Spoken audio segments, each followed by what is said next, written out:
To prove that ghosts exist in this world, you went to apply for a security guard job at a crematorium on the night of the Ghost Festival. Unexpectedly, you actually encountered a corpse reanimating and returning from the dead. However, instead of being scared, you excitedly charged forward and fought the ghost. The reason? You've been transmigrated into this world for 18 years, and as long as you touch another living being, you can permanently increase your health points. Thanks to your indiscriminate actions, your health bar has become unfathomably deep. Now, a man and a ghost are sprinting through the mountain forest. Let's see where you run. The more you chase, the brighter your eyes gleam, your whole demeanor like an unleashed wild dog. On another mountain ridge, Captain Lin, come take a look. A tall, lanky young man put down his oddly shaped binoculars. That seems to be a person, right? As for why he said seems, what kind of sane person would chase after a wandering ghost? The man called Captain Lin was built like a grizzly bear, his muscles coiled like steel cables. He took the binoculars from the young man, and when he saw the scene in the forest, he was stunned. This is downright insane.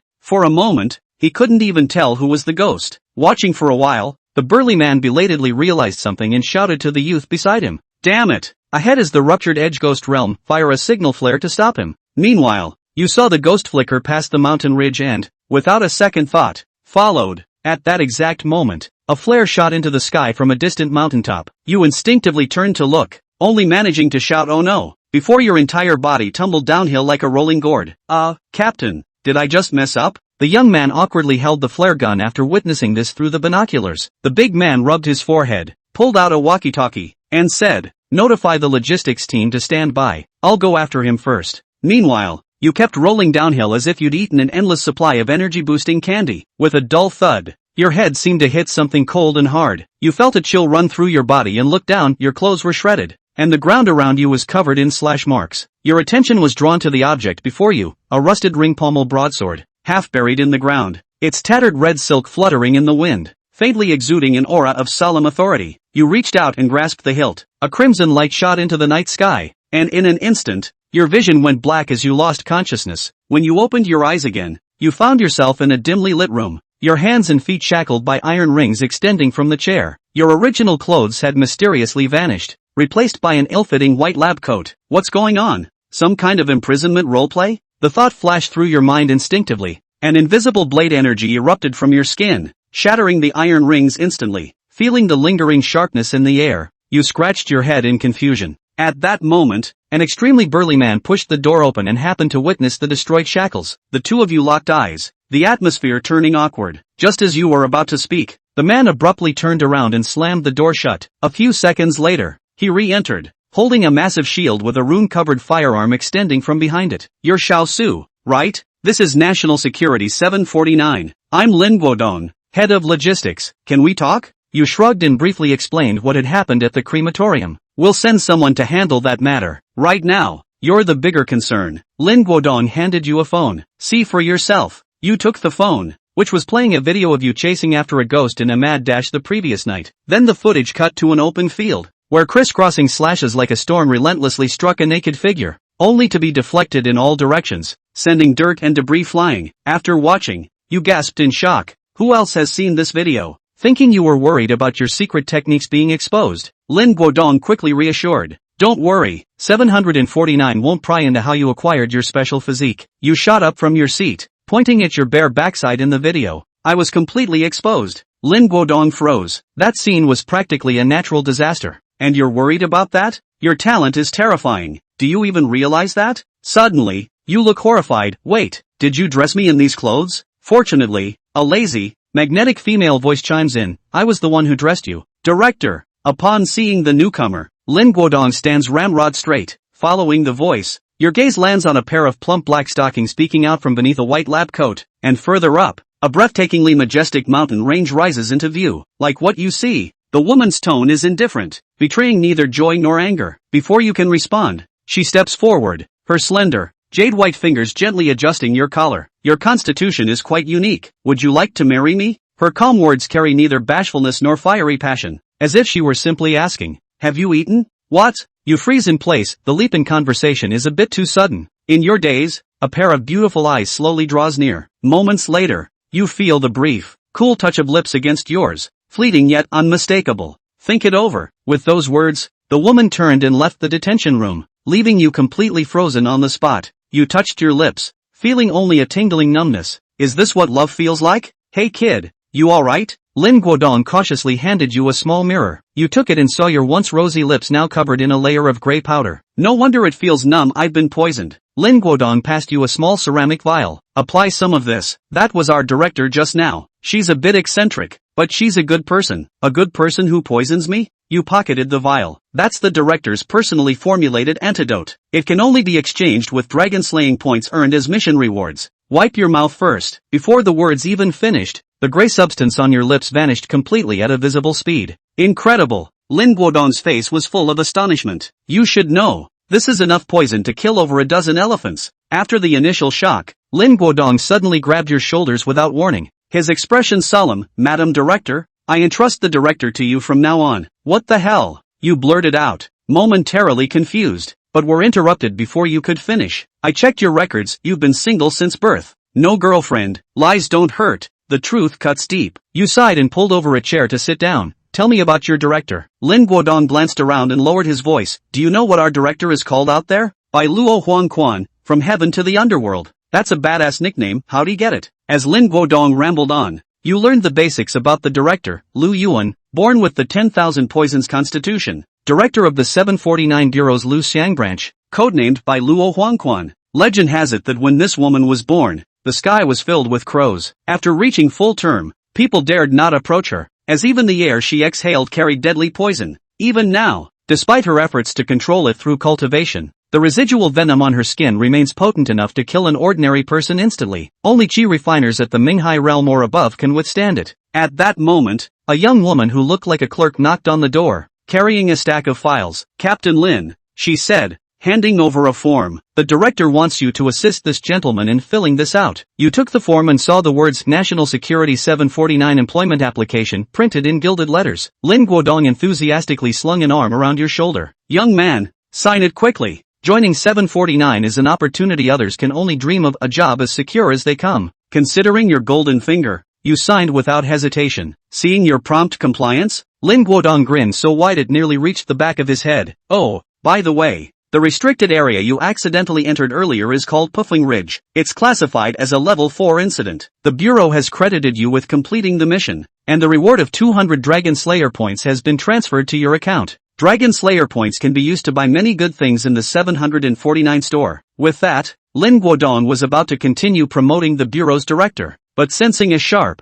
intimidating aura, he wisely grabbed his files and made a quick exit. Leaving the detention room, you walk alone through the familiar surroundings of Department 749. Arriving at the operations hall, you see people bustling about with hurried expressions. Most wear standard-issue work uniforms, while a small number are dressed in various styles. Moxu only felt new. After thinking about it, Yoki doesn't have anything to do right now, so he might as well try to pick up an event first. Even if there's something you don't understand, do him an event or two and you'll basically understand it all. Originally he was prepared to go to the crematorium boss trouble. After all, try so many days' wages did not get it all, not to mention, but also the loss of a set of clothes. But earlier the 749th inspector had sent back word that the crematorium was empty. Moxu, who never holds a grudge, had to hold a rare grudge. Unconsciously coming to the office window, there is a pleasant female voice coming out. Hello, would you like to pick up a mission event? In the middle of his words, his soft voice paused unnaturally for a moment, so that if you didn't listen carefully, you wouldn't be able to notice it at all. A trace of ill will flash through Mushu's heart. You know me? The young lady didn't say anything, pursed her lips and shook her head like a rattle. Noticing the unnaturalness on the counter lady's face, Mushu's eyes narrowed slightly. No, you must know me, you. Before he could finish his sentence, the young lady couldn't help but hand over a tablet. The mission events in Yanajisang City are all here, so you can take your pick. Seeing that the other party was not willing to communicate at all, Moxa had to reveal it for the time being. Tap the event icon on the tablet and a list of dozens of graphic profiles pops up. From level 1 to level 5, there were a total of 57 events, and it was a bit skeptical to see Moxu. Is the paranormal so common? Then why hasn't he encountered it in 18 whole years? While thinking about it, I clicked on filter and 3 level 4 events popped up on the tablet. Although the tablet states in red that the trainee investigator is recommended to select incidents below level 3. But Moxu doesn't take advice.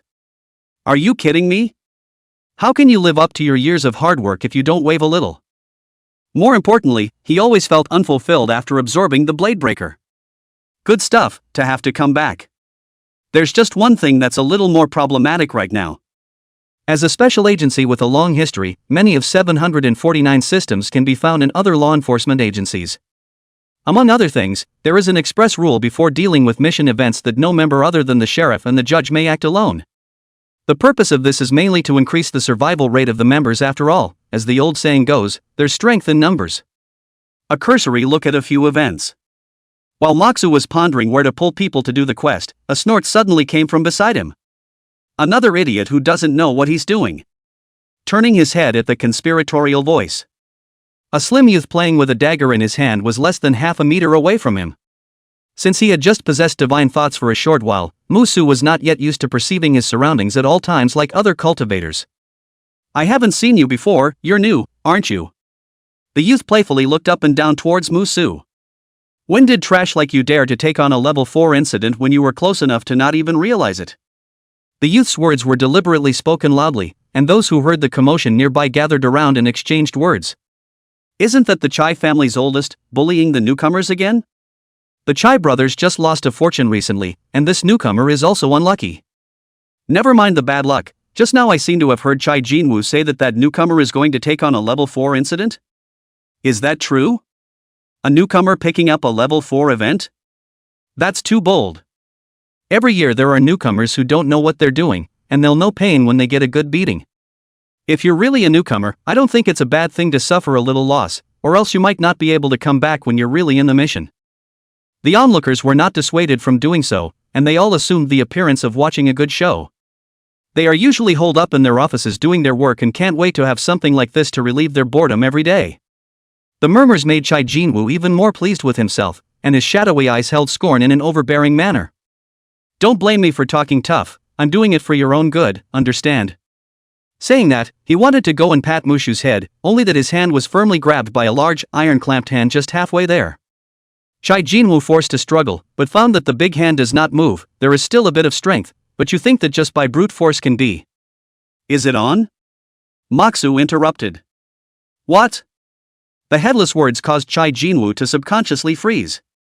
I said Reiki. As soon as the words left his mouth, the huge fist enlarged in Chai Jinwoo's eyes. The rigid force made him subconsciously raise his hand to block. Click. The arm that was erected was directly bent, and blood also flowed wildly from his mouth and nose under this blow, and he flew out heavily backwards. This was the physical strength of Musu after he had advanced to the spiritual consciousness realm. Wow! Mushu's unexpected ruthlessness and strength instantly ignited the debate. This newcomer is awesome.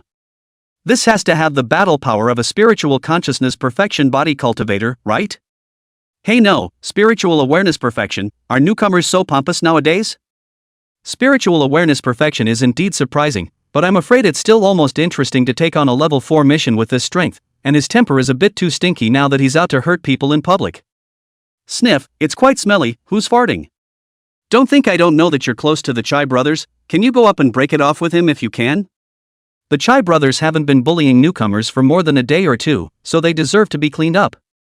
Know how a goose calls? Sho, stop it, the Chai brothers are here. Two men ran out of the crowd. One of the bald men picked up Chai Jinwoo, who had suffered a serious injury. Seeing that he had fallen into unconsciousness, the bald man forced down his anger and glared at Musu angrily. Do you want to kill your co-workers? 749 is no place for a murderer like you. The man came up and put two hats on Moxu. Murderer of a co-worker? Murderer?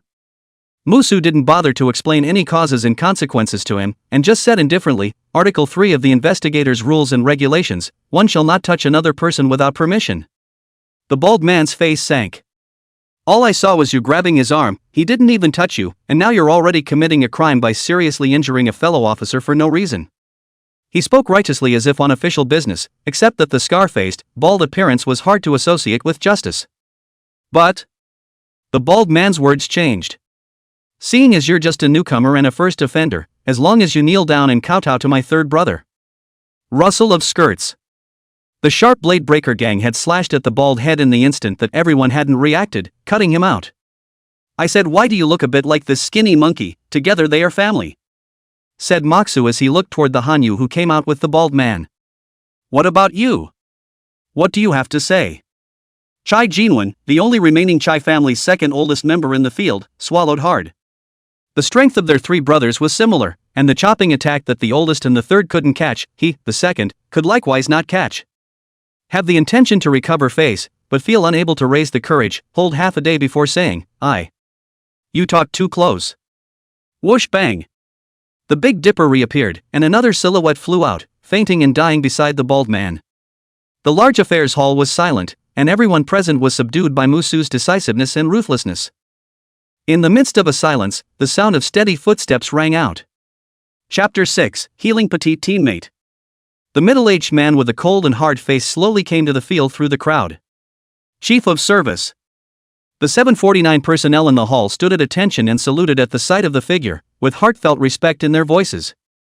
The Chief of Affairs, Wang Guochang, did not even look at the three people who had fallen to the ground, and pulled out a walkie-talkie with an expressionless face and said, Get a couple of guys over here to get the floor cleaned up.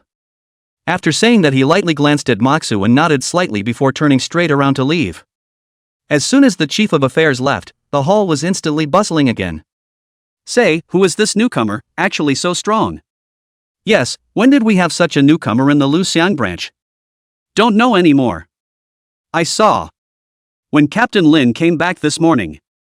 So it's him, that's not surprising. Originally the Bureau was going to institutionalize him. Strong, yes, just a bit of a weird fetish.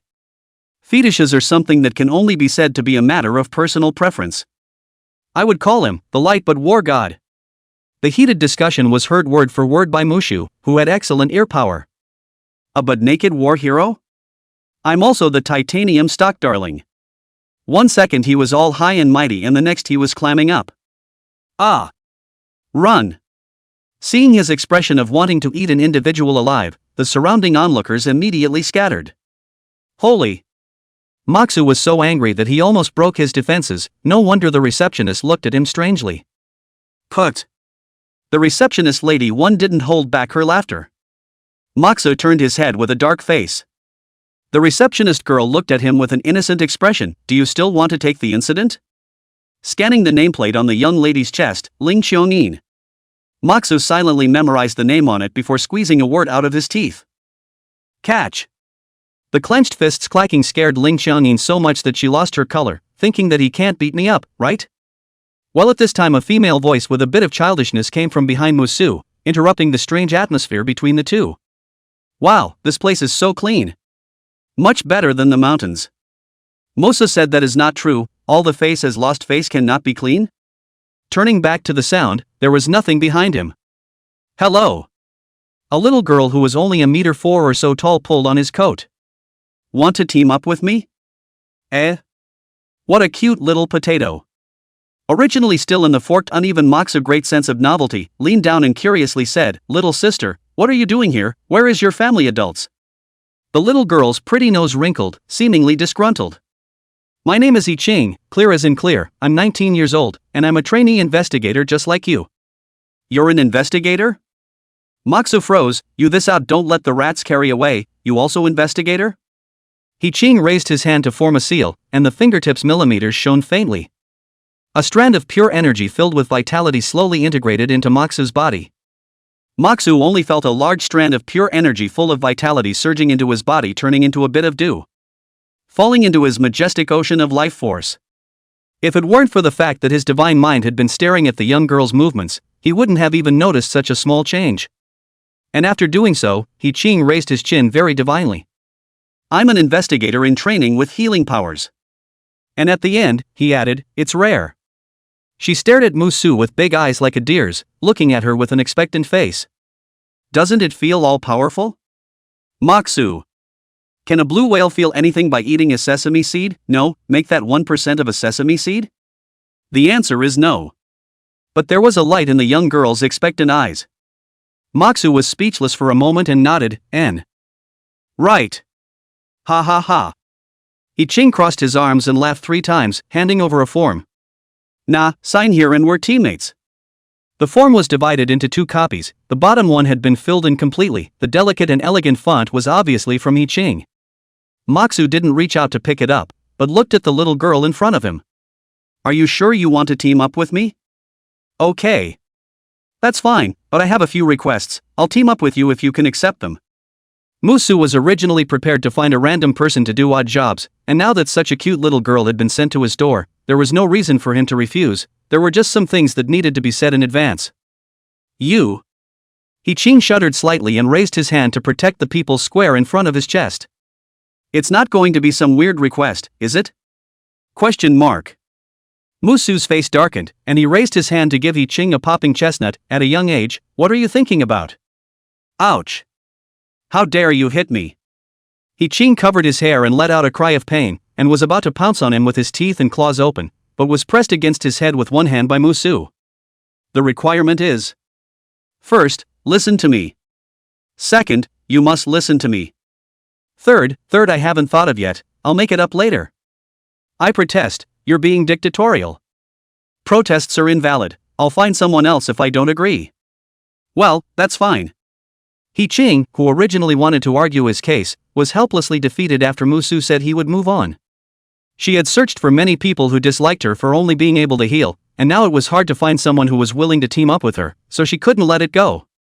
While submitting the group application, the event was picked up by Maksu in one go. The downcast He Qing's entire body was bad after seeing the incident that Maksu had picked up. "Why did you take on a level 4 incident?" "No asking why." "Why are you taking on a level 4 incident?" "Neither can tongues." Level 4 incident, disappearance of cable factory workers. On August 6, 186 workers of Xinhua Cable Factory disappeared overnight from the factory in Jianan Street. In the early hours of the following morning, inspectors detected an extremely strong corpse gas at the scene, which was initially determined to be a Type 2 bizarre realm. The objective of this mission event is not yet clear and the reward is to be determined. It is recommended that investigators with a battle strength of at least the 3rd level of the Fate C realm go to explore the area. Receiving the stamped temporary ID and casually wearing the law enforcement recorder on his chest, Maksu waved his hand, "Depart." The two followed the signs to the elevator located at the edge of the lobby. Coincidentally, the elevator doors just happened to slowly open with a ding. The man inside came out and froze. "Why are you here?" A hint of imperceptible elation was mixed in with the doubtful voice. Mushu and He Qing looked at each other with eyes that looked like they were asking, "Looking for you?" After a short silence, the two men shook their heads in unison. The beautiful woman who came down from the elevator had a black line on her face as she pointed at Maksu, her expression rather gnashing her teeth. "We know each other?" Maksu scratched his head. "We've been deskmates for 3 years. My name is Mu Yulu. Remember?" Mu Yulu's white eyes are almost rolled to the back of the head. 3 years of high school. Two people usually are studying hard not to communicate, right? But how is also considered a nodding acquaintance, right? Thanks to her just a moment ago, she was still happy. This actually looked like not recognizing the irrelevant is still really. It is really the same as always. Not knowing what came to her mind, Mu Yulu's brows loosened and a smile spread out at the corner of her mouth. But immediately afterward, she noticed He Qing standing beside Musu. The ghost blurted out, "Who is she?" Holding a pile of documents, Lin Guodong had just arrived at the elevator entrance when he saw the scene, and immediately his footsteps lurched and he turned around. The words were still on his lips, "Good you philanderer, I'm going to go to the director to denounce you." Mushu thought for a moment and introduced, "This is trainee investigator He Qing, 19 years old." "No? Nope. You guys aren't dating?" "No." Mu Yulu's eyes softened again, "When did you come?" Seeing that Mu Yulu was about to start pulling the family together, Maksu, who had already pressed open the elevator, tugged He Qing and drilled in with a flash. "Working on a mission, I'll be in touch when I have time." You. Bam. The elevator closed, leaving behind a somewhat frantic Mu Yulu. "No, I'm still a schoolgirl, why do I look like a joke to you?" Chapter 7, The Realm of the Trickster. There are only 6 buttons inside the elevator, from the first floor to the -5.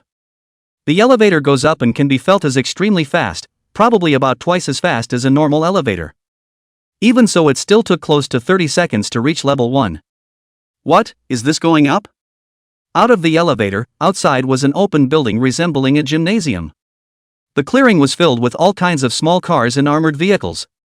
The place was bustling with people, much more lively than the Hall of Affairs, living up to its name as a small arsenal. 749 has always been built by the side of the government building to keep the department hidden, and it was planned before the government building was built. The underground sunlight dome was constructed with technological means in order to safeguard the mental health of the investigators. After all, they face some evil spirits and demons on a daily basis, and if they are always smothered underground, they are prone to psychological problems. A strange young man by the elevator spoke eloquently. Seeing Musu looking at him, the youth smiled and extended his hand. I knew you would join 749, welcome. Hello, hello, hello. Musu raised his hand and shook his hand, turning his head sideways and whispering to He Qing, am I so famous now? How come random people seem to know me? He Qing thought for a moment, I don't even know what your name is. The conversation between the two was really a bit hard to strain. The youth wiped his sweat and said, I'm Chu Qing, I'm the one who brought you back together with the captain. Oh, Moxu realized, so you're the one who sent the flare gun. After coming here, Lin Guodong had already explained to him in detail, and he was naturally impressed by the instigator who caused him to fall down the mountain. Poof! Chu Qing knelt down on one knee with a solemn expression. Moxu, who had been planning to raise an offense, was startled by him, and the gazes of the people around him were instantly attracted to him. However, Chu Qing ignored it as he clasped his hands together and said aloud, the situation was urgent at the time, and the blade breaker was too dangerous, so please forgive me. No. Is that how you always apologize to people? The corner of Moxu's eye twitched. The captain says to admit when you've done wrong and have a good attitude. Moxu waved his hand somewhat feebly, forget it. Okay. Chu Qing nodded and very dryly got up to leave. Looking at Chu Qing's distant back, Musu couldn't help but feel some egg pain. He had planned to extort Chu Qing a sum of money for soup medicine, together with the man's knees have gold as so make ah. He Qing was curious, what is a broken blade knife? Just a very sharp knife. Moxu casually replied back, and thoughtfully asked, do you have a car? Jinan Street is not close to the government building, it is obviously impractical to walk there, it would be much more convenient if you have a car. The right to mobilize public paraphernalia, such as vehicles, is reserved for full-fledged investigators. Trainee investigators are left to their own devices. There. I'll drive it over. At the mention of driving, He Qing was so excited that he bounced away. A moment later, a pink and tender chopped fish head stopped in front of Moxu. Drop by drop. He Qing in the cab poked his head out and waved his hand, get in. Get in. Moxu pulled open the co-pilot sat in, do not look at the car is not big, did not expect to sit in the space is not small. You seem excited? You stay out of this. He Qing pulled out a strangely shaped cell phone and tapped on it before handing it to Moxu. According to the report, Jinan Street is now blocked off by the tricky realm. Colleagues from the analysis division suggest going in from these two locations, you choose one. Mushu took the technology-filled cell phone, slightly novel, where did you buy this phone? 749 issued every investigator has it, don't you have it? He Qing's face was puzzled. Moxu. Inexplicably, it feels like I'm being bullied by an American bully. But if you think about it, it seems like Lin did say something about this. Each investigator's cell phone is individually made and uniquely numbered, so it takes time. After thinking about it, Moxu asked again, what is the tricky realm? How come you don't even know that? An eerie realm is a realm derived from eerie illusions, like a giant eco box. Can ordinary people get in? Usually it doesn't work, unless there's a monk with it or a trickster to guide the way, and trickster hits the wall says this. Said He Qing as he shifted gears to give gas. The engine roaring chopper head was comparable to a catapult start, and within seconds it was face to face with the corner wall. Just a second before the impending collision, the dumping position shifted, and chopper head scurried against the wall in a very windy manner. Looking at He Qing again, his delicate little face was filled with exuberance.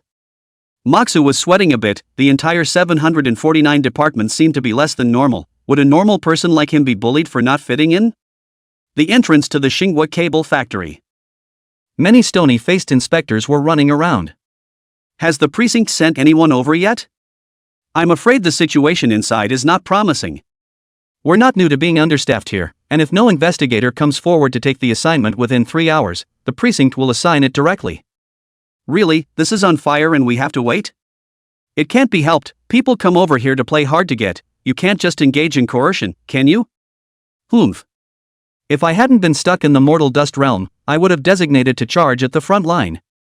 That's true, if it's not a hopeless breakthrough who's got nothing to do but run around doing the patrol transfer? Suddenly, in a crowd of inspectors either puzzled or shocked, the windy chopped fish head kills at the door. Squeak! Under the sharp brakes, the rubber rubbing against the ground brought up a plume of smoke. The door opened and a tall young man stepped out of the car. The youth's face was well defined, with handsome features, especially the sprightliness between his eyebrows, which was a unique temperament that others couldn't imitate. If you put aside the ill-fitting white coat and tight sweatpants, together with the smoke and dust raised by anyone who sees it will praise, what a beautiful man. Unfortunately, it couldn't be thrown, and the inspectors felt like they were being spiced up in the eyes. Just as soon as he got off the bus, Musu's eyes stared. On a pole by the plant rests a strange bird. It was about 3 feet tall, covered in black feathers, and had a human head on its neck. He Qing, the son of He Qing in the mythological legend of Shanghai, the grandson of the Yellow Emperor, with a human face and a bird's body. He Qing came to Mushu's side, his expression becoming a bit grave. That's the telltale bird, known as the messenger of hell, which can only be seen by those with spiritual powers. It usually only shows up in places where mass casualties are imminent and is harmless to people. It dawned on Moxu that no wonder it was different from the book. He Qing was also known as the five-colored bird, and it was only right that the feathers on his body should have 5 colors, and He Qing also had the status of a sea god. That thing on the pole should be one of He Qing's descendant clans. Just as he was thinking, the telltale bird sensed the prying eyes, and his little old man-like face turned around, his cloudy eyes looking at Moxu. Suddenly, as if startled by something, the telltale bird hastily vibrated its wings and disappeared without a trace. At that moment an inspector came nearer and said eagerly, "You guys are finally here, come on, follow me, I'll take you to the entrance of the tricky realm." Chapter 8, The Walking Dead. The moonlight penetrates through the eaves of the roof, reflected in the collapsed god sign, thick white ash, broken doors and windows, everywhere you can see the cobwebs all tell the old and rotten. 5 blackened life sockets were lined up neatly in the center of the shrine. In the ear-splitting creaking sound a black coffin was slowly pushed open, some dust scattered. Moxu sat up and looked around. The righteous villa? Rubbing his brow, the last impression in his memory seemed to be that he was leading He Qing into the creepy realm. But isn't the tricky realm a slight change from the original environment? The cable factory turned into a righteous village, the span is a little too big. It's done. Survey the environment first. Moxu was excited to step out of the coffin and go push a few other coffins. This vestigial thrill of opening a blind box pulls full circle. With the sound of wood rubbing together, Moxu was a little disappointed. However, what lay in the coffin was not some corpse, but a middle-aged man in a work uniform. The remaining coffins were opened in turn, all of them missing cable plant employees. Moxu tried calling out a few times, and even slapping one of them a few times failed to wake them up. He had to recover the coffin and rummage around the shrine to himself. A plaque on the shrine's offering table that was clearly differentiated from the other spirit seats attracted Musu's attention. He took the seat to the moonlight, only to see that there were only 3 big red letters written on it, He Yuan, with neither the birthday nor the anniversary of the death recorded. Fingers rubbed gently over the top of the text, and the tip of his nose caught a fishy odor. At that moment it was blood. And then carefully surveyed it again and did not find any unusual place. Musu thought about directly break into 2 halves, into the pocket. After all, it's embarrassing enough to come empty-handed, you can't leave empty-handed again. Clunk! There was a loud sound of something being knocked over from outside the courtyard of the shrine, and Muxu by the offering table was startled, blurring only to see a slender silhouette flashing past the courtyard entrance. Female shenanigans? Without saying a word, Moxu directly lay back into the coffin with a hurtle. Just as he was about to recover the coffin, the movement of his hand suddenly gave way. No, why in the hell would I want to hide in a coffin? Climbing out of the coffin once again, Musu took 2 long legs and rushed out of the courtyard. In the distance, a running figure could be seen on the canopied path. There were all sorts of broken wood and ragged clothes scattered on the ground. The other party should have accidentally tripped over something. Moxu immediately ran after the silhouette. Not long after he left, a chilly wind suddenly blew by the entrance of the ancestral hall, and a bright red embroidered shoe stepped noiselessly on the stone slab of the canal, the dark red hem of its skirt fluttering slightly. Moxu chased after the silhouette and quickly swept past the continuous rows of small, dilapidated courtyards. The old, ancient mansion was frighteningly quiet, and there was nothing but the sound of footsteps in the dimness. After chasing him to a deep corridor, Moxa stopped in his tracks. The distance was long plus it was too dark and he lost them. After calming some of his rapid breathing, Musu couldn't help but frown after scanning around. The mansion was far larger than he had imagined, almost comparable to some of the large estates, but it was a good match for the cable factory in such a large space. As he pondered, the 2 rows of bone lamps on the edge of the long corridor moved without wind, followed by a dull ringing sound that came abruptly from behind him. Knock! Dang! Knock! Knock! It was the sound of some kind of heavy object with a certain softness falling to the ground frequently. Musu already has an answer in his heart, an unexplained burst of excitement. Before chasing half a day of wandering souls, he did not even see the face. This time he must see clearly. When he suddenly turned around, he only saw that a blur of silhouettes in the depths of the dimly lit corridor was rushing towards him with a stiff posture floating up and down, and the speed of that bizarre movement was actually much faster than a normal person when running. The distance between the 2 sides was only a dozen meters, and that distance was still being shortened indefinitely. Om Shuri Shuri. Mahabharat Shori. Shukri Shukri. Sabaha. In a moment of urgency, Moxa recited the Earthstore Bodhisattva's Benjamin's Wish Sutra, pinched his hand with the subduing Guilefan seal finger, and stepped on the 7-star linking steps. It was a maneuver he had practiced countless times before, just so it could come in handy one day. The creepy figure ignored his god-jumping demeanor to come closer. TCH, it really doesn't work. Mushu stopped his movements and couldn't help but feel a little lost in his heart. It feels like years of youth fed to the dogs. In front of him, under the weak moonlight, the skin extending from the gray and black cloth was as if old trees were modeled, the withered and sharp nails glowed with a cold and hard luster, and the blackened and rotten carious teeth crisscrossed in his mouth, hanging with a slight yellowish salivary fluid. The Book of Difficulties 14 difficulties, exhale one more time, inhale one more time, breathe one more time, and call it soullessness. The soulless person is also dead. Although people can walk, the name is walking corpse. In the face of this breathtaking scene, an ordinary person would have long been scared out of their wits, but Musu's eyes were glowing. Immediately, he set up a fighting starting stance. Since you Yakuza don't understand Mahayana Buddhism, then this master also knows a little bit of boxing and kicking. Roar! Accompanied by a foul-smelling roar, sharp nails stabbed straight into Moxa's chest. Moxu didn't even dodge and pounced straight up. A nest of punches lands straight on Walker's chest. Bang! Click! The walker's back arched at the ferocious blow, and a few cracking ribs came from its stiff body. The familiar warmth surged into his body, causing Mushu's spirit to be revitalized. That wasn't all. By using the stiffness from the hit, Moxu turned around and hugged the walker around the neck. The 2 figures both crashed to the ground, the heavy force directly crushing the floor, and a broken tooth of the walker tumbled out under the illumination of the moonlight. RKO. Honestly speaking, this move was handsome, but 8 out of 10 of the force was applied to himself. You can fall to your death if you're not tough enough. Moxa climbed up from the ground. The white coat on his body had already been stained with black blood, and the originally vicious walker had already risen again, unable to. Only to see that most of its head had been sliced off by the broken front blade astral. Play to play, Musu's style has always been, the lion wrestles with the rabbit also with full force, even if in front of this even the hair are not long, walkers can not even be called zombies. Time to touch the body. Moxa leaned down and began to work his way up and down on the walker that had lost its breath. The cold, hard texture feels a bit like air-dried beef. The tattered cloth was also shattered at the touch of a button, and one could tell that it was quite a few years old. That. In the silence, a somewhat shaky female voice rang out abruptly. Moxa turned back at the sound. Soft white short tee outlines the slender body, aqua blue jeans line taut rounded show youthful vitality. The young girl of about 17 or 18 years old had her hazel head slightly hanging down, her expression a little nervous.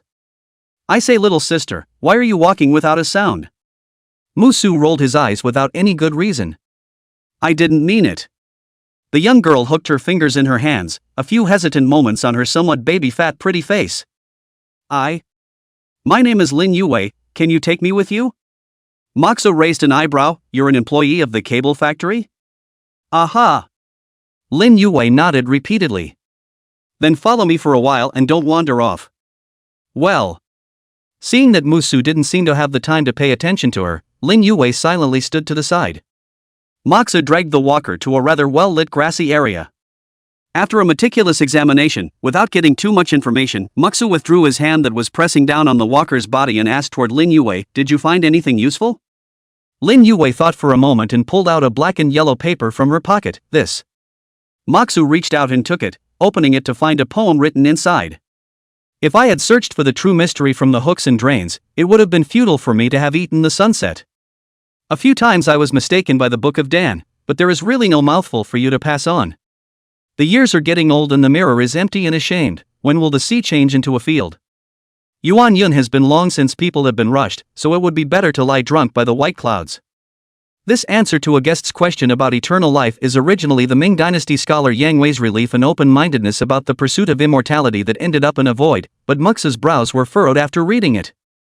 Only because the handwriting on it was written in human blood, the font was hideous and twisted, and through the handwriting, one could even feel that the person who wrote it was full of unwillingness and resentment. This shouldn't be seeking immortality with no hope, and finally the heart is as if it is dead, so it accumulates power to retaliate against society. Associating the surroundings and the walkers he encountered, Musu vaguely had a rough guess, turning his head to look at Lin Yuwei, who was also staring at the yellow paper, but saw her small face turn pale. "Haven't you read what's on it?" Lin Yuwei lowered her head in some embarrassment. "I don't dare to look at it, I'm afraid that something scary is written on it." "Then you are truly prescient." Muksu was somewhat speechless. "Well." Lin Yuwei's face showed embarrassment, and her squirming appearance was very delicate. "It's okay, at least you're cute." Muksu patted his butt and stood up. "Let's go." "Oh." Lin Yuwei followed behind Musu and asked cautiously, "Where to?" "Go back to the shrine and look for something you can use." Chapter 9 Mayday. Soon Muksu brought Lin Yuwei back to the entrance of the shrine. The journey went very smoothly, encountering nothing, but Musu always felt as if he had forgotten something important. There seemed to be some detail that he had missed. It was a feeling he had some déjà vu. Just as he was thinking about it, he suddenly felt the hem of his shirt being pulled. Looking back, Lin Yuwei pulled out an object from the corner next to her. "Here's something for you." "What?" Muksu froze. Lin Yuwei handed over a black stick that looked like wood but reflected a metallic shine. "For me?" Musu was a little surprised to receive the black wooden stick in Lin Yuwei's hand, hefted it in his hand, felt it was quite smooth and waved it out of habit. 3 fingers thick, nearly a meter long stick was Musu play tiger tiger wind, all kinds of routines at your fingertips. The hard body of the stick and its moderate thickness made Muksu love it. No man can resist a straight stick. "I accidentally fell into an ancient well when I first arrived, and this is what I found at the bottom." A sweet smile hung on Lin Yuwei's face. "Thanks, it's kinda while it lasts." Musu smiled. If not for the fact that both parties were not familiar with each other yet, he would have wanted to rub Lin Yuwei's head. This little girl was really cute and atmospheric. "So can you give me a hug?" Under the moonlight, Lin Yuwei's pretty face was slightly red, and her gaze was shy but tightly fixed on Musu. Is I that charming?" For a moment, Musu was somewhat unable to figure out Lin Yuwei's thoughts. With his looks, it wasn't the first time he'd heard such a request, but they'd only known each other for half an hour, hadn't they? Are girls so brave nowadays?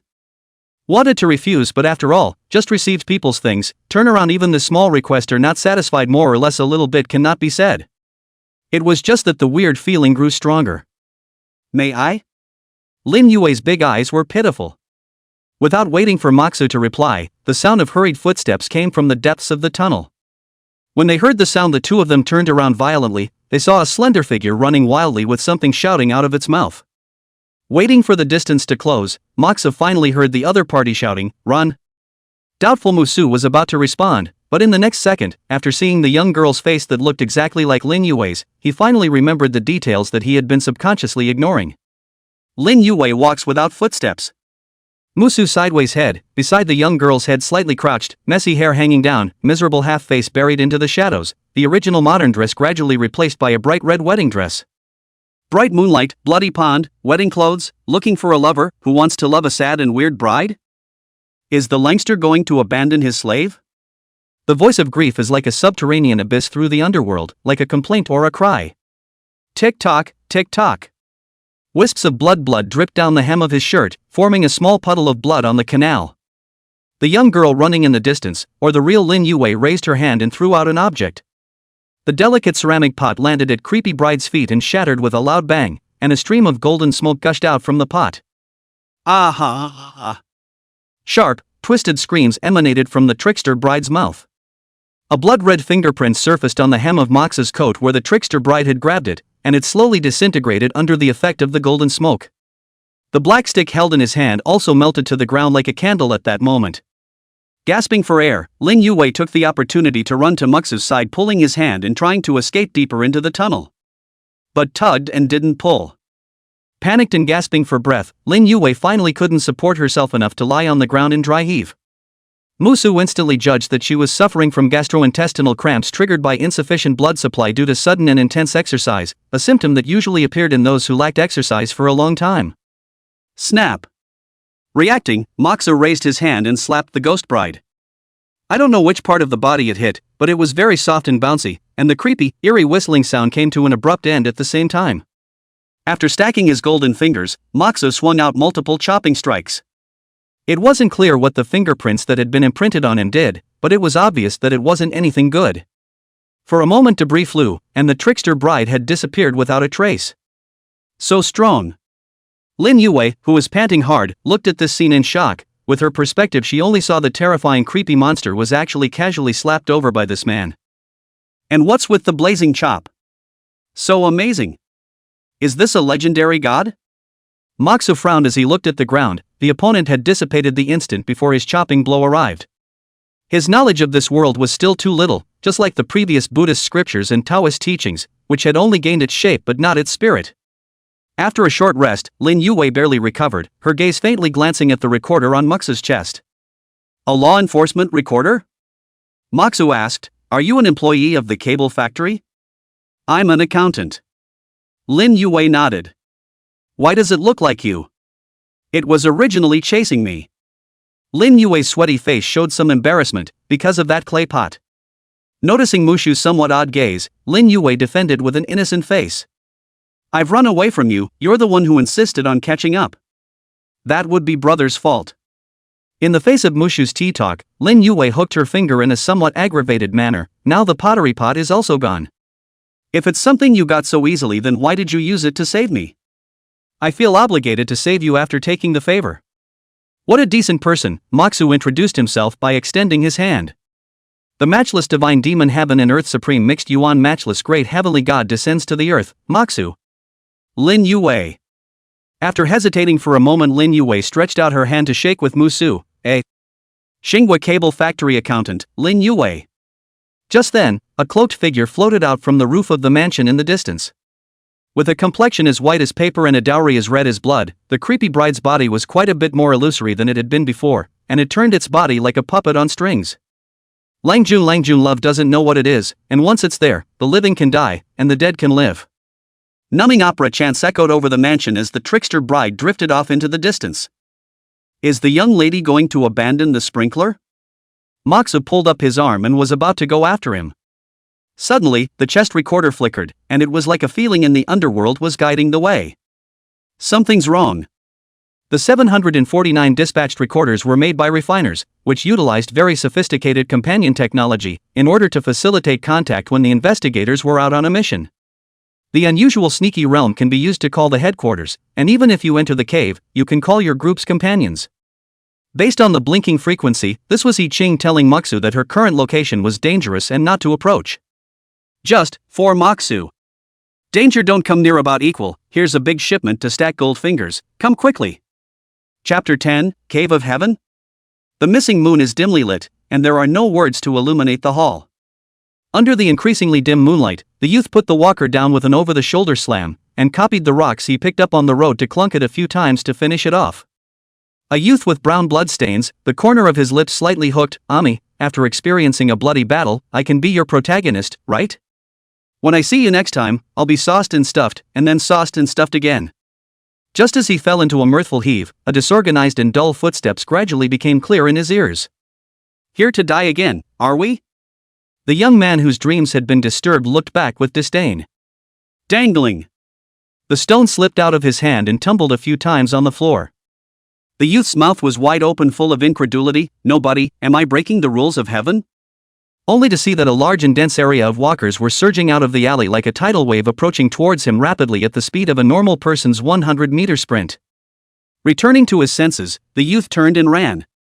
Joking this, if you get entangled, that is piggyback into the daughter kingdom, simply cannot get away. Running desperately and frantically along the canal, he had to take care to avoid various objects scattered on the ground from time to time on the way. After rushing out hundreds of meters along the way, the youth's breathing had begun to catch up, while the walkers behind him continued to tirelessly chase after them. This is the end. At this rate, the only thing left for him to do was to run out of stamina and end up being eaten by the walkers. Right at this moment, a fat and a short figure appeared at the entrance of a courtyard in front of them, and from the way they were dressed they should be ordinary people. The anxious youth immediately shouted, "Run! Mr. Chen, do you think that female trickster has been chasing after us because she sees my noble temperament?" Li Longxing in a tattered suit sat on the threshold with his hands resting on his cheeks. "Stop it, Mr. Li." To a large beer-belly Chen Wensheng rolled his eyes. The two men had a hard time escaping from the hands of the female guile, but he was so scared that he almost threw out a few drops of urine. I'm telling the truth, look Mr. Chen, I'm the good-looking skin, she's the interesting soul, perfect match. Li Longsheng spoke more and more vigorously. Chen Wensheng looked at the other side of the bamboo pole like thin appearance, thinking that this old brother how to not have a little batch, mouth persuasion.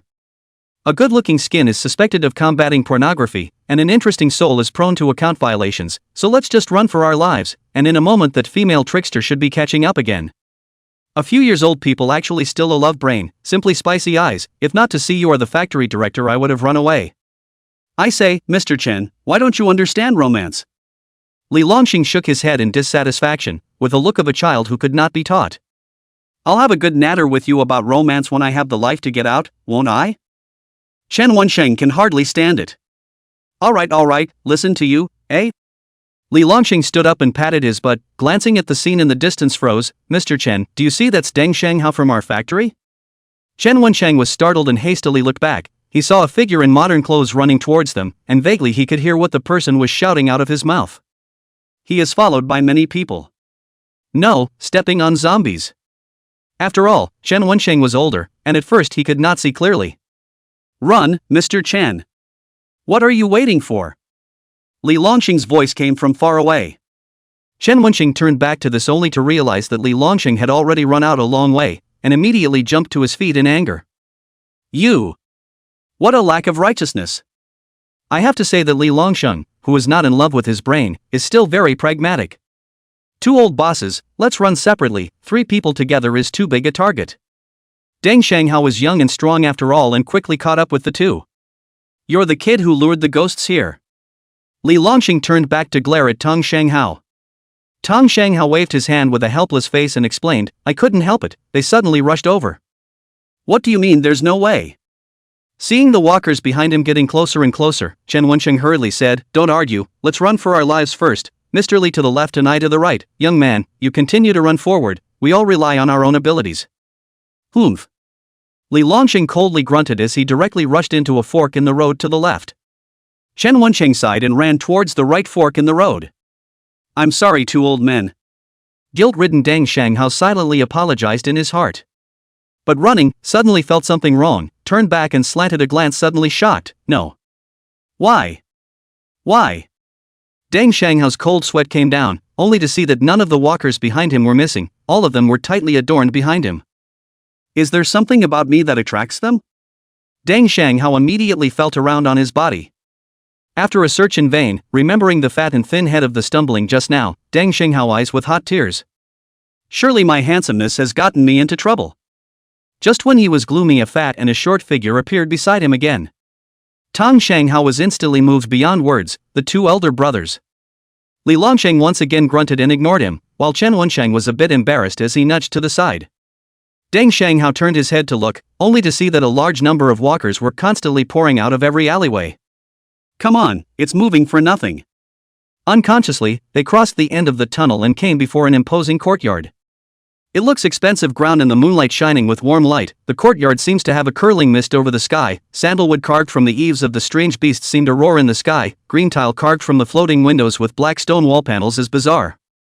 On the door of the courtyard hangs an old, yet chilling plaque that reads Eternal Life Courtyard.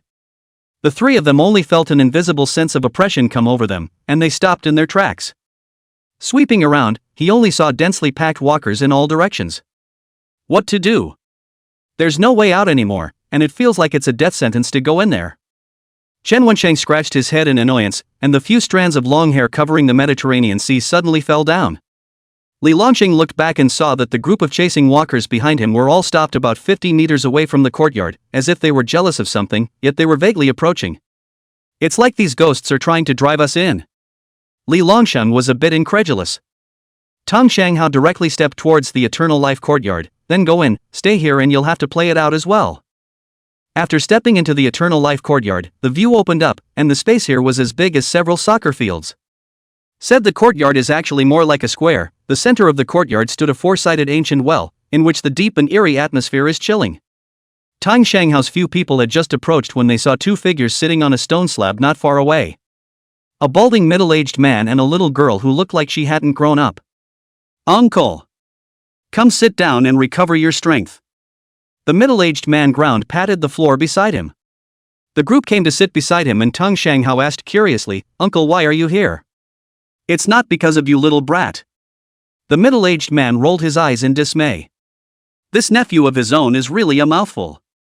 Could a loose cultivator family's only seedling set thousands of favorites in one, surprisingly in order to chase a factory flower secretly down the mountain into the factory to play screws, simply. Angry as he was, thinking of business, the middle-aged man sighed as he looked at the obscure sky. "Originally I thought it was just a tricky realm, but I didn't expect it's actually a cave. I should have thought of it." "Cave?" Tang Shanghao's tone drew up a few degrees. Chen Wenqing quickly asked, "Older brother, do you know where this place is? And what is the cave heaven?" Chapter 11, The Fierce and Terrible Creepy Domain. Cave heaven is the name given to ancient cultivators, and the so-called cave heavenly bliss refers to such a place.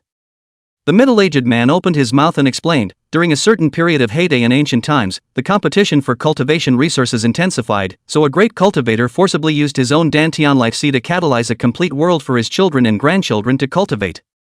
And after a great cultivator's accidental death by immortality, the cavernous paradise tends to gradually collapse and die out. In modern times, official organizations such as 749 named them world fragments or world wrecks. Tang Shanghao sat paralyzed, lost in thought and muttered, "How can it be a cave?" Looking at the morose and terrifying surroundings, Chen Wensheng and Li Longsheng had a creepy moment. It was completely impossible to connect the scene in front of him with the cave of heavenly blessings. Instead, it's more like the fierce and terrible realm. "Then how are we going to get out?" Chen Wensheng asked tentatively. The middle-aged man rubbed his brow. "There are three ways to leave this type of cave. One is to directly break through the restriction with a great divine ability. The second is to find the portal that connects to the present world. As for the third, if there is a weirdness in this place's cave that has become a new master, you can leave after destroying it. There's no need to even think about the first point, and if the second point, there's no need to think about it either. The tide of corpses outside is not something we can deal with. Now only the third point remains: behead the master of this place's cave sky." Looking at the four-sided ancient well, the middle-aged man didn't say any more, but began to introduce himself. "I am Deng Xingjiao, the Deng family of casual cultivators, the third level of the Life Sea. This is He Qing, a 749 trainee investigator with a fourth level of spiritual awareness." Upon hearing that even this little girl who looked like she hadn't grown up had the fourth level of spiritual awareness, Tang Shanghao couldn't help but be a little staggered, and didn't have much of a backbone when he introduced himself. Tang Shanghao, casual cultivator Teng family, fifth level of spiritual awareness. The three of them looked at Chen Wensheng and Li Longsheng. These two old bosses looked at each other in dismay. They hadn't understood what spiritual awareness or the Sea of Life was. But it felt like awesome. The two scratched their heads awkwardly and introduced themselves. Li Longsheng, director of Xinghua Cable Factory.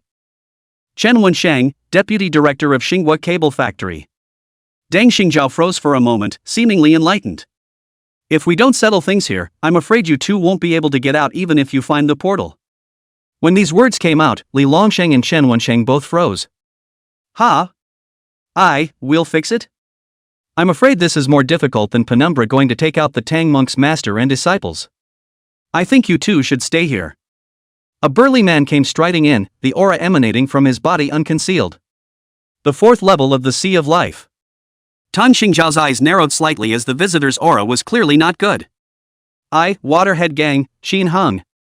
The Hanyu smiled broadly and came into the middle of the field, his eyes sweeping over the two plant managers with a satisfied nod. Sure enough, the body has karma, good alchemy material. As he said that, his eyes rested on He Qing and lit up. This scornful attitude instantly caused Li Longxing to feel a pang of irritation. Shen Wenshang, who was used to being the good old boy, also frowned. Both of them are factory managers, and whoever sees them on weekdays is not respectful. Li Longxing couldn't help but say, "What do you mean?" Before he could finish his sentence, Xin Heng waved his hand and slashed out a strong wind. Ah! Shen Wenshang and Li Longxing instantly spat blood and flew backwards. Xin Heng said disdainfully, "Griffins are just ants." Stop! He Qing's petite figure blocked in front of the two. 749 expressly states that no cultivator is allowed to strike at ordinary people, and once they do, they will start with no period of time and will not be capped. Because of this, cultivators and ordinary people were divided into two worlds, which was the state's protection for ordinary people. So what if I don't stop? Xin Han licked the corner of his mouth as his gaze swept over He Qing, becoming more and more aggressive. Two mortals only, but you, I have my eye on you. As soon as the words left his mouth, his hand was already grabbing towards He Qing. The sudden turn of events caught the crowd off guard. There were 6 people present, only 4 cultivators, and among them, Xin Han was the strongest, and he had no fear of doing anything. He Qing dodged back a few meters and pulled out a candlestick carved with ancient patterns from his arms. I'm warning you, you've committed a serious violation of the 749 Friar Statute.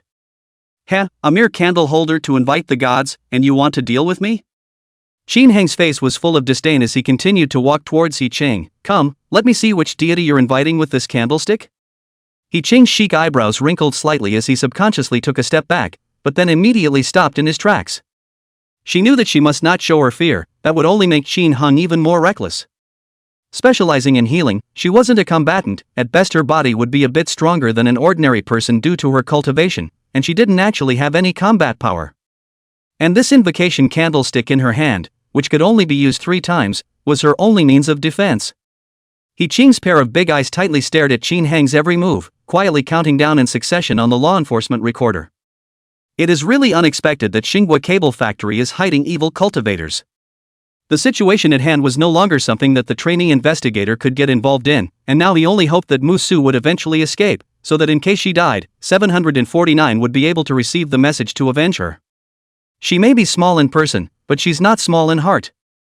In the face of a great enemy, we are all cultivators together, don't implode, we can't help but be in the same boat in order to fight for a chance of survival.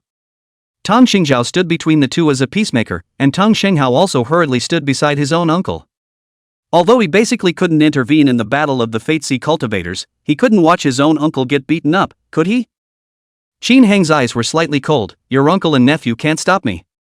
Investigators usually go on missions in groups of 2, so I advise you not to make any mistakes. Tang Xingjiao's face was grave. Due to the different direction of his cultivation, he was much worse than a combatant like Xin Heng in terms of battle power. It's just a trainee investigator, so maybe he's already dead in some corner. Xin Heng's face showed disdain, that is, outside, the trainee investigator he didn't even put in his eyes. As for the uncle and nephew, it was really a bit annoying. If they really fought, 1 ill-fighting early stage of the Fate Sea, and 2 chatty spiritual awarenesses that were better than nothing. Not enough to worry about at all. Thinking for a moment, the astral wind gathered in his palm, and Xin Han was ready to strike. Deng Xingjiao gaze slightly sunken, heart cursed, spermatozoa sprinkle must, if not cannot beat you old son smoked you. Shen Wenshang and Li Longshang, who had fallen to the ground in the distance, had already slowed down. Noticing the atmosphere of saber rattling in the arena, Li Longsheng fished out a very rough-looking clay gun from his pocket. He stared at Xin Heng's back. Damn, give this turtle grandson a hard time in a fight later. Being able to become a factory director at the age of early 30s, Li Longsheng naturally would not be a simple character. The two sides were poised to strike. In the tense atmosphere, a dark red silhouette suddenly crossed the outer wall and drifted into the eternal life courtyard. A stiff body, a morose aura, coupled with a dismal singing voice that came faintly. Tang Xingjiao exclaimed in shock, "Night trickster! It is the Lord of the Cave Heaven here?" Tricky Bride twisted her head as if to break straight towards the crowd with a wry smile, straight into the courtyard center of the ancient well of the 4 directions. the already cloudy sky suddenly darkened. The deep aura was reversed, and the pressure was like a boulder hitting his heart. The 4 cultivators in the field all had their breathing stagnate, and Li Longxing and Chen Wenxing even had their eyes rolled back in their head and directly fainted. Rolls of black gas raged as the terrifying figure rose from the well. Under the top of the plume, a white and green shriveled face, black and white hair on the neck, bright red coral beads winding down, falling on the green and gray cold-tone one-piece robes, the breath is solemn and frightening. Zombies, remitting the grudge of heaven and gathering the fury of earth, do not age, die, or perish, and do not enter the cycle of reincarnation, with bronze heads and iron bones, and green faces and fangs. Chapter 12 Terrorist Zombies. Ha! A creepy chortle sounded and the zombie's eyes rolled towards the crowd. Its body only slightly ambled, and the sound of breaking air rang out. Bang! In the blink of an eye, Qin Hong, who had the most breath in the arena, was sent flying across the room. Reacting, Deng Xingzhao hastily threw out a fist-sized tile jar smashed in the zombie body, cracking sound of large cupped vermilion sand floating. Cinnabar has a strong effect on all evil spirits, and Deng Xingzhao is not a good fighter, so he naturally carries some on him. The vermilion sand that flew scattered in the air immediately emitted large streams of pungent white smoke after coming into contact with the black mist and the zombies. The zombies' terrifying pressure suddenly weakened quite a bit. Tang Xingzhao's hands did not stop moving, as a series of hand seals were tapped in succession. The aura converged towards the center of the palm at an astonishing speed. Palm thunder. It was funny to say that for a life-sea cultivator, this was actually his only means of attack. Deng Shanghao took the opportunity to rush up and tightly hoop the zombie's legs, creating an opportunity for Deng Xingchao. However, right at this moment, Qin Hong climbed up with a fierce face. If not for his quick reflexes, he would have just been pulled out at least one bloody hole. Qin Hong leaped into the air and swung a large swath of astral wind in the air from top to bottom. Seeing the strong wind that slapped at him head-on, Deng Shanghao's pupils shrank and he hastily flung himself to the side.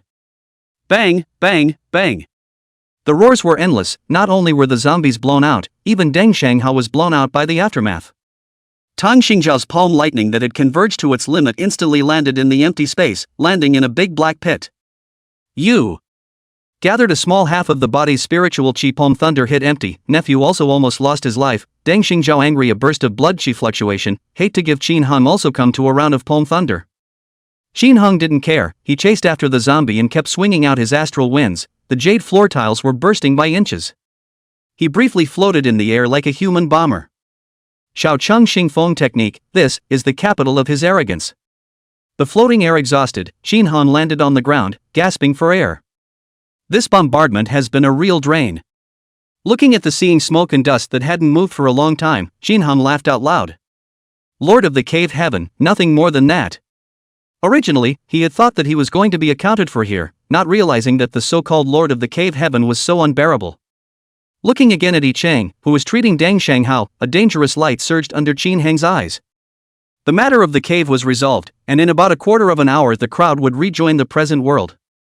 Noticing Qin Heng's gaze, Tang Xingzhao stiffly blocked the center. Although they were both in the same life sea, their fighting abilities were not even on the same level, not to mention that the difference was stuck on the threshold between the early and middle stages. While his palm thunder was certainly incredibly powerful, it took time to condense, whereas Qin Heng's Big Dipper could be wielded at will. The atmosphere was once again tense. Roar! The terrifying roar caused instant attention to be drawn to everyone. Only to see a large area of smoke and dust faded, intact zombies quietly stood in place. Not to mention the wounds on his body, even his robes were not soiled in the slightest. It seemed like the previous flurry of astral winds was just a few farts. The only vermilion that had worked significantly had also lost its potency over time and was turning black. A terrifying sense of oppression swept across the room once again. Qin Heng's face became very ugly as he seemed to have misjudged the power of the lord of this place. Originally, he thought that this was nothing more than a cave that was about to disintegrate, and that he could easily solve it just by himself. After all, if the Lord of the Cave Heaven was powerful, how could the Cave Heaven be on the verge of disintegrating? But given the current situation, I'm afraid that all of us together are no match for this zombie. Whoosh! The zombie disappeared from view between flashes. The dark light lit up, and Qin Hong reacted extremely quickly, surrounded his body with a channel of astral wind. The zombie's sharp claws penetrated through 3 layers of astral wind before slowly stopping. The pinprick sensation pushed straight into Qin Heng's chest. That pitch-black fingernail had a weird sheen on it, and it was obviously filled with intense poison. This time Qin Hong completely panicked, so anxious that he cursed. "You guys are looking at Nima, quickly help ah. If I'm gone, you'll all be buried with me. Shut the up." Deng Shanghao, who had recovered as normal under He Qing's treatment, had already killed. He did not know where to feel out a section of the arm thick stick, with a hand with a waist swung round toward the zombie head hard split down. Madaka!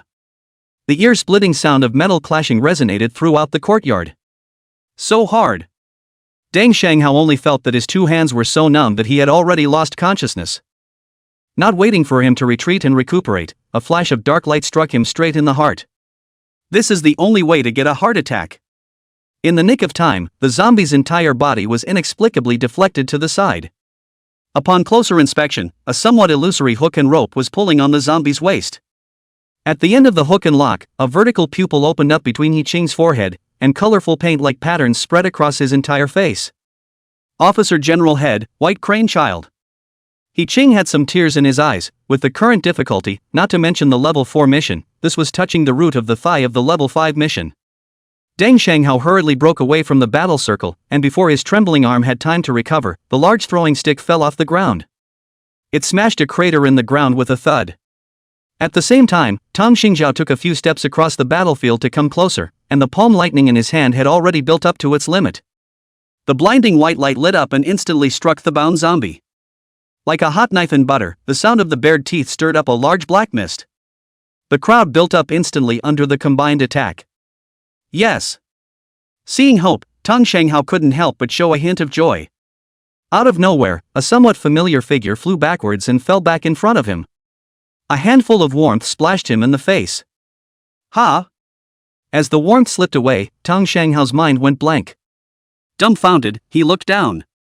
Deng Xingjiao, who had only the upper half of his body left, lay dying at his feet. The ferocious zombie was frantically tearing at a half-dozen pieces of flesh and blood. The zombie's movements were too fast for the crowd to react. Only Qin Hong could barely make out the details. Firstly, the Fury Chi burst out to shake away the strong wind, then a claw slapped off the chains of the White Crane Child, and finally chopped Deng Xingjiao into two with extremely fast speed. The situation, which had just taken a turn for the worse, took a sharp turn for the worse. He Qing made an immediate decision to throw out several illusory chains, while he himself rushed towards Deng Xingjiao. With her healing skills she might even be able to save the other's life. As he traveled, he suddenly felt himself being tugged at. It was too late to think. He Qing's entire body was thrown out by a huge force of wind, shooting straight towards the zombie. Asshole! He Qing gritted his teeth and looked back.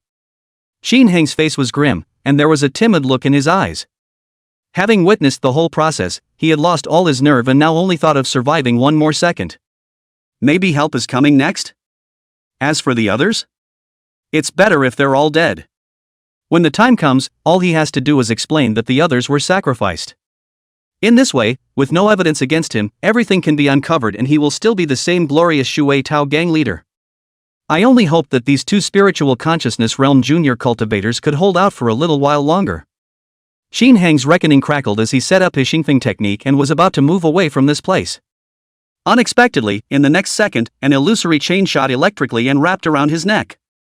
The seemingly illusory chains actually had the effect of imprisoning the air, leaving him with no way to use another spell in a breath's time. No!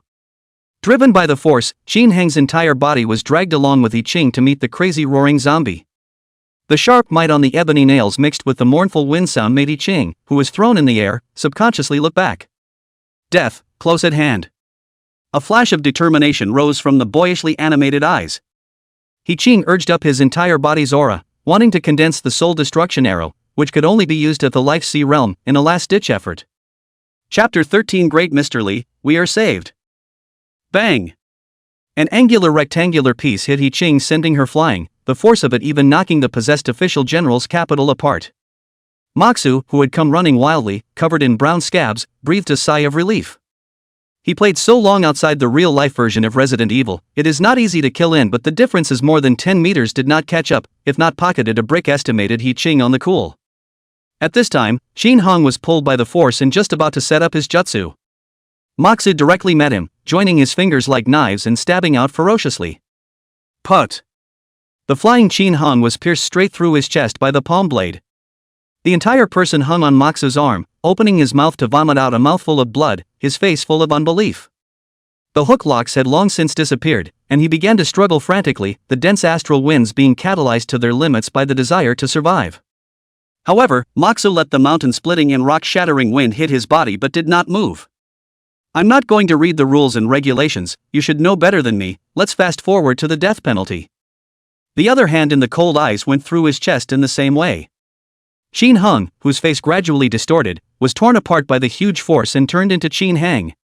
At this time, the baleful aura on Musu's body was unusually strong, even more so than the zombie.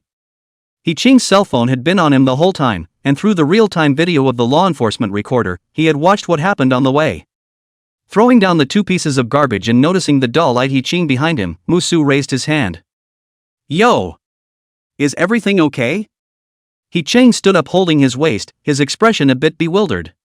Although she knew that Musu should be quite strong, or else she wouldn't have taken on a 4th-level mission, she didn't expect it to be this strong.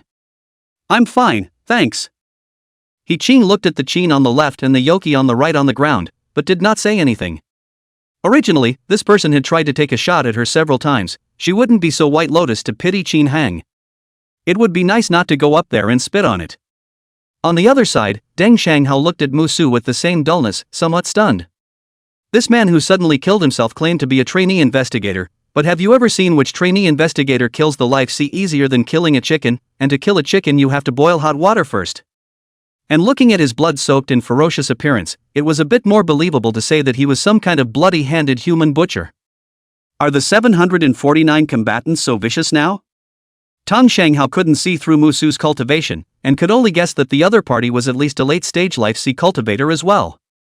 Great Mr. Li, help is coming, we're saved.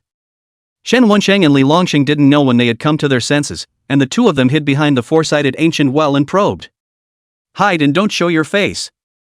Li Longsheng clutched his clay gun in his hand, and with the gods fighting outside, he couldn't find a chance to strike for the time being.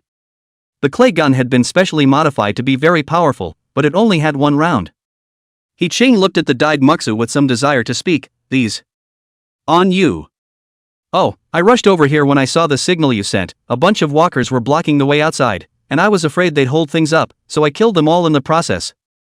Shaking the blood clots on his body like he was shaking dust, Mox's expression was a little hyperactive. He was in forensics before he crossed over. Small scenes, no panic. This trip was a big moneymaker, and that sea of walkers gave him the gold finger to stack it all at once. It was also in this way that he was able to manage to tear the life sea cultivator apart with his hands. But there was one thing I did notice when I just killed in. Even though he could squander his life force as much as he wanted, the broken blade itself had a limited stock. Having just consumed too much, the broken blade had temporarily fallen into a state of exhaustion, and needed to wait for a period of time for the chi and blood to warm up with the spirit chi before it could be used again. Roar! A berserk roar exploded. The zombie that was knocked out stood straight up. Seeing this scene, Deng Shanghao and He Qing, who had just breathed a sigh of relief, immediately became nervous again. In a flash the zombie moved again. It's still fast enough to blur vision. It appeared in front of Moxu almost the instant it disappeared. Bang! Bang! Bang! Collision sounds between powerful flesh exploded one after another. You could feel the intensity of the battle just by hearing the sounds. Only to see the zombie's pair of iron arms danced out of the residual shadow, frantically chopping at Mox's body. And Mushu tried to block a few times at first. As a result, he didn't block once and broke down, just swinging out to land punch after punch on the zombie's head. The zombies, on the other hand, started out with obvious movesets for all their attacks, but after taking several old punches, they too began to scratch in a flurry. One man and one corpse almost hugged and rolled into a ball. Both sides of the power difference is not bad, but even fought a flag and drum. He Qing was dumbfounded by the way these hooligans were fighting each other. You'd have to say Moxu isn't strong, but he can physically fight zombies who are known for their physical prowess. If you want to say he's strong, he's only good at boxing. See, joining the 749 is going to be a lot more dangerous than you think. That's what they're up against. Now you know why I stopped you from joining 749? Deng Xingzhao did not know when to stand next to Deng Shenghao. The original broken lower half of the body did not know when to return to its original state, and now surrounded by a crotchcloth, looking at the cold. Uncle. You. I. This. Deng Shanghao, who was ready to fight for his life to avenge his uncle, did not know what to say under the excitement. Looking at your stupid face, why do you think I only know palm lightning when I'm clearly a life sea cultivator? Tang Xingzhao looked proud, because I'm afraid of death. Fear of death is an impassioned word that rings true. What's wrong with admitting you're afraid to die? At least you'll live longer. Your uncle I'm not good at attacking because of the major wood system, the rebirth of broken limbs only in the mountain and river realm. I've long been proficient in the body of a life sea. Looking at the grandeur of his own uncle, Tang Shanghao suddenly had the illusion of a high mountain to look up to. After thinking about it, with an expectant face, he said, "So, uncle, can you still fight?" "Can't. Amputation and rebirth consume too much, I'm running out of gas now." After saying that, Deng Xingzhao fell straight down again. Deng Shanghao. At this time, the zombie that was tangled on the ground suddenly pushed Moxu away with a palm. You can see that its otherwise dry face is swollen.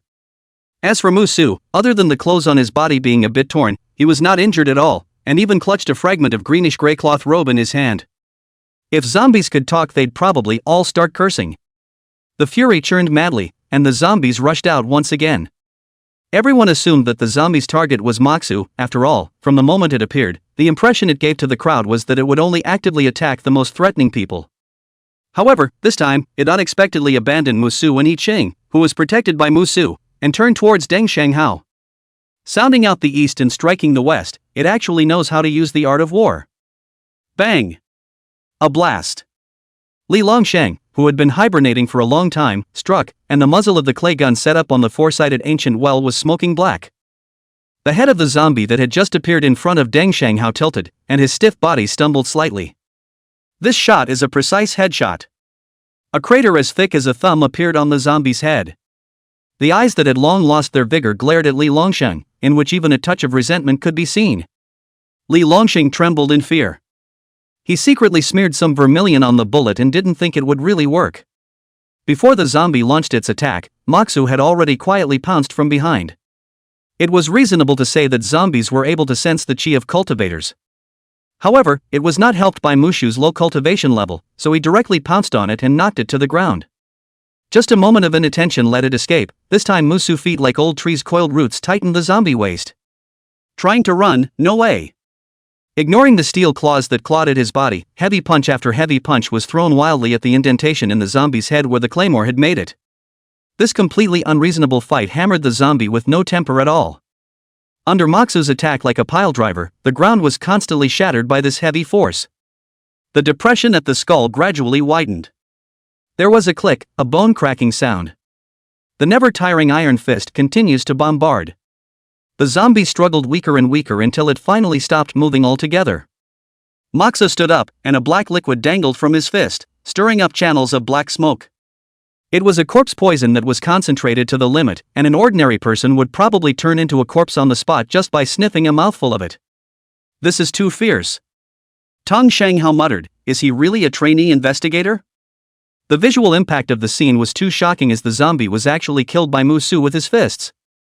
Mostly just young looking, but actually a senior investigator. That little girl's identity is not simple, to have such a strong protector. Deng Xingzhou was lying on his side in a slightly windy position. At that, Deng Shanghao nodded. He was more than able to accept this statement. Uncle and nephew had already taken it for granted that He Qing was a descendant of some big family, while Musu had been sent to protect her. Otherwise, it would be difficult to explain why two people with a gap in their battle strengths as wide as the heavens would team up together. As Moxu stood up fully, two pieces of wood fell out of his torn clothes. It was the very same immortal board that he had broken in half. A few wisps of spiritual light gushed out from the zombie that had already lost its breath and slowly melted into the wooden plaque. Chapter 14, Evil Spirit Possession. Nightfall. The entire Qinan Street has been blocked off by a large number of police officers. Numerous 749 trainee investigators and hospital staff had already rushed to the scene after He Qing sent out an emergency communication. The 186 workers who disappeared have been reintroduced to the present world, except that most of them remain in a coma and require medical attention from 749 logistics. Come on, come on. The ones in the back keep up. Stretcher after stretcher went in and out of the cable factory entrance. After a simple statement and signing a confidentiality agreement, Lin Yuwei walked out of the cable factory in a bit of a trance. After Mushu received He Qing's plea for help, he directly hit her in the coffin that came out at the beginning. It wasn't until it was over that she was teleported back along with everyone else. Suddenly, a red figure in a shower on the side of the road caught her attention. Moxu was rinsing his body with a hose from the 749 logistics armored vehicle and waved his hand to reject the little nurse who wanted to check his body. That little girl immediately fled far away after being rejected. The fishy odor of Mox's body was so heavy that it was hard to imagine what he had actually done. The little nurse would have wanted to call the police if they hadn't been right next to her. Luckily, the water that Mushu used to take a bath was not ordinary water, but the talismanic water configured by 749 refiner. Under the effect of the talismanic water, the bloodstains on his body were quickly washed away. 749's logistics staff thoughtfully brought a towel and a set of gym clothes and placed them next to Moxu, with the hang tags on them still uncut, indicating that they were bought off the rack in the neighborhood. They knew through He Qing that it was Mushu who had pierced through the cave sky, so they acted with the utmost respect. Not only was a change of clothes bought now, even the talismanic water used for purification was allowed to be taken by Moxu for a shower. "Are you okay?" Lin Yuwei came to Moxu's side and said with concern. "Wait a minute." The waterlogged Moxu with long hair covering his face looked like a killjoy. He held up an index finger and walked up to the armored car, clutching his towel and sweatshirt. A moment later, a handsome young man pushed open the car door. A few strands of still dry, broken hair hung over his forehead, and his well-defined features looked very out of place in the light. Lin Yuwei was a little lost in thought as she stared at this man who had gotten out of the car. Previously in the darkness of the cave, Lin Yuwei couldn't see what Mushu looked like at all, and now she was truly stunned. "Next. What are you looking at? Look again and I'll beat you up." The painting shattered. Although Lin Yuwei was a bit speechless, she still took out her cell phone and said, "Thanks for saving me, can I add a green bubble? I'd like to buy you dinner." "Invitation to dinner? It's good to buy dinner. You have to eat." Mushu immediately took out his cell phone to add friends with Lin Yuwei. The green bubble was quickly passed. Lin Yuwei was so happy that she looked down to check. "Huh? Why is it a cartoon version of a girl's avatar? Drop by drop." The chopped fish had flashed its headlights and stopped in front of the two with a sharp brake. "I'm good." He Qing poked his head out to look at the two cell phones next to each other, and a flash of disgust appeared on his face. According to the process, Mushu had to go back to 749 with He Qing to hand in the mission. Just now He Qing first brought Li Longxing and Chen Wenxing to sign the confidentiality agreement. These two saw a little too much, and Lanzo Li was also in possession of a firearm, which required special handling. "Let's go, I'll be in touch sometime." Mushu pulled the passenger side and sat in it, waving his hand at Lin Yuwei. Just as soon as he got into the car, he saw He Qing casting a contemptuous gaze. "Humph, I can't believe I'm using my cell phone to add girls to green bubbles. I saved her in the cave and she wanted to buy me dinner." Mushu returned the cell phone to He Qing and leaned back in the seat to stretch. "You'll make an appointment with her then." "Am I going to?" "Eh? Then you'll add more later." To say that this girl also has a big heart, she almost died in the cave before, but now she can still be so heartless. Looking at minced fish heads distant back, Lin Yuwei frowned. The power of Moxu in the tricky realm had undoubtedly refreshed her worldview. Most women were admirers of the strong, especially since this strong man was her age and quite not bad looking. It's just that they seem like two people from two completely different worlds, and even if they occasionally overlap they quickly separate. In the silence, a moving female voice rang in Lin Yuwei's ears. "Don't worry, with me, you'll see each other again soon."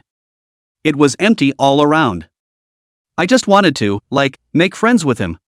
Lin Yuwei pulled out two pieces of wood from her pocket with a hesitant face.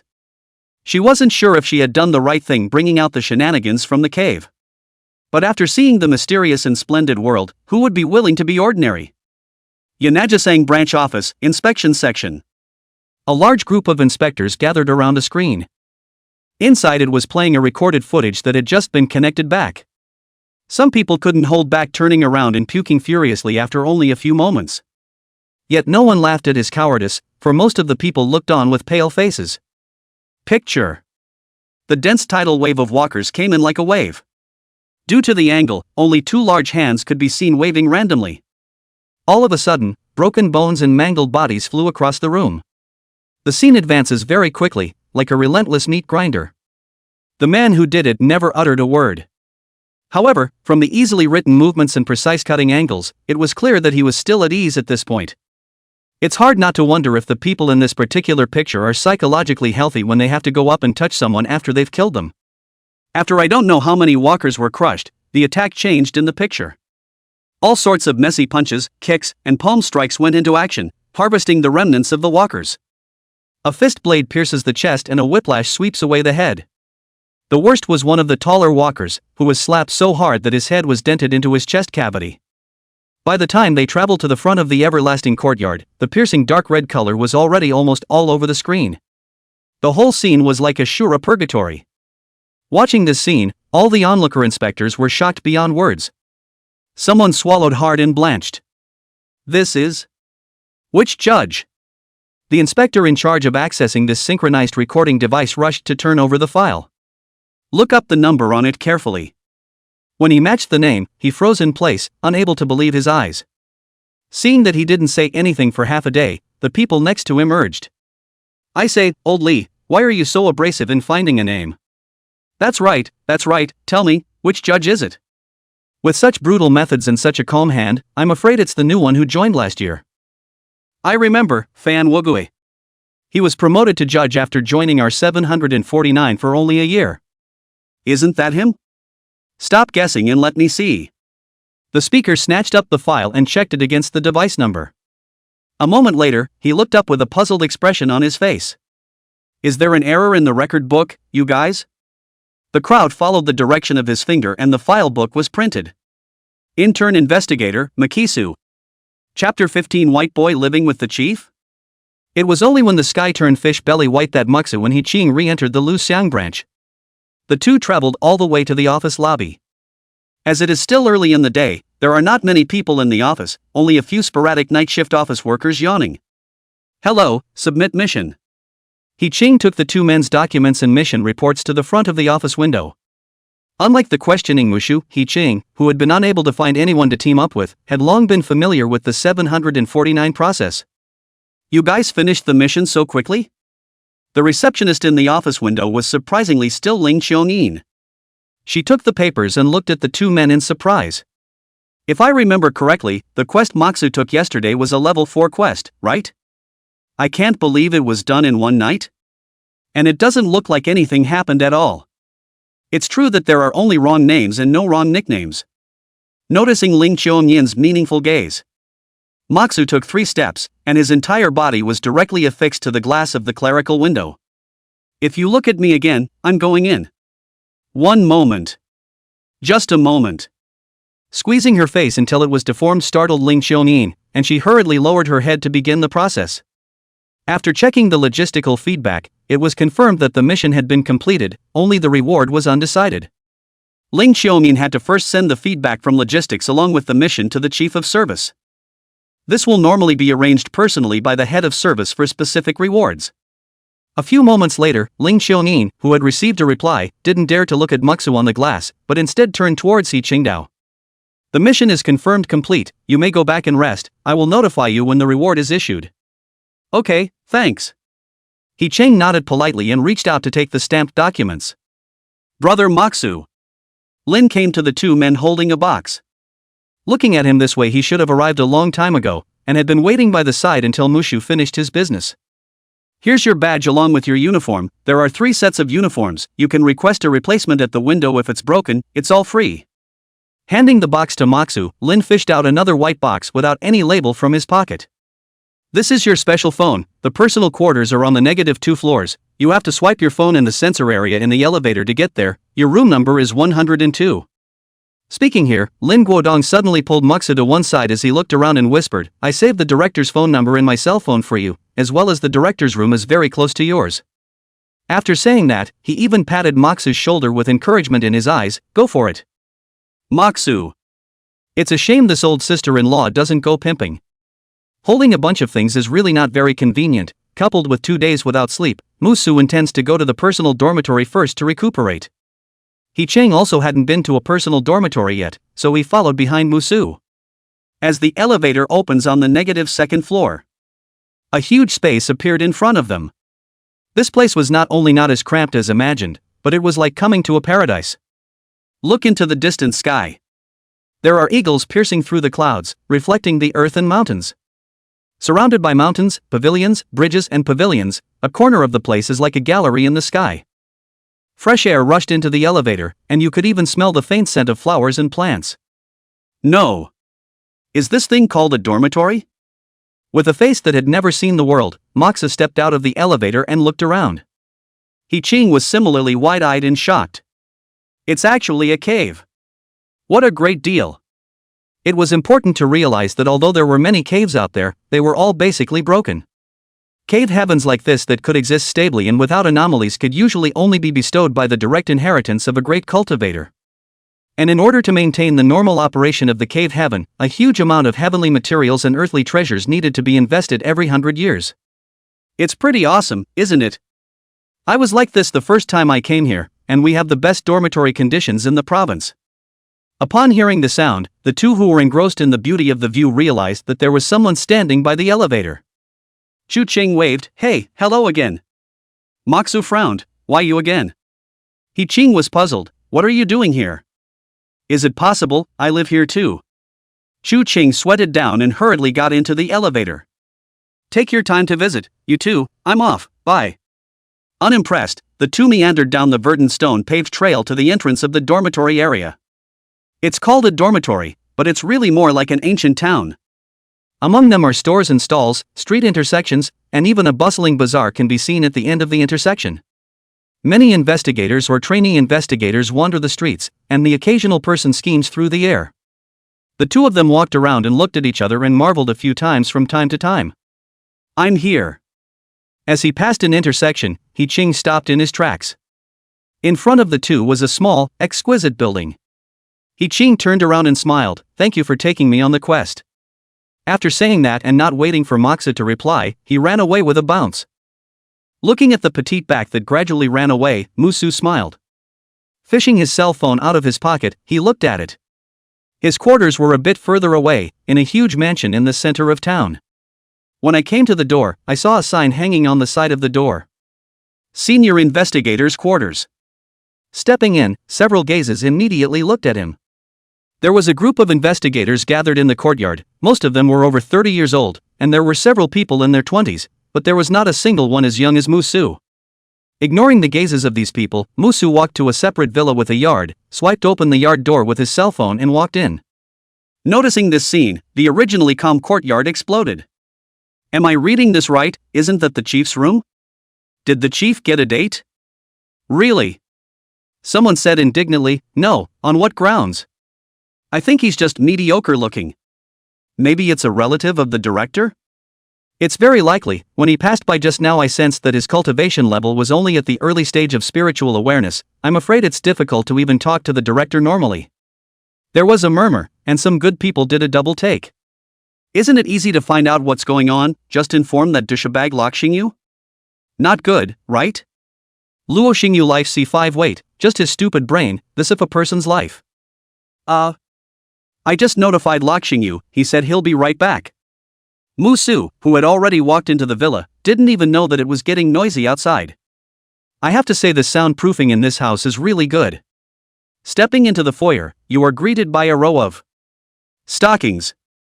There were a lot of them, but not a lot of style, basically black silk with only one or two white pairs. Not a single fishnet horse oil or anything. Of course that's not the point. On the first floor, there was only the living room, kitchen and bathroom, and Mox's heart vaguely felt something bad.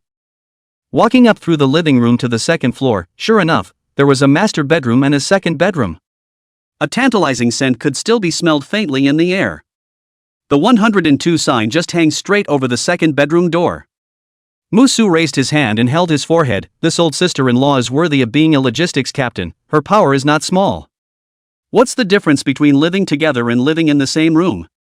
There are so many people watching outside. When the time comes, the yellow mud will fall off the crotch, and it's not.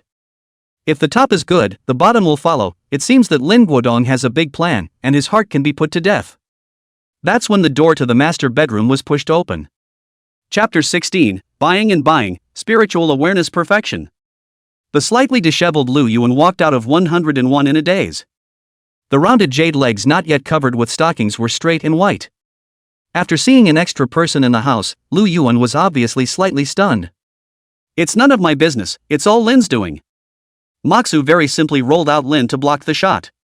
Seemingly still awake, Lu Yuan rubbed his eyes and said, "You look good in a tracksuit." "Ha? Toiletries, I have them in my room, you can take them." "This? Did you arrange this?" Lu Yuan neither admitted nor denied it, but just came up to Musu. Looking earnestly into his eyes, "You don't like it?" The distance between the two was too close, Musu only felt the fragrance, and his afterglow even captured a touch of roundness. "Not really." Moxu sidestepped his face somewhat sheepishly. "Then stay." Yunguin nodded and turned to go downstairs. After a little bit of washing, Moxu laid down on the bed and rested. Though with his current energy he'd be fine at all if he didn't sleep for months. But to look like a human being, he stuck to his habit of going to bed every day. And even the bedtime ritual is preserved. Pulling out his 749 issued cell phone, he opened the 749 Matters Pass app, and the balance of 200 Dragon Slayer points was displayed on the upper left. It was his dedicated cell phone and there was no question of logging in or out. Moxu was about to take a look in the mall when he suddenly received a window message. "Office Ling Qiongyin, mission reward 400 Dragon Slayer points, please check and receive." At the bottom is a red packet look-alike that's kinda up to date. And that reward could be nearly twice as high as the same level 4 Bladebreaker. But it's understandable. After all, the requirements of the Broken Blade mission were only to watch over the guards, and he was actually completing the mission successfully this time. In a good mood, Musu just wanted to flirt with this customer service. The red packet suddenly showed automatically receive, and then the window went black. Moxu was shocked. Damn it! This chick actually predicted his maneuver. That's when another message window popped up. Intern Investigator He Qing, hello, are you there? Investigator in training Moxu, first of all, my name isn't Hey, my name is Chu Yu Nettle. Investigator in training He Qing, oh, I'm sorry I got the wrong person. Intern Investigator Moxu? A few moments later. Intern Investigator He Qing. It's you. Angry.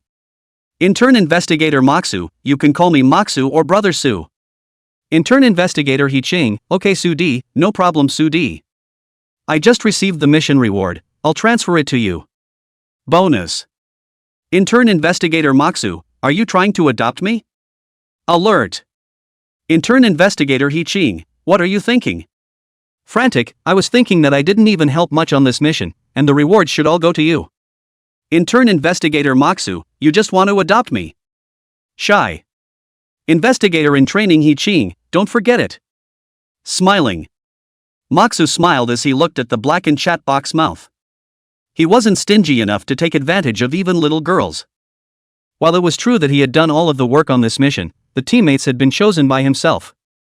In the beginning, Moxu hadn't teamed up with He Qing because of her abilities, but because of her emotional value. With such a cute little girl following around, when doing quests, it felt soothing to look at her once in a while. Carrying a full 600 Dragon Slayer points, Musu opened the 749 mall. The wide range of products is divided into 4 main types. Techniques, elixirs, spiritual treasures, and treasures. There is also a cash redemption button in the top right corner. 1 Dragon Slayer point can be exchanged for 10,000 cash. Hiss, my heart suddenly hurts a little. Moxu covered his chest, he had just personally rejected $4 million.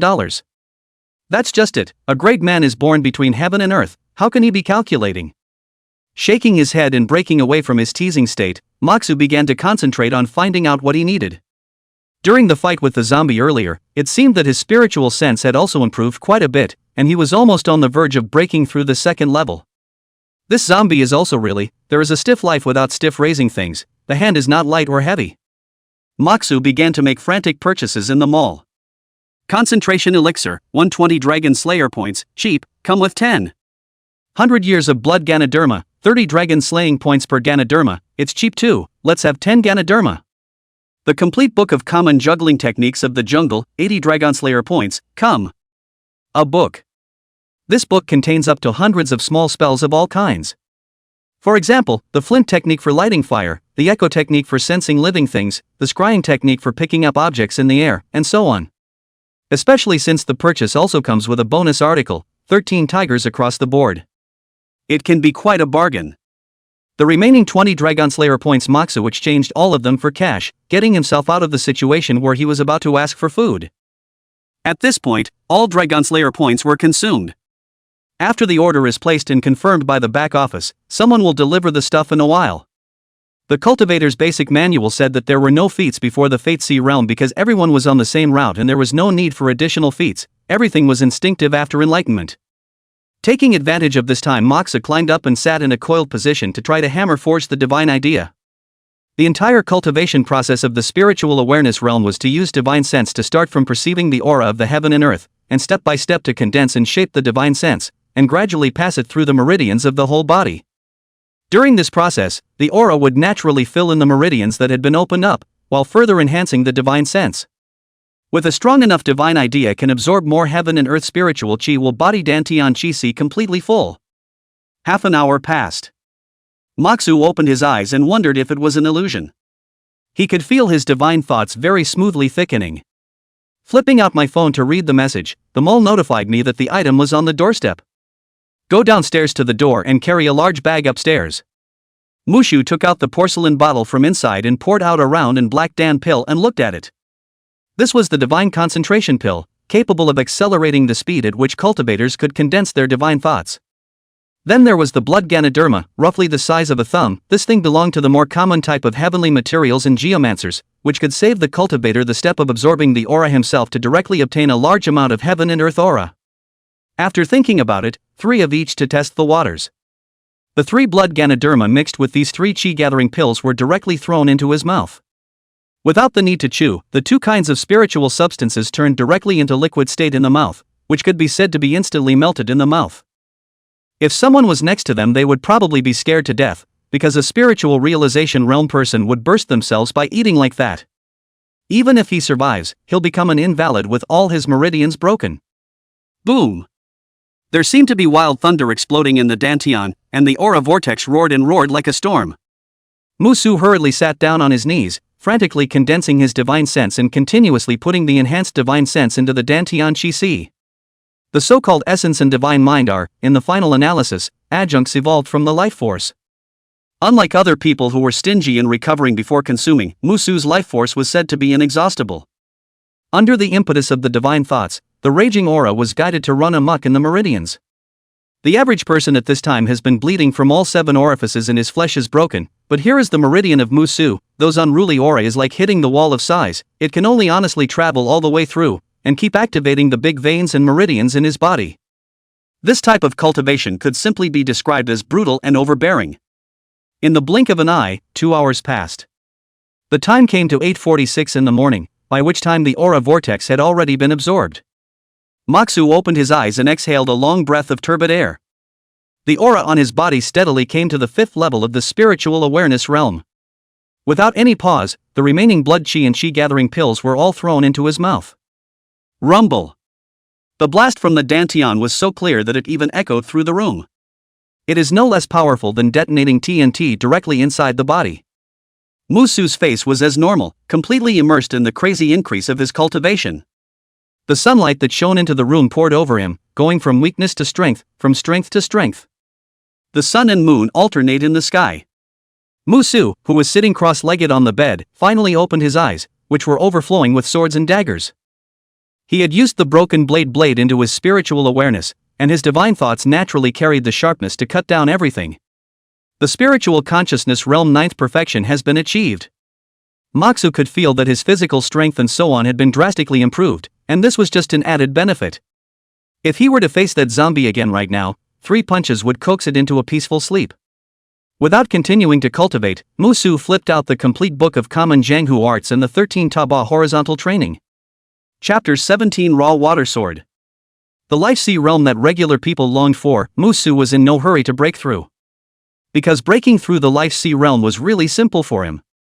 As long as a sufficient amount of aura is to be allowed to reach a certain node, the aura will then naturally give birth to the sea of life in a roar like the beginning of heaven and earth. And his total amount of aura was now close to as much as twice that of an ordinary person, which was the conclusion he had come to after reading the information on his cell phone. Cultivators often talk about talent, and the real talent gap will be reflected in this realm. The higher the talent, the larger the limit size of the life sea, and the smoother the development down the road.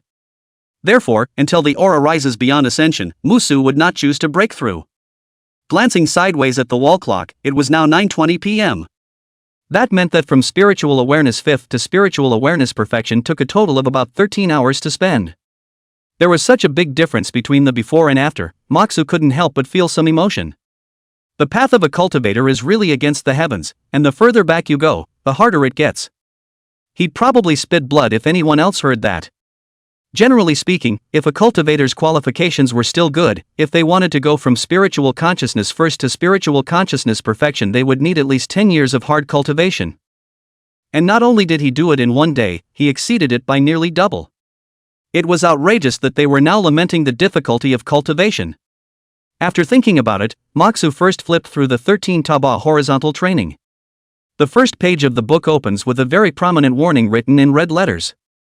This martial art is exceptionally draining of qi and blood, and practicing it for more than 10 minutes a day is prohibited. Moxu scanned and skipped straight through. With just that one sentence, he was already planning to make 13 Taba Yokozuna a permanent buff.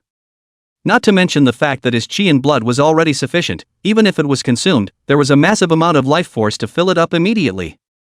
It's exhausting. It's not exhausting at all. Following the tutorial above, Musu catalyzed the orifices in his body. The air in the body immediately began to run along specific meridian routes. The qi and blood were drawn into a long dragon.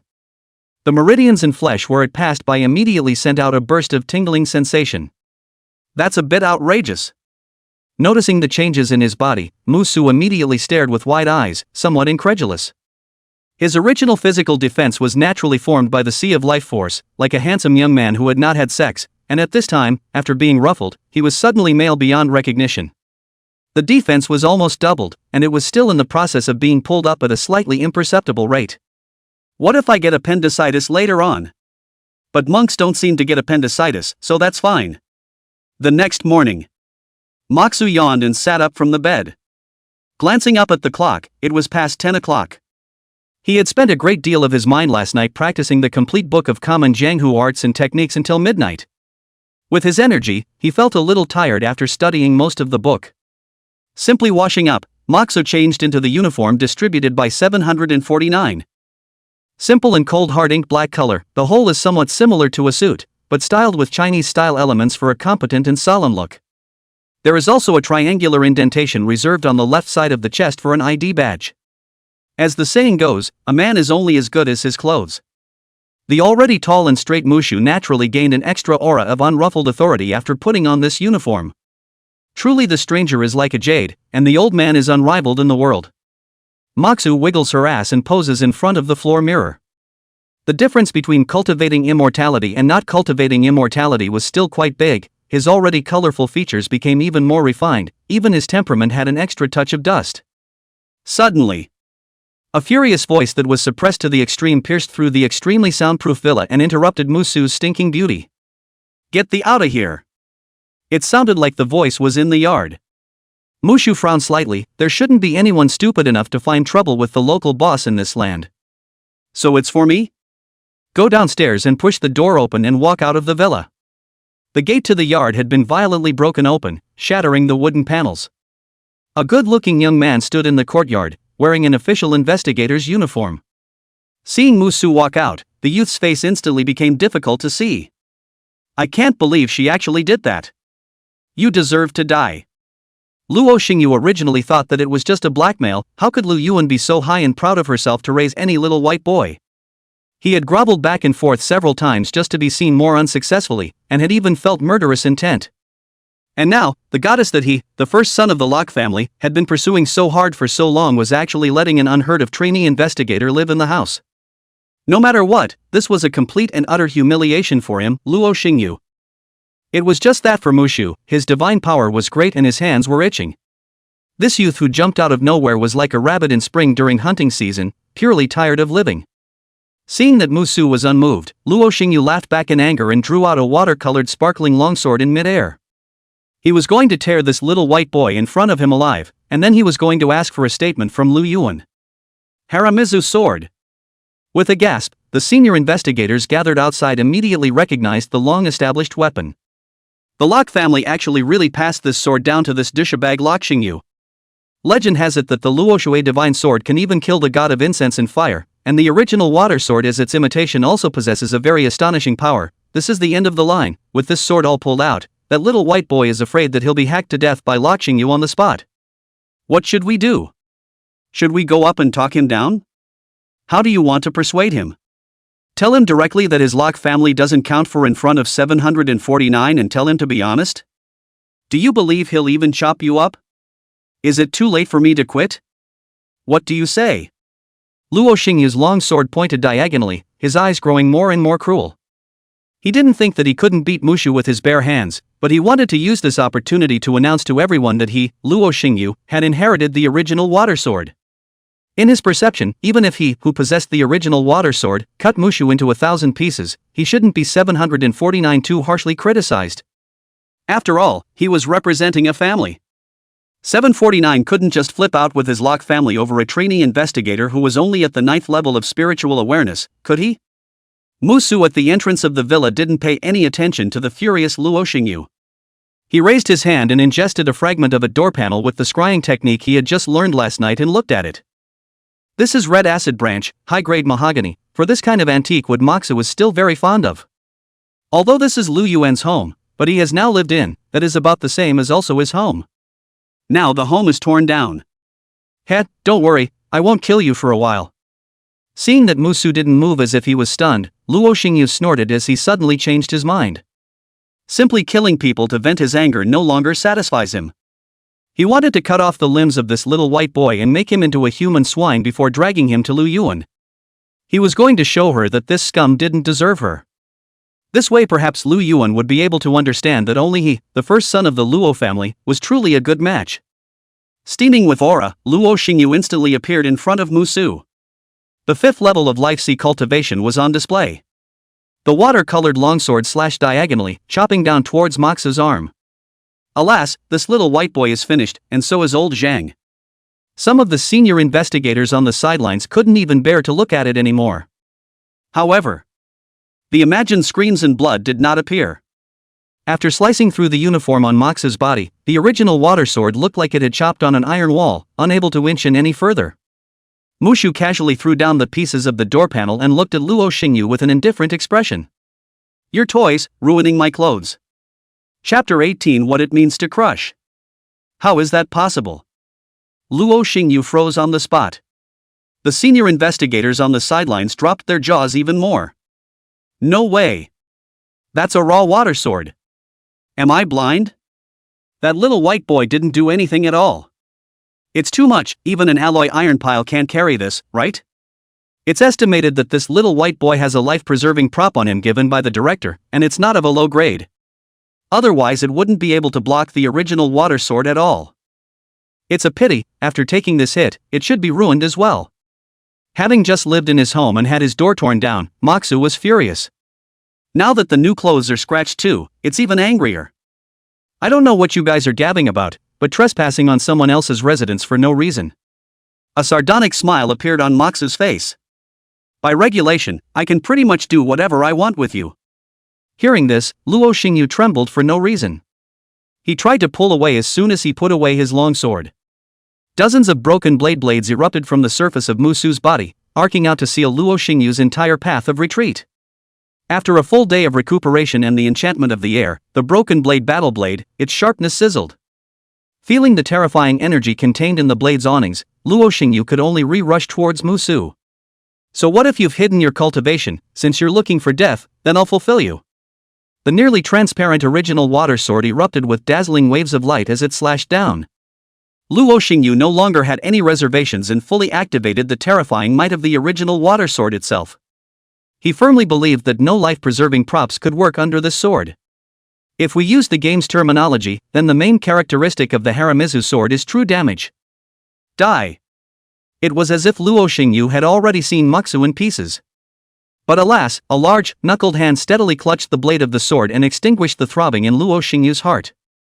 Mushu looked at the glowing longsword in his hand. The toy isn't bad, I'll laugh at it. Then he kicked out and stomped on Luo Xingyu's chest. the ferocious force directly kicked him to spit out blood and flew backwards. With his person in the air, Luo Xingyu was shocked and furious. Didn't old ancestors say that he was a rare genius with a 5th level of life C cultivation at only 20 years old? Why did this trainee investigator across the street, who looked younger than him, have such terrifying strength?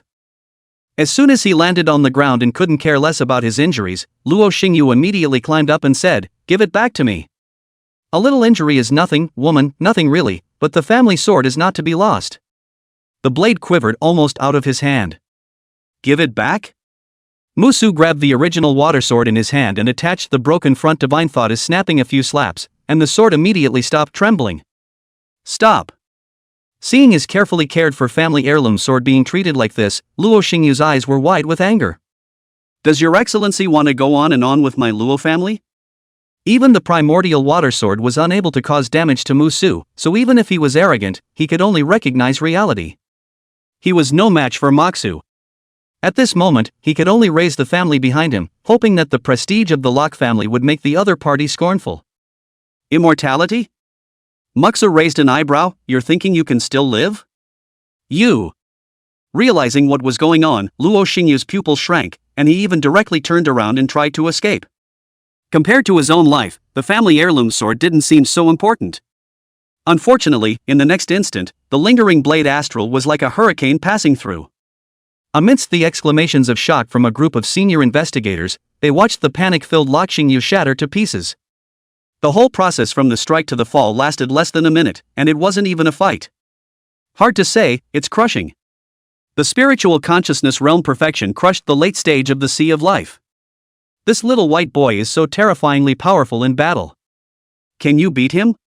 You're just a little white boy. In the future, you have to shout brother when you see people. This brother, I am really convinced. Killing the first son of the Locke family directly, this is really not afraid of being blocked by the Locke family's old ancestor on future missions. Just where this brother lives now, the Locke family doesn't really dare to retaliate. Oh, don't tease yourself into it. The entire Locke family is not worthy of lifting the shoes of the director and still dare to retaliate?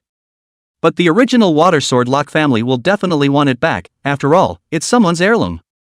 Such a short fight obviously couldn't satisfy Moxu, and he turned his gaze to those senior investigators. Noticing his gaze, the men turned their heads and pretended not to see it. At that moment, a rough shout rang out from outside. "Brother Mushu, is everything all right?" With hurried footsteps, Lin walked into the courtyard. After seeing the broken pieces on the ground, he spat, "Bah, what kind of bird dares to presume to pursue the chief? Don't take it to heart." Noticing that Musu was looking at those senior investigators outside, Lin casually said, "Those people are all trash, don't bother with them." Aren't they senior investigators? Being a full investigator for 3 years counts as a senior investigator, it's just a name, no. Most of them were scared out of their wits during the mission, and would only complete the minimum standard mission once a month, and usually just hunker down all day and cultivate, easily muddling through 3 years. So, don't look at them as nominally senior investigators, but most of them are actually no better than trainee investigators. A cultivator's ear power was far better than an ordinary person's, plus Lin's voice wasn't small. A series of contemptuous words reached the ears of those senior investigators word for word, yet they had little reaction. There are also a few among them who are at the late stage of the life sea like me, yet they don't even have the heart to refute me. It's ridiculous, isn't it? As if he was already used to it, Lin's tone was flat and mocking. It is human nature to fear death, and there are people everywhere who fear death. Moxu played with the Haramizu sword and asked, "I don't think these are all the senior investigators, are they?" "Of course not, they are only a minority." A smirk spread across the face of Lin, who was still looking dark. The real bottom line of the 749 is the judges running around and those magistrates who have claimed the precincts to hold down the side, they are the majority. So it is. Moxu nodded, so that made sense. Looking at the sleeve that had broken a slit and then looking at the marks left by Luo Xingyu, Musu was puzzled. Lin thought he was worried about the director and relieved him. Don't worry, the entire Locke family is nothing to the director, at best it's trouble, and that's all it is. Even this bunch of senior losers just treat Locke Xingyu as a joke, after all, they're usually quite bored. Moxu didn't think about it that much. He was just thinking. The new clothes were scratched by Luo Xingyu. Is it possible to go up to the Luo family to ask for compensation? In the meantime, Yanajisang City, suburban woodland, inside an ancient style building. The old man sitting in the eunuch chair with his eyes closed violently crushed the jade teacup in his hand. The sound of shattering scared the servant next to him so much that he immediately fell to his knees. Clean up. With a casual command, the old man frowned slightly. Cultivating to his realm, he would no longer be plagued by the sicknesses of normal people. The inexplicable feeling of palpitations coupled with wildly fluttering eyelids signaled that something big was about to happen. Thinking about this, the old man spoke, "Go, call multiplying wind back." Yes. In the shadows behind him, the servant with graying temples respectfully stepped forward to receive the order and disappeared in a flash. Chapter 19 Mountain River Realm Big Brother debuts. Yanajisang Branch Office, Service Hall. There were still a few days left before the school year started, so with nothing else to do, Muxa dragged He Qing to pick up the mission. About Luo Xingyu's follow-up treatment and the house's repair work has all been taken over by Lin Guodong, and it is not necessary for him to worry about it. Looking at the tall back that was kibitzing with the receptionist, He Qing pursed her lips. The 400 Dragon Slayer points rewarded by the quest had been mostly consumed. In 1 day and 2 nights, not only had she broken through the 8th level of spiritual awareness, she was only 1 step away from the 9th level. She knew Moxu was playing dumb because he didn't want her points.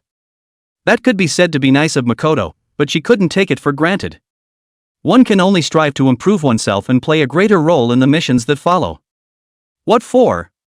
Moxu, who had gotten the quest, turned around and saw the girl dumbfounded, not knowing what she was thinking. Ah. It's okay, did you take the mission? I've sent the specifics to your phone, take a look, I don't recognize the place. Good. Unlike the first time he made a fuss, this time He Qing seemed calm. She couldn't help much with the combat side of things, but she had no problem at all with the trivial chores. Come on, let's go eat first. Mushu picked up his cell phone and looked at the time, then turned around and waved at the receptionist again. See you later, Ms. Ling. Ling Xiaonin squeezed out a smile with difficulty. But in my heart, I was cursing, Soul. Are you after me?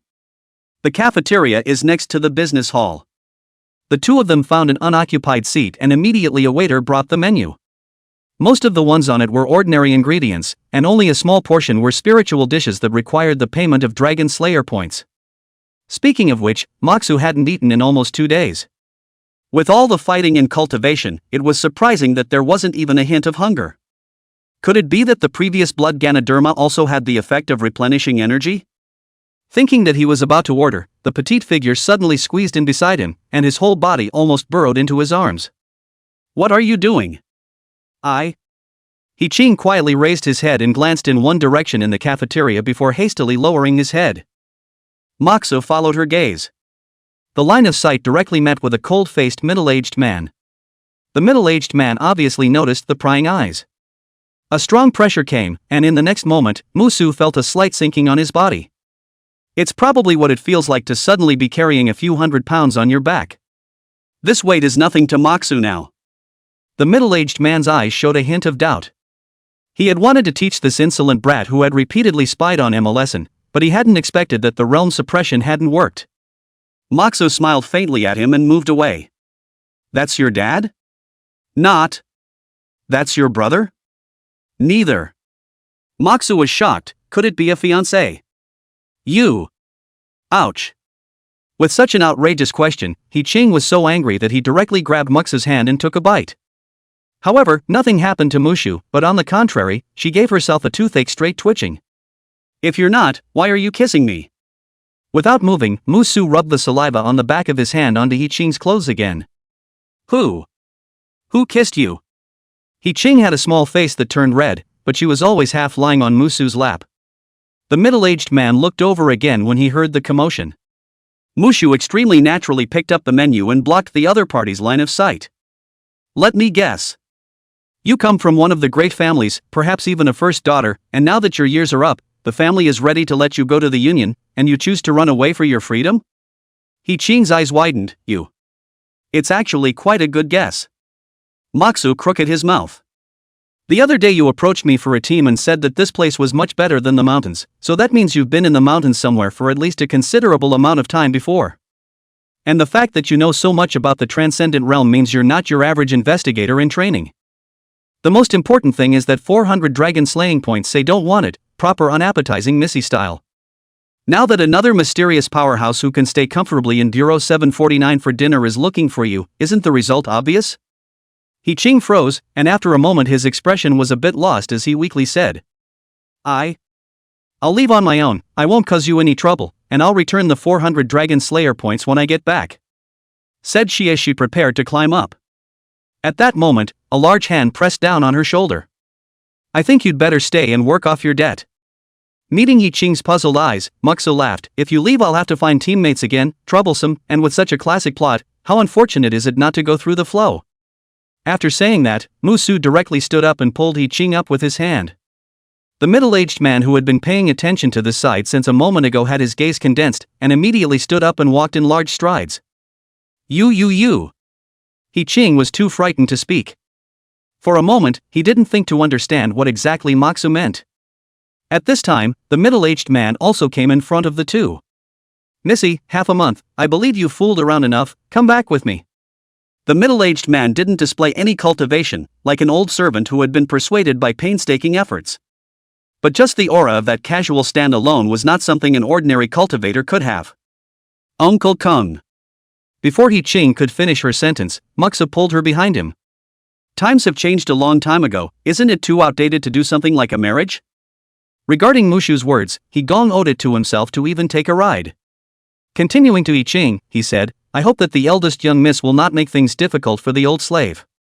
As he spoke, the aura on He Gong's body began to rise, and a majestic volcano silhouette emerged behind him.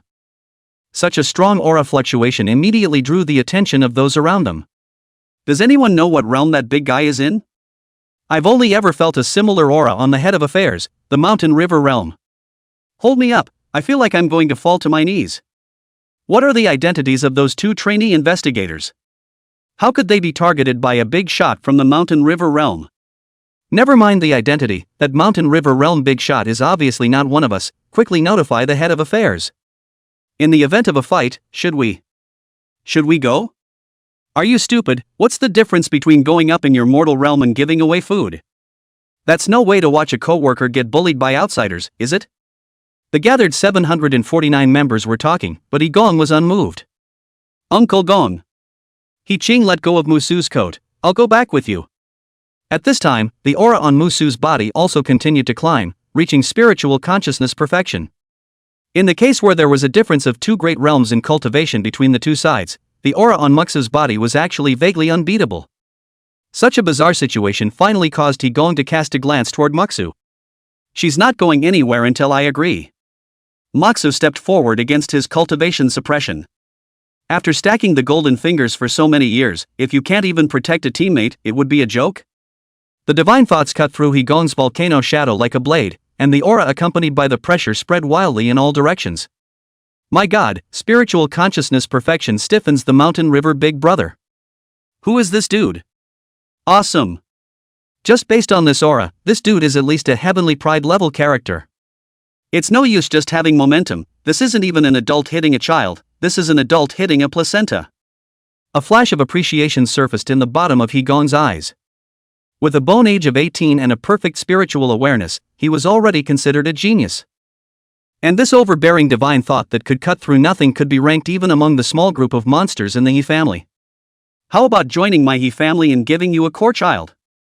Musu raised his eyebrows slightly, thinking, good guy, not only do you want to bring He Qing back, but now even I want to pack up and go together, don't you? What are the perks? As long as you. He Gong froze for a moment. What? Are there any perks to joining your He family? Upon hearing this, He Gong pondered for a moment. The He family will provide you with all the cultivation resources before the Huanyu realm.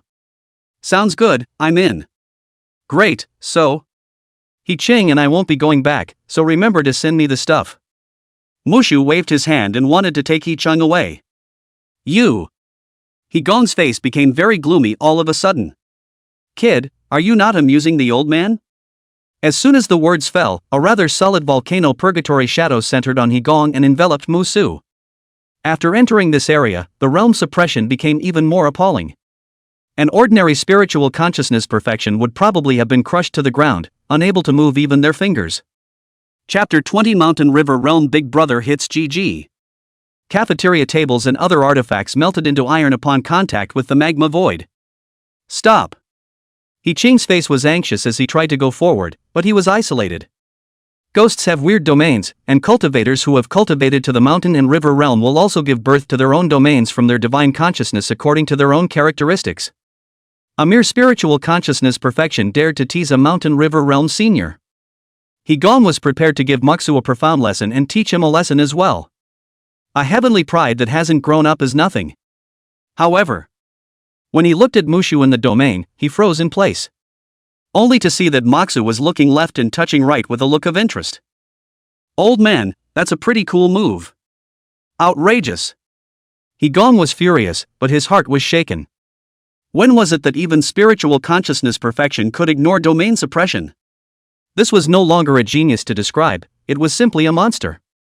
At this moment, from He Qing's perspective, Muxu looked like a yellow-haired man who had arched his own cabbage and was smoking and drinking. The problem is, this yellow hair is on the side of a 985 senior. Apologize now, and I can forgive your insolence. After all, He Qing still cherished his talent and didn't choose to make a direct move. You may be mistaken about one thing. Musu smiled, and the battle intent rose in his body. You probably can't beat me. After saying that, the strong physical body was like a spring compressed to its limit. The dry and cracked purgatory void was stepped on and sunk several points. In just a blink of an eye, the ground exploded and waves of air visible to the naked eye surged in all directions. In the midst of a rumbling explosion, Musu arrived in front of He Qing and swung out a furious punch. Physical training? He Qing's pupils shrunk slightly. He actually did smell a threatening aura on a young man with perfect spiritual awareness. Immediately, he didn't dare to be slow, and drew a fiery barrier in front of his body. In the next second, the barrier was smashed into a sky of sparks by the fist that had been imbued with the broken striker divine idea. Mushu, who was wearing a wild grin, made a flying leap to directly hug He Qing, who had been caught off guard. The two rolled into a ball. On the way, Moxa took the opportunity to hoop He Qing with his legs. And so, the original spell collision turned back into a rogue fight scene. Moxu didn't care and hardened himself against one spell after another. Fists rained down on He Qing's face, hitting him so hard that he could barely open his eyes. Crap! Groove? The crowd of onlookers had their jaws dropped directly at this scene. This is too ferocious.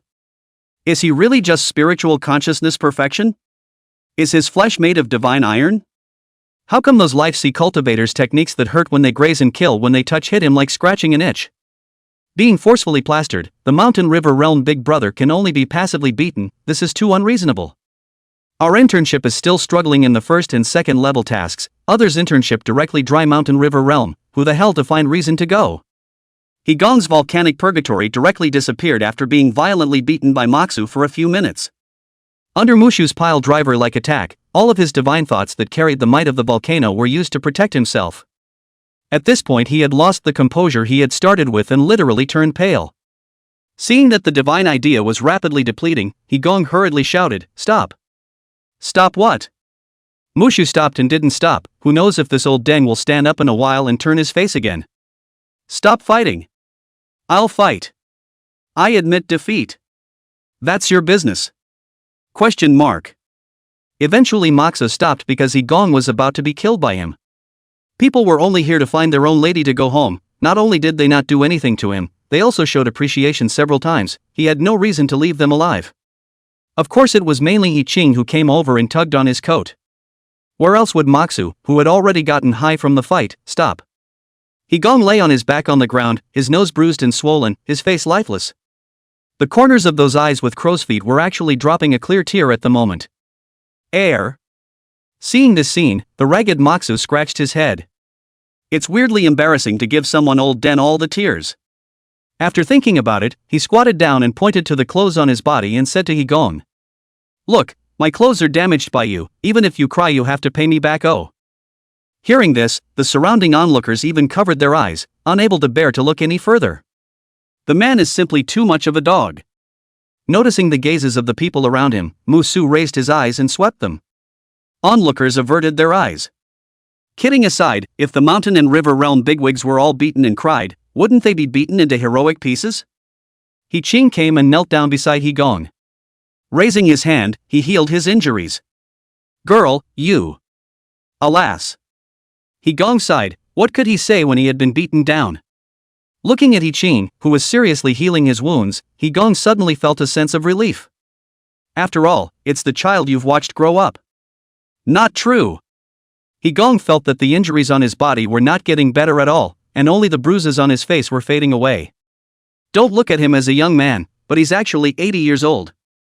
After receiving a severe beating, it can be said that a handful of old bones are almost falling apart, and at this time cannot move at all. What is this girl doing? Meeting He Gong's puzzled gaze, He Qing spat out his tongue. I'm sorry, Uncle Kyo, it's better for you to lie down. She wasn't that stupid to heal He Gong. God knows what He Gong, who had lost so much face, would do after he recovered. Eldest miss, in fact, you can completely just ask his lordship to break off the engagement now. He Gong's helpless gaze darted between the two of them, He Qing and Musu. With this aunt's strength, I'm afraid the old master will simply repent the marriage with the Morong family. What aunt, Uncle Gong, don't be ridiculous. The sudden phrase auntie made He Qing's cheeks burn a little.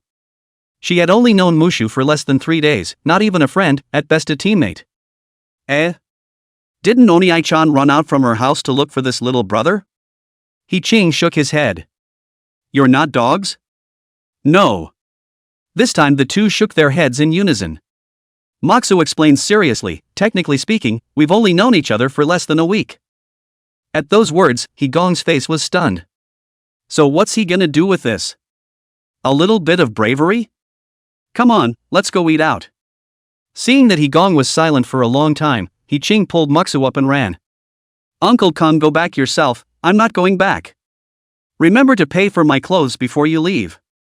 Moxu's voice came from far away. After the two left, the onlookers also instantly dispersed. God knows if this Mountain River Realm big brother would be annoyed and want to kill and silence him when he recovers in a while. A moment later, a pair of feet wearing leather shoes came to stand beside He Gong. He Gong turned his head and Wang Boqiang smiled at him. Humph. He Gong snorted coldly and twisted his head. The old boy must have come early in the morning and is hiding in some corner to see the joke. Would you believe me if I said I didn't know this kid was so strong? Wang Boqiang raised his hand and threw down a porcelain vase. When did you learn to talk with your eyes open? He Gong struggled to sit up from the floor. The injuries on his face had already been taken care of by He Qing, and the injuries on his body were also recovering quickly under the strong cultivation of the Mountain River Realm. At this moment, if he stood with the ragged Moxu, the onlookers wouldn't be able to tell who was the one taking the beating. Young people nowadays are becoming more and more unintelligible. He Gong poured out a snow-white pill from the bottle and threw it into his mouth. His face, which was slightly white due to the excessive consumption of divine thoughts, instantly flushed. He braced himself and stood up, patting the dust off his body and laughing. Knowing each other for 3 days and then daring to come out with this, really thinking that the old man is easy to fool, However, I'm afraid the little monster from the Morong family won't stop. Chapter 21, Level 6 Incident, Black Mountain Interior Room. Jinhui Mall, Yanajisang City. Chopper heads adrift steadily into the parking space. Moxu, who had already gotten used to it after sitting a few times, had just unbuckled his seatbelt when he saw a small hand tugging at the corner of his coat. Puzzled, he turned his head and met those big, deer-like eyes. Claws, eh? I seem to, owe you more and more. You're not going to say you're going to give yourself to me next, are you? Not at all. He Qing loosened his grip on the corner of Musu's coat. I'm just. Seeing that she just couldn't say a reason in half a day, Musu interrupted. Okay, don't twist and turn like a, let's go, I'll go buy some clothes first, and then we'll find a place to eat afterward. After saying that, he rubbed He Qing's head and turned to get out of the car. He Qing was furious. What the hell? I'm a woman. But you have no breasts, so it's a waste to call yourself a girl.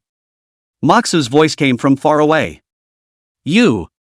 He Qing was so angry that he clenched his teeth and went after her, wanting to pinch Musu's soft flesh, and the original slightly charming atmosphere had vanished. The two scuffled to the front of a clothing store, flanked by people on the road. Because at this time, Mushu was like fleeing from a disaster, the clothes on his body were pitted, and in some positions they had almost become rags. The salesgirl raised her eyes and thought she was being approached by a beggar. However, it was good that Mushu's temperament was not bad, but nothing happened in the classic bridge of the dog's eye view. Passers-by also only thought that Moxu had been subjected to a strong man locking men.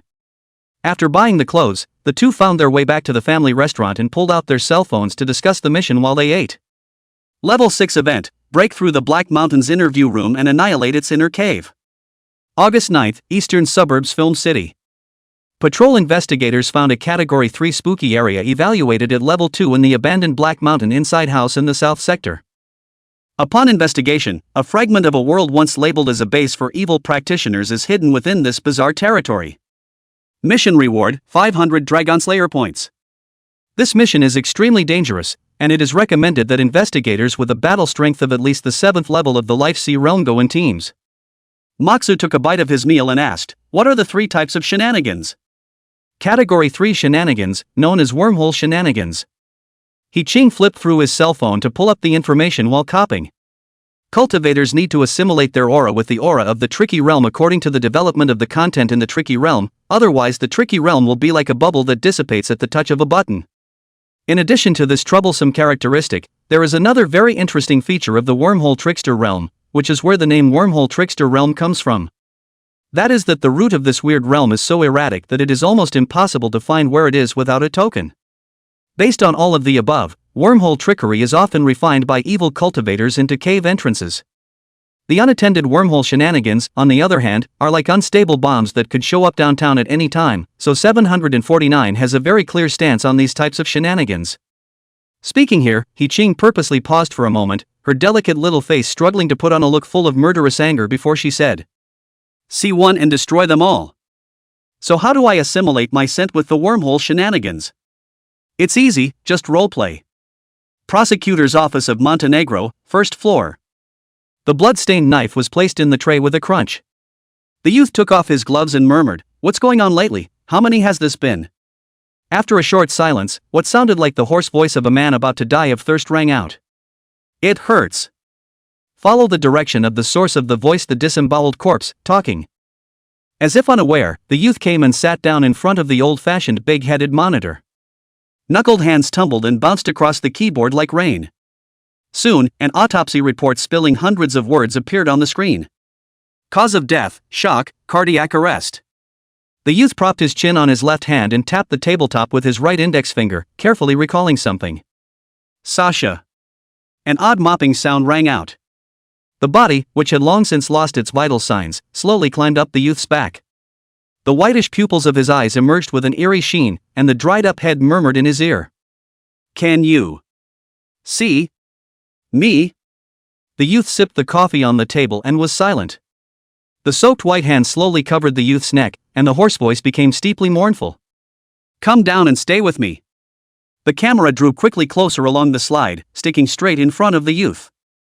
The warm, flawless lens reflects a pair of shaken pupils. "Ka. Perfect, all units rest." The fill light was turned off, the director walked to the youth in stride and gave a thumbs up in admiration. "You can Maksu, old brother, whether it's the sense of picture or expression, it's all quite spot on."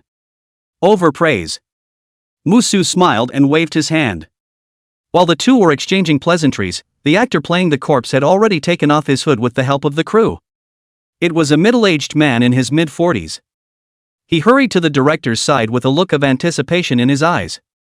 "Director, what about me? How did I act?" Cough, cough, cough. He didn't seem to be breathing very well and coughed several times in a row before slowing down. "You? Not that I'm saying, oldly, we're all old actors, how can we still make common sense mistakes?" The director, full of displeasure, pointed at the camera and asked, "Why did you smile at the camera just now?" The middle-aged man called oldly froze for a moment. "Huh? I smiled at the camera? No, did you make a mistake? Come with me." The director beckoned toward a camera off to the side. Maksu yawned and quietly watched the scene without speaking. He was a forensic pathologist in his previous life, and he played it without any pressure or sense of dissonance.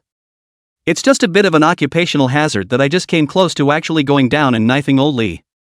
He's dissected a lot of people, he hasn't dissected a trick yet, and he doesn't know if the structure is the same as a human." By halftime, Maksu had taken off his white coat to sit and rest in the doorway of the Black Mountain interior room. "Here comes the boxed lunch." Old Lee handed over a bulging boxed lunch, and you could tell by his relaxed tone that he was still in a good mood. "Thanks." Maksu reached out and took it. Open a look, the fragrant rice, covered with 2 large chicken thighs, next to a colorful and attractive halogen egg, which is in the boxed lunch. High and low must be a dozone powerhouse. Casually breaking the disposable chopsticks apart, Muxu asked, "What's the name?" "My name is Li Changshu, they all call me Old Li, just call me Old Li too." Li Changshu held the boxed lunch and sat down directly beside Mushu. "Little brother, I'm older than you, so I'll take the liberty of calling myself an old brother?" "I'm afraid not." Li Changshu froze for a moment before saying sullenly, "Fine." As if trying to ease the embarrassment, Li Changshu added, "You know what? I'm kinda happy today, I didn't expect the last scene to be so successful." Mushu was interested when he heard that. "Why do you say it's the last game?" "Because." Li Changshu stared blankly down the empty hallway. "Someone doesn't want me to stay on." "Yes?" Mushu looked at the corridor. "Don't the directors and them all take care of you?" "You know, I'm not talking about them." Half of Li Changshu's face was hidden in the darkness. "Little brother, you say? Is there any being that is born to die?" The seemingly calm words caused the temperature around them to drop a lot. Mushu turned his head to look at Li Changshu, his calm eyes meeting the blood-filled pupils. Shadows loomed silently in all directions, and oppression grew in the darkness. "Stick to a point." The somewhat stagnant atmosphere was interrupted by a beep from his cell phone. "Hold on, I'll return a message." Moxa got up and walked to the side by himself and fished his cell phone out of his pocket to check it. The grim-faced Li Changshu froze in place, the bloody tears that almost flowed out of his eyes hanging in mid-air, neither collecting nor falling. Luckily, Moxa moved quickly and didn't let him be embarrassed for too long. "Okay." Moxa put away his cell phone and fished out the 749 badge with the recorder and put it on his chest. "I don't know if you should be dead or not, but you should be dying." Saying that, the biting blade almost came out through his body. The message was from He Qing, who had been outside the trickster realm observing the progress of assimilation. The message was only 4 short words. "The time has come." Chapter 22, Spitefulness. The invisible chop covered the entire corridor in the blink of an eye. This was the first time that Mushu had fully activated the broken blade after his spiritual awareness was perfected. His divine thoughts changed their characteristics under the influence of the broken blade, becoming rigid and sharp.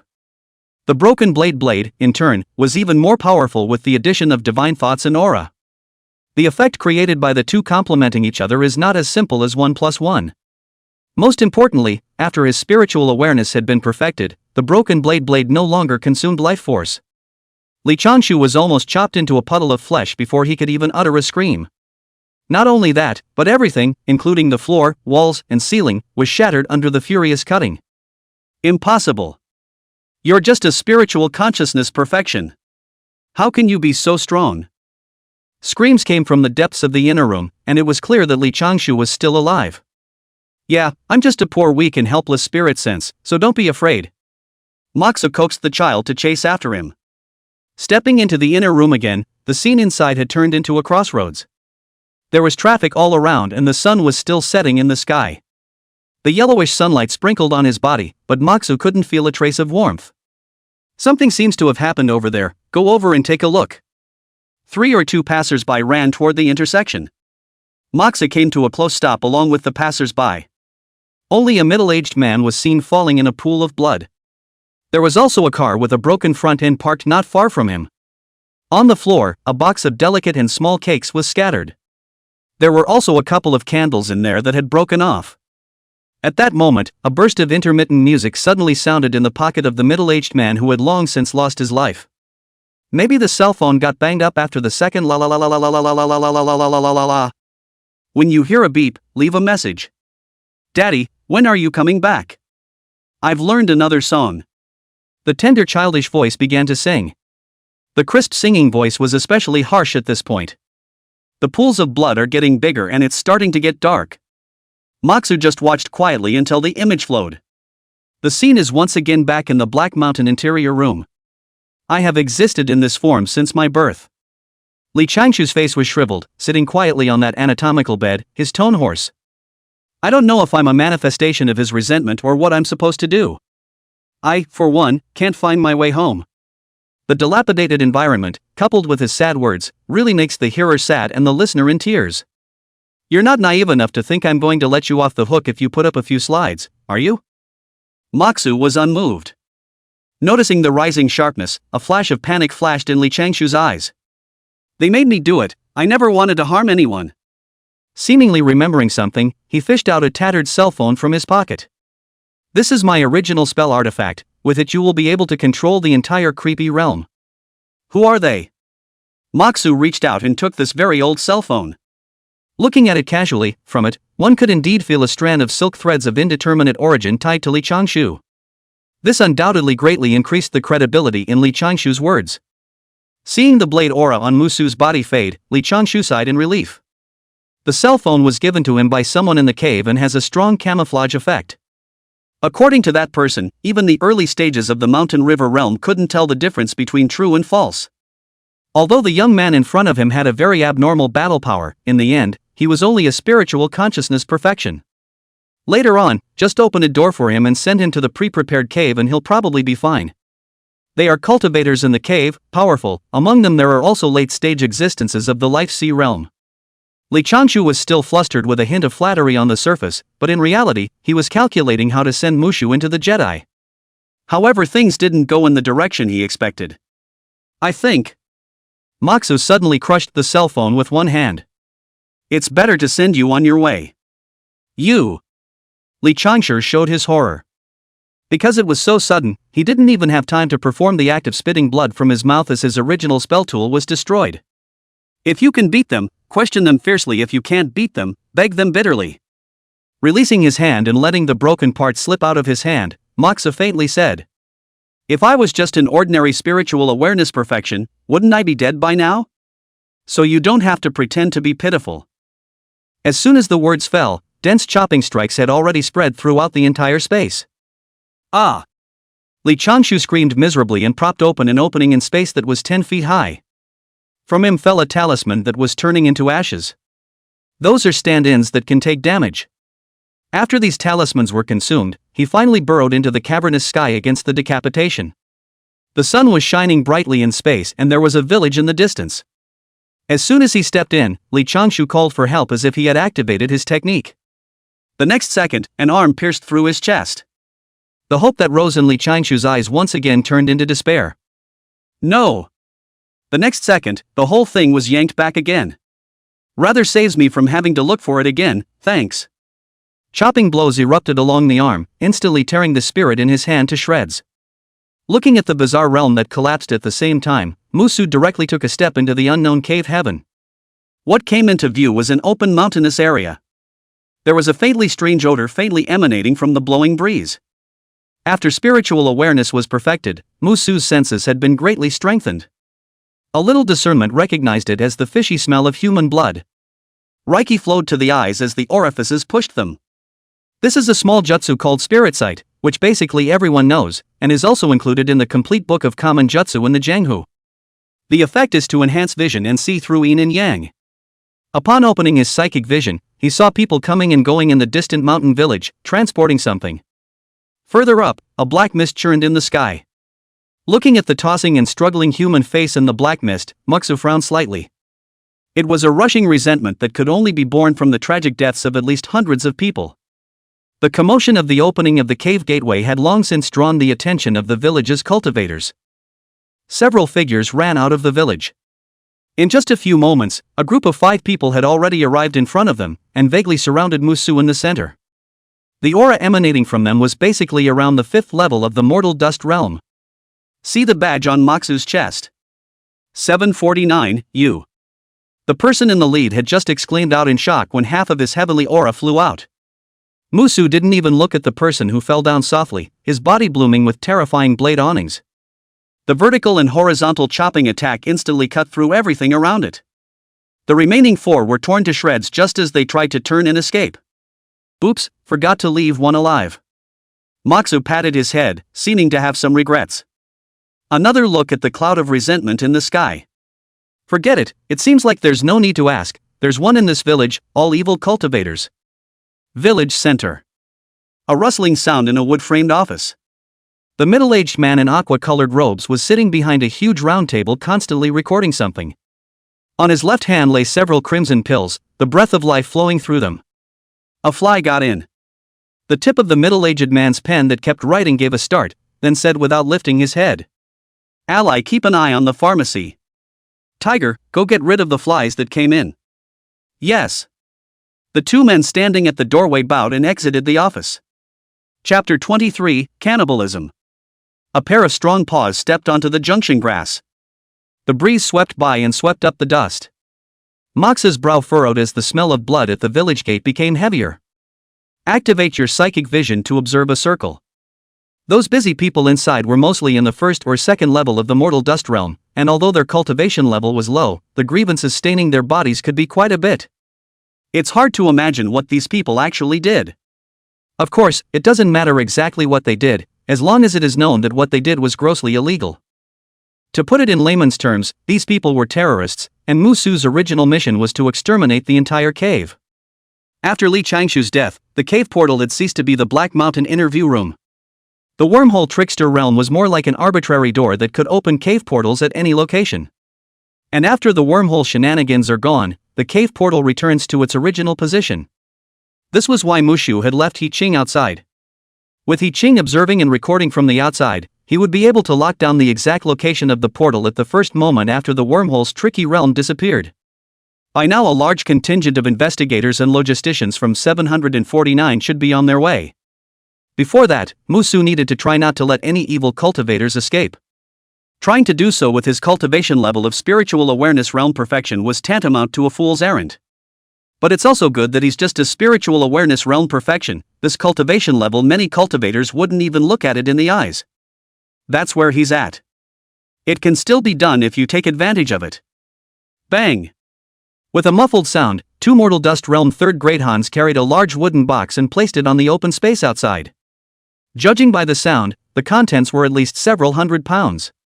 At that moment, noticing Mushu standing at the entrance of the village, the box-carrying man's face changed and he glared at his companion.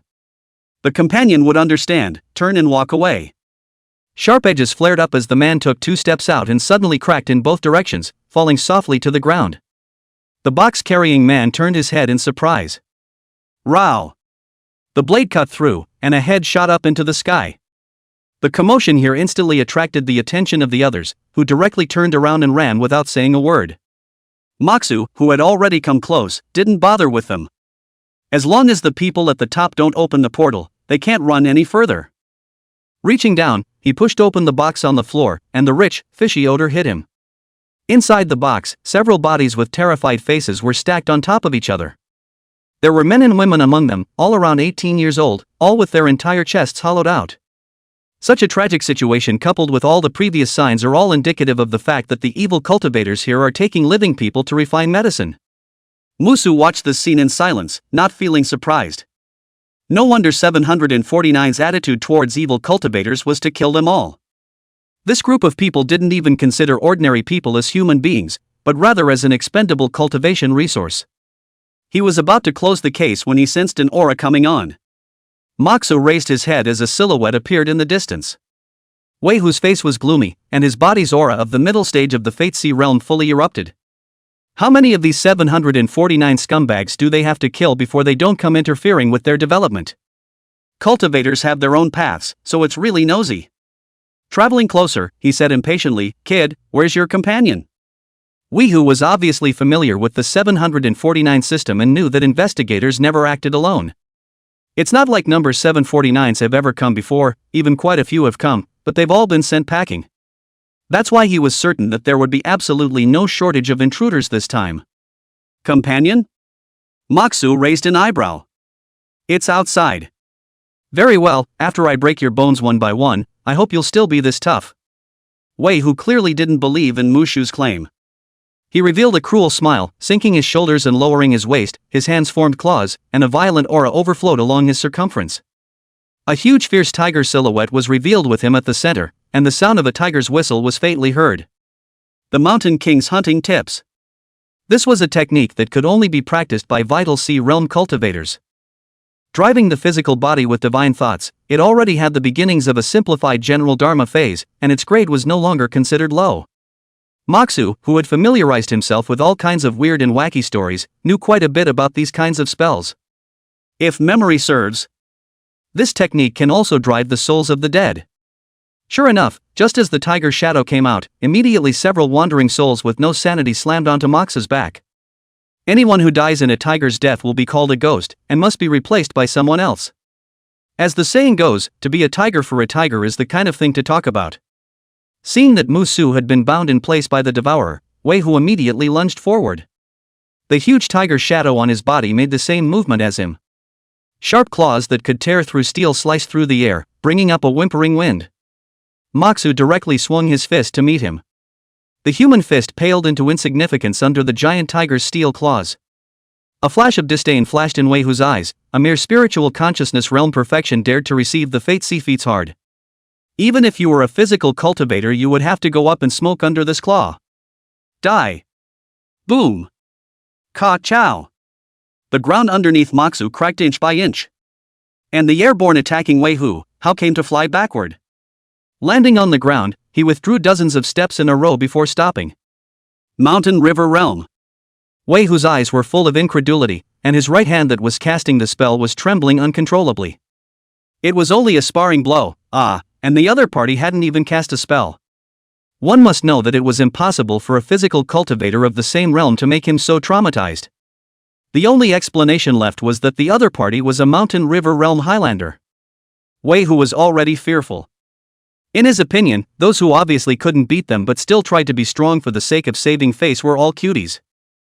Reality is not a game. If you die for real. Immediately, his knees weakened and he fell to the ground, bowing his head. Elder. I am willing to lie down and confess my sins. Moxu, who was about to give chase. No, you guys are all about killing moves, and when you realize you can't beat them, you just give up? How about half of this surrender and half of this loss? Put it here. Without uttering a single word, Musu took a step to shatter the ground in front of him and shot out. The undisguised murderous aura was firmly locked onto Wei Hu, whose forehead was pressed to the ground. Feel the breath looming. Wei Hu looked up a little confused. A casserole-sized fist came face to face. Before he died, Wei Hu had only one question in his mind. Doesn't 749 have the option of incarceration? How come this senior didn't hesitate at all? Snap. Like a watermelon smashed by a baseball bat. Red and white splattered in all directions. The roadblock of the middle stage of the Sea of Life fell in this way. The orifices bulged, an invisible aura formed a film of chi in front of Mux's body to stop all the dirt. As his cultivation increased, he was finally the one who didn't have to get all dirty after every fight. The headless body slowly flopped to the ground. A few crimson-colored pills fell out of his arms and rolled down to Mox's feet.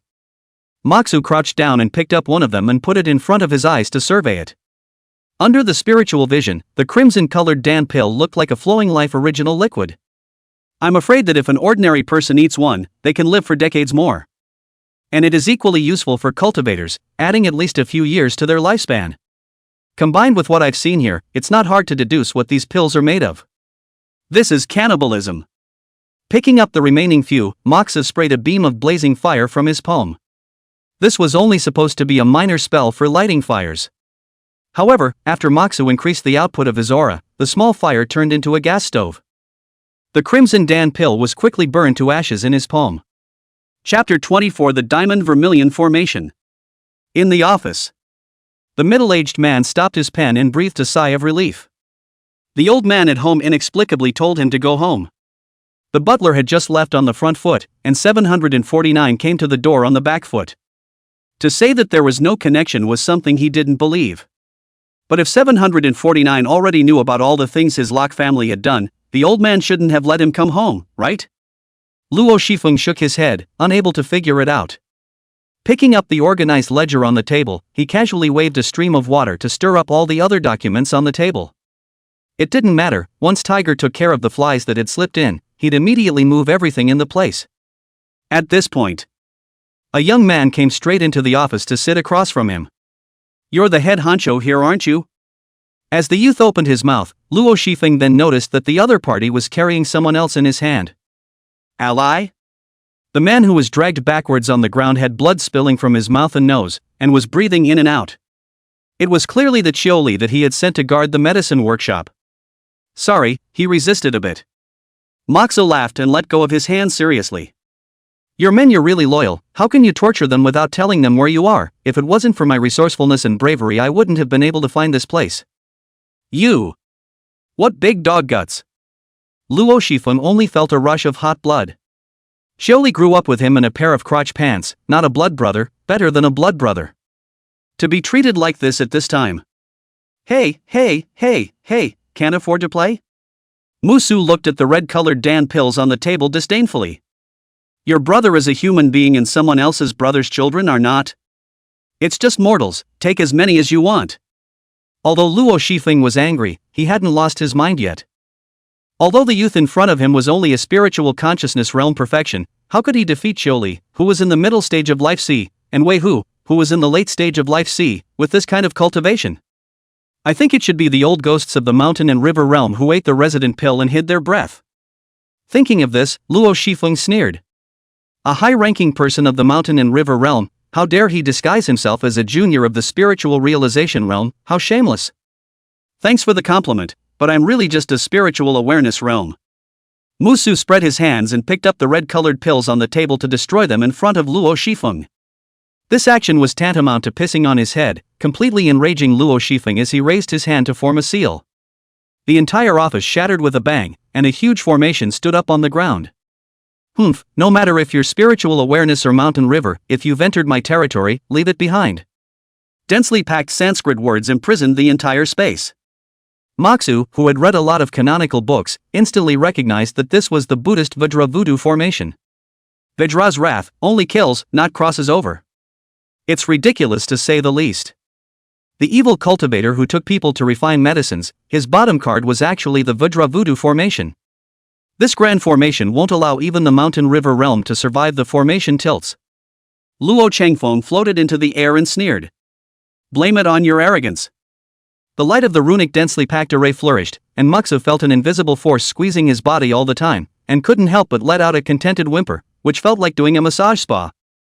Although he didn't know what would happen to a real mountain and river realm in a formation, he could guess a thing or two by looking at the Xiaoli on the ground who hadn't even lasted a second before his bones and tendons were directly broken.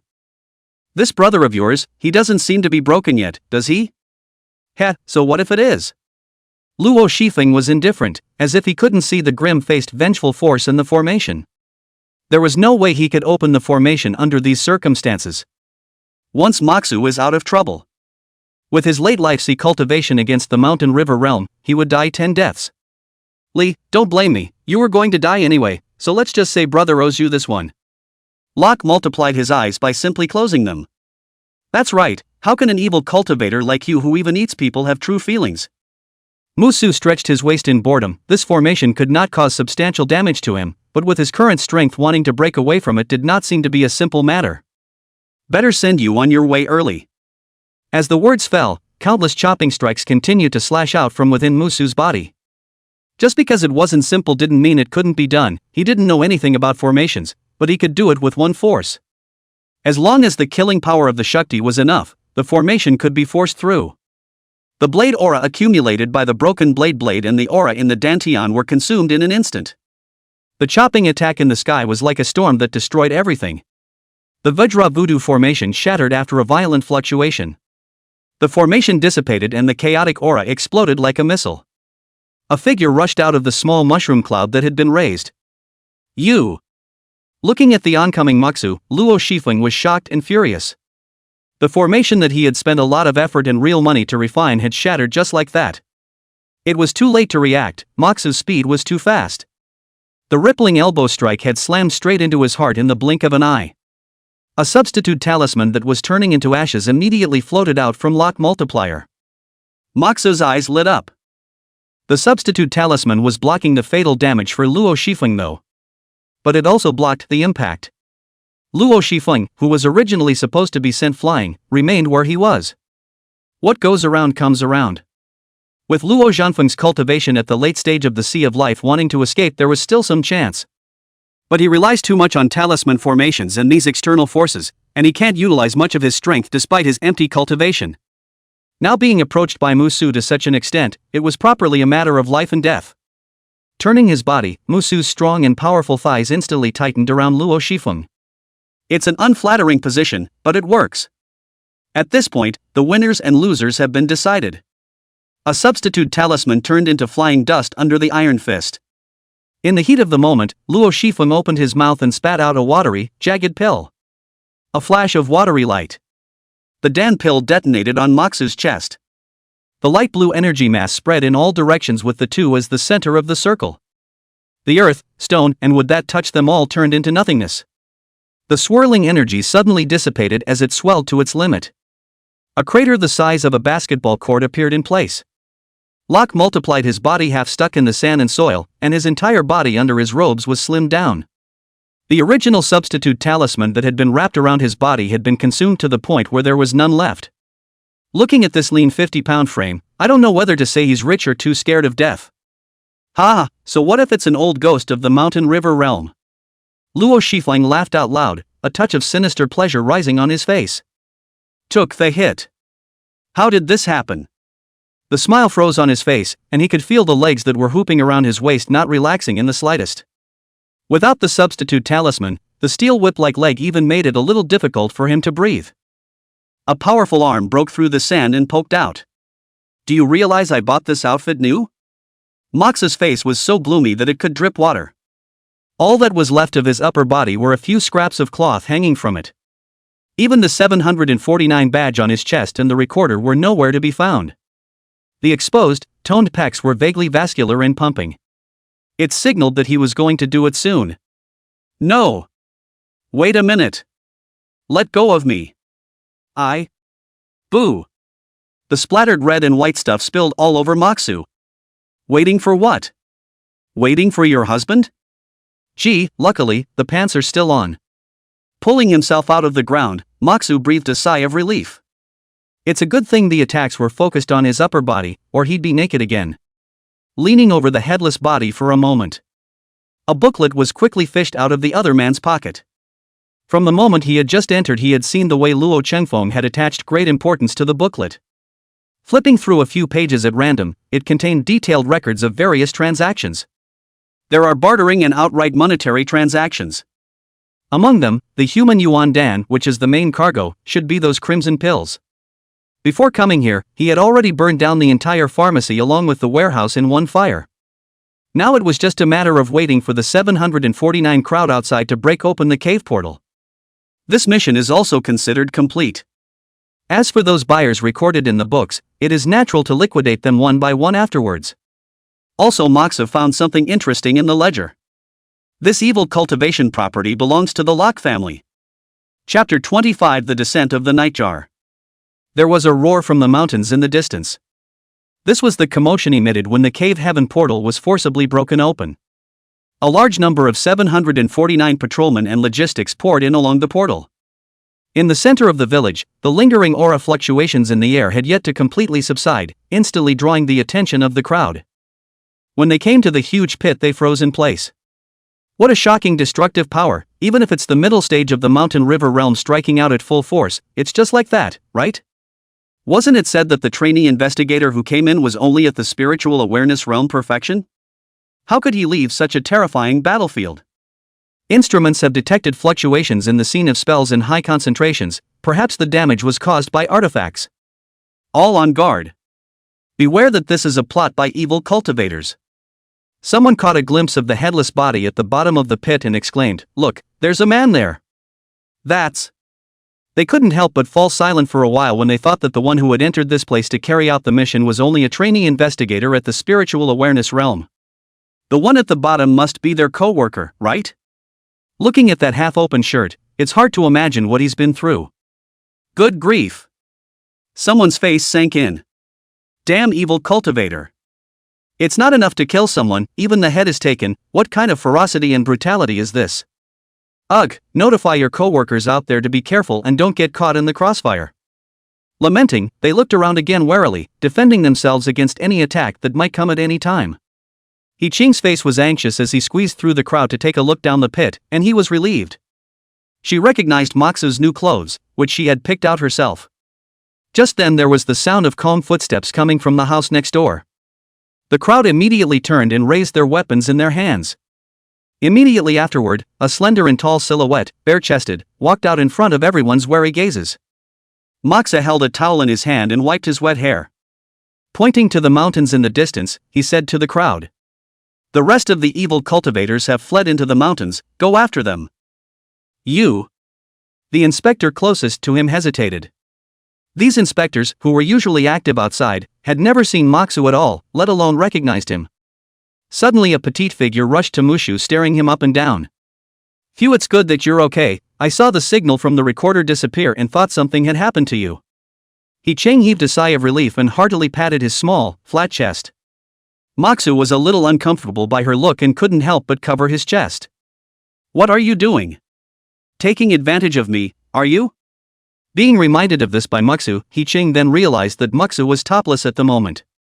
The texture of the alabaster-like skin is rounded, and the full pectoral abs and serratus anterior muscles are curved in an alluring manner. Plus it's fresh out of the shower and still has crystals of water on it. Not to mention, this look at Musu is really a bit of charm. Ugh. I didn't. He Qing's face reddened, and he turned his head away with his mouth agape. I wouldn't even look at it if I were shown it, huh? The onlookers of the inspectors also reacted to the fact that this sultry handsome guy was their colleague. Immediately, he began to arrange for manpower to sweep the remaining evil cultivators within the cave. After Luo Shifeng's death, Musu didn't have much interest in bothering those miscellaneous fish. They couldn't open the cave anyway with the rightful owner dead. You're still in the cave even if you've escaped? Now it's just a matter of waiting for fellow inspectors to plow through and clean the entire cave. This mission is considered complete. Glancing at He Qing, who was sneaking a glance at him from time to time, Musu was somewhat speechless. Can't tell you're quite horny for a girl. Ouch. Taking a blow to the head, He Qing let out a cry of pain. Look at you, just look good, with your hand on my stomach. He Qing looked down and saw that his hand had indeed just barely touched the small of Mushu's back. However, what was unexpected to Musu was that He Qing was not only not shy to withdraw her hand. Instead, the soft, boneless little hand directly affixed itself to the whole thing. I've taken a beating anyway, it can't be in vain, I have to feel it back.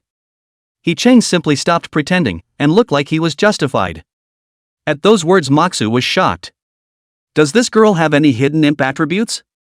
But where he was some kind of lord who was willing to take a loss, he immediately stretched out his hand and said, If you don't let go, I'm going to touch back. He Qing shrank his neck, but then immediately forced himself to calm down and harden his temper. Come on. Who's afraid of who? The two were wide-eyed. At the time of the stalemate, a cough interrupted the flirtation between the two. Ahem, you two are really in good spirits. Shu Qing stood beside him at some point. Was looking at the two with a helpless face. He Qing retracted his hand like an electric shock, his cheeks burning. Dying. She must have been possessed just now. It's outrageous that they would do such a thing. Looking at her, a delicate little face reddened to the roots of her ears, Musu only felt puzzled. You're the one who made the move, and now you're the one who's blushing. So you're just being a snob, are you? At this time, Shu Qing took 2 steps forward and handed over a brand new set of uniforms, as well as badges and recorders. Whispering in Moxu's ear, he said, The chief asked me to give it to you. After saying this, he pointed to the recorder on his chest and turned around with a "you're on your own" expression and left quickly, leaving behind a puzzled Moxu. What's up with this married woman looking for a mistress and being caught red-handed by a private investigator? Glancing at each other with He Qing. The little girl turned her head with a red-faced grunt. Moxu was just about to speak when he suddenly saw a stream of ass flying head-on. Question mark. Bang, a muffled sound. Moxu caught the flying man with one hand. Shu Qing, who was caught, looked back with an anxious face and panic in her eyes. Run! The wind whistled outside the house, filling it with an inexplicable depression. In a few moments, a corpse with a half-open chest appeared in the doorway of the hut. It kept its feet on the ground and moved forward. Each step seemed to step on the hearts of the crowd. That's the natural oppression that comes from too great a difference in the nature of life. Under the terrifying pressure, He Qing and Shu Qing simultaneously let out muffled grunts and flopped to the ground. Blood even began to spill from his mouth and nose.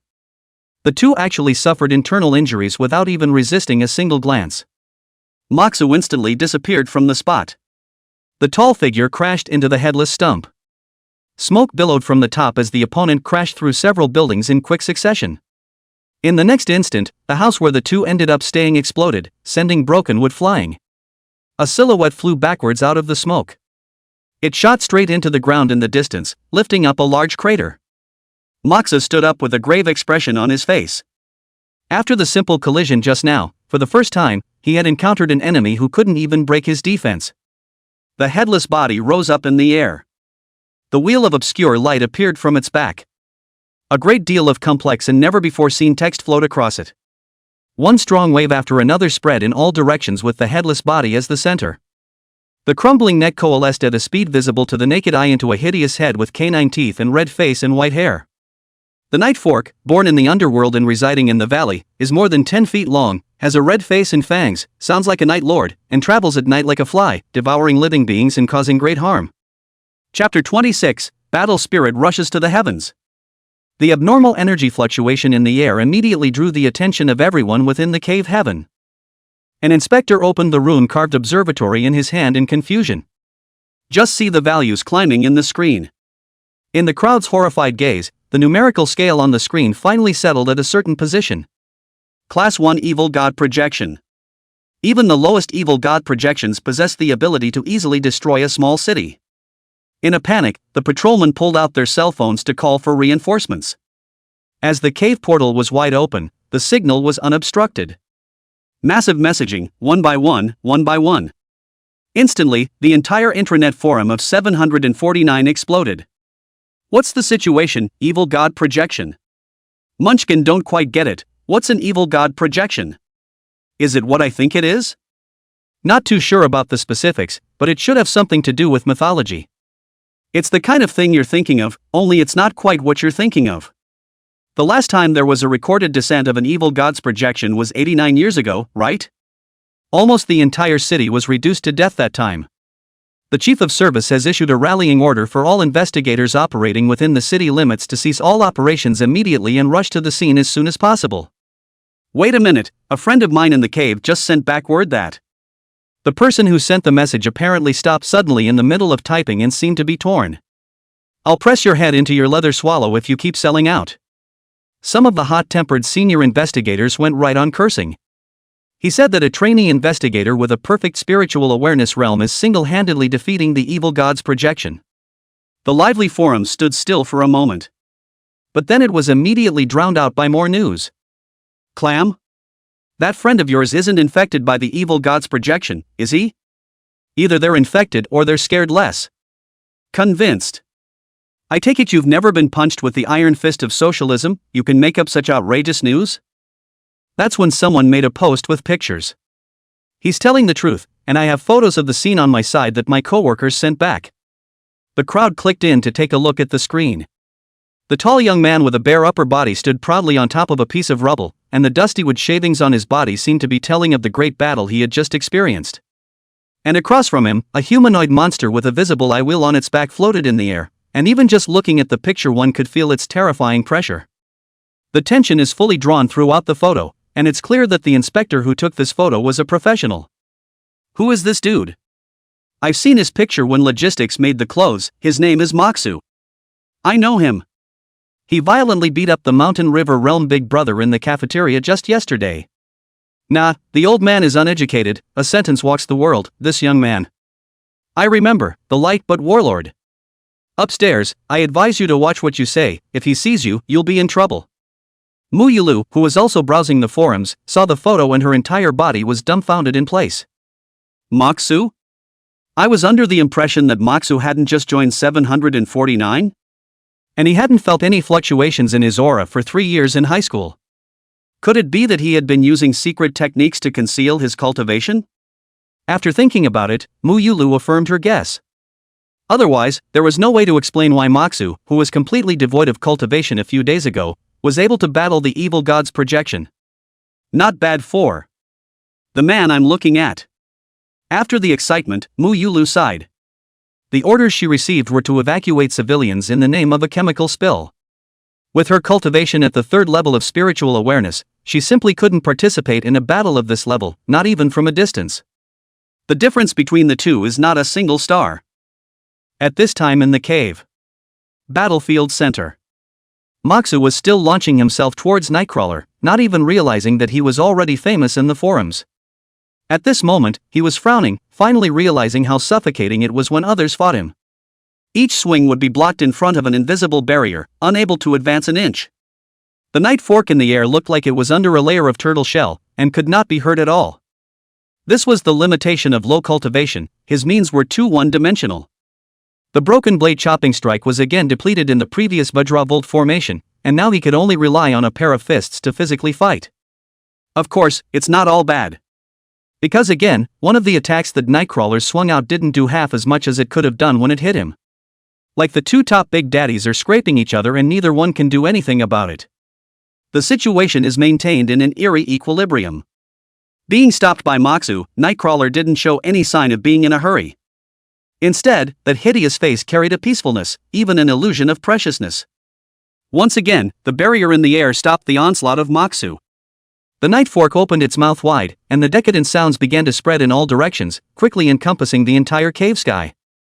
Evil gods are tainted with pollution. Wherever they passed, the eyes of those inspectors with weaker cultivation levels glowed red. With a wild roar, he lunged towards the others. Just 2 steps away, he was spotted in time by a sharp-eyed Hanyu and pinned to the ground. The Hanyu transported his air and refreshed his spirit, and bellowed out. "I'm He Qing, captain of patrol and dispatch team 3, everyone listen to my order and leave this side of the cave immediately. Knock out on the spot those who have gone berserk, and make sure you keep yourself safe." Compared to mortal dust realm cultivators, spiritual consciousness cultivators could barely resist because they had divine thoughts, but they wouldn't last long. It's only a matter of time before something happens with continued exposure to this environment. On a rooftop, He Qing clenched her silver teeth, barely managing to maintain her clarity. Looking at the backs of those still fighting in the distance, a sense of powerlessness could not help but rise in his heart. She couldn't even withstand the aftermath of a battle of this level. He Qing wasn't some sniveling, weak personality. On the contrary, she was calm and had her own opinions. Looking at the tall backs still fighting in the distance, she clenched her fists and poked them out towards the front, her entire body's aura coming together in one place. The pure energy formed a large ball of light green light. The moment Moxu was struck again, he flew backward. The ball of light that had coalesced to its limit shot out electrically against the roof. It struck Moxu's back in the air. Sensing movement behind him, Moxu turned his head and made a gag. He Qing saw it. It was a go. It's a go. Without any hesitation, she turned and jumped straight off the roof, merging into the line of inspectors leaving. Retracting his gaze, Moxu landed in the standard superhero pose.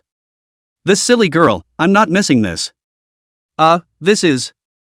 Unexpectedly, the energy mass that He Qing shot was not healing energy. Instead, it was an incomparably pure aura. Its total amount was not as much as Moxu's own, but it was still considered to have filled up his nearly dried-up dantian. Not only that, this magical energy even caused the dormant broken blade to awaken once again. Next, the broken blade that sensed the evil god's aura was like it had met its archenemy. The blade whistled, and the battle intent rushed to the sky. Chapter 27, The Yellow Springs. Evil god pollution essentially pollutes the life force. And Mushu's vitality was like an abyss. In game terms, he was relying on a thick blood bar to eat poison wounds the hard way. However, after the broken blade awakened, it was as if those contaminations had met a natural enemy, and could no longer affect him at all. Nightcrawler, who had been looking peaceful from the time he appeared until now, finally changed his face. He no longer stood still and instead began to take the initiative to attack. Dense rays of black light erupted from its mouth. Wherever it passed, even space was swept out in a circle of ripples. Moxie didn't even have time to dodge before he was swept directly into his chest. A violent explosion of black energy. The overflowing aftermath turned the sand on the ground into ashes in a matter of moments. Sharp edges emerged from the foul-smelling smoke. A huge flash of blade light split through the smoke. Mox's entire body shot out explosively and swept towards the night fork close to the chop. He didn't swing the chop at random, the broken blade was only awakened, not fully restored. He needs to adopt a more affordable style of play. The air barrier that had previously prevented him from advancing an inch collapsed at the touch of the broken blade. Moxu finally arrived in front of Nightcrawler unimpeded. Spinning around and swinging his fist, the heavy fist covered in blade intent tore through layer after layer of barriers, and ultimately struck the Night Stalker's crimson face viciously. The air exploded with a pop loud enough to shred eardrums. For the first time, the high and mighty evil god tasted the taste of human fists. On the contrary, Musu was flooded with surprise. This time the superimposed life force was far more than before, and he felt that his chi had even directly increased by as much as 0.5%. Cave gate outdoor. The eyes of a group of inspectors with psychic vision on went wide. This is called spiritual awareness perfection? It's a science spiritual awareness perfection, isn't it?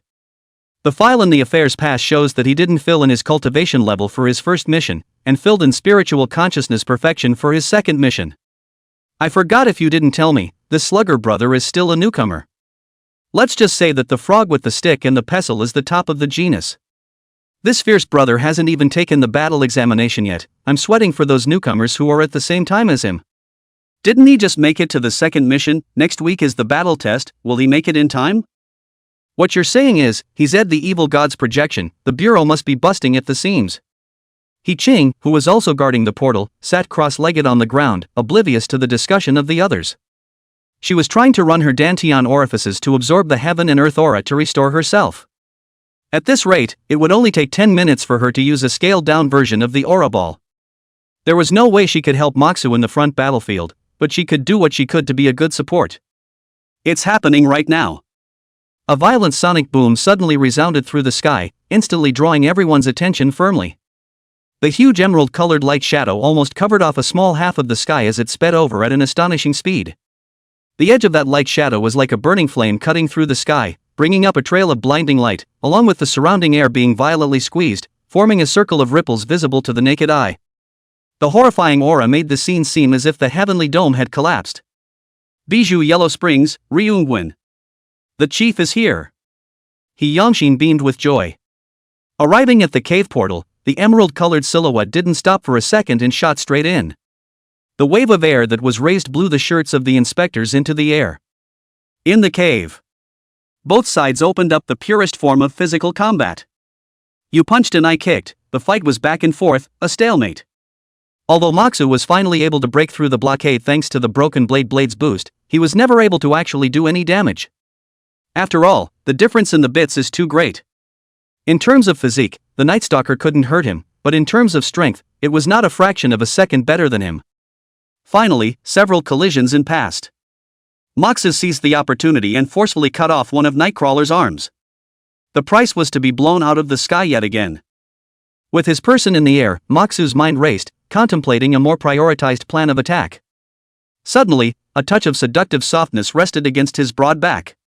Moxu was startled, and when he turned his head sideways he saw that cold and sexually charged face. Nothing? The bland words don't even feel like concern. Moxu was silent for a moment before saying, "Your hand." From the moment he had just been caught, he had felt something caressing his abdomen. As a result, when he looked down, it was Lu Yuan's hand. Not to mention, slim white, through a little pink, good jade hands off. But in this case, it's not quite right, is it? The two fell to the ground. As if she hadn't heard it, Lu Yuan's slender hand moved up a few more points.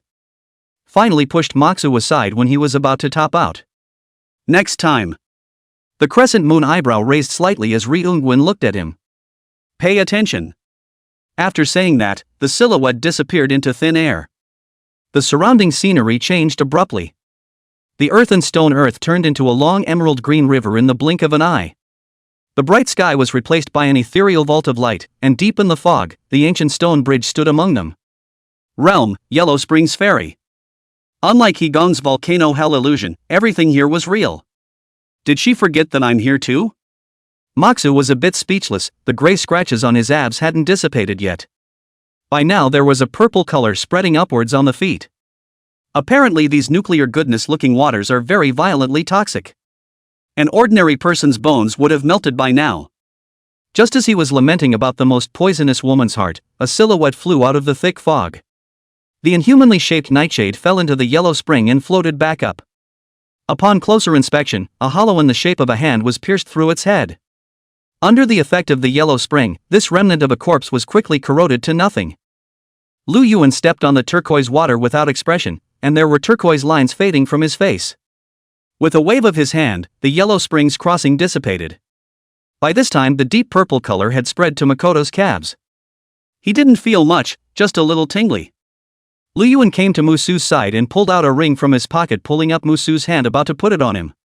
Wait. Musu was startled, explaining at Lin Yuwei's puzzled gaze.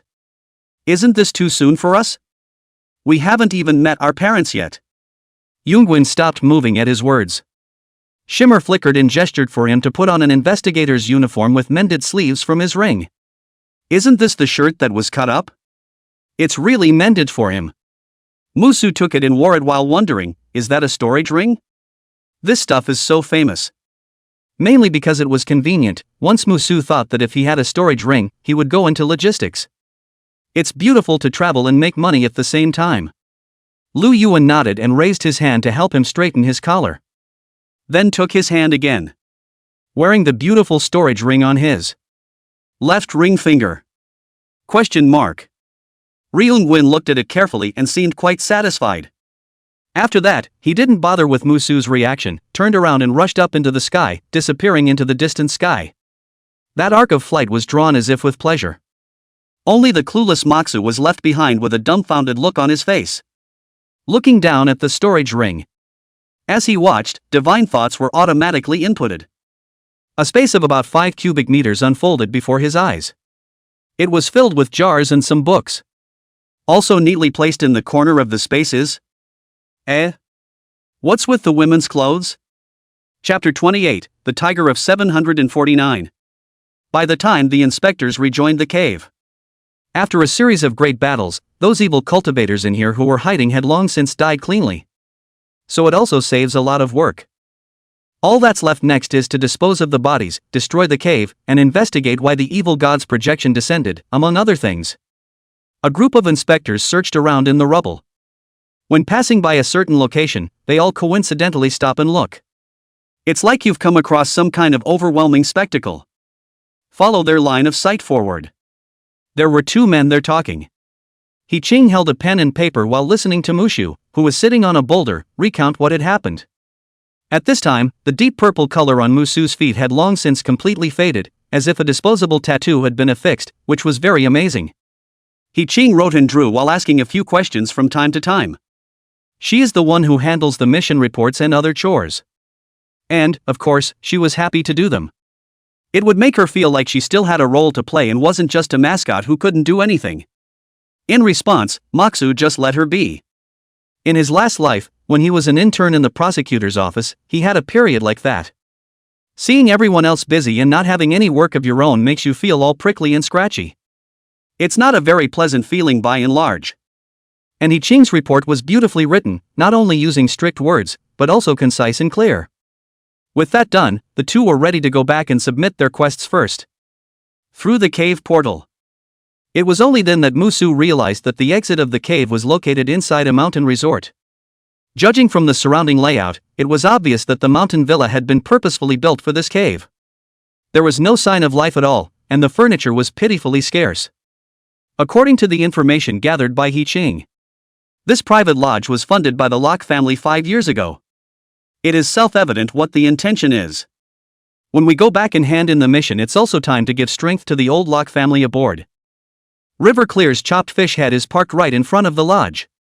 It's a little farther to travel here. Even when He Qing drove, he traveled for more than an hour before finally returning to the Lu Xiang branch. As they traveled to the Hall of Affairs, people on the road looked sideways. The male investigators were largely silent, their expressions reverent. And the female investigator did a double take. Hey, they all seem to be looking at you, huh? He Qing lowered his voice and whispered. How rude, call Sue, please. Moxu rolled his eyes. Those people were on the verge of peeling his pants down with their gaze. How could they not feel it? It's actually quite understandable. Investigator in training battles a projection of an evil god. Just the title goes straight into the Department of Shock without changing a word, and some people think it's outrageous. In ancient times, the reputation of a man like him would have been 8 hands, 3 heads, and a mouth that breathes fire. Okay Mokti, no problem Mokti. He Qing also didn't know what he remembered and burst into a fit of giggles. Moxu ignored her. He felt a little uncomfortable being stared at by so many people. Originally, his character was that much of a sociopath, or he wouldn't have gone on to become a forensic scientist in his last life. After all, dead people don't talk or stare at him all the time. If it weren't for the fact that he had no one to turn to in this life's baby openings, he wouldn't have forced himself to become cheerful, or even a social cow. Just as soon as he arrived at the window, Moxu's eyes lit up. As the saying goes, when an acquaintance meets, it's a good thing. "Ms. Ling, hello again." Hearing the voice, Ling Xiongyin had a jolt and hurriedly copied the book on the table and blocked it in front of her, pretending to be an ostrich. Gruffly, he said, "You've got the wrong person." With a wave of his scrying bag technique, Moxu ingested the book into his hand. Subconsciously, he flipped it open. Two soft-looking, half-clothed men cuddling together. "Give it back!" Ling Xiongyin screamed. The whole man had half of his body burrowed right out of the window and snatched Ben from Makoto's hands and cradled him in his arms. A pretty face turned red, almost dripping blood. Rubbing his spiced eyes, Moxu suddenly became interested. He eased up against the clerical window. Whispered in a voice that only two people could hear. "Ms. Ling, you also don't want to be known by others, right?" The tone was playfully languid, like the whisper of a demon. What do you want?" Ling Xiongyin immediately protected her full breasts, her face showing caution. "You wish." Moxu was somewhat speechless. Does he look like a womanizer? Why is it that the first reaction of every one of these women is that they want to take sex? Come on, just kidding with you. Moxu waved his hand, signaling He Qing, who was looking at him with a look of contempt, to submit the mission report. Ling Xiongyin sighed in relief as she put the book away on the counter and locked it up, reaching for it. Since this one is kinda big, the process will be a little more complicated. That ledger was also clipped along with the report. The previous battles Moxu had been deliberately protecting his pants. This left the ledger, which had been in his pocket, unharmed even after a fierce fight. Ling Xiongyin, who was unaware of the situation, flipped through the ledger and was shocked. At that moment, he didn't dare to slow down and hurriedly sent a message to his superiors. Seeing her busy for a while. While Moxu waited, he began to eavesdrop on the whispers around him. He's Moxu, huh? It doesn't look like anything special. Just by looking at the looks I can't even imagine how he managed to powerfully battle the evil god's projection. That's just it, being so white and good looking, it's just like a white boy who's been adopted by a rich woman. Gigolo? Moxu looked down at his ring finger. White boy. What's wrong with that? What's there to be ashamed of if I got it by virtue of my beauty? He raised his left hand and touched his nose as if by accident. The exquisite and gorgeous storage ring was just exposed to everyone's sight. Look at the ring on his hand. His storage pair ring, Lunar Star? That's selling for 1,200 Dragon Slayer points in the mall. I looked and it's no longer in the mall. According to the introduction, this pair of storage rings can realize spatial interoperability, passing messages and delivering things as a first-class good use. Is that a star in his hand? And where did the moonflower go? I guess it has been given to some great beauty. I think, if it's not a great beauty, it doesn't deserve this ring at all. Wow. If any man gives me a storage ring like this, I'll just marry without saying a word. And then I'll give him a soccer team after I'm married. Why are you being gracious? The chaotic murmur was not loud, but Naimusu had excellent ears and heard it clearly. I see. No wonder there are women's clothes in there. The great beauty and absolute beauty of Moxu nodded her head in thought.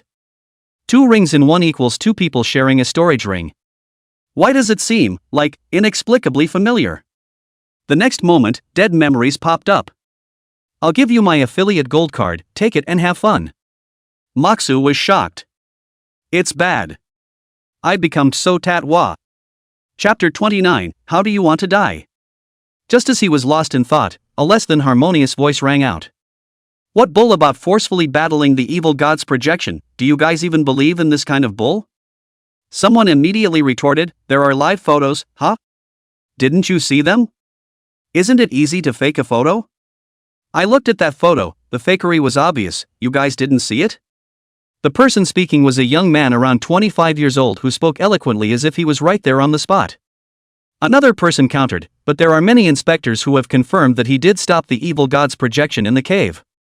What stopping an evil god's projection is, at best, spending Dragon Slayer points to buy off the inspector. The youth said, pulling out his cell phone and tapping a photo to put it in front of the crowd. On the screen, Moxu was talking to an inspector. I have plenty of similar evidence. Everyone saw the storage ring in his hand, right? Where did he get so many dragon slaying points after only 2 quests? So it's obvious that this guy is a second generation, don't even let him fool you. The investigators gathered around the table cringed as they listened to his flurry of explanations. Come to think of it, what this Gu Xing has said seems to be nothing wrong.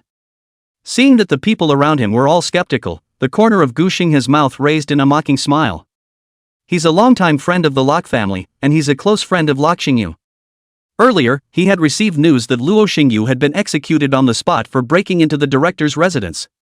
It would have been just a sound bite to know about it. With the director's status and strength at stake, no one dares to make a move. But who told him to inquire later that it had something to do with a trainee investigator named Moxu? This way, the target of retaliation is there. He's the young master of the Gu family, can't he still clean up a trainee investigator? Joke. He didn't believe in the glorious deeds of those human heirs of Mushu from the bottom of his heart. He did a very thorough investigation.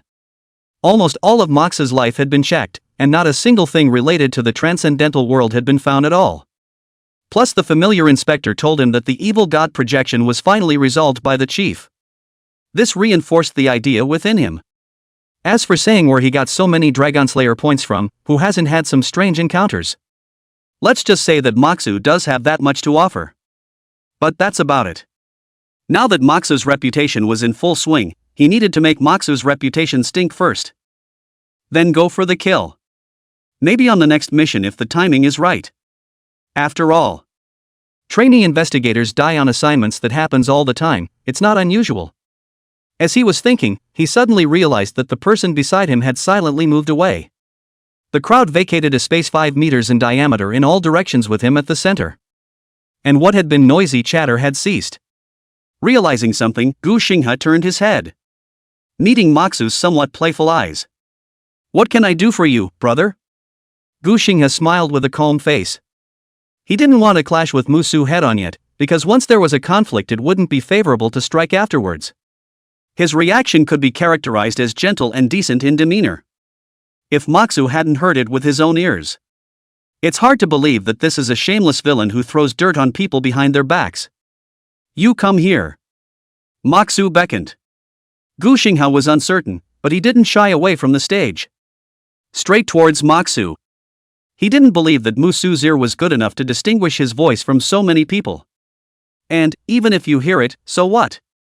Could it be that Moxu still dared to strike out in public for no reason? What an age. There's no such thing as being convicted for what you say. Just approaching. Moxu suddenly covered his chest with a pained expression. Pointing at Gu Xinghe, he said in an exaggerated tone. How dare you make a move here? The words of grief and indignation were emotional and tinged with incredulity. You? Gu Xinghe was confused for a moment.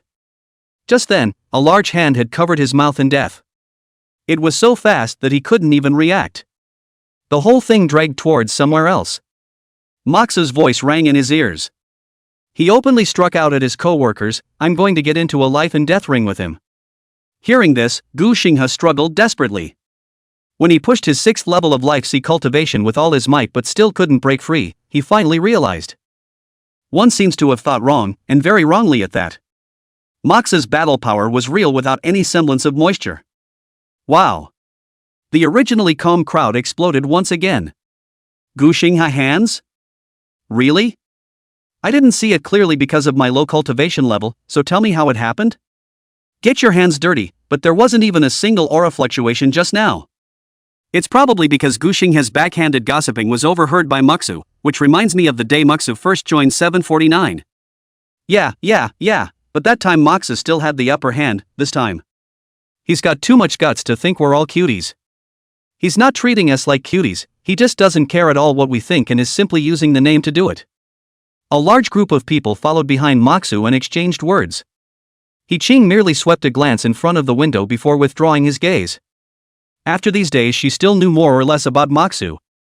Don't look at him as if he's usually nice and comical. Once you really mess with him, it's not something that can be solved with an apology. On the way, the chief of service, Mr. Wang Boqiang, came face to face. Moxu couldn't help but feel a little weak. It was neither legal nor compliant for him to do so. If the chief of service stops it, then he'll just have to find another chance to get this guy killed later. Not sure why this person is trying to smear him, but there is a saying. There is no such thing as love without a cause, and naturally there is no such thing as hate without a cause. So he was certain that this person must have a grudge against him. Since we have a grudge, if we don't kill them, do we keep them for the next generation? Surprisingly, Wang Guoqian looked like he didn't see him carrying a person in his hand and directly stepped aside. The account book submitted by Ling Qiunin had been circulated in the higher echelons. Wang Guoqian has only just finished reading it. The Gu family is also on the list. Nodding slightly towards Wang Guochang, Musu continued to carry Gu Xinghe towards the ring in the center of the affairs hall. When they went up to the life and death ring, an impenetrable boundary rose around them in an instant. Moxu's hand loosened. Gu Xinghe immediately jumped out of the way and started yelling. Trying to explain is all a conspiracy by Moxu. Yet no matter how much he screamed, not a single sound came out. Turning back, he found that Moxu was subtly pinching his fingers with his hand under his sleeve. It's a very basic spell, the silence spell. Because of the basics, almost everyone does. It's also easy to crack. All that is needed is for the attacking caster to slightly disturb the other's air, that way the spell cannot be maintained. Gu Xinghe's heart was fierce as he directly pulled out a strangely shaped firearm. This was a weapon specially built for him by his family, which could automatically convert the aura in a cultivator's body into solid bullets. A small pistol with the power of a heavy sniper. Anum. Bang, bang, bang. Moxa dodged and didn't dodge, directly received several shots, the whole person flew out and fell on the ground. Gu Xinghe hurriedly called out towards the outside. Not a sound came out of the quiet ring still. This means that the spell is not interrupted. And that scene just now fell in the eyes of the people watching the battle around him, that he, Gu Xinghe, was ruthless and wanted to directly take out his colleague. It was a disguised way of giving him a taste of what it's like to have 100 mouths to feed.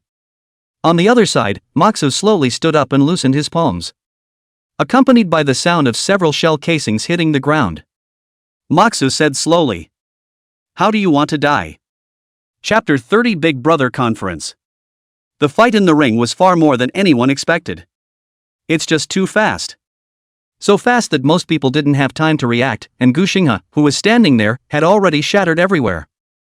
The Hall of Affairs was silent. Even though it had been expected that Gu Xinghe would lose, he didn't expect to lose so badly. That was the middle of the Life Sea, a stalwart among investigators, and it didn't even last a second. Look again at the tall figure that had walked down to the ring. Even the clothes on his body didn't get dirty in the slightest. Thinking back to the previous scene where the head of affairs, Kingdom Strong, had stepped aside, coupled with that eye-piercing storage ring. Somehow, under the rumor mill, Moxu's identity had inexplicably become a hidden family's heavenly pride. There was a consensus in the minds of the investigators present. That is, definitely don't mess with Moxu. Ignoring the awe-inspiring gazes of the bystanders, Moxu was playing with a newly arrived toy. The pistol is beautifully shaped and resembles a certain famous desert eagle. The gun is also painted with unknown runes. Gripping the hilt, the silky warm texture gives the whole gun a living thing-like feel that is really endearing. And judging from the feedback felt in the palm of his hand after catching the bullet hard before, the power was also very impressive. It also sort of gave him an additional means of long-range attack. Flip to the bottom of the magazine where two words are engraved. Rulan. That would be the name of the gun. Looking at it, Moxu had a sudden thought. There were quite a few simple formations in the book he had studied, the complete book of common Jianghu arts and techniques. If the formation pattern is directly engraved onto the bullet generated by the air, does it still have an extra effect? As soon as he thought of it, he gripped Rulong tightly, and the air gushing out of his orifices quickly melted into the magazine. A bullet with a sharp aura was instantly formed. At the moment when it was about to turn into a solid, Musu dipped into his entire mind. Painstakingly, he carved a clearing formation into the bullet. The purpose of the breeze formation is simple: you don't want to fan yourself when it's hot. As long as the formation was carved, there would be a constant stream of fresh air blowing inside. It can be said to be a relief from the summer heat. And after doing so, with Musu's physique there was actually a hint of vertigo. It seems that this work is very draining on the mind. After thinking about it, Moxa pulled the trigger with the gun pointed at his palm in front of the other's stunned gazes. Bang! Concentrated gusts of wind, wrapped in sharp bullets, exploded in his palm, creating a ball of air that seemed to cut through everything.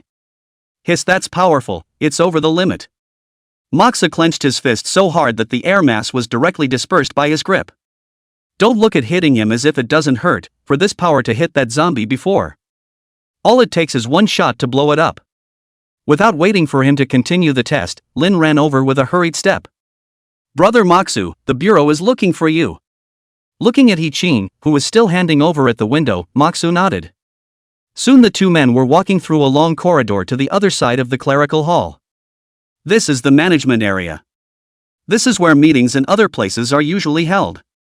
At the same time, this was also a place to interrogate prisoners, and the treatment of prisoners that Moxu had enjoyed before was considered a beggar's version. After all, it's not like he's committed anything, so he can't just be treated like a criminal. As to why the interrogation room was placed here. That's because 749 is unlike any other ordinary law enforcement agency. Here, the leaders are no match for the ordinary members of the war. Whatever surprises occur in the interrogation room can be suppressed in the most timely and effective manner. The two of them turned around 7 times and came to the door of a conference room whose bare door was 5 meters high. Lin stopped in his tracks. Here we are, I don't have enough positions, so go in yourself. Moxu nodded. Push open the heavy door. The scene in the conference room came into view. A huge long table with Lin Yuwei sitting at the head. 10 chairs on each side, almost nearly full. Glancing at the duty cards on the table, Inspector General, General Affairs of the Inspector General, General Affairs of Diplomacy, Director of Logistics. In addition to Lin Yuwei in the assortment of positions, Moxu only recognized one Wang Guoqiang. There was no obvious change in Lin Yuwei's expression regarding Mushu's arrival. Just blandly said, sit. Moxu looked around and found an empty seat with no one in it. On his right hand was the Chief Inspector General, Mak Tianyun. It was a very kind-looking little old man. Seeing Moxu sit beside him, Mak Tianyun said smilingly, Little friend is gifted, have you ever been married? Ha! Moxu just sat down as a flash. It's bad. Why are there people everywhere who crave my lord's body? Ahem. Lin Yuwei suddenly coughed heavily twice. Clearing his throat, he said, meeting. Service Chief Wang Guoqiang stood up holding a booklet and report. At a glance, Musu recognized that the booklet was the very same account book that he had brought back from the Luo family's cave. Based on the records of correspondence, analyzed in conjunction with the Ministry of Foreign Affairs. Almost all the big and small clans around Yanajisang City were involved in the event. This, in turn, was led by the Gu family. Over the past 5 years, almost all of the Gu family's 70 members have been involved in the procurement of the immortal elixir. The number of purchases made by his family accounted for almost 70% of the Locke family's output. Based on analysis by the Analytical Services Branch, the Locke family has killed at least more than 1,000 civilians in the past 5 years. Violation of 82 laws, including Regulation 749, the Kisei Family Treaty, and the Civilian Protection Act. It can be called an evil and incapable of punishment. Wang Guoqiang finished reading with anger. The atmosphere in the entire conference room was so oppressive that it was almost hard to breathe. Everyone's cultivation was on display at this moment. Even the kingdom strong with the weakest breath had a sense of oppression that far exceeded He Gong's. Due to the fact that he had long known about the crimes committed by the Locke family, Moxu had no emotions at the moment. Instead, he looked around the crowd with curiosity in his eyes as he topped off his realm suppression. What surprised him the most was this. The only one in the leadership who looked completely out of his age group, Ryung-win, was surprisingly the most powerful. Just right. That's when Ryung-win was also looking at him. The two men looked at each other. And again, he averted his gaze without thinking. This big beautiful girl is concerned about him? Moxu stroked his chin thoughtfully. In terms of realm alone, it was only a freak like him who could blend in amongst a bunch of bigwigs like a husky that had blended into a wolf pack. If an ordinary spiritual awareness realm perfection was here, it would have already been crushed by the pressure on the spot. Proposed that a demon slaughter order be issued to exterminate all the families involved. The person who spoke was the Inspector General who sat next to Musu, Mu Tianyun. This little old man who had just been grinning and smiling, at this moment, his body erupted with a deadly aura like a mountain of corpses and a sea of blood. That strong scent even made Mushu, who was used to the smell of blood in his previous life, a little uncomfortable. It is evident that these bigots are not as simple as they seem. Mak Tianyun's words just fell. Almost half or more of the bigwigs immediately raised their hands in agreement. Seconded. Seconded. Seconded. Lu Yuan nodded slightly towards Wang Wuqiang. The chief of service drew up the bylaws and adjourned the meeting. Chapter 31, Wealth, Sex, and Power. From start to finish, Moxu was done talking almost as soon as his but sat down on things. A meeting that was as simple as some with scribbles. But it was such a simple meeting that determined the survival of many families. The bigwigs, each with a hurried face, got up and left. Even Mu Tianyun, who had originally shown interest in Musu, looked preoccupied at this moment. The slaughter order is not a weightless, simple sentence. Rather, it's a big deal that requires the entire precinct to be up and running, one ring to the other, with no room for error. Often the style exhibited by a collective depends on the leader. It was very much in line with Ryu Wen's character to be so crisp and clean in the Ryu phase branch. Moxu was in no hurry to leave. He hadn't said a word yet from the time he entered the conference room. The effect is approximately equal to none. But since he was called here, he thought that there should be something else he needed to do. Sure enough. Wait until there are only 2 people left in the conference room. Lu Yuan stood up and came to sit beside Musu. The two were close together. A faint fragrance seeped into his nostrils, and Musu unconsciously touched his nose. How does it feel? Lu Yuan's voice remained as flat as ever. So flat that you couldn't even feel a hint of emotion in her words. What? Moxu didn't understand for a moment. It would have been a simple 4-letter word, referring, I think, to the meeting that had just taken place as well. But Moxu heard the anticipation in her tone. Expect an affirmative, positive response from yourself. That left him a little puzzled. After all, he hadn't given an answer to Lu Yuan's earlier comment about marrying him until now. Mushu couldn't say how he felt about Lu Yuan, but he always didn't hate it. She's a director, she's pretty, she's got a great body, she's a rich woman and she loves people. That's more or less insensitive for you to say you don't like it. Just as he was caught in a tangle, Lu Yuan spoke up and interrupted his thoughts. The Willow Phase branch, established by my teacher, all the seniors here are very kind and talkative. Lu Yuan's pair of beautiful eyes blinked, and a touch of softness surfaced in her expression. You can, in the future, ask them for help if you have anything. She pulled out a small booklet from her pocket and handed it to Moxu. This is the temporary command certificate, for details, Lin will tell you. After saying that, Lu Yuan got up and left. Looking at that delicate and heroic back, Moxu wondered if he had saved her life in a previous life. Lu Yuan was clearly pulling strings to pave the way for him. Just simply come and sit down for a few minutes and have a smooth career ahead of you. Mushu sort of understood what was called, the hardest thing to get rid of is the grace of a beauty. Wealth, beauty, power. What man wouldn't be confused when it comes down to this combination? Sound of drums. Lin knocked on the door and walked into the conference room. Brother Musu, regarding the Locke family's portion of the demon slaying order, the director is prepared to let you take full responsibility for it. Yunmeng City, Gu family. The Gu family's oldest ancestor, Gu Tianlu, is celebrating his birthday today. To show his sincerity, Luo Panghai, the oldest ancestor of the Luo family, had brought his entire family to the banquet. Suffice it to say, basically everyone who could came, except for a couple of sons who were out on the road.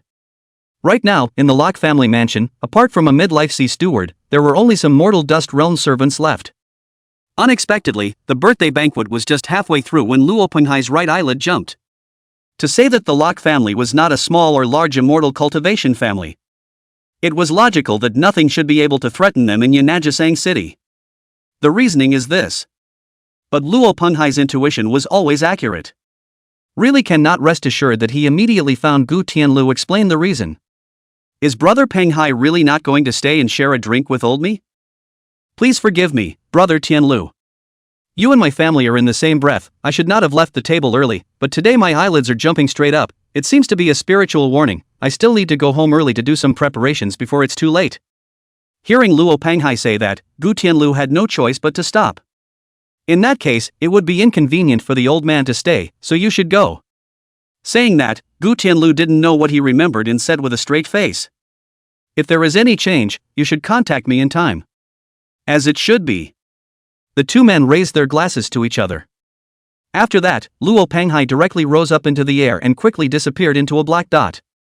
None of the guests who could come here were ordinary people, and other than some envy of the mountain river realm being able to fly, they were not surprised by this scene. The two places are far apart. Even though he was able to fly, Luo Panghai still spent quite a bit of time before returning to the Luo family home located in the outskirts of Luxiang City before nightfall. It's a fairly large vintage mansion nestled in the mountains. Outsiders can feel the expensive luxury of it even from a distance and dare not come too close. Since the mansion was decorated with a forbidden air spell formation, the equals did not dare to close it. Luo Panghai found an empty space outside and landed. Walking to the door, he took a step. It was only because the large mansion was silent, and the security guards who were supposed to be on duty at the entrance were nowhere to be seen. Where is the concierge? Coming, master. A youth dressed as a boy hurriedly ran out. Luo Panghai's tightly furrowed brow loosened. Putting out his divine sense to feel it carefully once more, he didn't find anything wrong on the security guard. Again, he asked, "Where's Chun Fu?" "Back to your lordship, the housekeeper has just gone out to go, saying that he has something to do, and this is the letter the housekeeper left behind." Luo Panghai took the letter and opened it. It was indeed Lok Chuanfu's handwriting on it, and even the cryptic words were not bad in the slightest. Wasn't it the family that was in trouble? Luo Panghai stroked his long beard and waved his hand for the security guard to leave. Step into the mansion. All the way inside through the shadow wall, a few servants were cleaning up. Just stiff movements and a few distractions. Luo Panghai's brows suddenly furrowed again. How dare you be so slack when your master is gone? It's just so uncharacteristic. You will go to the backyard to receive your own punishment. Luo Panghai snorted coldly and stopped paying attention. The heart said that when Ride the Wind returned he would send all these people to be made into pills. It's kind of the last thing to shine for his Locke family. As he was thinking, he arrived all the way to the lobby. Usually, when he has spare time, he likes to drink tea and listen to tunes here. At this time, the heart is bored, just drink some tea to reduce the fire. However, upon entering the lobby, the scene that met his eyes caused his blood to tumble. Only to see the lobby entrance, a young man sat down on his usual favorite gold silk chair with a big horse. In his hand, he was sharpening the Locke family's ancestral tablets with his family sword. There was also a figure at his feet that was quite familiar to him. Chun Bak. Luo Panghai's pupils shrunk. The one who was stepped on by that young man was none other than his Locke family butler, Lok Chuanfu. Fix your eyes again. A group of snotty servants in the lobby were tied together and guarded by another young man. Moxu threw down the tablet and stood up. Welcome, I have been waiting in your humble abode for a long time with my noble feet on the lowly ground. Chapter 32 The Nine Fangs Massacre. Seeing the badge on Musu's chest, Luo Panghai's pupils shrunk. National Security 749? Alarmed and furious, he hastily unfolded his divine thoughts and, after some probing, the results baffled him. This arrogant young man only had the aura of spiritual consciousness perfection on him. And yet, the midlife sea steward was literally trampled under his feet. Then there are only two possibilities for this situation. For one thing, the other party's cultivation level had far exceeded his. The second is that 749 still has ambushes in the shadows. Given the situation at hand, he preferred the second. Luo Panghai's face sank, but he wasn't overly flustered. He had come through all the big storms, so naturally he wouldn't be scared out of his square. Immediately, he said in a deep voice, "What does 749 mean? Why did you break into my Locke mansion? You're living more and more back. What age is the Locke house?" Mushu laughed and released his foot from stepping on Luo Pengshou. "You're... Oh. Locke Xingyu is your grandson?" "Xingyu is my Gen grandson. Tisk, children and grandchildren, you're not losing out even if you die horizontally on the spot." Moxu pulled out his cell phone and looked at it. "Don't you have many more children and grandchildren? Where are the people?" Luo Panghai forced down his anger and said, "Old me asked you 749 what this means. Even if she, Lu Yuan, is a Huanyu realm realist, she can't be so overbearing, right?" In the face of this appearance of him raising an accusation, Moxu just pulled out his ears. "Don't you know what your Locke family has done? I had thought that this mission would also be the elimination of the Locke family. I didn't expect to wait until after breaking into the Locke residence and defeating the housekeeper. The inspector turns out to have found a secret room in the backyard of the Locke's house for the refining of evil objects, which is related to the Nightbreed sect. It was no wonder that the evil god projection of the Night Fork descended from the cave at that time. The entire Locke family, except for those servants, all the direct collateral lines, are all cultists. Aren't you afraid that everyone in the Lu Xiang family will be in danger if you do this? Seeing that Musu was unmoved, Luo Penghai's face immediately sank and he threatened. My Luo family has been friends with the Gu family for generations. As long as I send out a distress message, the Gu family ancestor will be able to come in an instant. When that time comes, then we'll unite with other lineages, and you won't be able to get away with it in the Willow Phase branch. How about? Stop. Mushu directly interrupted Luo Penghai's chatter. You old den think a lot. He picked up his cell phone and glanced at it, waving his hand and flinging out an object. The palm-sized black shadow attacked and was received by Luo Penghai with a raised hand. It was a token made of some unknown material with only 3 words on it. Demon Slayer. It was as if Luo Penghai had received a branding iron. Not even the courage to take a second look directly threw down the token shrill. False. It's just some mortals, who is she, Lu Yuan, to dare to give a demon slaughter order. At that exact moment, the entire sky above the Locke family was enveloped by a barrier that could only be seen by cultivators. This is the special formation for the demon slaughter order, the 9 square man slaughter. Beings that have not had their breath planted in advance are considered enemies. As long as there was even one enemy still alive, the formation would continue to operate for 77 or 49 days until the energy ran out. As for the strength of the barrier, unless one had the cultivation of the late mountain river realm, no one would be able to force their way out before the barrier closed. On top of that, there are the 9 directions of the earth and the 9 directions of the vault of heaven behind it. Moxu preferred to call them the Pinto Great Formation. As soon as the formation opens, it means immortality. Very much in keeping with the nature of the Order of Slaughter. Of course, the Order of the Slayer is configured for much more than that. It also includes pouring out the nest, super specification equipment, high-level talismans, at least one mountain river realm cultivator leading the team, etc. Just imagine how lethal it was for an organ department to come out in full force, with all of its underpinnings open, while still being immortal, and you would understand why Luo Penghai would be so flustered at the sight of the Demon Slayer order. But all of the above were omitted by Moxu on his side. He discussed with Lin and said that he would just convert all these savings into Dragon Slayer points for him, and the package would complete the mission. So Lin agreed to Mushu's proposal after asking for instructions from Lu Yuan. It could be said that of all the demon-slaying orders in progress right now, his place was the shabbiest. The director on the Gu family side has already gone over personally, "You're full of evil, prepare to be extinct." As Moxu spoke, he slowly and methodically put away the cell phone and the primordial water sword into his storage ring. He wasn't used to using this sword, it was still more realistic to use his fists. Before we start the fight, I just hope that all your old bones have been numbered already, so that you don't get broken up by me in a while and not be able to spell well. After the words were spoken, Moxu had already disappeared in the same place. Uncountable chopping blows in the air sprinkled down like rain, enveloping the entire courtyard. Although Luo Penghai was a bit frightened by the demon slaughter order, he was ultimately a party ancestor. Facing the roiling chopping attack, he raised his hand and waved it. The massive bright moon rose abruptly, smashing the spilled blades into pieces. All around was covered in a layer of silver frost, and the original ground was shrouded by a shadow as if it were mirrored water. The pressure of the early stage of the mountain river realm shook the entire arena. Domain, the falling moon hangs in shadow. The huge moon went unabated and blasted straight at Moxu's body. The violent collision directly sent him flying out, shattering several walls in a row. Luo Penghai sighed in relief. It did seem like it was as he thought, Moxu was just the bait in plain sight. He might not be out of luck as long as he blocked the real attacker that came next. Little old Den has a lot of strength.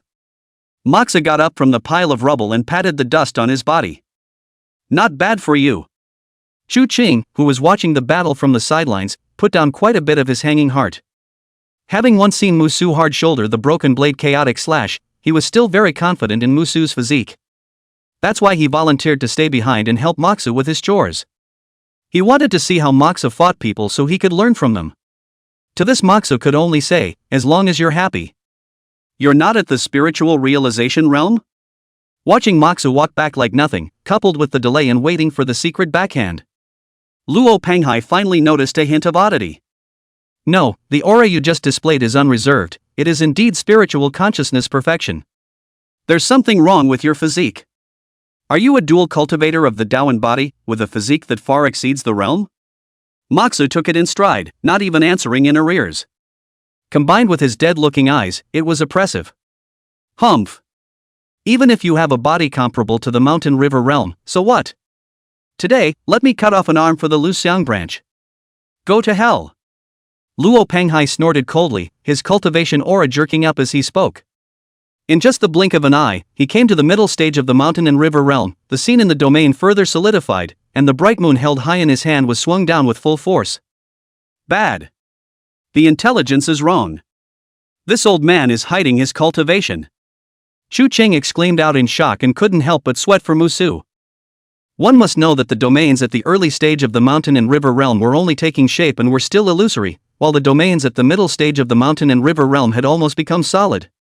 The difference between the two is like an egg and a rock. Look again at the field. Sure enough, everything touched by the moonlight was reduced to pieces. The clothes on Moxu's body even instantly shattered into fluttering flakes. He pressed with one hand, directly on the full moon. The terrifying pressure directly pressed Mushu into the ground. You asked for it. Luo Penghai sneered disdainfully.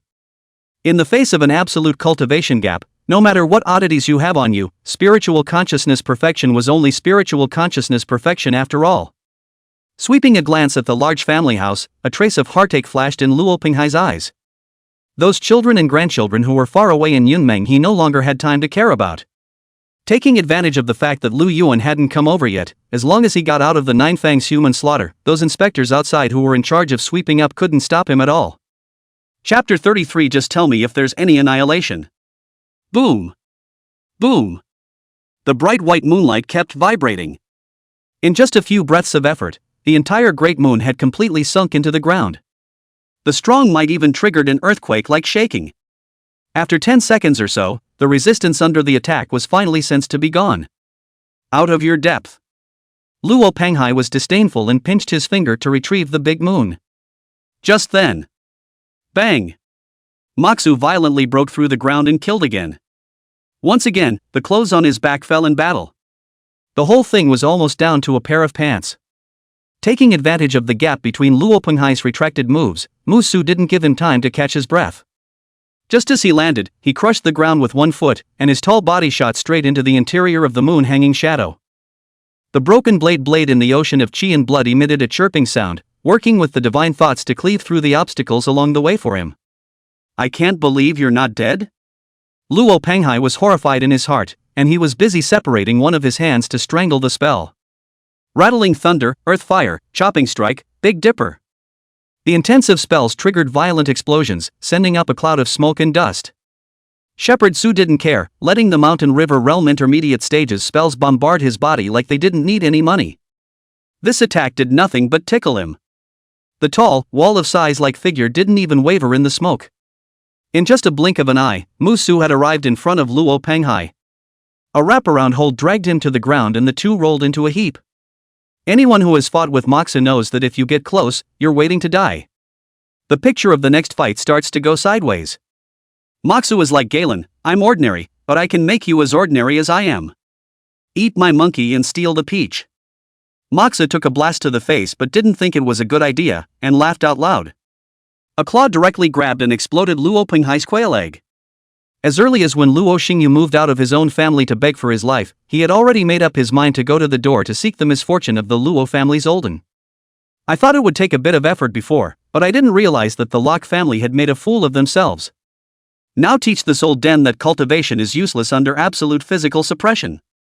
Ah ha ha ha. Luo Penghai immediately let out an inhuman scream. The attacks on his hands ran out of steam. Occupying the upper hand, Mushu was unforgiving, all kinds of physical artsy tricks it's out. Specialize in their weaknesses. The whole scene was very ungainly for a time.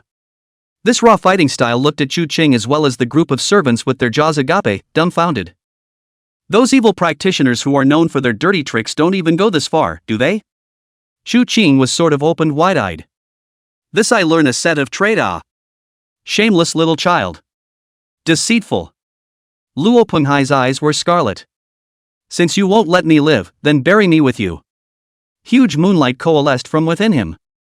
It did not weaken by a single bit after sending Mushu flying out and expanded wildly. The solid-like moon was getting bigger and bigger, and at this rate, it wouldn't take long for it to fill up the entire small courtyard. This old den is going to blow himself up. He Qing's voice changed in fear, and he hastily loosened his grip on the rope.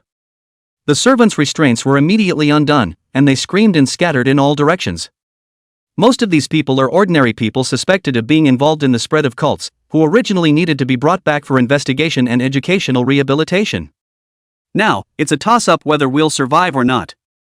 Not having the time to ignore them, He Qing quickly stepped over to Mushu, who had regained his footing. What to do? At this rate, I'm afraid. Although He Qing's face was heavy, he did not regret it. I'm just worried that Moxu will die here together. That would be too much of a loss for the Willow Phase branch. With Musu's talent, even 10 lock families wouldn't be enough to compensate him. It wasn't that he didn't have confidence in Musu, it was just that he hadn't even heard of such a thing as a mountain river realm mid-stage blowing itself up. Not to mention the fact that if we encounter it, I'm afraid its power will be comparable to a small nuclear bomb. By then everything in the 9 Square massacre will have evaporated. Don't panic. Musu pulled out a sparkling long sword from his storage ring. The true damage trait of the Haramizu sword has a breaking effect on both spells and domains. Although he didn't know swordsmanship, he still had no problem making it hard by brute force. In the next second, the broken striker's divine thoughts were viciously injected into the sword. The bullseye broken front aura propped up the primordial water sword and caused it to quiver madly. If the sword could talk, it would be screaming, "No, right now." No way. Moxu didn't say anything, just injected. Even the oceans of life force had been depleted to the extent of about a bucket of water. Finally, it seems to have reached a certain tipping point. An aura of destruction began to flow from the original water sword, and the body of the sword even turned from transparent to pure white. Divine idea overdrawn Musu face white. This kind of time does not shout on the throat always feel bad, so. Annihilation. With a wild roar, Musu slashed the pure white sword blade in his hand viciously. The several feet long destruction chop plowed through the ground, slicing the expanding full moon in half in an instant. And then the momentum does not decrease, a series of splits. Several houses will be far away from the 9 Square people's slaughter are blasted out a big hole. In the center of the full moon, a line of blood surfaced on Luo Penghai's hideous face. It cracked in half and fell to the ground as the domain disappeared. Outside the lock residence. Looking at the terrifying chop that disappeared into the sky. The jaws of the inspectors on duty dropped to the floor. Just now they even felt like they would be dead in the next second. It was also too damn scary. And then look at the shattered open 9 Square slaughter. Drums beat in the minds of the inspectors. Where did the late mountain river realm god come from? How could the Lock family still have such depth? In the lobby of the Lock house. He Qing's entire body was so shocked that he sat down on the ground. Who am I and where am I? What the hell went out with a whoosh? Did the blow really cut out from his side? Not to mention him, even Mushu himself froze. Through the Luo family's information he roughly knew the characteristics of the original water sword. He just thought that since the primordial water sword could deal real damage, it shouldn't be too much of a problem to cleave Luo Penghai inside the death domain as well. Unexpectedly, the chop that had absorbed the life force and the broken blade divine idea had not only cleaved Luo Penghai to death, but also cleaved through the domain, and even ended up shattering the 9 Square slaughter along with it. Drop by drop. He Qing's cell phone, which he kept in his pocket, went haywire. It's a 749 specific message tone, somewhat similar to the old BB's. Opening it up, the inspectors involved in this mission blew up. One kept asking what was going on in there and was on the verge of calling for emergency reinforcements. He Qing hurriedly replied to the message saying that the mission had been solved and that no reinforcements were needed, and told the inspectors and adjusters to come in and make good. His fingers were almost hitting stumps, afraid that someone would really call for reinforcements and that would be a lot of fun. It was only after doing this that he finally slowed down and patted himself on the back and stood up. Seeing Musu looking at the long sword in his hand and showing his thoughts, He Qing swallowed his saliva and asked, "Brother Mushu, what kind of technique did you, just now, use?" "I didn't use a jutsu, I just swung my sword out with force." Moxu was still pondering the reason why the chopping power was so terrifying, and casually replied back. But didn't you just yell annihilation? Just tell me if there's annihilation." He Qing was silent. He made such a good point that I was actually powerless to refute it. Chapter 34, Order to Slaughter Demons. The sun was setting in the west and the sky was orange and red. The city of Yanajisang was in a state of solemnity. Not only was there no voice from the immortal cultivation world, even the ordinary people infected by this atmosphere were vaguely uncomfortable. It was as if it was something big that was happening that they didn't know about. At first some of the cultivators thought that the cultivation had gone awry, but after more and more cultivators sensed that something was wrong. They panicked and started poking around as much as they could. And it's all clearly in vain.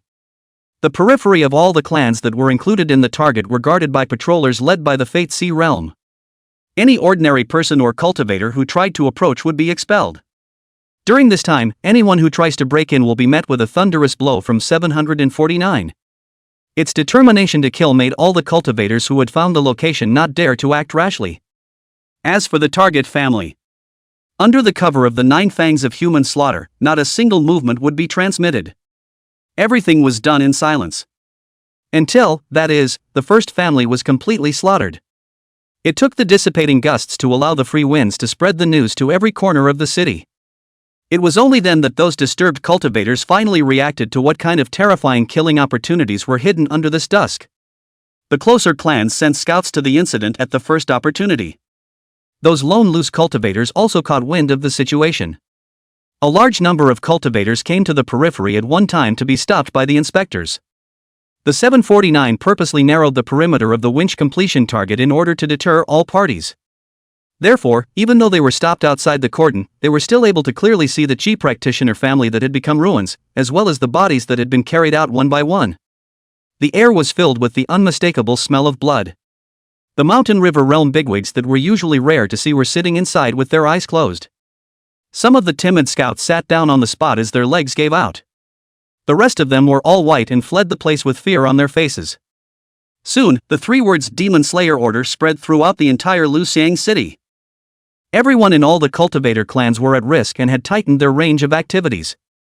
Fear that a single slip of the tongue will lead to the destruction of the family. It was a demon slaying order. That's a demon slayer's order. Deng Xingjiao sat in front of the computer in the warehouse of the cable factory, and the hand that lit the cigarette was trembling slightly. What exactly did those do?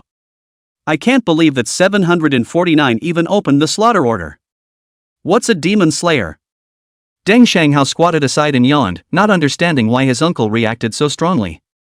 During this time he worked honestly during the day and practiced hard at night. The idea of joining the 749 was never mentioned again. Even Ami hadn't been looking for much, and was almost a different person from before. Tang Xingjiao knew that he was irritated by Muxu. We were all about the same age, and as a result, that trainee investigator was able to press a zombie that he couldn't even beat in the middle of the Fate Sea and beat him up. This was a big blow to Deng Shanghao, who was originally thought to have good talent.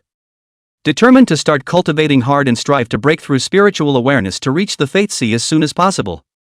The effect was also obvious. In just a few days, his strength had increased from the original 5th level of spiritual awareness to the 6th level of spiritual awareness. Deng Xingjiao deeply pleased with this, but also special downhill in the cable factory to seek a warehouseman's errand to his nephew to protect the road.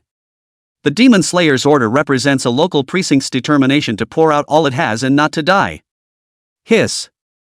Mox's mighty figure flashed in his mind, and Tang Shanghao shivered. But the young man was ultimately curious, and he went on to ask. So what happens if the division can't beat them all? The precinct is all but wiped out? Tang Xingjiao's bull's eyes glared and directly raised his hand to give Tang Shanghao a popping chestnut.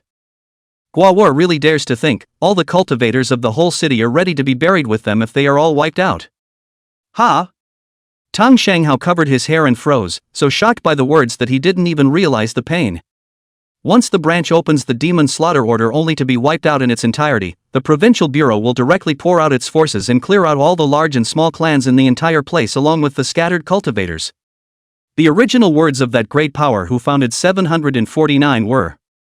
Tang Xingjiao paused for a moment and said something that made Tang Xinghao's hair stand on end.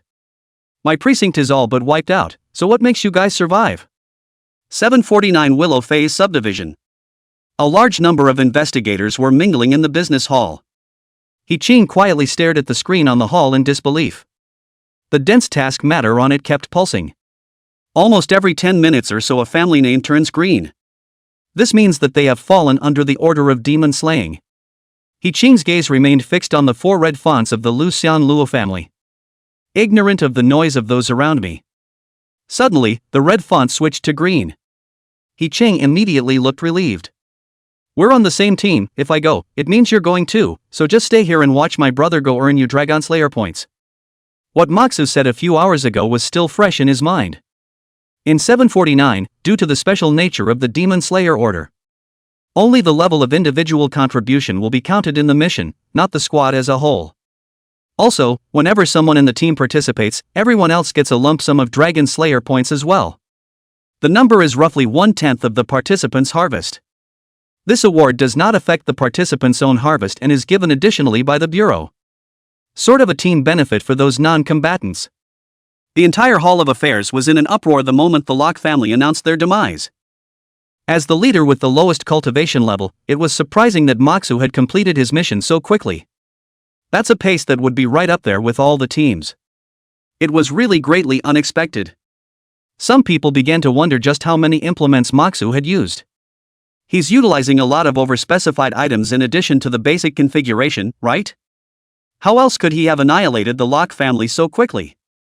It should be, I was there when he stiffened up the evil god projection. Aside from his outrageous physical defense, I saw that he actually didn't have much in the way of attacks, and in the end, it was the director who stepped in to take care of the evil god projection. You guys, do you think he'll even realize that there's a reward deduction for moving an overspec item? Most likely. If you're poor, you're tactically penetrating. If you're rich, you're covering fire, and I just want to say, I'm on.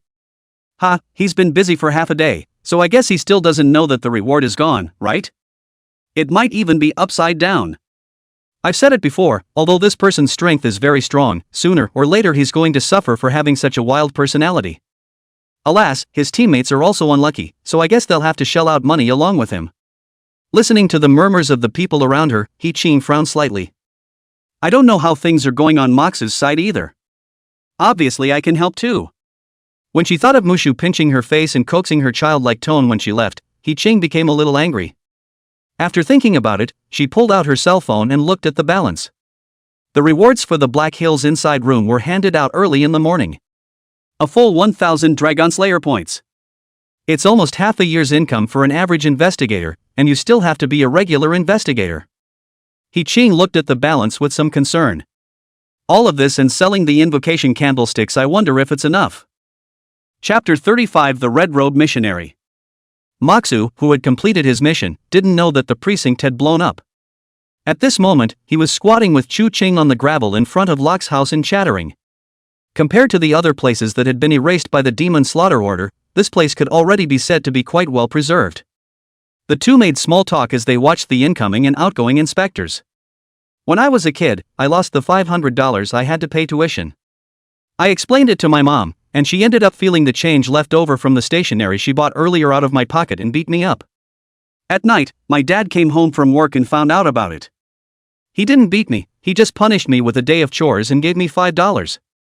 What a sad story, Chu Qing sympathized. That beating you received was really wrong, but your father's way of handling it is still quite educational. Is he trying to tell you to earn money by labor? Moxa shook his head and looked to the sky, memories flashing in his eyes. No. Then I found the other $495 in his briefcase while he was in the shower, and then, clutching my lost and found money, I slept soundly that night. Chu Qing. The corner of Moxu's mouth hooked into a smile as he continued. That was the day I learned that first comes the bitter, then comes the sweet. Question mark. Chu Qing's scalp was a bit numb, and he already regretted listening to Musu's story. What's this all about?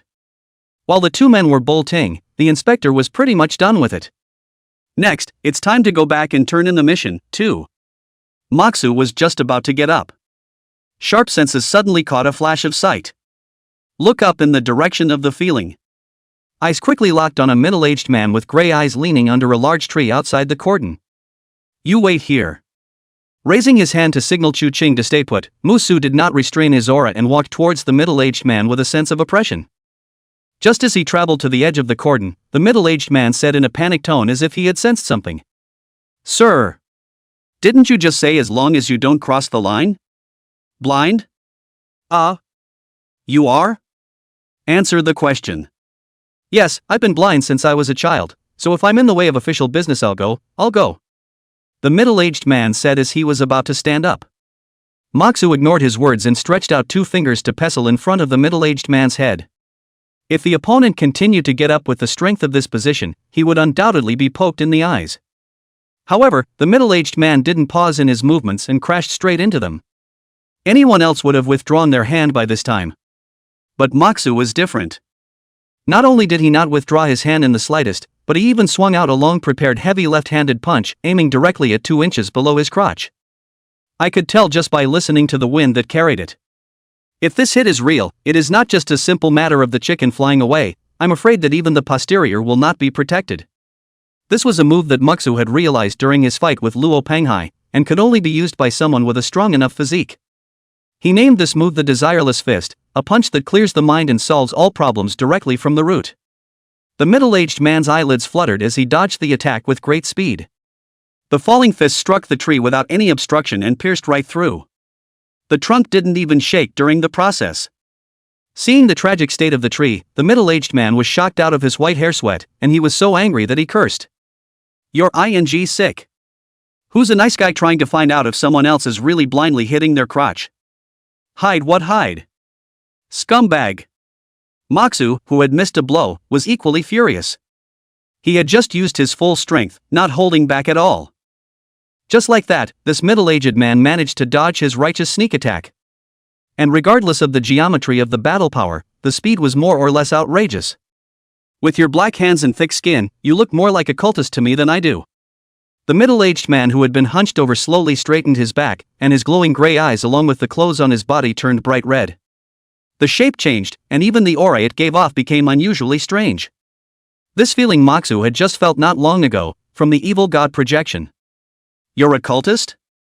Oh, so what if it is?" The middle-aged man was unimpressed and was quite confident in his strength. Bang, bang, bang. Moxu drew Ruolon lightning fast and fired 3 shots in a row. Several blood flowers exploded from the middle-aged man's body when he couldn't dodge. "You stepped on a horse. Can you even talk properly when you can't move to kill? How dare you scold me?" Moxu gripped the Rulon and emptied the clip directly. However, this time, the middle-aged man directly disappeared in place, transforming into a stream of black smoke that shot into the sky. It was clearly a handful of black smoke, but you could see a few moments of haste in it.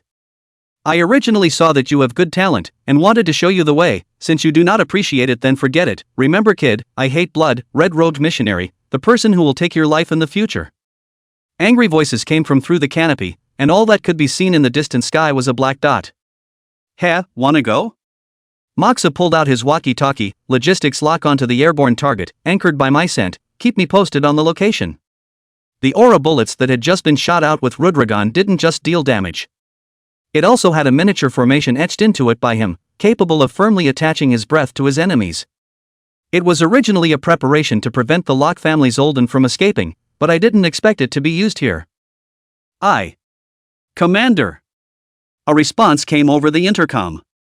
"You're in charge of wrapping up for a bit," Musu explained towards He Qing in the distance. Turning around, he jumped onto a roof in a few leaps and chased after the black dot in the air in the direction it had left.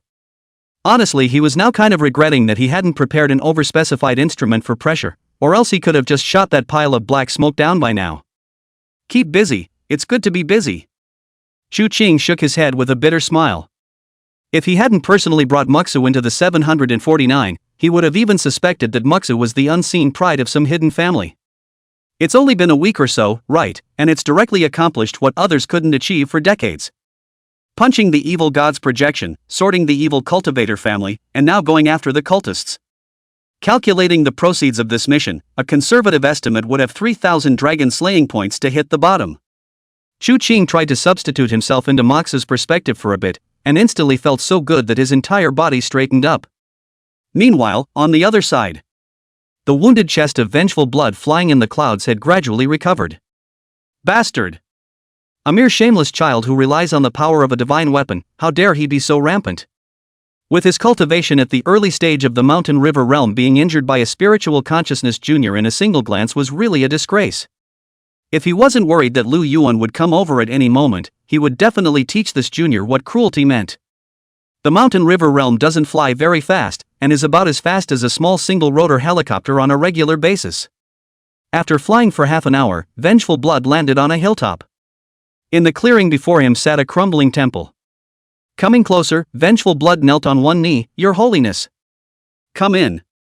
A somewhat lazy, soft voice came from the temple. Vengeful Blood got up and stepped into the lobby, where an unknown idol was enshrined, and the lacquer painting was already mostly tattered, making it impossible to see the exact identity. The curvaceous woman was sitting on her knees on a futon, her beautiful figure hidden under the muslin. How was the mission accomplished? The woman turned around, her beautiful eyes suddenly frozen. "Can't handle the end of a hand, punk." Chapter 36, What did you just say? The green-clothed woman's scolding caused Vengeful Blood to be stunned for a moment. To be able to cultivate to the mountain river realm, he is not a little cute. Immediately understood that he had been planted with a breath seed by that spiritual awareness junior. The divine thought searched frantically within his body, and soon, a faintly imperceptible scent in the flesh and blood of his shoulder was captured. This aura was identical to his own aura, and if he hadn't deliberately searched for it, he wouldn't have been able to discover it. When he thought of the terrible consequences of having his position exposed, Vengeful Blood's forehead began to ooze cold sweat. He quickly crushed that aura and knelt on the ground with his head hanging low, his tone filled with trepidation. "My subordinate deserves to die. Since you've been exposed, I'm sure that woman should be arriving soon." The green-clothed woman's face was expressionless as she snorted coldly.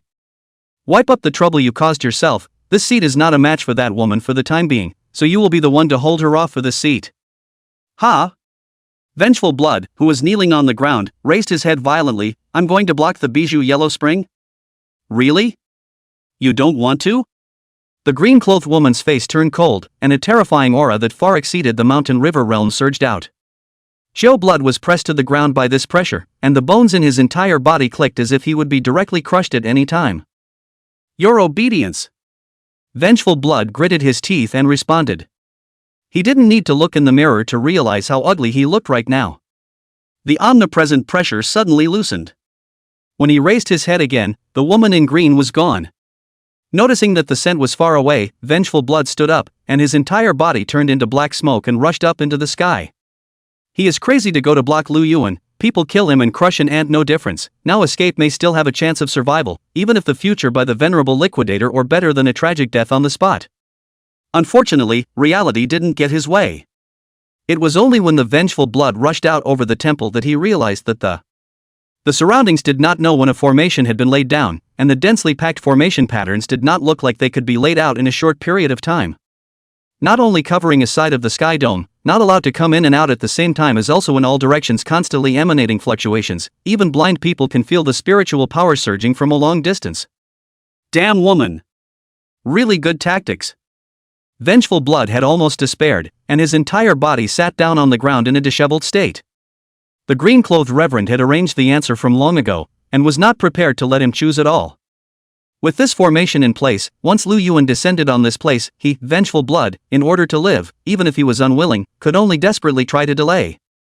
There is no solution to the Yang plot. Buzz.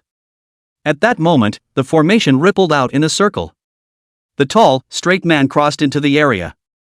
After seeing the blood of vengeance on the ground, his eyes lit up. "Why don't you run away? And what's with this formation of yours? A trap?" Vengeful Blood was stunned as he looked at Mushu, who appeared in front of him. Another hint of somewhat unrealistic delusion rose in his mind. Seeing that the other party had been looking behind him, Moxa drifted off. "Don't look, it's just me." "No way. Don't even think about lying to me." Blood Vengeance subconsciously retorted, his age-spotted brows furrowing. It was reasonable that with Lu Yuan's speed, he should have already arrived. Could it be that the other party wasn't in Luxiang City? Or had Lu Yuan already gone after the Exalted One? Believe it or not, it doesn't matter, get ready to hit the road. In order to prevent the clothes from being broken, Moxa took off his top in advance and put it into his storage ring. What traps not traps, he does not care, as long as to kill the person who appeared in front of him. What traps trick will not break. His uninvited demeanor instantly drew the attention of Vengeful Blood. "What are you doing? Naked clothes plus blitz, understand? Question mark. Xiao Blood's face showed wariness. Although the spiritual consciousness junior was not worth mentioning to him at all, but Musu had left a very deep impression on him, no matter if it was his harsh character or his strong physique. And it's all thanks to Moxu that he's in this situation. Thinking of this, Vengeful Blood's eyes narrowed slightly. Perhaps he could pull it back before he died? "Hey, old man, what's on your mind?" Moxu fiercely stepped on the ground and disappeared in a flash. Boom, boom, boom. The ground exploded with a series of pops. This terrifying movement finally caused Vengeful Blood to move. Damn, a long time ago, I knew that this kid's physique is not simple. I did not expect it to be as strong as this. This kind of speed and power was already comparable to a physical cultivator with a perfection of the Sea of Life. But, that's about it. Even the strongest physique couldn't cross the gap between realms. The collision between arts could not be compared to a body-refining cultivator. A flash of disdain flashed in Vengeful Blood's eyes, and his entire body transformed into black mist once again. "Since you're seeking your own death, you can't blame me." His gong method was called the Tang Snake Crossing Cloud Record. To observe the true body of the Tang Snake transforming clouds into mist, and the mist after the illusion will have all sorts of divine differences according to the characteristics of its own spiritual power. And this black mist of his is capable of corroding even steel. Moxu crashed into the fog without stopping. The pants look like they've been hit by concentrated sulfuric acid, and large puffs of white smoke are coming out. Vengeful Blood was just about to make a mocking remark when in the next second, a bright light flashed. A flash of sword light split the black fog in an instant. The drifting mist ate up the pane and flipped violently, shooting off into the distance to take on a human form. "No way! You!" In shock and anger, Vengeful Blood noticed the long sword with jagged waves of light in Musu's hand, and a flash of greed flashed in his eyes. The task given to him by His Holiness in the beginning was this primordial water sword. As an imitation of a divine weapon, it has the characteristic of breaking spells and is capable of cutting through more than 80% of the spells in this world. The original plan was that after the demon slaughter order ended he would find an opportunity to create chaos and then take this sharp weapon, but he didn't expect to be recognized by Musu halfway through the process and also have his breath seated. Vengeful Blood looked at the empty vault of the sky, that unrealistic delusion. Maybe it wasn't a delusion. There was no sign of Lu Yuan for so long, so it seemed that it was really only the spiritual awareness junior who had chased after him. Thinking about this, Show Blood can't help but sigh. The Emperor is not responsible for the luck of the heavens. Originally, he had thought that not only would this mission fail, but he himself would also die. As a result, not only would he not die now, but he would even be able to harvest a sharp blade. He naturally wouldn't let go of a weapon that even a venerable would want. Looks like it's time to show some real skill. As Vengeful Blood's mind moved, the aura in his body instantly surged like a tidal wave. A powerful energy erupted from within him, as if it was going to tear the air around him apart, and a layer of thick black fog filled his surroundings. As if these black mists were alive, they tumbled and twisted, gradually solidifying into a pitch-black battle armor. A cold and powerful aura spread out towards the surroundings, sending shivers down the spine. Domain, the Tengen Misty Armor. Due to the Gong method, the domain of Vengeful Blood does not manifest and descend, but rather attaches itself to the body. Getting so handsome? Mushu was dumbfounded. Kid, remembering that you have been meritorious in offering the treasure, I will give you a decent death, and also tell you to know before you die that the gap between realms is never crossed. After the words were spoken, Vengeful Blood shot out and swept towards Musu at great speed. In the snap of a finger, the two sides collided. Bang, bang, bang, bang. The ground seems to have been blasted wildly with massive amounts of TNT. The aftershocks from the Iron Fist's counterattacks even impacted the crumbling temple to the point that it fell apart. Whoosh! A figure flew out backwards and shot straight into the ground. The black mist armor on Vengeful Blood's body had become tattered and torn, and his face was bruised and swollen with fear. It was too terrifying. How could anyone reach such a level with their physical body physique alone? Is this really just the spiritual awareness realm?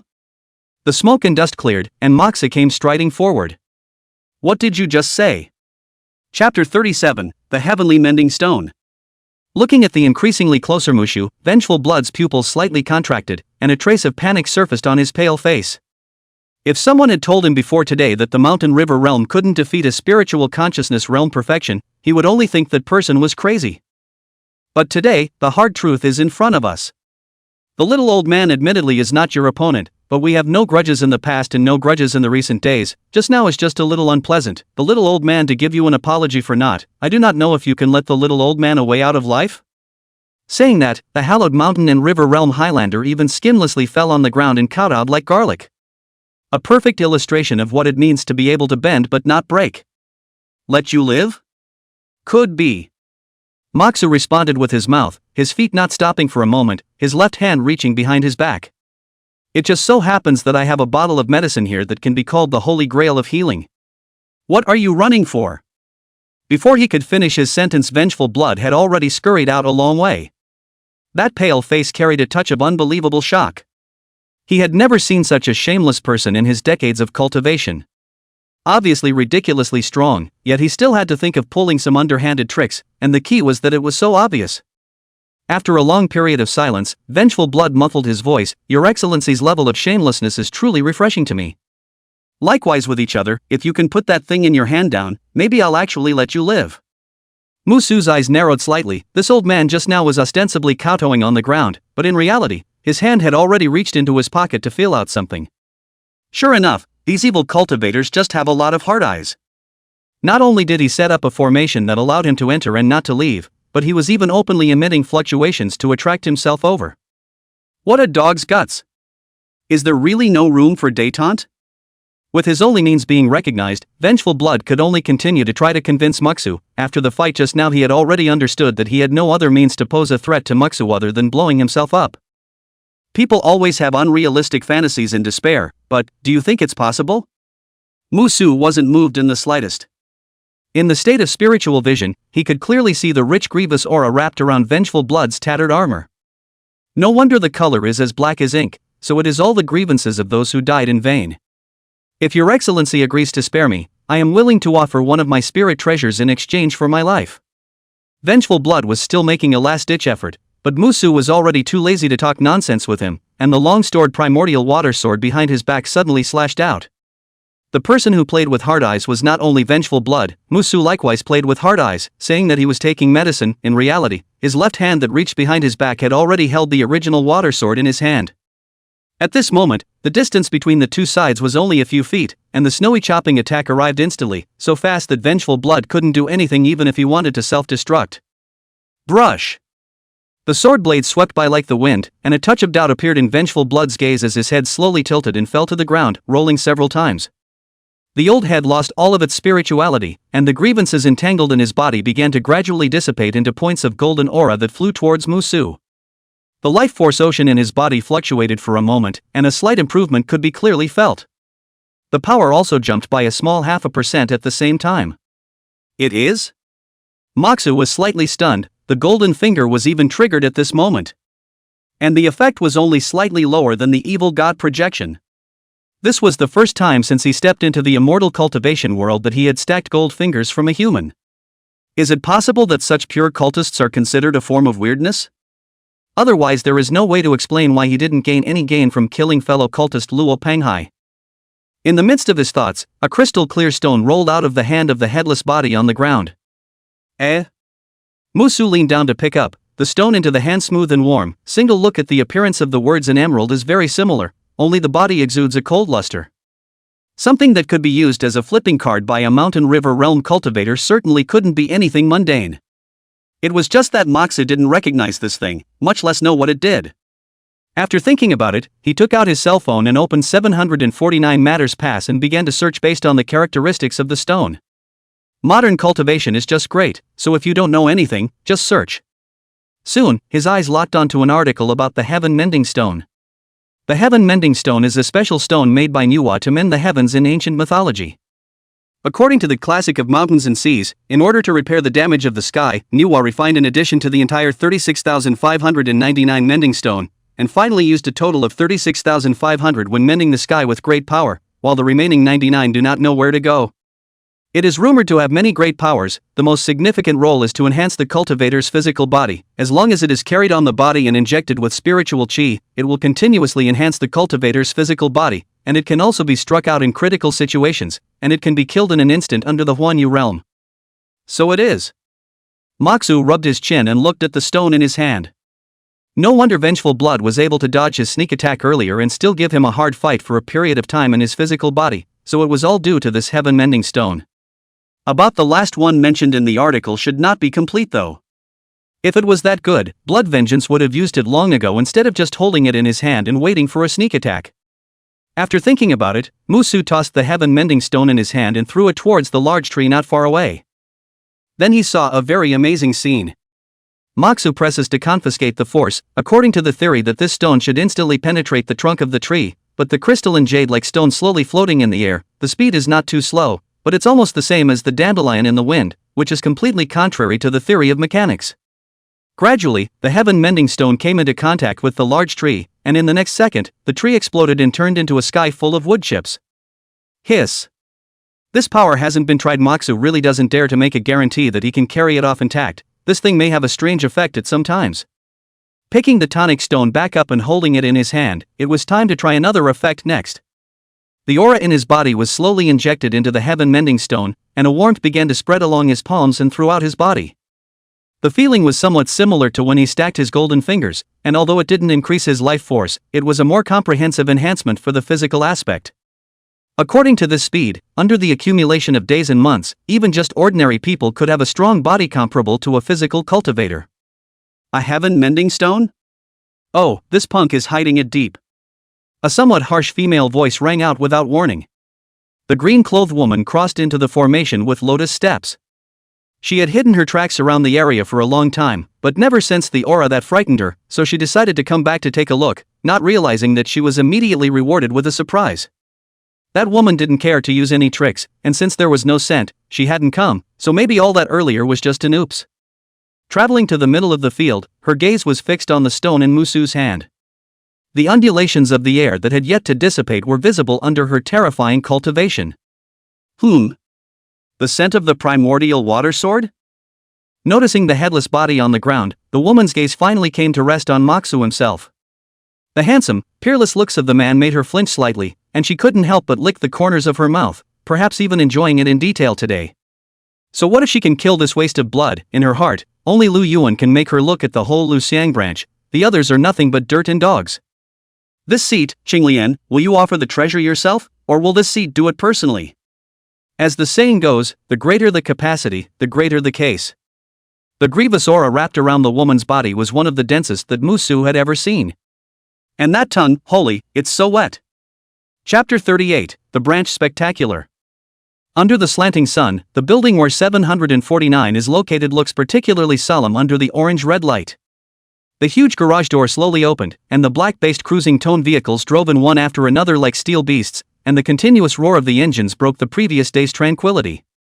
A large number of investigators in uniform stepped out of the car. They gathered in small groups, talking in low voices or laughing loudly.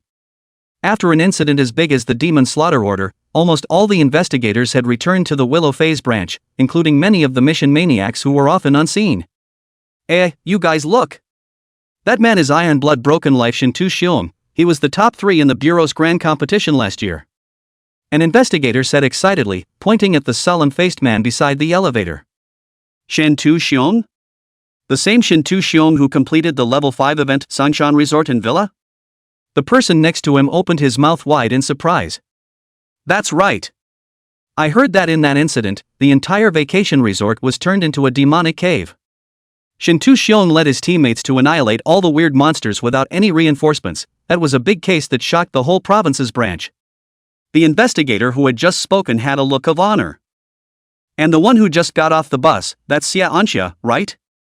She's the only female judge in our precinct, and she tied for second place with Fan Wugui in last year's grand competition. Another investigator pointed at a slender woman with sharp eyes and said, I heard that her hypnotic hook can even tear apart the domains of Mountain River Realm cultivators. Someone's face was filled with amazement. Speaking of last year's competition, why haven't we seen Ji Changkong? He was the one who pressed Fan Wugui and Xia Anxia into a fight last year. Could it be that he's still practicing in the province and hasn't returned? Someone in the crowd raised a question. Hey, Ji Changkong went to report to the director early in the morning. The reason why he joined our Lu Xiang branch in the first place was to pursue the director to come, and... The investigator who spoke lowered his voice and said, it said that Ji Changkong was a childhood friend of our director and fell in love with him at first sight when he was still wearing open pants.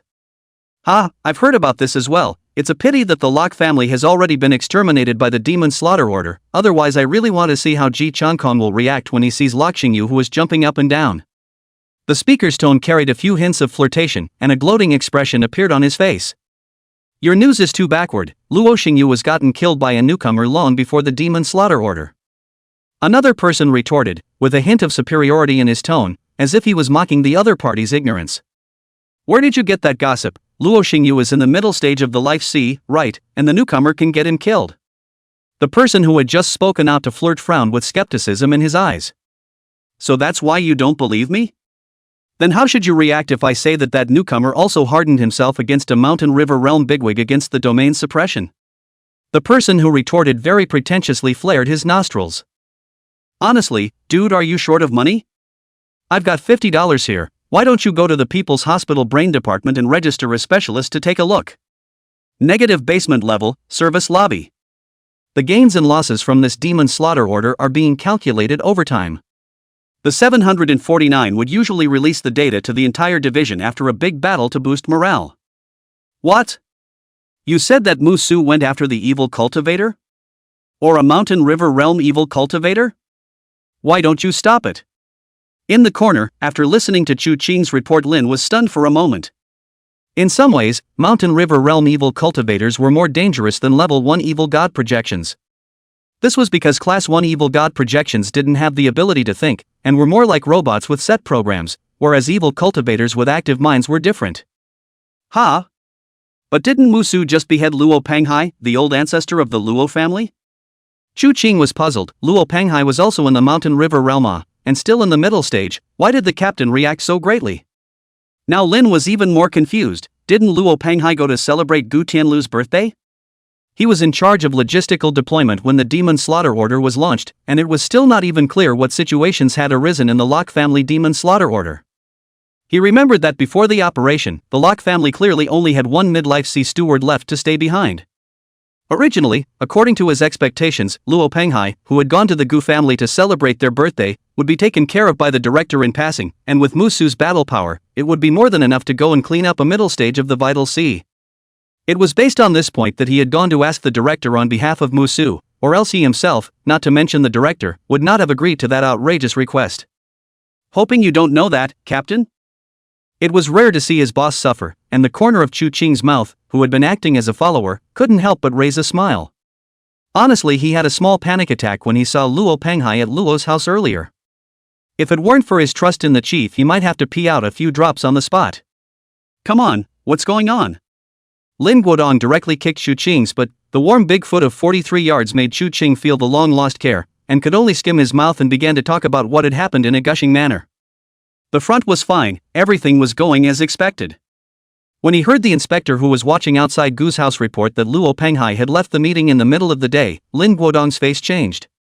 Sure enough, the next thing that happened was that Luo Panghai returned to the Luo family to break out into a big battle with Musu. Chu Qing spoke in a colorful manner, and the two sides fought in a way that was called a heavenly collapse of water, and there were arts and fist shadows everywhere. To summarize, it can be simplified as follows: my brother, Moxu, has the appearance of a great emperor. Lin, who hadn't seen the scene, listened in awe and was marveling at Muxu's heaven-defying combat power when he heard Chu Qing's words turn to Luo Panghai's failure to defeat Muxu's pleas for forgiveness and chose to blow himself up. Here Chu Qing deliberately paused, rather like certain dog authors. Lin Guodong was also not polite and shown another kick at his butt. You're still selling out, keep talking. This time he didn't confiscate his strength, kicking Chu Qing with a cry of pain, and couldn't help but say indignantly, Captain, do you usually talk to Musu like this? You're still comparing yourself to others. Do you have their kind of battle power? Lin's face darkened and he made a move to kick again. How can that be the same? Not to mention their unbelievable battle power, he wouldn't dare to make a move just because of his relationship with the director. No, I was wrong. Chu Qing covered his butt in fear. At this time Ling Xiaonin just happened to pass by. She blushed and secretly spat and turned to run away. I don't know what this corrupt girl has brainstormed. This scene fell complete into Lin's eyes, and he was instantly a little tearful. His one life, gone. One could only continue to vent their frustration towards the subordinate in front of them. Ouch, I said. Stop kicking. Chu Qing bitterly described completely how Muxu slashed that stunning sword in the end. You just say there is no annihilation, right? That's what he told me in the end, and on the contrary, I have no way to refute it, so you can say it's infuriating, it really is. Ignoring He Qing's whining, Lin Guodong's eyes flashed with a flash of excitement. This year's national branch competition had it. As he was thinking about it, his face slowly stared again. Because speaking of the great competition, he inevitably thought of someone. Ji Changkong seems to be back. Chapter 39, Recognized. In the mountaintop formation, Venerable Qinglian looked proud. Don't think she looks young, but she's actually long over 100 years old. As the saying goes, a man's name is a tree's shadow. With her cultivation, she was able to rank anywhere. In the entire boundaries of Luxiang City, anyone with a little bit of ability should have heard of the great name of Venerable Qinglian, and the world's impression of a strong person was just the threshold of seeing her. Don't think she was scared to run away when she heard Lu Yuan's name, but in reality, how many could be as strong as Lu Yuan? Qinglian stood in place, and the mere pressure of the breath he emitted shook the ground and cracked it. This was no longer a mere realm suppression, that heavy mountain-like divine thought truly had substantial destructive power. An ordinary spiritual consciousness realm perfection might directly die violently on the spot just by facing this pressure alone. There was no doubt that this was the strongest opponent that Moxu had ever encountered after stepping into the transcendent world, and the realm gap between the two sides was already so large that it was very exaggerated. But it only made him feel a hint of pressure. What concerned him even more was that the woman looked at him as if she wasn't too innocent. Silent for a moment, sighing that he was really a redhead, Moxa picked up his cell phone and started dialing.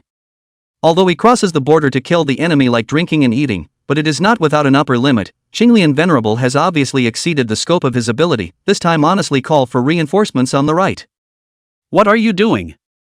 Qinglian was slightly stunned. Even the mountain river realm should not be able to straighten up under her pressure. The good-looking man in front of you was even able to move around? That's enough.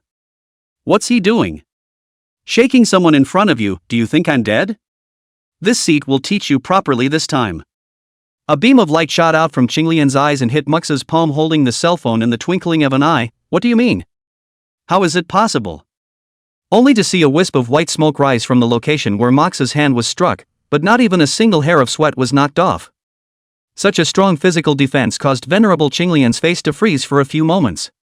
Right from the start, she knew that this man, who at first glance only had the cultivation of spiritual awareness, was not simple. After all, he had killed vengeful blood.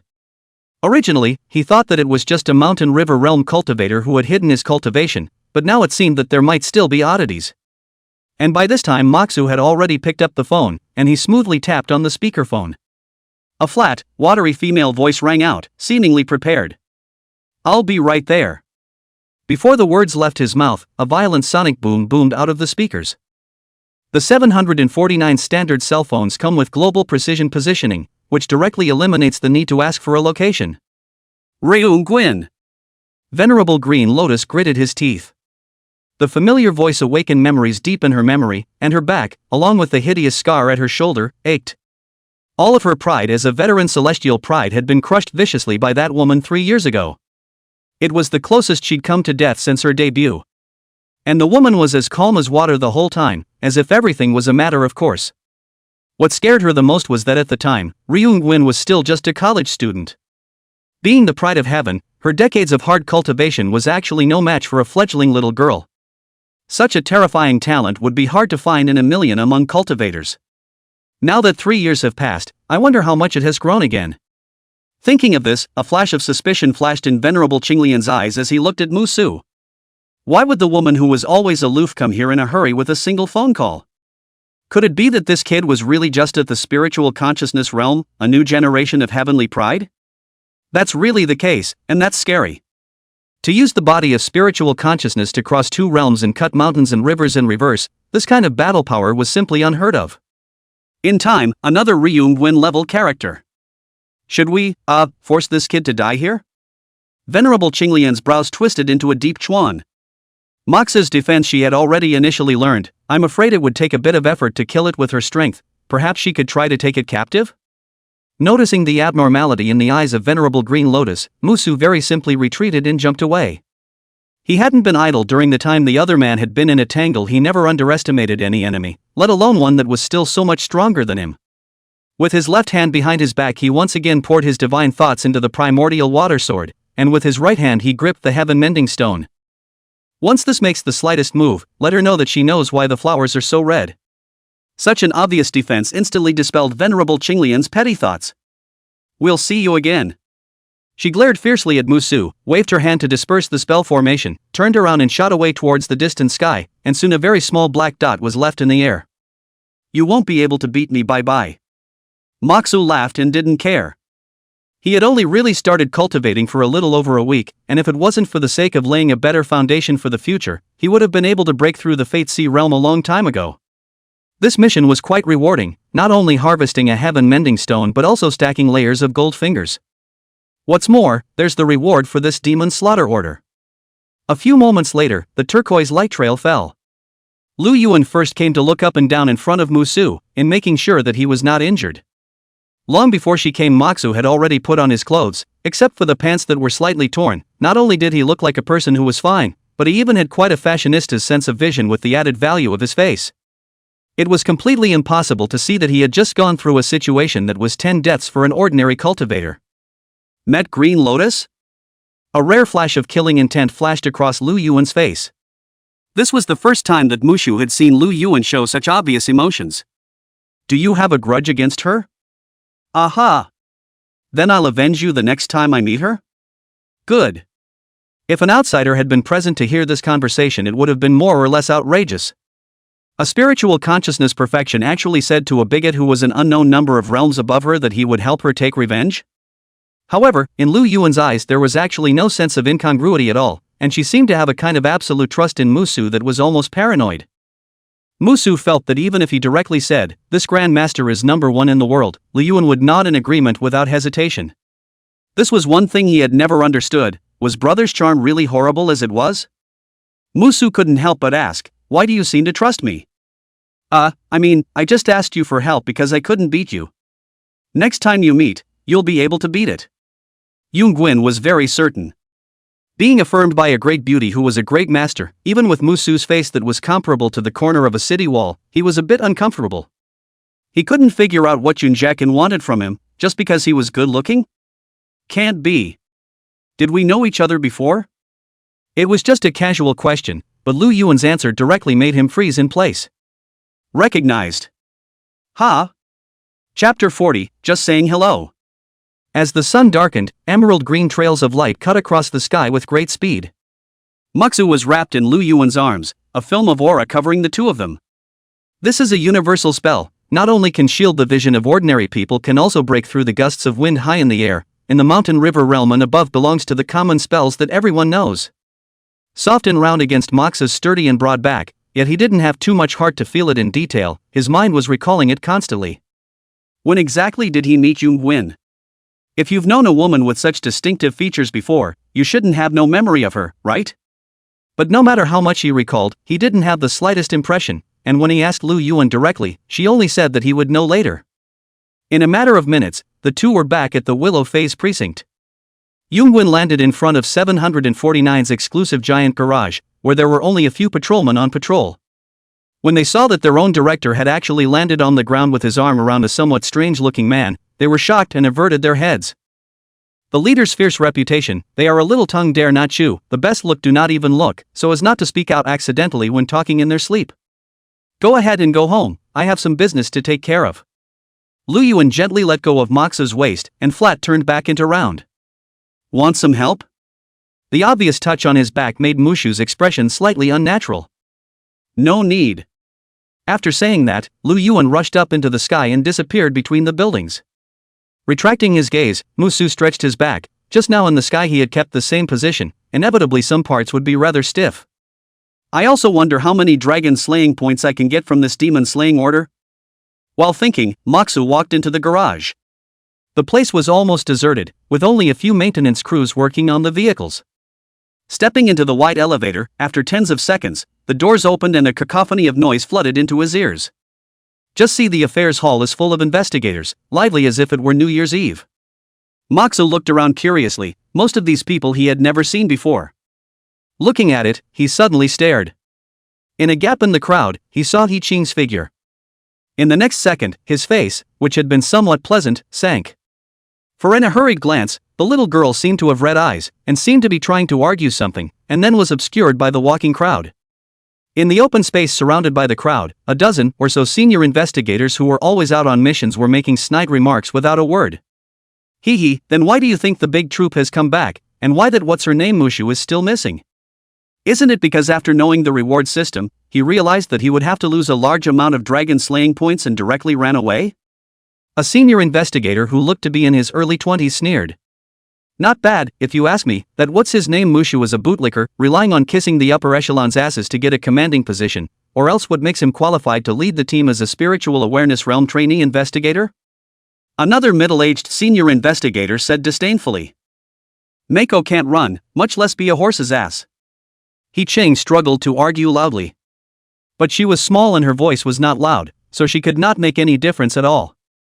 Instead, there were people who seemed to be talking nicely, but in fact, they were ridiculing and sarcastic. Little sister, you don't want to be cheated and count the money on your behalf. Let me tell you, good-looking men are the best at cheating people, especially silly little girls like you. Someone immediately chimed in, that's right, what is it about stiffening the mountain and river realm to battle the evil god's void? I think it's pure blackmail, maybe it's just a rumor spread by himself. These were all veteran investigators who had traveled in blood and had been out on assignments, rarely returning to the precinct. Mushu's battle record was so outrageous that they couldn't believe a single bit of it just by hearing the rumors. Especially now that Mushu was late and returning, it reinforced the view in their hearts. And those investigators who had seen Moxa drag people onto the life and death stage on the spot quietly moved a few steps away from those who were talking. You guys. The little girl's nature is simple, and there is not much heart, at this time was angry with the red eyes, unable to speak. Her appearance was so delicate and naive that a senior investigator with a pockmarked face and short stature teased, little sister, you don't look too bad, do you want to quit the team and join my team? Let me tell you, the members of my team are all full-fledged investigators, taking you in is considered a breakthrough. Bang! The speaking pockmarked man suddenly flew out horizontally as a whole, not even grunting as he directly fell into a fainting spell. The quiet of the noisy crowd became silent at once. Where did the toad come from that dares to dig up my lord? It just so happens that my lord has worked at the crematorium, so I can give you a break as well. Mushu retracted the kicked-out foot and came to He Qing in large strides, shielding her behind him. You're back. He Qing sucked in a sniffle, his reddened eyes were replaced by elation, but immediately revealed a touch of worry. Knowing Moxa's character, she said with some concern, they are all senior investigators. It's okay, just watch. Mushu turned around and rubbed He Qing's head, wiping her nose in the process. This little girl is nice and knows how to defend him. He Qing's pretty face slightly reddened as she pulled out a tissue from her pocket to help Mushu wipe his hands. This unself-conscious demeanor of the two instantly aroused the discontent of the onlookers, and the middle-aged senior investigator stepped forward and angrily rebuked, "Who are you? How dare you make a move in the precinct?" He also doesn't realize that the last person who made such a statement is still lying in the ICU. What hands? Moxa revealed a flash of bewilderment, then clenched his fist and tapped his palm as if he suddenly realized. Oh, I just saw an acquaintance go up to say hello and he flew out, speaking of which we haven't seen each other in a while. Before the words fell, Moxa disappeared in place, and the middle-aged senior investigator flew up in the air without warning and landed heavily on the ground. Aya, so many years have passed and you don't know how to eat more, why are you still so light? The reappearing Moxa squatted beside the middle-aged man who had fallen into a fainting spell, patting his shoulder as if he was conversing with an old friend. This terrifying battle power and trickster-like statement instantly drew the crowd back a dozen meters away. In an instant, only Mushu and He Qing were left in the clearing, along with the two who were huffing and puffing on the ground. In the crowd, Shintu Xiong, who was straight as an iron tower, had a grave gaze. Do you see it? N. Xia Anxia, who was standing beside him, nodded slightly with a serious expression. Knocking out two senior investigators so lightly meant that if Moxa was willing, he could turn it into a second kill at any time.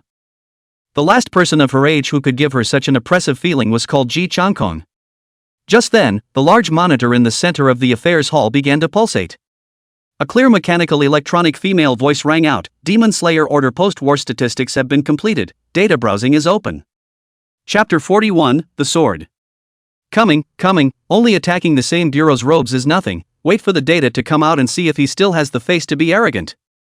Those who had long looked at Mushu with displeasure but feared his strong force were secretly agitated, waiting to see dismay and chagrin on Moxa's face. Finally, the leader of the battle that had been completed at minimal cost was displayed between scrolls on the big screen. Floating in front of the crowd is Moxu. The jaws of those waiting to see the joke dropped to the floor. It was a million miles away from what they expected. The horrible index of 0 damage, 0 consumables, and a chopping rate of 80% shook everyone in the entire hall. The big screen continues to scroll, and the ranking goes to director Ri Yong-wen, with 0 damage, standard consumables, and a 70% chop rate. Further down the line is the General Affairs Officer, Mak Tian-yun, 2 wounded, standard consumables, 65% chopping rate. And behind them was a row of big names. The data on the screen illustrated that not only did Muksu not use a large amount of equipment, he didn't even use the infrastructure to take down the Luo family. After a considerable period of silence, some began to question the veracity of the data. This isn't right, isn't the data wrong? 0 damage and 0 consumption, the chopping rate is still as high as 80%, could Mushu still destroy the Locke family all by himself? The companion at his side subconsciously returned, impossible, absolutely impossible. They're not the only ones questioning it, I should say there's almost nothing here that doesn't. The numbers on the screen were truly outrageous, and the crowd could only wait anxiously for the big screen to release the live footage. He Qing came up next to Musu and felt around his body. Are you hurt? Taking advantage of me, isn't it? Didn't I tell you? Brother is there to earn you dragon slaying points. Muksu waved his hand to open the little girl's salty hand and gave her a popping chestnut, pointing at the screen. Satisfied with what you see? Woman? He said it like a husband who was out in the field coming home to his wife to brag about how much and how little money he has made. Well. He Qing didn't say anything. Juanshou's small hand covered her head, and she looked at Musu dumbly, watery light in her eyes. All the aggravation I had suffered before had dissipated. Looking at the little girl, Muksu, who was watering, was startled and twisted his head. Don't cry, I'm not going to coax you. He Qing lowered her head so that Muksu wouldn't see her slightly red cheeks and whispered. You've coaxed. Under everyone's expectant gazes, the screen on the clerical window began to play up the course of Mushu's mission. It's pretty normal at first, until the perspective enters the Locke household. The mansion was empty, with only a few mortal dust realm servants occasionally appearing in the picture. At the sight of this scene, an investigator couldn't sit still. I said, how come the battle damage ratio is 0 damage and 0 consumption? So it's because the Locke family is all gone. Oh, I would have guessed that such exaggerated figures could only come from such a situation. That's luck, I'll get on me. It was only a small percentage that opened their mouths. Most of the people who wanted to see the joke had just gotten their faces swollen and chose to remain on the sidelines for a while. The screen continued to advance into the lobby as Lok Xuanfu, who was in the middle of the life sea, made his entrance. Just when the crowd thought this was the final boss. In Chu Qing's chest recorder's view screen, Musu very easily beat Luo Xuanfu to the point where his tendons and bones were shattered and he fell into a fainting spell. That's not all he's got. Shen Xiong clenched his fists, his gaze fixed dead center on the big screen. As a physical cultivator, he was too familiar with the details regarding the physical body against the enemy. Compared to his excitement, Xia Anxia looked at the screen for a long time. She was good at arts, so she was better able to understand how difficult it was to break Luo Xuanfu's body protection spells that erupted when he resisted. But it was the body protection technique that was extremely difficult for her to crack, that was similar to paper under Musu's fist, collapsing at the touch of a button. It wasn't long before the picture in the big screen changed again. If so far, the middle stage of the Life Sea realm was still within the scope of the crowd's understanding, then Luo Penghai, the Luo family's old ancestor who walked into the Luo family next, directly surpassed the limits of the crowd's imagination. That's the Mountain River realm. A height that ordinary cultivators could not reach in a lifetime. From the footage, it looked like Musu really didn't use or even carry any instruments, and dared to wreak havoc in front of the Mountain River realm ancestors with only a formal investigator of the Life Sea realm. Not only is your foot on the butler, but you're even taking someone's heirloom treasure and chipping their immortal board, really. Especially the words, "Welcome, I have been waiting in your humble abode for a long time with my noble feet on the lowly ground." It's even more wild to the point of being crazy. 749's investigators may usually have internal conflicts, but as long as it comes to the external world it will be very united. Even those who look at Musu as very unpleasant also had to praise in their hearts, "Good man, there is a like you, or really dare to fight," did not fall the prestige of the 749. Just as everyone was sweating for Musu, he took the initiative to launch an attack towards Luo Penghai. Then from hitting the ground, he emerged unharmed, was pressed into the ground and charged up again tenaciously. The scene staged on the screen straight let the crowd present at the watch let out a burst of gasps. This can be much more enjoyable than watching a movie, too damn exciting. And when Luo Penghai was violently beaten by Musu on the ground, everyone was silent. Shindashong and Xia Ansha even directly twisted their heads and left. They couldn't look at it anymore. If they looked at it any longer, their Dao heart was going to be shattered. To use the body of spiritual consciousness to resist the mountain river realm Big Brother's arts without any damage, is this a human being? Sure, it's not some freak from another planet? However, that wasn't the end of it, because the unbearably humiliated Luo Panghai was going to blow himself up. The Hall of Affairs was in an uproar. Once Luo Panghai blows up everything in the entire 9 square people's slaughterhouse will be reduced to nothingness. The people present had begun to think about how they should respond if they were the ones to encounter this situation. Just let them rack their brains and finally come to the conclusion that there is no solution. Even Shindashong and Xia Ansha, who were ready to leave, couldn't help but stop, perhaps, and take another look. At that moment, a cry of annihilation pulled everyone's thoughts back. Dazzling sword light illuminated the entire scene as Moxu swung. It was only in He Qing's perspective. First the full moon was split open, then Luo Panghai was chopped into 2, the sword light went on unabated, shattering the 9 square slaughter and then shooting into the sky. The whole business hall was silent, and you could hear a pin drop.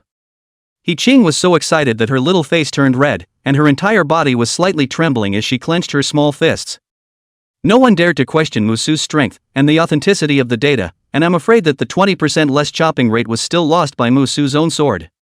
The big screen image gradually darkened and eventually jumped back to the data list, but that sword had already been deeply embedded into the minds of the people present. I believe that all the way to years later they will still remember that there was a man who used his sword to shut up all the skeptics. The 2 people who had been knocked out by Moxu earlier had long since woken up and watched the scene in its entirety. They silently stood up and walked to a position away from Moxu, lowering their heads and pretending to be ostriches. Ta-da, ta-da. Steady footsteps passed through the crowd and came to a stop in front of Moxu. There is something that I may need to ask you for. Chapter 42. The fiery discussion in the affairs hall continued. Instead, Moxu, who was the main character, had followed Wang Guoqiang to the office of the chief of service. Pushing the door open, the faint aroma of sandalwood gushed out. The office was very clean and tidy, with a couple of wooden pieces on the desk counter that looked dated. Looking at the wall again, there was a brushstroke, atmospheric painting hanging. Moxu hesitated for a moment and read, "Bold get?" That's called 6 guts rhymes with flowers. Wang Guoqiang said quietly from behind him. Oh. Sit down. Wang Guoqiang went around behind the desk and gestured for Moxu to sit down, then pulled out a document from the drawer and put it on the desktop to launch it. Here are the details of the Tempest District, take a look first. Tianbao District? Wasn't that the area that belonged to Jianan Street when he did his first quest? Puzzled, Moxu picked up the file on the table and flipped it open. Tianbao District, under the rule of Yunajisang City, is located at the junction of the new city center and the old city center. In addition to more than 10 cultivator families spread out, there were also thousands of loose cultivators active within the district. Due to the long-term lack of magistrates to guard the area in recent years, all kinds of bizarre incidents have occurred frequently in the Tianbao District. According to incomplete statistics, there have been 164 bizarre incidents in the district over the past year. Worse still, some inspectors have repeatedly found traces of cultist activity during their daily inspections. Musu continued to flip through the pages, and after the basic introduction, were the details of the various lineages in the Tianbao district. The lineages inside were vastly different, and basically all had 1 or 2 mountain river realms sitting in their midst. After unanimous deliberation, the Bureau has decided to break the mold and appoint you as the sheriff of the Tenable District. Wang Guoqiang pushed out another document, his solemn face squeezing out a rare smile, looking at Musu with admiration in his eyes. The 2 had met on the first day this young man joined the Yunajisang branch. When we first met, he was just an ordinary spiritual awareness realm newcomer. I didn't expect that in just a short period of time of more than a week, he had become a strong person who could compete with himself. It was really a fearful future generation. I'll take a look at it first. Moxu picked up the appointment letter and surveyed it. The cover not only had Wang Guoqiang's signature, but also Lu Yuan's director's seal, which looked like it had been prepared a long time ago. After thinking about it, and flipping directly to the page of magistrate's benefits, Musu's eyes stared. The offer above is not a generous one. The first is the basic treatment, which is as much as 5 times that of a full-fledged investigator, and there is also an additional Dragon Slayer point reward for every month of service. This is still secondary to the more important ones that follow. Not only can the sheriff mobilize any investigator in his jurisdiction to assist, he also has command of the local military. This isn't a magistrate's appointment letter, it's no different from a warlord's tiger's talisman, right? Seemingly guessing what was on Muxu's mind, Wang Guoqiang explained, every magistrate requires the recommendation of at least 2 departmental talkers, and your recommenders are the director and me. This statement may seem like an additional clarification, but it actually has a knockout punch in it. This is to tell Moxu not to go too far. As your referrer, we are also burdened with responsibility. Moxu nodded slightly. Come to think of it, without a bit of restraint in such a large power, it is indeed easy to make a big mess. If you agree with this appointment, sign it and I'll add it to your file later. I would like to remind you, however, that the Sky Treasure District is not as simple as it looks, so if you have any different opinions or concerns, you can raise them as well. After saying that, Wang Guoqiang picked up the teacup on the table and took a sip. Is there a set time when you'll be on duty? I may need a few days to break in. Cough, cough, cough. Hearing that Musu was going to make another breakthrough, even with Wang Guoqiang's tough and steady heart, he was choked and coughed. How long have you been a member of the 749? You have this kind of combat power, and now you want a breakthrough? Wang Guoqiang smoothed his breath before slowing down. Well, there's no rush, you can take office any time when you're ready, but it's best not to take more than half a month. Then it's no problem. Moxu simply picked up a pen and signed his big name. It just so happened that the university he had enrolled in was also in the Tianbao district, and even though he wasn't going to go to it, he was still going to hang around in order to fulfill the wish of the old director of the orphanage. With things done, Moxu re-entered the Hall of Affairs. Most of the investigators had left by now, with only a few still gathered and chatting. After seeing Musu come out, their faces changed and they turned their heads away from looking at him. They already had a basic knowledge of Moxu's character after the bureau's stay-at-home section. Fierce, overbearing, no sand in his eyes, and his strength is terrifying, and most importantly, he will drag people to the stage of life and death. The unknown Moxu was somewhat baffled. I was about to go up and ask for clarification when I felt a gentle tug on my cuffs twice. Turning back, there was no one behind him. It's me. He Qing's expression was a bit grumpy. Doesn't this person know how to look down? What are you doing here? He Qing wanted to say something. There was a moment's silence, and the delicate little face looked as if it had made up its mind of some sort. I'm going on a retreat, it could be a long time. After saying that, a touch of uneasiness surfaced on He Qing's face. She was a little afraid that Moxu would go and find someone else to team up without her, but she had to do it. Because Musu's strength had given her too much shock, if she continued to cultivate at her previous so-called genius speed, I'm afraid that she would soon not even be qualified to be a pendant by Musu's side. And this time in seclusion, if she could inspire the family inheritance hidden in her bloodline, perhaps she would be able to barely keep up with Musu's speed. The uneasiness in He Qing's eyes was gradually replaced by determination when he thought of this. On her lips, she said, "This girl orders you. Be good and wait for me to come out of seclusion. Don't look for anyone else." In the back of my mind, I'm thinking, please, I'll be able to help you when I get out. Really, no kidding. Her pitiful eyes directly exposed what was in her heart, and she could see that Musu almost laughed out loud. It was a good thing he held back in time, or the little girl might have burst into tears. And, not looking for anyone else, it just so happens that I'm also going into seclusion, let's do it together.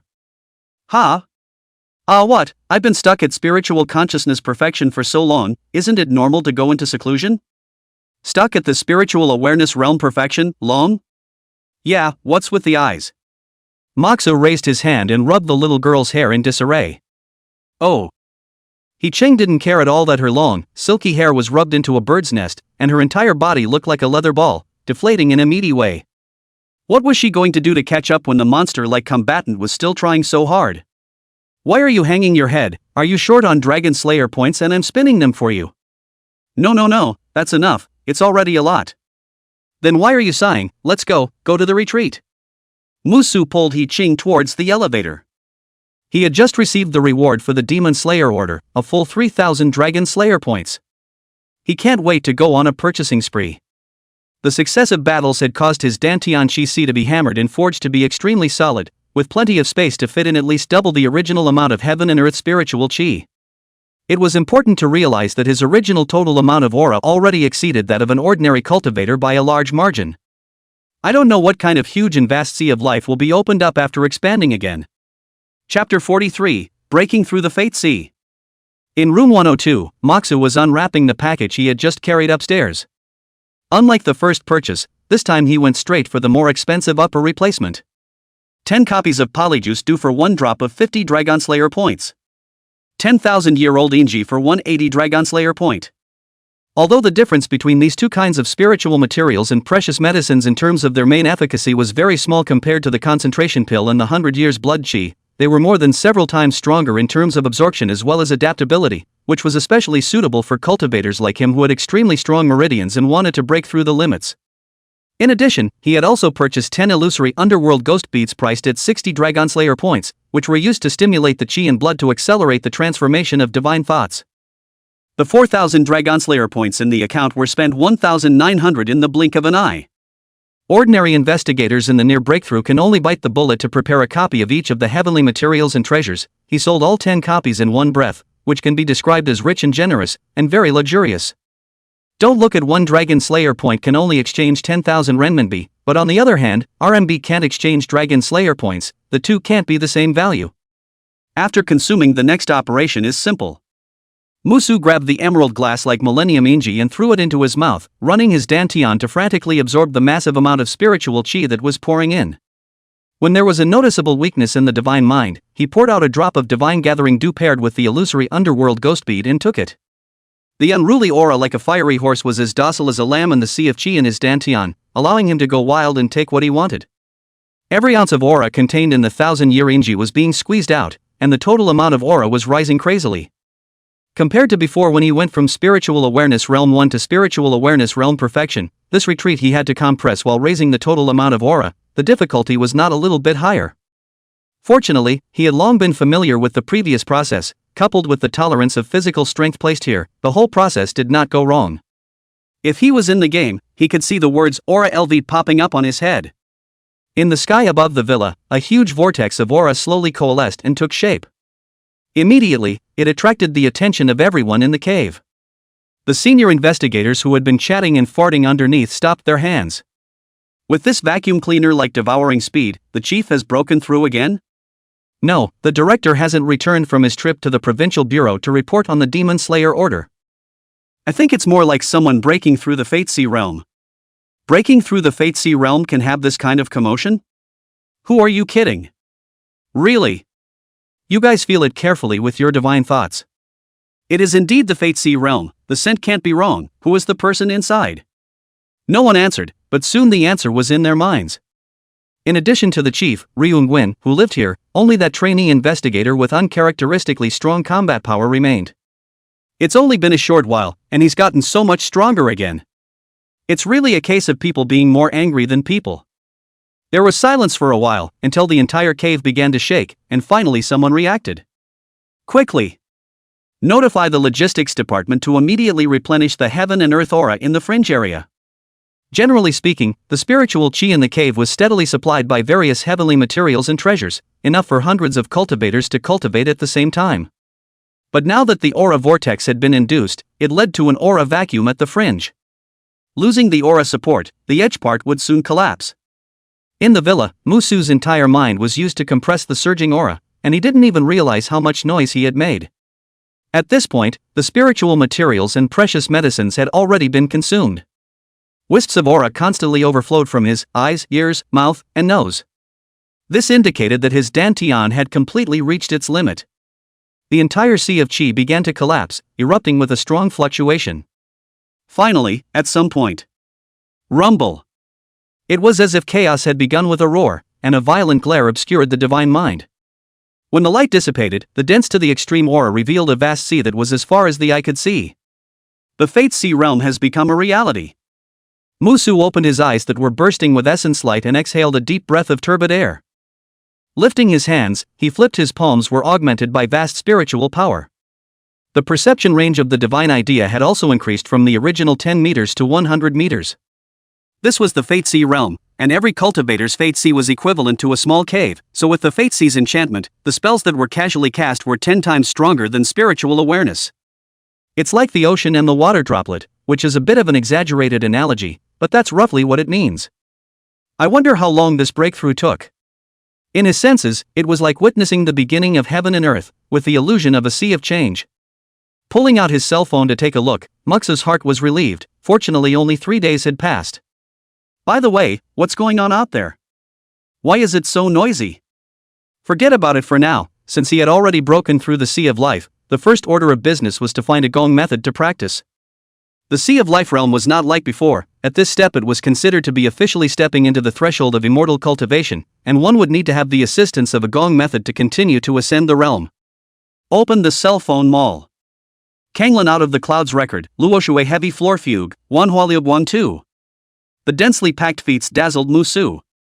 It was said to be a gongfu, but it was more like some visualization charts. The cultivation of the Fate Sea realm was loosely described as creating one's own continent based on the Fate Sea. 9 weights of the Life Sea. The first 3 weights refer to constructing a land rough from nothing. Once the rough is formed, the cultivator will be promoted to the 4th weight of the Life Sea realm and step into the middle stage. And the so-called merit law was equivalent to the experience that cultivators spent a lot of time summarizing in the ancient times. Moxa soaked up the entire 3 hours at the mall before coming back to his senses. There are just too many feats. 749 doesn't have a leaderboard for these feats, only a difference in price. And a higher price isn't necessarily better than a lower price, or it could just be sold at a higher price because it's easier to practice koans and break through faster. This led to Moxu having to carefully pick through a bunch of good and bad gongfu. Luckily, his time had not been wasted, and he had eventually found a gongfu that perfectly fit his characteristics, the mountain river in Jigong diagram. Although this Gong method only had the first chapter, the requirements were extremely harsh. There are 3 conditions that need to be met if you want to visualize the mountains and rivers. First, there is the vast and infinite Sea of Life. Secondly, a strong and unrivaled physique. Lastly, it was also necessary for the practitioner to possess a treasure capable of carrying the true intent of the social jigaku as an earthseed. In addition to these requirements, the price of this mountain and river prelude is also very outrageous. The high selling price of 2,000 Dragon Slayer points was enough to dissuade 99.9% of the nation's Destiny Sea realm investigators. Without any hesitation, Moxu directly ordered and paid. Legend has it that the mountain river and jigaku map is one of the many treasures of the great goddess Nuwa. And he just happened to have a heaven-mending stone from Nuwa's hand on him, both of which had the same root and origin, and were extremely compatible, so it could be used directly as a seed. This was undoubtedly the most suitable Fate Sea realm technique for him, and the 3 stringent requirements were conversely more like they were tailor-made for him. Just the next second, the mall popped up with a prompt. The feed is stored at the Oracle branch. It is expected to take 5 hours for transportation. Please be patient. Chapter 44, The Mountain River and Jigaku Map. 749 Cell Phone Mall is connected to the national branch, which is why there are so many feats in the mall. Musu put down his cell phone, just as he needed a little time to freshen up the just-formed Fate Sea in his body. 5 hours flew by in cultivation. Ding dong. The doorbell rang and Moxu went downstairs to open the door. The one who came to deliver the merit law was the head of affairs himself, which was a bit surprising to Musu. Shouldn't that be an orderly's job? Wang Guochang didn't explain. The matter of the cave aura riot was resolved under his personal auspices. For this incident, the precinct not only did not make any punishment to Moxu, but the importance of the degree of attention has also increased a lot. After all, heavenly materials and treasures were often available, while monster heavenly pride was not often available. Not to mention that Musu only caused the aura riot. Even if he collapsed the cave sky, I'm afraid that the leaders of the precinct, including Wang Guochang himself, would only praise him for his high talent. This is the kung fu you asked for. Wang Guoqiang handed up an antique square box and a key with a somewhat complicated expression. He felt like he was witnessing the rise of director Ri Yunguan all over again. The experience of the 2 people is too similar. Both are crossing the border to kill the enemy like drinking water to eat, and the cultivation breakthrough is very fast. The only difference was that Lu Yuan had already stepped into the mountain and river realm when he officially joined 749, while Musu had only been in the first level of the spiritual realm when he first joined. Thanks. Moxu reached out and took it. After delivering the stuff, Wang Guoqiang didn't turn around and leave, but continued. There are some things about the Sky Treasure District that you may not be too aware of. Go ahead. The lineage there is intricately connected, and there have been many excellent magistrates who have disappeared in the Tianbao district for no apparent reason, and 2 days ago an official investigator returned word before his near death that a number of inspectors were in cahoots with the lineage. You want me to uncover the mole? Remember the paintings in my office? 6 gallons of rhyming flowers? No, I mean, get bold. Wang Guoqiang fished out a document from his arms and handed it to Moxu. Sign this if something goes wrong and I'll take care of the rest. Moxu looked down, it was an authorization for action. In the column of the responsible person, the seal of the chief of service is stamped. When he took it, Wang Guoqiang patted his shoulder and turned to leave. Looks like it's going to be busy again when we get to the precinct. Watching the upright and composed figure go away, Musu put the authorization for action into his storage ring and returned to room 102 with the ancient square box in his arms. The outside of the chest containing the mountain river and Jigaku map was engraved with complex formations, requiring a matching key to open it. Forcing it to break open will only turn what's inside into ashes. A kung fu is not a simple picture that carries the true meaning on it, and when it is used, it becomes a piece of waste paper. This is a necessary means of protection to prevent true intent from being consumed unintentionally. Inserting the key into the lock's eye and turning it twice, the formation pattern engraved on the surface instantly lost its spirit. The case opened automatically with a click. A scroll that emanated a majestic aura lay quietly within it. Moxu reached out and took it out, holding it in his hand. A mysterious sensation fell along the palm of his hand into the vast sea of life in his dantian. Under the divine perception, a scroll that covered the sky slowly spread out and covered directly over the sea of life. Isn't this an engineering drawing? Looking at the vague shadow in the sea of life, Musu froze for a moment. Is modern immortality so up to date? After being surprised, he didn't dwell on it too much and waved his hand to take out the heaven-mending stone and cast it into the imaginary shadow in the center of the sea of life. At that instant, the heaven-mending stone erupted in a burst of golden light. A piece of land spread rapidly in all directions at a speed visible to the naked eye, and soon it was the size of an island. Boom! The violently rotating vortex of spiritual chi once again appeared in the sky above the villa, which was more than 5 times bigger than the one not long ago. Wang Guoqiang, who had just walked to the elevator entrance, had a footstep, and after a long moment of silence, he shook his head and lost his smile. Is this a monster-level heavenly pride? And the senior investigator outside the villa's courtyard was numb, from head to toe. Ouch, what are you doing? Don't you think this diarrhea breakthrough is outrageous? Can't you let people live? It's really one bad roller out of 9, and 8 road rollers. Oh, I must have been out of bed, let's go back and catch up on some sleep. Ditto ditto ditto. I'll wake up from this nightmare when I get some sleep, huh? It's over, old Zhang has been stunned, quickly summoned the imperial physician. Not to mention him, you're pretty much the same. On this day, many of the people in the cave heaven had their Dao hearts shattered into small slags. But in reality, the originator, Moxu himself in the villa, was numb. Just now, his breath had directly and steadily stepped into the 4th level of the life sea in a few breaths. Originally, the first step from nothing was the most difficult, but the heaven-mending stone directly helped him skim over this step, and the entire process didn't even require Moxu's hands to construct it, and even directly allowed him to straddle 3 realms. That's the importance of phallic compatibility. Of course, half of the credit had to go to the mountain river and Jigaku diagram, the technique itself. After all, both originate from the great god Nuwa. What Moxu needed to do next was to gradually create the outline of an entire continent based on this island. The volume of the mountain river and Jigong diagram was placed there. Even if the normal construction speed was faster than ordinary feats, it would still take a lot of time to accumulate, so it couldn't be rushed even if one wanted to. Musu intended to first settle down the somewhat flimsy realm and wait until his cultivation was completely stabilized before continuing his cultivation. Settling his mind, he began to think about the matter regarding the Heavenly Treasure District. Tapping on his phone, he searched up everything about the Tempest District in the forums. Soon, a post titled Terrorizing Urban Areas That Devour Magistrates came into view, which detailed the biographies of several magistrates. According to the information above, almost all of the people who had once served as the magistrates of the Tianbao district had disappeared, and there was no shortage of well-known late-stage powerhouses of the Life Sea realm within them, while the only one who had survived had turned out to be a madman. What's more, that only surviving magistrate had the lowest cultivation level, only the 1st level of the Life Sea. What was even weirder was that in addition to going insane, his cultivation had instead skyrocketed to the 7th level of the Life Sea.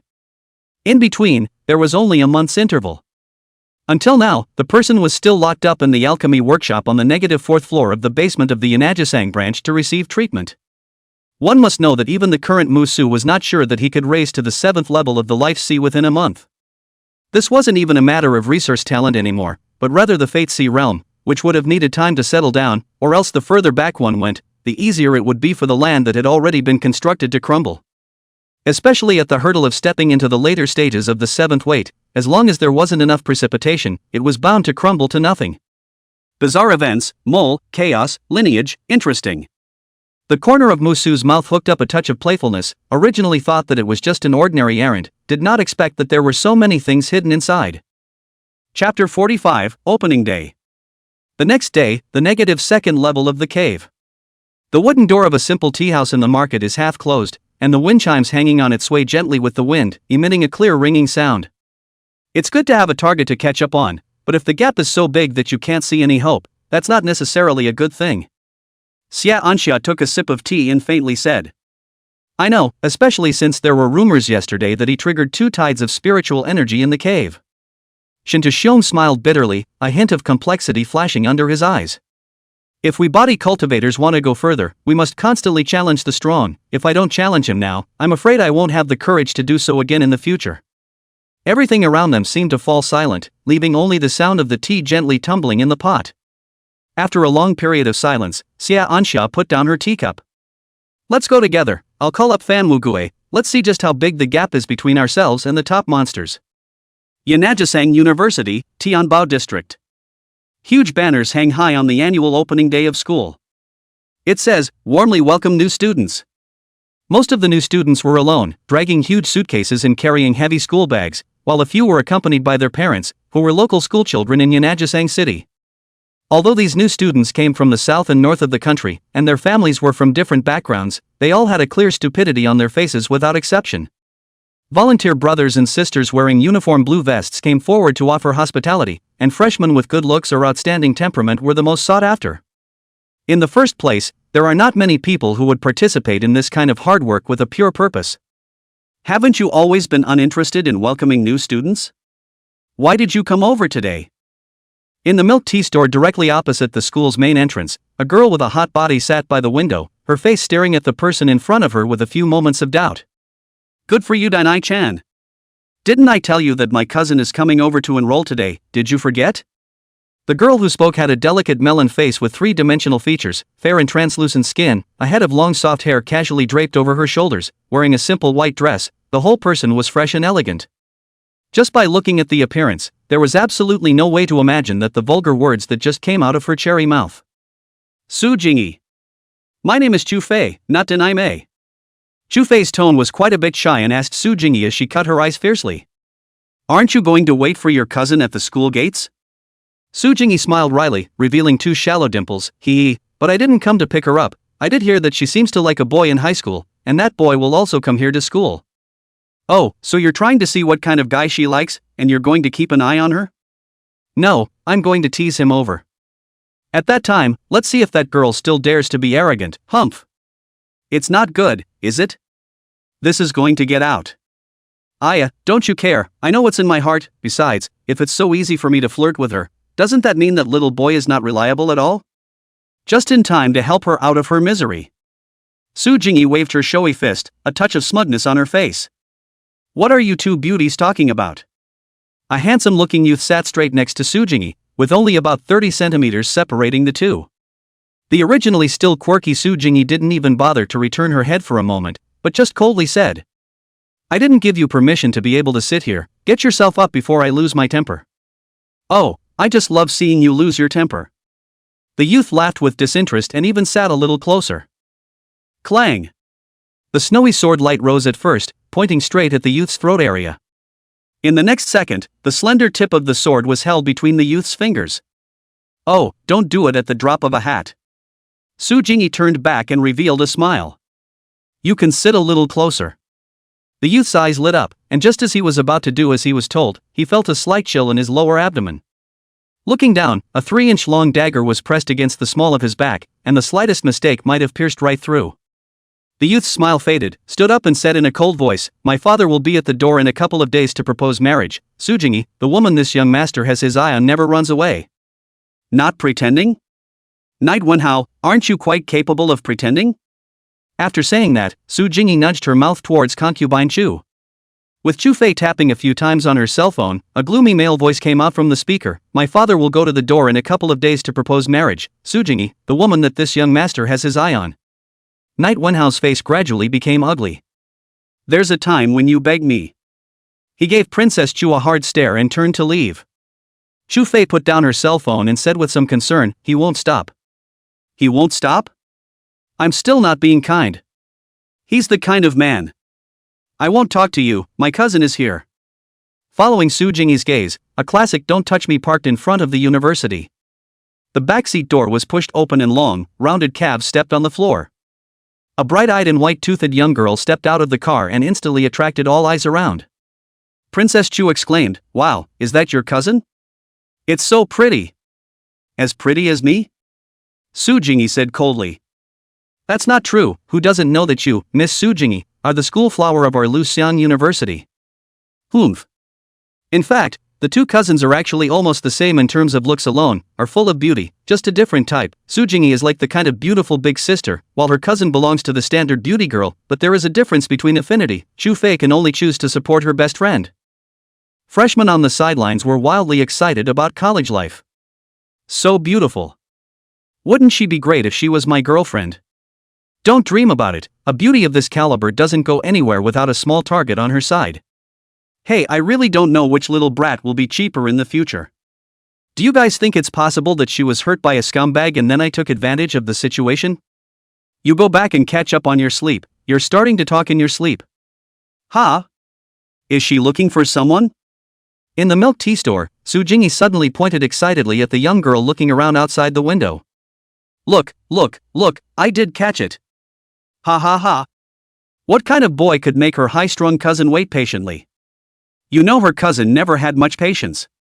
Not long after, a chopped fish head far away violently rushed out of the street, a few drifts after the tail, accurately inserted into the parking space between the two sedans. That Death Barbie pink color scheme coupled with the flowing operation instantly caught the attention of all the students. The seniors waiting at the door did a double take. Judging by the model and color, it should be a very valiant schoolgirl. Between glances at each other both were warning each other, this is my prey. Chapter 46, How could you, class president? I mean, you can't drive a car like this without having a little girly heart. You'd have to say it was a brown guy in the car and they'd never believe it. BMW car down on the rich beauty they do not have the courage to pursue, but this kind of chopped pepper fish head down, cannot still be a stunning beauty, right? Yet the next second, mincemeat was pushed open and a tall, impossibly handsome young man stepped out of the car. Well, it's true that it's not a stunning beauty, it's a big handsome guy. Chirp. The youth fished the key with the pink stuffed animal hanging from his pocket and put an electronic lock on the chopped fish head. Such an incongruous scene hardened the control of everyone present. Those schoolmates whose hearts have just risen with evil thoughts immediately stopped their fantasies. How does this look like a hobby girl? Ah. Put. Cough cough cough. Su Jingyi almost choked to death on the pearl and couldn't help but laugh out loud. This is too flirty, isn't it? The first thing people usually think of when they see something interesting is to share it with their best friends. Su Jingyi was no exception, and she craned her head to see her best friend's reaction. Instead, she saw that Princess Chu was staring blankly at the tall and handsome youth, her mesmerized eyes on the verge of dripping. Su Jingyi reached out and waved her hand in front of her eyes. Hey! You're not, are you? Huh? What? Returning to her senses, Princess Chu was uncertain. Su Jingyi pulled a tissue from the table and handed it over. I didn't think you'd like this type, wipe your mouth, it's drooling. Well. He should be carrying something extremely life-rich. I'm a snow girl and am naturally attracted to things that are life-rich. Come on, don't I know about your stuffy physique? Su Jingyi interrupted her and stood up. Where are you going? Go get my prey. Su Jingyi winked back at Princess Chu. Next to the chopped fish head. Moxa looked at the car keys in his hand and fell into deep thought. I don't know why, but he couldn't help but race when he got in the driver's seat. This can't help but make Musu wonder if He Qing has loaded something strange into the car. After all, that girl before the retreat also specifically instructed him, stop at red lights, green lights, encounter pedestrians to yield. It was like a different person from when he was driving. At this time, Mu Yulu, who had her hands behind her back, walked up to Musu and smiled sweetly. Hi, Moxu. After this period of time where she had been shocked over and over again, she no longer had any self-confidence to speak of in front of Musu. But she still wasn't ready to give up after all. Proximity was the key to success, and with the two of them attending the same university, there were plenty of opportunities. You are? Musu scratched his head. Why did this person in front of him look so familiar, as if he had seen him somewhere? Mu Yulu. Your high school classmate. No offense, no offense. The man is just this dead. Mu Yulu secretly gritted her teeth, barely keeping a sweet smile on her face. Oh, I remember. Mikasa nodded. What can I do for you? Just as Mu Yulu wanted to say something, a voice interrupted the two. Hello there. Maksu-san. Su Jingyi stood directly in the middle of the two, her tall figure stretching out a luscious curve in just the right way to block Mu Yulu completely. Musu's divine idea had already reached 400 meters when he broke through the fourth level of the Fate Sea, which, according to conventional calculations, was almost 10 times as much as a Fate Sea cultivator of the same realm. Therefore he had actually realized that someone was approaching. It was only that the visitor had no malicious intent that he allowed the other party to move. And he also sensed in passing that this young girl who suddenly appeared out of nowhere had a cultivation level at the second level of the Sea of Life, which was considered to be at the level of an ordinary Heaven's Pride. Su Jingyi didn't know that her bottom had all leaked out, and her gaze was still sweeping vaguely around Muxa's body. Unusual temperament, handsome looks, straight posture, and a little unconventional. Mu Yulu, this girl's vision is not bad. It's the point of no cultivation that's a hard sell. Cousin. Mu Yulu in the back was so angry that she pulled Su Jingyi a few steps away. Don't you mess with him. What? You gave it to him? Say what? Mu Yulu's face instantly reddened to the roots of her ears. It appears not. Seeing the two whispering, Moxa put away the car keys. If you guys don't have anything to do, leave me alone, busy. After saying that, he directly stepped towards the school gate. He had too many things to do today, and had no time to delay here. Bother? Su Jingyi couldn't believe her ears. Usually those boys went out of their way just to talk to her, and now someone would actually find her annoying? I'm warning you, put away your little mind. Mu Yulu glared fiercely at her and turned to catch up with Musu. Wait for me, I'm going to report too. Returning to her senses, Su Jingyi turned her head to look at the tall back that had already walked away, her gaze flashing with a touch of cunning. Those senior people gathered at the entrance of the school looked dumbfounded.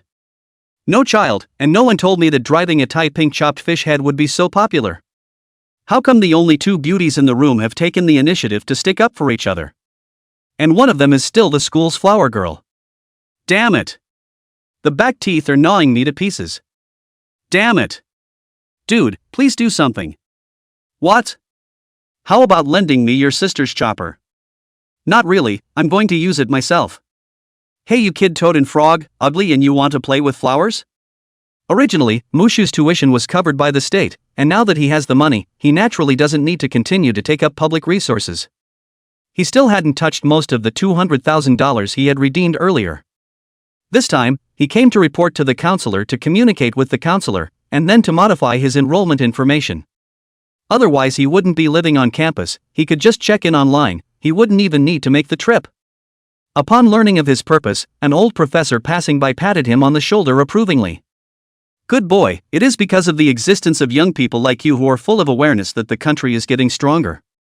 After a set of processes, the time has come to 10 o'clock in the morning. By the time Moxu re-entered the school entrance, the two sedans in the parking space had already driven away. How much longer are you going to follow? Mu Yulu grabbed the corner of her coat and rubbed it. Previously, it had always been other people chasing after her. She didn't have a bit of experience in pursuing other people at all, she had absolutely no idea what to do, and could only foolishly follow behind Musu. I'm leaving if you don't talk. Moxu pulled open the car door to sit on the chopper. Wait. Mu Yulu hesitated for a moment and said towards Mushu in the driver's seat. You're not, forgetting about me again, are you? Turning the key, the sound of Chopper's modified engine began to roar. Moxu turned his head sideways with a smile under his eyes. How so, Class President Sama? Chapter 47, slapping the faces of all the lineages. A large group of people were waiting at the entrance to the Special Law Enforcement Department of Tianbao District. The demon slaughter order incident ended, and the news flew like it had legs and spread to the entire Willow Phase city. As the existence with the most formidable battle record among them, Musu's great name was immediately known by the well-informed patriarchs of the lineages. The Liu family, the Knight family, and a dozen other local immortal cultivation families had sent representatives to receive Musu. As they waited, a chop suey roared in. Compared to the agitation in front of the university, the personnel waiting here appeared calm. All of the people present were specialized public relations personnel from the Seiya family, trained to basically not show any emotions they shouldn't have. Even if the new sheriff had come in pushing a tricycle, they wouldn't have laughed, and what they had to say would only have waited until they got back and said it in private. Moxu pushed open the car door and got out. The head of the Special Law Enforcement Department, who had a head full of white hair, greeted him and held out his hand. "Hello, I'm the head of Tianbao District's Special Law Enforcement Department, Shi Hongji." Moxu raised his hand and shook his hand, specialized magistrate of the Willow Phase branch, Moxu.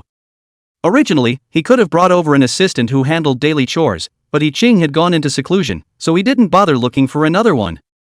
"I've heard a lot about you. In the future, we have to work well together, so how about I have the cheek to call myself an old brother since I'm a few years older than you?"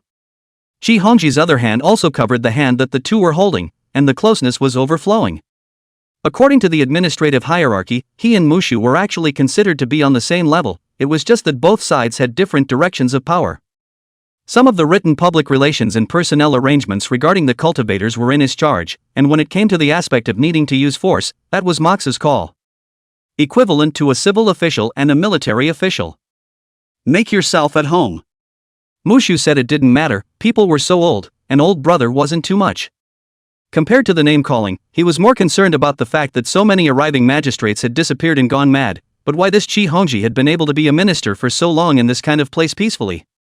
One must know that under his divine perception, the other party's cultivation level was only at the 5th level of spiritual consciousness. Receiving Mushu's permission, Shi Hongji smiled even more. "Come on, old brother will introduce you to these families." Musu raised his hand and interrupted him, "No need, I've read all the information, first take me to the archive room." When these words came out, the faces of the representatives of the lineages changed slightly, and then immediately stopped. This is not giving them any face at all, nakedly slapping them in the face. The delegates' expressions were all seen by Moxu, but there was no explanation for anything, as this was the effect he wanted. Tianbao District has complicated relationships, the worse one acts, the easier it is for those hiding in the shadows to reveal themselves. A false sense of humor? Superficial cordiality? I'm sorry, there's no need for that, and since Tianbao District has been without a magistrate for too long, squeezing in too many old cases, Moxu really doesn't have the time to dilly-dally with these people either. Of course, all of this is based on his absolute strength, otherwise it is easy for people to put a sack and sink into the sea. Air. Shi Hongji wanted to say something, but finally sighed. "Okay, follow me." Those representatives of the worldly family showed little visible emotion the entire time. They waited until the two disappeared from sight before they looked at each other for a few moments and turned away with grim faces. The reception banquet that had already been arranged had to be cancelled. It wouldn't take long, maybe just one night, and the entire Tianbao district would know that the new magistrate had slapped the faces of all the families. In the building, Shi Hongji led Moxu to the archive room. Just by looking at the partitions alone, you can tell that almost all of the events laid out in them are pending completion. This was due to the fact that most of the inspector's cultivations were at the mortal dust realm, with only the captain level having a spiritual realization realm cultivation. As a result, most incidents in the Tianbao district rely on investigators in the precinct to solve them, just like the previous corpse-ending cave-in on Jianan Street. And some events that cannot be dealt with in a short period of time will be temporarily sealed by relying on implements. The hazard level of events on the filing cabinets is placed in order from highest to lowest, top to bottom. Moxu casually took down a folder from the top shelf. The case of the orphan woman in room 501, Block A, Sunshine District. There is also a red font in the lower left corner of the folder labeled Incident Assessment Level. There was a 4 written on it, which meant that it was a level 4 event, and the control cultivator's battle strength was between the 3rd and 4th level of the Life C. Flip open the cover and inside is a detailed account of the events.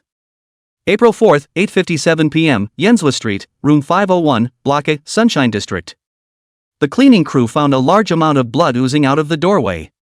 The Department of Special Enforcement arrived on the scene at 10:05 p.m. that night, and upon investigation, a large amount of yin energy was present at the door of 501. After evacuating the local population, the inspector breaks open the door of the room and finds that the senior woman living alone has been completely transformed into an orphan woman, with a shocking value of Yin energy in her body at the night and witch level. Once a weird object of this intensity erupts within the city limits, the consequences are unimaginable. As a last resort, 2 patrol captains were eventually sacrificed to temporarily seal the lone woman with the dragon seal lock. The orphan woman, thinking of it, is confused to no one in the stranger, and eats it. The simple fact is that not only does this thing compel, it also eats people. As the saying goes, you can tell the whole story by looking at one spot, and just by looking at this one incident alone, you can tell how many unnecessary sacrifices have taken place in the Tianbao district. Looking again at the filing cabinets, which are arranged chronologically, the number of bizarre incidents grows upward every year. Just one level 4 mission had consumed 2 patrol captains. How many people would have to die if it was a level 5 mission? Where is this thing now? Shi Hongji said as he leaned over to take a look. It's currently sealed in the Knight family, and they're helping to suppress it. Question mark. Musu turned his head to look at Shi Hongji, his divine idea pressure surging, help suppress it? If I remember correctly, in the Heavenly Treasure Zone data, the Knight family's head of the Knight family, Knight Yuan Kai, and the housekeeper, Knight Shoud, were both cultivators at the first level of the Mountain River realm, right? If you want to help, shouldn't you just suppress it? What's the point of suppressing? Air. Such a terrifying divine thought. Shi Hongji had only experienced it on some Mountain River realm cultivators. He couldn't help but roll his throat and gulp to explain. They felt that there was some research value on the lone woman, so they borrowed it over. When did you borrow it? My patience is limited. Shi Hongji, who felt the killing intent, had a bitter face. The seal has just been completed, and the Knight family is here. Oh, that's quite a coincidence. I thought it would take a bit of work, but I didn't think I'd get a clue so soon. In fact, he doesn't think about it. Who threatens the minister first when the sheriff arrives? Moxu closed the file and casually brought down a dozen more event files from the top shelf of the cabinet. Just when Shi Hongji thought he was trying to compare difficulties, Moxu turned his head and said, "Lead the way." Chapter 48, Fusion Field. Dare to shade me. Returning home, Knight Wenhao smashed the coffee table with a slap. He had pretended to be a fluttering gentleman for so long, but he didn't expect Su Jingyi to see through his true colors long ago. Now that he thought about it carefully, everything he had done over this period of time might not be any different from a monkey jumping up and down in Su Jingyi's eyes. And the snow lady who helped with the recording. When he thought of concubine Chu, Knight Wenhao licked his lips, and he had to say that that hot body would make any man's heart flutter. If only. Knight Wenhao was immersed in his fantasies when he suddenly heard a sound of footsteps coming from behind him. It's either slamming chairs or tables. Is that what I taught you? You haven't improved at all. The middle-aged man in a well-pressed suit chortled as he walked into the parlor. He was followed by an older man who was half a length behind. Father, Uncle Tak, didn't you go to fetch the newly appointed sheriff? Magistrate? Just a yellow boy who has no one in his sights when he has a bit of skill. Knight Genkai snorted and walked over to sit down behind the shattered coffee table, unable to help but frown at the wood shavings remnants all over the floor. This son of his had possessed from birth a tremendous strength that had grown stronger with age, and not only that, his qualifications in cultivation were also considered to be of exceptional talent. It was rumored that the magistrate named Mushu had swung an open door-like sword while presiding over the demon-slaying order, and it was thought that he also possessed supernatural powers. If this boy of his family had been willing to practice hard from birth, wouldn't it be much worse? Thinking of this, Knight Yuan Kai's heart burst with excitement, and his voice softened considerably. Father knows that you have supernormal abilities that are extraordinary, but your cultivation is always still a bit low. Which of those heavenly prides that are the same age as you haven't already stepped into the Fate Sea realm, and you're the only one that has been stuck at the 7th level of spiritual awareness? Knight Wenhao was full of concern. What's the use of having a higher cultivation than me? You still can't beat me. By the way, Dad, are you guys back so early if that new sheriff doesn't give a? Don't worry about what's going on out there, Dad will take care of it. Is it handled the same as before? Can you let me do it this time? Knight Wenhao directly interrupted. At those words, Knight Yuan Kai's face instantly sank. Shut up. Although he looked down on Mushu with his mouth, he was actually a bit flustered in his heart. If the rumors are good, I'm afraid it will be the strongest term of sheriff they've ever faced. Let him continue. A clear voice rang out. Moxu strides into the parlor. You're Moxu. Noticing Qi Hongji behind him, Knight Yuankai's face changed drastically. To have the Minister of Special Law Enforcement accompanied behind him, and a young man at that, he didn't need to think about it to guess who the visitor was. Knight Wenhao screamed out a curse. "Qi Lao, what do you mean? When did he, Qi Hongji, dare to barge right into the night house without notice?" "You shut up." For the first time, Knight Yuankai wanted to strangle his own son so badly. Butler Knight Xiao even directly waved his hand to detain Knight Wenhao to his side. "Qi heir?" Moxo looked at Qi Hongji, whose forehead was sweating, and smiled. Although the minister and the sheriff are of the same rank, they are not a little bit different in terms of substantive power, and with the sheriff around, it is not wrong to call him a dick. To be able to hang out in a place with so many intricate relationships for so long and still have no problems at all. There are only two explanations. One is a sociable person who is left and right. The second is toughness and irony. Qi Hongji obviously with the second does not match, then the situation is very obvious: he either show good to the family, or simply to the family as a dog. Given the current situation, it's not much better to be a dog, if not a dog. Moxu didn't feel surprised by this, he had already guessed it. Qi Hongji's back was already drenched in cold sweat. This way over Moxu was like chopping up a melon and cutting up a vegetable. The 13 incidents that he brought with him were all dealt with in less than 3 hours. Even, among them, the events that were quite troublesome for even late-stage Life C realm cultivators to handle were like a game in his hands. In front of such terrifying strength, he couldn't afford to have any thoughts at all. "Your business, later." Moxu smiled, not caring. He was now more curious as to what tactics these families had used to make those magistrates so mad that they had evaporated. He hadn't found anything special about the Tianbao district this far. "I'm afraid it's out of order for your excellency to come here uninvited?" Knight Yuankai said in a deep voice. "Rules? Where were the rules when you set a trap that cost 749 inspectors a lot of money? Is there any evidence? Falsely accusing a family at will is a major offense. Magistrate Mu should know that. My word is proof." As soon as Mushu's words fell, Qi Hongji turned around and ran towards the outside. In the next second, the berserk broken frontier divine thought surged out of Musu's body, enveloping the entire parlor. "You!" Knight Yuankai didn't expect Mushu to make a move when he said he would, so he hurriedly teamed up with Knight Shou to defend them off. "Howard, you go first." Knight Yuankai, who didn't get a response, turned his head to look, only to see that Knight Wenhao had already broken into pieces. "It is said that an evil man needs an evil man. I wonder if you are satisfied with me as an evil man?" Musu's voice was clearly transmitted into Knight Yuankai's ears through the divine thought aftermath, and since stepping into the Fate Sea realm, his broken blade manifestation had been able to be emitted directly from any location within the divine thought's cage. "You seek death." Knight Yuankai's tiger eyes reddened, turned around with his eyes wide open, and opened his mouth to let out a shrill whistling sound shaped like an eerie charm. The faint smell of blood rushed into his nostrils as an illusory mountain of corpses floated in the parlor. Domain, Mandro Ridge. In the south, there is a gaunt giant with a human face and long arms, a black body with hair and a reverse heel, who laughs when he sees people laughing, and whose face is covered with color, so he flees. Behind him, Night Shao roared wildly to the sky at the same time. The ground was covered in a rich scarlet red, and an oppressive mist of blood drifted into mid-air. Domain, Akadwizawa.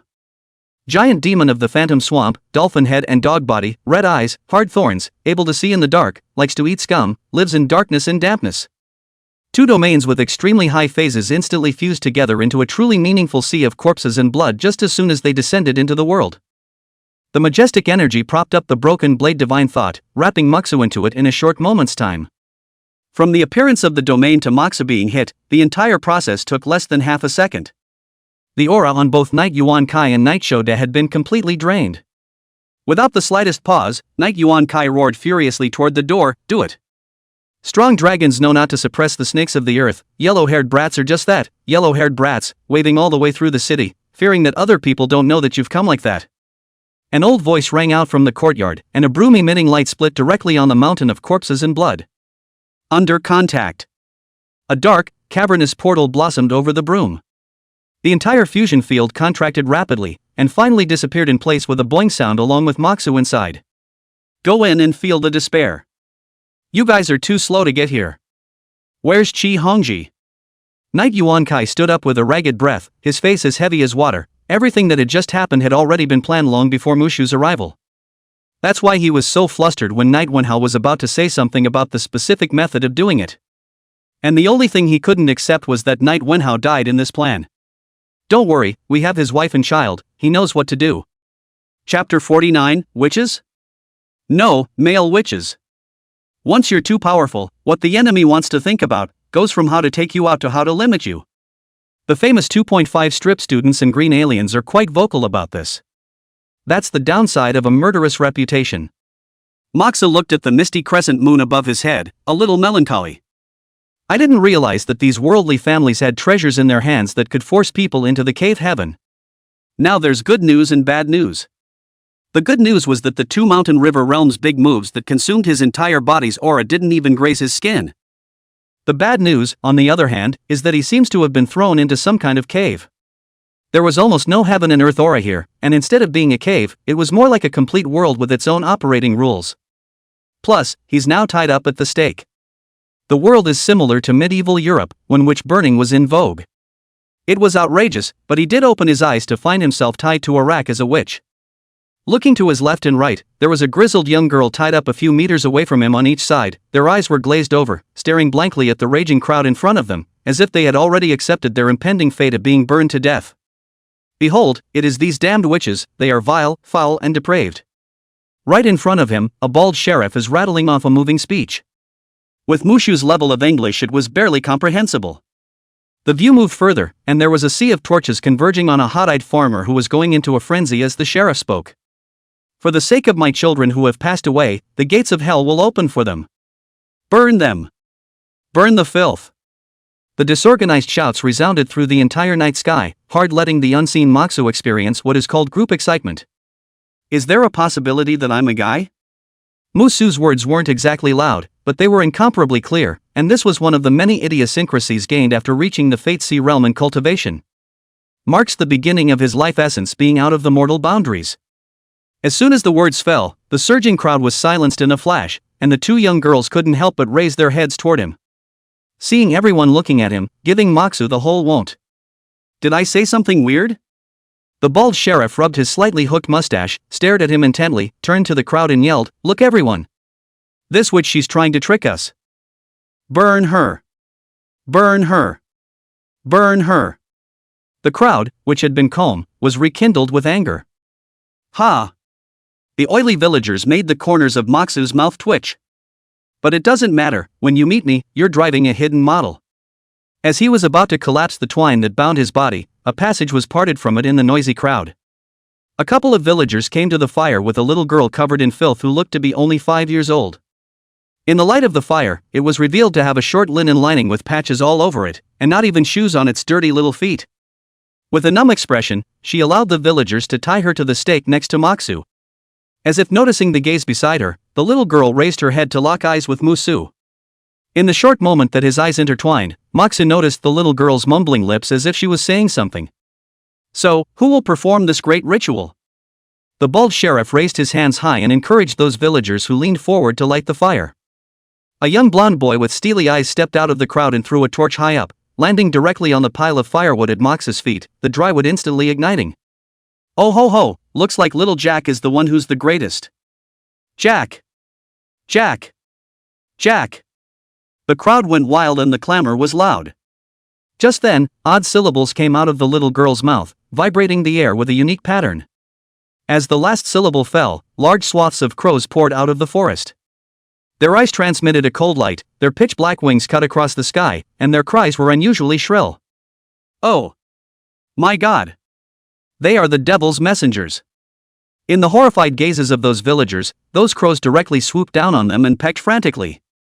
As for the sheriff who had been standing on the stage, he had long ago run away at the first sign of the mutation. With a slight struggle, Moxu broke away from his bonds. He wasn't afraid of this fire, but his clothes couldn't hold up.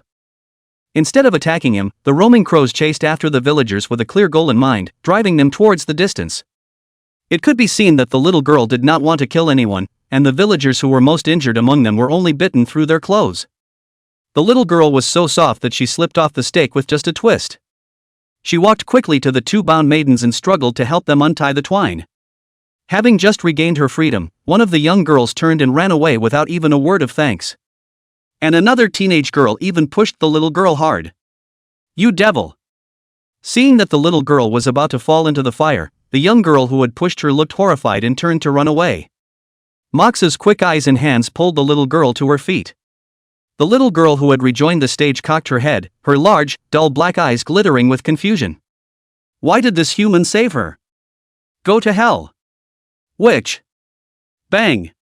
The gray projectile slammed into Makoto, squeezing and distorting before finally falling powerlessly. How is this possible? In the crowd, the sheriff holding the cannon stared in disbelief. How hard is that witch's skin when even special lead bullets can stop it? The terrified sheriff grabbed the whistle on his chest and tried to blow it. The next moment the hand grasping the whistle was firmly held. Didn't realize you were a summoner. With a whistle hanging from his chest and his intentions so obvious, of course Moxu wouldn't let him do what he did. Considering all the sheriffs that have either disappeared or gone insane, it's safe to assume that the world is definitely not as weak as it seems, and it's not safe to assume that some will pop up. And he didn't know if it was because of the lack of heaven and earth aura, but he had always had a vaguely uncomfortable and strange feeling. Wicked witch! I curse you for eternity. Even if I die, I will be waiting for you in hell, waiting for you to be consumed by flames and devoured by darkness. The sheriff, who had previously been fleeing for his life in a hurry, seemed to feel that there was no hope for survival, and his tone suddenly became hysterical. Mushu didn't bull him either, ripping off the whistle before tossing the man directly toward the distance. Go you! Aha! The screams grew farther and farther away, disappearing into the night sky. For ordinary people he was more or less merciful, but after all, the other party wanted to kill him, and whether or not he could survive would all depend on the other party's luck. After doing so, the villagers had run out. The scene that had just been crowded with people was only left with a large and a small figure. The little girl stood quietly by the burning fire, her small, slender hands clutching the corners of her coat. A flash of nervousness could be clearly seen on that dirty little face. Moxa came to the little girl and took her into his arms as she stared blankly. Standing up, he casually pawed, "Where is your home, little sister?" The little girl was so skinny and small that she could barely feel her weight in her hands. The temperature she had never felt before finally brought the little girl back to her senses. She looked fixedly at Moxa's face. Chapter 50, Templars. Do you know at such a young age that silence is golden? Seeing that the little girl had been silent, Moxu was just about to put her down when he heard her murmur in a low voice. What? Moxu didn't hear it for a moment. Don't leave me behind. The little girl looked up, water vapor glistening on her large eyes. Air. According to European legends, aren't all witches ferocious and cunning? But this little girl looks like a poor little girl. Especially when she summoned the crows just now, she didn't substantially harm the villagers. Instead, the seemingly innocent and honest villagers raised their butcher's knives in a frenzy. What's your name? Moxu had no experience with children and could only try to soften his tone. Don't leave me behind. The little girl had a dumbfounded expression and just repeated the same sentence over and over. Mushu shook his head. Why don't we just call you dull? The little girl suddenly wrapped her arms around Mox's shoulders, her thin body trembling slightly. Moxu can't withstand this kind of offense. He's always been a person who eats softly, but not hard. Well, looking at this situation, this little girl should not have any family, and it is both cute and kind, so let's take it with us. Just like when he teamed up with He Qing, the main focus was an emotional value. Didn't say I was leaving you behind, so if you want to follow me, nod your head. The little girl's big eyes blinked, and her originally dull eyes brightened. She gently nodded, only her hands were still wrapped around Mox's neck, with no intention at all to let go. The little girl was less than a meter tall, and was held in the arms of Musu, who was close to 1 meter 9, like a small ball. Okay, let's get you something to eat first. Ever since entering this world, Moxa realized that the storage ring was losing its response, or else the ring actually had quite a few compressed cookies in it. As the saying goes, if you don't have far-flung problems, you will have near-flung problems. Although one could live just by absorbing heaven and earth's spiritual chi after their cultivation level reached the Fate Sea realm, in order to cope with extreme situations, Musu still prepared some in his storage ring.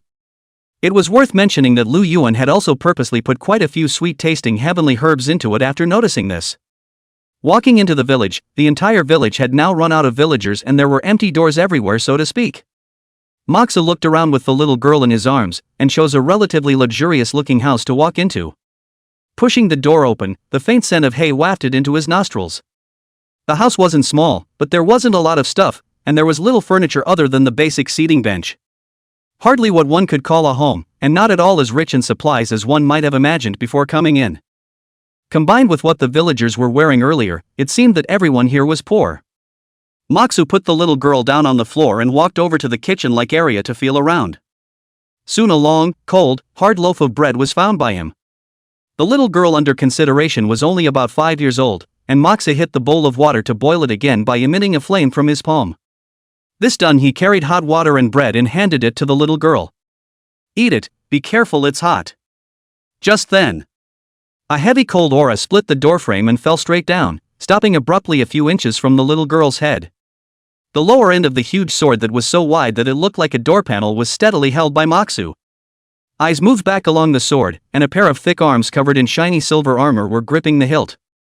The assailant's entire body was covered in plate armor, revealing only a slit where his eyes would be, and belonged to a fairly standard European knight's outfit. Moxu's face completely grimaced. "You better be tough enough."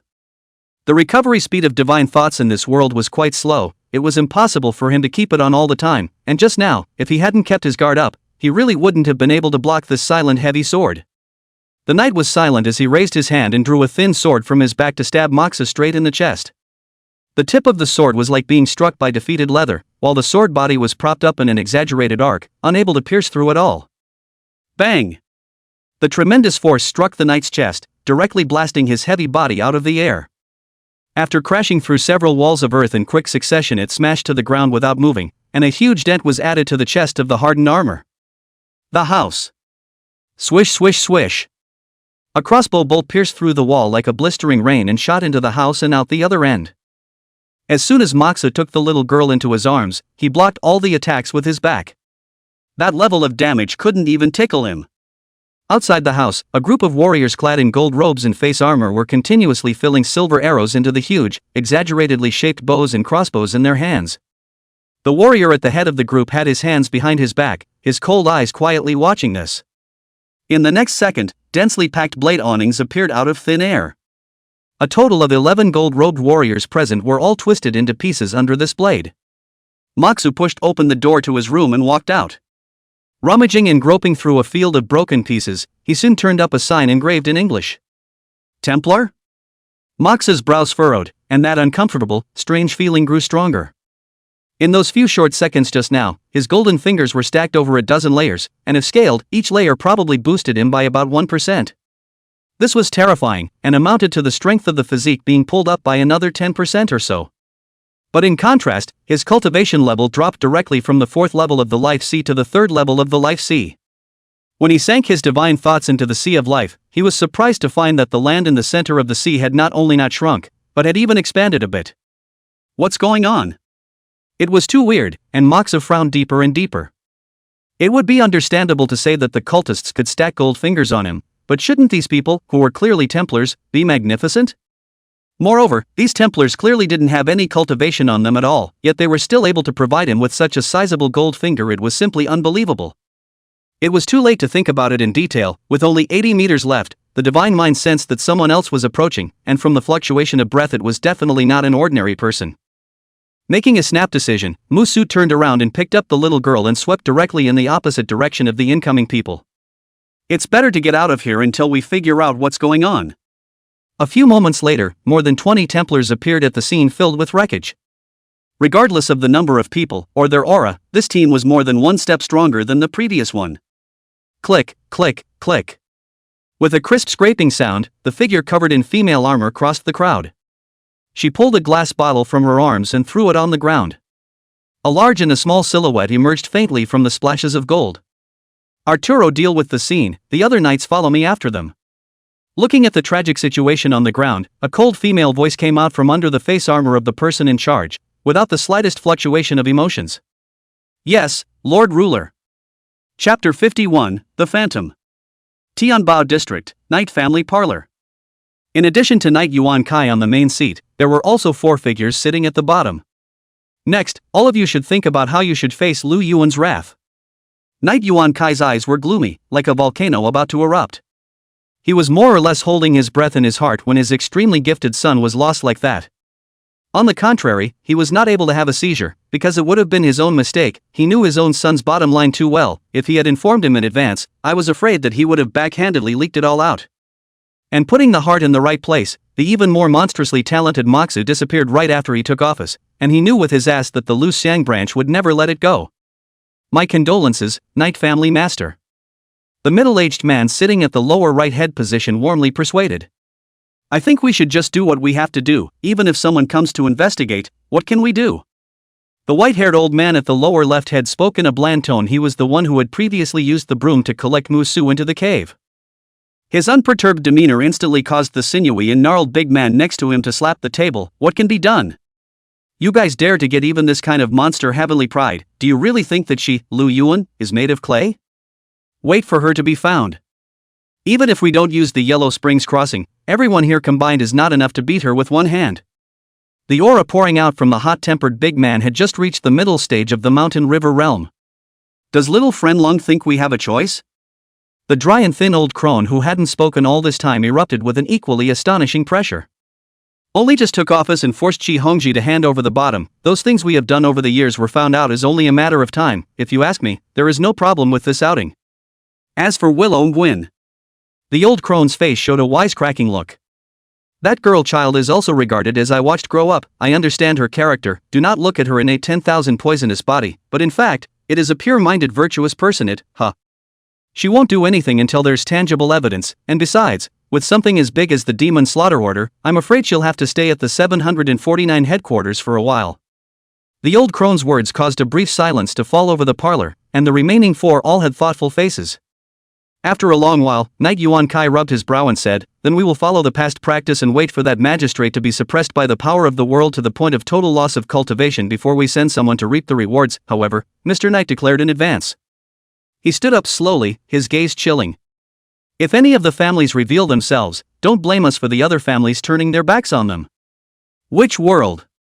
The twisted branches looked eerie in the moonlight. It's a huge swampy forest. A figure was rushing towards this side in the distant plains. A moss-covered, pitch-black tree quietly poked out a few wriggling roots in his line of travel. Waiting for the two sides to close the distance, the dark trees rose up violently, blocking the way of the incoming people. The wildly dancing tree roots shot out like tentacles. The silhouette stopped without stopping, driven by the momentum of the rush. Directly back body slammed through the body of the pitch-black tree, a time of ink-colored sap splash. Blah blah blah. What the hell?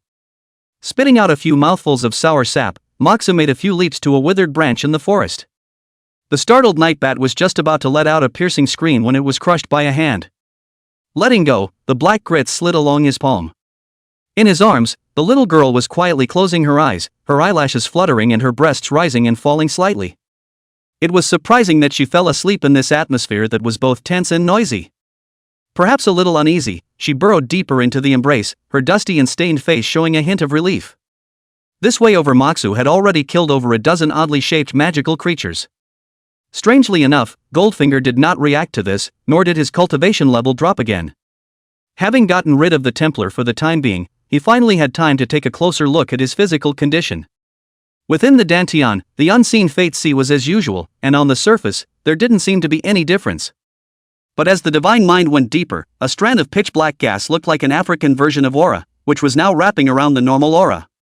Together with the normal aura, it could not be induced, could not be catalyzed, and could only be used as a foundation to act on the land in the center of the Sea of Life as a cornerstone for pioneering. This was the root cause of why the land had clearly expanded, but the cultivation level had dropped instead of rising. At this point, the fog about the magistrate's cultivation surge in the data has been lifted a corner. One should know that the magistrate's cultivation was a real surge. There was no sign of being locked up at all, and Moxu didn't feel any discomfort about it. Perhaps the specific factors that can influence spirituality are not available yet. In the midst of his thoughts, a moan that seemed to take the heart of the people came from deep within the forest. Along with it came the fluctuations of desire and evil thoughts. A seductive female voice coiled across Mox's ears, as if inviting and compelling. "Come child, come to me, here is everything you want." Gradually, Musu's eyes began to become lifeless, and he unconsciously stood up and didn't go into the depths of the forest. In the whistling wind, the surrounding trees swept by quickly from both sides. A large swath of night bats flew everywhere in shock. A moment later, bang! Moxu landed and stood at the edge of a water pool full of water plants. The murky water tumbled and tumbled until a pair of dark goat horns slowly rose. Underneath the snow-white silky long hair was a pair of seductive rectangular pupils. The fiery red skin carried a strange allure. As the chimera as a whole stepped out of the water, the extreme exaggeration of her body was on display. After she slowly looked at the human youth in front of her, her face suddenly reddened. Is it charm? No, it's the palm. Musu retracted his palm and said in dissatisfaction, do you know if you're disturbing the child's sleep? He was intentionally controlled his mind just to facilitate finding his target, otherwise a mere chimera would not be able to break through his divine thoughts that were comparable to those of a mountain river realm cultivator. You this. You this. The chimera covered her cheek that had been slapped with a slap mark, her face full of disbelief. It was then that she noticed the youth was also holding a human cub in his arms. Human, you are flouting the dignity of demons. A pair of small wings unfolded on the phantom's waist, his tail as sharp as a spear sliced through the air, and his head was ablaze with fire. She didn't do it right away, but her words changed. However, if you are willing to make a deal with me for the cub in your arms, then I will forgive you for your presumption. Said a pair of goat pupils circled around Moxu's body twice, and his soft tongue licked his bright red lips. As a freebie, I can let you experience, once for free, the ultimate pleasure. Chapter 52, Run. The minions of the church are coming. Moxu didn't say anything, just extended his right hand. It probed the top of her head at the chimera's uncomprehending gaze. Sound of giggling. Question mark. Looking at the flames on his head that were snuffed out with his bare hands, the chimera's entire demon was dumbfounded. That's a hellfire that even 50% holy water can't quench. If an ordinary person gets a little bit of it on their body, the best they can do is just leave their body intact. I can't believe it was snuffed out so easily. Do you know what to do now? Musu said indifferently with no expression on his face. Phantom. Hey. Talking to you. Oh, I. Subordinate understands. The returning chimera nodded hastily. Then he replaced it with a fawning face and reached out to pull Mushu's pants. In the next second, the fiery red arm was firmly clutched by a large hand. Moxu had a black face. What are you doing? Your honor is not going to. No. Moxu replied instantly. But that's all we chimeras know how to do. The chimera nodded her fingers, her expression a little aggrieved. Her racial gifts are here, what else can she do if she's not allowed to do this? Moxu sighed and reminded. Didn't you just say you wanted to trade? Where's the trade? This. The chimera squirmed, her fiery red face tinged with embarrassment, half speechless. However, Moxu had run out of patience, and the broken front divine thought penetrated his body, and the terrifying pressure directly pressed the chimera to the ground. Say. The chimera trembled, it's hypnotism that can work on ordinary people. Not only can it hypnotize but also. Stop. Moxu interrupted the chimera in time, not needing to think to know what she was going to say. If she was allowed to continue, it might be possible that the heaven and earth cage would directly destroy the world. Loosening his divine thought suppression, Musu said after some thought. I've heard that the devil's capital has quite a few treasures, bring them out, and if they can satisfy me, I can consider letting you go. Really? I have. My lord, please wait a moment. The chimera blushed and turned to jump into the pool of water. After messing around for a while, it resurfaced holding an obsolete box. Her fiery red skin was covered with crystal water droplets, and with the exotic flavor, she looked quite seductive. Bang! The box landed on the floor and was lifted off, revealing a pile of miscellaneous items inside. The phantom devil eagerly pointed at the boxes and said, My lord, these are the treasures that my subordinate usually collects, you can take them all away. If it's not enough, my subordinate can even offer my true name. Moxu didn't comment, leaning down to fiddle with the case a few times. Most of the stuff in there isn't much use, simply put, look color. What broken fishing nets, rotten vases, stinking apples, leftover banana peels. Is this the treasure you were talking about? Moxu reached out and wiped his hand on the tree next to him, crying and laughing a little. At first glance I thought I was mistaken, but after really digging around in there twice I realized that it was really look color. It's more or less hypnotizing to be able to think of these things as treasures. If it wasn't for the fact that his storage ring wouldn't open, High and Low would have to throw a heavenly treasure before leaving. Well. The chimera subconsciously nodded her head, then she saw the dislike on Mux's face, scaring her so much that she immediately fell to her knees on the ground. The subordinate. The subordinate is willing to offer his true name. Once a demon's true name is known, a master-servant contract is automatically created, and from then on, life and death are controlled in someone else's hands. This was something Moxa had once read in some legends about the West. Even his real name was willing to offer, indicating that this little chimera really couldn't pull out anything decent besides that pile of trash, and could only use himself as a bargaining chip. But the problem was that she felt so wasted holding a bunch of junk as a baby. What's the point of having them? Mushu directly refused, no need. That, subordinate. Tell me what you know, like what are some of the more famous forces in this world? I know this. The chimera's eyes lit up. Although she was an otaku demon, because of the Hell Passage, she still had a better idea of the general information about this world. This world is divided into 5 camps. Its names are Church, Demon, Werewolf, Vampire, and Witch. Of these, the Church power is the strongest, and the Witch's Witch power is the weakest. When the chimera said the latter, he carefully glanced at Musu, as if he was afraid of upsetting him. Noticing her little movements, Moxu blackened his face and asked the one question he had wanted to know the most since coming here. Why, you think I'm a witch? From the very beginning, he had checked his body with his divine thoughts, and there was absolutely no difference from when he was outside. Besides, he didn't look like the feminine type, but instead he was still masculine. Why is it that the natives of this place recognize him as a witch? Oh yeah, almost missed the point of why the chimera would make that kind of request if she recognized him as a witch. Is witch just a term of endearment that doesn't actually distinguish between men and women? The chimera, who heard the question, first gave Makoto a strange look before explaining. The witch's scent is so strong in you that even a farmer could easily tell. And there have been a number of male witches throughout history, and although my subordinate has never seen one, the church has posted a number of announcements after the capture was completed that would prove my words. Hearing this, Musu had already reacted to the fact that it was those lineages that had done the deed. I'm afraid the male witches the chimera is talking about are the vanishing vigilantes of the Tempest District. To use one of the world's most powerful forces to target a single person, when it was really a big deal, it was indeed not something that ordinary people could afford. Coupled with the fact that there was no heaven and earth aura to replenish here, God's mind was slow to recover, and every Templar he killed would also have his cultivation restricted, etc., the entire layout could be described as a 10 deaths without a chance of survival. In that case, it seemed that the magistrate with the lowest cultivation level on the surface was the strongest one instead. Not only did he escape from here, his cultivation level also crossed 6 minor realms in 2 major stages in a row, reaching the 7th level of the Life Sea. This level of elevation would take at least hundreds of Templars to kill. As he thought about it, the low pressure that Musu unintentionally exuded caused the phantom demon beside him to tremble slightly. And said she was not a witch, and when she heard that her companion had been captured, her face became worse than Satan's. It's true that human males are the most deceitful. The chimera, who stood respectfully beside him, gave a quiet pang of bellyache.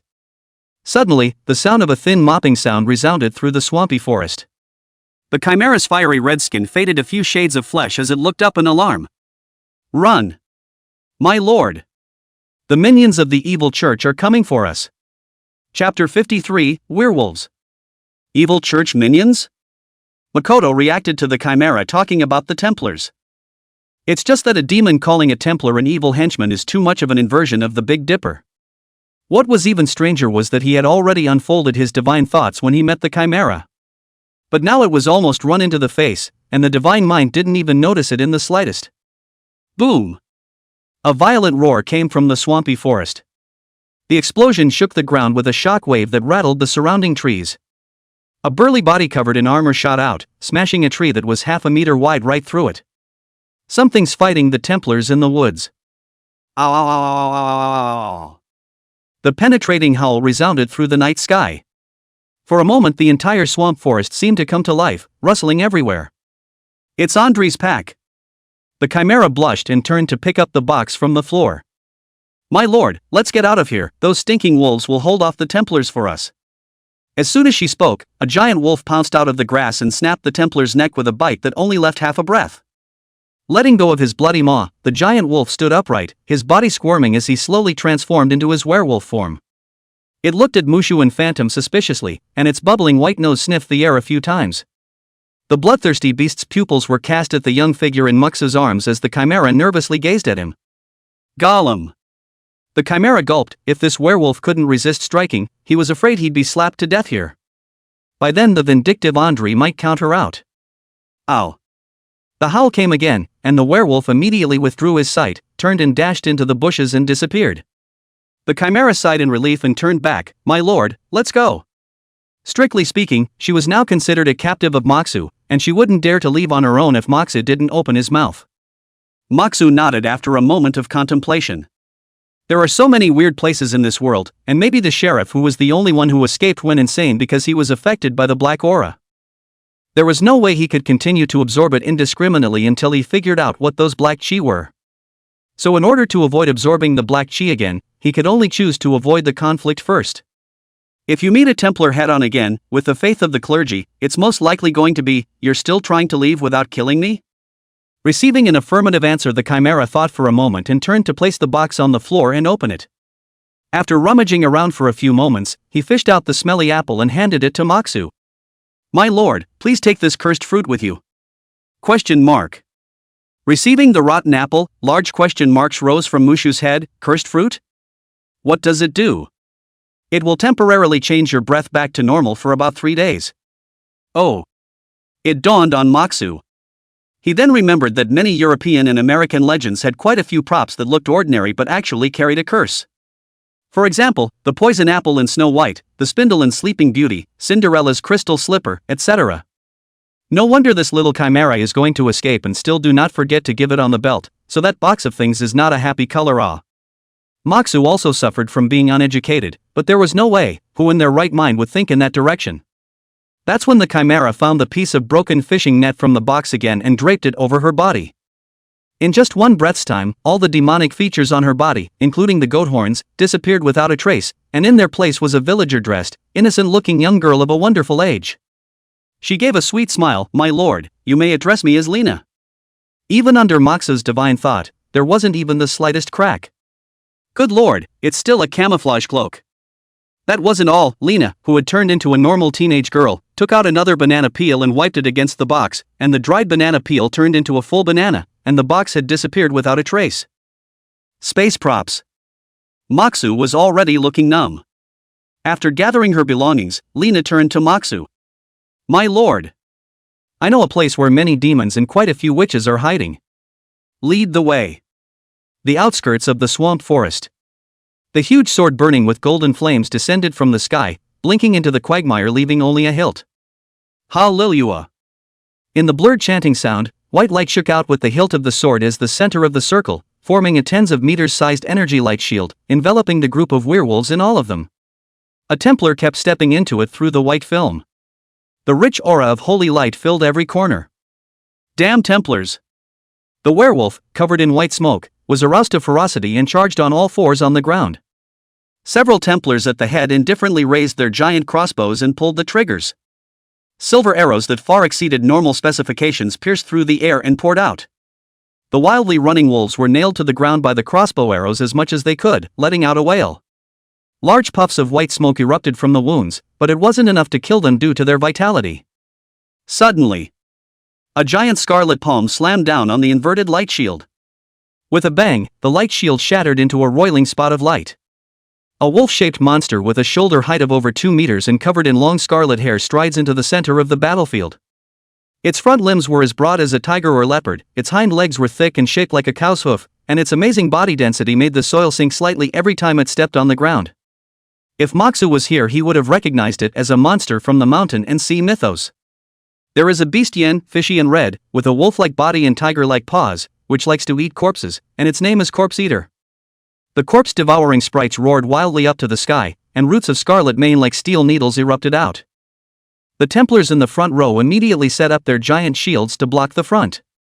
When the steel bristles subsided, the Templars with their huge shields rose to their feet, and several figures in silk robes and staffs were revealed between the shields. Holy light converged at the top of the staff. Whoosh! The scarlet figure was like a ghost killing into the center of the crowd the instant the light was about to shoot out. Also at that moment, an aura of judgment descended from the sky. The corpse-eater sprites only had time to avoid the neck and other vitals, and one of their front legs was directly chopped off by the giant sword. The traumatized corpse-eater sprite immediately retreated, his only remaining 3 legs still steadily supporting his body. In a short time, a large amount of flesh sprouts emerged from the break, and soon a full foreleg grew back. More wolves rushed out of the forest and converged behind the corpse-eating sprites. Those werewolves who were pinned to the ground quickly got up with the help of their companions as well. The corpse-eating sprite spat out, "Templars, you have crossed the line." Instead of answering, the Inquisitor raised his hand and recalled the huge sword that had been thrust into the ground. She leapt high into the air holding 2 huge swords almost as tall as herself. With her back against the full moon, a cold female voice came out from under her face armor. "Any presence that stands in the way of the church will be liquidated, Andri." Chapter 54. Rumors are fiercer than tigers. My lord, the rock wall in front of us is an illusion and can be penetrated straight through. Under the rising sun, Lina, who was caught under Moxa's armpit, pointed at the distant peaks with an excited expression. This scrappy chimera, that little pair of wings couldn't fly at all, and ran thievishly slow. With no choice but to rely on his 11 bus to take the 2 of them on their way. The little girl was lying on his back, her short, withered yellow hair flying in the wind, her eyes dumbfounded and unsure of what she was thinking. Earlier in the day she woke up from Mushu's arms in this state, not making any noise or fuss, just staying quiet. Soon, Moxu, who had brought the 2 with him, rushed straight into the stone wall and disappeared. The image in front of him changed abruptly, and Moxa stopped in his tracks. Directly in front of him, looming over the steep cliffs, stood a massive castle, its stone gray skin filled with the signs of years of encroachment. Taking advantage of Moxa's distant look, Lina secretly turned her head to take a deep breath on him, the strong scent of life mesmerizing her deeply. Seeming to be a bit vain, returning to her senses, she pointed at the ancient castle and spoke, "My lord, I have a close friend right here, he knows more than I do, you can ask him any questions you have." As soon as the words fell, a black shadow flew down from the ancient castle. Only when it flew close enough did Lina see that it was a giant crossbow bolt. Snap! Moxo sends the crossbow flying with a kick to the face. Cold and sweaty, Lina hastily ripped off her disguise and yelled, "It's me!" The voice with the phantom's characteristic magic echoed among the mountains. A moment later, a red flag was raised over the castle. "My lord, it is ready." Lina wiped the sweat off her face, and in her moment of triumph, she forgot that she was still in a state of camouflage. Musu glared at her, no longer expecting much from this scrappy chimera. "Come to the door of the old castle." The few oddly shaped figures waiting here immediately surrounded them. "Lina, you brought strangers back again? Did you pick up any magic fruits this time?" "Gold coins. Gold coins. Gold coins." Lina, who had gotten off of Moxa's arm, was quite a bit attached. Turning back, he only saw Moxa's back as he walked into the castle. Scum, yuck. Devilish language. Arriving at the central square, the space here was much larger than Musu had imagined. Like a small city. Many different-looking demons and human-looking women were busy with themselves. Moxu. Moxu, who was looking around, froze and followed the voice to see that an unfamiliar man was walking towards him. The Hanyu smiled bitterly and held out his hand. "I really didn't expect to meet you here. By way of introduction, my name is Shintu Xiong, 749 Execution Patrol Judge." "Hello, 2 Red Snapper." Shintu Xiong discharged 2 gold coins from his palm and placed them on the bar. The bartender, who looks like a tentacled monster, collects the gold coins and turns around in a dazzling piece of maneuvering. "Tell me how you got here." Moxu propped his chin up as the little girl sat in his arms, looking at her short linen shirt and touching his tracksuit from time to time. Shintu Xiong, who noticed this scene, had eyes so soft that they almost melted. "Yesterday, Siat Anshiat and Fan Wuyo and I went to the Heavenly Treasure District to look for you, wanting to spar with you and exchange cultivation tips. When we arrived we realized that you had already gone out on a mission. Originally we wanted to stay in the Special Law Enforcement Department until you returned, but then Fan Wugui noticed Chi Hongji's eyes flickering and we followed him all the way. Then, in a hotel box, we met the Knight family and a few other families. And then, I got here," said Shintu Xiong as he raised his hand, his cultivation at the 6th level of the Life Sea realm emanating out. "When I first entered this world, I encountered some Templars. For some reason they insisted that I was the Wicked Witch, and when that didn't make sense, I wiped them all out. I believe you should have experienced it as well. I fell one realm. Those Templars are no different from mad dogs. When they encounter them, they just won't stop until they die. If it wasn't for a kind vampire who brought me here, I'd probably be rounded up in a corner somewhere. At that moment, the tentacled monster bartender at the bar pushed 2 scarlet-colored drinks in front of the two. Shintu Xiong directly grabbed the wine and drank it all in one gulp, then clenched his casserole-sized fists and gritted his teeth. Xia Anxia and Fan Wugui came in with me. I don't know where they are now, those damned lineages. When I go out, I'll break their bones one by one. After saying that, he realized that there were children in front of him, and he quickly withdrew his hand resentfully. It's imperative that we figure out what those black gases are first, and the rest can be put aside for now. Musu's finger gently tapped the bar. One day he didn't figure out what the black gas was, he didn't dare to move for one day. His cultivation being sealed wasn't a big deal to him. Even if he lost all his cultivation and turned back into an ordinary person, he could still kill straight through with his strong physique. But what kills me is that the black gas could be a psychic attack. Although his mental power was quite high even with his life force boost, there was no way he would gamble his sanity on an unknown. Shintu Xiong nodded. Also, I've already made an appointment with an upper demon through an intermediary, who is said to be able to provide relevant information, and is expected to arrive tomorrow. As he was talking, Makisa looked down and realized that the little girl was staring at the red snapper on the bar. So he bowed his head and said, "Kids can't drink." The little girl honestly withdrew her gaze, a glint of crystal sliding down the corner of her mouth. "Almost forgot, you girl haven't eaten for who knows how long." Musu slapped his head and looked at Shintu Xiong. "Brother Shintu, pop some gold coins?" "Yes, I met a nobleman on my way to escape before. He wanted to take me back as a laborer. I took care of it in passing." Shintu Xiong very generously handed over a bag. There were at least 100 of them, judging by the fullness of the top. "Okay, I'll take this girl to dinner first, and call me tomorrow when your appointment arrives." "Okay." Looking at the back of Musu's departure, Shintu Xiong suddenly smiled. It's not as difficult to get along with as in the legend. Honestly speaking, he had been unsure in his heart on the way to find Mushu to spar before, because the rumors about Mushu were mostly negative. What temperamental, a word to break people's arms and legs, mood upset forced to pull people on the life and death platform and so on. It seems to be all rumors. What a rumor.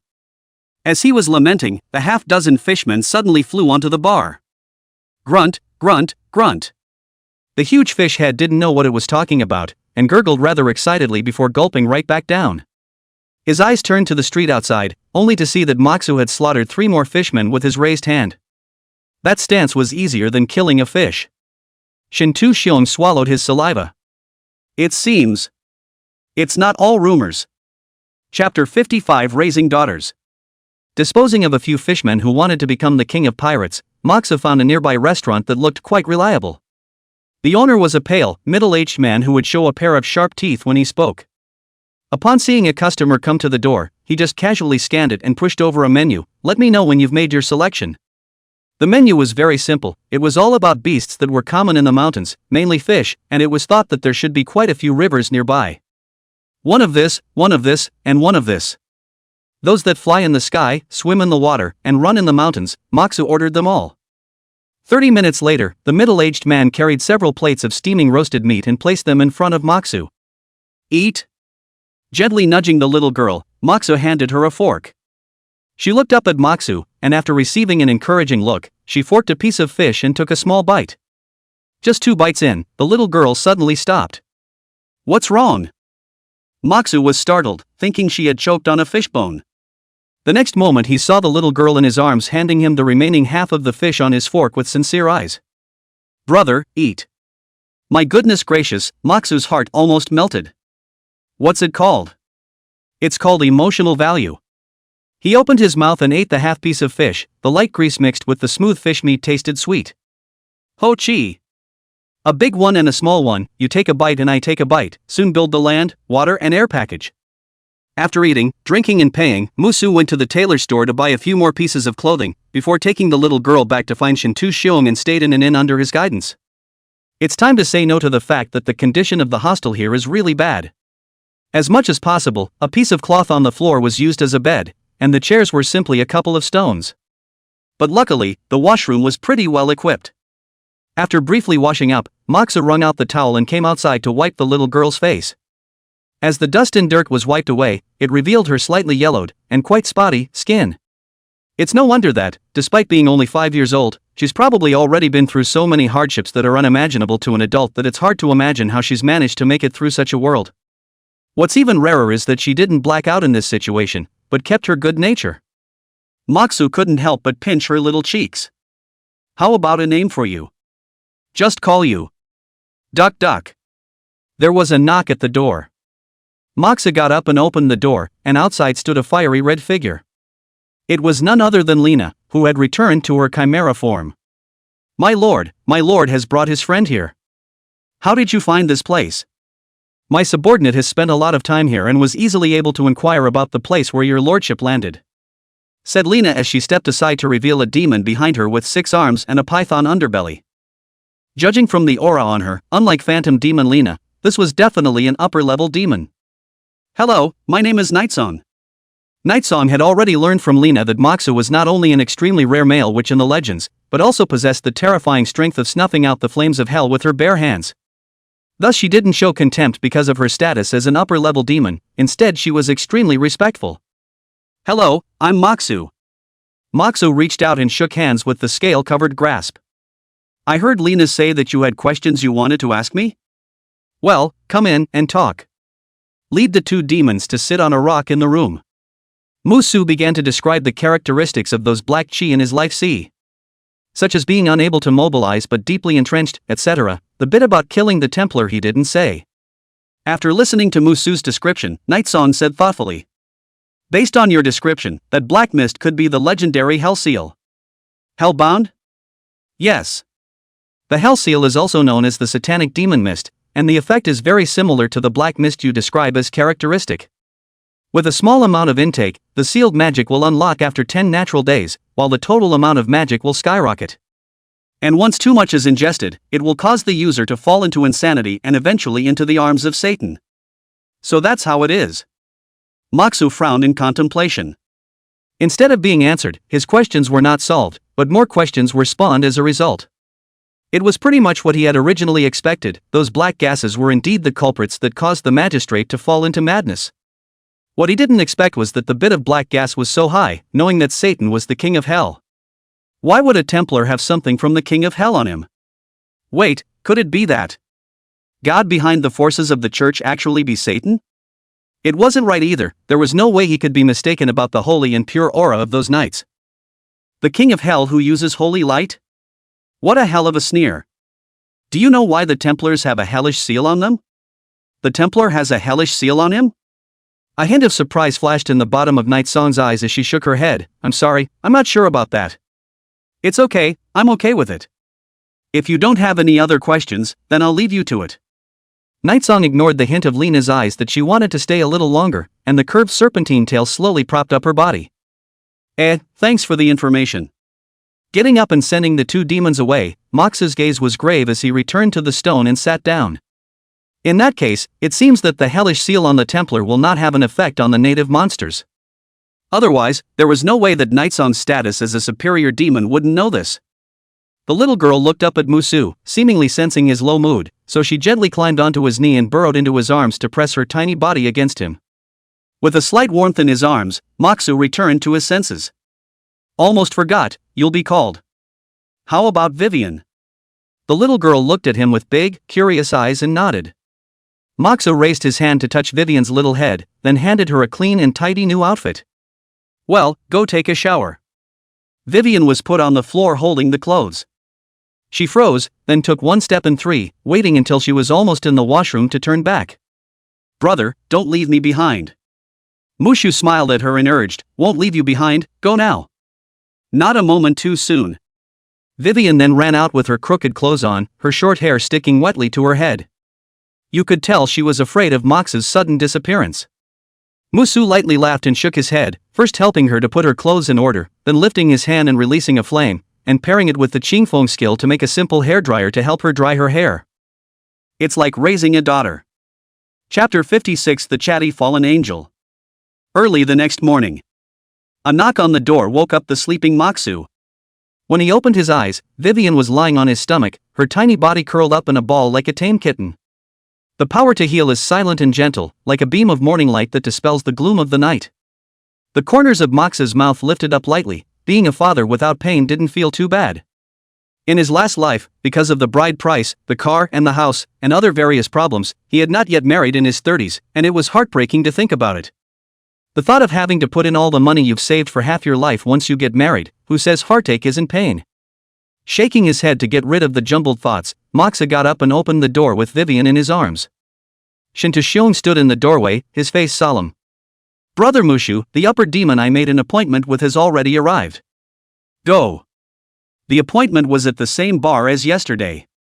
On the way, Mushu shared the information he received from Night Song yesterday to Shintoxiong. Satanic magic mist? Shintoxiong muttered, his face sinking. Anything involving the higher evil gods is recorded in 749. Although Satan had never appeared within the borders of the Summer Kingdom, its terrifying legend had long been known throughout the transcendental world. Walk into the bar. A humanoid creature that looked like a lizard beckoned towards Shintoxiong. When the three came close, the lizard man said, you're here. Where are the higher demons? Where's what I want? The lizard man extended scaly claws covered in yellow spots. Shintoxiong fished out a bulging bag of gold coins from his arms and tossed it out. The lizard man took it and poured it onto the table and counted it carefully. 5 minutes passed, and the lizard man who had finished counting the gold coins seemed to think it was wrong and recounted it again. What are you doing? Shintoxiong watched as his forehead veins popped. Realizing that both Fan Wugui and Xie Anxia were still alive or dead, every second of the night could be a missed opportunity to save them. The lizard man was unimpressed. Witches are the best at cheating, so of course I'm going to do the math. Only after repeated confirmation did it then put away the bag of gold coins with satisfaction. Can we speak now? Shintoxiong said in a deep voice. The lizard man smiled and held out his hand again. Don't worry, to meet the higher demons, that's another. Moxa pinched the lizardman's neck with one hand and lifted it into the air. I don't have the patience to wait for your bull, talk, or die. Boom. LOL. The wolf's tooth rod that exuded a cold and hard luster violently shattered after it ruthlessly smashed on Moxa's head. Oh wow. The ogre that had sneaked up behind him screamed miserably, its palm holding the wolfsbane had been shaken to the bone by the huge recoil force. The broken blade gang appeared out of thin air, instantly slicing it into a bloody mist, and its screams came to an abrupt end. The fishy stench enveloped the entire tavern, accompanied by a foul odor. The lizardman's crotch was wet and yellow water dripped from under his pants. It shivered and raised a finger, pointing to a corner. There, a slender figure was sitting quietly in a chair and drinking. Ignorant of everything around me. Twisting the lizardman's neck with a retraction of his palm, Musu stepped towards the figure and casually said, "Bring back the money." The faint words awakened Shintoxiong, who was shaken in place. Such a strong and iron hand. Rumors, my ass. That's not even a rumor. He couldn't help but wonder if he could have blocked this blow if he were in his place. Corner. The slender figure gently shook the red wine in his hand. Until a tall shadow enveloped him. Without looking back he said, "My name, Nephilim, is a fallen angel. Offer the sacrifice, lowly worm, if you wish to ask questions." Nephilim, who didn't wait for an answer, turned his head curiously. A pair of condescending cold black pupils were looking at him wordlessly. Gulp. Nephilim gulped. "What is the question you wish to ask, my lord?" "Oh my god. Satan on high, where is this demon king from, and why do I feel the breath of death in him?" Seeing that he was so sensible, Musu withdrew his broken frontier divine thought and asked, "What do you know about the Templars?" "Oh majestic lord, great lord, you have asked the right person. I know best the origins of the Templars." "Cut the crap. The Templars originated 1200 years ago, when demons ran rampant and humans were slaughtered. In desperation, the Pope and the great magisterium of the time sacrificed their own flesh and souls to pray to the Lord for a heart of refuge. It was a heart full of divine power, from which anyone with faith could draw the power of holy light. Since then, the Templars were born, and they sent all the demons back to hell, and there was a century-long peace on earth.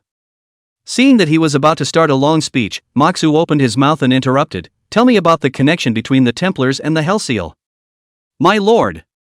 You even know about this, huh? Your Excellency is really. One more word out of you and I'll rip your head off." "Understood. The main causal link between the Templars and the Hellblazer is in that sheltering heart. The specifics are not very clear to me. I only know that the heart of refuge is related to Satan." "My lord. I really don't know. Nephilim was so frightened that he hid under the table, but Musu just raised his hand and stroked his chin as he asked towards Shintu Xiong next to him, "What do you think, did he lie?" "I don't think so, alas, looks like a trip to the church is in order." Shintu Xiong sighed, the situation was now clear. If they don't go to the church, they'll never have access to the truth and will have to keep hiding from the Templars. But if we're going to go there, it's the Templars' lair. Knowing that quite a few demons and witches here were about as strong as he was, the fact that they all only dared to cower here was enough to show how powerful the church was. It's a very paradoxical choice. Just when he was at a loss, Vivian in Musu's arms rubbed her eyes with a pair of small hands. She looked around in some confusion, then dropped her heart after feeling the warmth on her body and slumped back into Moxa's arms. Moxa stroked her hair and said, "I have a way." "What method?" Shintu Xiong subconsciously said. Moxa peeked over and tried to hand Vivian over. But reacting, Vivian broke free in a flash and landed on the ground. She looked at Moxa somewhat blankly, a mist of water rising from the bottom of her eyes. "Good girl, will you wait here with this uncle for me?" Vivian cocked her head and scrutinized his eyes. After a moment, she nodded and stood beside Shintu Xiong in a well-behaved manner. Musu rubbed her hair again and stood up to Shintu Xiong. "You guys wait here for me, I'll go grab the sheltering heart." Chapter 57 Fan Wu Gui. Woo woo. The stone streets in the center of the town meandered and moss crawled over the cracks. The air was suffocating with the scent of blood and smoke, mixed with the smell of scorched earth wafting in the distance. The residents of the town were nowhere to be found, except for a long-haired young man in a 749 uniform holding his head and kneeling on the ground, his shoulders trembling slightly, tears sliding down his cheeks as he cried in a low, suppressed voice. In front of him was a pile of Templar corpses that had been barricaded together, long since lost, their cold armor stained with blood. I'm really sorry, I didn't mean to." The youth murmured, lifting his blood-stained hand and wiping his eyes carelessly, only to smear the stinging scarlet on his cheeks. The blood color added a touch of demonic beauty to his already feminine features, as if he were a Shura crawling out of hell. Ka-chow ka-chow ka-chow ka-chow ka-chow ka-chow ka-chow ka-chow ka-chow. Heavy footsteps came from the distance as dozens of Templars slowly approached. They didn't say a word, just raised their bows in silence. It was clear that a large number of their companions had died horribly, but there was not the slightest hint of sadness nor the slightest bit of fear to be seen in them. The eyes under the face armor were too cold to be alive. "You guys? Don't come over here, okay?" The youth looked back with a melting sadness in his eyes. The Templar didn't hesitate to pull the trigger. Whoosh! The dense arrows nailed straight into the stone floor, their feathers quivering slightly. However, the ground was empty. Between breaths, the two Templars leaning forward slowly went limp. The long-haired youth appeared above the fountain like a ghost, and in his left hand there was an additional piece of freshly alive object that was still pulsing slightly, while in his right hand he carried a head covered in face armor. His eyes were no longer sad, replaced by bloodthirsty madness. "Since you guys won, stop. Then don't blame me." The youth murmured in a low voice, and there was a cold killing intent in his voice. The ensuing battle was almost a one-sided slaughter. The youth's speed was incredibly fast, each flash took away the life of a Templar, and each of his strikes was accompanied by blood splatters. When the last Templar fell, the youth's body suddenly froze. His eyes went from cold to blank, then he fell to his knees. "I'm sorry. I really didn't want this." Looking at the corpses all over the ground, an unspeakable sadness welled up in the youth's heart. He had thought he had long been numb, but after every kill, that deep sense of guilt overwhelmed him like a tidal wave. Rumble. Suddenly, there was a violent shaking sound in the distance. Turning his head, the guilt in the youth's eyes faded and was replaced by a bloodthirsty glare. Only to see a large amount of smoke and dust lifted up at the end of the street. It was a large group of monsters that were running wildly. The youth gripped his clawed blade tightly and took up a stance to meet him. However, just as the swarm of demons was about to rush in front of him, his body suddenly loosened up and dropped his guard. The tide of monsters parted before him of its own accord. Inside, all sorts of unheard of, up to hundreds of monsters didn't even look at him and rushed straight through. The gust of wind blew the youth's long hair, revealing the identity badge that was worn on his chest. Judge, Fan Wu Gui. A huge scarlet wolf rushed out from the group of magical creatures. Its body was covered with large and small cracks, dark green blood dripping down continuously, not seeing the slightest sign of healing. As he passed by Fan Wu Gui, Andre yelled lowly, "Run!" Which? The Templars have gone mad. The church is crazy too. Fan Wugui didn't respond. A being that can make so many demons run for their lives in a frenzy. A flash of wariness flared in his eyes. The swarm of magical creatures was already far away when the last of the soft slime-like humanoid monsters passed in front of him. Fan Wugui's gaze refocused ahead. With the sound of heavy footsteps, a large number of Templars were rapidly approaching, led by a slightly slimmer figure.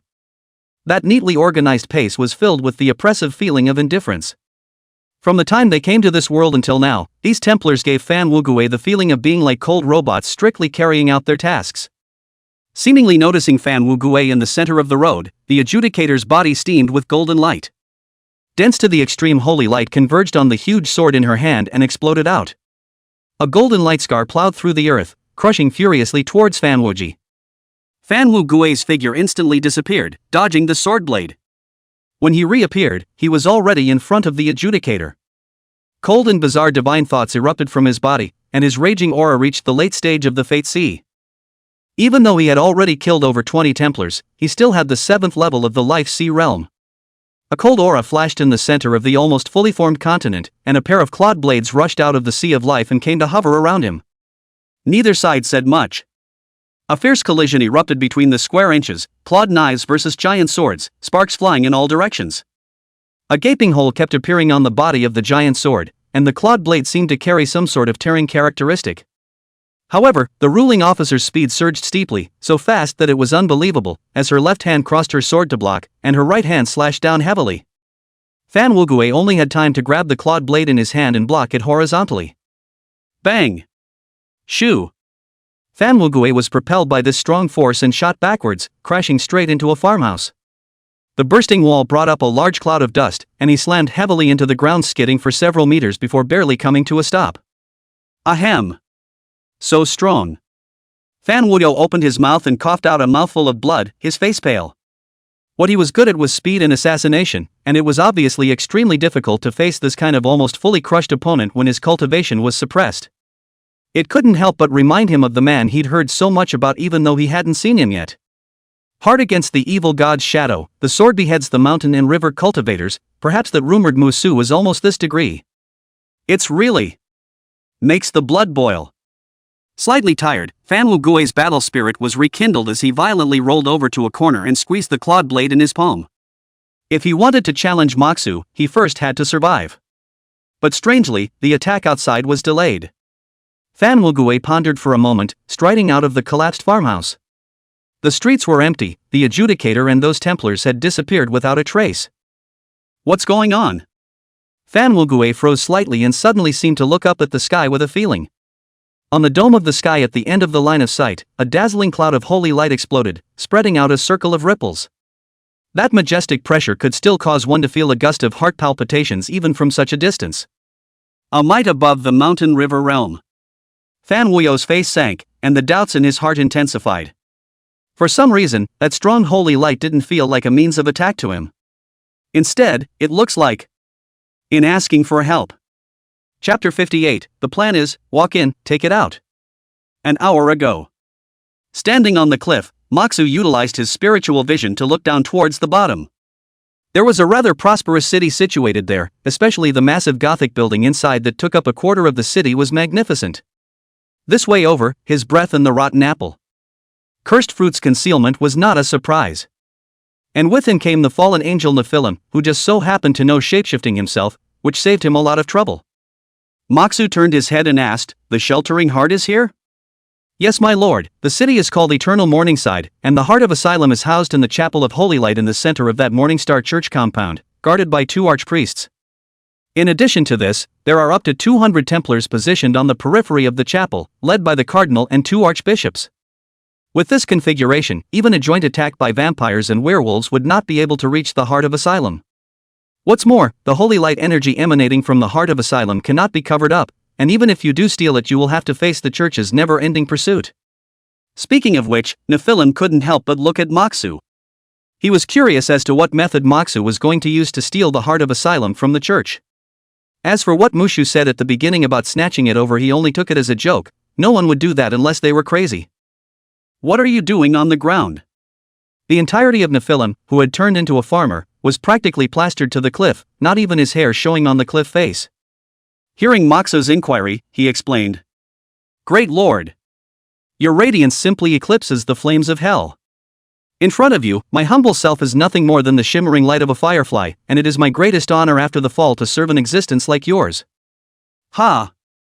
Moxu tugged at the corner of his mouth. At least he was once an angel, but he was so skinless. If you're afraid of the church, you're afraid of the church, and you have to pat yourself on the back. What is your plan, my lord? Nephilim made up his mind that if Moxu was going to force him to go into the city with him later, he would rather go back to hell than accept it. After all, after the death of demons, they are just going to go back to hell, and if the church catches them, they'll be in for a long haul. Moxu froze. A plan? Yes, I have a map of the Church of the Morning Star that I imprisoned an intelligence trader for a long time to get. It's very precious. Nephilim is very heavy on the very precious. Bring it. Nephilim lowered his head, not daring to look at Musu's gaze. My lord, I would like to exchange this map for freedom.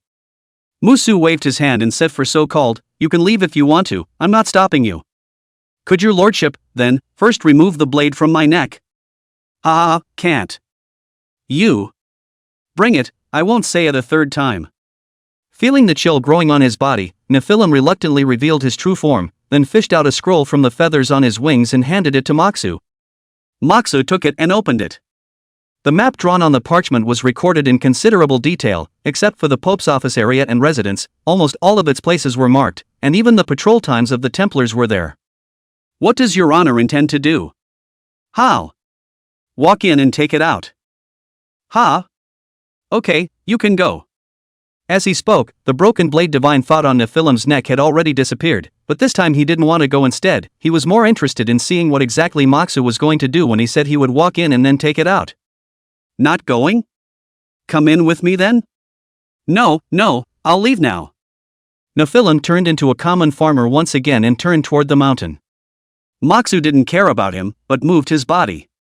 Then the whole person slightly crouched down, and a furious strength built up in his legs. Boom! The entire cliff was stomped and crumbled, and Moxu transformed into a cannonball and rushed high into the air. Yongming Morningside City.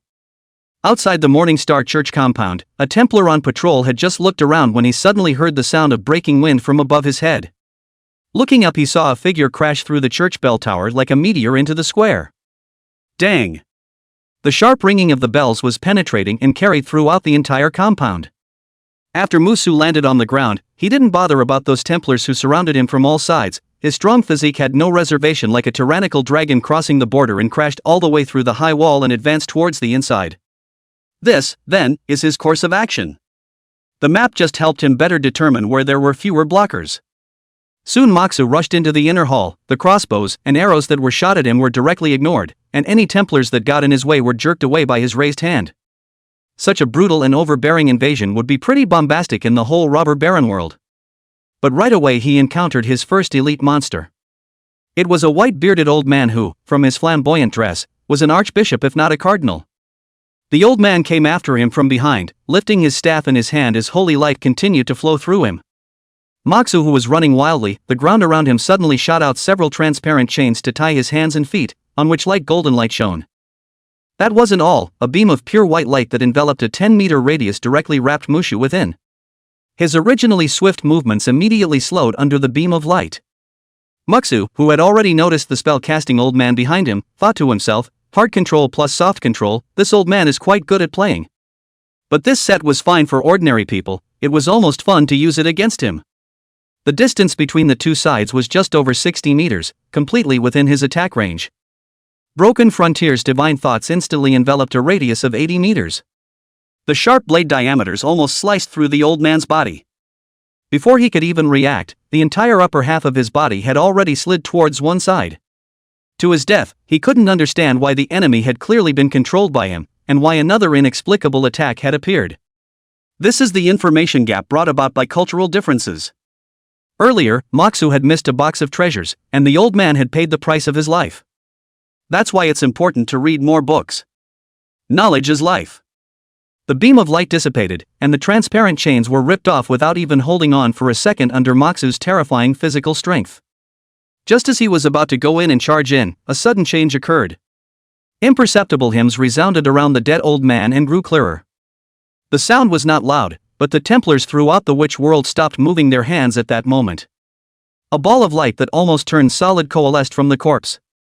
In the face of all this, Moxu certainly wouldn't just stand there dumbfounded. In fact, he had pounced the moment the hymn had sounded. The ball of light almost grazed his fingertips as it shot up into the sky. Chapter 59: Instant Killing, Chopping, and Slashing. Moxu, who had passed by the holy light ball without stopping, continued to advance towards deeper depths.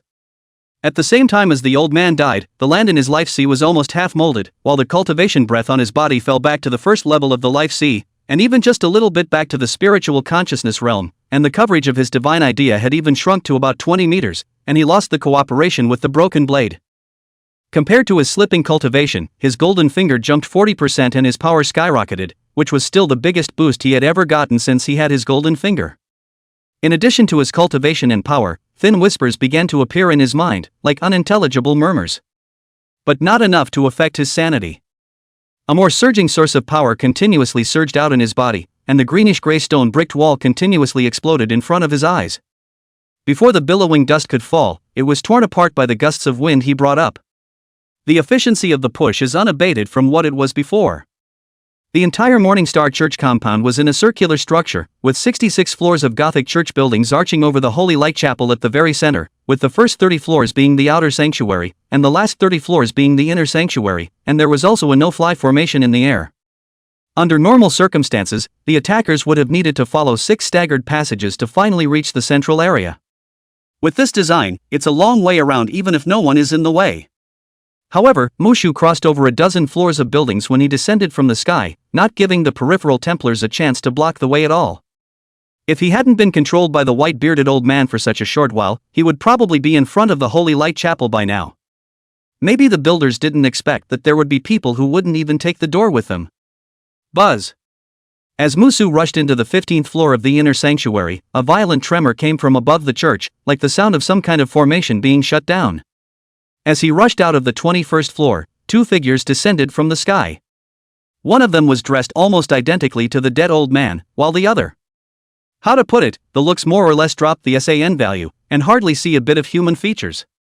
But that was it, the gold silk red robe on his body was telling his identity cardinal. Both of them had a transparent light shield over them, obviously having seen what happened to the archbishop. The cardinal's hairless meatball-like head rotated, and as those compound eyes gazed over, the cursed fruit in Mox's arms directly turned into ashes. Although he didn't even have 5 senses, Mushu still felt the emotion called anger in the other party.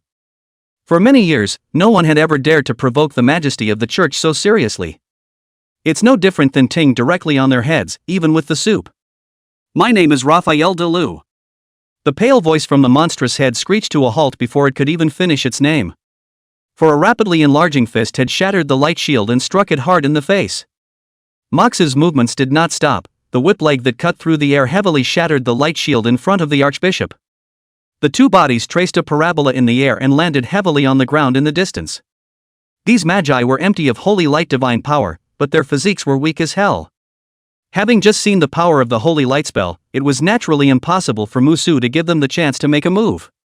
And since the force was curbed, it didn't slaughter them outright. He could hear whispers now, and if he killed 2 more, he guessed Satan would be rapping in his ear.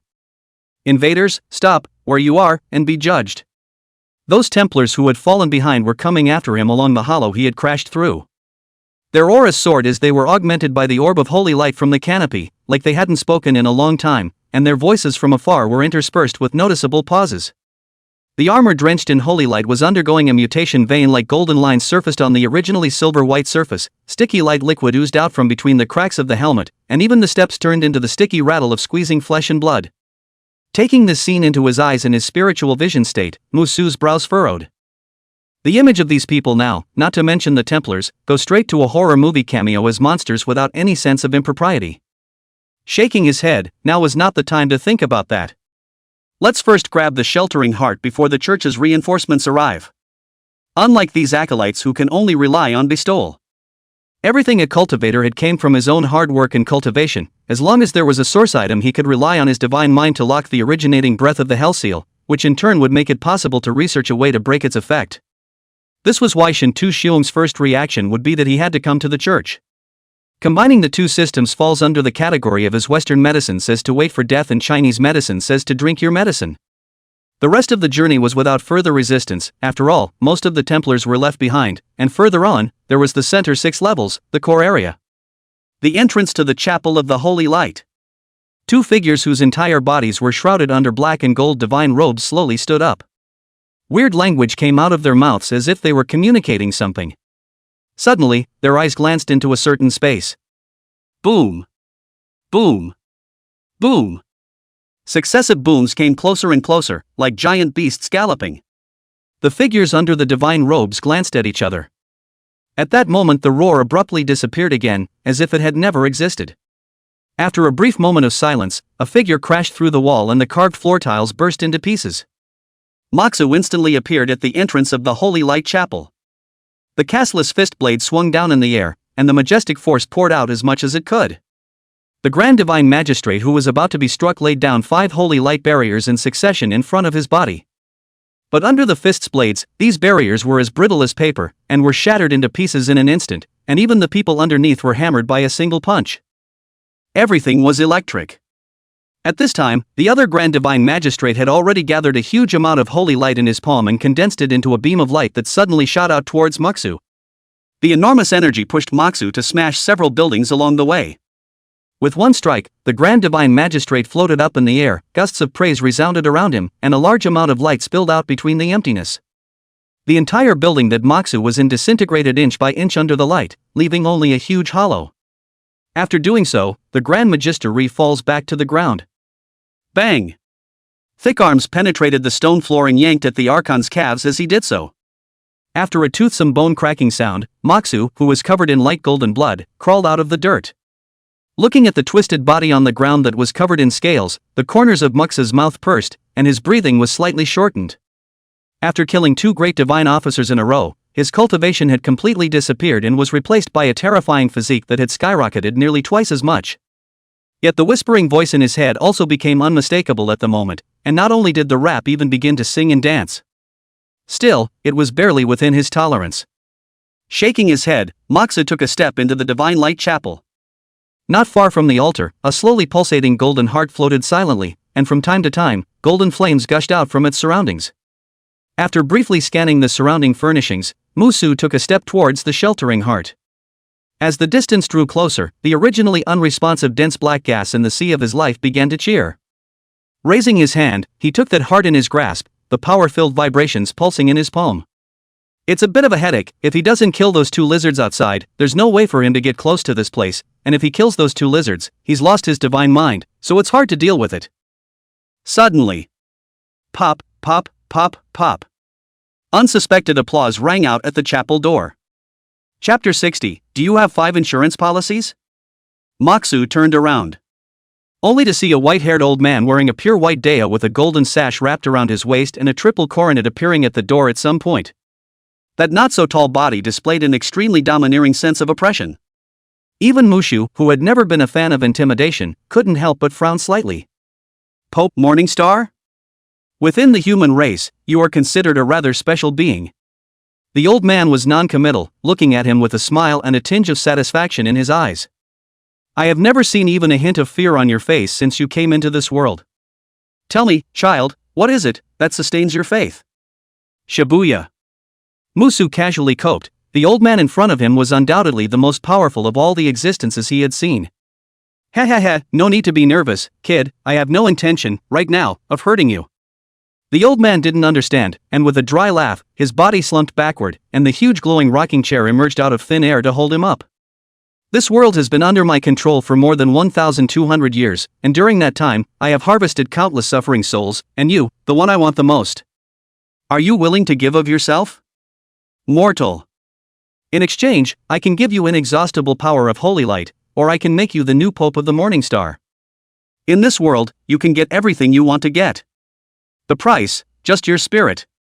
Wait, do you have 5 insurance? What? 5 insurance and 1 gold off. You dare to come out to boss direct hire without even 5 insurance and 1 gold? Son, my patience is limited if you. Annoyed? Holding the sheltering heart, Moxu slowly arrived in front of the old man against the pressure and bent down to ask. Satan? Or should I call you Lucifer? Over the city of eternal Morningside. The ball of holy light that constantly emitted a vast might made the entire canopy seem like it was about to tumble down. The great commotion at the Morning Star Church compound had long caused panic throughout the city. The holy light that seemed as gentle as a veil burned violently like a lava waterfall when it hit the ground. "I told you so. I've been saying it for a long time. The church has gone wrong, they are no longer the guardians that sheltered us." A man in the shape of a madman stood on the roof and shouted with open hands. However, before his voice could fully fall, his entire body turned to ashes in the holy light. The crowded streets at the bottom looked like a boiling vortex of flesh and blood. A large number of civilians were frantically pouring towards the outside of the city with large and small packages on their backs. "Hurry! Get out of here!" Someone hissed through the crowd, their voice almost drowned out by the cries. "Take the sewer! Damn it! Do you want to turn into a roasted suckling pig?" The other tugged at his companion's collar, desperately dragging him toward the dark sewer entrance. "Keep your head down, child, I am fine, run." A mother pushed the child in front of her, tears running freely down her face, turning to ashes in the wind. "Help! Somebody help me! I don't want to die." Someone was struggling in the flames, crying out in desperation, but no one could help. "Oh, I can't find my daddy." A young child was lost in the crowd, his helpless cries piercing through the clamor. The aged man fell to his knees and folded his hands, his eyes filled with confusion and sorrow. "Lord, is this the day of judgment?" The cries and supplications were in succession, completely obscuring the former peace. Looking at the sky, the dazzling orb of holy light was still continuously emitting sheets of golden aura. Holy and solemn. It was horrible, it was like going back to hell. Nephilim stood on the mountainside looking away from the entire city of eternal mourning, his legs shaking a little. Hundreds of Templars, bishops, clergymen, and priests were converging from all directions to form a golden torrent towards the church premises in the center of the city. He didn't know exactly what Moxu had done, but he was glad he hadn't followed him there out of curiosity. Otherwise he would probably have become a roasted chicken by now, or the kind that was skewered by dozens of iron sticks. While he was in the midst of his feelings, an arc of cold light silently arced out of the shadows about to cross his neck. Reacting very quickly, Nephilim dodged and pulled away. In his original position stood a long-haired youth with dual-clawed swords. Witches? Humanoid and able to communicate. How rare! Fan Wugui's eyes lit up. Those people before either came up and attacked or ran away screaming. At Nephilim's wary gaze, he took his clawed blade back into his body and asked, "Excuse me, have you ever seen anyone like me? And what's up with that city over there?" Seeing Fan Wugu put away his weapon, Nephilim revealed a flash of dislike. Although this person in front of him was a male witch just like Mushu, the pressure he felt was not even a tenth of Mushu's. "Humph, lowly worm, if you want to ask questions then offer a sacrifice." "Offerings? Just something of value," Nephilim explained. Fan Wugui fished out a flowing pill from his pocket. "Is this okay?" Nephilim reached out and took it, looked at it, and thought to himself that it seemed to be a gemstone. Just as he was about to put it away in his arms, he heard Fan Wugui continue, "Originally, this was a gift I was going to give to a friend, but unfortunately I never found him." Nephilim stiffened in his movements. Is the friend you're talking about a witch like you?" "What's the name?" "No, none of us are witches, his name is Moxu." Okay, ugh. Nephilim sighed and handed the elixir pill back to Fan Wugui again. This tiny bug turned out to be that lord's friend. He didn't have the guts to swallow something that belonged to Moxu. "That lord? AKA your friend, he's in town, see, that center that's smoking, he just went in there a little while ago." Nephilim pointed to the wretched Morning Star Church compound in the distance. Question mark. Fan Wugui looked in the direction of his finger and couldn't help but be stunned for a moment. The holy light orb in the sky alone made him fearful, not to mention entering that compound. But since Mushu had gone in, he naturally had to help the scene as a colleague. As for how to help, still need to think about it, or with his current strength rashly go and may not be able to help at all, may also add to the chaos. It was while he was lost in thought. Outside of Yongming Morningside City, it was already in chaos. A large number of civilians converged into a huge torrent that kept pouring out along the city gates. Chapter 61. The worldly families make their appearance. A mournful scream cut through the air as a man was suddenly struck by holy light in his escape. His body was instantly wrapped in incandescent heat, his clothes burning with a blazing fire, and his entire body was transformed into a charred corpse in full view of everyone. What have we done wrong? Why does the Lord want to punish us like this? An old woman sat on the ground, desperately wailing to the sky in grief. In the midst of the chaos, the earth began to shake violently, cracks spreading rapidly like spider webs. A young girl who was running away got unsteady on her feet and flopped to the ground. She braced her hands on the ground and tried to steady herself, the trembling earth preventing her from getting up.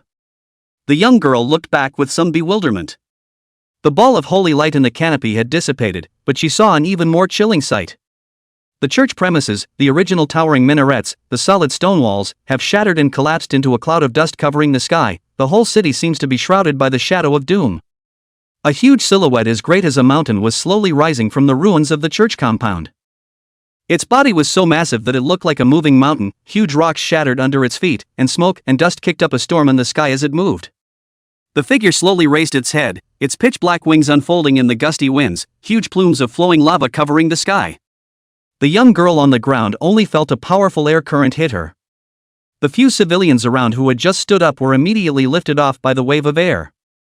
"Oh my God, that's Satan's doppelganger!" On the high hill at the edge of town, Nephilim cried out strangely. He was just unintentionally summoned to this world, and he didn't expect to see the chairman of his company here. "Look! Which? That's Satan!" Nephilim was excited, with a vestigial sense of "my dad is awesome and I want to show you off right now." "Hush, be quiet." Fan Wuyo ignored his shouts, and instead was using his spirit vision to keep a close eye on the group of demons that had suddenly arrived outside the city. Not only were there many existences inside that were not to be messed with at first glance, but even the werewolves that they had encountered before were in there as well. Most importantly, he saw Shintu Xiong in the group. Nightsong stopped in front of the city gates with a group of demons. Looking at the huge figure that was stretching its body over the city, her face was unusually ugly. Previously, after learning from Mox's mouth that the Templars were related to the Hellseal, as the owner of the monster castle, she had arranged for her men to capture a Templar on the same day and consulted a large amount of literature. As a result, during the test, the master servant's seal on her body had actually received a subtle hint of response in that Templar. Combine that with the time the Heart of Asylum appeared. There was no doubt that her owner, who had disappeared for over 1,000 years, was also the original owner of this world. Belfinger, the Lord of Sloth, one of the 7 devils of hell, has been devoured by Satan. The Lord has fallen away completely. The demons that followed her, including the Chimera, all looked sad. All of them were Belfinger's dependents. This is also why the Chimera used the name Satan when describing Mox's ugly face, which had an obvious flirtatious nature. The root of this is that it is therefore attributed differently and is not a master-servant relationship. For these 1,000 years of oppression, they have prayed all the time for the coming of their master. Now, after seeing the satanic alter ego in the city with his own eyes, hopes are dashed. At that moment, a muffled thunderous whisper shook the mountains. "You will pay for your ignorance and arrogance. Human." Compared to the gentle and calm before, the Satan with his head on fire at this moment should be the original appearance of the King of Wrath. It was unknown what exactly Moxu had said to make him angry like this. The original church site was a wreck. A large amount of dust slowly dispersed, gradually revealing the silhouettes within. Moxu stood on top of a collapsed bell tower. Around him, a dense crowd of Templars, bishops, clerics, etc. surrounded him. The radiant holy light of their bodies had turned to the darkness of nothingness after Satan had torn away the disguise. The so-called church was originally a tool used by Satan to give the collection of suffering souls. The role is to give people a glimmer of hope, and when the glimmer is dashed, the soul's despair will be reaped. That, in a nutshell, is why the Church of the Morning Star exists. Perhaps these men really did harbor good intentions of guarding the world before they became clergy. However, under the long-term erosion of the satanic demon mist, they had long since been transformed into mindless puppets. The significance represented by the word evil god was revealed at this moment. Just spitting out his previous deeds makes you angry like this 10,000-year-old den doesn't know how to be funny. Moxa shook his head and bent his knees slightly as the crumbling bell tower violently exploded into pieces. The image in the line of sight swept by extremely fast, and what appeared was a huge scarlet face flowing with lava. Up there, just one eye was the size of a tennis court. Moxu threw a hard punch toward the scarlet rock wall in front of him. Boom! Rumble! Under the contact, the naked eye is difficult to capture. The shock wave in this instant even directly burst to develop enough to tear the eardrums of the explosion, as if thunder. Satan's body, which took the full force of this in its entirety, shook, and the earth trembled under his feet. From a distance, it looked as funny as an adult being hammered by a flea's fist. Gollum! The Nephilim on the high hill swallowed hard, once again immensely glad of his decision. At that time in the tavern, if he hadn't taken an Ian time, it would have been, more than likely, a piece of the east and a piece of the west. And in the ranks of demons outside the city, Shintushion's jaw was about to drag to the ground. Although the rumored Musu was already quite powerful, but now that he had seen it with his own eyes, it was even far beyond his imagination. The idea of wanting a challenge had vanished into thin air at that moment. Beside him, Vivian stared blankly at the figure in the air, her two small hands clasped together as if in prayer. In the meantime, remote corner of Yongming Morning City. Inside a private house, several Mountain River Realm cultivators in modern clothing, either middle-aged or elderly, appeared out of thin air. Only 3 days is still too short, and that sheriff doesn't strike me as that good. The leader of the group, Knight Genkai, sighed with his face. Upon hearing this, the white-haired old man said disdainfully, before entering the Huanyu, he is a dragon that has to be honestly coiled when he enters here. I hope so. With that, Knight Genkai turned to push the door of the room.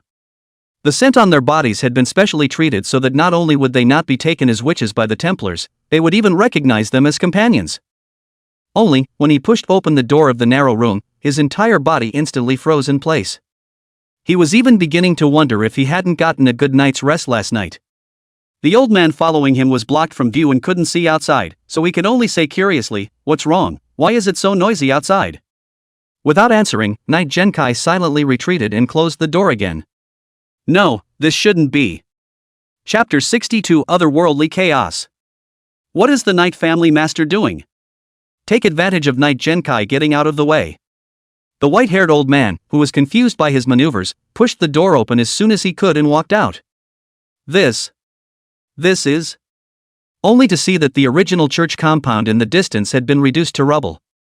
The titanic giant was waving his large hands carelessly. The terrifying force brought gusts of hurricane winds through the city, toppling boulders and blowing down houses. The old man subconsciously activated his spiritual vision and quickly locked onto the tiny figure jumping around on the giant. With just one glance, he recognized that it was the 749 sheriff he had personally sent in. The old man's dumbfoundedness didn't last long, because in the center of the battlefield, a rock the size of a sedan had already flown towards him. Naturally, the Hall of Mountains and Rivers realm would not be injured by an ordinary stone. As he reacted to shatter the boulder, Knight Genkai stepped out again along with the others. Several family heads of the lineages were silent as they looked at the scene before them that resembled a natural disaster. It was a far cry from what they had expected, not to mention 100,000 miles. After a while, the sinewy and gnarled big man said in a difficult tone, "Why don't we go back?" This statement was made. The old crone, who had always advocated striking first, said disdainfully, "The harpies are timid and inadequate." But... she turned her words around, "Since you have already made such a request, I will go along with it." Yes, extremely, yes, extremely. The big man responded with his mouth, but in his heart, he was cursing angrily, "When a whore wants to set up a house of cards, yuck." Even the old man, who had been overbearing, nodded slightly and took the lead towards the house. Knight Yuankai looked deeply at Mushu in the distant sky, his fists clenched, his nails piercing hard into his palms. The murderer of his son was right in front of him, but he didn't have the courage to go up and take revenge. This was undoubtedly a heavy blow to the Dao heart of a Mountain River Realm cultivator. "That's just it. I'll kill you next time." After saying that, Knight Yuankai turned around with hatred. At that exact moment, the white-haired old man re-emerged, panic written all over his wrinkled face. "Because, there are stronger laws blocking this world. Go back to the portal that won't open." At this time, the entire Eternal Morning City was already in chaos. Violent magical fluctuations and dark auras continued to bloom in the battlefield. In the center of the battlefield, each of Night Song's 6 arms coalesced a crimson beam of light, continuously harvesting those Templars who were no longer human or ghostly. The bishops of the Church of the Morning Star formed a circle and chanted praises, only the object of praise had become Satan, and formations of dense runes rose in their place. The pitch-black wheel of light blinked and crushed the demons that surrounded it. And there's a steady stream of monsters out there breaking through the blockade. The werewolves and vampires, a pair of enemies who had always been at odds with each other, also united together at this time to impact the Templars' defense. At first clash, iron and blood erupted. How come these ghosts are as if they can't be killed enough? Heavily punching down the attacking Templar, feeling his cultivation drop once again, Shin Tu-xiong couldn't help but curse out in anger. Suddenly, as if remembering something, he jerked his head back. But after seeing Vivian unharmed under the protection of a flock of crows, and even after she was able to help the other demons fend off the attack, "Phew, scared the hell out of me." Shin Tu-xiong exhaled heavily. The person was entrusted to him by Musu. If something happened, he really had no way to explain. He hadn't agreed to bring the little girl, but she had shown him all kinds of black magic and summoning techniques. Most importantly, he had a particularly soft heart and couldn't stand the little girl's teary-eyed prayers at all. Especially that "I want to go to my brother." It almost melted his heart. Although the brother is not him. "Brother Shintu." A male voice, clear with a hint of coyness in it, rang out from the distance. Hearing the voice, a flash of surprise flashed across Shin Tu-xiong's eyes and he hurriedly turned back, only to see Fan Wugui land in front of him with a few leaps. "Why is Brother Fan here? Where is Xia Anxia? Isn't she with you? I've been in the neighborhood and just rushed over when I saw you here on the hill." Fan Wuyo's words caused Shin Tu-xiong's brows to furrow into a Chuan character. It was reasonable to say that just now such a big commotion, as long as it was in the neighborhood, should be rushed over. "So, Xia Anxia has landed far away?" Shin Tu-xiong sighed. "Alas, I haven't seen her since I came in and thought she was with you." At those words Fan Wuyo was stunned, and the two of them fell into silence together. Suddenly, a figure shot up from the sky. Boom! With a roar, the silhouette slammed heavily into the ground, and the force was so strong that even the surrounding ground shook. Vivian, who was still maneuvering the raven, stopped her movements and ran over quickly. "You!" Before Shin Tu-xiong could react, the little girl had already jumped into the large hole in the ground. Seeing this scene, he was scared out of his wits. He was about to jump in after him when he heard a somewhat familiar voice coming from the deep pit. "What brings you here? Disobedience is a spanking." A topless youth jumped out holding Vivian. It was none other than Moxu, who had shaken Satan's doppelganger hard. "Brother Moxu." Just as Shin Tu-xiong wanted to inquire about something, Musu gently put down Vivian and raised his hand to interrupt. "Cut the small talk and help me take care of her."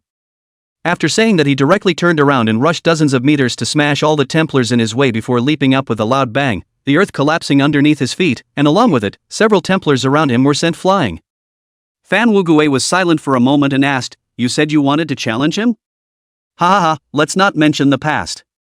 Fan Wugui pulled an electronic screen out of his pocket, reached up and pulled a long antenna from it and flicked the switch.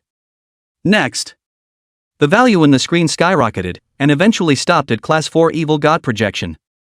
The two of them glanced at each other, both seeing disbelief in each other's eyes. Technically this was no longer a projection, it could almost be considered a bilocation descent. Will they really make it back alive? Over the city. Moxu violently threw the gravel he had just picked up. Under the force, the body was almost at the limit distance to dodge the huge palm that grasped at him head-on. Then it fell onto the square-like arm and swept towards Satan. Barely. With the violent sound of tearing through the air, the huge sword burning with pitch-black flames suddenly crossed his path of travel. Facing the huge sword that was about to chop on his body, Moxu ignored it and swung his fist towards the attacker. Bang! Click! The other huge sword used to block didn't even last half a second and shattered into iron shards in the sky. The debris that crumbled in all directions slammed into the ruling officer's faceplate, knocking it off. Scattered black hair fluttered against the wind in the howling gale. The pupils of Mushu, who had wanted to chase after him, shrunk. You. Chapter 63, The True Body of Satan. You. Who is it? The adjudicator under the mask had the classic Xiao look. One could even see a trace of the cultivator's unique charisma in that exquisite face. Only its eyes were covered by large strands of black gas, and its entire face looked completely devoid of self-consciousness. Just as Moxu was puzzled, he vaguely heard a voice coming from the ruins underneath. By this time Satan had flung up his arms and shook him down. The person was in the air, and Moxu, who had excellent ears, quickly heard that it was Shin Tu-xiong's shout. Wait a minute. One of our own, don't do it yet. The anxious Shin Tu-xiong on the ground postures up, while Fan Wugui steps on his palms with extreme tacit understanding. Subsequently, under the joint force of both sides, Fan Wuyo shot towards the two silhouettes falling in the air at an extremely fast speed. Apparently, the adjudicating officer was Xia Anxia, who had disappeared for a long time. I don't know what exactly happened to her that turned her into this. Even though it was still in the air, the only remaining giant sword once again lit up with pitch-black flames and chopped ferociously towards Musu. Moxu didn't treat her politely either, and backhandedly cupped the blade of the sword and yanked it violently. The fist blasted out in a smooth manner, and the strong force directly penetrated Xia Anxia's body to shatter her back armor into pieces, and her slender body was bowed into a shrimp. Straight away, Fan Wugue, who had just come to the side of the two, looked at the corner of his eye and twitched slightly. "Don't worry, it's just to keep her honest. Oh yeah, I just forgot, take this with you." Musu pushed Xia Anxia towards Fan Wugue, then fished out the sheltering heart from his pocket and threw it out. During this brief effort, a shadow suddenly enveloped the three. Without the slightest hesitation, Musu made an instant decision and stomped on Fan Wugue. Taking a kick to the face, Fan Wugue dropped to the ground at a much faster pace. The two of them, one facing upwards and the other facing downwards, managed to dodge Satan's huge palm that covered the sky. Bang! Fan Wugue knelt down on one knee, and the stone floor cracked inch by inch. Although his cultivation was sealed, as a cultivator infinitely close to the mountain river realm, a short period of stagnation to slow down his descent could still be done. Shintu Xiong, who had hurriedly brought Vivian here, looked at Xia Anxia, who had fallen into a coma, and his eyes were filled with deep pain. "I didn't realize it's only been a week and this is what she's become." "What a week? I've only been here half a day." Before he could finish his sentence, he was interrupted by a stunned-looking Fan Wugue. "Ha!" After a brief moment of stupefaction, the two immediately realized that something was wrong with the time in this world. The time they had experienced in their respective eyes varied, and perhaps it was possible that Xie Anxia had been here for months. "Can I have that heart?" A magnetic female voice rang out. Night Song, who had advanced to the entrance of the church ruins with his men, blinked and appeared in front of a few people, his gaze fixed dead on the heart of Asylum in Fan Wuyo's hand. Feeling the powerful aura coming from the six-armed snake demon, Shintu Xiong stiffly raised his hand to block her. "I am afraid not, we need a little time to." "There's no time." Nightcrawler shook his head and gave a slight sideways glance in Satan's direction. A few people followed her gaze and twisted their heads to look. The majestic mountain like Satan unexpectedly seemed to be shrinking as if it had deflated, and soon became only as tall as a 5-story building. As he became smaller in size, his aura did not diminish in the slightest. Twisted and agonized dead souls wailed in the black mist beneath him, and the spreading hot lava was directly changing the surrounding ground. Unlike the domains of monks, he could change the environment simply by standing there. That's the true form of Satan's doppelganger. After saying that, Night Song's gaze reverted to the sheltering heart. There was no mistaking the divine power on that, and though it was 1 in 10, it was indeed Belfinger's scent. A pure heart of the king of demons, with power almost absorbed by Satan. And the remaining scraps were actually transformed into pseudo-holy light containers. Night Song continued, "Trust me, only I can utilize the full power of this heart." Just then, a whispering voice with a drumming heart spread throughout the entire battlefield. Satan's body surged with thick black light. Abyssal cage. As the whispering voice fell, the cage formed by the large strand of darkness instantly imprisoned Moxu, who was moving at high speed. Moxu tried to swing his fist, but each pitch-black railing was condensed from bits of extremely high energy, like it was from another dimension, not something that could be cracked by brute force alone. What was worse was that those pitch-black mists were constantly seeping along his body surface, and these energies from the depths of hell were constantly invading his mind. It wasn't just rapping anymore, it was just bouncing right off the top of his head. The strong sense of incongruity is as absurd as going to a bar and seeing Kuei Li dancing wildly on the bar in a little leather skirt. "Foolish human, provoking me will only keep you alive for a little while longer, and now, your soul is mine." A large number of black mist spears continuously shot towards Moxu, and immediately collapsed after hitting his body. Although it was not enough to break through his heaven-defying body defense, the black mist attached to it was able to further accelerate the assault on his mind. The situation in the main battlefield had taken a sharp turn for the worse, and it also made everyone realize the true greatness of the Class 4 Evil God projection. Shintu Xiong and Fan Wuyo got the answer in each other's eyes. There was nothing they could do except to hand over the heart of Asylum to the 6-armed snake demon. "Take it." Night Song carefully took the Belfinger's heart, gave it a tender look, and with a clench of her teeth, she drew a dark, dense dagger from behind her and viciously stabbed it into the still beating heart. In a flash, a dense darkness surged out from it. Although infected by the satanic demon mist, it was still essentially Belfinger's heart. The overflowing power was constantly absorbed by those Belfinger's dependents in the battlefield. Even with the existence of the Hell Seal, the power on that was enough to skyrocket their power by several steps. Nightsong, whose size had skyrocketed several times, raised the dagger in his hand and let out a shout, "Bellfingers will lives on! The Bellfinger will lives on!" The demons that had just completed their metamorphosis from all over the battlefield immediately responded, hissing and roaring to the heavens. They instantly tore apart the Templars in front of them and lunged towards Satan in the ruins. The sudden change of events immediately diverted Satan's attention, and he temporarily stopped his attack on Moxu, turning around and chanting incantations at the demons that kept breaking through the Templars' blockade. Abyssal collapse. Several of the shrouded demons were instantly engulfed by large strands of darkness, and by the time everything dissipated, all that was left was a heavy ball of flesh slamming into the ground. But that didn't stop the other demons, and the higher demons led by Nightsong scattered everywhere to surround the satanic doppelganger, erupting into a fierce melee. Instead, the area around Moxu, who was trapped in the cage, had become the only pure land that hadn't been affected by the waves of the battle. However, he was also in a rather bad situation, having not moved for a long time under the erosion of a large amount of demonic mist, as if he had been drained of his strength. At that moment, in the shadows of the corner, 6 people led by Knight Yuan Kai slowly walked out, holding various implements in their hands. After a period of observation, they could barely see the battlefield situation, and it was clear that Satan's target was Moxu. After coming to this conclusion, several people were overjoyed, as it coincided with their goal from the beginning. Maybe they could go back once they helped Satan kill Moxu off. But it is a pity that the human elixir that is about to come into their hands, I'm afraid that they cannot get. They do not dare to grab things with Satan.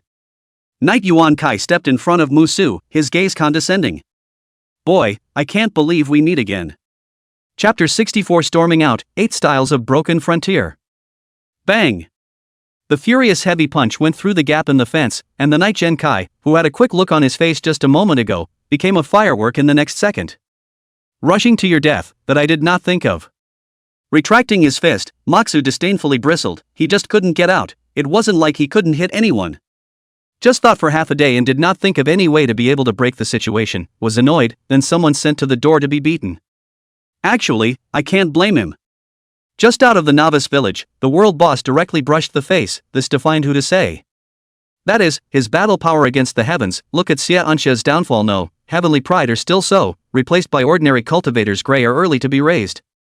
After witnessing what happened to Knight Yuan Kai, the other few family heads not only stopped their pace immediately, but even backed up a dozen meters. At the same time scorned Musu's horrible battle strength, but the killing intent is not reduced. Bluntly put, this son is as horrible as this. After waiting for the distance to be distanced, the white-haired old man who was splattered with red and white things opened his mouth to curse angrily. Despicable and shameless little thief. You've already fallen into this situation and you still have such an evil mind. Just now, he was the one who was closest to Knight Yuan Kai. As long as Moxu made his move a little later, the probability was that he would have to turn into a human firework as well. Hearing his words, Mushu pondered for a moment, his eyes mesmerized. Actually, I just had a flashback and now I can't move. Shut up. The white-haired old man couldn't believe his ears. This kid was treating him like a little cutie. Is that so? The other few people also fell silent for a while, sort of having a clearer perception of Musu's lower limit.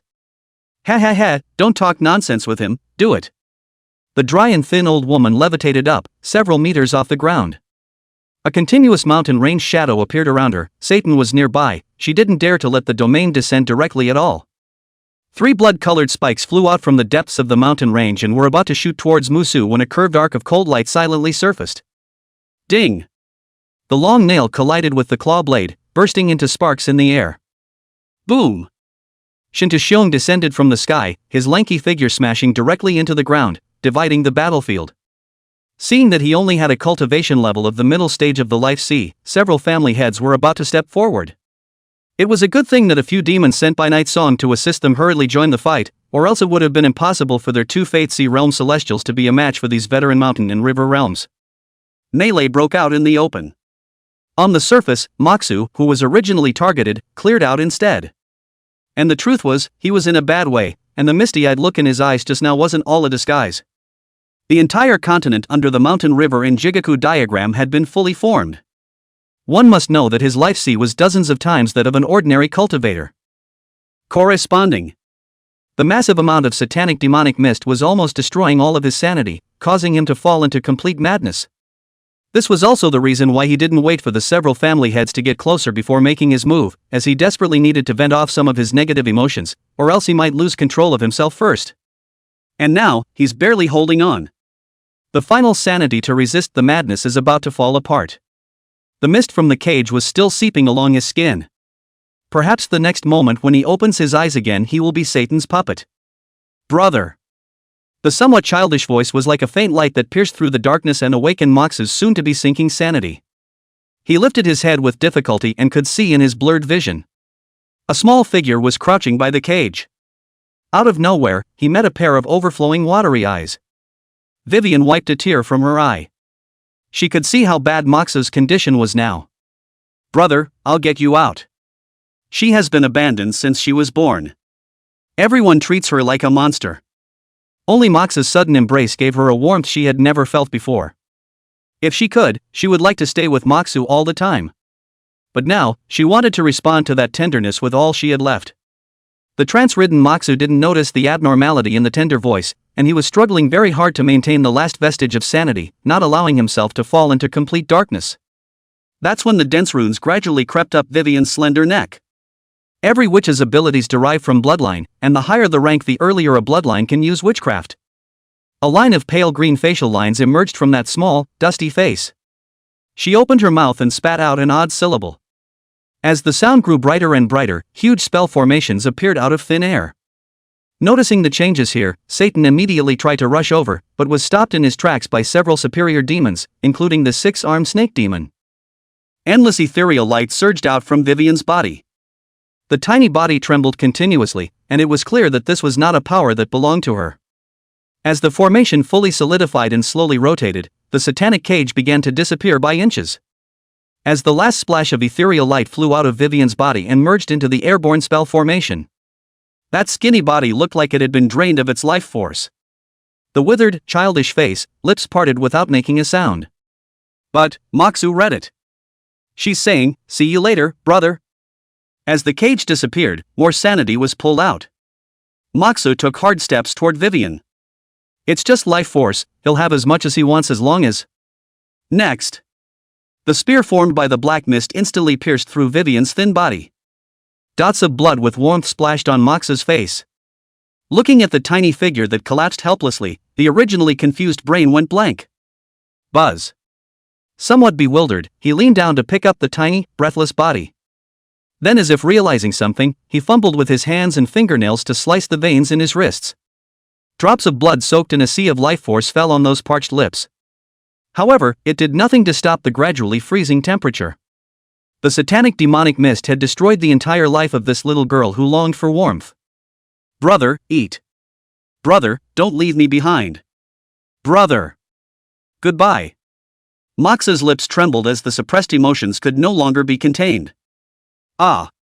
Anger like he had never felt before overflowed his entire chest, and his eyes, which were always calm, turned bloodshot under this anger.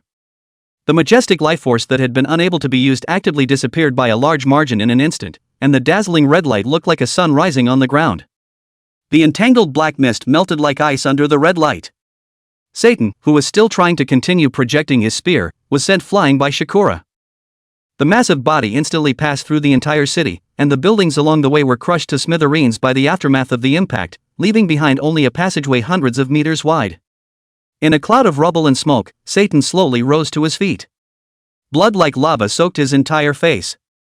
Just one punch had already caused him to fall into serious injury. This power does not belong to you, mortal.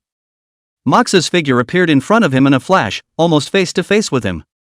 It doesn't matter, I just want you dead. Cold words fell, and the destructive aura that decimated everything surged through the void. In the next second, the wild waves exploded. Chop, slash, tease, chop, sweep, slap, block, hang. The 8 colored blades transformed into countless blade asters, completely enveloping the entire space. Everything within a radius of thousands of meters was sliced into powder with this strike. The storm of swords and daggers lasted for tens of seconds. When the smoke and dust cleared, half of the eternal bright morning city had disappeared, leaving only a bottomless deep pit. Did this without a single stop. The screen flickered and Moxu sat down on his knees next to Vivian's tiny body.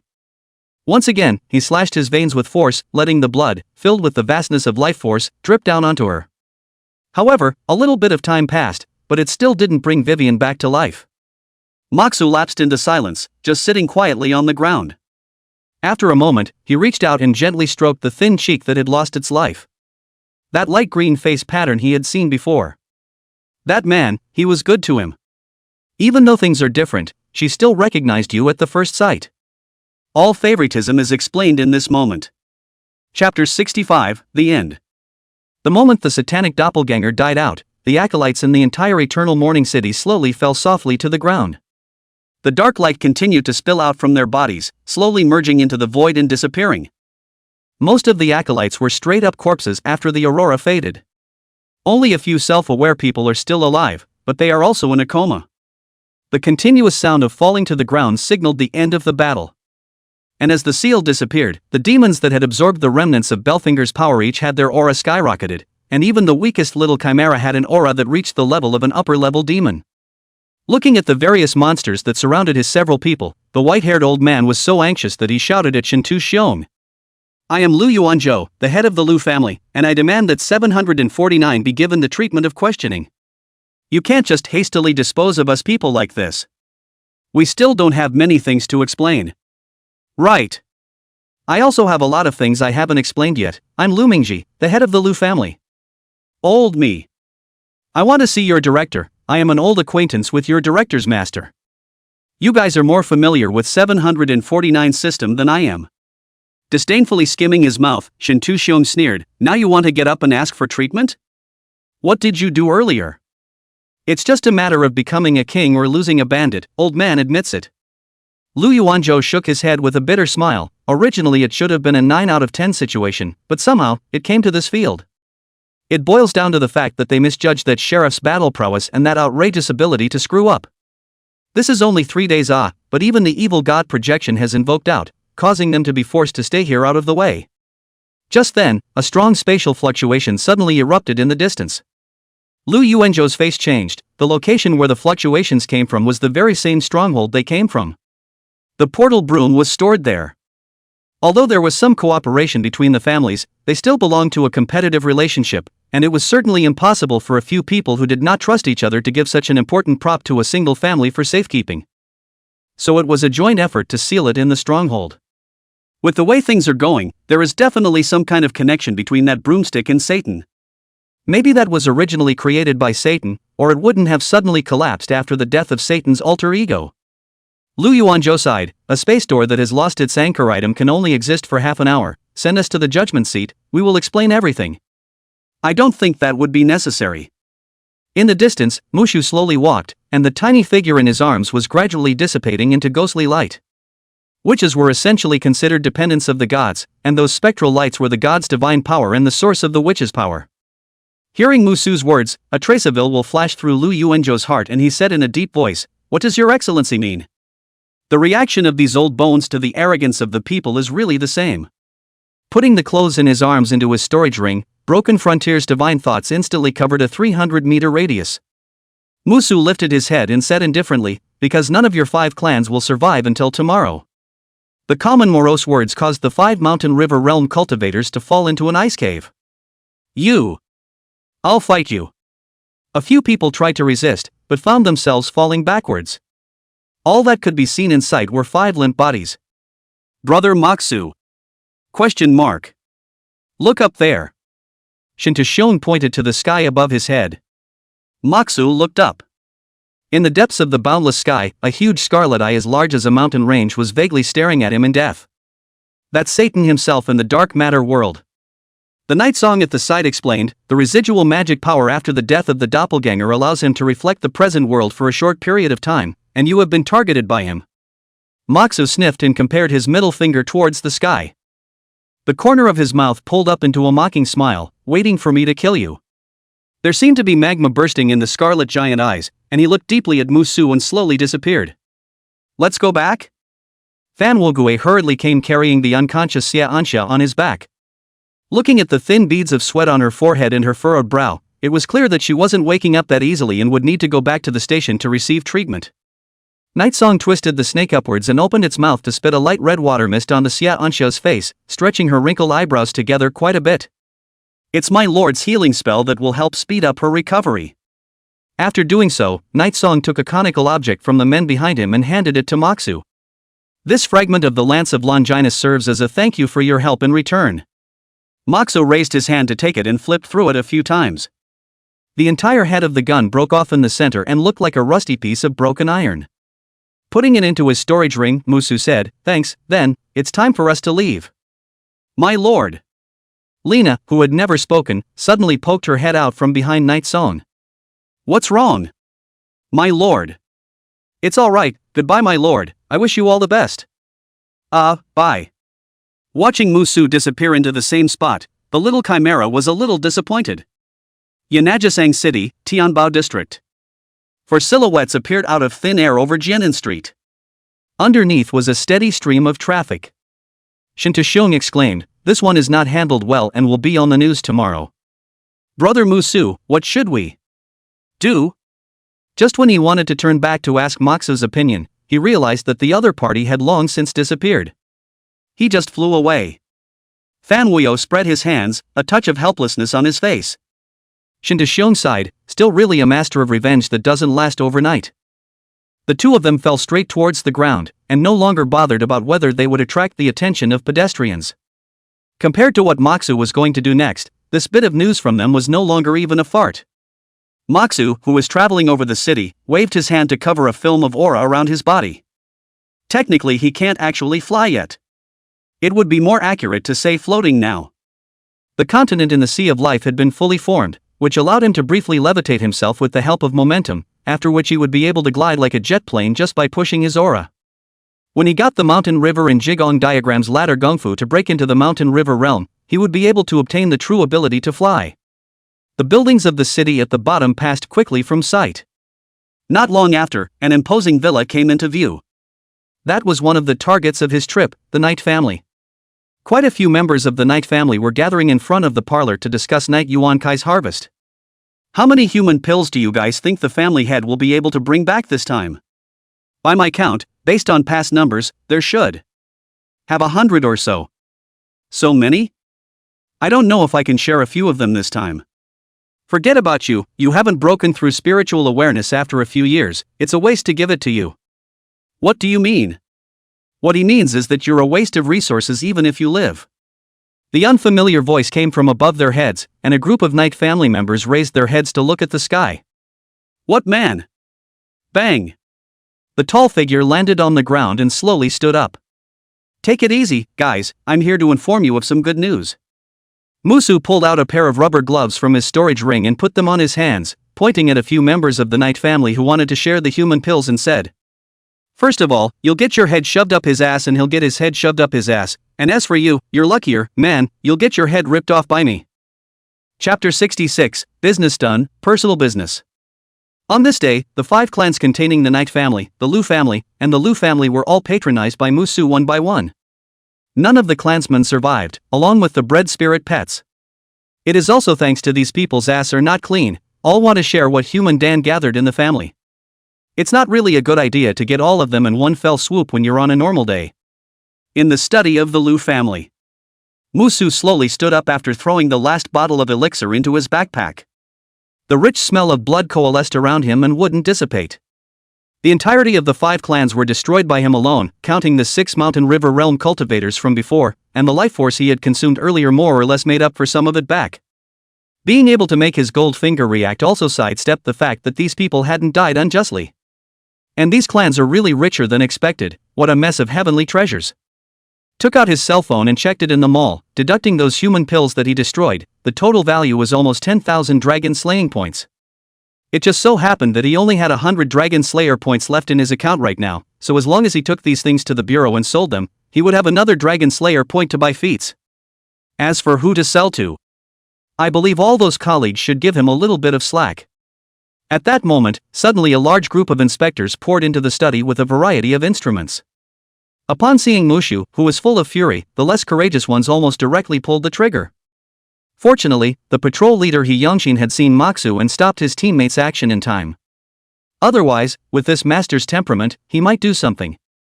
He braced his courage and came to Mushu. Sheriff Mushu, may I ask if you have authorization from the bureau for this operation? Upon hearing this, Mushu thought for a moment and pulled out that signed authorization for action from Wang Guoqiang from his storage ring. Got a pen? Ha! There is. Taking the pen from He Qing's hand, Mushu signed his big name directly in front of him. Take it. But the power of attorney requires the chief of service.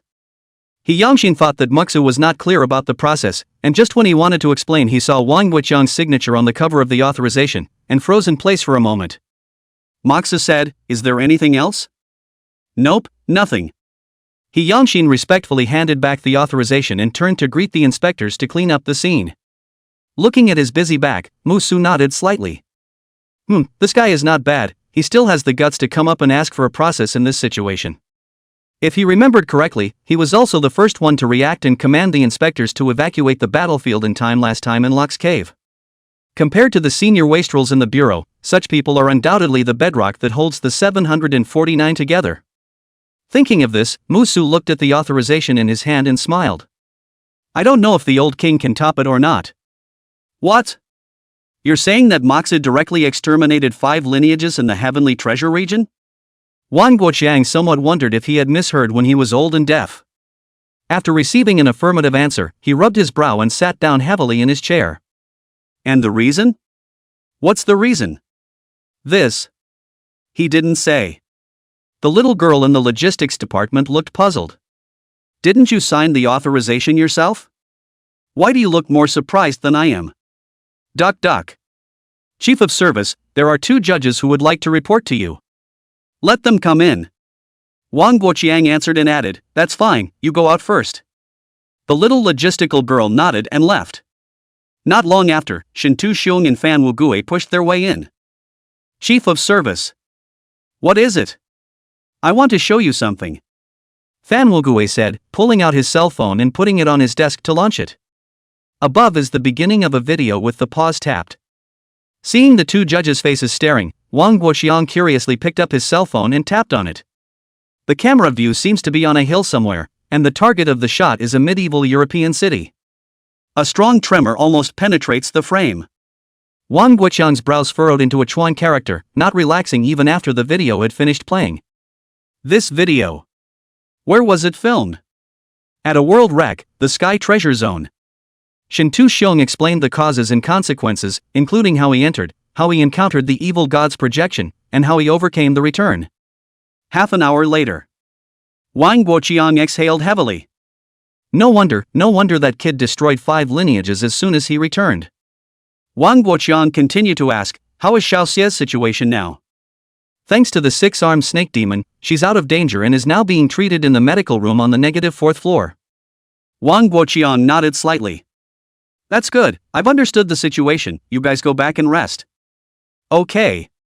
After Shintu Xiong and Fan Wugui got up and left, Wang Guoqiang thought for a moment and picked up the phone on the table and pressed a few times. Hey, notify Sheriff Makoto to come back to the station. Back already? And with the head of the Tianbao District Security Department? In the Hall of Affairs. Moxu let go of Qi Hongji's neck and let the other party fall to the ground. Sheriff Pastor, please, can you let me off the hook this time? Qi Hongji landed on the ground and immediately knelt down, kowtowing heavily one after the other, letting the blood slide down his forehead. Some of the unidentified investigators were pulled back by their companions when they tried to go up to the crowd. Are you crazy? How dare you watch the hilarity of the director's wife? Mrs. Director? Let me tell you, Captain Lin of the logistics department was the day before yesterday. Understood, go. Their words were clearly and incomparably transmitted into Mushu's ears. Unlike usual, this time he didn't retort, and even found it a bit flattering. Wait, something doesn't seem right? Sheriff Mac, I did that for my family too. Qi Hongji on the ground had snot mixed with tears falling, and tried to crawl over to pull Mox's feet. Bang! Qi Hongji's face was directly deformed and his entire body flew backwards. Moxa took 2 steps forward and stomped on his chest. You have your hardships, but your hardships don't justify colluding with outsiders to set up your co-workers. The only reason I didn't just kill you was because you were being threatened, understand? We're all old, so now that we've done it, let's show some commitment and some decency for ourselves. After saying that, Maksu loosened his feet and threw out a report towards a few law enforcement officers next to him who didn't quite dare to come over. I've written the details of what happened in there, and you can take the people with you. Yes, Sheriff Mac. The law enforcement officers nimbly set up Chi Honji and left. With business done, it's time for private matters next. Not knowing what to think of, Maksu's heartbeat began to accelerate. He was a little afraid that he had misjudged, if it was simply a similarity of facial lines. As he was thinking, an untimely voice interrupted his thoughts. Sheriff Mac. The commissioner wants you to go to the psychology section on the -4th floor first. Chapter 67 Wreckage of Divine Weapons. The -4 floors are a cavernous area that combines modern architecture with a cluster of old-fashioned buildings. In addition to a well-established healing department, 749 pill-making and weaponry workshops were also built here. At this point, the door to the psychiatric clinic. Get out! The old man with gray hair was red with anger. On the table in front of him was a sign, Counselor, Chang Chang. Maksu, who was driven to the door, shrugged his shoulders and smoothly brought the door closed, isolating that somewhat grasping old face. This old man asked a whole bunch of questions, and in the end, he actually asked him if he would want to end his life because of the overkill. Are you kidding me? If you don't end someone else's, do you want to end your own? Cut it out, you're kidding. The little nurse who passed by opened her mouth, quite a mountainous feeling. She really hadn't seen one who could make Elder Zhang angry like this, and couldn't help but cast a curious gaze towards Musu at that moment. Just looking at it, she couldn't take her eyes off it a bit. Those angular and airy features were practically growing on the chin of her heart. Goat watching, huh? Huh? Sorry. Returning to her senses, the little nurse's face brushed red to the roots of her ears and hurriedly lowered her head and hurriedly left. After exiting the psychiatric clinic, Maksu walked through the long corridor alone to a very open courtyard. One could only see many mortal dust realm nurses hurrying about with all sorts of aura-overflowing medicines, and there were also quite a few cultivators in hospital gowns casually sitting on the ground and fuming, not knowing what they were thinking about. After most cultivators are injured, especially those with serious injuries, they choose to switch to logistics after recovery, or go to work in the relative safety of a patrol and investigation team. Lin Guodong appeared next to him at some point and explained, this is also the reason why there's still a constant shortage of manpower even though there are obviously so many new people joining every year. What are you doing here? Brother Mushu, I already know about what happened in the Heavenly Treasure area. You should have quite a few things to offer right now. I can use the name of the Ministry of Attendance to help you exchange those things for dragon slaying points at the market price. Lin took out a storage ring engraved with the word logistics and a scanner. This old sister-in-law is quite sweet and has some potential to be a great housekeeper. Musu raised his eyebrows. Before coming down here he eventually chose to go to the director's office first, but was told that Lu Yuan had gone to the headquarters because of the Demon Slayer order and hadn't returned yet. So like the last dormitory, this wasn't an arrangement by Yung Win. But since they meant well he had no reason to refuse. 10 minutes later, Lin put away his logistics storage ring and looked at the scanner, a total of 11,837 dragon slaying points. Musu nodded slightly. This was quite a bit more than he had originally anticipated. I'll go back and submit it, and the dragon slaying points will be there in a few moments. Collecting his things, Lin smiled and turned to leave. Looking at his back, Musu once again looked at the fuming cultivators. No wonder she was full of fatigue when I first met her, or too few people were available. It's easy to have no one available to be sheriff of an area, let alone a chief who runs an entire city. The reason why the pests in the Tianbao district dared to continue to let loose after the demon slaughtering order was mostly because they knew this, and so they were holding their breath. Retracting his gaze, Musu walked towards the direction with the strongest light in the entire cave. That's where the smithy is located. Due to its special characteristics it was not suitable to be built directly next to the hospital and the refining workshop, so it was located separately at the edge of the other side of the cave, where the yang energy of the cave was the most abundant. He didn't come here just to tease the old man. The journey wasn't long, and Maksu only walked for 5 minutes before arriving outside a building that resembled a Taoist temple. 2 investigators were fighting in a rest area by the doorway, while others watched with interest.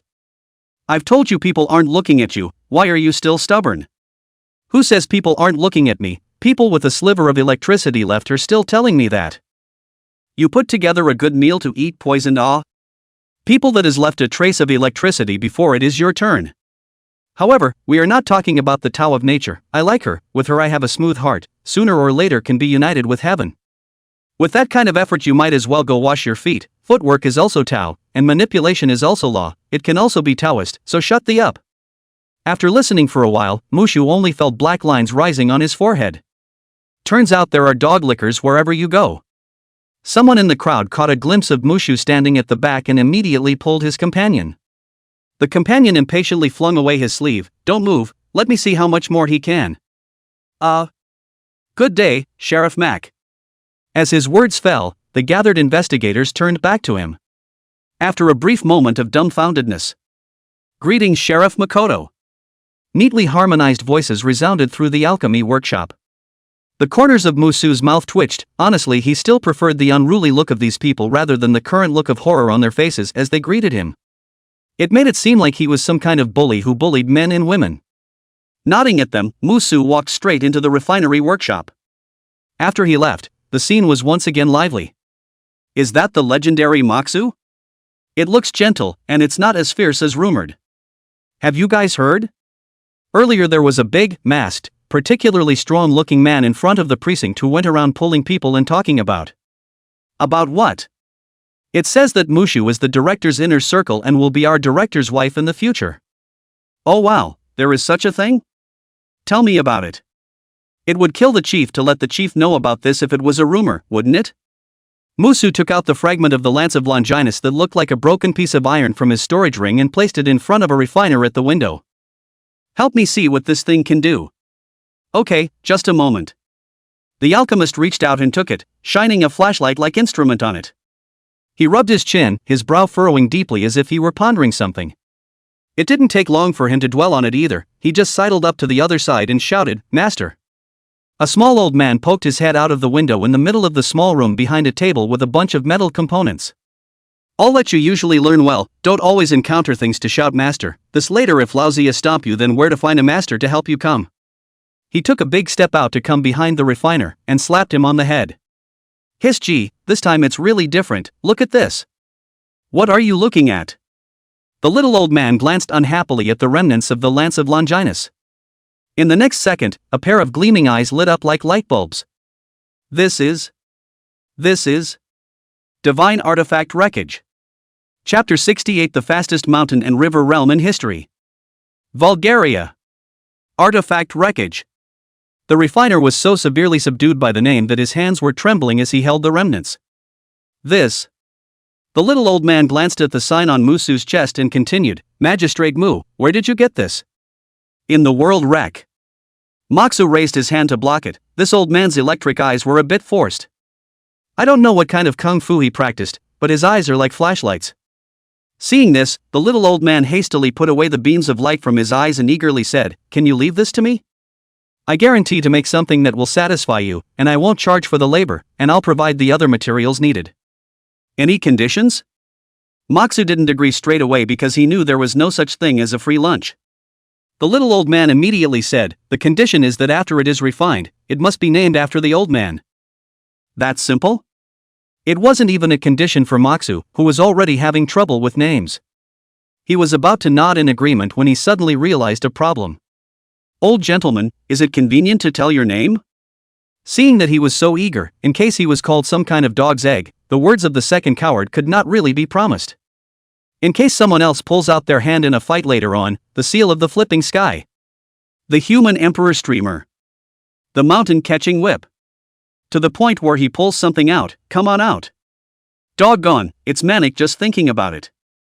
Well, at this moment, the little old man stroked his long beard and said, I am the chief of the Willow Phase Branch's weapon refining workshop, Wang Dao. Moxu immediately extended his hand, it's so happily decided. After leaving the debris behind, Mushu walked out of the refiner's workshop. Ding! The beep sounded and took out his cell phone to see that the dragon slaying points on Lin's side were already in place. Together with what was left over from before, the total balance was a whopping 11,937 Dragon Slayer points. Without any hesitation, Mushu's personal fortune had far exceeded those small lineages. Putting it on an ordinary cultivator, it would really be too much to spend in a lifetime. Now that we have money, it's only natural that we should spend it. After searching in the mall and directly placing an order, the selling price of the latter part of the mountains, rivers, and landscapes was twice as expensive as the former part, and it actually required a full 4,000 dragon slaying points.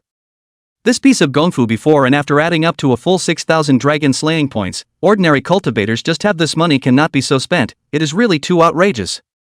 And like the prequel, the post also requires transportation from the Oracle branch. 10 minutes later. Moxu returned to the entrance of the dormitory villa. The senior investigators around them hastily lowered their heads like they had seen the plague and pretended to have something to do, but their bodies were tensed. Ignoring them, Musu looked at the surrounding scenery. It was clear that nothing had changed here, but he had the illusion of being a world away. Swipe open the door to the room with your cell phone, and a faint scent of warmth floods your nostrils. Moxu went straight up to the second floor and came to stand in front of 101. Raising his hand to grip the door handle, should I, go inside? A moment later, the door was pushed open silently. The arrangement inside was a little strange, no, I should say it was very strange, so strange that it made Musu involuntarily freeze a little. See only. The large room was devoid of all furniture except for the bathroom, which was very well stocked. The beds are directly on the floor, and the chairs, a couple of rocks. Looking at everything in front of him, Musu's eyes trembled slightly.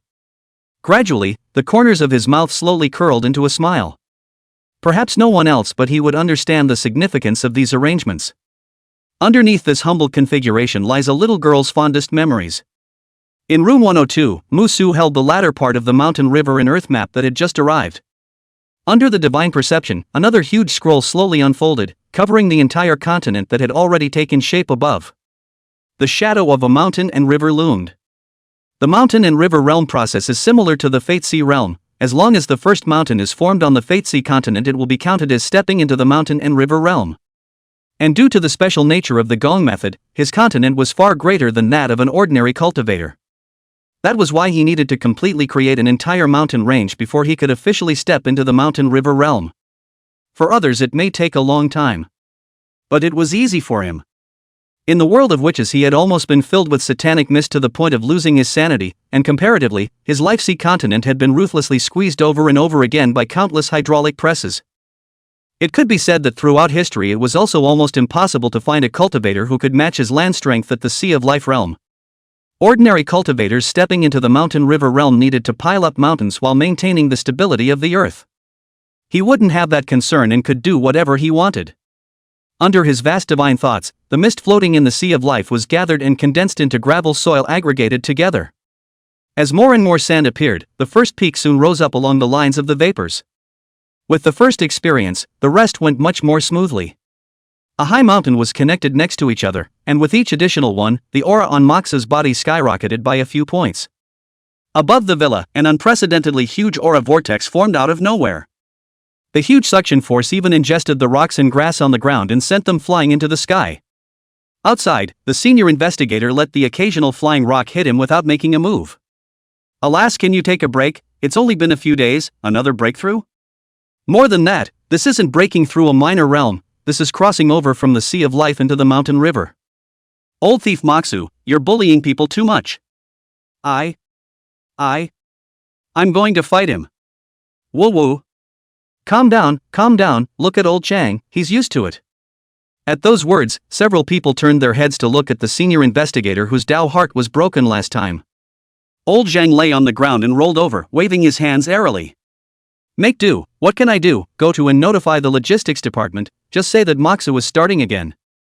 Since Moxu had arrived, his 3 views had been refreshed over and over again, so perhaps he wouldn't be surprised no matter what he saw again after that. After all, in 3 days, the Sea of Life speeds through the mountains and rivers.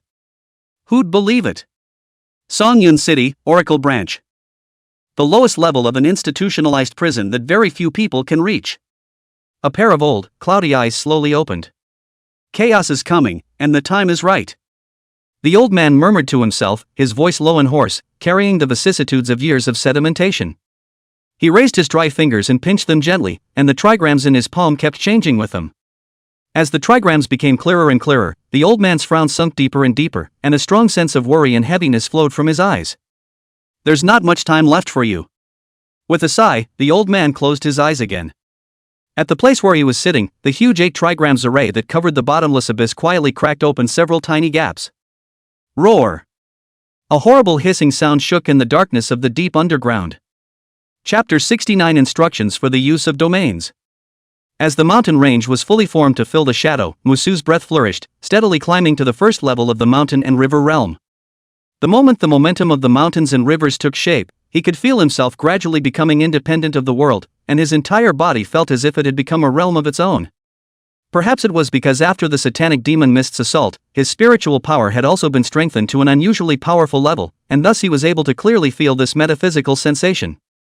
After reaching the mountain and river realm, at this point, he already had the preliminary ability to summon a domain to descend. The completed construction of the mountain range would carry his divine idea into a domain descending into the present world. In the early stage of the first triple, everything in the field was still in an illusory state, and only by reaching the middle stage would it possess an entity, and when it reached the late stage, everything in the field would be indistinguishable from reality. All mountain river realm cultivators possessed a domain that was uniquely their own. Depending on the will, the exact manner of expression, the ability, varies. Opening his eyes, the broken blade divine thought that seemed to cut through everything gained an extra touch of deep heaviness. Right now there were 2 abilities he desperately wanted to try, one was flight, and the other was domains. With a thought, the tall figure disappeared into thin air. The senior investigator who had been waiting outside in fear only felt a strong wind pressure whistling past his head. Then all that could be seen was a black shadow in the sky going away. The distance of thousands of meters took only a few seconds to cross directly, and Mox's figure fell from the wind. If you want to experiment with the power of the realm, the drill hall on the -3rd floor is a good choice. As the elevator door opened, Moxu stepped into it and pressed the button. A few seconds later. Ding, the elevator doors slowly opened. Boiling cheers and shouts of amazement were heard. Musu walked into the space of the martial arts arena with some curiosity. This was the first time he had come here. Unlike the previous few places, this place was not created by a cave, but an incomparably vast underground hollow, surrounded by special alloys, and with dozens of giant rings standing in the center field. Oddly enough, the place is now filled with people standing everywhere, and there's even a spectator stand with a scoreboard off to the side. Many of the leaders that Moxu had seen in the slaughter order meeting were sitting higher up watching the battle. "Brother Moxu!" A surprised voice sounded from the side, and Moxu turned back. "Are you here to watch the battle too?" He Qing looked excited. He was wearing a neat uniform, and his arm was covered with an armband that read order. "Watching what battle?" Moxu was uncertain. "Today is the day of the newcomer's battle power test." He Qing pointed at the 2 people who were battling each other in the distant field and introduced them. "Look over there, that one with the axe is called Feng Jia. He broke through the Fatesea realm just 3 months after joining our Luxiang branch. He is a strong contender for the 2nd place in this examination." "Not you, wait a moment." Mushu interrupted, "I'm also a newcomer, how come no one has notified me of the test?" At the words of He Qing froze, and said that you what combat power of their own heart does not have a bit of that number? You still want to take the newcomer battle test? Why don't you go to heaven? Of course this was something He Qing only dared to say in his heart, not daring to say it in front of Musu at all. Just wiped the sweat and explained, "The bureau has ranked you first, you don't need to participate in the examination, and the 2,000 Dragon Slayer points rewarded for the first place will be credited to your account after the end of the match over here." It's kind of an inside job, isn't it? Won't anyone else have a problem with it? They wouldn't dare have an opinion. What did you say? He Qing's voice was a bit slurred, and Muxu didn't hear it for a moment. I'd say it was a unanimous decision that was passed, and one that was volunteered by the newcomers. Oh. How boring, Muxu nodded and turned towards the other side of the free ring for training. What are you doing there? Testing. Muxu said without looking back.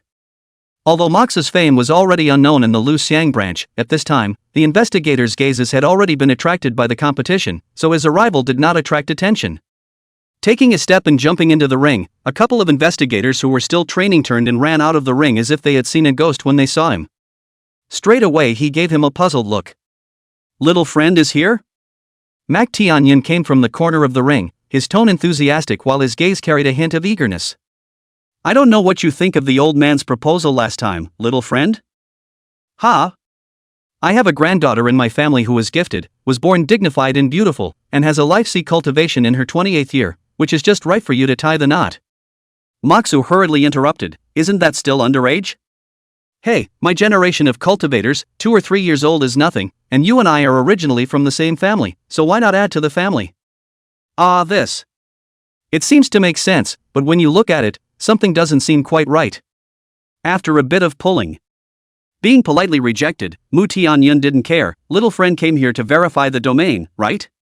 At this time, Mu Su's breath did not have any convergence, and his cultivation of the mountain river realm was revealed. Originally, the entire branch knows his combat power. Hiding cultivation is completely meaningless. Mu Tianyun laughed cheerfully. Then how about letting the old man do a demonstration for young friend? Although he was not yet at the Huanyu realm, he still had the peak cultivation of the 9th level of the mountain river realm. The control over all aspects of the realm was very delicate, and was fully qualified to serve as a guide for Mu Su, a newcomer to the mountain river realm. Then thank you, Elder Mac. Mu Su arched his hand. These older generation cultivators seemed to be speaking a bit on the ancient style. He had to follow good advice. Mac Tianyun's smile grew even wider as he came hundreds of meters away in a flash. First, gather the divine thoughts. As the words fell, thick divine thoughts bulged out from around him, enveloping the void. First, follow to draw the momentum of the mountains and rivers in your body out of your body with the lowest output. Clanking. After the intensive light sound, one long sword after another stabbed into the ground. Then one can continue to enhance the guidance while dipping into the divine mind until the limit is reached. In less than 10 seconds, tens of thousands of sharp swords glistening with cold light covered the surroundings of Mu Tianyun, and the sword intent penetrated straight through heaven and earth. Domain, 10,000 sword mound. Mac Tianyun accompanied each completed step with a sentence of instructions, which could be said to be completely chewed up and fed. This saved Moxu a lot of time in figuring things out on his own. The unreserved release of the Peak Mountain River Realm domain immediately drew the attention of those investigators who were watching the examination. Look over there. What a terrifying aura. What kind of cultivation is that? It's so strong. It's Elder Mu, that said. I haven't seen Elder Mu make a move yet. It turns out to be so scary. Nonsense, Elder Mu is at the peak of the mountain river realm. What? Peak mountain river realm. This has to be seen. Let's go over there. In a moment, most of the onlookers on the examination grounds were reduced, all converging towards where Mu Tianyun was. Chapter 70 The Challenge. The Ring. Musu also followed Mu Tianyun's example and unfolded his own broken frontier divine thought. Just as he was trying to draw out the momentum of the mountains and rivers, a sudden change occurred. The entire ring suddenly shook. Those investigators who had just come into the neighborhood were caught off guard and almost fell over, and they looked shocked. And Moxu himself in the field was confused. The domain did not manifest, and the mountain and river momentum could not be drawn out, but it was as if the broken frontier divine thoughts that enveloped the surroundings had a physical presence. Not only that, the changed broken blade divine thought was like a beast king guarding its territory, suddenly attacking Mu Tianyun's 10,000 sword mound on its own. The onlooker investigators gasped out in shock. Is that Moxu? Didn't he go off to become a magistrate? How come he's here? He actually broke through again. This is the aura of the mountain river realm. It can't be wrong. It's too outrageous, right? Last time the demon-slaying order he only had his spiritual consciousness perfected, right? How long has it been? Let's not talk about battle power. In terms of aura alone, the early mountain river realm hard shaking the peak mountain river realm, this time I'm truly convinced. Amidst the shocked gazes of the crowd, the violent energy fluctuations of the domains colliding formed arcing light trails in the air. The boulders that made up the ring crumbled inch by inch under the intense collision. The wild air currents that spread out kicked up a large amount of dust. The broken frontier divine mind and the 10,000 swords graveyard each had their own side, and actually vaguely fought a battle. Mu Tianyun's complexion was somewhat complicated. Little friend's qualifications are truly rare in the world. It had been known that this kid was fierce in battle, but no one had said that his domain was also this fierce. One's own domain that has been carefully fought and boiled for decades in terms of chi has only fought a junior who has just entered the mountain and river realm to a draw. Despite some heartache, he really likes this young man. If he could be his granddaughter-in-law, then he would like it even more. Unlike the shock of the others, Moxu himself was a bit teary-eyed. You know your own situation. Strictly speaking, his domain hadn't appeared, and just now it was really just purely the broken frontier divine thought. His domain doesn't seem to have reached a standard sufficient for descent. Could it be because his life sea got too big? Or is it because of the mountain and river map? While the odds are that his field will be very strong, the problem is that there's no telling when it will be available. It's like guarding a vault but not having a key to it. Blue. Mu Tianyun did not know what he was thinking, and thought he was taking his feelings into account, so he relieved, "Little friend, do not have to blame yourself. The old man cannot say that in a few years we'll go into the coffin. A little blow is nothing, and nothing." Saying that, Mu Tianyun was silent for a second and continued, "It's a true blessing to be able to see the rise of a heavenly pride like you." His words instantly discouraged Mushu from wanting to ask. This little old man's got a mouth on him. If he dared to say right now that he hadn't summoned a domain just now, then Mu Tianyun might dare to fall right in front of him. If a Hercules who has been practicing for decades is tied in a kindergarten tug-of-war by a kid brother, and the kid brother then adds, "Actually, I didn't exert myself just now," the kid brother will have a better chance. Who can stand up to this? It was a good thing that two figures fell from the air at this time, interrupting the somewhat awkward atmosphere. "Good day to the Inspector General." Shinta Xiong and Fan Wuyo first arched their hands towards Mu Tianyun before greeting Musu. "Brother Moxu." "Brother Su." Musu's face darkened. "Next time, don't call Brother Su." "Why? Is it because our relationship isn't good enough?" Fan Wuguei wondered. It can also be interpreted that way. Well, Fan Wuguei was a bit lost. He thought that after the battle in the witch world, the two of them were already comrades in arms, but it turned out that they weren't there yet. The conversation between the two heard the brown face of Shinta Xiong next to them turn red, and he almost laughed out loud. Seeing that two more Mountain River Realm youngsters had come, Mu Tianyun secretly sighed that he was getting old and couldn't help but entertain the idea of wanting to retire. "Hee, you young people chat, old me has official business to attend to, so I'll leave first." After saying that, Mu Tianyun rushed up into the sky, his back rather forlorn. "Slow down for the Chief Inspector General." Fan Wuguei waved his hand toward the sky, then turned back to look at Musu and said, "Su. Brother Muxu, Brother Shintu, and I both want to fight you." Since returning, he and Shinta Xiong had gone into seclusion after taking care of things.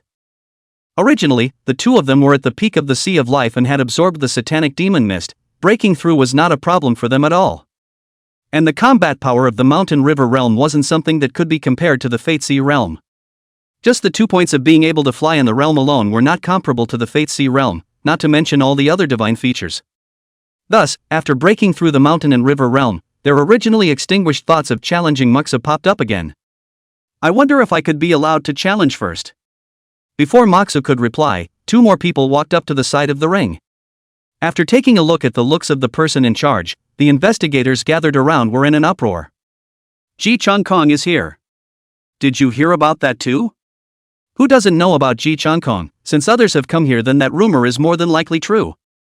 Now that's a real dragon fight. Although Mushu is strong, Ji Changkong went to the province to train for a year, so it's hard to say who will lose or win. Will it cause a death? Should we notify the hospital side first? Ji Changkong stepped forward with great strides, his gaze lingering for a moment on the storage ring on Muxu's ring finger. "Can you fight me first?" Muxu said indifferently, "It's fine." Ji Changkong, who received a reply, smiled and pulled out a radiant fruit from his own storage ring and said, "Since it's a sparring match, it's only natural that there should be a lottery. If I lose, this thing is yours. If I win, you'll give me the ring you're holding. How about it?" A smile played at the corners of his mouth, and he couldn't tell exactly what he was thinking. At this time, the cool guy in ancient clothes with a cold face who followed him also took out a flowing Dan pill and took over. "My conditions are the same as his. If you win, you take it away, and if you lose, you give me an item of equal value." An investigator under the ring recognized Cooler's identity and exclaimed, "That's the first eldest son of the strongest family in Haiyuan City, Morong Yun. I've heard of him. He's known as the most gifted monster-level heavenly pride in Haiyuan City in the past 200 years. Someone pulled out their cell phone to share the information to those around them. Why would this kind of worldly pride come to our Luxiang city? You're silly. Didn't you hear him say he's here to challenge Musu? I really didn't realize that Muxa's name has spread to the provinces. Even the foreign heavenly prides have specially rushed here to challenge him. Awesome." And as soon as Moxu in the ring heard that there was something to take, he immediately came into the spirit. He didn't care where the other party had come from, where they had gone from. The words of the two men just now were automatically translated in his ears as, "We have come to make offerings. And don't get hung up on who challenged first." Moxa dashed to the center of the ring and raised his hand to gather his palms towards the four men. Together. Chapter 71 Protection. No, where's the challenge fee? 4 words of understatement in one. Shin Taxiong and Fan Wuyo didn't have much of a reaction. After all, they had seen Mux's strength with their own eyes, and were completely qualified to say this. But Ji Changkong and Morong Yun were different. Both of them raised their eyebrows, a hint of displeasure showing between their brows. This kind of casualness that was not in the least bit taken to heart was something they could be quite familiar with, as they usually treated other people the same way. Normally speaking, reaching the Fate Sea realm before the age of 20 would be considered a genius in the conventional sense. In contrast, a monster-grade heavenly pride needed to step into the mountain river realm before the age of 20. One must know that the Fate Sea realm required time to accumulate, which fully demonstrated that their cultivation speed was far beyond their peers, reaching a level that was difficult for ordinary people to reach. Ji Changkong and Morong Yun had both stepped into the mountain river realm at the age of 19, and were now about to turn 20. Geniuses, just the threshold of seeing them. This sentence is not just a saying, there are too many rumored geniuses fell at their feet. However, before they could say anything, Mu Su in the center of the ring raised 3 fingers. Get ready, I'll only give you 3 seconds. He was still patient with the people who came to his door to give him gifts, and he also wanted to take this opportunity to try out the new abilities that he would gain after the mountain and river realm, or else these people would already be lying on the ground. Ji Changkong slowly put away his smile and exchanged a glance with Morong Yun. As monster-level heavenly prides, they had their own pride, and it was simply impossible for them to surround a peer together that would be equal to them admitting defeat in disguise. Besides, they didn't think that Moxu would be a match for them. Ji Changkong couldn't help but say, "Your Excellency is a bit of a big shot, isn't he?" 3. Moxu didn't answer and directly started counting down. Shin Taxiong and Fan Wuyo immediately dispersed, each occupying a corner of the ring with grave expressions. 2. A clear, flat voice did the countdown without slowing down. The investigators gathered around them held their breath, not daring to breathe. Monster-level heavenly pride battles didn't happen all the time. Compared to the rookie test on the other side, the battle here was what really helped them. 1. As soon as the words left his mouth, Moxu disappeared in place in front of everyone's eyes. The pupils of Ji Changkong and Morong Yun, who had indignation in their hearts, shook dramatically, only to see a large hand appear in front of them without warning. That strong aura was like a ferocious ancient beast coming at him. It wasn't until now that the two realized why Mu Su's expression was so relaxed, and this level of oppression they had only felt on some Huanyu realm seniors. Looking at the large hand that was getting closer and closer, a thought flashed through the minds of both of them that this time, a hard catch would definitely not be able to withstand it. The mind was about to summon the realm to descend. In the next instant, Ji Changkong and Morong Yun's faces changed in unison. There was a stronger force enveloping the void around them, and the domain could not be summoned. All you could do was watch as the large hand clamped around your neck. The battle started fast and ended even faster. In a flash, Ji Changkong and Morong Yun were lifted in the air by Mu Su's neck. Unlike their clear sense of powerlessness, the investigators gathered around them couldn't see the fight at all. If you can call this a fight. No, does anyone tell me what just happened? I just blinked my eyes, how did I become like this? Are all Heaven's Pride monsters this pompous when they fight? Don't ask me, I can't see it either, I can't see it at all. Would have liked to learn how the Heavenly Pride is fighting, this I learned set trade ah. Just look at this situation, just a photo 2 monster level Heavenly Pride lost? It's simply outrageous to open the door to the outrageous, outrageous to the home. Ji Changkong and I were contemporaries, and I felt that when we fought against each other once, I wasn't much stronger than a bug in front of him. I didn't expect someone to give him seconds now. I have to say, sometimes the gap between people is bigger than the gap between people and dogs. Hey! What do you mean by that? I can't beat you if I can't beat them, right? Just as the investigators watching the battle were about to fight, Ji Changkong and Morong Yun, who were restrained in the ring, began to activate their spells at the same time. At least we are all in the mountain and river realm, even if the domains can't be used, then don't we still have physical techniques and arts? Fan Wuguei and Shin Taxiong had also arrived close by this time, with unbelief in their gazes. They had thought that they would be able to have a few moves with Muxu when they reached the mountain river realm. Now it seems like a fool's errand. If you can't save your teammates, this challenge is basically over. Almost at the same time, 3 extremely powerful techniques in Shin Taxiong's fists glittering with golden light erupted in the ring. The ring instantly collapsed under the terrifying blast of spiritual energy. With a spell of this kind of power, the overflowing aftershocks alone caused those onlooker investigators to have a heart palpitation. It's really a case of touch and you die, rub and you're crippled. On the contrary, in the center of the battle, the spells and punches were blocked out by a layer of transparent force field around Moxu. After stepping into the mountain and river realm, he was finally able to cast a divine idea to protect his body. And more mountains and rivers thick and heavy broken front divine idea strength is amazing, no matter whether it is a spell or not, punches and kicks, in which he cannot even feel a trace of influence. In the future, there will be no need to explode your clothes and shred your pants as soon as you fight like in the past. Moxu nodded in satisfaction, allowing the four to pour spells and physical techniques at him and observed with interest. From the strength of the spiritual energy alone, it was clearly evident that Ji Changkong and Morong Yun's techniques were a shade stronger than Shin Taxiong Fan Wu Gui's. But it made no difference to Moxu. A moment later, Fan Wu Gui was the first to stop moving. Next was Shin Taxiong, whose fist was skinned open and was dripping blood downward. I lost. Ji Changkong and Morong Yun opened their mouths at the same time, and after that the two of them sighed helplessly. I didn't expect that there would be someone among their peers who was so powerful that they would find it difficult to look at them. In real life they'd probably have died long before they were choked and the attack didn't work. Moxu sniffed and loosened his large hand that was restraining the two. After Ji Changkong landed on the ground, he very dryly took out the radiant fruit and threw it to him. This is the fruit of enlightenment. Those with a high level of enlightenment will be able to comprehend a high-level technique from heaven and earth after taking it. After he finished speaking, he stared at Moxu with complicated eyes. You, indeed, have that qualification. What qualifications? The words without a beginning and end sounded confusing to Moxu. Ji Changkong didn't reply, just gave him a deep look and turned to leave. At this time Morong Yun walked up, here. After waiting for Musu to receive the Dan pill, Morong Yun introduced it. The 6 turns divine intent pill, which can drastically increase a cultivator's spiritual strength. After the introduction he didn't rush off, but continued, I'd like to ask you a favor. Just wait a minute. Musu interrupted Morong Yun's words and turned to look at Shin Taxiong and Fan Wu Gui. You two have protection. Where's the challenge fee? Huh? What? Seeing the two of them look confused, Musu narrowed his eyes. I'm very expensive. You two aren't planning on whoring around for nothing, are you? You guys just hit me. 1, 2, 3, 4. A lot of hits. If there's no challenge fee then I'll just have to fight back. There. Fan Wu Gui hurriedly took out the long-prepared pill from his bosom. Chapter 72.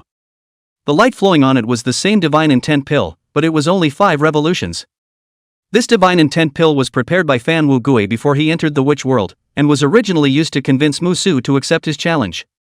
Now it's come full circle and it's kind of returned to its rightful owner. Seeing Fan Wu Gui pull out something at once, the only person who was unprepared, Shin Taxiong, was dumbfounded. No, buddy, aren't we on the same team? Why didn't you tell me you were getting ready? Seeing Musu's gaze toward him, Shin Taxiong's sweat came down. This. Well, at that moment, Wang Guoqiang flew in hurriedly. When he landed he handed a document towards Moxu. Check it out. Seeing Wang Guoqiang's serious expression, Musu couldn't help but be a little curious. Take the file and open it. 749 National Branch Grand Prix. How about it, are you interested? Unlike the small fight of the rookie test, this is the real meaning of the Heaven's Pride event. All the rookies who have joined the 749 within 3 years of the local branch will participate. Wang Guoqiang stood with his hands behind his back and laughed. On TV, some movies and TV productions of the Eastern Island countries often mention all kinds of national competitions, but in reality it's just a projectile place, not even as vast as one of my provinces in Daxia, and the two can't be compared to each other. So don't look at this grand competition with a narrow-minded gaze. My summer kingdom has a large landmass and a thriving population. I believe that the level of the grand competition won't let you down. As if he was afraid that Moxu wouldn't agree, Wang Guoqiang added, and there are also very generous rewards for winning the rankings. Okay, count me in.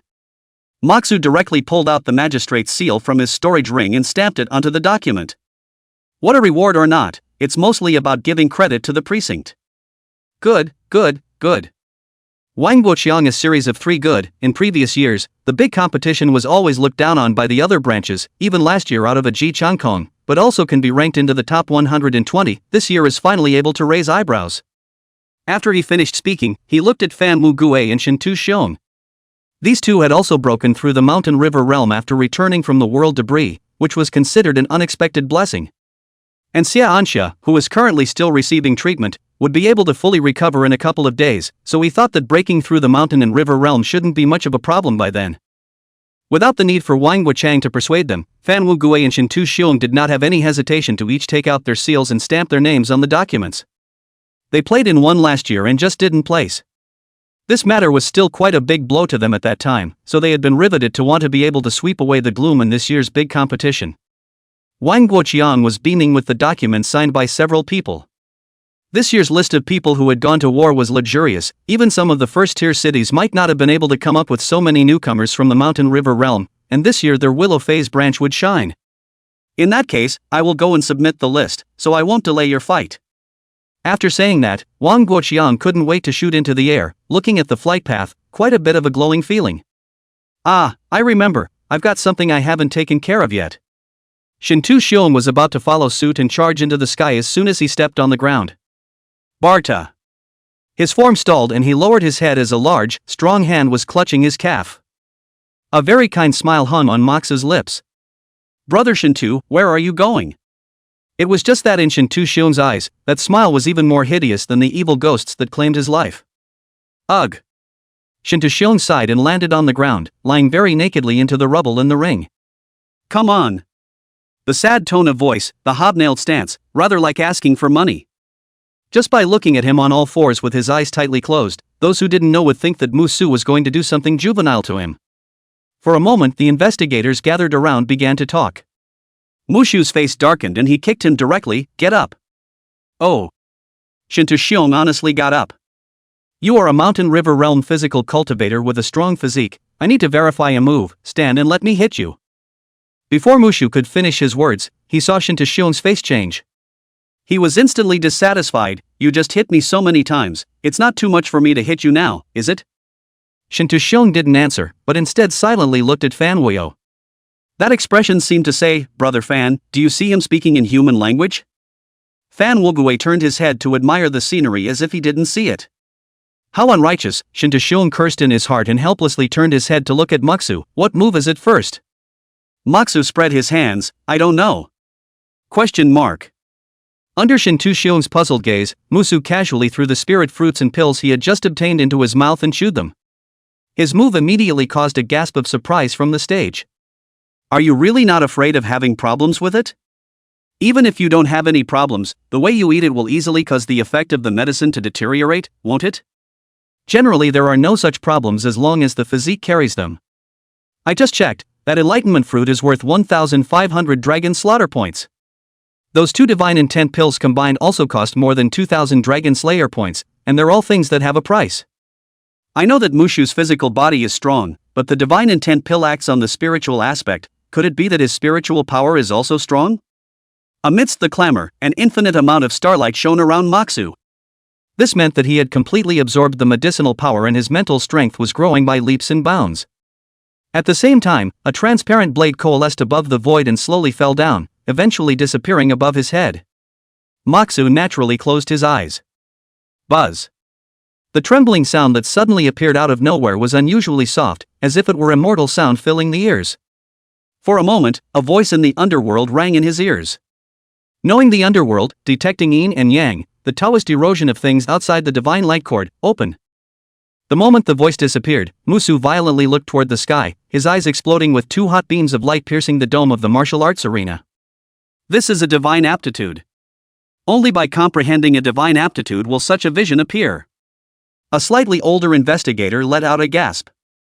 The commotion over here was so great that the originally bustling assessment ring was no longer crowded, and even those newcomers in the middle of the battle had stopped their movements. Shintu Xiong swallowed his saliva and pointed at the divine light in the sky to Fan Wuyo. He means for me to resist the move? I've already contacted the hospital for you, don't worry, as long as you don't gag on the spot you can be saved. Fan Wuyo patted Shintu Xiong's shoulder with a rather gloating expression. This bastard always ate spells based on his hard body when he sparred with him, and this time it was a good turn in the heavens. In the martial arts arena, everywhere was discussing just what divine ability Musu had obtained. Only Murong Yun, who had never spoken, quietly looked at Musu's back in thought. Chapter 73, The Eye of Heaven. Among the crowd of onlookers, a young investigator wondered, what is the avatar? The so-called avatar is similar to the psychic ability of a psychic. Cultivators with avatar can use it as if they were manipulating their own hands and feet, consuming mental or physical energy as they wish, usually with great power and strong effects. The middle-aged investigator who had exclaimed out in shock earlier did his science. Someone immediately said after hearing this, "I've decided, I'm going to save up enough 1500 dragon slaying points to buy the Fruit of Enlightenment." Don't even think about it, not to mention the fact that the Fruit of Enlightenment has a price. Even if you can buy it, you probably won't even be able to comprehend the techniques, let alone the divine aptitude. The middle-aged investigator poured cold water while looking at the tall figure in the ring and sighed. Divine arts choose their masters. It's not that Magistrate Makoto comprehended the divine ability, but that the divine ability actively chose him. Amidst the discussion, the divine light in the sky dissipated. The two golden yin and yang fish were slowly fading away from the bottom of Musu's eyes, leaving behind only extremely shallow lines that added a touch of divinity to his already bright eyes. After the satanic demonic mist and the two divine intent pills were added to his power, his spiritual power was now more than twice as high as it was before he entered the witch's world. At this time, Morong Yun once again walked up to Muksu and stretched out his hand. "My name is Morong Yun, from the Morong family in Haiyuan City." "Just wait a minute." Musu directly bypassed him, even bypassing Shintu Xiong, who was looking up at the sky, and arrived in front of Fan Wugui. "Fan Wugui? This time he was not calm, and a little incomprehensible. "I have not just paid the protection fee?" Musu smiled. "Do me a favor, if you promise I'll waive Shintu Xiong's challenge fee." Well. Fan Wugui was just about to refuse when Shintu Xiong covered his mouth. "No problem. I'll answer for him." The seemingly very righteous man at this time simply and decisively betrayed his lifelong brother. Muksu nodded. "Very well. Well. No, I haven't agreed yet." Fan Wugui struggled desperately, but was held by Shintu Xiong in a deadly embrace. As if she didn't see it, Musu said to herself, "You're a mountain river realm that favors the speed system. I won't suppress your realm next. I want you to give it your all and evade my sight tracking. If I don't catch you in 3 seconds, then not only is Shintu Xiong's challenge fee waived, I'll also give you a prop of equal value to the divine intent pill." At those words, Shintu Xiong directly loosened his suppression of Fan Wuyo. And the surging battle intent rose in Fan Wugui's eyes. "It's a deal." As an assassin-oriented cultivator, speed was the skill he was most proud of, and with the domain enhancement, he didn't believe that he didn't even have the ability to last 3 seconds. Unlike Musu, he and Shintu Xiong had prepared for the breakthrough to the mountain and river realm long ago, so they could summon the realm to descend very fluidly. "Then let's begin." Muksu stepped aside and raised his hand in a gesture. Shintu Xiong hurriedly shouted in support, "Go for it, brother, you're the best." Fan Wugui blankly glanced at him, his figure dissipating like a breeze, and when he reappeared he had already arrived in the middle of the ring. "I'll start then." As soon as the words left his mouth, a sea of shadows surged out from around him, enveloping almost the entire ring. The pure white ground turned as if it were an abyss, and not even a single ray of light could penetrate. And Fan Wugui's figure disappeared into the abyss at the same time, and what also disappeared was his aura. Domain, Prisoner Shadow. The onlooking investigators and Shintu Xiong stared with wide eyes, endeavoring to make their way through the field, but they could not see anything at all, and even Morong Yun had a frown on his face. As the first son of a monster-level heavenly pride from a party's family, the pupil art he cultivated certainly wouldn't be ordinary spirit vision, but even he couldn't see the slightest crack. Facing this situation, the best solution for him was to force a collision with the domains as a way to cancel out Fan Wugui's first strike advantage. Thinking of this, he couldn't help but look at Mushu. 1.5 seconds have passed on the field. The golden yin and yang fish under Mushu's eyes began to rotate. This was the divine ability he had obtained from the Fruit of Enlightenment, somewhat similar to Erlangshan's heavenly eye. It has all the effects of spirit vision in normal conditions, including night vision, ultra-long-range vision, millisecond dynamic vision, underwater vision, and more. On top of that, not only are the effects of the normals fully enhanced with the active catalyst, but there is also the additional effect of seeing through disguises and insight into falsehoods. Enhanced by the eye of heaven. Lurking in the shadows and passing in front of him over and over again, Fan Wugui was exposed, and even his movements became rather slow. As time came to 1.8 seconds, Muksu suddenly stretched out his hand and carried out a pitch-black silhouette from the field. Fan Wugui, who was incarnated as Little Blackie, was a bit bewildered to the naked eye. "It's that simple and it's over? Wow! He wasn't the only one who was dumbfounded. All the onlooker investigators were dumbfounded, having been shocked more in just a few minutes than they had been in the past year combined. Originally, they had already reluctantly accepted Mushu's powerful battle strength, and now you're telling me that he's even this strong in perception? Do you still want to give others a chance to live? What a hexagonal warrior! Regarding the inside effect of the heavenly eye, Mushu was very pleasantly surprised. What made him even more satisfied was that Heaven's Eye could also send out long-range attacks that targeted spiritual bodies, and the power was tied to the amount of spiritual power output. Taking that extremely powerful strike when he had just comprehended it as an example, the attack that was clearly aimed at the spirit body was able to pierce through even special alloys, and was completely capable of killing and maiming people over and over again, and the amount of spiritual energy consumed was only 1/30th of the total amount of his spiritual energy. Based on this consumption, he could send out at least 10 rays of the same power without affecting his normal state. Letting go of his hand, Fan Wugui froze and sat down on the floor. He hadn't recovered from the blow. After all, being defeated is not at all the same thing as being defeated from what you do best.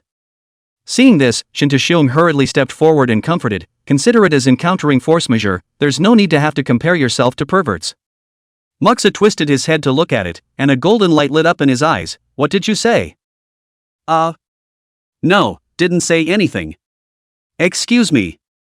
Morong Yun once again came in front of Mushu and stretched out his hand. "My name is Morong Yun, from the Morong family of Haiyuan City. I'm Maksu, the magistrate of the Tempo district of Yunajisang City. Sheriff Mac, I'd like to ask you a favor." Mushu was a bit speechless, thinking that this brother is not on the right track. "Can't you see that I purposely don't want to pay attention to you?" He had always hated trouble, and there was only one thing that this kind of worldly family wanted to ask for help, and that was the family head competition.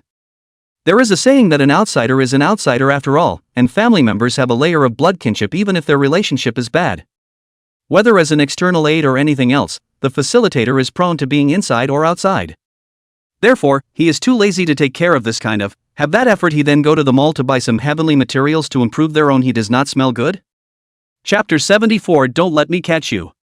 Help me sit as the head of the family, and when it's done, a fruit of enlightenment, as well as news of the Luo Shui sword. Morong Yun, who was only 176 tall, stood in front of Mushu, who was 1 m 9, like a little chicken, but his aura was not weak at all. Without any hesitation, Maksu extended his hand and said, "Your sincerity touched me." The fruit of enlightenment was second to none, and the strongest move he had used so far was the annihilation slash from the original water sword. As a replica was as strong as this, how terrifying would the power of the genuine artifact Luo Shui sword be? In the past, it was just that there was no news, but now that the people have been sent to the door, then it is natural to smile. As for the issue of what's going on inside and out and all that, just fix the person who raised the issue when the time comes. It's a big deal. Morong Yun reached out his hand and gently shook Mushu's. "You're not mad that I looked into your profile?" "Can't help it, a man as handsome as me gets missed from time to time, get used to it." Question mark. What's that look on your face? I'm telling you, I have no weakness when it comes to beating up my employers. Morong Yun was silent for a moment before saying, "I still need to make a trip to Songyun City, together? There is still a week to go before the 749 National Branch competition. The time should be in time, and he hasn't even been out of Luxiang City since he traveled to this world, so going out to have a look isn't a bad thing."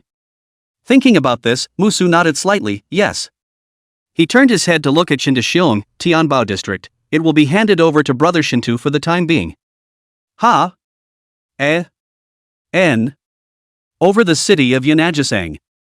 The two figures flew past one after the other, bringing up a fierce wind that shattered the clouds along the way. Every building on the ground is clearly visible from this viewpoint. Luxiang City is actually not small, an area of more than 100,000 square kilometers. The resident population is up to 10 million or more. In the previous life, this is definitely considered a super large city, but this is Daxia. Luxiang City in the national city can only be ranked 200 to the back, is considered a third-line small city. You can see from this that the planet where Daxia is located is much larger than Blue Star. Accounting for mass versus gravity, perhaps any little indigenous girl who traveled to the blue planet could beat the strongest Hercules in the world. Take back divergent thinking. Maksu began to feel the pleasure of flying at high speed to the fullest. The momentum of the Earth's mountains and the Sea of Life allowed him to free himself from the bonds of gravity, and the whistling gusts of wind sliced past his ears. Whatever worries, whatever sorrows, are not worth mentioning in this state. It's nothing like sitting in an airplane, it's uninhibited freedom. Yun couldn't help but be curious. Are you, like, flying for the first time? Usually only first-time flyers would be this kind of reaction, and it seemed that the novelty of flying had long since vanished for someone like him who had stepped into the mountain river realm for more than a year. However, Musu's battle power again made him somewhat unbelievable. A newcomer who had just broken through the mountain river realm was able to suppress him to the point where he couldn't even use his domains. This was no longer something that could be described as a monster-level heavenly pride. It's sick. If he had known that Musu had only started cultivating half a month ago, he might have added the word big in front of this title. And the current Musu didn't even bother to answer, he just wanted to feel the wantonness of this moment. It just wasn't long before he jerked to a halt in the air. Under the shroud of his powerful divine thoughts, the bursts of spiritual power fluctuations that erupted from the mountain forest were captured by him as much as possible. The unknown Yun followed and stopped, curious. What's wrong? Moxu didn't say anything, and the yin and yang fish in his eyes slowly turned. Next, he saw a rather familiar back. Boss Sang? This man was the only being that made him hold a grudge. Naturally, it was impossible for Musu to forget the other party's looks, and he even had to deliberately recall them a few times a day to prevent him from not recognizing them the next time they met. Now, call it kung fu or not, or the wrong person. Finally, he caught him. Under the sight of the heaven's eye, Zheng Kongsheng, the former owner of the crematorium, was running for his life, while behind him followed a dozen pursuing cultivators. You wait here for a moment. Turning his head towards Yun, Muxa swooped down like a cannonball. Following the direction he left, Yun, who had activated his pupil technique, also noticed the battle in the forest floor. What puzzled him was that it was just a battle between a few spiritual awareness realms. What was there to get together for? The mountains and the forests. The slightly blonde figure quickly passed under the canopy gap. A dozen black shadows were in hot pursuit behind them. Surname Zhang. You can't run away, you can still suffer less if you obediently go back with us. In the pursuing team, an old man with a hair lip raised his hand to strike a fireball. Scorching heat blossomed in the forest, and the large trees that a person could hug instantly shattered. Back to you XXXX. They are all foxes of 1,000 years. What kind of chatting are you talking to me about? Going back with you guys, I still have a life to live? I'm telling you, don't think that your lord can return safely. If I get mad at you, I'll turn myself in at 749. You won't have a good time either. Although Zhang Kongsheng, who had managed to let go of the attack, had a panicked expression, his mouth was not at all convinced. The hair-lipped old man seemed to be the ringleader in the pursuit team. He smiled instead of being angry at what he said. Ha ha ha, dying at the end of the day and still dare to talk tough. When the old man captures you, I will definitely give you a good loosening of your muscles. Just you want to arrest me? I'll be damned. Zhang Kongsheng even had the effort to turn around and spit on a thick mouthful of spit. The hair-lipped old man was caught off guard and directly battered in the face, so angry that his mouthful of old teeth were about to be clenched. Zhang Kongsheng. Old me will thwart you to the bone. At that moment, regardless of the fact that he directly activated the secret method, his face flushed while his speed skyrocketed. Nima. Seeing that the old man was in a hurry, Zhang Kongsheng couldn't care less about taunting and hurriedly pulled out a small dark green Buddha from his pocket, violently injecting spiritual energy to throw it out. Boom! Looking at the rolling black smoke that exploded behind him, a trace of heartache flashed under Zhang Kongsheng's eyes. If it wasn't for the sacrifice running away last time, this guile Buddha could have been refined a long time ago, and he should have already broken through the Fate Sea realm. There was no need to be as desperate as he was now. At the thought of this, Zhang Kongsheng gritted his teeth for a while. It's puzzling to say the least. That originally foolproof arrangement ended up not only leaving him with no income, but even his lair was terminated by 749. And the fundamental problem lies with an ordinary, mediocre high school graduate. Zhang Kongsheng still couldn't figure out how on earth the other party survived under the hands of the corpse demon and the wandering soul and accomplished the counter-killing. But that didn't stop him from holding a grudge against the other party. If he met that high school student next time, he would definitely have to capture him and give him a good shellacking in order to solve his heart's hatred. You must hide it well, don't let me catch you. Chapter 75, The Buddha of Kundaloka. Yes, you must hide it well, don't let the old man find it. Some familiar voices sounded overhead. Zhang Kongsheng jerked his head up and saw a youth quietly crouching in a tree surveying him. It's been a long time, Boss Zhang.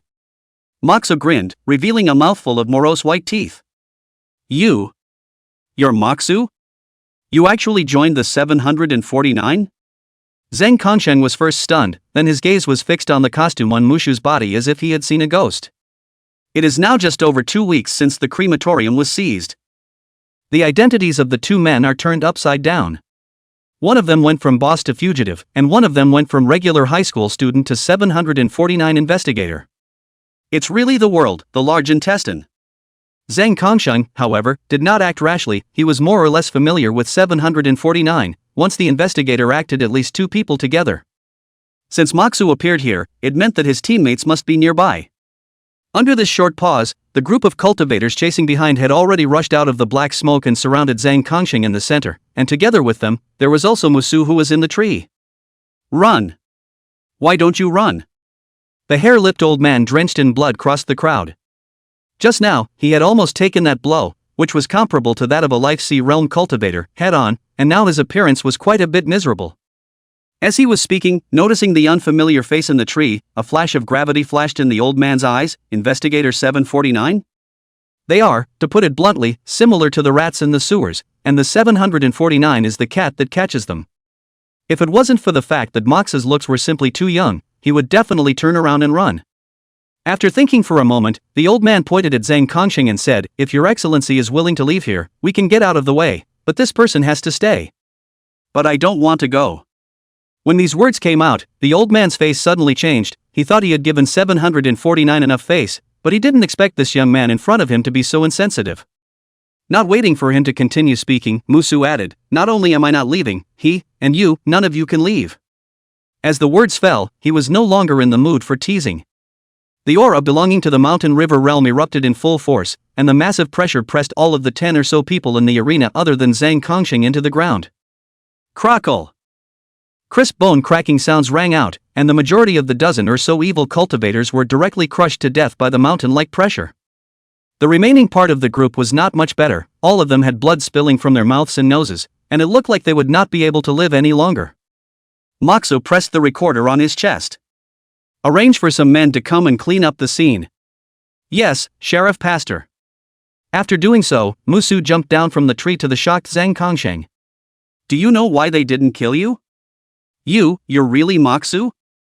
Zhang Kongsheng had absolutely no way to connect this Mountain River Realm senior in front of him with that high school student. It's only been half a month. Joining 749 is still understandable, but shifting from an ordinary person to the Mountain and River Realm? What a joke. You were told to answer the question, you weren't told to ask a rhetorical question. The mighty pressure came again, and Zhang Kongsheng stifled a grunt as his entire body slumped to the ground, unable to even move his fingers. Mushu casually pulled Zhang Kongsheng's hair and lifted him up. "Tell me, which evil god did you make the sacrifice to?" A mere Zhang Kongsheng was not worth making a big deal out of, and the existence behind it was the real target of Musu. Based on the experience of this period of time combined with various events, those evil gods were obviously calculating how to descend into the present world. The witch world had fully shown him the consequences of mankind being ruled by the evil god. Just a single doppelganger could turn the whole world upside down. What if the real body descended? Moxu didn't consider himself to be a good person who worried about the country, nor did he have any lofty ideals of saving the world. All he will do is to keep his thoughts open as far as the eye can see. Simply put, when I meet them, I'll take care of them, and when I don't bother to take the initiative to look for trouble. Except, of course, those who have offended him. Feeling the aura of death close at hand, Zhang Kongsheng panicked and spoke, "It's Havan Kundrek Buddha." Havan Kavalerja Buddha? Moxu froze for a moment, a name he had once seen in some Buddhist literature. The Hohangren Kagyu Buddha belongs to one of the 10 wicked Buddhas of Buddhism, symbolizing trouble and suffering, corresponding to the 7 deadly sins of the West. Based on this answer, then, it is not difficult to reverse engineer the complete sacrificial process of the crematorium. Namely, a young man troubled by money enters the crematorium on duty through an advertisement and later meets a ghoul and dies a horrible death. And the presence of the wandering spirit is more like a layer of touting mechanism. Even if the necromancer misses, the wandering spirit ensures that the young man ends up dying a painful death. That is, Musu himself is special. If replaced by any ordinary person, this set of processes will not have any problems. Thinking of this, Musu let go of his hand and rushed up to the sky. Zhang Kongsheng, who felt the intimidating pressure disappear, was a bit incredulous. He had actually survived? Sight rolling as he tried to power up to his feet. For a moment, he saw a body without a head. The hope that had just flared up instantly turned into endless despair, wanting to hiss, but unable to make a sound. Air. Morong-yun quietly watched the whole thing. When Moxa came to his side, he simply asked, "Going?" "Let's go, and we'll leave the follow-up to logistics." Morong-yun nodded and led the way in front as the two of them continued to fly towards Songyun City. After a while, Morong-yun suddenly said, "There are many evil cultivators in Songyun City, but a small portion of them are supernumeraries of the Oracle branch, similar to undercover agents. Don't worry, as long as they don't come to mess with me, I don't care about them." Musu knew what he meant. It was just that he saw himself abusing those evil cultivators and took himself as a cynical defender. Morong-yun did not dwell on this issue, but continued, "On this trip to Songyun City, my target is the newcomer king of the Oracle branch, Xiang Tong. You want him to pony up for you? It's just a term of endearment, like I'm your stud now. That's all right for me to hear if I really thought that. I'm afraid you wouldn't hesitate to take my head off." "Ha ha ha ha ha, how? That partner of yours is actually my cousin's fiancé." "And then what?" "On the principle that the enemy of my enemy is my friend, that's why I've come to the Yanajisang branch." "Are you on bad terms with your cousin?"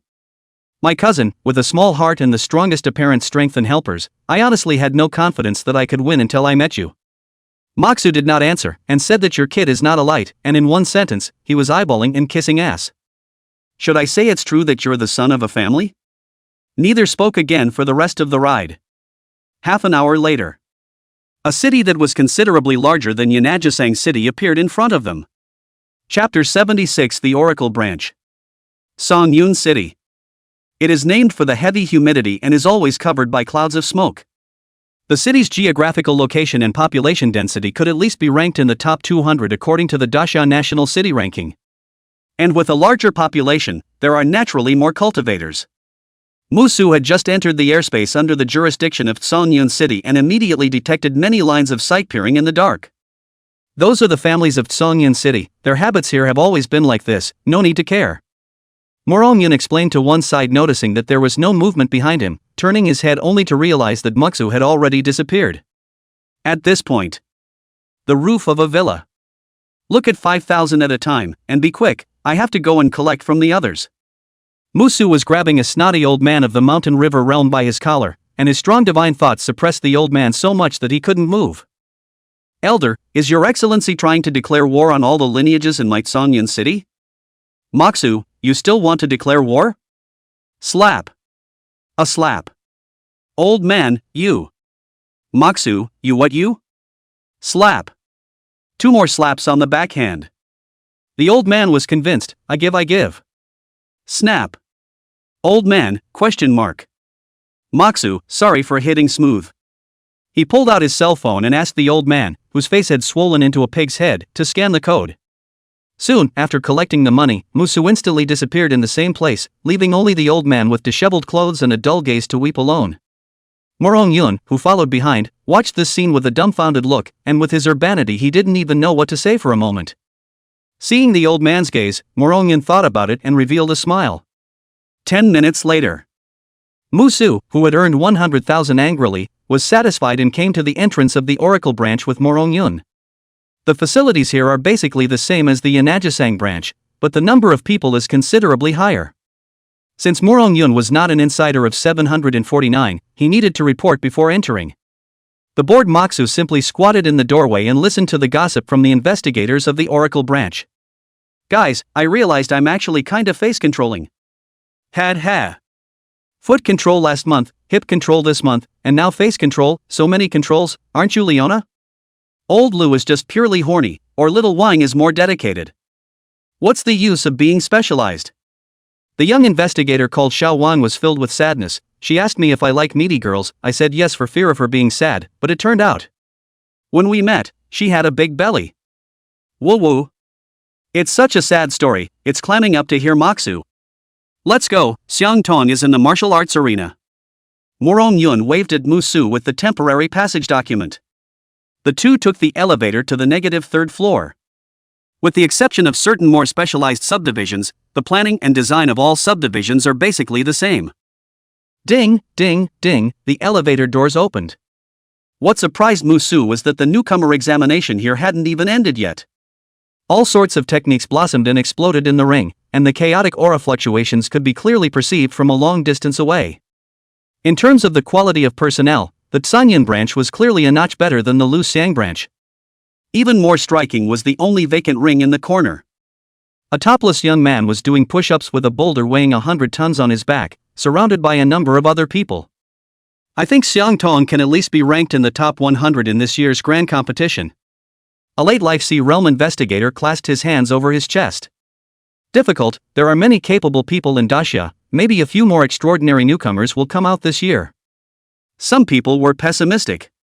Indeed, not to mention the outer provinces, just our next-door Tianhu city has joined 2 monster-level Heavenly Pride at the beginning of this year. This year's provincial champion is hanging by a thread in my opinion.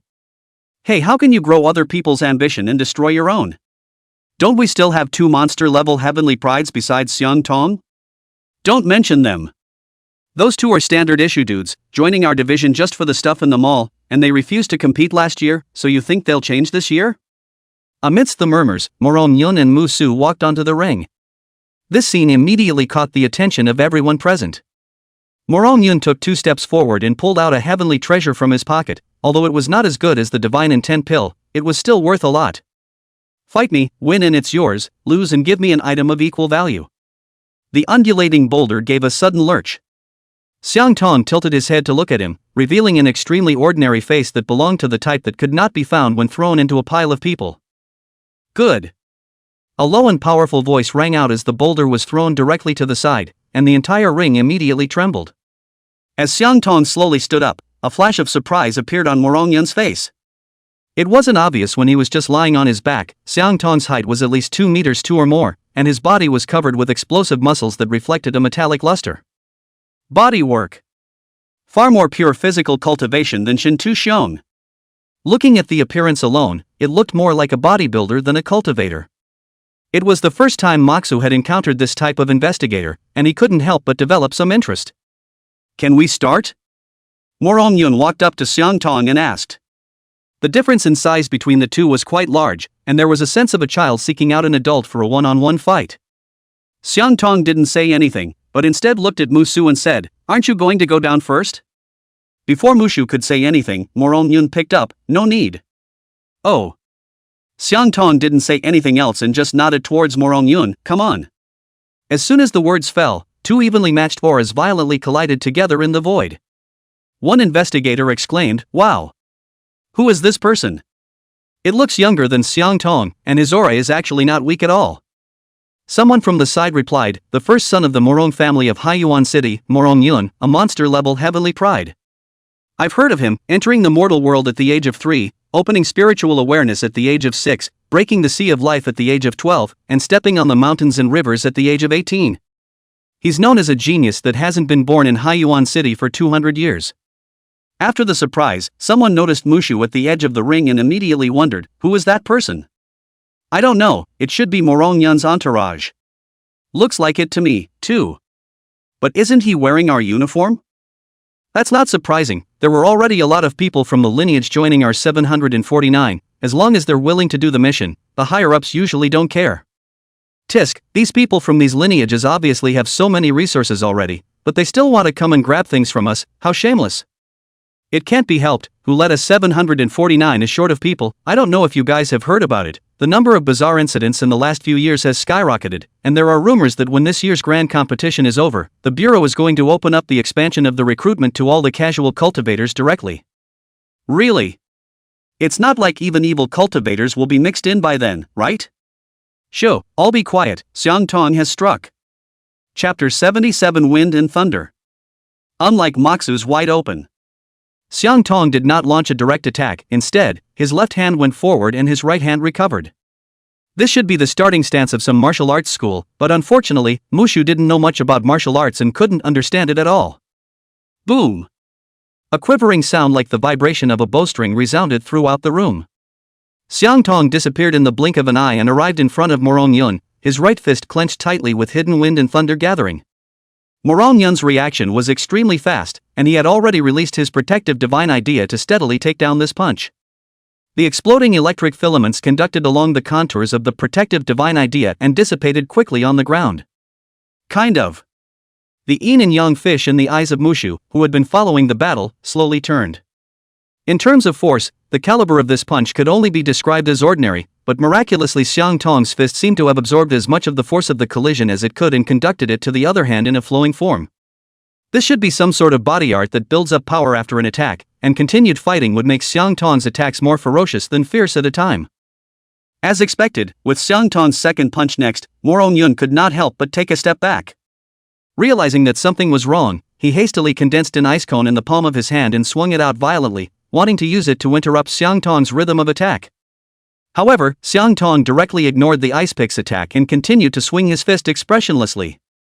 The frequency of attacks between the two was completely different. As Morong Yun made a spell, Xiang Tong was able to swing nearly 10 punches. This was the advantage of a physical cultivator against a traditional art cultivator. If the momentum continued, it would only be a matter of time before Morong Yun fell. Right at this moment, Morong Yun suddenly took the initiative to disperse his protective divine thoughts. And Xiang Tong's heavy cannon-like fist was about to smash down on his chest. SS. Sound of air sucked between the teeth, indicating hesitation or thinking over. The investigators watching the battle all sucked in a breath of cold air. They were completely unable to understand why Morong Yun would suddenly make such a suicidal decision. Originally, by relying on the body protection divine idea should still be able to hold out for a long time, could it be that he was ready to admit defeat? However, the seemingly dominant Xiang Tong suddenly withdrew his fist. Upon closer inspection, the crowd realized that Xiang Tong's entire fist was covered in ice crystals. On the contrary, Morong Yun, gusts of cold air gushed out from his body, along with white frost hanging from his eyelashes. Those icy cold chi seemed like they had life, spreading along his body in all directions. The thick white frost was like a layer of armor, and if Xiang Tong withdrew his hand a little later, he was afraid that he would be directly frozen into an ice sculpture. Next, I'll use my full strength. Xiang Tong raised his fist, thunder light erupted, and the ice crystals exploded. As he spoke, he implicitly glanced at the distant Musu, and his body was covered in thunder light. It's Wind Thunder Whistle. A Songyun branch investigator recognized Xiang Tong's move at a glance. Someone shouted towards Moxu at the edge of the ring, "Hey! That colleague, come down quickly. Don't give you an accidental injury later." Hearing the voice, Moxu turned his head in some surprise and realized that it was a girl around 20 years old. From the smell, it should be a new investigator in training who joined not long ago. Seeing that Musu didn't make a move, the female investigator's companion immediately choked out sourly, "Gee, why are you reminding him? People are just confident in their own strength." The speaker was a somewhat handsome young man, presumably a teammate of the female investigator. Ignore this tidbit. Moxu continued to cast his gaze into the field. The battle in the center of the ring was already at a fever pitch. With the heaven's eye that was actively energized, both opposing sides looked like they were moving in slow motion in Musu's eyes. Huge wind and thunder fist shadows flew out with every swing of Xiang Tong's fist. Morong Yun dodged sideways, the thunder light illuminated his feminine features, his long willow leaf eyebrows and slender phoenix eyes were all visible in the light. Gee, why do I suddenly feel like this cool guy is a bit of a windbag? Moxa smacked his lips and sighed at how long he had been single. After watching for a while longer, these two men were evenly matched, and for a while it was estimated that they could not be divided. Gradually a little bored, Moxa pulled out his cell phone. After his rank was raised to magistrate, his authority was also raised, and he could now view more advanced information, which involved including the subsequent realm, the Huanyu realm. This was a watershed in the battle power of a cultivator of the same realm. If the talent gap in the Sea of Life realm was the most obvious, then the Huanyu realm was the realm with the largest difference in battle power between the same levels. The main reason for this is that momentum. In the present world, mountains, rivers, and earth have potential. Potential is nebulous yet real, and when you stand in front of a lofty mountain and a sense of awe rises in your heart, it is because of potential. And potential is also the main component of a cultivator's divine mind. Before a cultivator reaches the Sea of Life realm, the Sea of Life is not yet in place, so the divine thoughts are simply visualized by their own spiritual power, so the range is usually smaller and not very useful. When the Sea of Life opened up, the Sea of Life became the foundation of the divine idea, and from this foundation the earth was constructed, and the momentum of the earth then completely replaced the spiritual power as the root of the cultivator's divine idea from this stage onwards. The more expansive the earth was constructed, the thicker the divine thoughts became. The reason why Musu was able to unleash his broken blade chopping strike to any corner within the range of his divine idea after he had advanced to the Sea of Life realm was because everywhere within the reach of his divine idea was covered by his potential. This was why in the Witch world, the Fate Sea was sealed and his divine thoughts shrank along with it. And after breaking through the mountain and river realm to construct the first mountain range, Musu's divine thought coverage had now soared to 600 meters in a circle. Except for the intelligence of subsequent realms. Moxu also saw an article titled Monk Mean in the added information. As he was about to click on it, shrieks rang out around him. The female investigator who had just spoken up to warn them shouted urgently, "Watch out! Lift your head!" A huge wind and thunder fist shadow crushed straight in, filled with a destructive aura, and the masonry along the way exploded and shattered. That's it? Moxu didn't even bother to move, and the broken frontier divine thought flowed. The bodyguarding divine idea just touched the fist shadow was a hot knife cutting butter, and straight away, the fist shadow crashed out a human-shaped big hole. When the shadow of the fist dissipated, the only place left intact on the ground around him was where he was standing. Seeing this scene, the onlooker investigators realized that this person who had been standing in the corner wasn't a follower at all, but a monster-level heavenly pride that was even more powerful than the two people who were fighting in the ring. And masters. Even Wind Thunder Tsunami's big move has been crashed through. Which the hell is this body protection divine idea? This is clearly a humanoid electric drill. I thought this guy was a follower. He's stronger than both Xiang Tong and Morong Yun, right? Maybe. Perhaps. Morong Yun is actually the follower? At these words, the onlookers fell silent. You don't say, you don't say. There was really such a possibility. After all, the two came together, while Musu watched the whole time, and Morong Yun was solely responsible for everything from the challenge to the bout. Looking at it this way, Morong Yun is really a heel. Chapter 78 The Dragon and Tiger Brothers. On the periphery of the ring, the investigators who had gathered around the fight were so thick that they barely landed on their feet. Rise and shine. Get out of the way. In the midst of the heated discussion, two somewhat impatient voices rang out. The onlooker investigators just wanted to get angry when they heard the voice, but after looking back to see what the two looked like, the originally crowded space was immediately given way. When the other side had gone away, the investigators huddled together again. Young Dragon, Young Tiger are both here. Could it be that they are also here to find Xiang Tong to spar? Look at your doggy style, White Dragon and White Tiger is White Dragon and White Tiger, also Dragon less Tiger less. Do you think that people will take you as a follower if you stoop low? Do the mission honestly improve yourself more than anything else? Heh, who was the one who just let the road open at once? You're the one who wants to be a dog of the world, aren't you? What's all the noise about? If you're capable of going out and fighting, what the hell is all the noise about here? As soon as the older investigator spoke up, the two men who were still bickering immediately shut up. It wasn't because the older investigator had prestige, but because the older investigator was at the Life Sea realm. White Dragon and White Tiger make their way through the crowd to the edge of the ring. They had just seen what was happening in the ring from afar. White Tiger, who was wearing an ancient tunic, whispered, "Brother, are we still going on?" "Nonsense, our master has let people beat him up, not to go up to be laughed at." White Dragon, who was also wearing an ancient tunic, sniffed and directly raised his hand to slap him on the head. The White Tiger stumbled when he was jerked, and said in a somewhat aggravated manner, "But, as you just saw, just the strength of that body-protecting divine thought isn't something that you or I can even break through. You remember, anyone has a weakness. As long as you grasp the weakness, even if it is weak, you can still win." White Dragon's tone was bland, and a touch of wisdom emerged on his face. Based on what I've just observed, he should be a cultivator who goes for the artistry type, otherwise it would be impossible for him to use his body protection divine thoughts to such an extent. As long as I break his body protection divine idea by surprise, the empty door is wide open, he will definitely be in a big mess, then. Not waiting for him to finish, the White Tiger hurriedly interrupted, "But how to break it? Hear me out." Disgruntled, the White Dragon slapped the White Tiger on the head again, then pulled a long, triangular spike out of his pocket. "Look, this is a high-level apparatus that specializes in breaking body protection divine thoughts. When the time comes, as long as you take advantage of his unpreparedness and throw it directly, hey, that's a handful." "Oh, but that's mean." White Tiger scratched his head. Snap. Shiro covered his face in pain. This brother of his was good at everything, but he was just too honest in person. Moxa didn't yet know that he was doubly targeted again. At that moment he was clicking on the monk's average. As the screen jumped, the analysis table about the numerical calculation of spiritual power came into view. According to 749 research, the spiritual power from ordinary people to the Huanyu realm is 0 units for ordinary people, 30 units for the mortal dust realm, and 100 units for the spiritual awareness realm. 200 units in the life and sea realm, 500 units in the mountain and river realm, and 2,000 units in the Huanyu realm.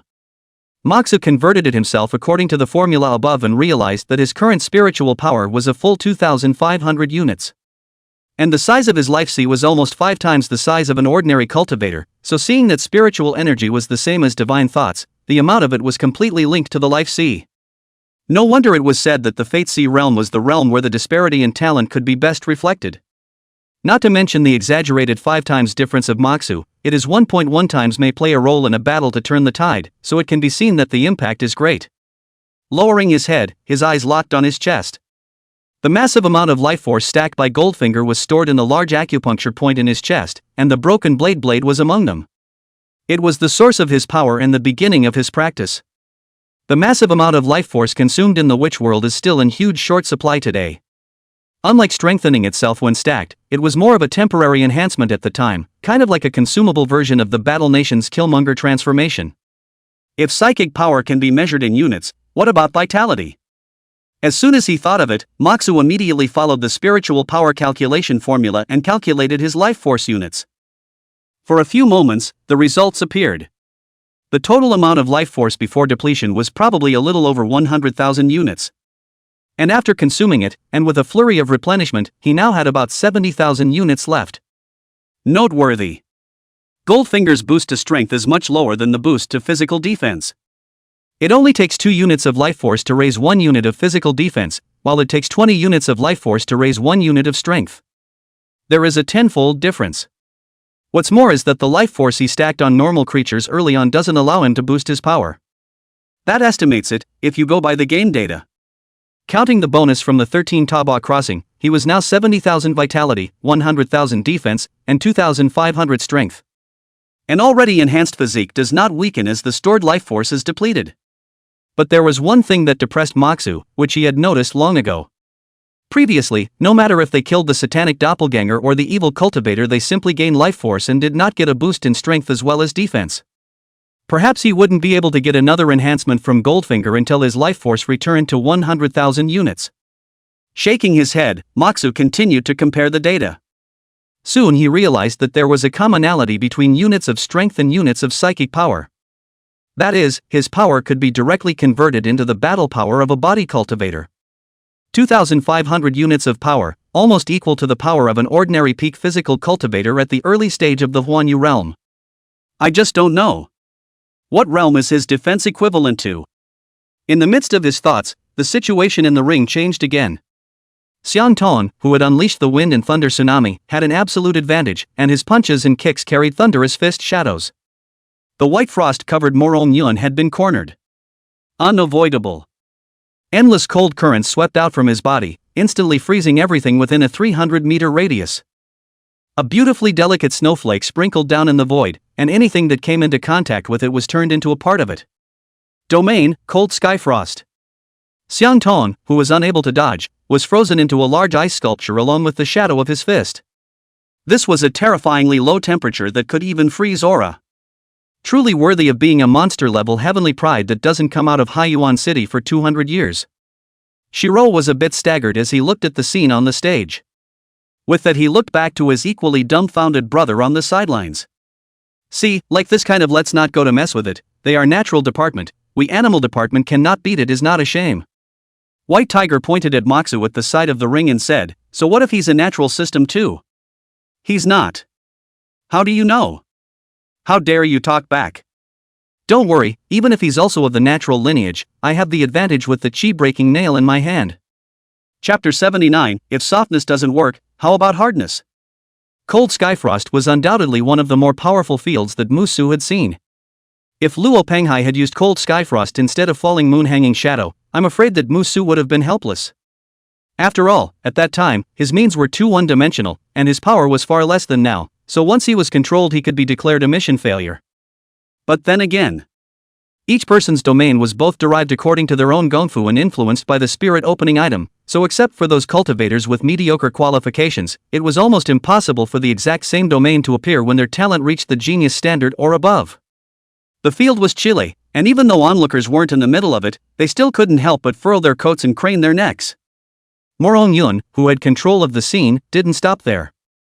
The slender fingers traced a graceful curve in the air. The white mist that covered most of the ring rolled and tumbled, condensing a toothpick-thick ice needle.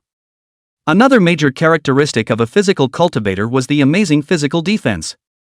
It is well known that the smaller the area, the greater the pressure. Breaking the surface with a point is the correct way to open a battle between a Taoist art practitioner and a physical art practitioner. Before this intense ice storm was about to fall, in the realm, the giant ice sculpture suddenly crumbled open with a few cracks. Blue electricity flashed in the gap. Next, as if a large amount of high explosives had been planted in advance, the entire ice sculpture exploded. The whole body of Xiang Tong, who had gotten away, was wrapped in flickering electric currents. He roared wildly up to the sky, the electric current on his body's surface expanding extremely fast in all directions along with the roar. A barrier of heat under a pulse of electricity slammed into a sprinkling of ice needles. The intertwining of ice and thunder exploded into the air in a sheet of light blue light. This beautiful and dangerous sight moved all the investigators who gathered around. It's beautiful. The female investigator who had alerted Moxu reached out to catch a falling snowflake. More investigators are more concerned with the battlefield than enjoying the view. Xiang Tong has really gotten stronger again. It seems like he got a big boost while practicing in the province. I wonder when I'll be able to go to the province to gain insights as well. You don't think about it, honestly do the mission, wait until the cultivation of the road to the end of the road to honestly retire for life. The world of genius is not something you and I can be Xiaozhu. What's the point of thinking so much? Focus on the match. I see that Morong Yun has obviously run out of moves. He even had his domain cracked by Xiang Tong. He might have to lose the next time he makes a move. Between the conversations, more chills and electric auras stirred. Ah! Get back! This is not something you or I can afford. Someone scrambled away from the edge of the ring in a cry of pain. This 500 meter by 500 meter ring might be big enough to have quite a bit of surplus for the average mountain river realm cultivator, but it was clearly not enough for a monster-level heavenly pride. The aftermath of the battle alone could easily extend beyond the ring. The lingering cold wind spread to Mux's feet, and was blocked out by the broken frontier divine thought. With the strength of his life sea, as long as he didn't encounter any more evil god detachments, he was almost able to keep his body protecting divine thoughts open indefinitely. After watching the fight for so long, he suddenly had some regrets about being too decisive in the Lu Xiang branch ring. Shintu Xiong, Fan Wugui, and Ji Qinkong's domains he had never seen, flatly missing the opportunity to learn and grow his insights. There was a case in his past life that taught him the lesson that you should never underestimate anyone at any time. Even if you are already a strong person in life, emotions like complacency, ego, etc. can drag you into a bottomless pit. Maintaining self-humility and continuous improvement is the only way to go higher and farther. At this point, a slender silhouette shot straight up. The visitor was in a bit of a mess, stomping back several steps after landing, and only gradually stabilized himself in a position about 3 meters in front of Musu. Morong Yun sidled his head in Musu's direction. The long hair that was originally tied up slid down. The hair was messy but carried a different kind of beauty. Why does this brother look better and better? Moxu, who was spitting in his mind, read a dash of information from those slender phoenix eyes. I'm pissed off. Come to think of it, this rather famous heavenly pride had hit the wall twice in a row in just one day's time, first being crushed by Musu without any reasoning, and now being pressed by Xiang Tong, who hadn't even opened his domain. Then again, when he thought about the offer he made before the battle, he was on the verge of becoming a child of delivery. Once again, he dashed to Xiang Tong. Morong Yun said indifferently, next, I will use my full strength, I hope you can hold out. That was immediately met with a chorus of boos. What ah! How dare he say such things? He has activated his domain to the extreme, does he still have any cards? It's useless to play any undercard, but Xiang Tong hasn't even used his domain yet. The sing-song discussion did not move Morong Yun's expression in the slightest, as if he had absolute confidence in his next undercard. Xiang Tong, who was the party involved, said nothing, lifting his leg and steadily setting down a horse stance. The leg that stepped on the ground surged with rushing electricity, sweeping across the field in a flash. Rolling clouds converge in the air. Electric snakes danced wildly in the thick blackness. Rumble! Bucket-thick falling thunder bombarded the stone floor of the ring. The majestic, vast, and astonishingly powerful pressure seemed like a huge stone pressing on the hearts of the crowd of onlookers. The domain, the robbing thunder. The domain Xiang Tong held up was like a brutal bully, directly squeezing away from cold heavenly frost to firmly occupy half of the ring. Fields that collide with each other trigger strong tremors. The aftermath power alone was not something that an ordinary life-sea perfection could withstand. Xiang Tong very simply listened to Morong Yun's advice and did not show any carelessness because of his momentary advantage. Gotta find a way to abduct this guy to the Willow Phase precinct. Musu looked at Xiang Tong with satisfaction, his eyes revealing appreciation. There are 3 main reasons that can give him the abduction mind. For one thing, before the fight even started, Xiang Tong's eyes counseled him to stay away from the battlefield, which indicates a gentle nature. Secondly, the fact that he did not continue to advise after receiving a negative answer shows that he is not a rotten person. Lastly, the fact that the great advantage can change his playstyle just because of one word from his enemy shows that he is humble and does not become complacent because he is powerful. Such a gentle, down-to-earth and humble talent had to be abducted to the Willow Phase precinct to work for himself. There's just one problem now. How should I ask the Oracle branch for someone? This kind of monster-level heavenly pride was just like a high-end talent pool, and directly spending money to buy it definitely wouldn't work. So sit down and talk? Ask yourself. In other places to come to a do not know, the magistrate opened his name to take away his Musu words, not to say Lu Yuan is what reaction, the other leaders probably will directly copy the guy to fight for his life may also say. What to do? It's a bit of a brain injury, Mushu's brow furrowed into a Chuan character. A bold idea rose in his mind. Since soft doesn't work, should we try something hard? Chapter 80, Stop. You want to leave without robbing me? Just came in and tried to take away someone's double-flowering red stick. It's similar to stealing a melon from someone's garden and teasing someone's child about wanting their mom. Even with Mushu's bulletproof face, he was a little embarrassed. But sorry to be sorry, things should be done, one size fits all. The ring. Xiang Tong, who had already summoned the domain to descend, inexplicably shivered. Unknown to him, he could only attribute it to Morong Yun powering up. And Morong Yun did power up. Only to see his entire body turn into white frost and disappear into the wind and snow, as if he had completely merged into the realm. Somewhat similar to Fan Wugui's state at that time, but not exactly the same. Xiang Tong lost. This is a high-end use of the domain, completely transforming himself into a part of the domain. It can be said that right now, Morong Yun is the domain and the domain is Morong Yun. Shiria stared at the scene in the ring with a heavy gaze, making notes towards his brother. Ha! Why did you say that Xiang Tong lost? White Tiger didn't see it. There were also no fluctuations in the spiritual energy in the ring, which indicated that there was no increase in objective battle power.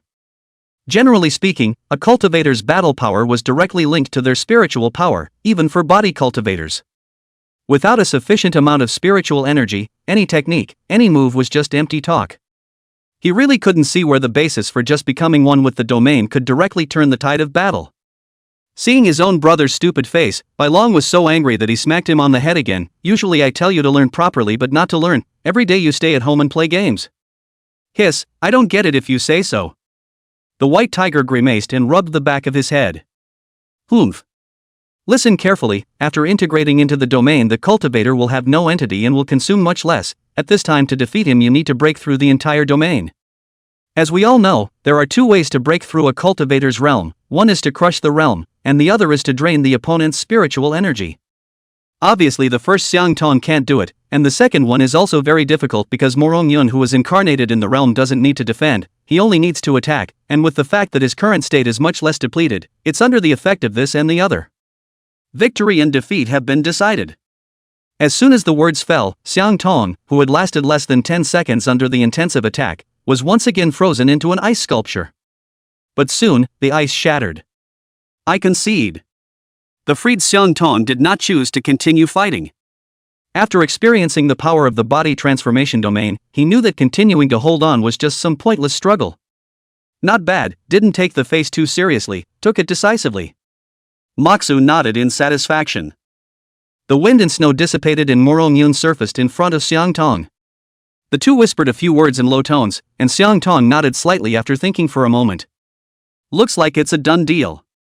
Moxu was about to go up and try to test how much Xiang Tong belonged to the Oracle branch. Your Excellency, wait. The white dragon stopped in front of Muxu with a flash, his gaze blazing. The world's families valued face the most amongst themselves, and oftentimes they were able to put their lives on the line for a little so-called face. This was the root of their growth and development, and the more prestigious families tended to have access to better resources. While the news of the old man's beating hadn't spread yet, he had to seize the time to regain his face. Otherwise, when the incident festered, there would be no way for their family to straighten their backs in the future. Of course, this is for situations where the realms are all about the same. In the end, we are all in the mountain river realm, so how strong can you be? Even if he was on the same echelon as Morong Yun just now, White Dragon was confident that he could end the battle in an instant with his surprise magic weapon. Muxu raised an eyebrow. Through his divine thoughts he could sense that the cultivation level of the young man in front of him was around the second level of the mountain river realm. Distinguished by talent, it was undoubtedly another monster-level heavenly pride. As the saying goes, when you reach a certain class, the people you come into contact with will be of the same class. It seems that this saying is equally applicable even in the immortal cultivation world. You go to the back of the line first. Muxu didn't have the heart to pay attention to strangers right now and walked right past them. The ignored white dragon froze. You know what I'm gonna do? There's a line? He directly dodged again to block in front of Musu, and said in a deep voice, I am Songyan City, Lijiao Lane District Magistrate, by Long, please ask this colleague from Lu Xiang Branch to enlighten me. His words fell, causing a commotion in the crowd of onlookers. Lu Xiang Branch is far away from us, right? Why would he come here? Does he think we're stronger and wants to join us? He came with Morong Yun and is so powerful, there's only one person I know who fits that. Who? Ji Changkong, but Ji Changkong I've seen before, it's not him. I'm still more concerned about why the white dragon has changed his nature than this. Look over there, the white tiger is there too. The two brothers didn't even bother to go to the national competition. What's going on today? Guess there's a feud? Without saying a word, Mushu, who had been stopped for the second time, pulled out the primordial water sword from his storage ring. The white dragon was startled at the sight and jumped out of the way to assume a fighting stance. This man is pretty much what the old man said, no martial virtues, and what kind of person pulls out a weapon without even saying a polite word? However, Muxu didn't make a direct move, but instead faintly said, do you have something of equal value to this thing? Shiro froze for a moment and held out his hand, can I see it? Muxu didn't reply and handed it over directly. Thanks. Shiro took the weapon and scrutinized it at the top. A moment later, a flash of shock flashed across his eyes. This was at least a divine artifact imitation. This stuff. This thing. He does have a similar one. White Dragon tossed out a candlestick, see if this is worth it. Muxu raised his hand to receive it. The candlestick was warm and moist all over, and its shape was very similar to He Qing's one, but its aura was more than several times stronger. What's the point? The inquired White Dragon explained, you can ask a deity to possess you to temporarily increase your combat power. Is there a limit to the number of times? No, you can use it as many times as you want as long as your body can handle it. How much can you increase your combat power? The upper limit is the early stage of the mountain river realm, and the lower limit is the early stage of the life sea realm. Also known as happy colors? Hearing this, the white dragon defended with some embarrassment, to those with low cultivation, this is a rare and good thing, it's stronger than any divine weapon. Okay, if I lose, you get that sword, and if you lose, I get this candlestick? Hoping it was a bet, Shiro was silent for a while, he thought he was going to trade. But he was already quite confident, and now he could whore out a divine artifact replica for nothing, so why not? Thinking of this, White Dragon directly nodded his head and said, no problem. As soon as he finished speaking, he realized that he was suddenly a head taller than Mushu. Sight down. A large, strong hand was around his neck. At the same time, another large hand was slowly pulling the primordial water sword from his hand. Question mark. Chapter 81. Is this still Chinese? With a flip of her wrist, the two props were put away in her storage ring. The whole thing took less than 3 seconds. Lifted in midair, the white dragon realized that he was wrong, and very wrong. In the face of absolute strength, any plotting and scheming was all for naught. His divine thoughts were suppressed to death in his body, unable to be released at all. The man in front of him, who looked even younger than him, was definitely not an existence he could fight against. What was even more unacceptable to him was that the other party had to be polite with him when he could have just grabbed it. This is too despicable, isn't it? Challenges don't come with a direct strike and sneak attack. An Oracle branch investigator said indignantly. Hearing his words, someone immediately chimed in, "That's right, this person seems to be a repeat offender. Soldier bears one, general bears a nest, even the monster-level heavenly pride is like this. Could it be that all of the Willow Phase branch are this kind of people? Why isn't White Dragon fighting back? It's just being choked, it's not so bad that it loses its fighting power, right?" Someone was puzzled. To be unable to react to such a direct strike, the actual situation is not as simple as you think. An older investigator explained, although with a cultivator's physical fitness it wouldn't be so bad that he'd lose the fight if he was choked, but what if he was absolutely suppressed by a divine thought? The investigator who spoke earlier immediately retorted, "That's not right, is it? He's only at the first level of the mountain and river realm, right? How could he possibly suppress a white dragon at the second level of the mountain and river realm?" The older investigator shook his head. It's true that a cultivator's battle power is tied to their realm in general, but that doesn't apply to monster-level heavenly prides. As the topmost batch of people, crossing the realm to kill their enemies isn't a difficult task for them. Humph. Anyway, his methods are despicable, I just don't like it. His argument didn't convince the others, they only knew that it was an indisputable fact that Moxu had made a sneak attack. Just as they were arguing, the white dragon spoke up. "I concede." The clear sound of words traveled into the ears of every onlooker. For a moment the whole room was in an uproar. "Don't! He's so despicable in the Yanajisang branch, this one surely can't be counted." "Right. This one doesn't count. Start over. Way to go, Shiryu. We're behind you." Their words were so loud that the white dragon's brain hurt. After being put down by Musu, he twisted his head and cursed, his grandmother, "If you want to fight, you guys come up and fight yourselves. It's so standoffish, what the hell does it matter if you guys support it?" Cursing, White Dragon turns and walks out of the ring towards the outside. Those investigators who shouted were scolded so much that they simply shut their mouths. They had confidence in White Dragon but not in themselves. What if they said more? What if Moxu really let them go up? They're not even equal in strength. They're going? To what, school? White Tiger looked at Moxu in the ring in a bit of a daze.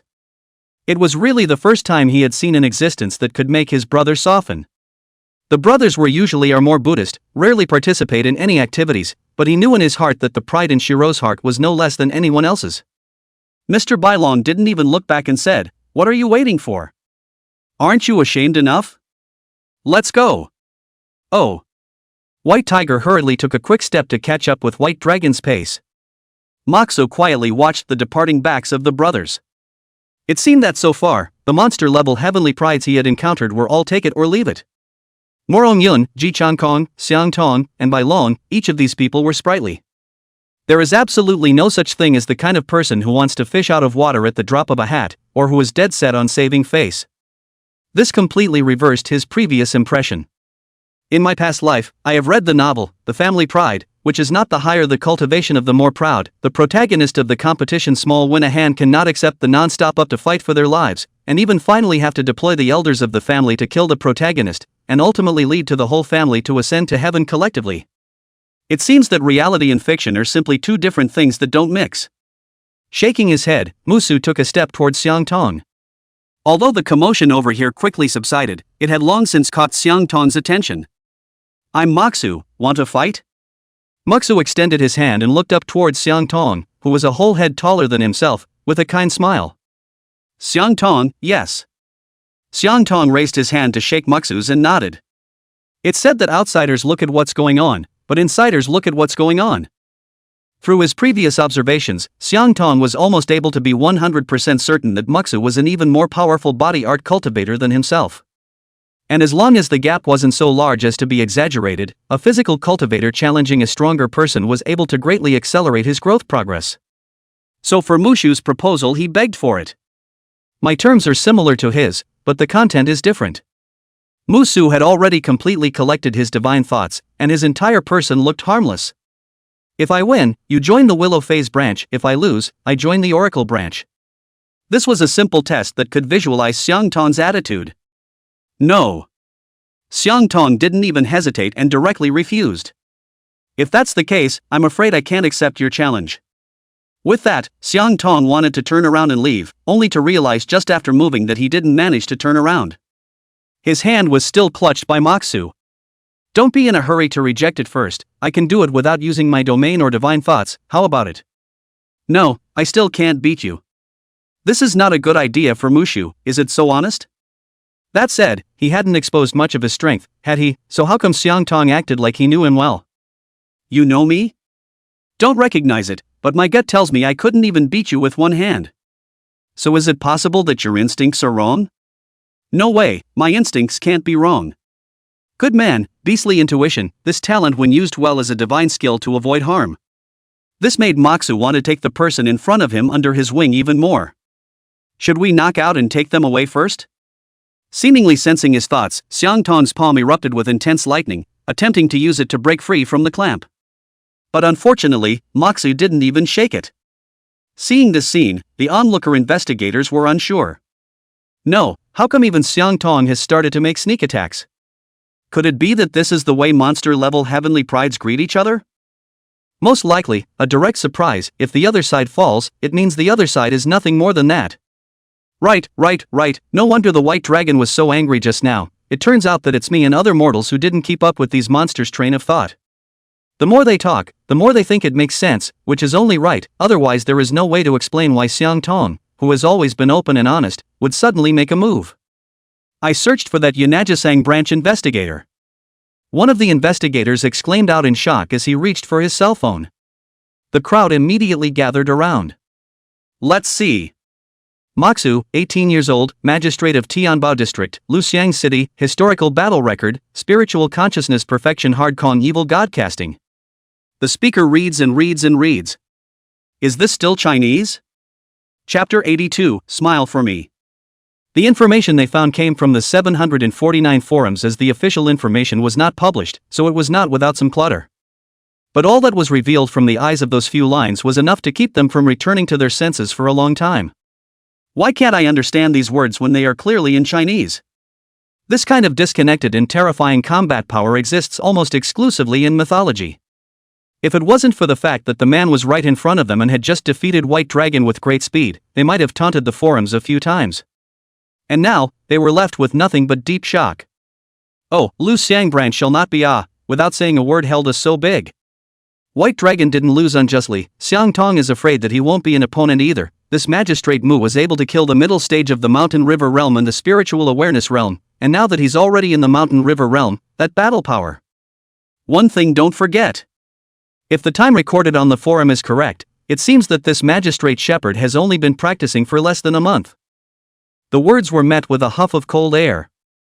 Yeah, according to the time recorded on the post, this Moxu sheriff only joined the Yanajisang precinct at the beginning of the month. What an exaggerated cultivation talent this was. It was already far from something that could be described as a monster-level heavenly pride. It was hard to imagine what kind of realm he would have reached by now if he had started practicing since he was a child. The ring. Musu took the initiative to release his hand and smiled. Since Brother Xiang is unwilling, forget it. He was digging, not trying to kill anyone, and it wasn't realistic to come on strong. But it doesn't matter, there's plenty of time to make a trip to Morong's house together anyway. Xiang Tong sniffed and his tense body suddenly relaxed. The power pulled on his hand just now made him feel like he was pulling a mountain of Taiku gods, which he could not shake at all. The feeling was like facing his master when he was still a mortal, two completely different dimensional beings. He hadn't felt this way in a long time, not since his master's death. Seeing the atmosphere easing, Morong Yun couldn't help but breathe a sigh of relief. If these two clashed, he would have no choice but to give up Xiang Tong. After all, Xiang Tong was only comparable to him in terms of strength, while Musu was crushingly powerful. But if he did do that, he would have one less helper, which would undoubtedly be the worst possible outcome. Xiang Tong scratched his head. Can we change the conditions? Can't change it. Seeing the two fall into silence, Morong Yun, who had retied her long hair, glanced at the time and asked, leaving now? There was still about a day to go before the family air trial, and with their speed they could probably make it back in a small half day. Could be anything. Then let's go. The three of them made their way to the entrance of the Oracle precinct. On the way, Moxu realized that the people around him were looking at him strangely. It was like he was looking at some exotic beast, and when he looked back over, these people would immediately withdraw their gaze. Moxu skimmed helplessly. It didn't take much thought to realize that his fierce reputation was probably spreading. Ignoring the awe-inspiring gazes, the trio's figures shot up into the sky, shooting straight into the distant air. A moment later, a figure dressed as a chief of affairs hurriedly arrived. He casually pulled in an investigator and asked, "Where's Xiang Tong?" "Just flew off that way." The investigator being questioned was somewhat flattered and hastily raised his hand to point to the empty vault of heaven. "Ugh, pity." The chief of service of the Oracle branch sighed. Almost he could have stopped that Willow Phase precinct sheriff. Like Moxu, he also hit on the idea of trolling. In all fairness, weren't the conditions of his Heavenly Oracle branch better than the Willow Phase branch? No matter if it was resources or feats, which one was comparable to the Willow Phase branch? What's in the Yanajisang branch? To say that the only one who can take it is Lun Guin, the director himself. Above the vault of heaven, Morong Yun deliberately crashed into a patch of white clouds. It was obvious that he was in a good mood right now, and there was always a smirk on his ever-cold face. Obviously quite pleased with the trip to 749. The more Moxa looked at him, the more wrong he became. Especially when he smiled, Morong Yun's face that was on the cold and hard side would unnaturally take on some feminine beauty. "I'm not bent, am I? It doesn't make sense." Moxa shook his head violently. 4 hours into the flight, the trio arrived over a sprawling seaside city. Morong Yun turned around and said, "Here we are, this is Hai Yuan City." Follow the direction of his finger. A large number of birds of prey swept by, bringing out the distant sunset. Below, the vast sea was illuminated by orange-red rays of light. There were also many ships docked at the wharf near the land to resupply. "This is only the outer city of Hai Yuan City, the inner city is in the mountains, follow me." After saying that, Morong Yun was the first to fly towards the mountains surrounded by mountains. Mu Su and Xiang Tong followed behind. Within 5 minutes, the trio arrived at an opulent restaurant. The place is very elegantly decorated, and even the waiters are all of great temperament. The person in charge of ordering was a dainty-looking waitress with a sweet smile. After walking into the box, she first glanced at Xiang Tong. There was no way that her height of over 2 meters 2 was too conspicuous. Then her gaze swept past Morong Yun's face and finally rested on Mu Su. They are professionally trained by the hotel and they are able to judge the guests' preferences on their own in order to adjust their behavior and speech. If the guests are vulgar, they become open, and if the guests are refined, they know some poetry and songs. But this time, it was clear that her gaze had lingered too long.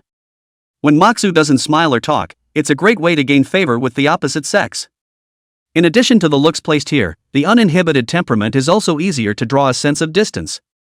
The most important thing was that those eyes that were vaguely tinged with golden veins looked really charming in a different way. Ahem. Morong Yun coughed lightly twice. The waitress woke up with a start and hurriedly handed over the menu. "I'm so sorry, please order." "Give it to them, and you guys see if there's anything you want to eat." After Musu and Xiang Tong ordered a few dishes, the waitress bowed and left. Since none of the three were big talkers, the box fell silent. "Morong Yun, about inviting you two over this time." Bang! The door to the box was suddenly kicked open. A young blonde man who looked very spiritual walked in. Behind him were more than 10 people, and under Musu's divine perception, all of these people were cultivators, and the grievances and fury on their bodies were quite strong. They flooded into the box to surround the trio. "Yo, dinner nah?" The young blonde who had kicked in the door pulled a chair casually and sat down. "None of your business." Morong Yun didn't even look at him. "Oh, we are also cousins, why are we always wearing a bad face?" "Smile more, come on, smile for me first." The blonde youth said and reached out his hand to try to pull Morong Yun's face. Chapter 83, Still Laughing? Morong Qingza. The icy words made the blonde youth stop moving. "Is it now that you don't even call out to your cousin? My good Yundi?" Morong Qingza had a sneer hanging at the corner of his mouth as his gaze slowly turned to Xiang Tong. "This big brother, look familiar?" "Yo, it was a mistake to see that the two of you are the honored guests from 749. With that, he stood up and came to Xiang Tong's side, raising his hand and heavily patting his shoulder. "Do you know that blindly getting involved in things you shouldn't be in charge of is going to kill you?" Manhan's threatening words did not move Xiang Tong in the slightest, he just sat quietly. Moxu touched the recorder on his chest. Morong Qingza, who made a fool of himself, shrugged his shoulders. "My good Yundi, brother Mingsu has entered the middle stage of the mountain river realm. You wouldn't think that looking for such two stinky fish and shrimp would be A large hand cupped the back of his neck and lifted him up. The strong force pinched him straight to the point that his face turned red. Those surrounding cultivators had taken up combat stances, and many of them even drew their weapons. The person with the highest cultivation was at the 8th level of the Life C, and the person with the lowest cultivation was only at the 1st level of the Life C. Mushu held up Morong Chengza and shook it, as if he was playing with a weightless toy. Insulting a public official is supposed to be a minor offense, but how dare you pull out your weapons? After the nonchalant words, Mushu's face suddenly turned cold. Are you tired of living? A terrifying pressure enveloped the entire box. Those cultivators looked at each other in dismay, but they never put down their attacking movements. Click! Under the crisp sound of ringing fingers, the cultivators who had formed a circle instantly turned into blood mist. Morong Yun reacted extremely quickly. With a wave of his hand, the frosty white mist swept through. An ice sculpture immediately surfaced out of thin air around them. Morong Chengza, who was lifted in the air, had his pupils suddenly shrunk, as if he couldn't believe that this man behind him was actually saying that he would make a move. With the intention of resisting, the divine thoughts were always suppressed within the body.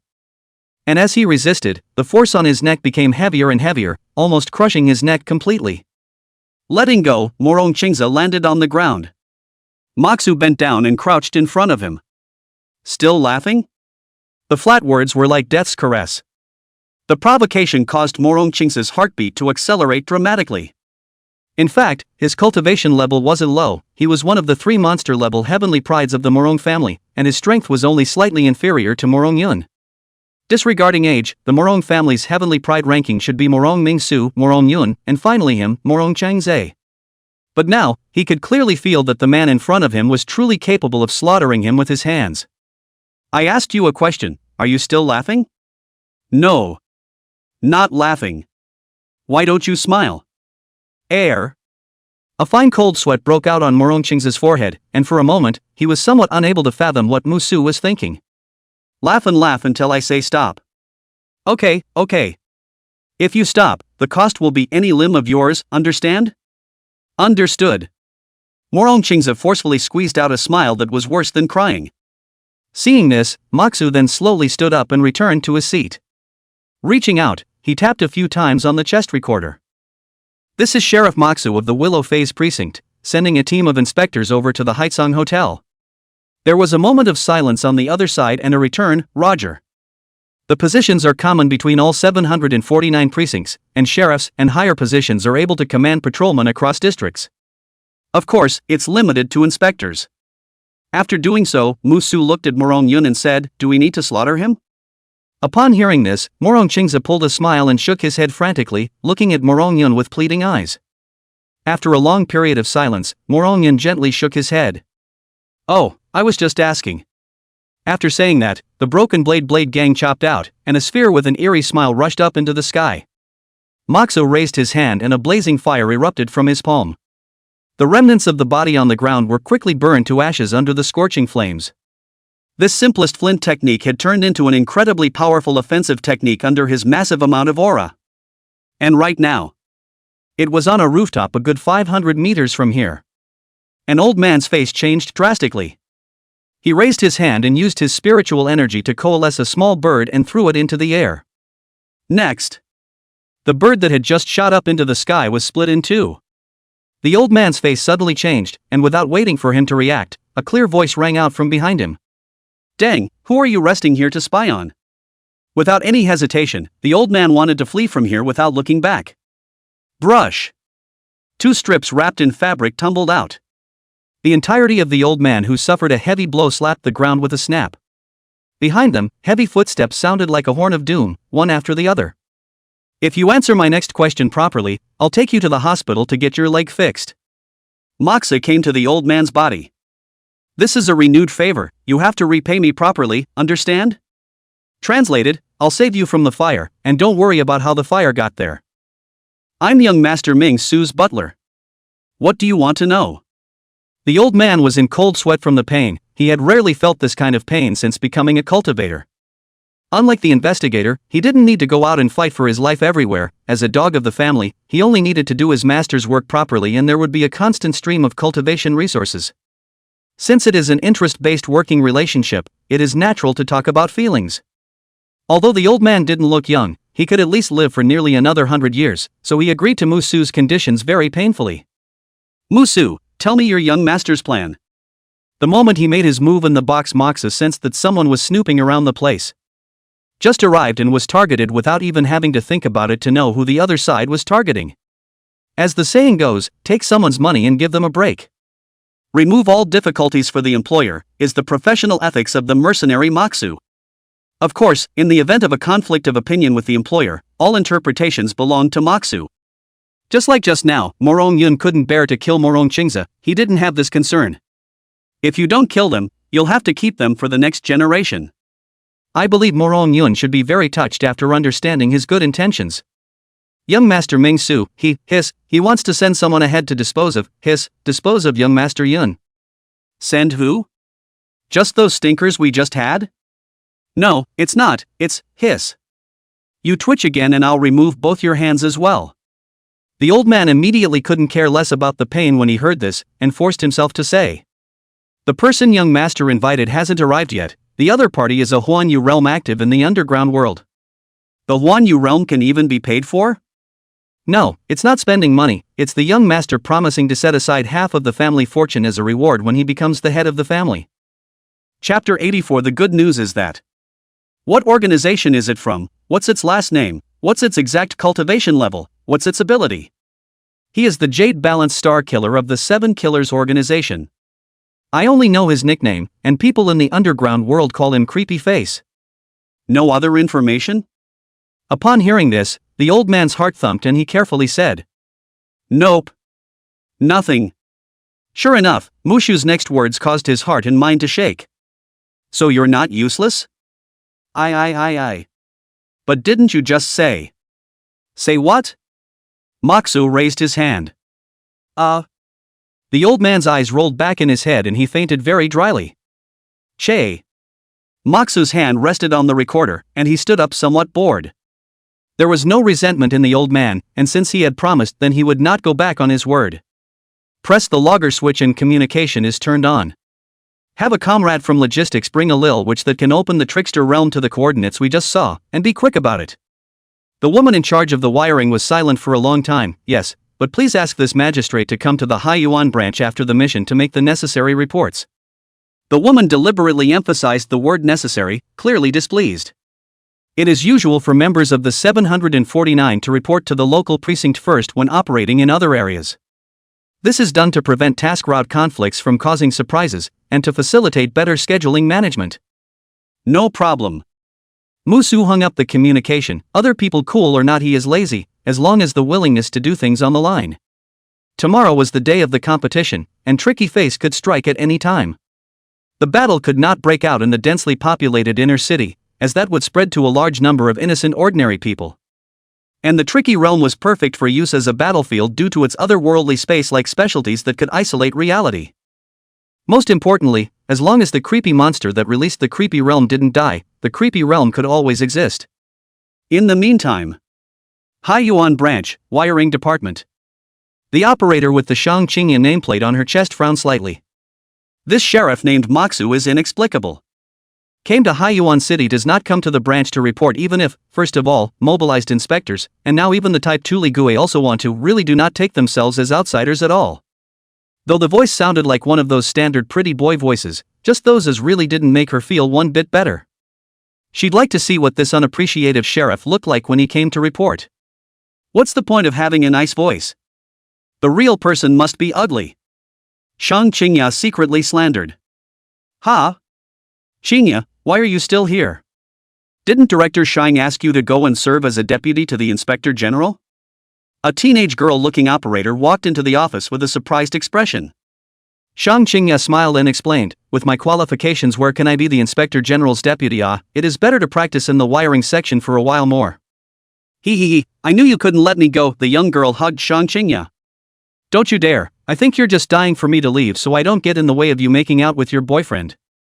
How could I? Hey, speaking of which, Qingya, you seem to be single all the time, didn't Director Shang introduce you to someone?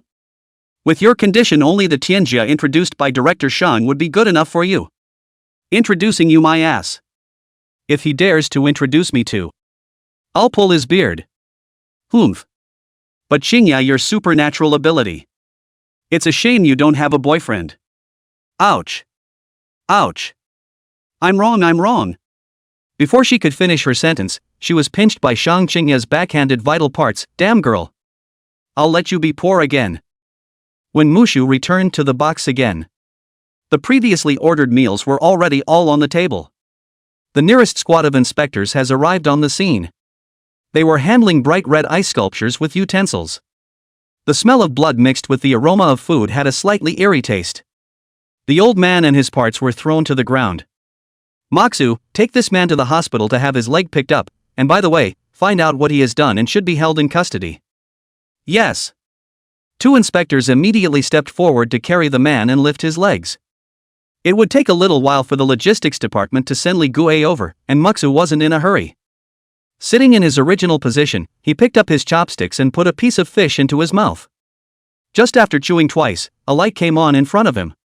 The fish meat melted in the mouth and gushed out some heaven and earth aura. Even ordinary people without cultivation could prolong their lives by eating this ingredient regularly. No wonder a single fish dares to sell for hundreds of thousands of dollars. Seeing Mushu move his chopsticks, Xiang Tong, who had not moved, followed suit.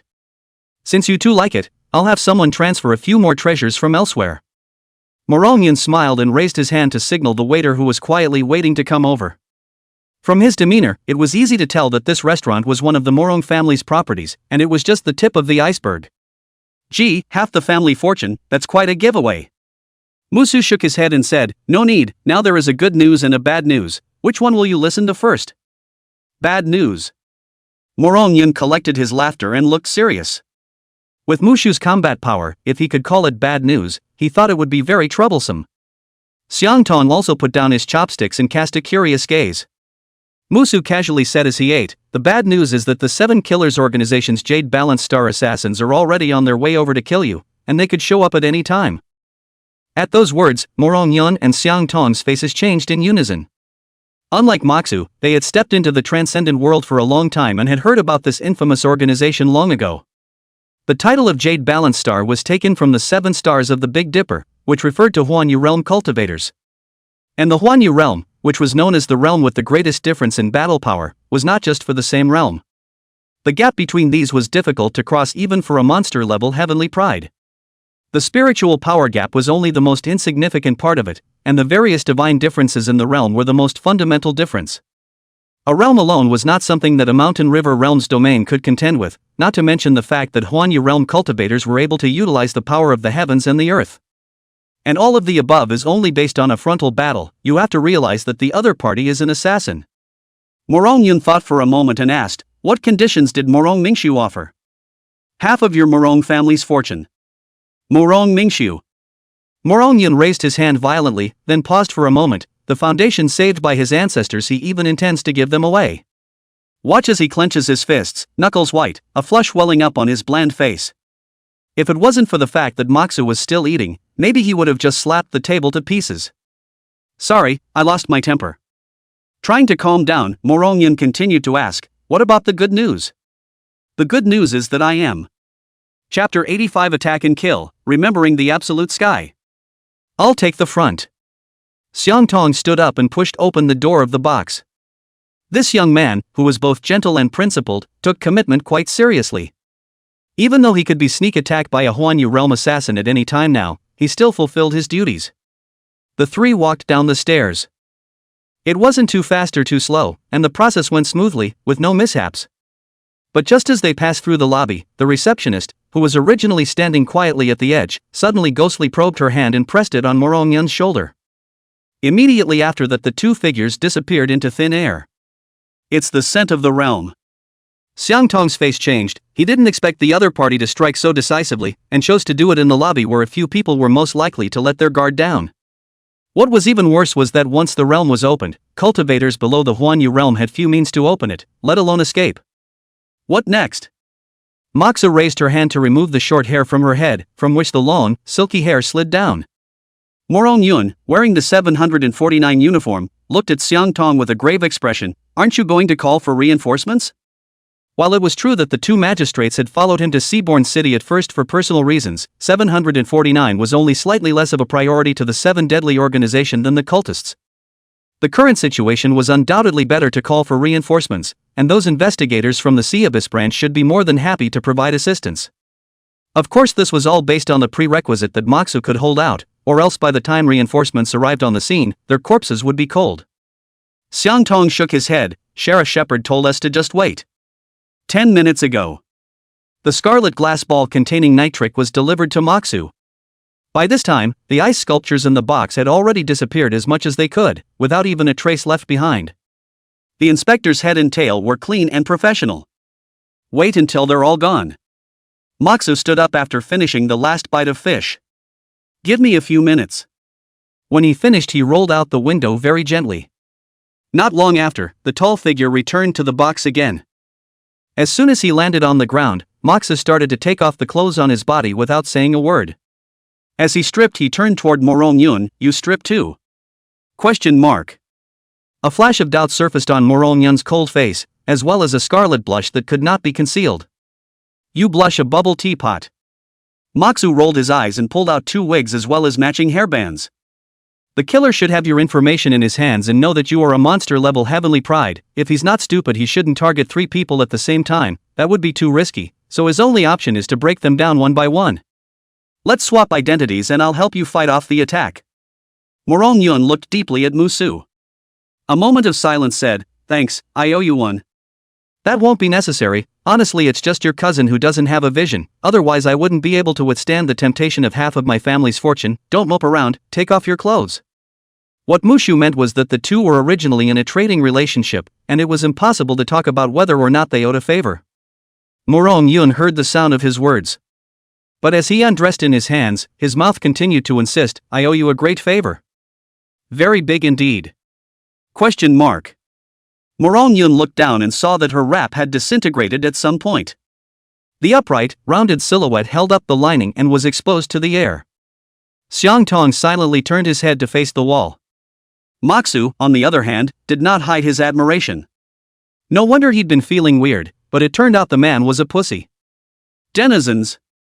Morong Yun violently crouched down, a face so red that it was about to drip blood.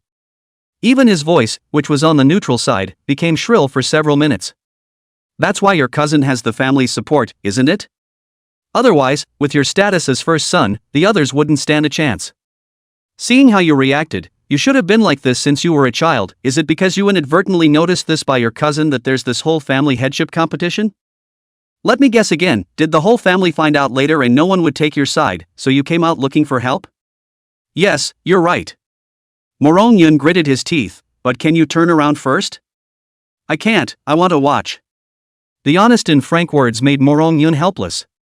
She pulled 2 chairs in front of her and quickly dealt with the disintegrating wrap. Through the slit, you could see the roundness bouncing. Moxu wiped his nose, and, good-looking love to see, to have also see. Throw the clothes over. A soft voice with trembling rang out. This was Morong Yun's true voice. It was also clear from this that she was furious at this point. Moxu casually threw out his uniform. What's yours? You. Morong Yun hesitated for a moment, threw out his vintage jacket, and shuddered. Don't do strange things. What's weird? Moxu, who didn't get a response, bristled. He didn't really want to molest Morong Yun either. It was mainly because the other party caused him to almost doubt his own sexual orientation before he had a bad taste. Alright, it's almost time, hurry up and get dressed, we're going to meet that killer. Said Moxu as he looked towards Xiang Tong, who was standing punished against the wall. If I get pulled into the realm, just wait. The sun and moon are in the same sky, but they are dark. Ink-colored waves lapped the shore one after the other. A young man with his long hair tied up and dressed in old-fashioned clothes was standing on the shore looking around. Seems a little lost in where he is. A bizarre silhouette silently surfaced behind him. The visitor wore a mask on his face that looked like he was crying or smiling. Hee, little friend, don't need to be puzzled. Into my this memory Jedi heaven, forgetting something is really sparse. The long-haired youth didn't turn around, but said faintly, you know me?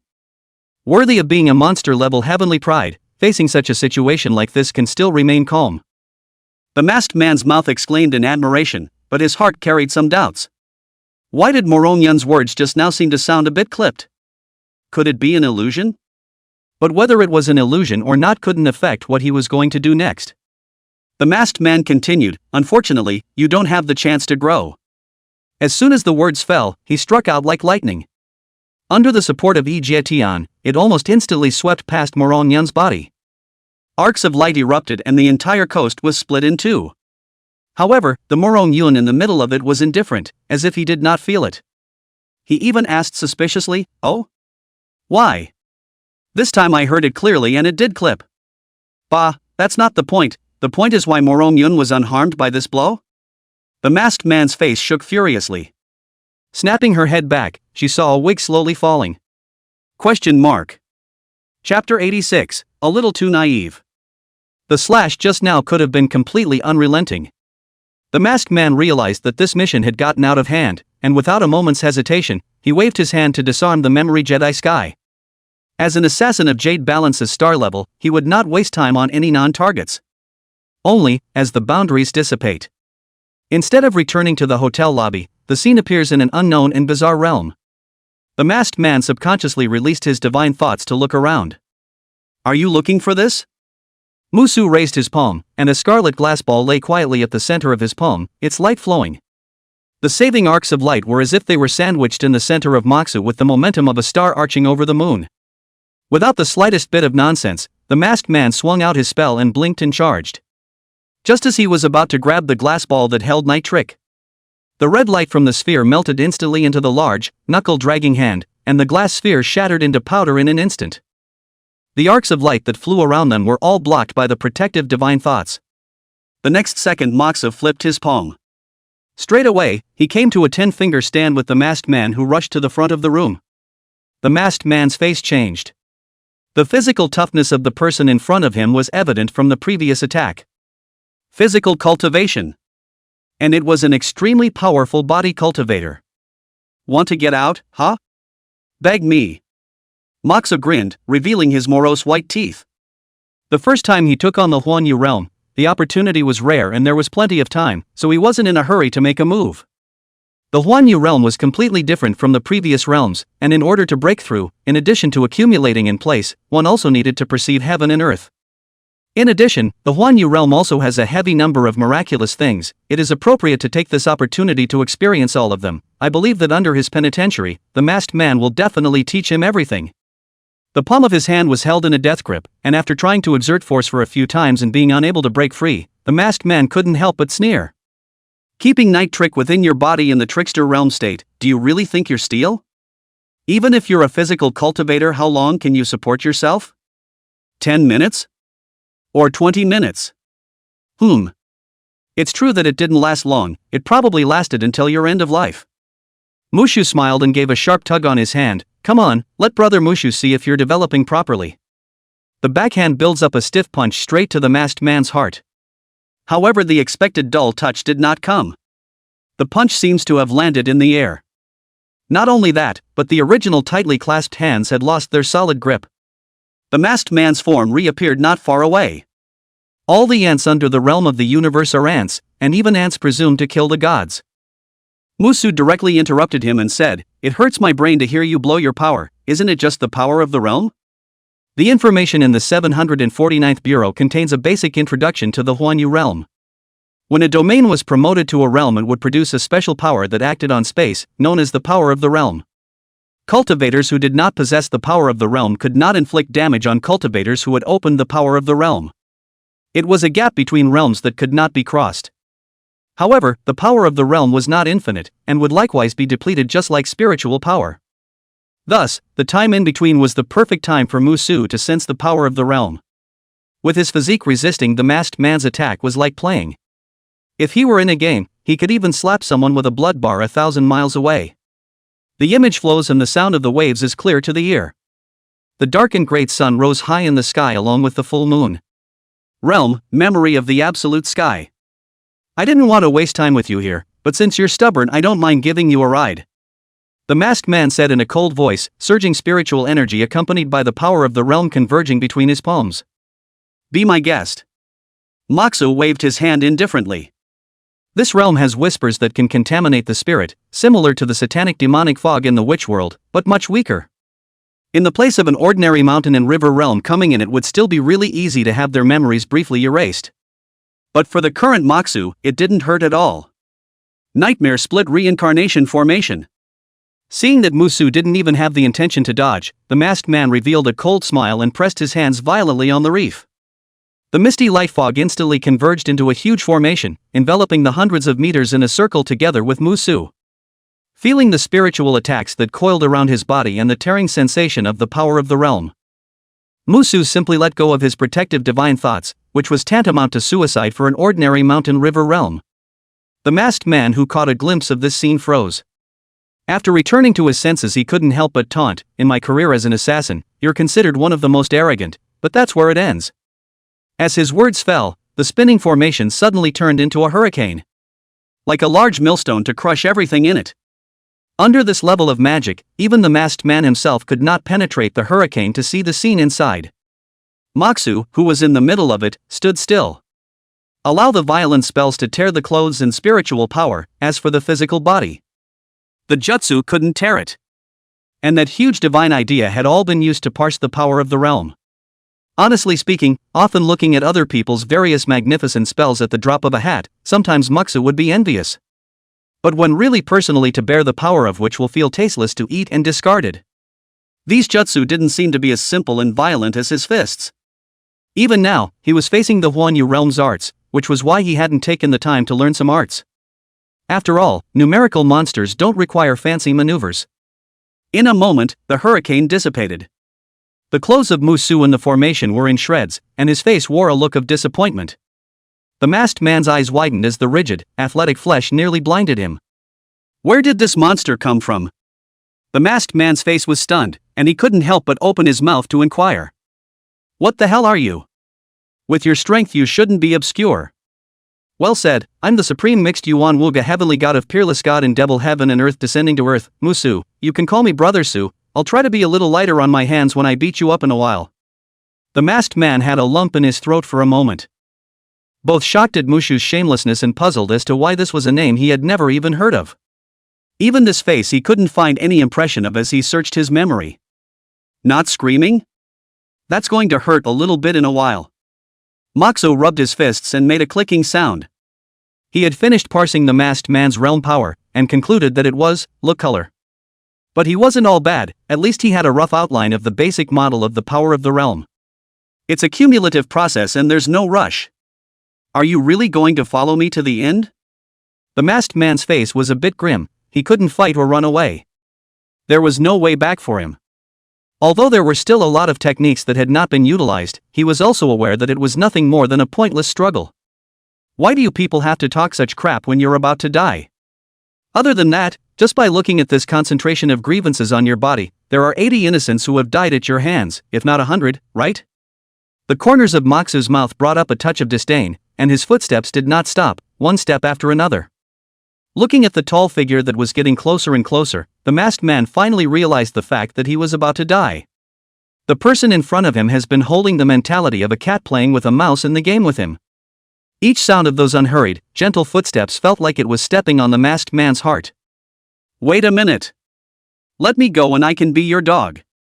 The footsteps lurched, not waiting for the masked man to breathe a sigh of relief. Just then, he heard Musu faintly say, "You have to know that I was ready to be killed when I killed anyone else, don't you have it?" A flippant sentence of being a dog is trying to uncover the bloodshed of the past. A little too naive. Chapter 87, What is Counting? The spooky domain dissipated. The fully dressed Moxu appeared out of nowhere in the hotel lobby. In his hand he also carried a ball of cloth wrapped in a bag, the bottom oozing a bit of bright red. "Sheriff Makoto, what's the situation?" Morong Yun and Xiang Tong rushed to welcome them. The two had been waiting in the lobby for close to half an hour, their hearts in their throats. Now that he saw Mushu return, his hanging heart finally dropped. "Look at this first." Moxa handed out the 749 special cell phone. Morong Yun reached out and took it, clicking on it. Inside was a scene of a middle-aged man kneeling down and crying. Broken masks and a few limbs were scattered on the ground. The man gave a full account of all the transactions between Morong Mingshu and him. This. Morong Yun's narrow eyebrows tightened, somewhat wanting to speak. To say that women are sometimes a pain in the ass, you wouldn't want to plead for mercy when they've bought and paid for you to be killed, would you? 749 has always had zero tolerance for the 7 deadly organizations and will kill them when they meet. Likewise, 749 would not let go of an employer who dared to hire the 7 Kills organization. Morong Yun was clearly aware of this as well.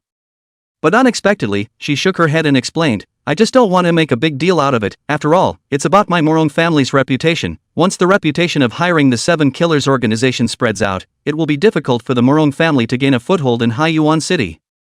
Hearing this, Muksu was non-committal. Tell me what you think first. Morong Yun pondered for a long time and asked, can I leave this matter to my own devices? As for the match, it seems that there is no need for it now. Afterward I will personally send Morong Mingshu to the Luxiang branch, and the two of you will not be paid a penny less, especially Magistrate Mu. I'll add a fruit of enlightenment and a 7 turns of divine intent pill to the original reward. Hearing this, Musu grabbed Morong Yun's showy hand at once. The first time I saw you I felt that you little girl had a future, and sure enough I didn't look away. Your sincerity has impressed me once again. No. Nothing, I still owe you a big favor. Feeling the warmth coming from those big hands, the shame of being stared at earlier surged to her heart, and Morong Yun's face brushed red. Xiang Tong raised both of his thick eyebrows and raised his hand to scratch his forehead, suddenly feeling a bit redundant. Since you've all decided on it, it's fine with me. Mushu let go of his hand and handed the cloth bag in his hand to Morong Yun. Alright then, we'll be on our way, remember to send someone in something by then. Okay. Morong Yun waved his hand at the two who left. When the two figures completely disappeared from sight, she raised her hand and touched her slightly burning cheeks. Secretly, he lamented the fact that he had obviously been raised as a man. I didn't expect to squirm like a little girl. Shaking his head and walking out of the restaurant, Morong Yun rushed into the sky in a certain direction. 5 minutes later, a huge estate came into view. Morong family residence. There is a simple no-air formation set up here. The effectiveness is not strong enough to protect only against the gentleman, not the villain. But as long as it was triggered, that visitor would have to pay the price due for provoking the Morong family. Drop to the door. Morong Yun tried to adjust his emotions, his face gradually cooled down, and slowly, he returned to the unsmiling Morong Yun. The battle for the position of the head of the family was never just about her. It's more about all the first families. Her father, mother, and other first cousins all had high hopes for her. It could be said that she had worked 19 years for this day. When the dust settled, she could, perhaps, truly be herself. In time. When the time comes. Just go find the only bad guy who's messed with her mind in 19 years. No, can't think about it anymore. Shaking his head forcefully, Morong Yun's face revealed a touch of determination. Push open the gates of the manor. Third young master is back? An old man who was pruning a branch immediately greeted him. Although he was wearing a servant's overalls over his body, his cultivation at the late life C stage indicated that he was not as simple as he looked. At the sight of what Morong Yun was carrying in his hand, the old man only glanced at it before averting his gaze. Morong Yun faintly said, "Is Grandpa at home?" On it. Morong Yun usually had this uninviting attitude, and the old man didn't think much of it. Just a moment's hesitation before continuing, "The eldest young master is also there." "I know." Morong Yun nodded and walked straight to the villa in the manor. Watching her back as she left, the old man sighed. The boy he had watched grow up, and that childish face hadn't smiled since who knows when, until now. In the eyes of outsiders, Morong Yun was the first son of the titular Morong family, and his scenery was boundless. But in his eyes, Morong Yun would always be that little doll who milked his voice and handed him candies. Was reminiscing about his past. "Get out!" The furious voice resounded throughout the estate. Bang! The wall of the villa exploded, and a figure shot up, knocking down a large piece of greenery. Third young master. The old man let out a cry of alarm and hurriedly went up to assist Morong Yun, who was spitting out blood. An old figure floated in midair at some point. Those falcon-like tiger eyes stared coldly at Morong Yun. As the first son of the Morong family, you watched your second brother being killed, and you still have the face to come back? If it wasn't for your big brother's timely discovery, I'm afraid that Sung Taek would have been stranded even with his bones. Now you still want to slander your elder brother for colluding with the 7 Killers organization? Is this how you treat your own people? What's even more ridiculous is that you said that the head of that Huan Yu realm cultivator was beheaded by a Mountain River realm magistrate? It seems that I've been too arrogant towards you in my day-to-day life, so much so that you become so reckless that you don't even bother to think of an excuse.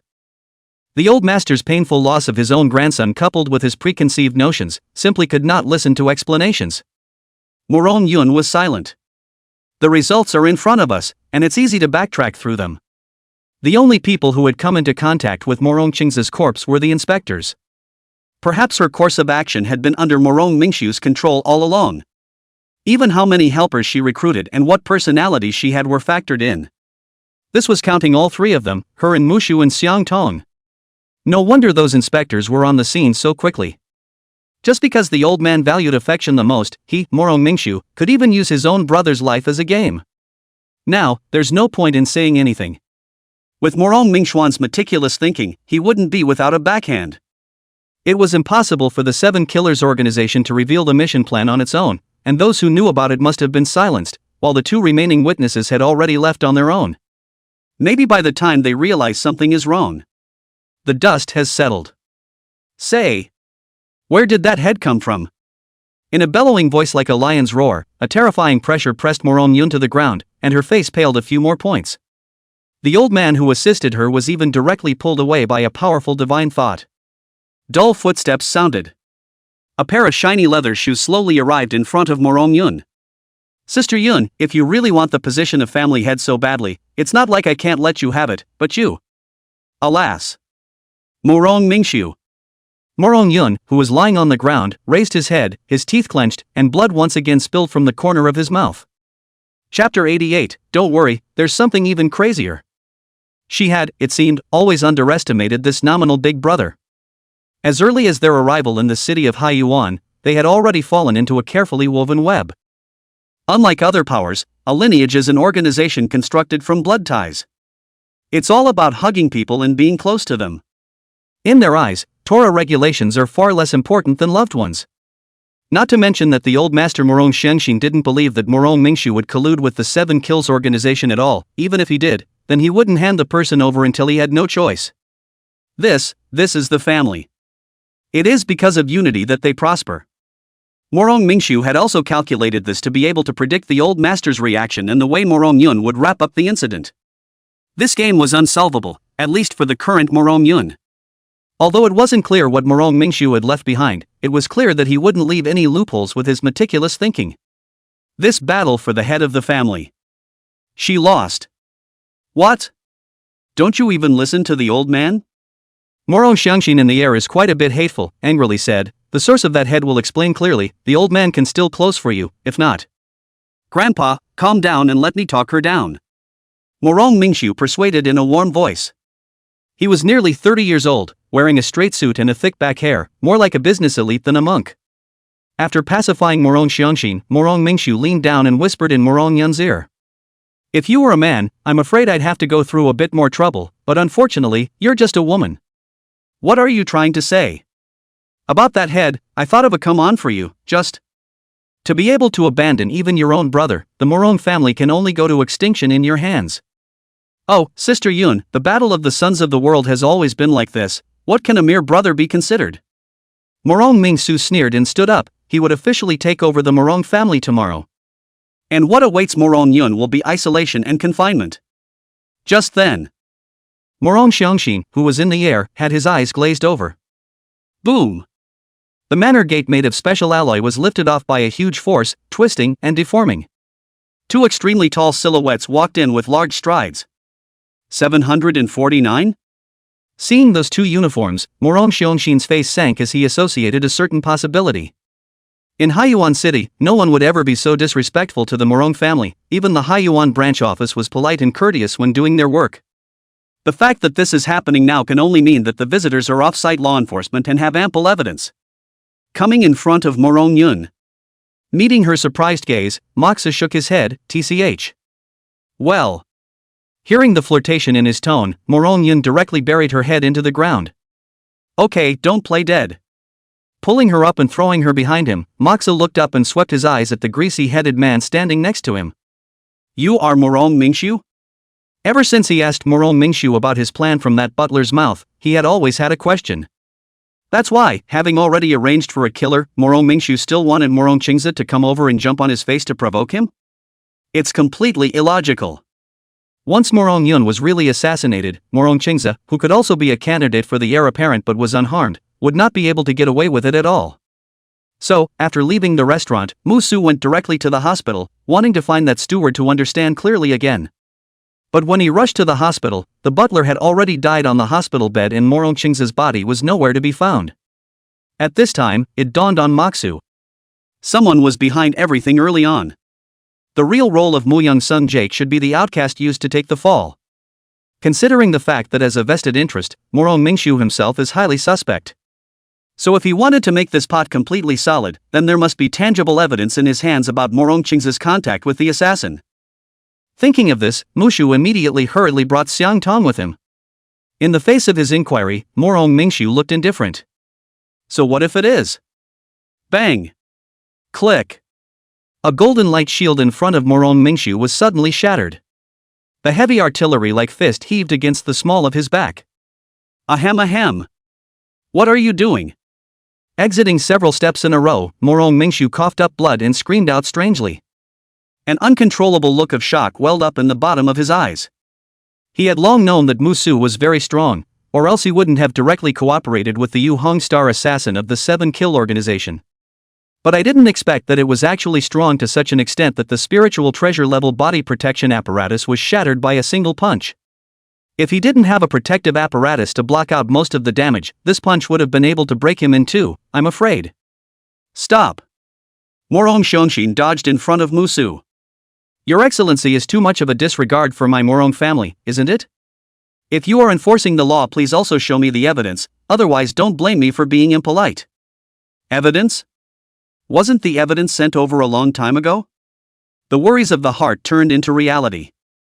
Morong Xiongxin violently turned his head to look at Ming Rong Ming Su behind him, his eyes blazing. What Cloud said, is it true? Ugh.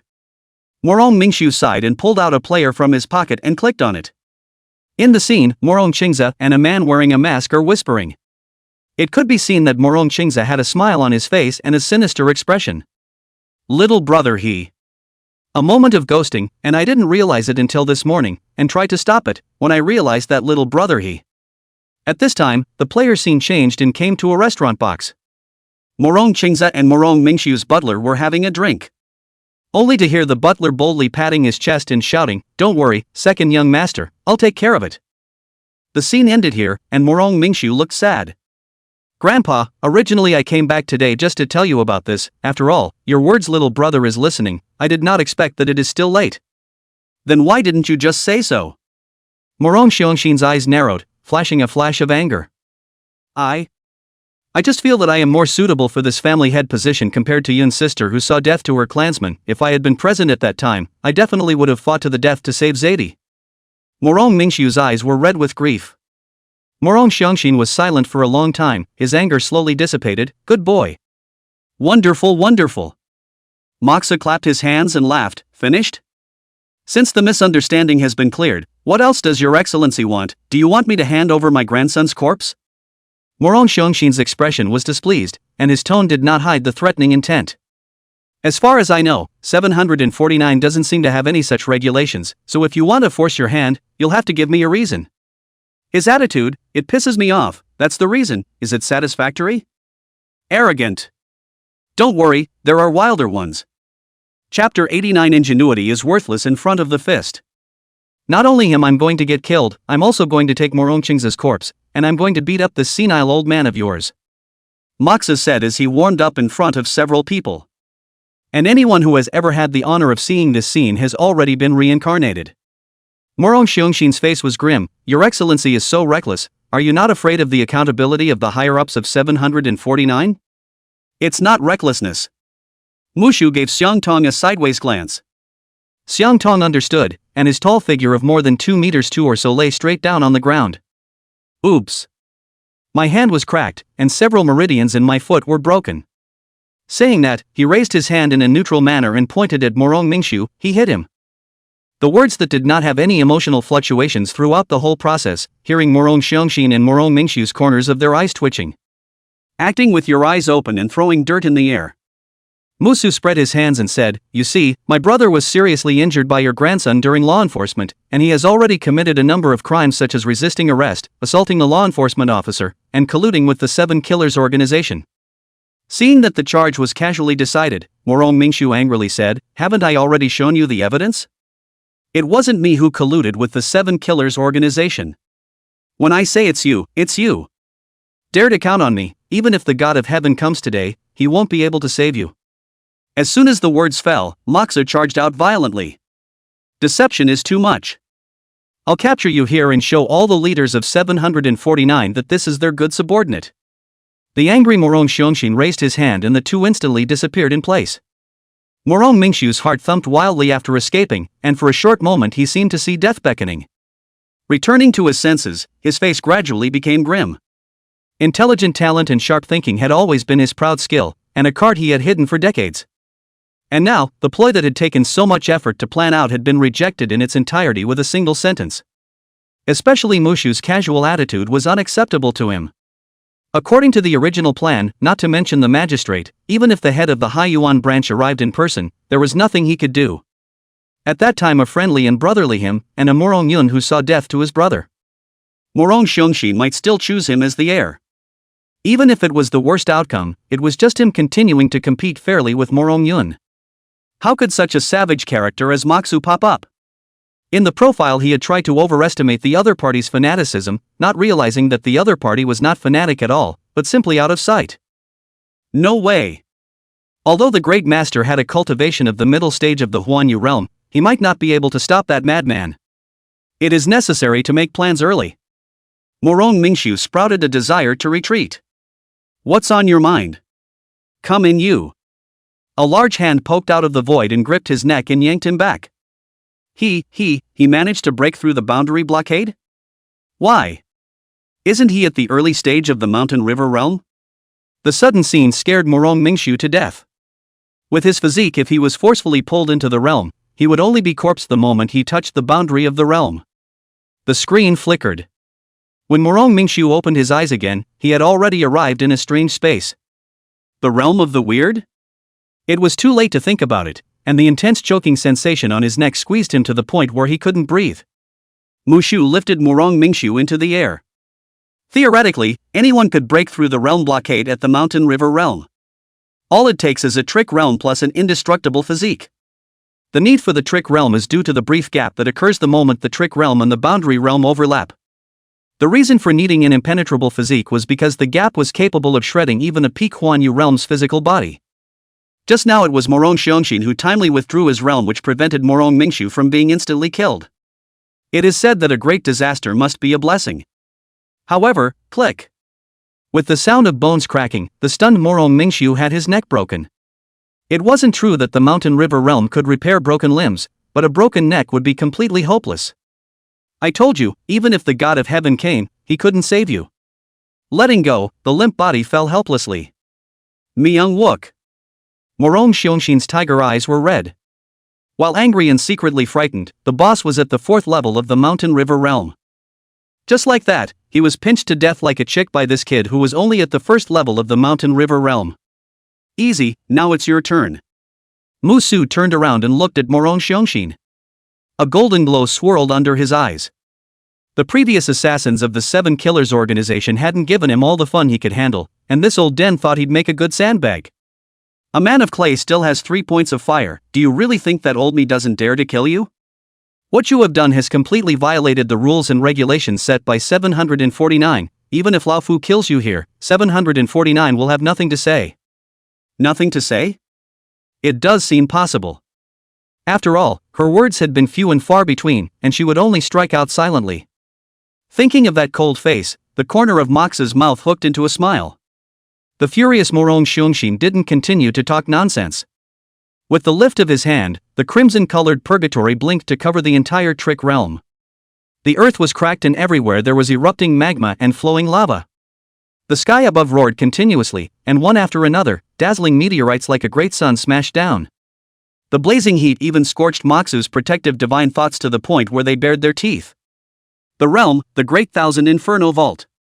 Unlike the masked man, Morong Xiongxin's manipulation of the realm was stronger by more than one level. The magma stirred between the raised hands. The meteor transformed into a wheel and pressed down towards where Musu was. There was also the power of the realm around him that locked him firmly in place.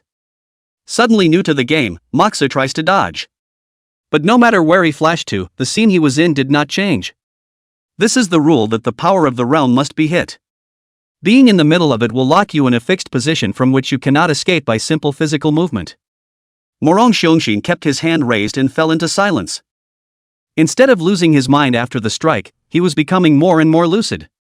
The 749 rule system he knows better than most investigators.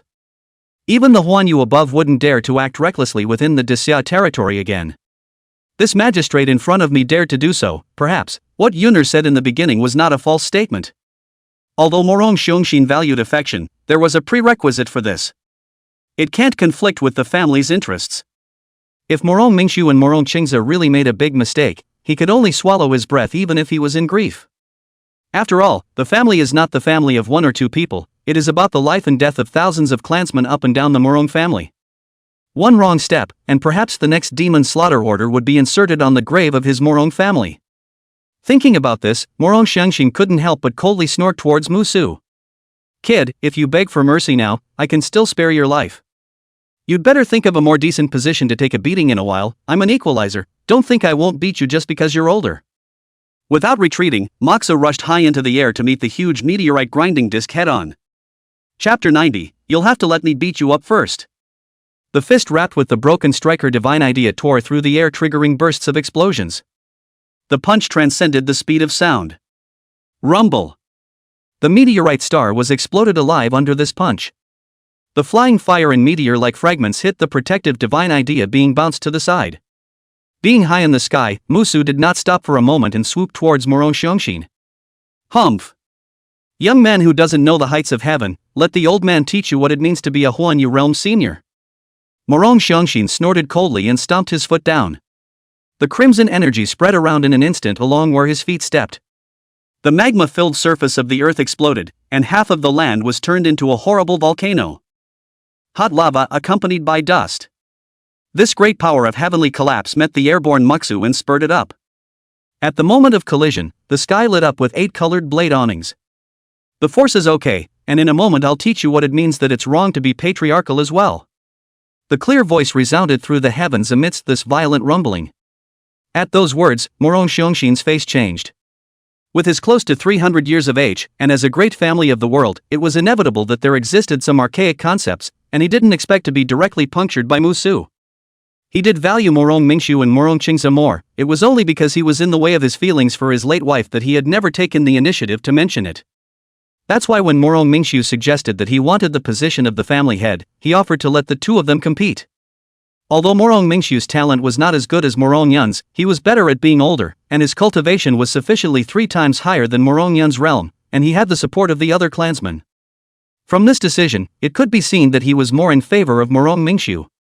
It was precisely because of this that Morong Yun, who was the first daughter of the hall, went outside to look for outside help.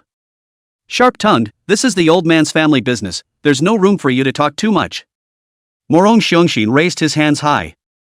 A mountain-sized meteor in the sky pierced through the dark clouds and smashed down towards the highest part of the volcano. In the face of this apocalyptic-like scene, there was a flash of light in Musu's hand. The water-colored jagged raw water sword was in his grip. A large number of broken frontier divine thoughts were shoved directly into it. I don't know what the reason was, but right now, Broken Frontier's divine thoughts entered the primordial water sword extremely smoothly. There is absolutely no trace of the rawness of the first time. Annihilation. With the infusion completed, Moxu roared furiously and swung out violently. The blinding white light flickered high in the sky, and after a brief moment of stillness, the Earth's volcanoes, the giant peaks and meteorites, and the erupting magma were all split in two with this strike. The dazzling chopping strike went unabated, and Morong Xiongxin's pupils suddenly shrunk. A rock water sword replica? A crimson shield concentrated to the limit coalesced in front of him. Brush! The chopping swept by, and Morong Xiongxin lowered his head. The flat robe cracked at first, and blood sprayed out. Although it only chopped through the surface layer of the muscle, the blow undoubtedly injured him who was in the power of the realm. To be able to utilize the power of this sword to such an extent, Morong Xiongxin's entire being was filled with shock. He had seen this sword before, but what was certain was that it definitely did not have this level of killing power. Don't freeze, go on. Breaking through the blockade, Moxa swooped down. He had long since ceased to be the spiritual consciousness perfection that was drained of spiritual energy with a single swing of the sword. At this moment in time, the spiritual energy, spring and fall are in full bloom. The broken blade divine thought that transformed into a sharp cone broke through the air, causing his speed to skyrocket once again. Thousands of meters of distance between heaven and earth were crossed at breakneck speed. Good. You do have the qualifications to fight with old man. Morong Xiongxin's own cultivation was a fire technique, thus his temper was fiery. Battle power also rose in the face of such a young but heaven-defying opponent. With a wave of his hand, a blazing fire condensed into a crimson crystal longsword in his palm. But it's not certain that you're qualified. As the two sides approached, the primordial water sword that Moxu had dragged backwards behind him swung down violently. Hee, kid, with your strength you are indeed qualified to be proud, but being overly proud can be arrogance. Morong Xiongxin violently stepped on the ground, holding the sword with both hands and brazenly slashing upwards. Boom! A majestic mass of energy continued to expand amidst the trembling that resounded through the heavens and earth. The earth and lava rocks that were enveloped in the wave disintegrated one after another. Click! Click! Under the vibrating energy ripples, the entire realm shattered like a mirror. This was because most of Morong Xiongxin's realm power had been condensed by him onto the longsword. Moxa's broken frontier divine thought was also consuming rapidly at this moment. It's plain and simple energy sparring. Morong Xiongxin raised his sword upwards, and Moxu had the vague appearance of being lifted up. The power of the realm was worthy of being a power that could only be possessed by the Huanyu realm, and it was still too much of a stretch to try to suppress it by relying on divine thoughts alone. Kid, you're still close to fire. Yes? Moxa's gold-veined, rotating eyes slowly lit up, bursting with dazzling beams of light. Avatar! Morong Xiongxin exclaimed. The fire-red body protection divine idea instantly enveloped his body. Zip! The beam of light struck the protective divine idea with a gust of electric welding-like sound. Strictly speaking, God's thoughts are actually considered a kind of spirit body, because this kind of existence, such as trickster souls, is originally a grievance aggregator, and the two have the same root and different origins. It can actually kill divine thoughts. Feeling the rate of consumption of divine thoughts, Morong Xiongxin's heart was shocked again. He felt like he had experienced more shock today than he had in the previous decades combined. If it wasn't for the fact that cultivators didn't have biochemicals, he really had to wonder if Moxu was a monster that 749 had secretly researched. Such talent, such battle power, it could be called inhuman. But next, he noticed an even more shocking scene.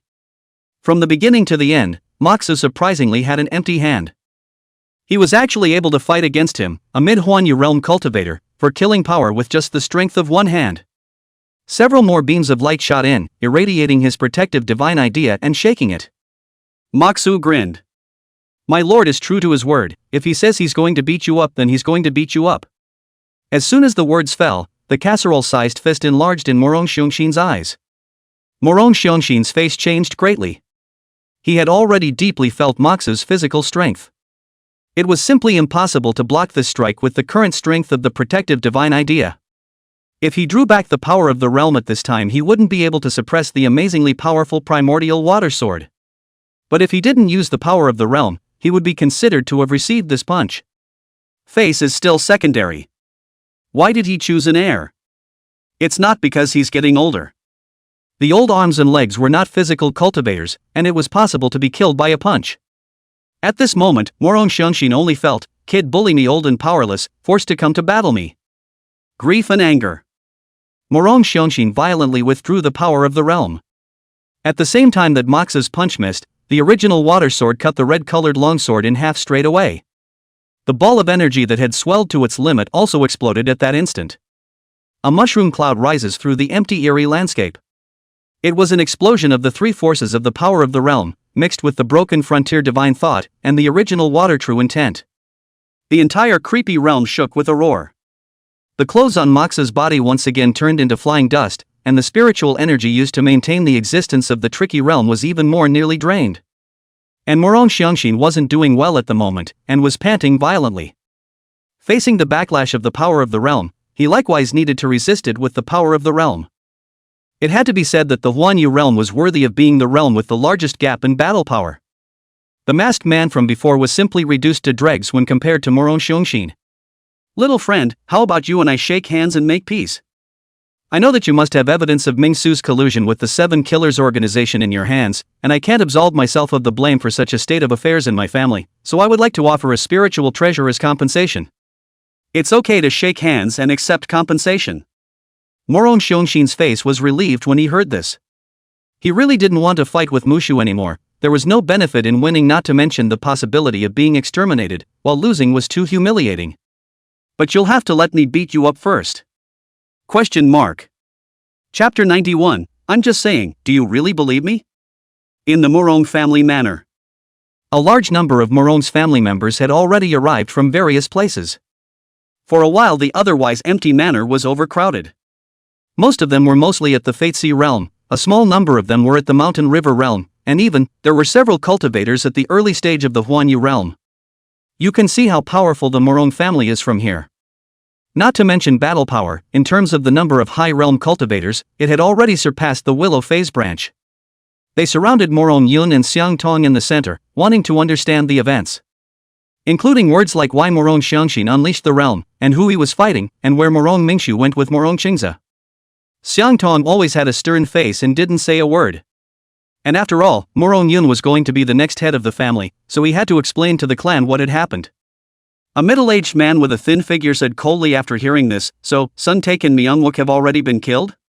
His name was Wu Kailiang, he was the aunt of Morong Qingze and Morong Mingshu, joining the Morong family as a member of the family, relying on the Morong family's resources to step up to the early stage of the Huanyu realm step by step, and was considered an absolute supporter of the two brothers. As Wu Liangcai's words fell, those Morong family members who were close to the two brothers began to respond. Morong Yun, Morong Yun, you have deep calculations. I could see it a long time ago. It's true that you have an evil heart, no wonder you can pretend to be a man for more than 10 years to fool us all. Now that you've pulled this stunt, do you think your position as head of the family is secure? I'll make sure that father imposes the family law on you. Think we'll support you to the top if Sun Take and Myungwook die? Dream on.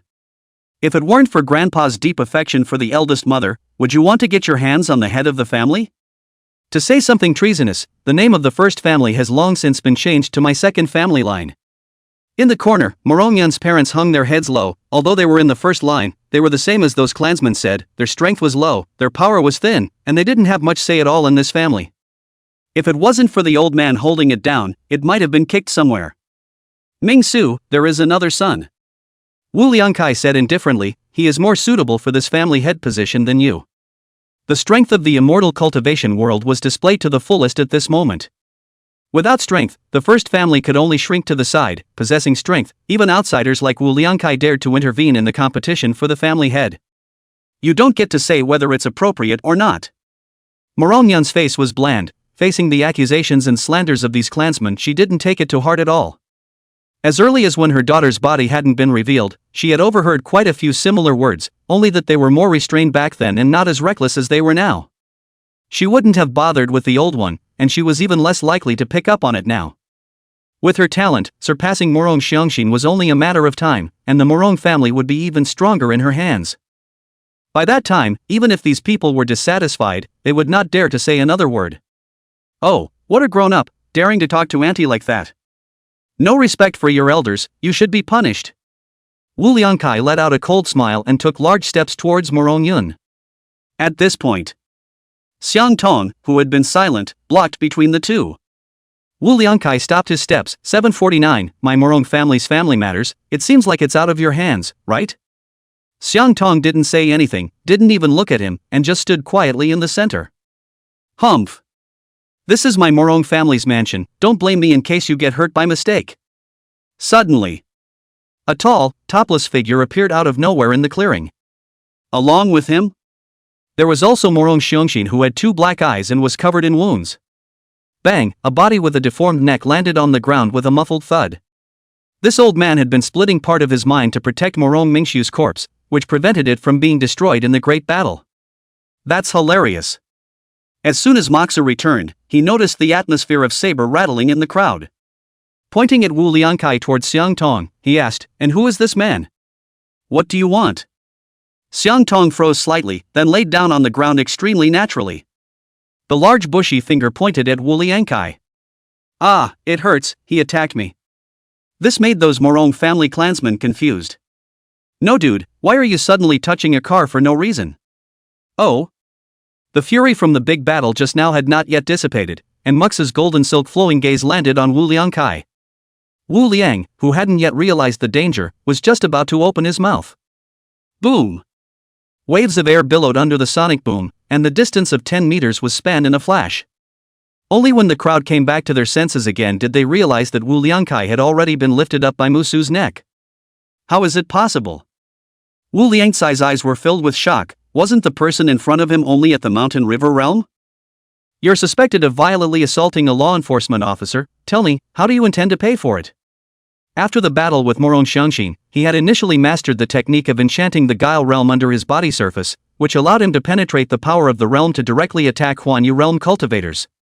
Morong Yun and Xiang Tong were each stunned. Unlike the shock of the others, they were surprised that Musu's aura had suddenly arrived at the second level of the mountain river realm. How long has it been? Junior is unbridled. Put down Liangkai. The other two Huanyu realm members of the Morong family's second house lineage reacted and wanted to make a move to stop them. Old 3 and 4. Stop it! Morong Xiangxin bellowed. The lion is old, but its power remains. Hearing his roar, the two Huanyu realms stopped their hand movements. Morong Xiangxin sighed, little friend, put down Liangkai, the compensation will be counted to you together by the old man. He had witnessed with his own eyes in the tricky realm how Moxu had used his fists to punch his way up to the second level of the mountain river realm. And how to break through the power of the realm. It would not be an exaggeration to say that it was a rare immortal cultivation monster in 10,000 years. Such a person, unless he was pressed to death with one hand when he had not yet become a man, it was not something that his Morong family could provoke at all. Fine, just give your old den a face. Releasing his hand, Wu Liangkai, whose face was pinched and bruised, had a face of fear, and subconsciously crawled backward a few times, in an unusual state of distress. Sheriff! Morong Yun came to Mushu's side. Seeing him half naked, he couldn't help but look at him a few more times. Don't worry, it's already taken care of, you'll be the head of the family tomorrow when you go straight through the process, said Moxu as he looked around at the surrounding Morong family members. Aloud, I cover, there is anyone who does not serve can be raised, this person has always been democratic. Before the words were finished, a young man immediately stepped forward. However, Mushu moved even faster and winked rapidly at Xiang Tong. Xiang Tong understood, oops. Enough. Morong Xiangxin couldn't look away. He covered his face and said, no one can shake Yunner's inheritance, Magistrate Mu, Magistrate Xiang, please return, don't let the mole escape before you do. Tisk. Bumper-to-bumper failure, Moxu patted the young man who stepped forward on the shoulder in disappointment. I'm just saying, you really believe me? Chapter 92. Can you put your clothes on first? With Morong Xiangxin's lid on the coffin, no other clansman dared to say anything more. The old man's look at this moment could be said to be quite comical, but none of the Morong family members dared to laugh out loud, which could be seen as a heavy accumulation of power in his day-to-day life. The young man whose shoulder was held down gulped. Even if he was slow, he could see that the tall man in front of him was not to be messed with. Even Morong Xiangxin had to look at his face. How can people be so different from each other? The grandfather they usually needed to look up to seemed no different from the little old man on the side of the road in front of this magistrate. What's even more outrageous is that this sheriff looks like he's not even 20 years old, right? Next time don't be so brave. Ignoring the young man's bewildered gaze, Musu let go of his hand and turned his head towards Morong Yun. Remember to get your things ready, I'll come back for them later. His agreement with Morong Yun was to help the other party sit as the head of the family, and the task had not been officially completed until now. Moxu. Sheriff Moxu. Morong Yun took 2 steps forward, his voice small. She suddenly tangled up with the problem of address, always called the pastor magistrate, always feel very rusty, directly shouting Pastor Su and seem overly intimate. I prefer that you call me Su. Morong Yun's mood was complicated, today's experience was just too much ups and downs.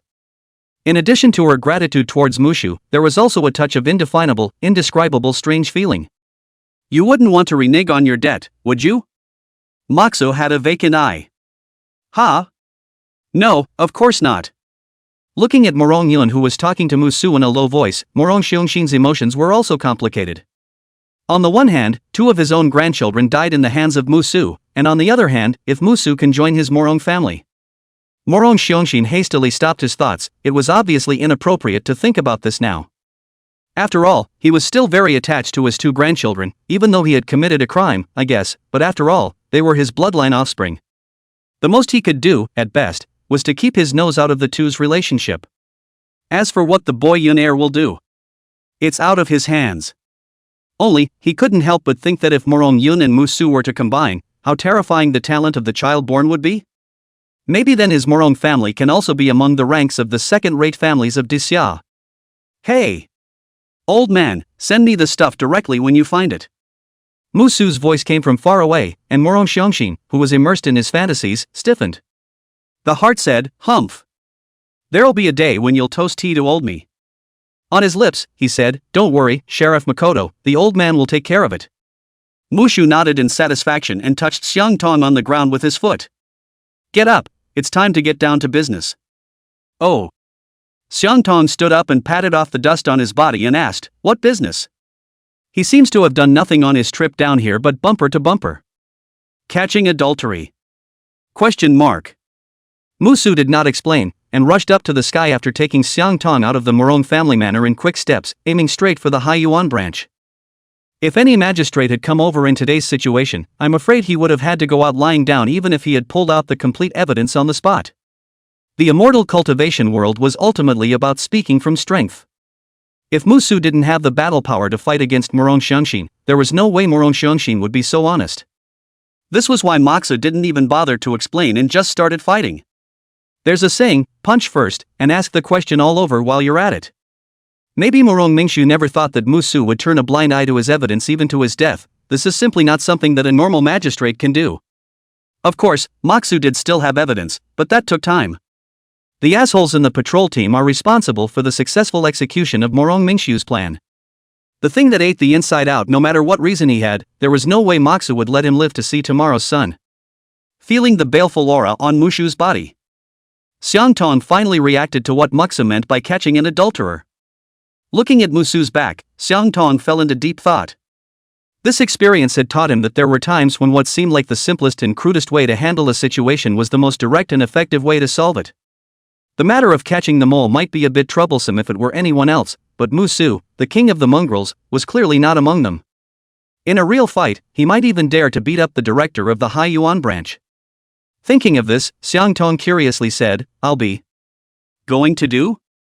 Guard the doorway and be careful not to let anyone get away." Oh. During the conversation, the Heibuchi City Hall building comes into view. The arrival of the two men immediately drew the attention of investigators from the Hai Yuan precinct. Look at the sky. What a big commotion. Indeed, quick, give me the spirit sight. The investigator who had spoken was relieved to see the clothing the visitor was wearing through a psychic vision device style like a telescope. It's okay, one of our own. Harm scares me. The two men in the air were so full of aura that those who didn't know would have thought they were looking for trouble. Just as their hearts had just dropped, Moxu had already arrived in front of them, and the astonishing baleful aura pressed down on them. Has the patrol and dispatch team from the inner city Pegasus district returned yet? Back. In is fine. Musu nodded slightly towards Xiang Tong and stepped into the Hai Yuan branch. The overall construction of the place was basically the same as the Yanajisang branch, but with 3 elevators. The 749 personnel on the road moved out of the way when they felt his terrifying aura. Until he entered the elevator, still not a single person dared to follow him up. Just as he was about to press the switch, a pleasant female voice suddenly sounded outside the elevator. Wait! A young girl with a classical air and white skin burst into the elevator room. With it came a faint scent of a woman's fragrance. The young girl held a stack of information in her arms, and the sign on her chest read, Ombudsman, Shang Qingya. Let's go, After seeing the naked Mushu, Shang Qingya was visibly stunned. That's when the elevator doors slowly closed. A man and a woman share a room and one of them is half naked. Shang Qingya blushed and lowered her head in a panic. Can you put your clothes on first? Can't. Shang Qingya's face turned even redder. No, I'm not blushing. You're not blushing. Moxu sighed, sighing that he was really a redhead. It wasn't that he didn't want to wear clothes, the main reason was that there was no way for him to turn on his body protection when the Guile realm covered his body surface, and there was no way to cover the Guile realm when he turned on his body protection. A little bit of noise may have to fight with the Huanyu realm again, no body protection divine idea to start the clothes designated to be broken. How troublesome to put on and then take off, if not for the fear of indecency, he did not even want to wear pants. After thinking about it, Moxu asked, "Can you do me a favor?" "What?" "Take me to where the patrol submits its reports." Chapter 93 10 seconds to stand up for yourself. You're not from our precinct? Eh? You're the sheriff of the Willow Phase precinct? At this time, it dawned on Shang Qingya, no wonder the voice sounded so familiar. Although it's not bad looking. Good looking, but just this performance is clearly an exhibitionist. Yes, I am the divine might that shakes the three realms far and wide voodoo great emperor heavenly father, Moxu.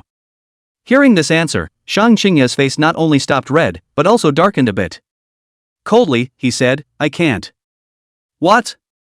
Didn't you just ask me if I could help?" "I said, no." "Oh. Oh? Just one oh? Shouldn't you be asking me why?" Shang Qingya's expression, which had just gotten high and cold, almost didn't tense up. "Aren't you curious why I said I couldn't?" "Not curious. Because you've been. Before." "Stop, I don't want to hear it." Shang Qingya glared at Musu, her teeth itching a little. "Oh, fight with me," Musu sneered.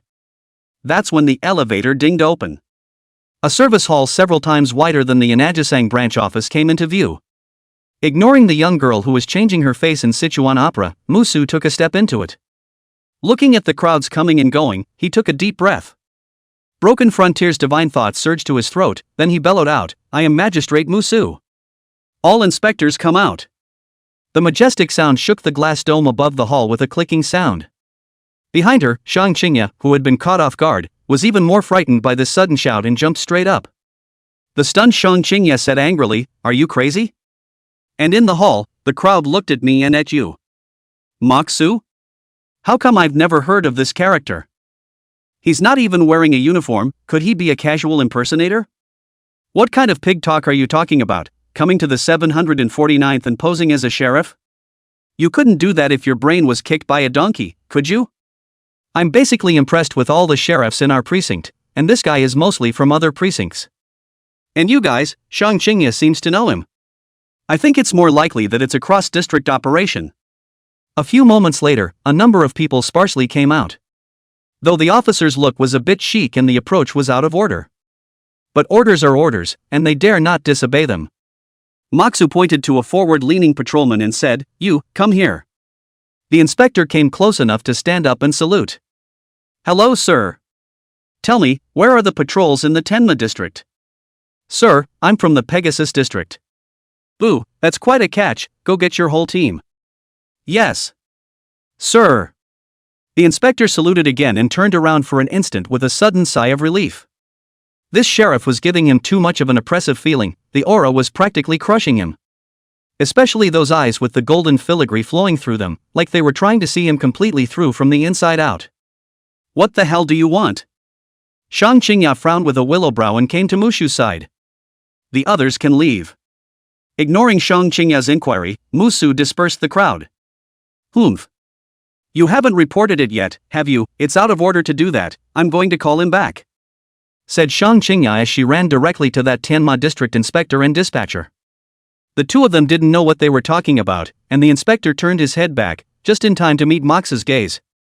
After a moment of silence, he lowered his head and went back to his boring errands. Shang Qingya was so angry that she stomped her feet in place and returned to Mushu. "You wait."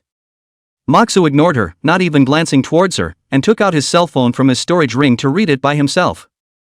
"Cold violence, this is naked cold violence." Shang Qingya's good-looking agaric nose was almost crooked with anger.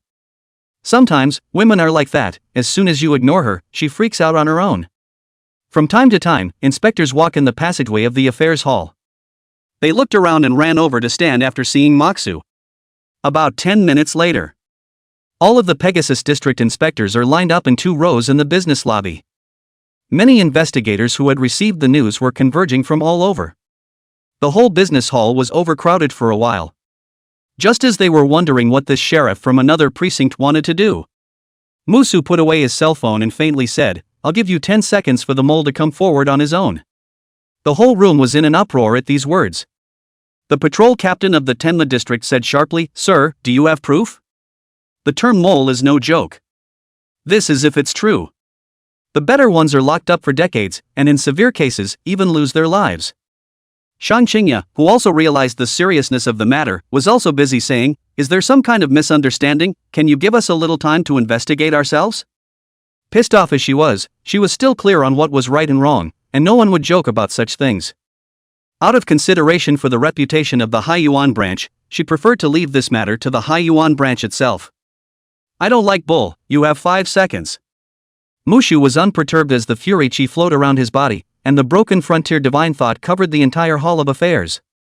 Anyone could see that this was going to be a real move, and all the Haiyuan branch investigators turned pale. This is too arrogant. Other people's off-site law enforcement were careful to wait for local cooperation, but it turned out that this magistrate pastor was as if he had no emotional intelligence, and he did not give face to the Haiyuan branch at all. The Skyhorse district inspectors were all tense, cold sweat sliding along their foreheads. 10 seconds passed quickly and not a single person stepped forward. As the mountain rained down, many investigators' throats rolled as they waited for Moxu's next move. Almost everyone felt that he shouldn't really make a move, after all, this was the Hall of Affairs. Very good. Musu didn't talk nonsense and raised his hand about to press down. Wait. Shang Qingya took a few steps out and blocked the patrol team with an open hand. She had a vague premonition that if she didn't stop Moxu's next move, the entire Haiyuan branch would be reduced to a laughingstock. However, Moxu's movements stopped and didn't stop. Broken Frontier's divine thoughts suddenly subdued. A whole team of inspectors from Tianbao district, including Shang Qingya, were instantly crushed to the ground. The precise to millimeter chop cut out instantly. Suddenly, a silhouette flashed into the field to block in front of Shang Qingya and swung out a sword. The snowy sword blade seemed to be made of a special material, directly splitting the divine thoughts and blocking the fine chopping blows. The uncovered inspectors on either side of them were not so lucky, and their clothing was sliced into as many pieces as possible. "You're too much." The sword-wielding man stood proudly, steadily protecting Shang Qingya behind him. "It's our precinct's monster-level heavenly pride, Zhuo Wenqing. I heard that he's pursuing Shang." Whoosh! Before the exclamatory person could finish his words, Mox's figure had already disappeared in place. Zhuo Wenqing's pupils shrunk. "Shouldn't we normally say a few words to each other in this situation? Why did you even do it directly?" He wasn't slow to react, raising his sword across his body. In the next instant, the uncast cannon fist fiercely blasted at the sword. Just listen, click. This special weapon that was capable of slicing through divine thoughts shattered. Zhuo Wenqing had no time to feel pain for his weapon, because the shadow of death almost enveloped his entire mind at this moment. This punch, he couldn't catch it. Bang! The protective divine thoughts were dispersed. Zhuo Wenqing's entire body flew out horizontally, crashing straight through several walls. Chapter 94, Commendation added for Lovestruck 2024. It all happened so fast. The investigator near the shattered wall didn't react at all and was almost hit by Zhuo Wenqing. It wasn't until the wall beside him suddenly exploded with a boom that he looked back in bewilderment. Smoke and dust rose from the large cave, and broken rocks slid down. Zhuo Wenqing is lying quietly in the pile of rubble, not seeing half a reaction, obviously fainted. "What do you think you're pretending to be?" Mox's movements did not stop, and the broken blade's awnings were once again saved. Realizing the terrible things that were about to happen, Shang Qingya's lips pursed tightly, and a watery light flashed in her eyes. She had never been so humiliated since she was born. The thin daggers swept towards the few surviving inspectors in the center of the group. Inside the torn clothes, an emblem engraved with the word Morong tumbled into the air. Raising his hand, he took it back into his hand with his scrying pouch technique. Musu looked at the white-faced patrol captain. "I thought you were duty-bound, but I didn't expect you to be the mole." I'm the patrol captain of the Haiyuan branch. You're not qualified to judge me." "Are those your last words?" "What?" The moment the Tenma district patrol captain froze, thousands of chopping strikes enveloped him from all sides. In just a blink of an eye, the entire person exploded into a cloud of blood mist. Snap! Musu lightly snapped his fingers, and the flint art ignited a fiery flame in the air, burning the blood mist in an instant. This spell was getting better and better the more he used it now, and he was almost able to use it directly against the enemy. In the Hall of Affairs, there was silence. Seconds. After the seconds are done, even the dust is raised. After a short silence, a more intense murmur erupted. That big guy blinks away? This tactic is too scary, evil cultivators aren't even this cool. Did you guys see that? Same early stage mountain river realm, yet Zhuo Wenqing couldn't even take a single punch from him. Not to mention Zhuo Wenqing, look guys, even the Wenxu sword is shattered, this battle power is a bit heaven-defying, I'm afraid only the top 50 of the national branch competition can do it. I'm not sure if the top 50 can do it, but I'm certain that there was no Mushu in the previous 10 years, so it can't be that he just joined us this year, right? Without the Wenxu sword to block this, it's estimated that Zhuo Wenqing will even shatter his person, this is running towards killing people. Quickly notify the head of affairs. The suppression of broken frontiers' divine thoughts had disappeared. The terrified inspector slumped to the ground trembling, not daring to get up at all. In the crowd, only the only one with her clothes intact, Shang Qingya, stood up. Her expression was one of shock and anger. Shocked that Musu's battle power was so terrifying, angry that she almost thought she was going to lose her innocence, and that Musu killing the patrol captain on the spot was simply a violation of the operation. According to the procedure, the evidence should be submitted to the Department of Penalties, which will then bring the person to justice. The process also goes through several reviews to avoid wrongful convictions. But now people just physically evaporate. Shang Qingya wiped her tears and glared at Musu, you wait to be punished. At the very least, at least you'll be confined for a few months. Saying that she seemed to feel that such a threat didn't seem to have much strength, so she added, when I break through the mountain river realm next month, I'll beat you up. However, Moxu still didn't even look at her, instead turning his gaze to a certain corner in the hall. There stood a middle-aged man with a cold face and an old man with a thin figure. Both of them had majestic breaths, just like they were both Huan Yu realm existences. The chief of service and the director of penalties are here. An investigator sighed in relief, their Haiyuan branch this time the face of a great loss, if the last still let Muxu drift away that will be completely reduced to other people's after dinner laughter. No matter how strong your battle power was, the Mountain River realm was the Mountain River realm, and facing two Huanyu realms would not be defenseless at all. A huge divine thought swept across the entire room, and a voice full of majesty rang out. Old Man Haiyuan Branch Service Chief, Xu Yunfei, this is the Penalty Division Chief, Li Yunlong. We have already understood the matter of the Morong family, and you, little friend, have helped me cut out the hidden dangers of the Haiyuan branch, so I should be honored. As the words fell, an eerie silence fell over the entire Hall of Affairs. Uncle Chu and Uncle Li, how could you guys do this? He clearly violated the rules, he should be confined and fined dragon slaying points, right? Shang Qingya was anxious, this was not at all what she had originally expected, okay? Let us not talk about the Secretary for Financial Services and the Treasury, Mr. Li is notorious for his violent temper. How come these two not only didn't hold Musu accountable, but even praised him? Isn't this encouraging comrades to make mistakes? You can't generalize everything, case by case. Xu Yunfei shook his head and revealed a kind smile towards Musu, little friend, follow me. Moxu nodded slightly and walked over to the two. There must be a demon when things go wrong, and since the Haiyuan branch is not pursuing him for irregularities, there must be other purposes. Sure enough, the trio had just taken a few steps out when Li Yunlong opened his mouth. Little friend, how do you feel about this Haiyuan branch of ours? Pretty big. Is it bigger than the Willow Phase Precinct? It's bigger than the Willow Phase Precinct. It's the truth, there's no hard feelings. Upon hearing this, the corner of Li Yunlong's mouth curled up into a faintly imperceptible smile, nodding in satisfaction without asking any further questions. By this time Moxu already knew what they were playing at. It was nothing more than seeing his amazing battle power and wanting to poach him, which was the same as how Muxu looked at Xiang Tong. Looking at the back of a few people talking happily. Shang Qingya had a belly full of grievances with nowhere to vent them, so she could only stomp her feet angrily.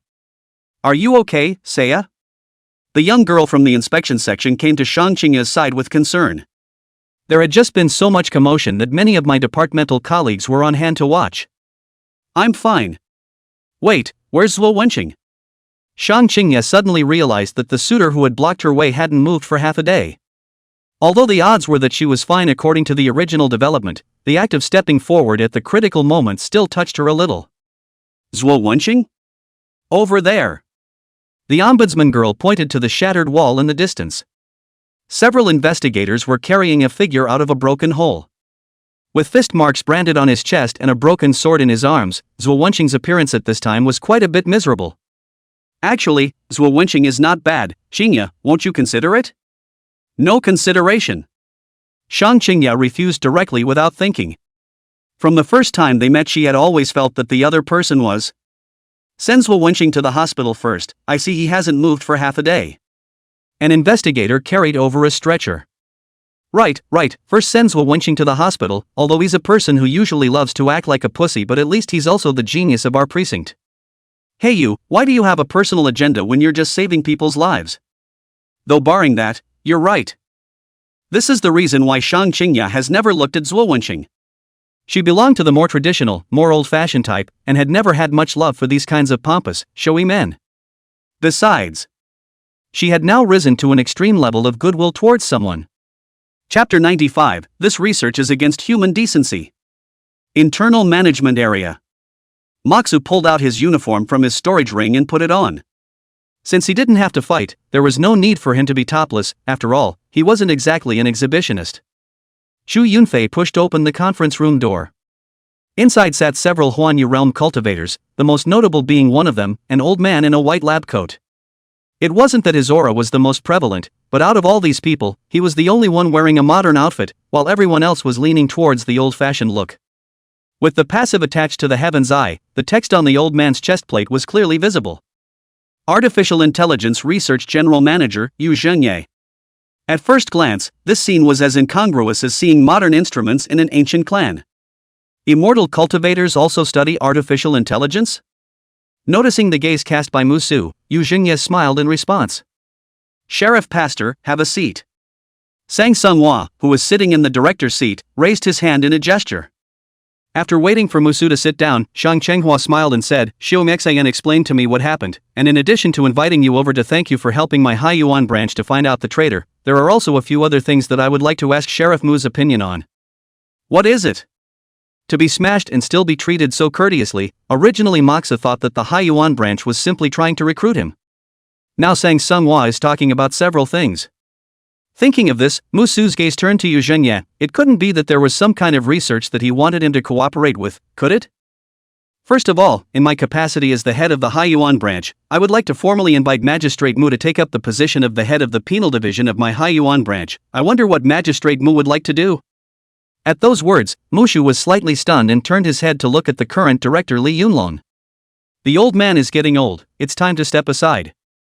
Li Yunlong smiled and explained, with little friend's iron-blooded tactics, I am very relieved that the Department of Penal Punishment has been handed over to you. No. Is it so easy to get down and dirty, throwing a director's position right out? The position of head of such a department is not comparable to that of a magistrate, a judge, or the like. It has always been about seniority. No matter how big the skill is, it is nothing if you don't have enough seniority. And under normal circumstances, even if the seniority is enough, it has to go through a competency test and be voted on by all the departmental spokespersons before it can be formally assumed. Noticing Moxu's furrowed brow, Shang Chenghua laughed. Magistrate Mu doesn't have to be surprised. We've read your profile and Xiongxin has told me quite a bit about it. Strength-wise, you fit the criteria perfectly. Moreover, Fong, just on the issue of internal traitors, Laoli, but your way of handling the situation is full of praise. We are all old, we need to be young like you, have the impetus. Wait a minute. Moxu opened his mouth and interrupted, I refuse. What? Everyone in the conference room froze. Cultivators are also human beings, also have 7 feelings and 6 desires, since they are human beings, that cannot escape, wealth, color, power, 3 words. After serving as the director of the penal division, there would naturally be no shortage of cultivation resources, and in terms of power, he was second only to the director himself. As for the color. Thinking of this, Shang Chenghua opened his mouth and said, this council has a daughter at the knee, double 10 years old, born. Stop. Mushu interrupted Shang Chenghua once again. No, why did you even take the food when I refused? Do you really think that my director Lu is not good at crossing the Yellow Springs? Before the introduction was finished, he was rejected. Even with Shang Chenghua's city, his face was a little hot. Ha ha ha, then this matter will be pressed. He smiled awkwardly, his words clearly not giving up yet. And then the second thing, the latest model of the biochemical man developed by Chief Yu has reached the finishing stage, and now there is only one key piece of technology that is difficult to break through, said Shang Chenghua, raising his hand to signal Yu Zhenye to continue. Yu Zhenye stood up and placed a document in front of him in front of Mu Su. Please also go through the information first, little friend. Mu Shu, who was already very curious, immediately reached out and took it. It's really an AI in the immortal cultivation realm. Biochemicals aren't strictly speaking, and they're practically indistinguishable from robots. In a flash, Terminator, Jeopardy of the Intellect, and I, Robot come to mind as belonging to a fantasy shining into reality. Flipping through it, the file contained various experimental data as well as the progress of the biochemist project. The data includes biochemical human mind, heaven and earth spiritual power implantation, limb completion, out of power level, and battle strength. According to the information indicated, the current biochemical human's battle power could almost reach the middle stage of the life C realm. Don't look at the low grade, but this was something that could be mass-produced, and it wouldn't be suppressed by the cultivators realm. What's more, the progress bar at the end of the document, in one place, shows that Cyborg is still missing key components. That was the body skin that could withstand great pressure, and once it was completed, the battle power could at least reach the late life C stage. This thing doesn't say that it can subvert the cultivation world, right, but as long as it appears, then there will be no room for the bottom investigators to grow. Because most of the mission events were given a direct finish by just sending out the biochemists. Such an army of mass-produced, completely obedient, and infinitely functioning cyborgs that only require regular energy replenishment.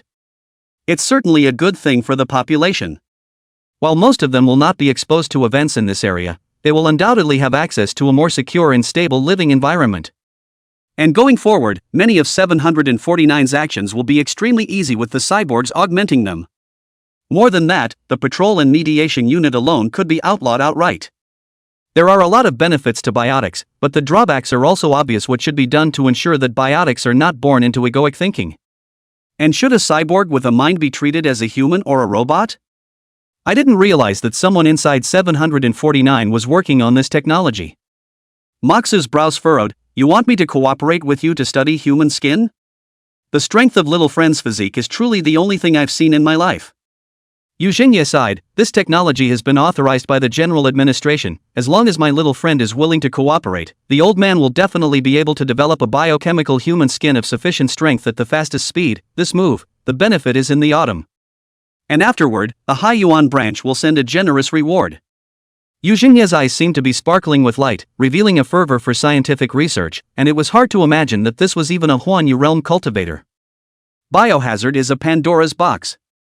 Moxu couldn't say whether he should be repulsed or supported.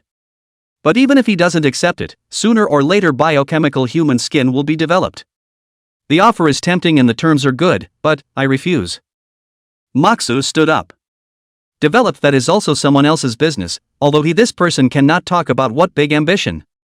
But there is still a basic sense of responsibility. In case the biochemicals get out of control, who will be responsible for the dead and injured people?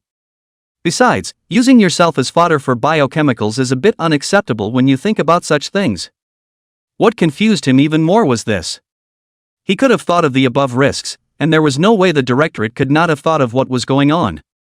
Is that what makes those at the top even approve such a morally offensive and realistically risky project? Chapter 96, Brother, I miss you so much. Regarding Musu's answer, all the Huanyu realm leaders, including Shang Chenghua, were not surprised. Their initial reaction was similar to Moxu's. Shang Chenghua signaled Yu Zhenye, who wanted to continue persuading, to sit down, then asked towards Musu. Sheriff Mac, I don't know if you've noticed that the frequency of bizarre incidents has been increasing in recent years. That's what happened. Moxu nodded.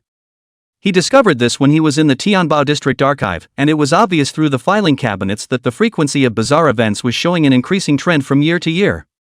Originally, he had thought that it was only the Tianbao district that was like this. Now it seems that he was the one who thought it was simple.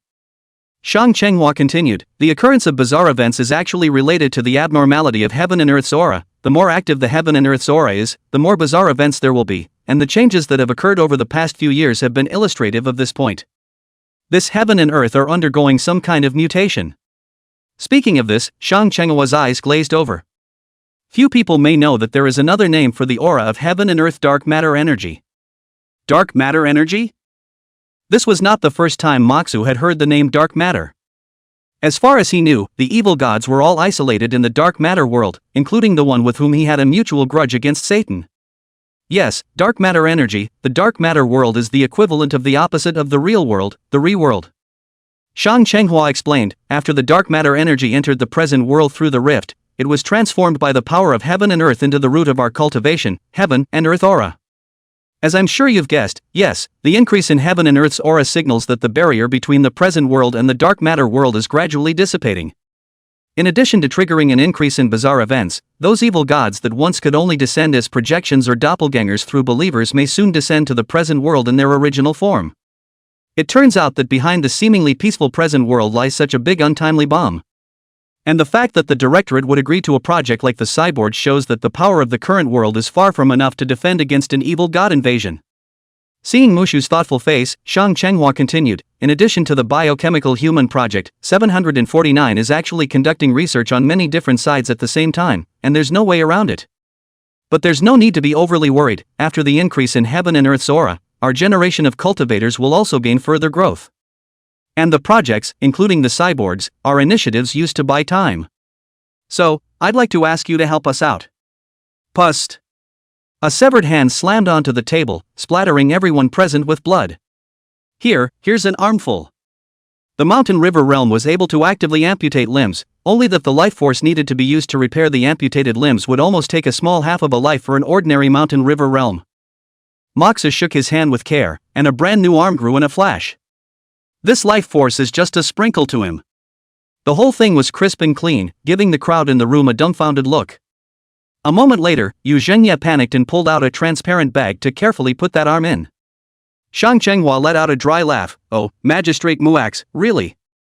Unconventional. Without further ado, I don't want the payment. The biochemical artifacts are good enough to send 200 of them to the Willow Phase branch first. No problem, right? No. No problem. Little friend can reconsider when you return. The door of the Haiyuan branch is always open for you. Sending Mushu to the affairs hall, Li Yunlong looked at Mushu regretfully.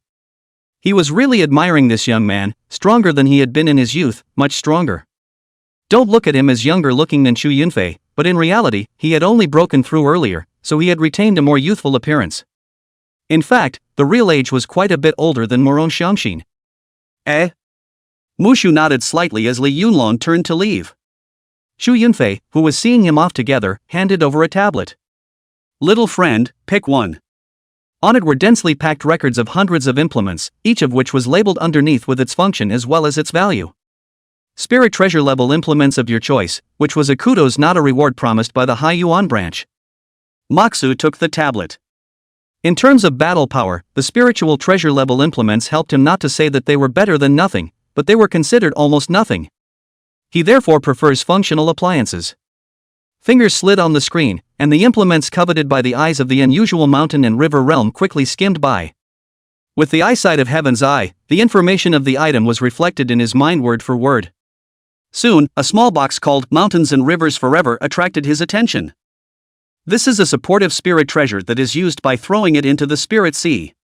The Four Directions locket would transform into a sea pin deep into the sea of life, constantly conducting the power of suppression. The effect was similar to the weight training of regular people's workout, whether it was for the progress of mountain and river construction or the speed of spiritual power cohesion, it was not a small help. There are quite a few pros and just as many cons. First of all, it's a disposable item. Once you put it in, you'll never use it again when you pull it out, and it's limited to use in the mountain and river realm. Secondly, after placing the mountain river forever town, both physical cultivators and Dao cultivators would be suppressed, resulting in a decrease in battle power. Musu also stopped picking and directly said, just this one. His battle power was not dependent on his realm, and he was completely able to accept this side effect. That way he'll be later.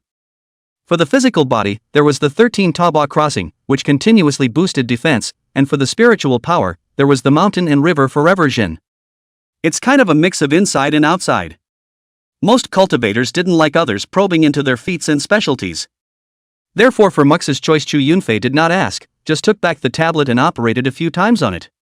Little friend, wait a moment. While waiting, a slender figure walked up to Moxu.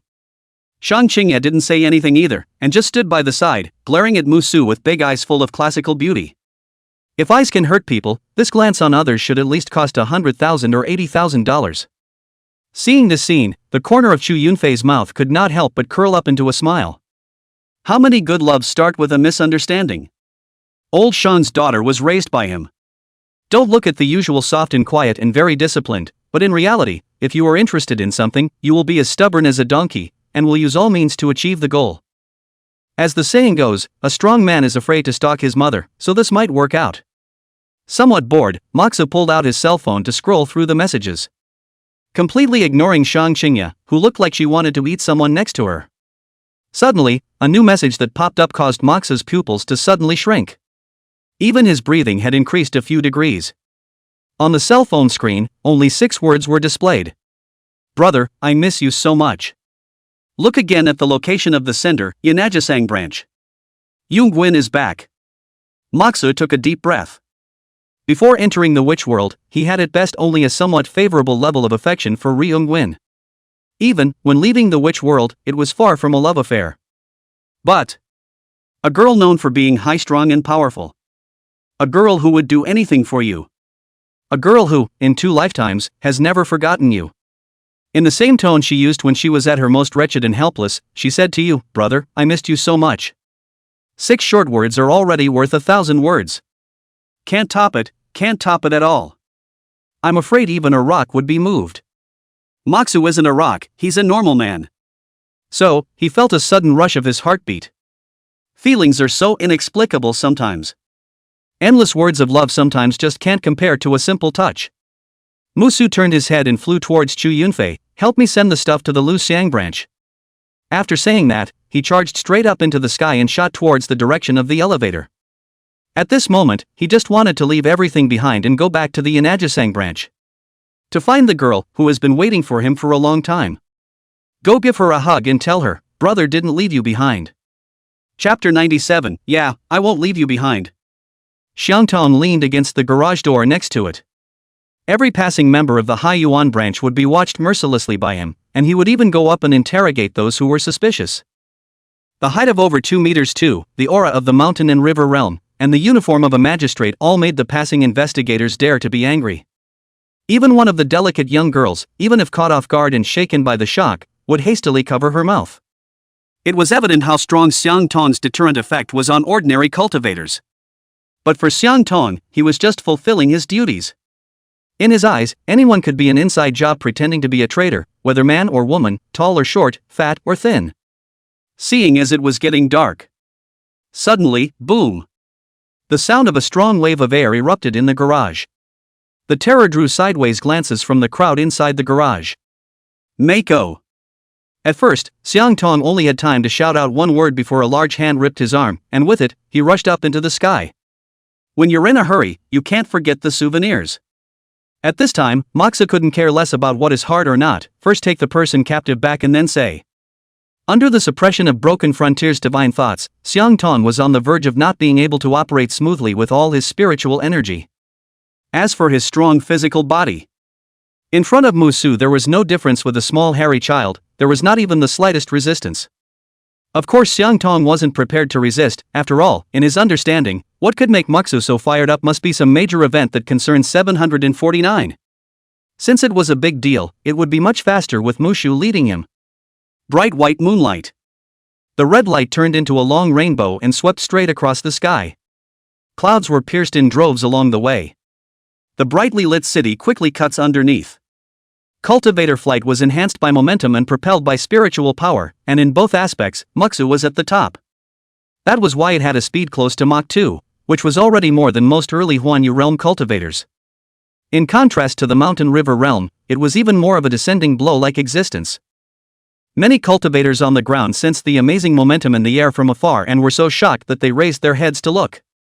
In Daxia, the only one who dared to cross the airspace so vociferously was 749. Unlike cultivators, ordinary people could only hear bursts of sonic booms because of the aura covering them, and they all thought that a fighter jet was passing by. The aura shield was squeezed and deformed. Mushu didn't say anything, just rushing along. Xiangtong's body is also strong, in other Shanhua realm was so led to fly for a period of time is afraid to lose half of his life. The aura shield was not a superhuman biostance, all potential energy needed to be withstood by the cultivator's own physique. And looking at Musu's anxious face, Xiangtong felt more and more that this time the matter was definitely not simple. The mind is silently wondering, could it be a group of cultists attacking the local precinct? Nope, they don't have the guts yet. So it's an evil god coming down? It's also not right, this kind of thing 749 should have arranged for a great cultivator with a higher realm to go and deal with it in the first place. So what exactly happened? Xiangtong's frown deepened. At this time, Musu, likewise, had a question. He was ready for Xiangtong to resist and then he would knock him out, but why didn't this big brother react for half a day? Shouldn't you be dying to resist and proclaim your loyalty to the Oracle branch? Could it be that my amazing personality has completely overwhelmed you? Wait, it doesn't seem like that's out of the question. Moxu couldn't help but nod secretly. But compared to Xiangtong, he had a more important thing to think about right now. What should he say after seeing Yung win? This is like online dating Ben now, see the first two people staggering, see the face and behave like a quail. He couldn't help but get a little nervous at the thought. Thousands of kilometers might be a long way for ordinary people, but for Moxu it was only half a class period for students. After flying for another 10 minutes or so, Moxu stopped without warning. Affected by the kinetic energy, the churning waves of air break up the clouds in front of them. The view in front of him opened up. In the meantime, the emerald-colored light shadow in the distant sky shot like electricity, and just by looking at the speed, it was even quite a bit faster than him. It seemed that Moxu wasn't the only one who had the same idea. So did the girl who had waited for him for so long? How did it stop?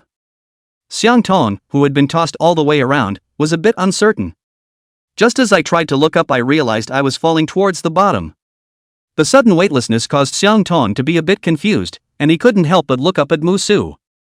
The clear voice came faintly from the air. Be quiet and find yourself a place to wait for me. Xiangtong, ? At this time, the emerald-colored light had already flashed in front of Moxu. As the flashy light dispersed, a stunningly beautiful woman of the ascetic department flew out from it. Her eyes fell firmly on Moxu. Now, Xiangtong finally understood. So you forced him to travel hundreds of kilometers just to feed him a mouthful of dog food? You're going both ways. What am I, a pet? A pet? Ugh. Shame on you. Xiangtong secretly spat and turned around to set up his mountain and river momentum to fly towards the town below. He didn't want to continue to stay and be fed. Ignoring Xiangtong, who disappeared from sight. Illuminated by the bright moonlight, the two gazed at each other, neither speaking. Gazes met in the stillness of the night sky. A moment. Moxu scratched his head. Shoo. Lu Yuan put her index finger to her mouth and blinked her beautiful autumn watery eyes. Then he dove right into his arms and snuggled in, his whole body completely relaxed, hanging onto him like a wombat. This action, she had done before, but then she was still just a little girl, and not as loving as she is now. Feeling the dimpled form completely pressed against her body, Moxu's face stiffened.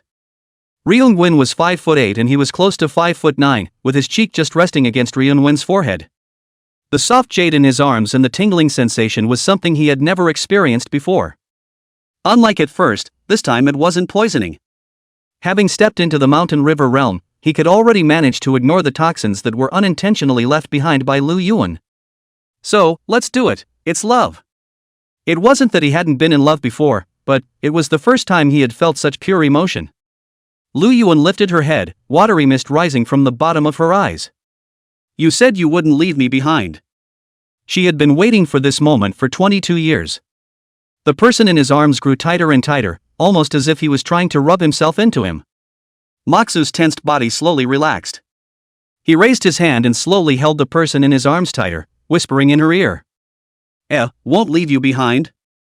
The two hearts beating next to each other seemed to reflect the cold winds of the high sky above as if they were unbearably hot. Chapter 98, Wait for Me. Tisk, tsk, tsk, tsk. Looking up at the pair in the sky who had been hugging each other for half an hour and still hadn't let go, Xiangtong sat somewhat alone on the park bench with an egghead expression. It was clear that he hadn't eaten, But he felt a little bolstered in his stomach. I thought there was some kind of major mission, but it turned out to be a net dog food visit. Not only that, he also took it upon himself to help disperse the curious cultivators who were not sure of the situation, which was really tiring. Standing up and patting himself on the back, he was ready to head back to the Oracle Precinct. This time, he came out originally because of the bet, and the matter of the Morong family had already been settled. As for Moxu, Xiang Tong swore that he would never go on a mission with Musu again. This trip out, he is a fight is not, dog food is not a little less eat, the only gain are some porcelain skills, simply. If he followed Moxu around 2 more times, he would probably have it for the rest of his life. Just about to leave. Suddenly, an object on the ground not far away caught his attention. High above the sky. Moxu looked sideways at the complex underneath. Xiang Tong's aura suddenly disappeared without warning. Looking at the goofy look he just had, it was obvious he wouldn't realize he'd been abducted. So even if they were to leave, they wouldn't be able to hide their breath first.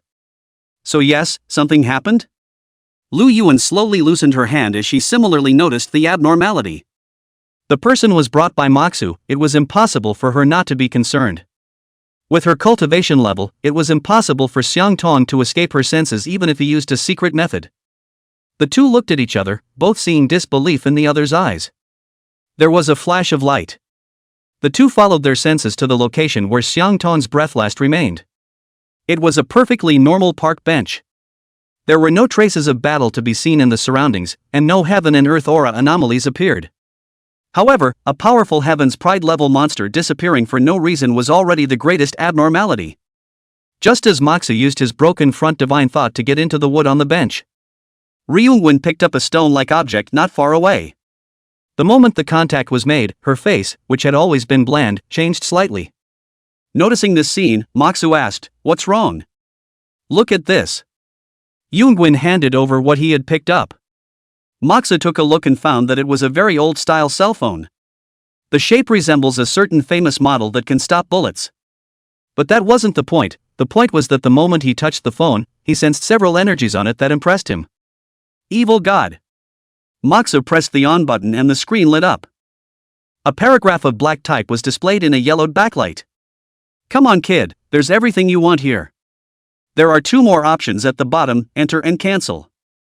As a traveler, Musu was really familiar with this scene, isn't this XX space? At the same time, a flash of intensifying greed silently rose from his heart. Enter. Enter. Enter. A heartfelt sense of longing rose sharply. Moxu was unmoved, and the broken blade divine thought ripped this desire to shreds in an instant. This compulsion was naturally nothing to him, but what if the one holding the cell phone was an ordinary cultivator, or even an ordinary person? Has the evil god's invasion of the present world reached this point? There is a saying that may not be accurate to use here, but is highly probable. When you see a cockroach in your house, it means that there are already countless cockroaches in the house. The fact that even Xiang Tong of the Mountain River realm had been dragged in was already able to can explain a lot. Moxu suspected that similar cell phones might have spread to the whole of Daxia, and even the whole world. What is the purpose of these evil gods in doing this? Cultivate a group of puppets that are under his control and have notable combat power? This was a big event that could affect the present world, and it was no longer simply a matter of an item pass. So, want to go in and take a look? Moxu raised his head and met a pair of beautiful eyes. Apparently Lu Yuan had the same idea. She whispered, "I hear you. Then I'll go in, and you wait here for me." "No." Moxu was silent for a moment. It seemed that no matter what type of woman it was, she would go back on her word. Xiang Tong was the one who brought him here, hence why he was sucked into some unknown world, and he deserved to go in and save him. And with his physique. If not, it would mean that Xiang Tong didn't get saved, and he himself must be fine at all. "If you take Yung Win with you." As if he could tell what he was thinking in his mind, the corner of Lu Yuan's mouth hooked up in a slight and imperceptible arc. "You are now no match for me." Moxu was once again silent. It was the first time he'd ever seen Lu Yuan smile, and it was beautiful, but he wasn't in a very beautiful mood. He didn't need to fight against Lu Yuan to know that he really couldn't beat Lu Yuan yet. It was true that he was stronger than Morong Xiangxin, who was in the middle stage of the Huanyu realm. But Lu Yuan was the peak of the Huanyu realm. Not to mention the specialness of the body of 10,000 poisons. In terms of cultivation alone, she was 2 whole notches stronger than Morong Xiongxin. That is to say, if Lu Wing came strongly now. Blah blah blah. Shaking his head, he pulled back his wandering thoughts. Moxa held up a finger. 1 hour, if I don't come back, you go back in. Lu Yuan was silent for a moment and didn't continue to insist. Just solemnly, 1 hour you must come out. Yes. Musu subconsciously raised his hand and wanted to rub Lu Yuan's hair, before suddenly remembering that the person in front of him was no longer that helpless little girl, so his outstretched hand froze in mid-air. The next second, a soft touch melted away in his palm. Fixing his eyes, it was Yunguin who took the initiative to meet his hand. The soft texture of the long hair penetrated through the skin and went straight to Moxu's heart. Rubbed Yunwen's hair. The eyes of the golden filigree flowed with a gentle color. Moxa said softly, I just don't want to lose you again. The words that touched the memory caused Lu Yuan's eyes to tremble slightly. Technically speaking, Moxu wasn't really a straight man of steel, he was just too lazy to respond. Because usually the girl's initiatives alone were enough to upset him. Hence all the Sigma speeches. To say that there is actually no such thing as a straight man or woman in this world. The supposed lack of understanding is purely a matter of not looking. Be a good boy and wait for me. Retracting his hand, Moxa dodged to 12 meters away and pressed OK on the phone's entry option. The images flowed before his eyes. The burning car crashed down in front of them with a loud bang. The strong impact accompanied by the shattered iron shot was automatically blocked by the protective divine idea. In the distance, a humanoid monster covered in bone spikes was destroying all over the place. Screams, shrieks, and hisses mingled with the blood in flames. A teenager who was fleeing in a mess ran towards Musu, shouting from his mouth. Run! These monsters are simply not something we can deal with. Chapter 99 The 6 Paths of Reincarnation Game.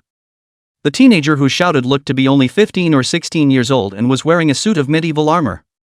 The helmet area was missing and the rolled-up collar looked like it had been ripped off by brute force. From a cultivator's perspective, he had not stepped into the mortal dust realm and was all but uncultivated. However, through the broken striker divine thought, an extremely weak force could be sensed from him again. This force did not have any semblance of an evil god's aura, and was more like a product of another system. Pure and simple. Run! What's wrong with you? Seeing that Moxu was unmoved, the teenager became anxious. Nearing his body, the teenager clutched Moxu's hand in an attempt to take him away from here. Teenagers are much more powerful than normal, but that's about it. You. Feeling as if he was tugging on a mountain of swidden gods, the teenager's face revealed a shocked expression. Lifting his head, he met the pupils of a pair of divine gold filigree eyes. The teenager held his breath, his mouth slowly opening wide as the intense feeling of pressure made him unconsciously begin to tremble. This was the gap in the level of life. Even if Musu didn't show any killing intent, it still made the teenager feel like a flatboat in the sea of anger, ready to capsize at any time. Snap! The sound of crisp ringing fingers pulled the teenager's thoughts back as a tech-savvy cell phone was handed to him. Name, age, occupation, address, contact information. The evil god wouldn't be so kind as to give ordinary people a big newbie gift pack, and he clearly had deeper calculations in doing so. While the teenager's power is still weak, he is fully examined in both body and soul at the earliest opportunity. Moxu seriously doubted that those evil gods wanted to be farmers. When these commoners grow to a certain level, they will raise their scythes for harvesting and utilization. This may be a link in their descent into the present. Looking around at the ground again, broken body parts and twisted remains were scattered everywhere. At least dozens of people had fallen at the feet of the monster. These people would have been pulled in from all over the country. A single city with a missing person case of this magnitude would have been able to sense something was amiss in 749 a long time ago. The teenager who took the phone in a daze was unsure. What are you gawking at, right, or I'll beat you up? But... The teenager hesitated, then looked behind him at the rampaging monsters. Only to see that the car was like a toy in the monster's hands, being easily torn apart. While Moxa gave him a truly intimidating feeling, the monster brought a more immediate view. He was more interested in getting away from here and finding a safe place to hide at the moment than filling out some inexplicable information. Who? The monster, caught in a frenzy, let out a guttural roar as its feet stomped on the broken steel wreckage. A fierce gaze looked towards Moxu, and the teenager almost wanted to take a step to escape. At this point, sharp breath cut through it, and the roar came to an abrupt end. In the teenager's shocked gaze, a dashed line that ran through the entire body emerged from the monster covered in bone spikes. Puff!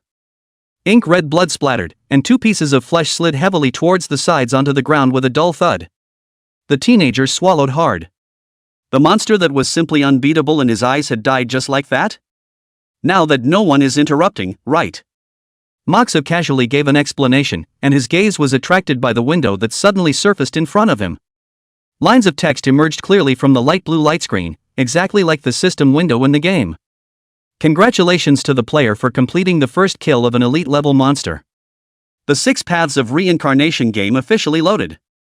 Detected player killing monster as a level 4 elite, 6 Paths of Reincarnation template opened. Please select the primary template preference and the secondary template preference from the following options. Asura Path, Human Path, Heaven Path, Hell Path, Hungry Ghost Path, Path. This should be the upgrade route given to players by the evil gods. As the saying goes, to learn from the best in order to control the barbarians, in order to defeat the opponents, we must first understand the opponents. Moxu raised his hand and clicked Humanity and Asura. As far as he knew, the Asura Dao belonged to the demon god and represented killing in the 6 paths. And humanity, with its love, hate, anger, joy and sadness, represents human desire. 2 different kinds of Dao, representing 2 completely different power systems. With the selection complete, 2 strands of energy coalesced out of the void wanting to drill into his body. Musu withdrew his broken blade divine thought in time, allowing the 2 power seeds with minuscule amounts of energy to slowly fall onto the land in his fate sea. Then the 2 seeds lost their breath completely. Reward distribution completed. Moxu, nice guy, landed in a box. I thought that I would be able to use the evil god's power to gain other power systems, but I didn't realize that these powers were just as wonky as the little ladies. Roar! Roar! The roar of this and that echoed through the streets. It was accompanied by the sound of muffled, thunderous footsteps stamping down. There were no less than 10 incoming monsters that could be judged through sound alone. Big man. What now? The teenager's forehead was sweating with nervousness. Any one of the monsters could tear him to pieces, and now there were so many coming. There was only one thing he could think about, and that was which monster of choice he should pick and turn into the other guy's poop. What's the panic, you right? Broken Frontier's divine thoughts instantly enveloped a 600-meter radius. All of the monster figures that were running wildly were chopped into pieces by the broken blades. Moxu didn't move, pulling the cell phone back from the teenager's hand. Seconds later, a large mist of blood drifted out of the street entrances in all directions, affected by the momentum of the rush. Caught off guard, the teenager was directly drenched. The fishy odor was unusually pungent, and as tears mixed with snot fell from his nose, the teenager slumped to the ground on the spot and retched furiously. You big man, you. This child does not look too smart. Vomit, you just vomit, what words? There was no discomfort for Moxu, who had a protective divine idea shrouded around his body. Thinking back to when he was in the corpse extinction cave, he had come all the way here the same way. And it wasn't just blood that was drenching the body, there was a lot of walker debris. Picking up his cell phone, he glanced at the information the teenager had filled out. Wang Yi right, how did you get in here? I'm at home. Wang Yi slowed down for a while longer and finally got his breath back. I picked up a cell phone in front of my house, then curiously clicked on it to take a look, and then I didn't know anything else. How many times have you been in the Wheel of Fortune game? Number 2. Are there many people like you? How many times has the highest number of entries been made out of the people you've seen? Huh? Is this the first time you've been in here, big guy? You were told to answer, you weren't told to ask questions. Oh. I don't know how many people there are, I only know that there are 10 levels of players, and I've heard from other players that the highest leveled player right now is level 5. Hearing Wang Yi's reply, Moxu's brows furrowed. I'm afraid that the 6 Paths reincarnation space was born much earlier than he had imagined. Suddenly, the panel suspended in the air changed again. Temporary mission in progress. Mission, kill the world breaker, item pass. Time limit, 3 hours. Reward, 1 essence of heavenly yuan. Penalty for failure, obliteration. Chapter 100 open up. Is this exposing fangs? Moxu's eyes stared. Biggie. Did you receive the mission alert? The teenager on the side with a cell phone typing in the information had a flustered expression, World Breaker. Just hearing the name is bluffing. Judging by the teenager's reaction, I guess all the players who entered the wreckage of the world received the quest.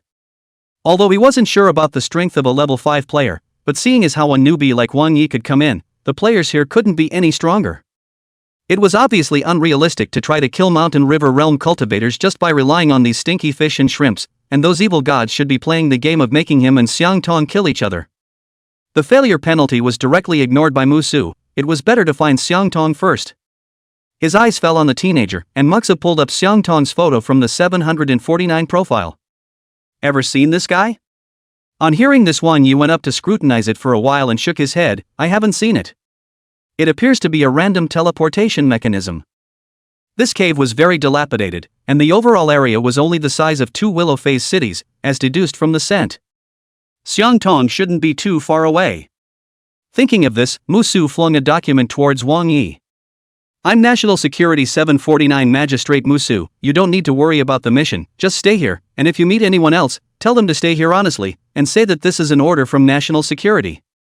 After saying that, Musu rushed up into the sky, piercing through the blood mist and smoke over the streets. Looking at the red glow that disappeared from sight, Wang Yi was staggered for a moment. It wasn't that he hadn't heard of the legend of the 749, but he had always thought that it was just an urban legend, and he didn't think that this organization really existed. I wonder if there is a chance to join. Driven by the momentum of the mountains and rivers, Muxa rushed up high into the sky at an extremely fast speed. It didn't stop until it hit a transparent barrier. This was the boundary of the cave wreckage. Forcing a breakthrough would only result in getting lost in the void turbulence. Lower your head and look down on the whole crumbling city. Under the Heaven's Eye enhancement, the monsters in the city that had just been hissing madly had all disappeared. There are a number of players moving together in various streets and alleys. You can tell that they all seem to be looking for something. Thousands of meters away, a huge dark purple cocoon tens of meters high with dense spiderweb-like veins extending out thousands of meters came into view. The vessel-like bumps on it pulsed constantly. Something's wrong. That's Xiang Tong's breath. In the next second, thick black lightning struck through the giant cocoon, cutting off a nearby building.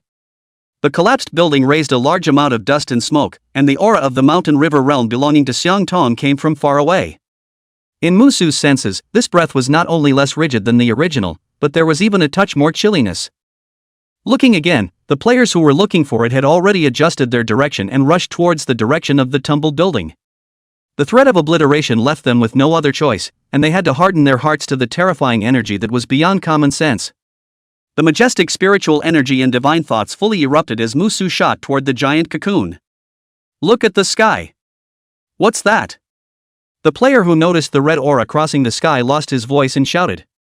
The crowd of players gathered together looked up into the night sky. Even without cultivation, they felt their hearts sink, as if there was a large stone pressing down on them. His target seems to be the world breaker as well. Could it be a level 5 bigot? Impossible. This is a low-level world, only players of level 2 at the highest can enter.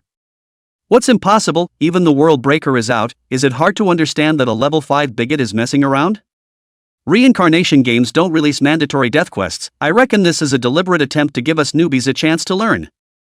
Thousands of meters were crossed in a few blinks of an eye. Arriving in front of the deep purple giant cocoon, Musu raised his hand, and the roiling saber awnings chopped out. The fleshy, film-like walls of the cocoon were slashed with fissures. After a few seconds, the entire giant cocoon had disappeared, and Xiang Tong, who was suspended in mid-air by the fine black and purple meridians, was exposed to the air. His eyes were tightly closed, his tall form resembling some regiment of alien creatures that needed to rely on symbiosis to gain battle power, and his scent had an extra dash of the flavor that had only been present in the bone-spiked monster before. No wonder all those monsters disappeared, so they all ran to Xiang Tong. The current him was no worse than a Huanyu realm cultivator just by looking at his aura alone. A moment later, Xiang Tong violently opened his eyes. The dark pupils of his eyes looked incredibly weird. How long has it only been? A monster-level heavenly pride of a Mountain River realm cultivator had become this ghostly state. Swinging out several blade diameters again to sever the connecting warp as much as possible, Xiang Tong landed on the ground. Musu spoke, still conscious? If Xiang Tong still had a self-consciousness, then even if he was no longer controlled, he could more or less see it through some body language. As expected, Xiang Tong, who heard the question, trembled slightly. This showed that he was still resisting, in which case it would be much easier for Moxu to try to rescue him. Without any prelude, Moxu instantly disappeared in place. Under the strong effect of the celestial eye, even if the movement was fast, all the scenes were clear to his eyes. On the contrary, although Xiang Tong's strength had risen greatly, the two consciousnesses were grabbing control of each other, and dodging was a bit of a stretch. One could only allow Moxu to bombard his body with punch after punch. The broken blade naturally had a lethal power beyond common sense against such existences as evil gods. The broken blade divine thought that was born from it also had the same attribute, especially after advancing to the mountain river realm. This ability was once again strengthened. Each blow of the fist covered with the broken striker divine idea dispersed some of the evil god's aura. With Mushu's efficiency of 30 punches a second, completely clearing was nothing more than a matter of 10 seconds or so. If it wasn't for the fear of giving Xiang Tong's body a bad beating, he could have been faster. At that moment, above the canopy, a huge and bizarre face suddenly emerged. The players who saw this scene instantly fell to their knees in agony, letting out guttural wails. Putting aside the aspect of battle power, without the aura of heaven and earth to augment them, they could only be considered ordinary people in front of the evil god. The power of those barge systems couldn't play a dinky role at this moment. And the first and foremost ironclad rule for ordinary people against evil gods is do not look directly at God. Moxu swept the sky.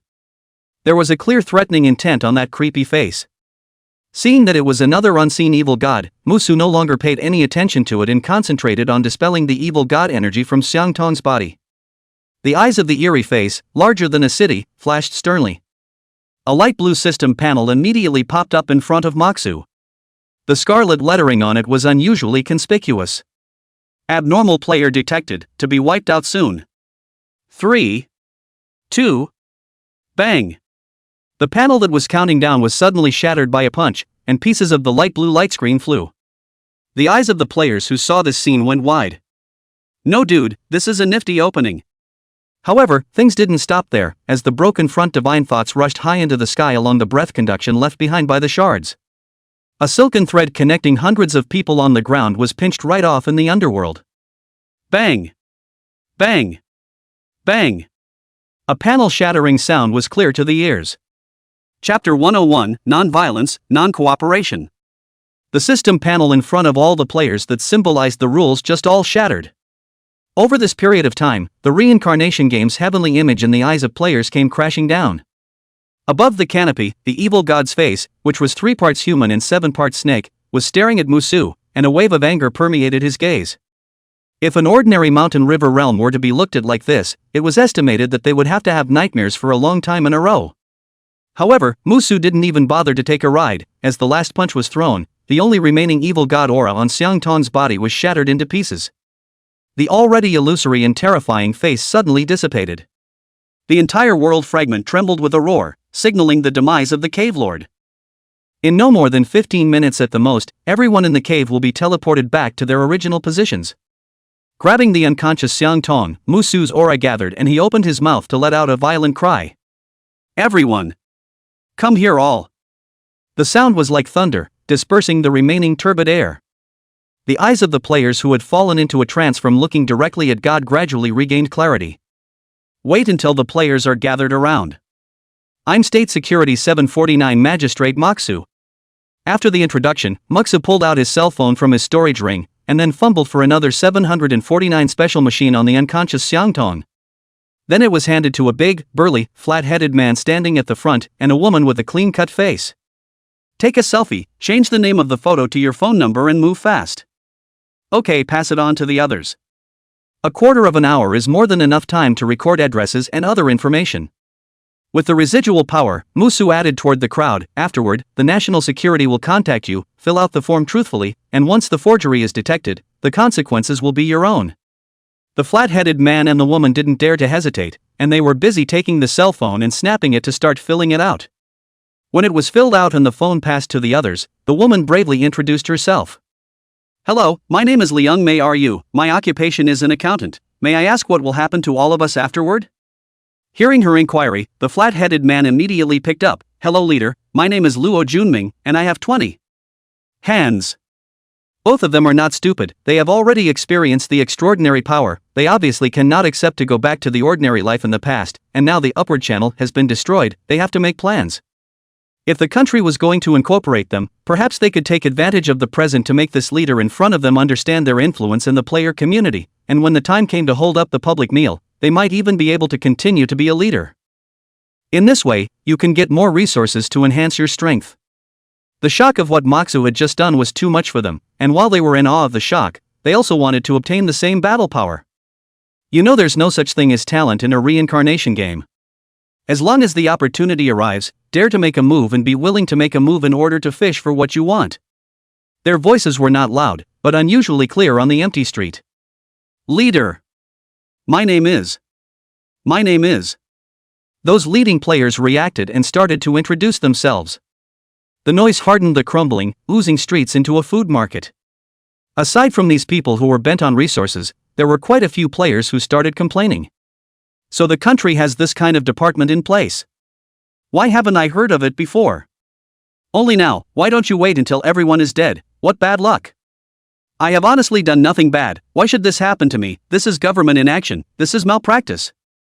And do you see what he's saying? Coming up here and asking people to fill out information, like they're interrogating a prisoner, did we do something wrong? The world is a big place, and once the population gets bigger, all sorts of strange people pop up. One of the middle-aged men even directly squeezed through the crowd to come in front of Musu. He also had a large gold watch on his wrist and a somewhat tattered suit, like a player entering a reincarnation game. What do you do for food? I've been paying taxes for so many years and I've ended up almost dying. Do you know that? Look at the injuries on my face, I'm going to file a complaint. Boom! Before the middle-aged man could finish his sentence, his entire upper body had already turned into a blood mist, and only a pair of leather shoes with half of his pants leg remained on the ground. Large streams of foul-smelling liquid swirled about, and some people screamed out in horror at the horrific sight, but many more shut their mouths immediately. Luo Junming and Liang Meiru's faces turned white, and there was panic in their gazes as they looked at Musu. Relying on the reactions of these players, it's not hard to surmise the overall pissiness of the players. I'm giving you a chance, not negotiating with you, understand? Mushu faintly said. The grievances on these players could be quite a bit, and considering the actual situation of the reincarnation game, he originally didn't bother to look deeply into it. But now it's all jumped in your face, so naturally you're not going to give it a good look. As the clear voice spread throughout the room, the players were silenced, and some were busy finding the cell phones in circulation to change the numbers on them. Noticing this scene, Moxa shook his head. People, sometimes it's just non-violent. All of these players had different power systems in them, and just putting them back randomly specified that something was going to go terribly wrong. It's important to keep track of all their information, and whether they are subsequently recruited directly into the 749 or something else will depend on their talent. Hundreds of people may seem like a lot, but probably less than 1/10 of them can actually be used as a fighting force. If you really can't awaken to step into the mortal dust realm, then being a logistics or clerk is also a good choice. Under his lustful authority, the players' hand movements were sped up quite a bit, fearing that they would suddenly be lifeless. On the other side, Wang Yi hurriedly arrived with a dozen players. They saw the scene just now from afar, and those players who had never seen Mushu had some leg and stomach cramps at once and couldn't take a step. Officials, who actually kill people without saying a word. Compared to Moxu, reincarnation games were all much more browbeaten at the moment. After all, the game of reincarnation still had rule restrictions, players killing others could be deducted points, while this murderous god obviously had no restrictions. Wang Yi moved his steps and slowly came to Mushu's side. Glancing at the two legs on the ground, he shakily handed the over-sheriff's papers back to Moxu. Biggie, your credentials. Eh? Moxu casually put it into his storage ring and nudged towards the crowd. Go supervise them. Oh. Wang Yi immediately turned around and ran towards the crowd at his words. Unlike his ignorance, Luo Junming and Liang Meiru exchanged glances and both found a touch of envy in the bottom of the other's eyes. They know what it means to be treated markedly differently from others. This little kid definitely gets better resources than other players. But what they couldn't understand was why a level 1 player could be valued so highly by Moxu. Chapter 102, do you call this a good lie? People can't imagine things outside of their own perceptions. It was as if these players had no idea how conspicuous the grievances in each other's bodies were in the eyes of the cultivators. There is such a thing as resentment, which is well understood in a literal sense, but not every person who dies generates resentment.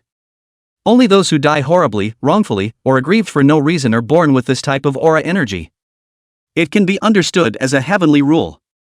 Evil people, evil cultivators, and cultists who die tragically don't produce grievances, and even have a golden light called merit added to their bodies. So far, unlike the grievances that had been utilized by evil cultivators in a variety of ways, the immortal cultivation world hadn't discovered the usefulness of the golden light of merit for the time being. It can only be used as a criterion for recognizing good and bad people. There was only one reason why Mushu's attitude towards Wang Yi was different. That is, not only was there no resentment on this teenager, there was even a ray of meritorious golden light. Compared to those blood-stained players, Wang Yi was undoubtedly more trustworthy and more worthy of investing resources. Players have no cultivation, much less monks, and they are different from certain sprinkled must-evil cultivators who don't bother to cover up the grievances on their bodies. They really don't.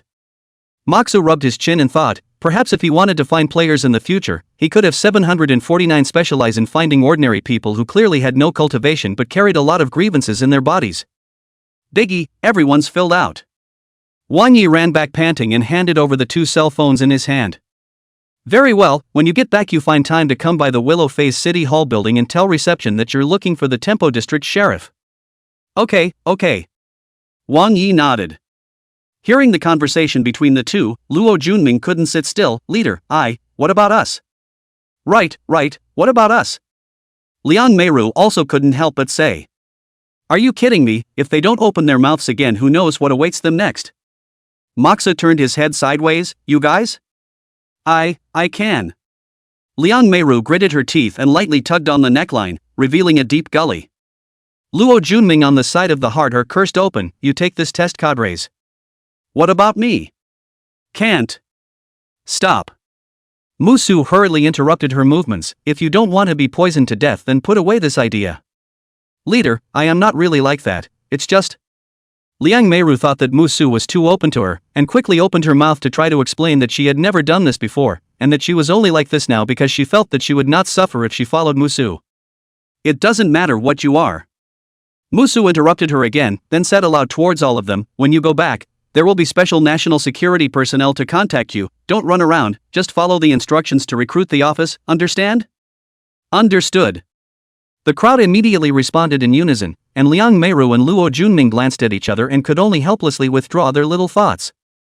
After all this fuss, 15 minutes passed quickly. Everyone was teleported back to the present world.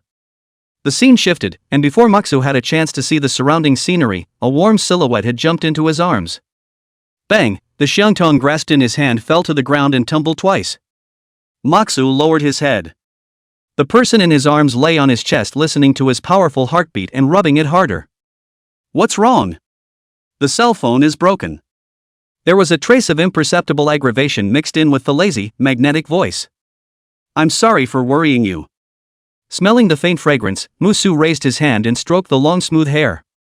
Obviously usually our high and cold look, no matter the body, looks, voice, strength, all is a first-class imperial sister. How come I didn't realize before that Ryung Win was so pampered? If the people from the Lu Xiang branch saw this scene, I'm afraid their jaws would drop in shock. At this point, Lu Yuan suddenly stood on her tiptoes and slowly came up to his ear. Warm, crystalline lips mumbled slowly for a few moments. A few short words heard Mushu's pupils suddenly dilate. Ha! His it hurts. Xiang Tong propped himself up in a daze, and in the netherworld, he seemed to have had a dream. I can't remember the specifics, except that I think I was fighting some kind of monster and almost lost. So what's going on now? Did someone secretly beat him up while he was sleeping? This hit was too hard. He felt like his kidneys had been knocked out of alignment. Someone with his physique who can do that. You're awake? Hearing the voice, Xiang Tong violently turned his head and met a pair of eyes with flowing gold threads. How does it feel? Hearing Mux's inquiry, Xiang Tong realized that something was wrong and his thick brows furrowed. There's a little pain in my body. What happened? You were controlled by an evil god and I saved you. Thanks. Xiang Tong pondered for a moment. What about the evil god? I'll tell you the details on the way. First come back with me to the Willow Phase branch. There are some things that need your cooperation. Oh. A somewhat dazed Xiang Tong didn't doubt it and stood up from the recliner. Looking around, Xiang Tong curiously said, "Where's your girlfriend?" "What girlfriend?" "It's the same. That was just there. That's my chief." Question mark. Nice guy, Xiang Tong is straight up a nice guy.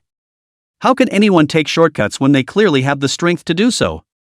There was also that Morong Yun, anyone with eyes could see that she was interested in Musu. For a moment, the word scum swept through Xiang Tong's mind, and even the way he looked at Musu was a little off. "What's that look on your face? Stop being so nosy and go." "Oh." Xiang Tong shook his head and reached over himself. "Where's my cell phone?" "It's at my family's director's place, and there's some important information recorded in it that needs to be brought back for processing first. Anyway, you go back with me first, and we'll talk about the other issues after the matter is dealt with." "Okay." The two of them, one after the other, rushed up into the sky. Coming into the air, Xiang Tong wondered, wouldn't it be faster for you to fly with me? If Musu grabbed him and flew at full speed like before, the efficiency could undoubtedly be increased several times and a lot of time could be saved. This, I'm afraid, is not possible. Why is? Why do I feel like my body is getting sore? That's why, the evil god can't be handled that well. After being controlled by the evil god, you are now very weak. Xiang Tong sniffed, thought about it, and silently shut his mouth. Seeing that he no longer dwelled on this issue, Moxu breathed a sigh of relief. It's not that he doesn't want to grab Xiang Tongfei again, mainly because when he did it before, right, he was afraid that it would be too light to have a good effect. And so the strength was taken. It can be said that it is, just right, the bones on Xiang Tong's body are just a pinch away from breaking apart. If it flew like it did before, it would have just fallen apart. This kind of thing is better not to let Xiang Jidao know, after all, he still wants to receive him under his command. This one is called, Good Lies. Chapter 103, Why, do you have something to do? 749 Willow Phase Subdivision. One by one, the tech-laden armored vehicles quickly rolled out of the surface garage. Through the windows, one could see that each car was filled with inspectors. Outside the government building, such an unusual scene immediately attracted a crowd of citizens who came to conduct business. In particular, the large word "Goan" on the car door added a different touch of mystery. A member of the public exclaimed, "This is a military vehicle, right? So handsome." Handsome indeed. I don't know if there are any that are almost obsolete. I'd like to get a whole one. Money is not a problem. Che, money is not a problem, don't think about it. This kind of car is all for national use. Even if it is scrapped, it won't be sold to you. Also, look outside. What kind of car is that? Government building entrance, driving into an elegant shape, body color, if you have to say should only be colorful black can be described, and the car body from time to time flow out of the crystal shimmering light. And by now the 2 rows of outgoing armored convoys had completely taken over the road. The 2 sides are about to meet head-on. Just when all the onlookers thought that the sports car would get out of the way, the sports car, which seemed to exist only in fantasies, met the armored car convoy straight on, with no intention whatsoever of getting out of the way. Onlookers cringed at the sight. Someone exclaimed, "TCH, this person is also too bold." The car is handsome, but daring to block the way of the national security is really not afraid of death. Humph. At first glance, it's a rich second generation that was spoiled by their family, driving a luxury car and thinking that they are superior. There were also people who were indignant. Don't talk too much, maybe he's the son of some leader's family? Then he's in the pit. So arrogant to get it wrong, maybe the family will have to go in for tea. However, the picture that followed was nothing like what they had imagined. The convoy of armored cars heading towards the sports car came to a hard stop, and the lead armored car even ran down an official who began directing the convoy to back up towards the open space behind it. It was as if they were ready to get out of the way. No, is that the leader himself in the car? This is too much bull. What kind of leader would drive such a Thai car? If people shoot to the internet, not to be cleaned up. Should talk a little quieter, there's surveillance everywhere here. If someone records it, you'll have your head in the sand. How? I'm not used to this kind of thing. Can you arrest me just for a few words of truth? I don't believe there's no law of the land. At that moment, the sports car door was pushed open and the discussion came to an abrupt halt. The one who came down from the car was a bountiful and handsome young man. He was dressed in a well-fitted suit, his hair was combed back, and he wore gold-rimmed glasses on his face. Neither like the second generation, nor like a leader, more like. The 4 words "young and talented" inexplicably popped up in the minds of the onlookers. The youth took a few steps to the front of the armored convoy, smiling kindly as he seemed to be saying something to the commanding officer. The inspector in command bowed 5 or 6 times in a row, as if somewhat flattered. In a few moments, the convoy gave way and the youth returned to the sports car and continued toward the supervised area behind the government building. Awesome, powerful, and polite, I'm kind of convinced. This is probably the best person I've ever seen in my life. The young man who had just been indignant had become full of admiration. The others nodded in agreement at that. The other side. Perimeter barrier of the garage at the Willow Phase precinct. An inspector patrolling the wall noticed the moving sports car and immediately hit the switch to close the gate. The windows of the sports car slowly lowered, and the youth in the car turned his head slightly sideways, sweeping a glance at the inspector who had closed the brake.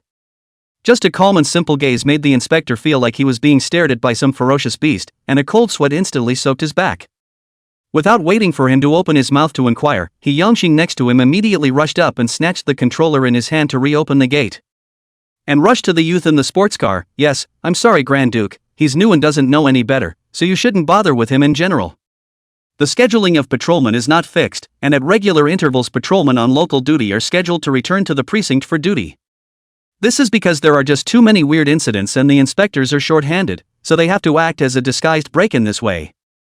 The youth in the sports car was non-committal to He Qing's explanation, slowly closing the windows and driving towards the 749 garage.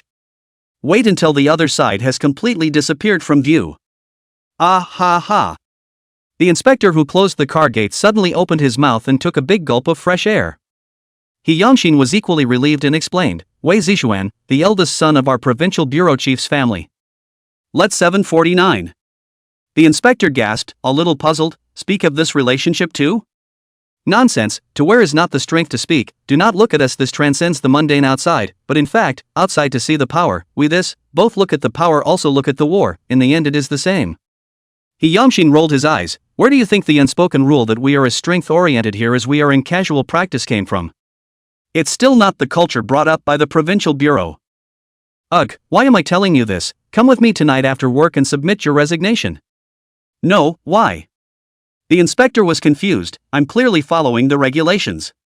He Qing explained with a bitter smile, you think the Grand Duke is so easy to talk to, if we don't leave tonight, tomorrow our brother and I will have to go on a mission to the most dangerous place.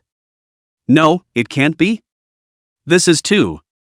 I can't help it if you don't believe me, I'm just a small patrol captain, I can only save you this once. The young inspector was silent for a long time, and with an apologetic face he said, I'm sorry, Captain, you're obviously on the verge of promotion. Small matter, these years when the inspector I saved a lot of money, and so out after opening a small store days may be better. On the contrary, you just joined not long ago, I guess what also did not get, if you do not come with me to open a store forget it. I'm the one who dragged you down. I? The young inspector was a bit reluctant. But reason told him that if he didn't leave he might even have to give up his life here. Just as he was about to bite the bullet and respond, suddenly, a gust of wind blew overhead. When he looked up, he saw 2 tall silhouettes landing firmly on the isolation wall. He recognized the shorter one as the hottest heavenly figure in the Lu Xiang branch in the last half a month. It was only logical that such people should not have any friendship with them. Instead, he saw the man tap the captain on the shoulder and deliberately flirt with him in an old-fashioned tone. Xiaoyi, I've seen you from afar, your face stinks like a kettle, what's the matter? Is something wrong? Chapter 104, There is a Han in heaven, and there is light in the light. The words, which clearly carried a hint of intimacy, caused a glimmer of hope to rise in the young investigator's heart. Wei. The words that almost came out of his mouth were stopped by a look from He Qing. Nothing, had a fight with my wife. He Qing squeezed out a small smile and explained. If Moxu and he were worship brothers or something like that, he would not hesitate to voice out his predicament, but alas, it was not to be. Strangers were most afraid of making shallow friendships with each other, not to mention that this wasn't a trivial matter, and there was no reason for Moxu to help them. The average person in that situation would have been expected to leave. But unfortunately, the one he met was Moxu. As the most impressive inspector and coordinator, Moxu still had some good feelings towards He Qing. The golden silk flowing eyes looked at the 2 men as he raised his hand and pointed at the young investigator, if you play dumb with me again, I'll break the bones in his body one by one, and then I'll heal them, and break them again. Young investigator? He was dumbfounded. No buddy, are you good or evil? Why do I get the feeling you're even more intimidating than Wei Zishuan? YS. Because he had several encounters with Musu, he knew that Musu wasn't joking, and that this man was really capable of doing that kind of thing, not just talking about it. What else can we do? He Yangshin said helplessly. Here's the thing. After recounting what happened, He Yangshin sighed. Sir, it is about your career. It is better not to mess with the provincial bureau, even the director, because of the offense. Speaking here, He Yangshin closed his mouth in time. This was not something he should talk too much about. His intention was just to persuade Musu. But it's already too late. Musu's face was icy cold. Speak on. The unintentional emanation of low air pressure caused the air around them to nearly condense. At this point, He Yangshin couldn't even think of not saying anything. There's a rumor that the chief offended someone from the provincial bureau for some unknown reason, and that's why he's been confined to Yanajisang City. Although there is no evidence, the director's merits and strength are there. If he had not offended the provincial bureau, it is impossible that he has not been promoted. Alright, I'll take care of you guys. By the way, stay at ease, no one can touch you. Musu raised his hand to interrupt him and greeted Xiang Tong. Let's go. The two jumped off the barrier and disappeared into the garage in a few steps, leaving the two investigators staring at each other. In the elevator, Mushu turned his head sideways toward Xiangtong. Is this the same situation in your provincial bureau? Xiangtong thought for a moment and said, there isn't a huge gap in strength between the various branches in our province, and the relationship with the provincial bureau is simply superior and subordinate, or at least I haven't heard of anything like that. That's good. Maksu nodded slightly. Public weapon for private use. If the entire 749 was the same as the Yunming Provincial Bureau, he wouldn't mind making a guest appearance as a real judge. After all, an organization without a public heart could not possibly stop the evil god at all, and might even add to the chaos. Instead of letting these hazards go, it's better to clean them up ahead of time. It's not as if it's impossible to save the world from such things, old man alone. So now, it is better to find Lu Yuan to discuss the specific matters and deal with the Yunming Provincial Bureau first. If you want to make a move, you need a reason. Collecting evidence was too troublesome for Maksu to bother with, but fortunately he had a simpler way of dealing with it. This brings us to the fact that once upon a time, there was a very powerful dynasty that was transformed into an eternal symbol of a nation by virtue of its own power. The ancients called the Milky Way as Han, and also said, Wei Tian has Han, Jian also has light. Thus, Han can also be called a star. This nation from the stars has, from time immemorial, been about a division. And Maksu from this nation is naturally uneducated on this subject. Plain and simple bumper stickers, even old men and women use them one by one. After you have the beginning, you need to have the end. In this kind of big event, it was better to work out a charter with Lu Yuan. One is to avoid spilling the innocent, and the other is to avoid alerting the Directorate General and causing unnecessary trouble. Internal Management Area, Director's Office. Yunguin sat behind his desk, flipping through papers with an expressionless face. A side parlor area. Wei Zishuan sat quietly on the sofa with a cup of hot tea in his hand, drinking it with a sip. Every now and then, his gaze would fall on Ryunwen's face. Not long after, Lu Yuan put down the document and faintly said, Why, did you lose a document? Oh, I don't know then, I sent it to you as soon as I realized it was wrong. The corner of Wei Zishuan's mouth hooked up with a smile. Putting down his tea, he said carelessly, After all, the demon-slaying order is a matter of great importance, so naturally, it needs to be verified by many parties. You won't suspect that I'm deliberately trying to screw you over, right? As far as I know, the process of the demon slaughter order only takes 2 days at the slowest. A dangerous light flashed in Lu Yuan's eyes. I've already given your father enough face. Face? Please watch your language, Chief Ryu. These nonchalant words directly caused Wei Zishuan's face to change. Everyone was working under certain rules, and originally he had planned to use the matter of the Demon Slayer Order to drag Lu Yuan to the Provincial Bureau. Demon Slaying Order, treat it seriously, a few more days of delay can be justified. But I did not expect a full count only past 7 days or so. Lu Yuan threw down a stack of documents and left directly. The time of departure is not even a word of explanation. That's what led him to follow and chase him to the Willow Phase precinct. And now, Lu Yuan's words were almost tantamount to directly lifting the table. This was something Wei Zishuan couldn't accept at all because his original target was the person Lu Yuan.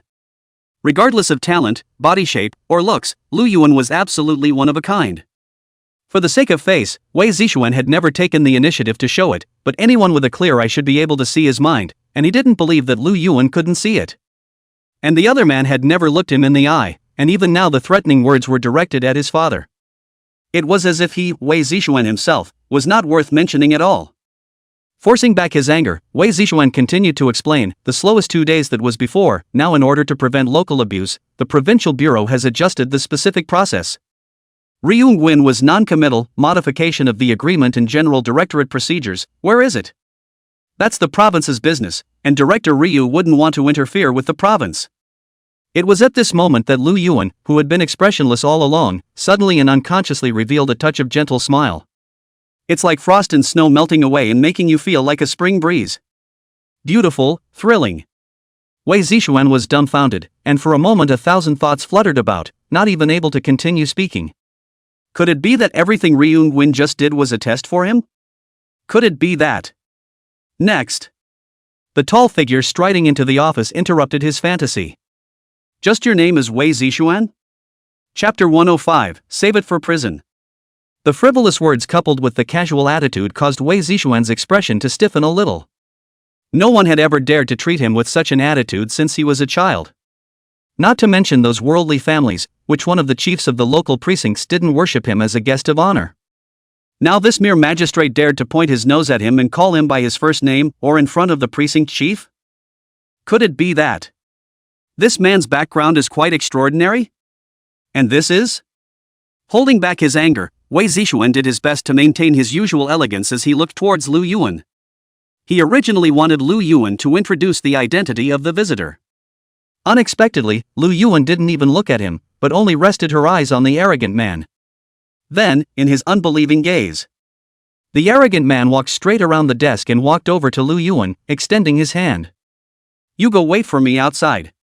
Musu touched the long hair on top of Lu Yuan's head. The softness is excellent to the touch, like silk, with a light aroma. Good. Yung Wen responded softly, standing up and heading for the office door. She didn't know what Moxu had planned, but didn't even make a single inquiry, because as long as Moxu wanted to do it, she would support it.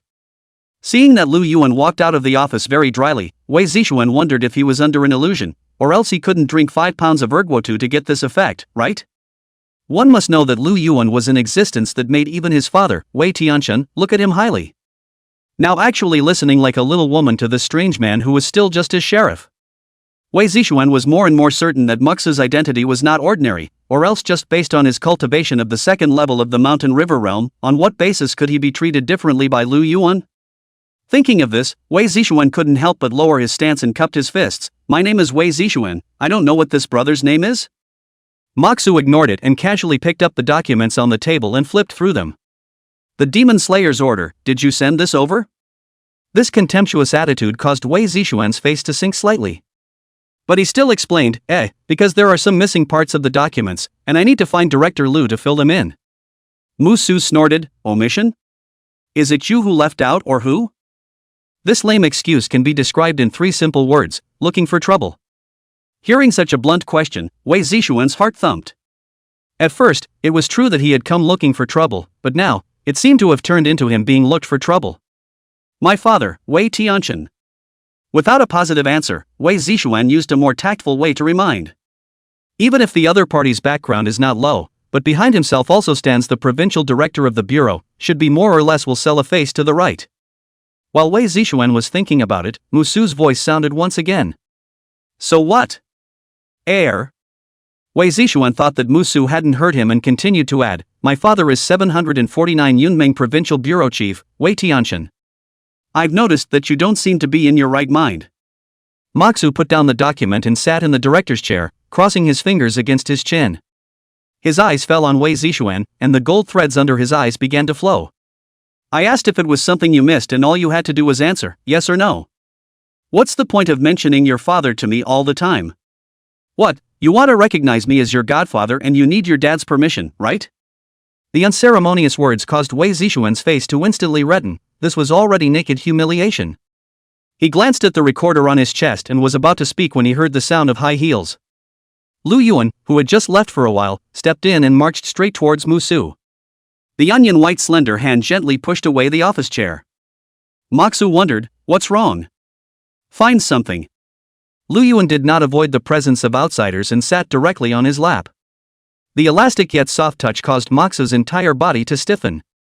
Lowering his head, he saw that Ryung-gwyn was leaning over and rummaging in the cabinet under his desk. A moment later, fumbling out a fist-sized square box, Lu Yuan stood up and looked at Musu. A touch of playfulness and imperceptible mischief crossed the ascetic face. "Don't forget, promise me something." "N." Moxu nodded, his face a little unnatural. This scene fell in Wei Zixuan's eyes, and what was originally anger had turned into shame. He, who had always enjoyed the stars, was actually acting like a clown as a backdrop at the moment, with no one caring. More importantly, Mushu and Lu Yuan's closeness deeply stung his pride. Director Lu, according to the rules, no one can arbitrarily overstep their duties. This fellow officer is just policing. Considering that the background might not be able to compare, Wei Zixuan squared the recorder on his chest and lifted the 749 regulations. But alas, Yunguin completely ignored him and stepped away from the office. Moxa raised his hand in a gesture. "I'm just the sheriff, then?" "You're just a magistrate. Sitting in the position of chief is trespassing. Trespassers are punished with 30 days of confinement and no promotion for a year." Wei Zixuan forced down his anger and suffocation. His tone carried a deliberate righteousness. "What's the statute of limitations on that omission of the order of slaughter document?" "I don't know what you're talking about. It's reasonable for me, as the provincial director of affairs, to come and deliver the erroneous and omitted documents, and it's ridiculous for you to try to slander the provincial director of affairs with no evidence." As if the recorder had given the bottom line, Wei Zixuan's tone cooled and hardened, without the groveling he had done at the beginning. "I didn't name you, so how do you know I'm talking about you?" Realizing that he had slipped up, Wei Zixuan was silent. "It's okay if you don't talk, so here's the deal. You're suspected of missing important documents, so stay and cooperate with the investigation." "Forgive me for refusing, the provincial office is busy with official business. I don't have that much time." "You're not cooperating?" "Like I said, I..." Snap. Musu clapped his hands and Xiang Tong, who had been guarding the door, walked in. "What is it?" Musu pointed at Wei Zixuan and said, "Take this suspect to the holding prison." Upon hearing this, Wei Zixuan's face had become completely gloomy, completely lacking the elegance he had at the beginning. Xiang Tong stretched out his big hand to grab Wei Zixuan. "Please cooperate. You have no right to do this." Wei Zixuan struggled violently and raised his hand to try to push Xiang Tong away. Bang! Under the blow, Xiang Tong's entire body flew backwards in Wei Zixuan's stunned gaze, crashing straight through the wall. In the next second, Muxu behind the desk made a flash and appeared beside the collapsed Xiang Tong. In the midst of the dust and smoke, he raised his hand and felt around on Xiang Tong's body. In only one breath of time, Musu's face sank like water. Surprisingly, all the bones in his entire body are broken. With that, he looked at Wei Zixuan. "You violently resisted arrest. How dare you?" "No way. I just..." "Shut up. Shameless man, save what you have to say for prison." As the words fell, the broken striker divine thought erupted in full force, and Moxa pounced out like lightning. Chapter 106, It's not kidnapping if you don't let go after collecting the money. Xiang Tong lay on the ground unable to move, and could only take a pair of eyes to scan around. Honestly, he's a little skeptical right now. Because he just flew backwards in the same direction, merely collapsing a wall, this bit of impact would normally just tickle him at most, and there was no way he could be injured at all. But now, why did he feel all out of breath, as if all the bones in his body were really broken? Has he really been weakened to this extent after being controlled by the evil god? Also, is the evil god a road roller? Meanwhile, in the director's office, Wei Zixuan looked at Muxu, who lunged straight at him with disdain on his face. What he was afraid of was only Mushu's uncertain background rather than Mushu's strength. A mere mountain river realm in the district, and you presume to cross the border to take on Huanyu, joke. Just as well, when we take down this arrogant maniac in front of us, we will apologize again if we can't afford to mess with him. Anyway, now that the recorder is filming, no matter what background the other party has, no one can say anything wrong about him. With a quick thought, Wei Zixuan confidently activated the power of the realm. Laughing, he met the sandbagged fist. Bang! Fist meets face, golden eyes explode, and a still handsome grin sets off layers of flesh. At this moment, there was only one thought in the mind of the deformed Wei Zixuan ? Boom boom boom. The still slender figure crashed through a dozen walls in the blink of an eye. Has this man always been this brave? Moxa looked at his fist a bit puzzled. This was the first person who dared to not flash at his fist. If it wasn't for the fact that he had withdrawn a bit of force at the last moment, this punch would have directly ed Wei Zixuan to death. Then inscribed on his epitaph, "Courage is good, strength is bad." Of course, closing is not an apology or a sign that the old man still has to practice, but it has a deeper intent. Originally, he wanted Wei Zixuan to take the initiative in his anger, but it turned out that the bastard was a ninja turtle. It was only in the end that I had no choice but to activate Xiangtong, the big killer. It would be a lot of work to kill him simply for the sake of it. 10 seconds later. Wei Zixuan, who had fallen into a coma, was being carried by a few logisticians, led by Lin Guodong, to the front of the director's office. "Brother Musu, the director told me to listen to your arrangements. You see this person to be dealt with?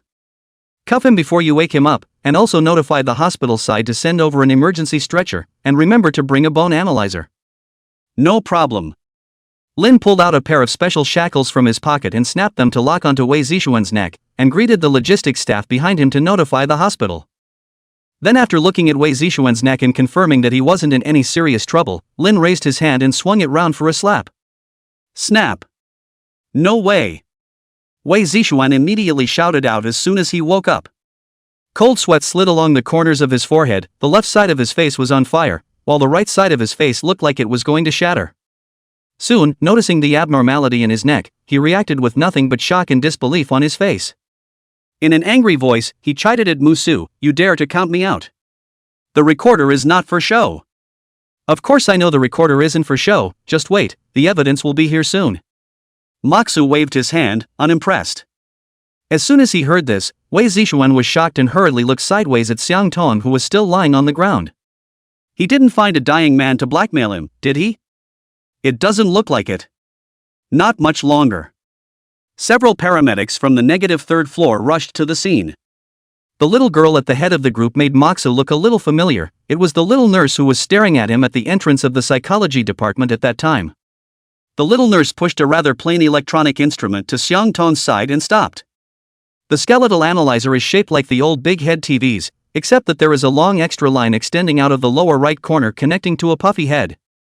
As the puffy head swept over and over on Xiangtong's body, a clear mapping image immediately appeared on the display.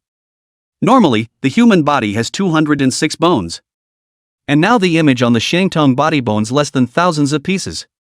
Seeing the image, the little nurse said indignantly, "Such a serious injury would have been gone if it were an ordinary person. The person who did it is so vicious, he should be arrested and shot 100 times. At those words, Musu couldn't help but be a bit silent. On the other side, Wei Zixuan was even more anxious. Directly, "Impossible. You've joined forces to fake it." The little nurse, who didn't know Wei Zixuan, immediately retorted. "Are you stupid or not? Where is the bone analyzer to fake a word? Each unit has a detailed data record, really uneducated, humph." "You." The disliked Wei Zixuan angrily glared at the little nurse. When he went out, he would make sure to make Muxu and Xiangtong pay. And there's this little nurse who can't run away either. Ignoring his yelling, Mushu went forward and grabbed Xiangtong's hand on the stretcher. Adjusting his position slightly so that he was sideways to Wei Zixuan's recorder, he then said with a face full of sincerity, "Brother, don't worry, I'll do you justice." Xiangtong was speechless for a moment. What kind of justice is there for me to ask for as a bumper? However, the concern on Mushu's face did not seem to be fake, and he was still very touched. After a moment of silence, he nodded, "Thank you. Why are you so serious?" The corner of her eyes twitched slightly as she turned to Wei Zixuan and grabbed the recorder in his chest to dislike the bone analyzer. Angrily, he said, "Wei Zixuan knows the law. Not only is he suspected of omitting important documents, but he also violently resisted arrest, and now on behalf of the Lu Xiang branch, I'm locking him up in an internment prison." When he finished, he ripped off the recorder with one hand. Then waved his hand for the logisticians to take Wei Zixuan, who wanted to retort, under. After doing so, Muxa turned toward Lin Guodong on the side and said, "Film all of this circle and notify the provincial bureau that their family's head of affairs has broken many of our things, so have them bring compensation over for a trip. Especially the important resources in those broken rooms, get someone to estimate a value out of them and make sure they pay the price." Moxu purposely puts an accent on important resources. Understood. Lin understood, then thought again and asked, "Brother Mushu, is this considered kidnapping and extortion?" Musu slanted a glance at him. "When the time comes to collect the compensation and not release the person, won't it not be considered kidnapping and extortion?" "Ha! Stop thinking about what's there and get on with your business. Oh. This operation down not only hit a person, but also can be fair and square to ask for compensation. The key is that others still have nothing to say. That's the importance of the division. When the time comes for the provincial bureau to send someone over, one comes, one stays. To be able to be arranged to come over to pick up Wei Zishuan, it must not be any ordinary character. It can effectively weaken the resistance force of the provincial bureau, and it is best if the director of the Yunmeng provincial bureau arrives in person. When you just can't peddle it, just go to your door and preempt it. That was the initial plan that Moxa came up with in the elevator. The specifics will be discussed after discussing it with Yung Win. However, it seemed that Lu Yuan was now waiting for him in the dormitory cave. Chapter 107, You Promised Me. Senior Investigator Residence Compound. Several Life Sea Realm investigators surrounded the stone table with solemn expressions. On the tabletop were 3 porcelain vases and a few heavenly plants. Who's coming? Someone's tone was grave, and his gaze swept over the people present. There was silence in the air for a moment before another person picked up. Give it to old Zhang, he's going crazy. Agreed. I agree. Then. Wait a minute, where's old Chang? This won't run away, will it? No way, he still brought this up. Maybe it's just a brain fart? We are not just like this. Simu Su has been breaking through the hard edge, but the mountain river realm which is so good over, a bad fall realm are possible. Alright, less demoralizing words. Since we have formed a team, let's follow the original plan. Our goal is to unite and co-fund to help each member break through the mountain and river realm. Since old Zhang isn't here, who's going to go first? Slow down. Who says I'm not here? The senior investigator known as Old Zhang walked in quickly from the entrance of the courtyard. You house scrappers, did you know that Musu just made a move with Wei Zishuan outside? At those words, the senior investigators present were all stunned. Those of them who had nothing better to do than read gossip and hang out in the dormitory caves were well informed on the gossip. Naturally, he knows the eldest son of the provincial director's family. Is it the Wei Zishuan I know? Aren't you talking nonsense? After the newcomer's combat strength test the day before yesterday, the bureau was rumored that Musu doesn't fight nameless people. The one who can make him do it is definitely that Wei Zishuan. No son, why didn't the chief react at all just now after such a big incident? Where there's no reaction. I saw her ears red when the chief passed by just now, so I guess she's pissed off. Yes, I saw it too. Just scared me so much I almost gave my knees. I thought we had committed a crime. An investigator pulled Lao Zhang and asked, what's the situation outside now? Wei Zishuan's face were beaten into a pig's head, now let thrown into the sheltered prison. Logistics department colleagues told me that the top intends to wait for the provincial bureau side to send compensation over. Old Zhang looked proud, his chest was sticking out so much that it was about to explode, and those who didn't know thought that he was recounting his glorious deeds. Good grief, if this were before I would have been packing up my things and getting ready to run, but now for some reason I don't seem to be panicking at all, and I kind of want to laugh. A senior investigator in his 20s laughed. Normal, ever since Moxa came, I've practiced the skill of not changing my color in front of a mountain. There's nothing that can shock me anymore. Look behind you. Look at SH. Broke through the second level of the mountain river realm in just one day. This horse is a human being? The tall figure passed through the courtyard gate. It's different from half a month ago when the other guy first came.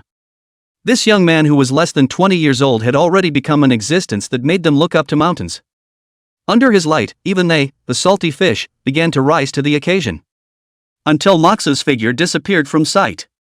Old Zhang, who had regained his senses, took 3 steps to squeeze through the crowd and grab the pills and heavenly materials on the table. Line up for me and help me advance. Oh. Ignite. Push open the villa door. What came into view was a pair of neatly arranged high heels. Musu suddenly felt his nose itch a little and couldn't help but touch it. Take off your shoes and step up the stairs. The door to room 101 was wide open, and it remained empty. With a brief sweep, his eyes turned to room 102.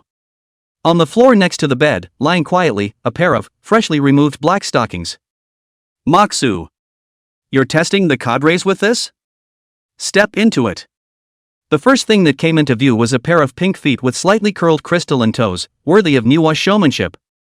Further up, the dazzlingly white calves were beautifully curved.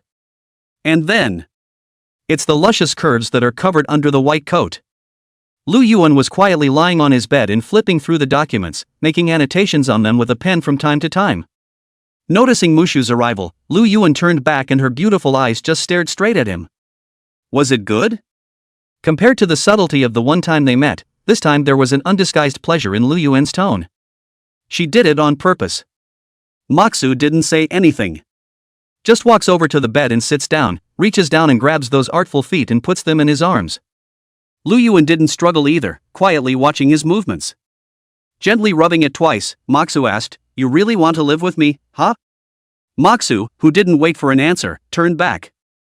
Only Lu Yuan's face was slightly flushed and her breathing carried some unnatural haste. "Well, I thought it was the queen, but it turned out to be the same little girl."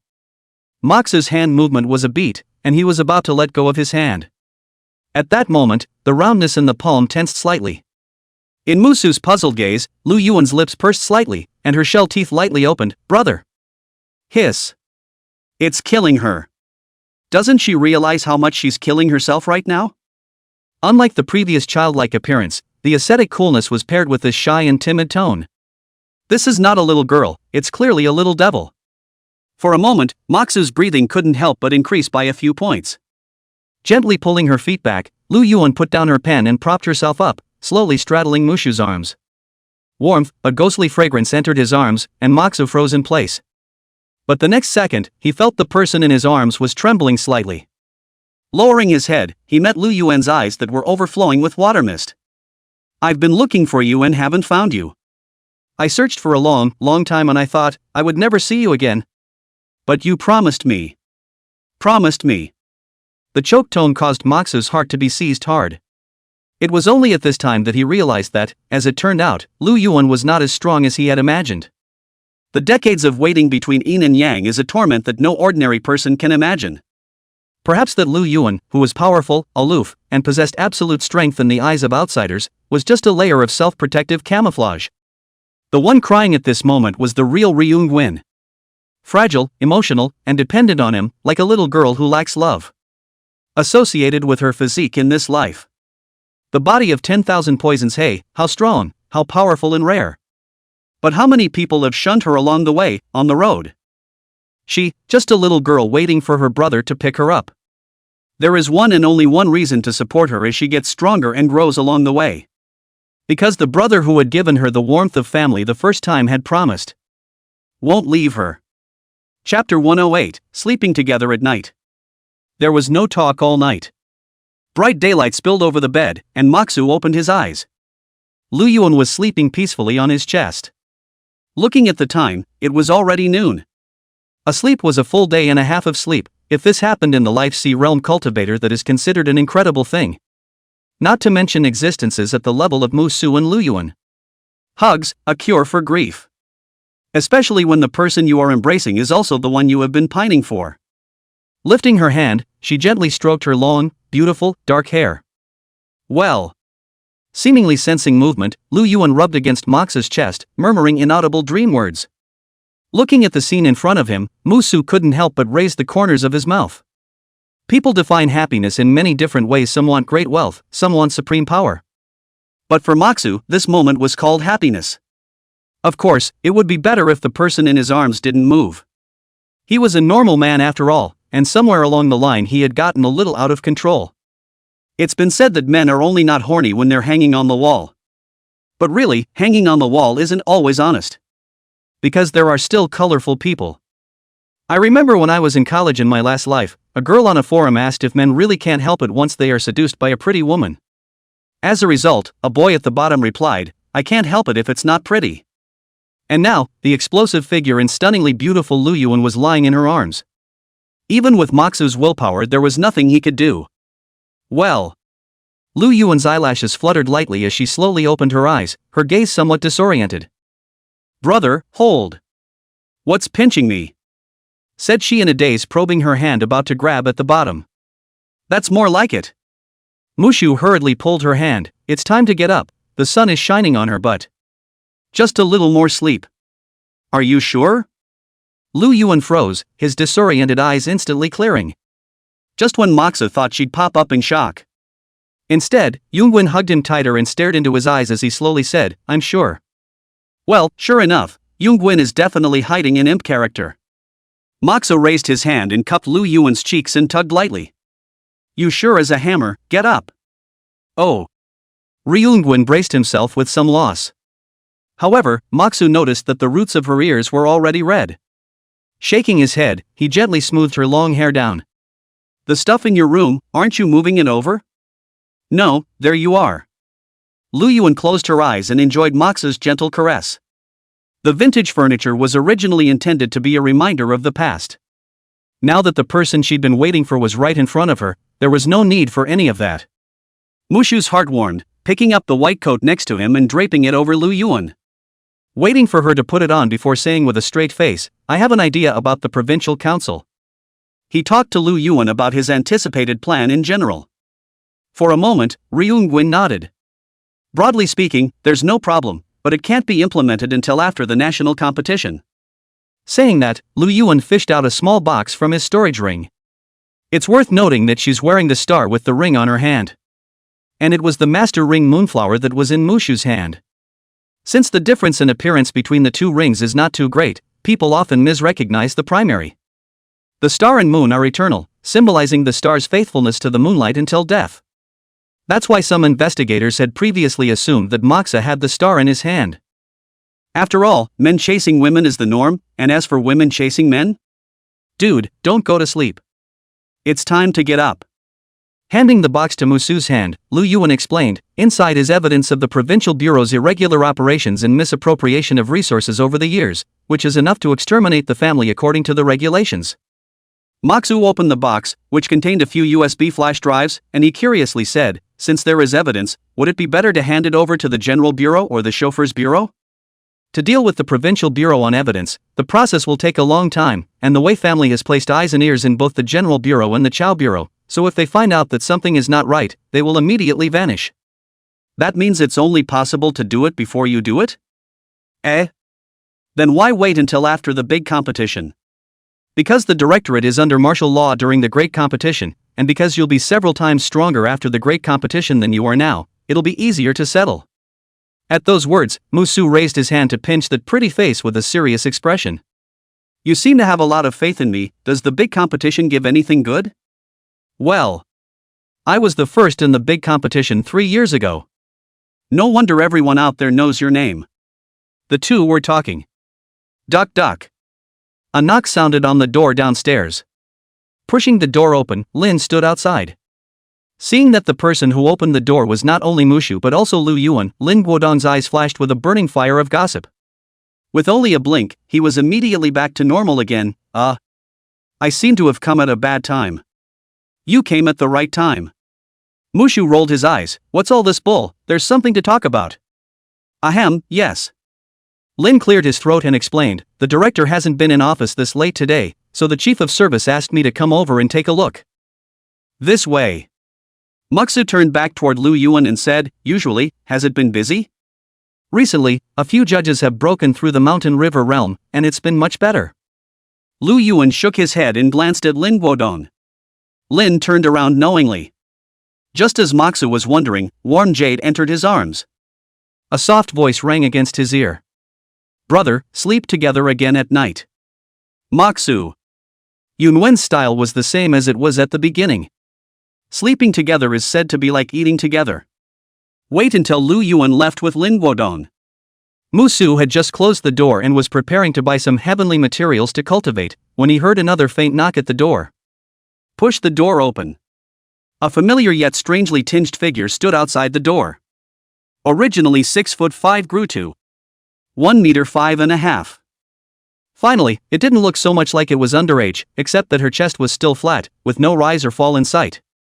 And more importantly, something seems to be wrong with the temperament altogether. The young girl in front of her disappeared from the original cute and lovely, and instead, it was as cold as an abyss. The person, still the same person, but not the same person. Your bloodline inheritance awakened into being? Muksu curiously said, habitually raising his hand to try to rub the hair of the young girl in front of him. The next second, snap. The outstretched hand was slapped straight away. He Qing raised his head, his face as cold as frost, his gaze devoid of any emotional color. I've come to tell you that she won't have anything to do with you ever again, can you understand that? A completely different voice, mature, cold, and like He Qingli is the extreme of two styles. Moxu stroked his chin and nodded. I do kinda get it, but you probably don't quite get it. Question mark. Chapter 109, The Russian Method of Repair. Bloodline Inheritance Awakening. Musu was not very knowledgeable, but looking at He Qing's change he also knew it was extraordinary. The young girl in front of me has nothing but temperament, character, and appearance. The more obvious change was also the cultivation on her. Before the retreat, He Qing had only managed to reach the 9th level of spiritual consciousness, but now he had directly reached the perfection of the Sea of Life and was only one step away from breaking through the Mountain River realm. Regardless of whether it was a breakthrough to the Fate Sea realm or a subsequent accumulation of enhancements, it usually required a process. Mushu, Shindishiong, Fan Wugui, Xia Anxia, and the others all relied on the satanic demon mist to complete this step, but He Qing after his bloodline inheritance awakened was able to skip the accumulation stage on his own. It was evident how deep the power latent in the bloodline was. The cost, too, is obvious. Even looking at her current appearance, which looked like she had been taken over, she knew that the awakening had been a bit too much. Mushu stepped around the puzzled He Qing. The gate to the courtyard was slowly closed in her puzzled gaze. There was a click and the sound of a lock on the courtyard door. He Qing's eyebrows knitted slightly, vaguely feeling a hint of uneasiness. Couldn't help but ask, "What are you doing?" According to memory, the tall man in front of her should not be the kind of person who was lustful. But nothing about his behavior suggested that something less than pleasant might happen next. But she wasn't afraid of that. The second level of the Mountain River realm was just a mere matter, and she had all the secret methods to be able to get out of the trap. Moxu turned and smiled. Ever heard of the Russian repair method? What? Brush. Moxu replied with his actions, and his entire body disappeared into thin air. Humph. A golden light lit up on He Qing, who had been on guard. A large open hand was firmly fixed beyond the golden light, as if a temporary button had been pressed. Feeling the touch coming from between his palms, Moxu's heart was clear. The effect of this cupped golden light was somewhat similar to the power of the realm, but it was much worse. He Qing sneered, "She really misjudged you, colorful and shameless." Bang! Before she could finish her sentence, the golden light was crushed by a handful of presses. Large hands fell straight to that slender waist. You! Let go of me! He Qing's face reddened with shame. Don't get me wrong, I'm not interested in little kids. The words that seemed like an explanation but were actually provocative caused He Qing's face to redden even more by several points. Not waiting for her to make a mocking remark, the large hand on her waist snapped. The petite figure crashed into the arms. Moxu didn't stop moving, his right arm vibrated, pinning it under his armpit. The left hand was raised high and fell straight towards the delicate roundness. Snap! Boing! Only for a moment, He Qing hummed out uncontrollably. Hearing the sound, she hastily raised her hand to cover her mouth, her face so red that it was about to drip blood. Screaming, "What are you doing, asshole? Let go of my father!" Moxu didn't say anything and raised his hand to frame a few more slaps. Snap! The crunching was constant, like a lesson to disobedient brats.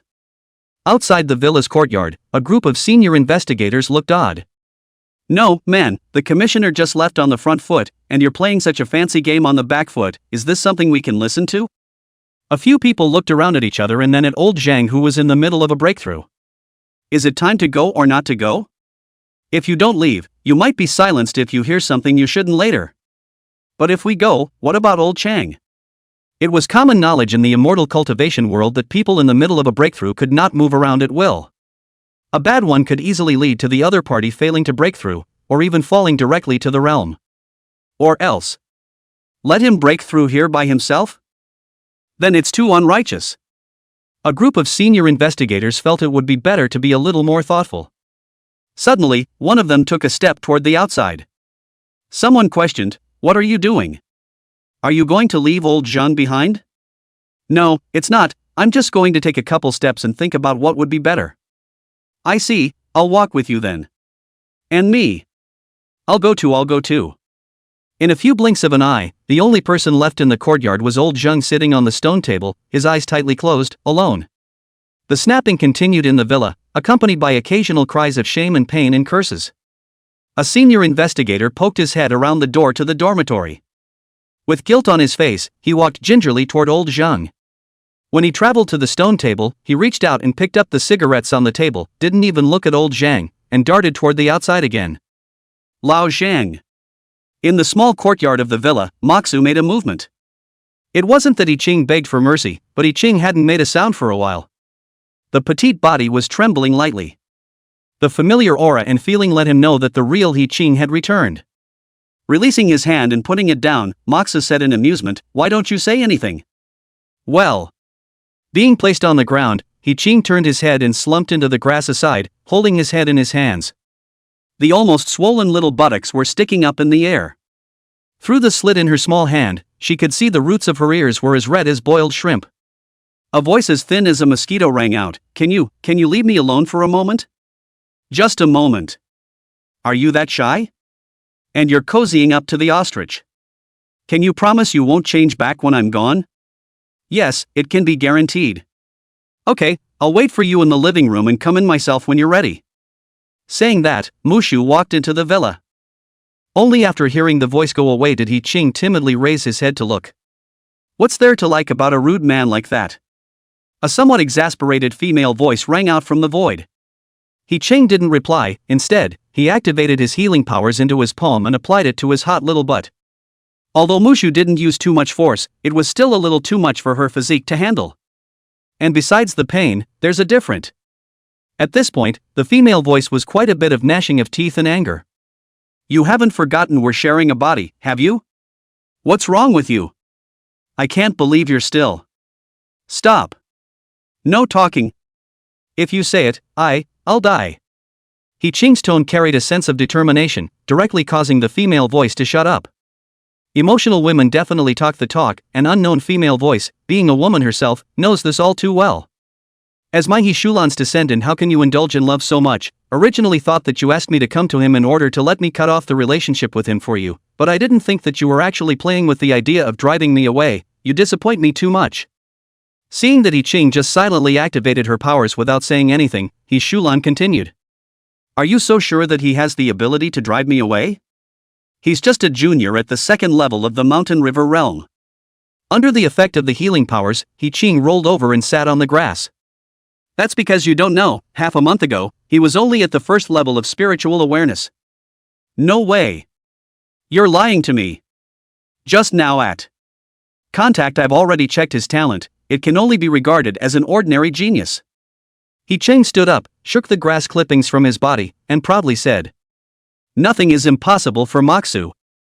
Humph. Chapter 110 Cicada Golden Extreme Skill. After saying that, He Qing didn't know what came to her mind, and her pretty face violently reddened. In short, Musu is just awesome. You even said that even the Huanyu realm wasn't able to pull you out, and he did it. He Shulan wanted to say that she took the initiative to disengage because she felt too ashamed, but considering her lofty image in the hearts of her juniors, she could only remain silent at the moment. Before coming here she hadn't thought at all that Moxu would be so carefree and catch her with her ass. This is a way of dealing with possession that just doesn't have any skin in the game. Besides, the two of them have a common sense of physicality. Don't you have any complaints about getting your ass whipped for half a day? This is if Moxu had just done something deeper. There was no way for He Shulan to imagine that she would go absolutely crazy. No way. We can't just let this girl run amok. It's safe and sound for now, but who can say what will happen again in a little while? Xiaoqing, I want to see your grandfather. No, I'm not going back. He Qing directly refused. He was about to walk towards the villa when his body suddenly lurched, then returned to normal. He Qing was angry. You're trying to control me again. Obey. Who's talking? Moxu poked his head out of the doorway of the villa. Seeing him, He Qing's face reddened again, and even her already recovered little ass began to tingle slightly. Humph. Shameless Junior, still talking about waiting in the living room, can't help exposing evil thoughts, can you? The female voice in the void was full of mockery. Musu's gaze locked straight onto the 3 feet above He Qing's head, and his golden silk pupils lit up with millimeters of light. The Eye of Heaven. Junior has a good chance. Under the Eye of Heaven. Soon a somewhat illusory figure of a woman dressed in a robe surfaced in sight. She had a clear appearance and noble demeanor, but at this moment, her face was showing a shocked expression. Several light golden chains extended from He Qing's body while connecting to her. It didn't look like she had possessed He Qing, instead it looked like He Qing had imprisoned her. Musu's brows furrowed. This bloodline inheritance of yours is awakening even the old ancestors? He Qing was about to reply. He Shulan mocked, ignorant junior, this is my clan's unique secret method. Once awakened successfully, the descendants can use it to stimulate the potential of the bloodline. The ancestors can also use it to come back to life. The wonderful use of infinite. So? Mushu looked at He Shulan with some amusement. This old woman looks very good to cheat. This will reveal all the old bottom. Is once some kind of uninitiated big lady? At this time, the blushing He Qing picked up. You promise not to spread it out. I can teach you. He Shulan. Maksu. Well, here's a better cheat. However, he was turned into a baby after crossing over in a physical body, so this kind of gong method similar to jumping to the gods should not have any effect on him, right? He Shulan, who had returned to his senses, looked at Mushu angrily. Die-Hard, Jr., my clan's unique secret method has to start practicing since childhood, without more than 15 years of accumulation, just the life force of this hurdle, 10 of you are not enough to make it up. And you, dead girl elbow to turn outward, one day was sold by him, you still foolhardy for him to count the money. Really pissed off my father. At those words, the originally disinterested Mushu came to be interested. So then you're okay with me practicing? If this honored one doesn't agree, she won't teach you?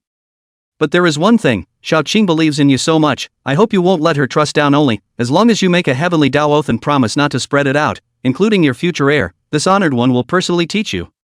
But, can you practice? He Shulan's mouth was provocative, but her mind was thinking of something else. Half a month from the first level of the spiritual awareness realm to the second level of the mountain and river realm. It sounded unbelievable, but the body that was beyond normal when he had just struck out, and the current heaven's eye, were all indicating that what Xiao Qing said was true. In this case, this junior is worth pulling. She had just intentionally stated the secret method's role for this very purpose. Originally, she had planned that she would let Musu take the initiative to ask for it, but she didn't expect He Qing to give it away with a single word. It was good to see that the results weren't too far off from what she had expected. He Shulan didn't think that Mushu would be able to practice and awaken, and her words just now weren't false. The difficulty of secret techniques far exceeded that of ordinary arts, and in addition to the necessary accumulation of time, even if 1 in 10,000 flukes were practiced, awakening was another hurdle. Of course these were not on her mind. After all, something she gave, into a favor or not Maksu have to recognize. Sort of an empty glove in another sense. If she really didn't have any sense of propriety at all, then the hundreds of years she had once lived were considered to have been in vain. Mushu walked to He Qing and looked at He Shulan in the sky. Swear how you need to, you name it, I'll do it. Run your divine mind to communicate with the universe, and when the heavenly Tao responds, recite the oath. Maksu followed the arrangement and completed the heavenly Tao vow step by step. A marvelous sensation circled around him several times and disappeared into the void. The representative pledge has been formalized. This was the first time Maksu had ever done this kind of thing, so he couldn't help but be a bit novel. He Shulan nodded in satisfaction. Very good, Junior, close your eyes and carefully sense. Maksu slowly closed his eyes. For a moment, a slight chill ran down his forehead. A flash of aura flew into his mind, ordered information melted away like ice in his mind, and clarity flooded his heart. Cicada molting golden pole technique. In the early stages of Kung Fu, you have to communicate with your ancestors according to a specific route. Wait until the communication is complete, and then adjust your physique towards your forefathers. This step was also the accumulation mentioned by Wenland. If it was not completed, one would need to give far more life force than an ordinary person could imagine to force it to be completed in order to withstand the fluctuations of awakening. Once the awakening was successful, no matter if it was talent or cultivation, there would be a certain degree of leap. Essentially, it's really about making the gifts of the higher generations of your ancestors work for you. After awakening, you can also get guidance from the ancestors and masters as well as possessed substitutes, somewhat similar to the old grandpa in the ring. When the cultivation reached a later stage, the illusory ancestor spirit bodies could also use this to fully resurrect. All in all, this secret method was simply called heaven-defying. Equivalent to a clan of celestial pride all get eternal life, the family only grows, not weak.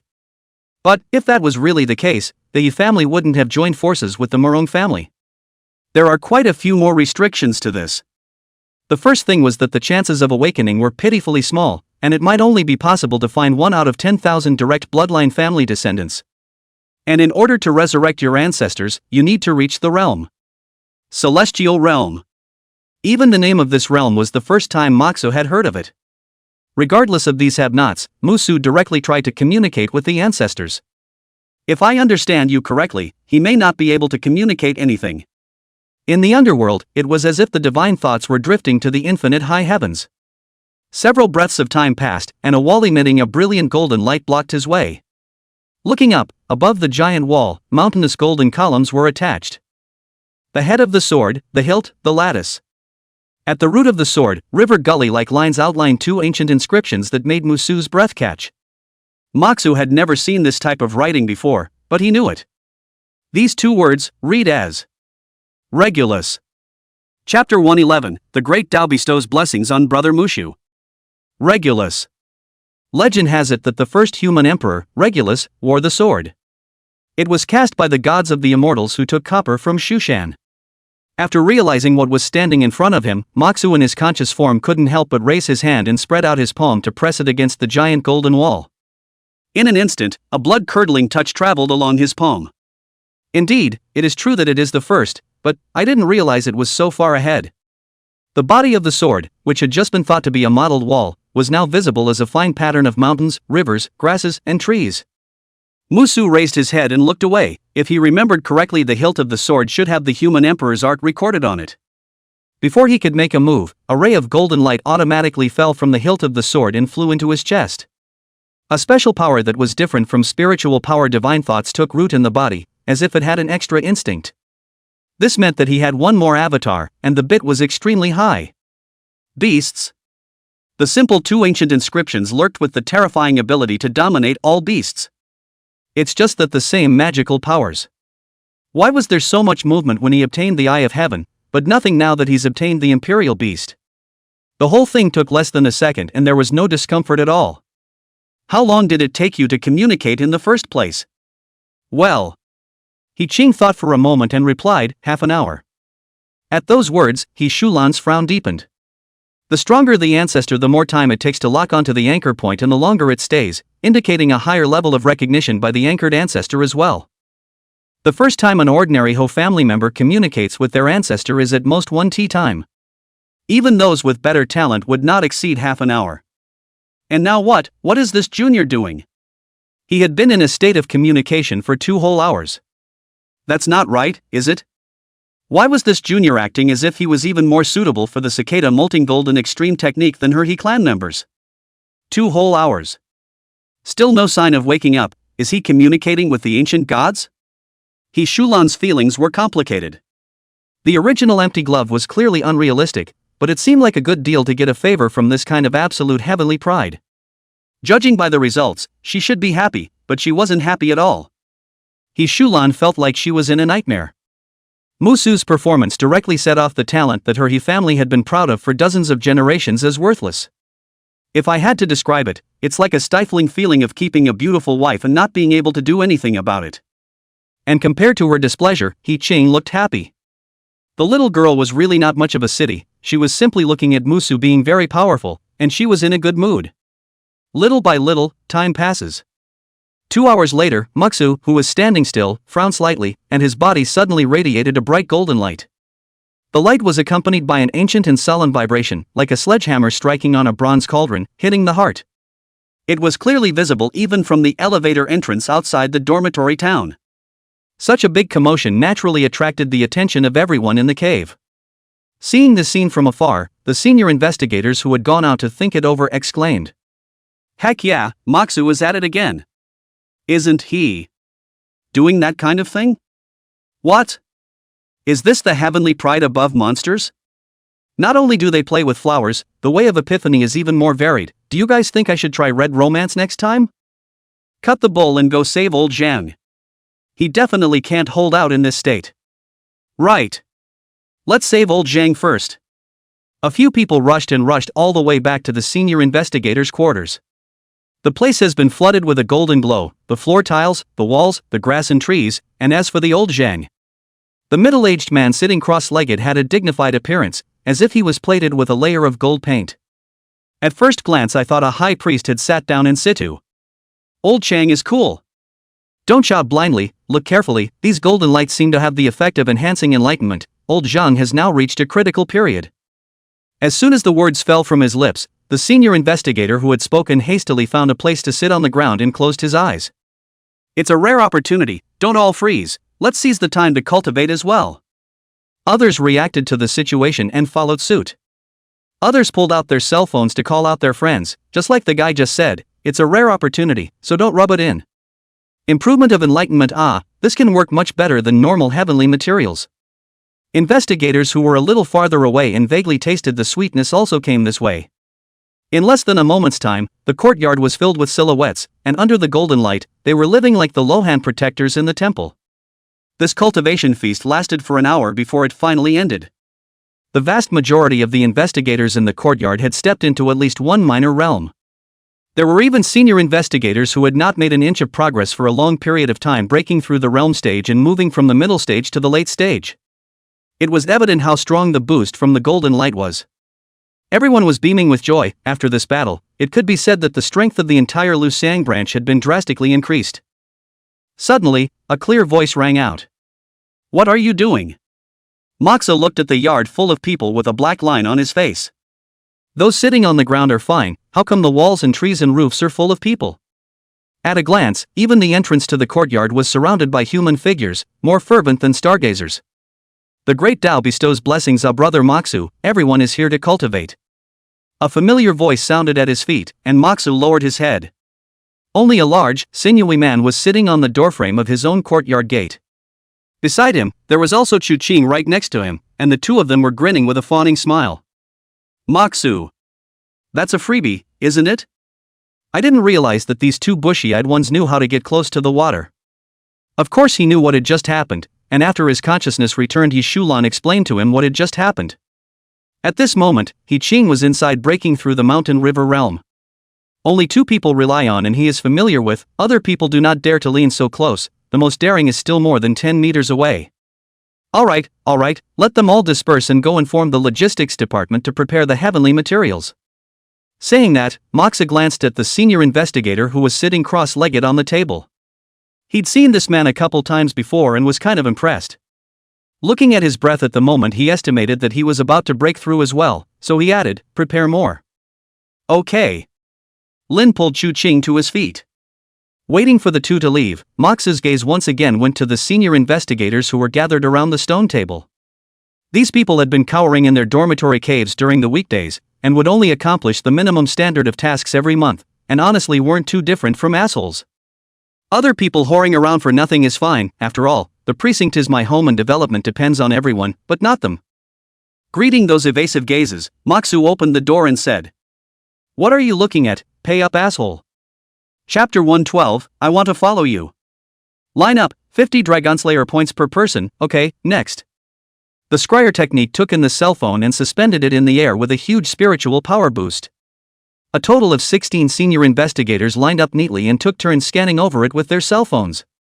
50 Dragonslayer points was quite a regular monthly income for them, as the minimum standard quest income was 50 Dragonslayer points. With everyone's payment completed, 800 Dragonslayer points were easily accounted for at the reward rate of a level 7 quest event. Moxa's balance came to 8,737 Dragonslayer points. The eyes of the senior investigator who glimpsed the figure dropped out of his head. Full count, Musu just joined the Lu Xiang branch only half a month. Cultivation is like riding a spaceship, even if, how to make money at such a horrible speed. All of them, the oldest of them, old Zhang, had stayed for 10 years or so, and only had a few hundred points of savings. Wanting to save this figure in Musu's hand, according to their current efficiency, even if they didn't spend a single cent, they would have to save for a long time of about 15 years. And it's simply not realistic to spend a dime.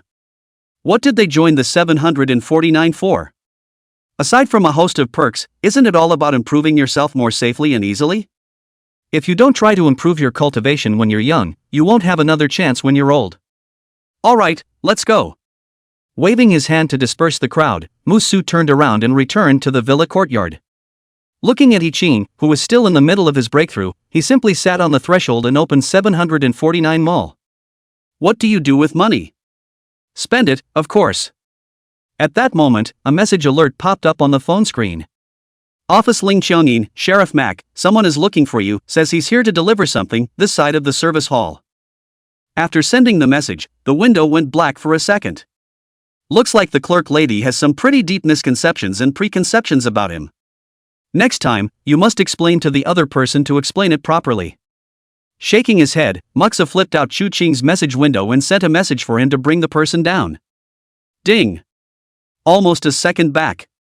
Logistics Department, Team 1, Lieutenant Chu Qing, copy.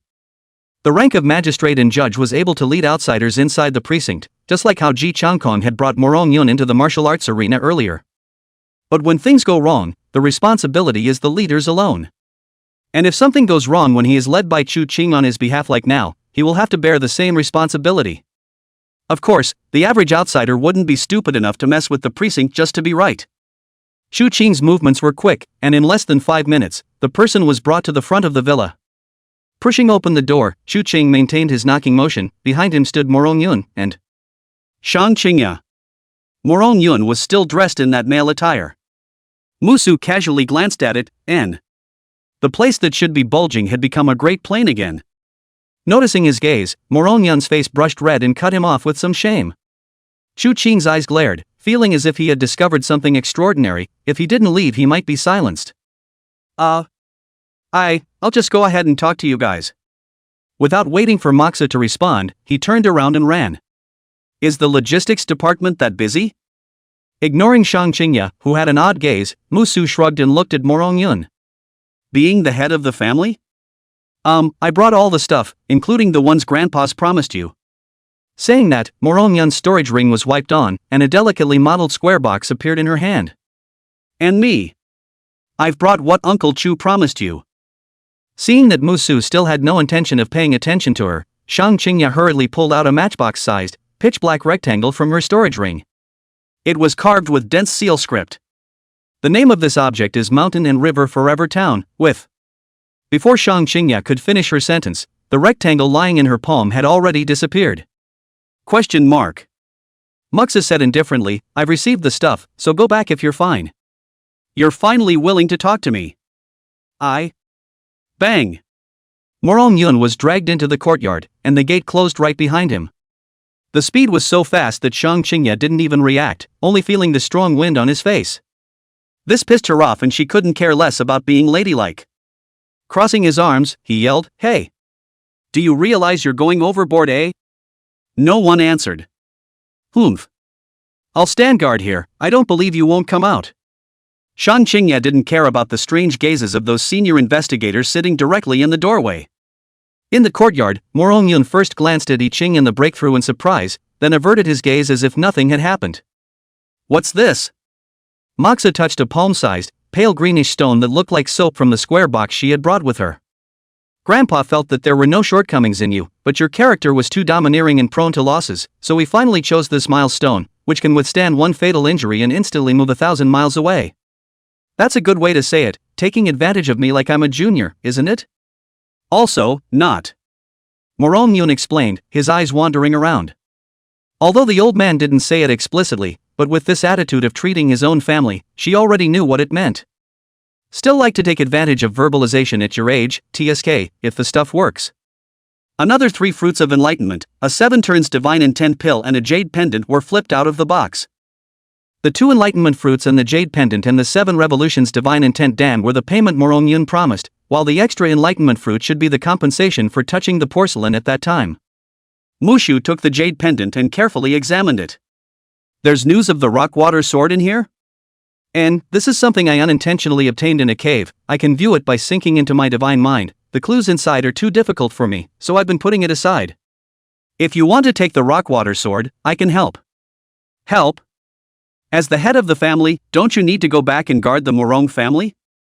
Morong Yun shook his head. Originally the succession of the family head position was not now, because Morong Mingshu's meddling only led to the time advancement. Now nominally I am the family head, but the specific management is still Grandpa in the handle. This way. And Morong Yun raised his head and stared straight into Musu's eyes. After a moment of silence, he suddenly said, I want to join 749. Question mark.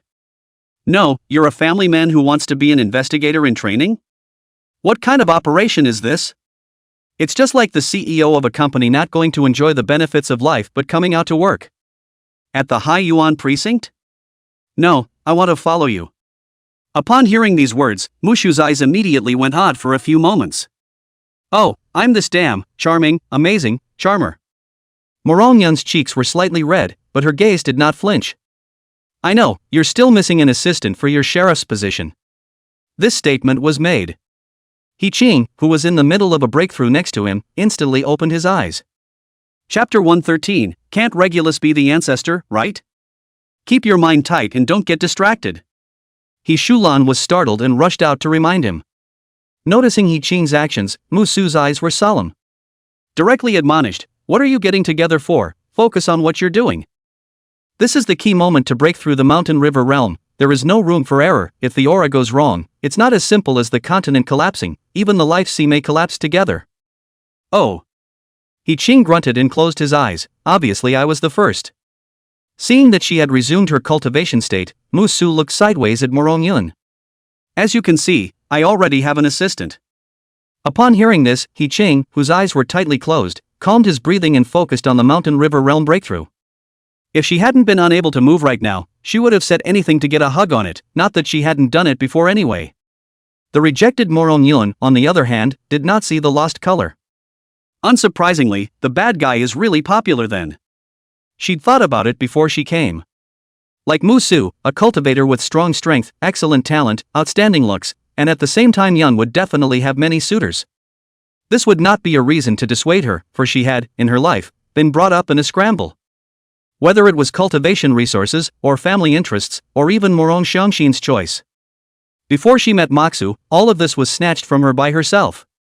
Without her overwhelming talent and strong determination, she would have long ago been sidelined to who knows where, and could never have gotten to where she is today. And now, this bad guy, she aspires to be. Without mentioning the assistant again, Morongyun said softly, "It's okay, I communicated with the chief of affairs before coming down. Regarding the national competition, the branch is still short of 2 contestants, and the chief of service has drawn up a contract where I will join you as an official investigator of the Yanajisang branch at the chauffeur's office. Good thing, I heard that the rewards of the big competition are very good. When the time comes to bring you on the score, by the way, there are 2 less than 5 places. Where is Ji Changkong? I'm only a nodding acquaintance with him, and it started because I had a battle with him a year ago at the Continent Bureau Martial Arts Arena." Morongyun explained before replying. The chief of service said that he has resigned from 749 to return to the clan. So? That's 1 less. As he spoke, violent fluctuations suddenly erupted from He Qing's body behind him. The funnel-like heaven and earth aura formed a tidal wave converging over the villa, startling the senior investigator and Shang Qingya outside the door. What an amazing aura! This is definitely a vision that only comes from a breakthrough in the mountain river realm. Shang Qingya's face was filled with shock. She was only a month's accumulation away from the mountain river realm. The perception of this aura was unusually sharp. Unlike Shang Qingya, who was full of shock, those senior investigators were already numb. Each of them looked depressed, and from time to time they even shook their heads and sighed. Shang Qingya was puzzled, and curiously went up and said, "Shouldn't you guys be happy about your co-worker's breakthrough? Why do you all look so sad? You're not from our precinct, are you?" "No." When you meet a colleague who has risen from the early stage of the spiritual awareness realm to the second level of the mountain river realm in half a month, you'll know why we're like this. The senior investigator who spoke shook his head and smiled bitterly. Half a month. Shang Qingya's voice steeply rose a few degrees. The piercing sound waves zapped one's eardrums, and the investigator who had just voiced his explanation couldn't help but furrow his brow. "Shu, keep it down. Old Zhang is still breaking through. This girl looks so classical and quiet, why is she so startled?" "I'm sorry, I was just so surprised, I didn't mean to." Shang Qingya had an apologetic look on her face. She was indeed subdued by the news. Obviously she knew every word, but together they almost short-circuited her brain. Genius in the conventional sense referred to stepping into the Fate Sea realm before the age of 20, while stepping into the Mountain River realm before the age of 20 could be called a monster-level heavenly pride. But that means a decade or so of cultivation to greatness. Half a month? Spiritual awareness to mountains and rivers? It's not even a matter of talent anymore, it's not even a species alright. She had always been proud of her talent. After all, she was not yet 19 years old and was about to step over the hurdle of the Mountain River realm. Even in the niche group of monster-class celestials, her talent was considered superior. But now, once again, she questioned her gift. Had she always been just a frog in a well, underestimating the world's handsome talents? Thinking of this, Shang Qingya couldn't help but confirm another sentence. You didn't lie to me, did you? It's all well documented in the forums, you can find it.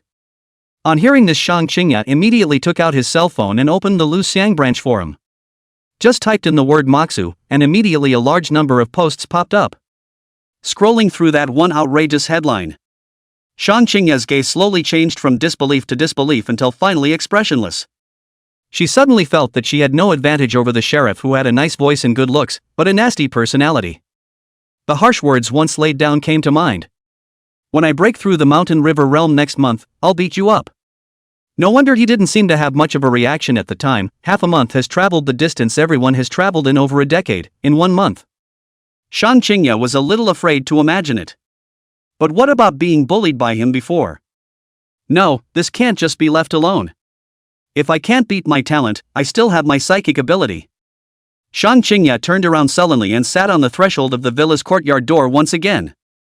When she thought of her supernatural ability, that pretty face full of classical beauty immediately turned red and hot.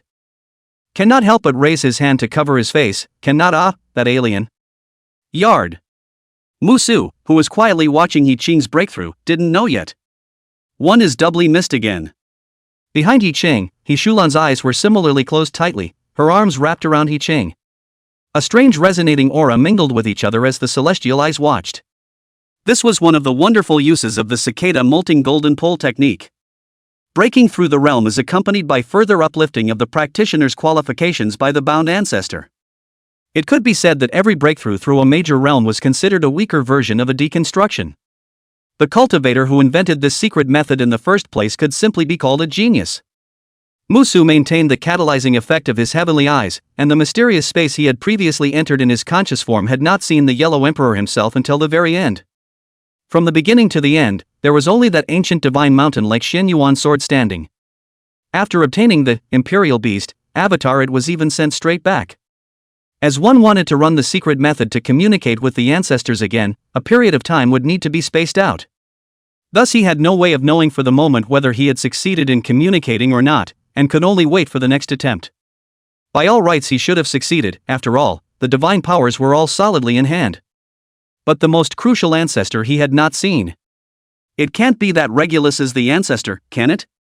Chapter 114. Do you know what my nickname is? That way, when the time comes for awakening to transform the ancestor's talent into its own role. In the case of a human sword, what should he be called? Moxu. After contemplating for a moment, Moxu decided that it was better not to think about this issue. Either way, at least the benefits were already in his hands. Legend has it that one side of the hilt of the Regulus sword records the art of farming and animal husbandry, and the other side records the policy of unification of the four seas. I think that the royal beast is derived from the animal raising, and the other three divine abilities should also be very extraordinary divine abilities. I just don't know what they are. In the midst of his thoughts, He Qing had already completed his breakthrough in the mountain river realm. The tides of aura in the sky slowly dissipated. Duck duck. The knock on the door came at the same time. With a somewhat formulaic knocking rhythm and a calm manner, Moxu immediately guessed the identity of the visitor. Opening the door, Wang Guoqiang held a stack of documents with a smile on his face. The old man was a worthy chief of service and knew everything that was going on in the bureau. Looking at the situation, it was obvious that he had come prepared. Sheriff Pastor, would you kindly forward this document to your assistant? Shang Qingya, who stood quietly guarding the side, had a pair of beautiful eyes that fell straight on Moxu after he opened the door. When she heard Wang Guoqiang's words, she was slightly stunned. The fact that the chief of service actually used such words as labor to the magistrate was enough to show Moxu's status in the Lu Xiang branch. Thinking about it, if this kind of heavenly pride appeared in the Hai Yuan branch, her father was afraid that he would directly lead her to the door to propose marriage. It was fine if she didn't want to think about it, but she couldn't help but feel a surge of heat in her face. Moxu took the document from Wang Guoqiang and flipped through it. Nodded, no problem. This is He Qing's transfer contract and letter of intent for the 749 National Divisional Grand Prix. That makes 5 places in the Yanajisang Branch National Branch Competition. They were, respectively, Musu, Shintu Xiong, Fan Wu Gui, Morong Yun, and He Qing. Originally, Xia Anxia should have been one of them, but she had suffered too much trauma in the witch's cave and would have to recuperate for at least another week or two, and wouldn't be able to make it to the grand competition 5 days later. With his goal accomplished, Wang Guoqiang smiled, "Then I won't bother you anymore." Sighting Wang Guoqiang shooting off in the distance, Musu twisted his head to look at Shang Qingya, who had been red-faced since just now. "Do you have to pee? There's a public restroom outside." "You're the one peeing," Shang Qingya subconsciously retorted angrily. After saying that, she reacted with surprise, "You're finally willing to pay attention to me." Moxu rolled his eyes, "And then what? What do you want?" Can you treat me a little better? I obviously did not do anything wrong. And I'm not saying you're doing it wrong. So, then why are you? I just simply don't want to pay attention to you, and what about you, why are you pestering me? I'm not stalking you, I'm bringing you something. I got the stuff, you can go back. What's wrong with you? I've come all this way to bring you something and you don't even say thank you? Thanks. Still not going? Woo. Inexplicable grievances surged to her heart. Shang Qingya's eyes reddened and she directly squatted on the ground and sobbed. There was no comfort in waiting a long time. She slowly raised her pearly pretty face and stole a glance, but all she saw was a reclosed courtyard door. Returning to the courtyard, Musu casually found a step to sit down. Spreading out the document sent by Wang Guoqiang, it contained a detailed record of the detailed process of the National Branch Grand Competition. I didn't get a chance to look at it in detail last time at the martial arts arena, but now I'm just fine, so I'll go through the process first. Seeing this, Morongyun quietly came to sit beside him. A strand of green silk fell, and she gently lifted her thin hand and pushed the long hair on her forehead behind her ear. The two were next to each other, close together.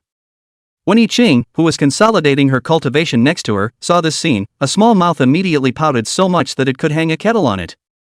But her breath was unsteady now, and she had no way to move yet, so she could only watch. The scent of orchids rushed into the nostrils along with the breeze. Musu glanced sideways at Morongyun beside him. Don't you know the rules? Smile surfaced on her brows. Morongyun raised her head lightly.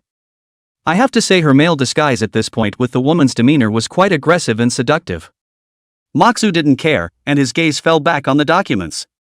According to the description above, the 749 National Divisional Grand Race will last a full month in total. Each division has 5 entries, for a total of 826 divisions. Typically, 10 divisions are used as a province, and 10 provincial bureaus are used as a continent. In total, there are 82 provincial bureaus, 8 continental bureaus, and 1 general directorate. Since each continent possessed at least 100 sub-bureaus, the first round of the grand competition would be held in their respective continental bureaus, totaling more than 500 people in this round. Only after the top 30 are decided will they move on to the second round and head to the general directorate for the final competition. In the end, the number of people who traveled to the general administration was around 240, which included almost the majority of the great talent in the entire Great Xia. At that time, it was really a situation where monster-level heavenly pride was all over the place and genius cultivators were inferior to dogs. A random brick could be thrown at a local ringing figure of the heavens. Although it was an exaggeration, this was the number of people who had gathered billions of talents from the entire Grand Xia. When you think about it that way, it seems to make sense. At this point, Morongyun suddenly sighed with emotion. 3 years ago, the first in the big competition, is the director of our branch. I have always admired her. I heard that she is only 21 years old this year. I do not know if there is a chance to see a side. Moxu. To be able to win the top spot in such an environment, the gold content of Lu Yuan's strength was unquestionable. It was no wonder that so many people knew her and had given her such a resounding name, Beyoncé. Noticing that there was some playfulness in Moxu's expression, Morongyun was puzzled. Why are you looking at me like that? She shouldn't have said anything strange, so why was there an odd look in Moxu's eyes? Could it be he not on good terms with the chief? Don't you know what my nickname is at the precinct? The corners of Musu's mouth rose slightly, pulling out a smile that he couldn't hide. At those words, Morongyun was silent for a long time. Not knowing what she remembered, her cheeks floated up in 2 red clouds and she stammered. Light. Bear but war. Stop. No, where did you hear that? Musu almost couldn't hold it together. He couldn't get rid of his bare-ass name, could he? How come even Morongyun knew about it? The office's sister told me. Morong Yun explained. Musu narrowed his eyes. The sister you're talking about, it wouldn't be called Ling Qiongyin, would it? Chapter 115 Heaven's Eye Promotion, Great Competition Hot Topic. Send Morong Yun and He Qing, whose face was filled with I'm not happy, to the door.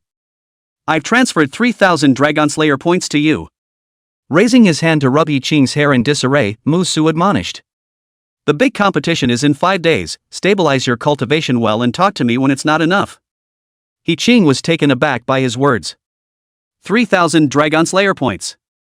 That's a lot of quests to do. Did Moxa go and rob the next precinct during the time she was in seclusion?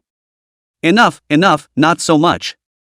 The ranking of the grand competition is related to the supply of resources in our division, and you're still my assistant. I won't lose face if you're too weak, go. Oh. To show my appreciation, is it okay if I want to give you a hug? Why are you even eating it? Musu raised his hand and gave her a popping chestnut. Hug your ass, go cultivate. Oh. He Qing pouted with some loss, but did not leave, her gaze looking straight at Morong Yun next to her. You should go back to your training as well, the head of affairs should have arranged quarters for you. Good. Morong Yun nodded warmly and quietly. When the two left, Moxu returned to the room. From the storage ring, he rummaged through the harvest this time. There were a total of 3 fruits of enlightenment, a 7 revolutions divine intent pill, as well as the spiritual treasures mountain and river forever Zhen, the milestone, and the water-seeking jade pendant. After thinking about it, he put away one of the enlightenment fruits. Musu grabbed the porcelain bottle containing the divine intent pill and poured out a 7-colored light-flowing pill and swallowed it with his head tilted up. In an instant, a sea of starbursts floated around his body and surged. A divine intent pill of the 7th turn was nearly twice as helpful as the efficacy of the 6th turn plus the 5th turn. Don't look at the difference of just 1 turn. With the craftsmanship of the divine intent pill, every time 1 turn was raised, not only did it take 1 more type of higher grade heavenly material, but it also required nearly 100 times the difficulty to overcome. The 6th turn divine intent pill sells for around 1,500 Dragon Slayer points, which is comparable to the Fruit of Enlightenment. As for the 7 Revolutions Divine Intent Dan, it could be sold for more than 4,000 Dragon Slaying points. For that matter, it was still hard to find a single Dan, and even with the Morong family's financial strength, they could not shell out a second one. It wasn't that there were no Divine Intent pills for sale in the 749 mall, but they were mostly pills below the 4th turn. The effect is only better than nothing for Musu. And a small amount of this stuff is a help, swallowing a lot of it would be poison.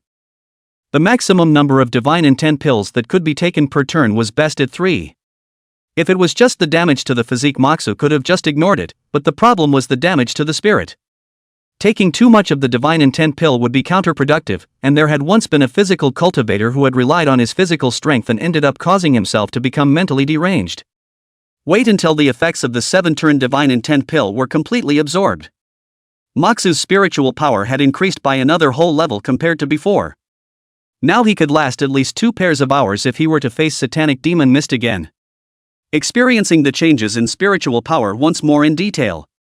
In the divine perception, every inch of the surrounding scene became HD as if it had opened up to the members. Without pausing, he continued to grab the fruit of enlightenment and take it.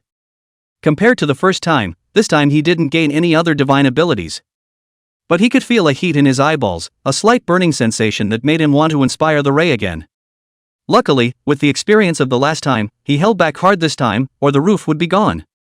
Under the divine thought perspective, one could see that his eyes contained infinite divine light. It had been 10 minutes or so before the divine light dissipated. At first glance, his entire pair of pupils turned golden. However, under close observation one can see several circles of fine golden lines flowing under the eyes. Even if it wasn't deliberately activated, it possessed most of the effects it had after being activated before.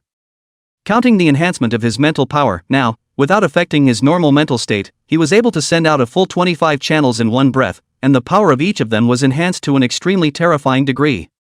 If I had to describe it, it went from wetting a shoe downwind to pissing 3 feet into the wind. Just as he was about to swallow the second fruit of enlightenment, his enhanced heavenly eyes noticed that the mountains and rivers forever Zhen was shining with a faint light, pointing to the fruit of enlightenment in the darkness. Picking up the pitch-black matchbox, he brought it up to the edge of the Gnosis fruit. Then the magic happened. Only to see the fruit of enlightenment turn into a liquid state and slowly merge into the mountain river forever town. It added a touch of purple mist that could only be seen by the celestial eye to the originally dark rectangle. This is supposed to be good, right? Not really sure. With curiosity, Musu clicked on the 749 forum. Wanted to look for any relevant instructions. As we approach the big national competition, the forum threads are basically discussing division rankings. There are no less than hundreds of posts just mentioning his name. There's only a few people in the Yanajisang precinct. It's almost to the extent of one per person. The hottest post was titled, "My Luxiang branch has a great general, Moxu, and the leader of the great competition can be won at the drop of a hat." Tap the post. It opens with, "In August, fall, and a bare-assed man comes to the Willow Phase precinct." Look again at the poster. He Qing. Moxu's face darkened. Well. The world's heroes are really like a river. With Ling Xiaoyin and He Qing as the two undercover dragons and phoenix chicks in Luxiang branch, why would they worry about not prospering? In the post, He Qing almost listed all the piles and pieces that Musu had done over this period of time. There's even a battle analysis hexagonal schematic at the end. It consists of a variety of perspectives such as speed, power, realm, spiritual power, divine thoughts, and domains. The light blue plumps symbolizing the values almost fill the graph. And the Willow Phase branch investigators who responded to the underground post were clear to call it a day.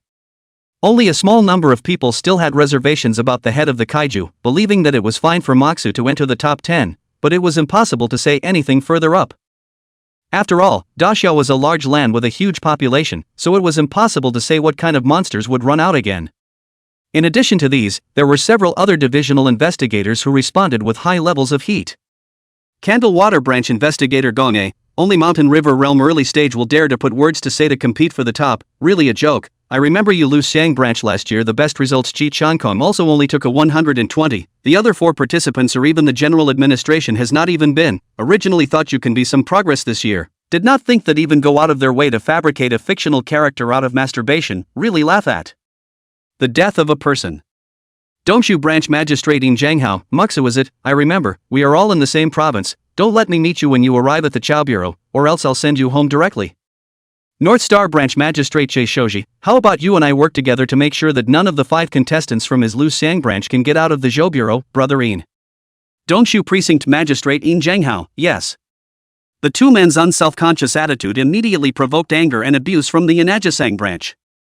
To which they didn't even reply with a single word, as if they didn't care at all.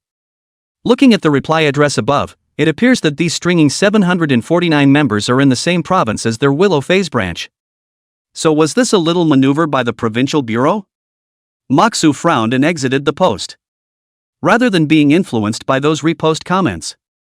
Rather, what was he just going to do in the forum? Chapter 116 Fully Automatic Cultivation. After going through the forums and the 749 library. In the end, Moxu still didn't find any information about other descriptions of the Mountain River Forever Town, only some basic introductions. It's pretty much the same description as what I saw at the Siabuchi precinct. The term spiritual treasure, as the name suggests, contains treasures that contain the spiritual energy of heaven and earth.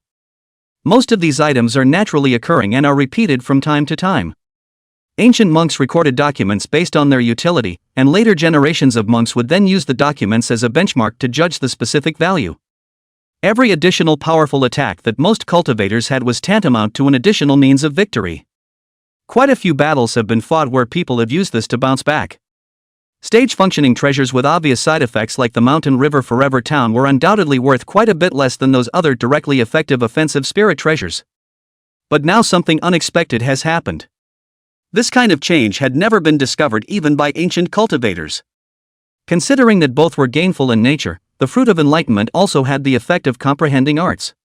Moxu decided to follow the original plan of placing it into the Sea of Life first.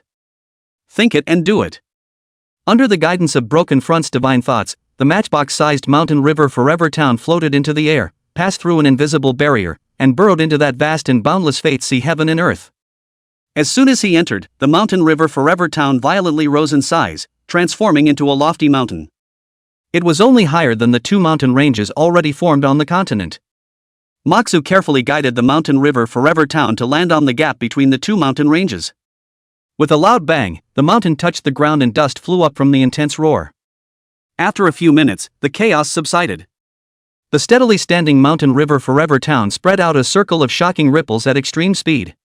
Another 10 or so minutes had passed before the power of suppression spread throughout the entire Fate Sea. Musu only felt a slight sinking in his body, and the operation of his spiritual energy all stopped for a split second at this moment. This is a side effect of the Mountains and Rivers Forever Town.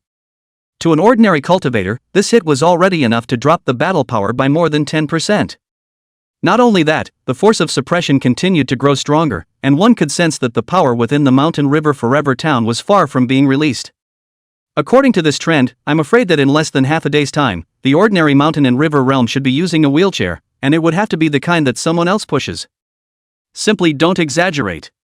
Musu was almost 100% certain that this was the effect after fusing the Fruit of Enlightenment. Otherwise, with the existing records analyzed, the highest power of suppression is just blocking 20% of the normal mountain river realm's combat power. After waiting for some more time, he saw that there was no abnormality in the mountains that had changed from the Mountain River Forever Town. Moxu was about to withdraw his divine thoughts. Suddenly, a flash of emerald color at the top of the mountain firmly caught his attention. In the Sea of Life, the cultivator's equivalent of a god. All it takes to move is a thought. In an instant, the divine thought representing Moxu had ascended to the top of the mountain. A small, tender tree was standing quietly amidst the earth and rocks. The emerald green leaves are still misted with water and full of life. Question mark. A big question mark surfaced in Moxu's head. It was impossible for life to appear in the life sea within even the Huanyu realm, right? Living things cannot survive in this space. Unless one reaches the late Huanyu stage and forcibly strips the Fate Sea, causing it to transform into a side of cavernous heaven. At that point, it will be possible to accommodate the entry of outside life. But if that was done, it would also mean that the cultivator could no longer make any inch of progress, and the original godlike greatness in the Fate Sea would be stripped away.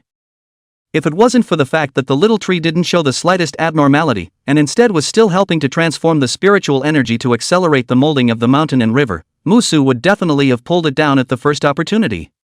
Like ordinary trees, this little tree breathes. The difference was that the nameless little tree inhaled aura and exhaled the power of mountains and rivers.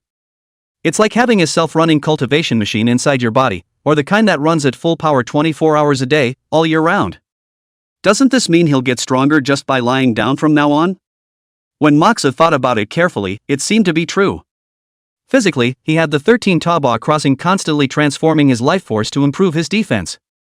In terms of cultivation, there is the nameless little tree breathing cultivation and the mountains and rivers forever town to tamp down the foundation. If God's thoughts had expressions, then they would be in a daze right now. I was just trying to put on a weight, but I didn't realize that I had made it fully automatic for myself. Moreover, Little Tree's current transformation speed was already twice as fast as his own cultivation speed, giving him no room to maneuver on his own at all. It was like a childish voice in the underworld saying, "Leave it to me, Olden, you go play your game." After a moment of silence, Broken Frontier's divine thoughts exited the Fate Sea. Moxu, who was sitting cross-legged on the bed, opened his eyes and sighed. "I'd like to make an effort, but I can't help but hang myself, so where do I go from here?" "What's wrong?" A lazy and magnetic female voice sounded beside her. Turning her head, Lu Yuan was lying on her side on the bed in a light silk nightgown, her beautiful undulating body on display. A flash of curiosity was showing on that cold face. Looking out the window again, the full moon was high in the sky, and it was already nightfall. Without realizing it, surprisingly such a long time had already passed. It seemed that the perception of time and the sea of life would be blurred. In his impression it had just been half an hour. No wonder it was said that there were no years in cultivation. "I'm fine, are you going to sleep?" Sleep with you." The calm voice was ancient, but with a strange charm. Especially when combined with the immediate environment, it was a mouthful. Mushu pondered for a long time. "I'm going to take a shower." Finally, it is a habit that has been retained for decades, although the mountain and river realm is free of dust and dirt, but think about it as if they have not bathed for almost half a month, the heart always feels strange. "I'll wait." Lu Yuan rolled over onto his back and sniffed lightly on the pillow a few times in front of Moxu.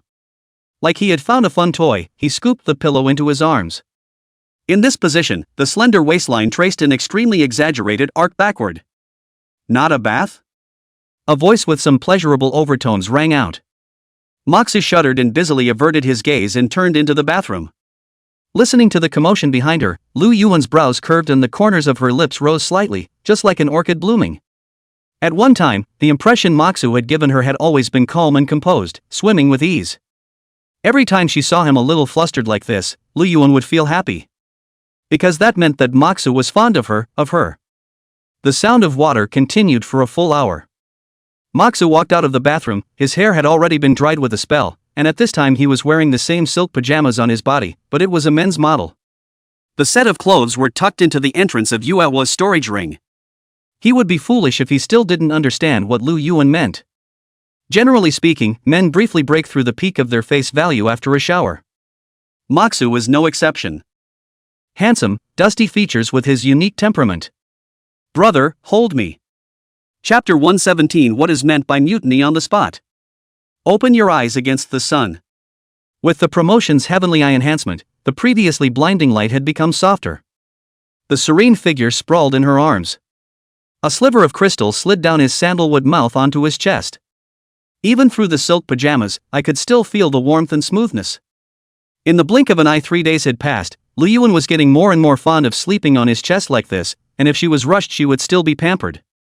And she's been sleeping more and more naturally over the past few days, and she'll grunt and crawl back when she rolls over in a daze and falls to the side. The two have a bit of an old married couple vibe going on, even though they haven't progressed substantially yet. Moxa had almost forgotten the imperial to the core look he had when he first met her. Scanning the clock on the wall, the jittering second hand scratched across the hour hand pointing to the number 3. It was hard to imagine that two super strong cultivators could sleep so well. The day after tomorrow is the day of the Continental Bureau match. All participants are required to report to the state board today. Yesterday, Musu had already told Morong Yun and the others in advance that he had reached a critical point in his cultivation and told them to leave first this morning. That's why he was able to accompany Lu Yu to sleep peacefully for so long. That said, she, a director who was originally so busy, was now tired of being in his arms for so long every day. In this way, he in those ancient times let the king not early morning noble consort seems to be no difference. Shaking his head to dispel the jumble of thoughts, it was about time. Looking at the peacefully sleeping Lu Yuan, Musu gently moved his arm, wanting to put her to the side. But just as he touched the bed, Yunguin woke up. Going away? Lu Yuan stared blankly at Musu. The look that bubbled with a bit of foolishness looked at Moxu and hooked up the corner of his mouth. Leaning down, his lips touched lightly. It could be felt that Rian Wen's breathing was visibly lurching. After a short light kiss, Moxa got up and walked towards the bathroom. For a few moments, until he came back out dressed, Yunguin maintained that frozen look. Obviously the first time the two of them kissed was still her initiative, and I don't know why she stayed like this after being kissed. I'm going oh. Hearing the voice, Lu Yuan woke up as if from a dream and clenched her showy fists. Brother, go for it. Haha, got it. Her look of a little kid pep talk amused Moxu, who couldn't help but laugh out loud. Downstairs to the yard. Pushing the door open, a massive figure crouched in the doorway of the courtyard. Weren't you discharged at noon? Why are you still here? Xiang Tong was silent for a while and said sullenly, your cell phone hasn't been returned to me, I don't know the way. Forgot in the heat of the moment, sorry. Moxu smiled and pulled out his cell phone from his storage ring and handed it over. He certainly didn't forget, but deliberately didn't give it. The fruit of enlightenment that he had put away a few days ago, he purposely walked to the hospital to give it to Xiang Tong. At that time, Xiang Tong could be moved to no avail, and even for the matter of transferring to the branch have a little loose lips. What started as a firm refusal became, if there is a next life. What's that called? That's called sincerity. How could they let people go after all this? Moxu had other plans. That's okay. Xiang Tong took the cell phone and just wanted to open it, but was suddenly stopped by Moxu. Don't look, I'm fast, I'll take you straight through. No good, don't you have to report too? What's wrong with that? Look, I've caused you to waste so much time, I'll be so guilty I won't be able to sleep if you don't let me help. I, for the time being, am not going to be able to join the Willow Phase branch. There's drama. As soon as he heard these words, Musu heartily grinned, his mouth wider and wider, emitting Jia rampant laughter. Well, enough of that, let's go. After saying that, Musu directly grabbed Xiang Tong's shoulder and rushed up to the sky. 1 hour later. Ling Yunzhou, in front of the chauffeur's office.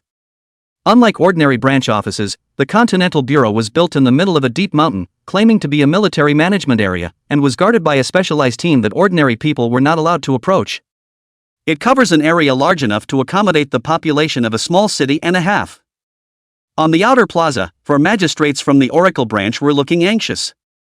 Since the grand competition only accepted cultivators under the age of 20, 3 of the 4 of them were making up the numbers this time around, and all of them only had the strength of life C perfection. And the original starter Xiang Tong is still missing until now. At this rate, they could basically just go back and save themselves the embarrassment. Okay. One of them nodded in agreement towards his cell phone from time to time. When he put down his cell phone, his companion rushed forward and asked, "How's it going? Did you make contact?" "No news at all, Xiang Tong looks like he's vaporized." "Then you've been good, you're good for nothing." It's the chief on the other end of the line. "So what?" The sheriff with the cell phone fell silent. Hesitating, he whispered, "I'm still on the phone." Fellow receiver. Luckily, the embarrassment didn't last long, as an unusually tall person descended from the sky. Bang! Landing on the ground, Xiang Tong stood up and looked up at the sky as the dazzling red light drew a beautiful arc and shot into the sky once again. When the light disappeared into thin air, Xiang Tong looked at his companions who were staring at each other in disbelief. "Reported?" "No. All waiting for you. Sorry for the delay on the road." "It's okay. The director has something to say to you." Xiang Tong took the cell phone from his companion. "Hello?" A strong, rough, middle-aged male voice came out of the cell phone. "The provincial board for this tournament has been sent out, so open your phone, there are a few things I need to explain to you." "Good." Xiang Tong fumbled for his exclusive cell phone, which he hadn't seen in days, and tapped the screen. "Next. Oracle branch, in another life, I'll join the Willow Phase branch, thanks." The voice that was 100% his sounded off and on from the phone, trailing off naturally, like a normal speech when he was in an emotional state. The point is that the speakers appear to have been modified and are super loud. Almost half of the people in the small square had their eyes drawn to it. Xiang Tong. Companion. Oracle branch chief. After a brief moment of silence, noisy murmurs arose. "Good lord, you're only thinking of jumping ship when it's all about the big competition? That's too much, isn't it? They look like they're from the Oracle branch to me. Is the Willow Phase branch really that good to join and say thank you?" "Not quite sure, I think I remember that the Lu Xiang branch is from the next province over, right? Not to mention, you guys, that thank you sounded genuine to me, not like a fake." After a while, the Oracle branch chief on the other side of the cell phone took a deep breath. "Magistrate Xiang can raise any misunderstandings about our Oracle branch if he has any, and I'll resolve them appropriately." Xiang Tong, who had returned to his senses, hurriedly explained, "There's no misunderstanding, it's a misunderstanding." "Are you saying that joining the Oracle branch was a misunderstanding?" Xiang Tong. Disappeared for so long for no reason, couldn't get in touch no matter how, and now he comes up and makes such a big job of it.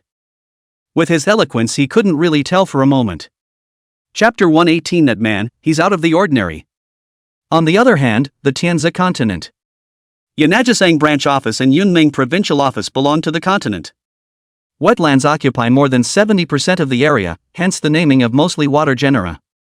As the center area, the city of Tianzi City, the urban area of Tianzi City is even more, nearly 90% are built on the water. Here, boats have even become the basic means of transportation. A small cruise ship sails slowly through the streets.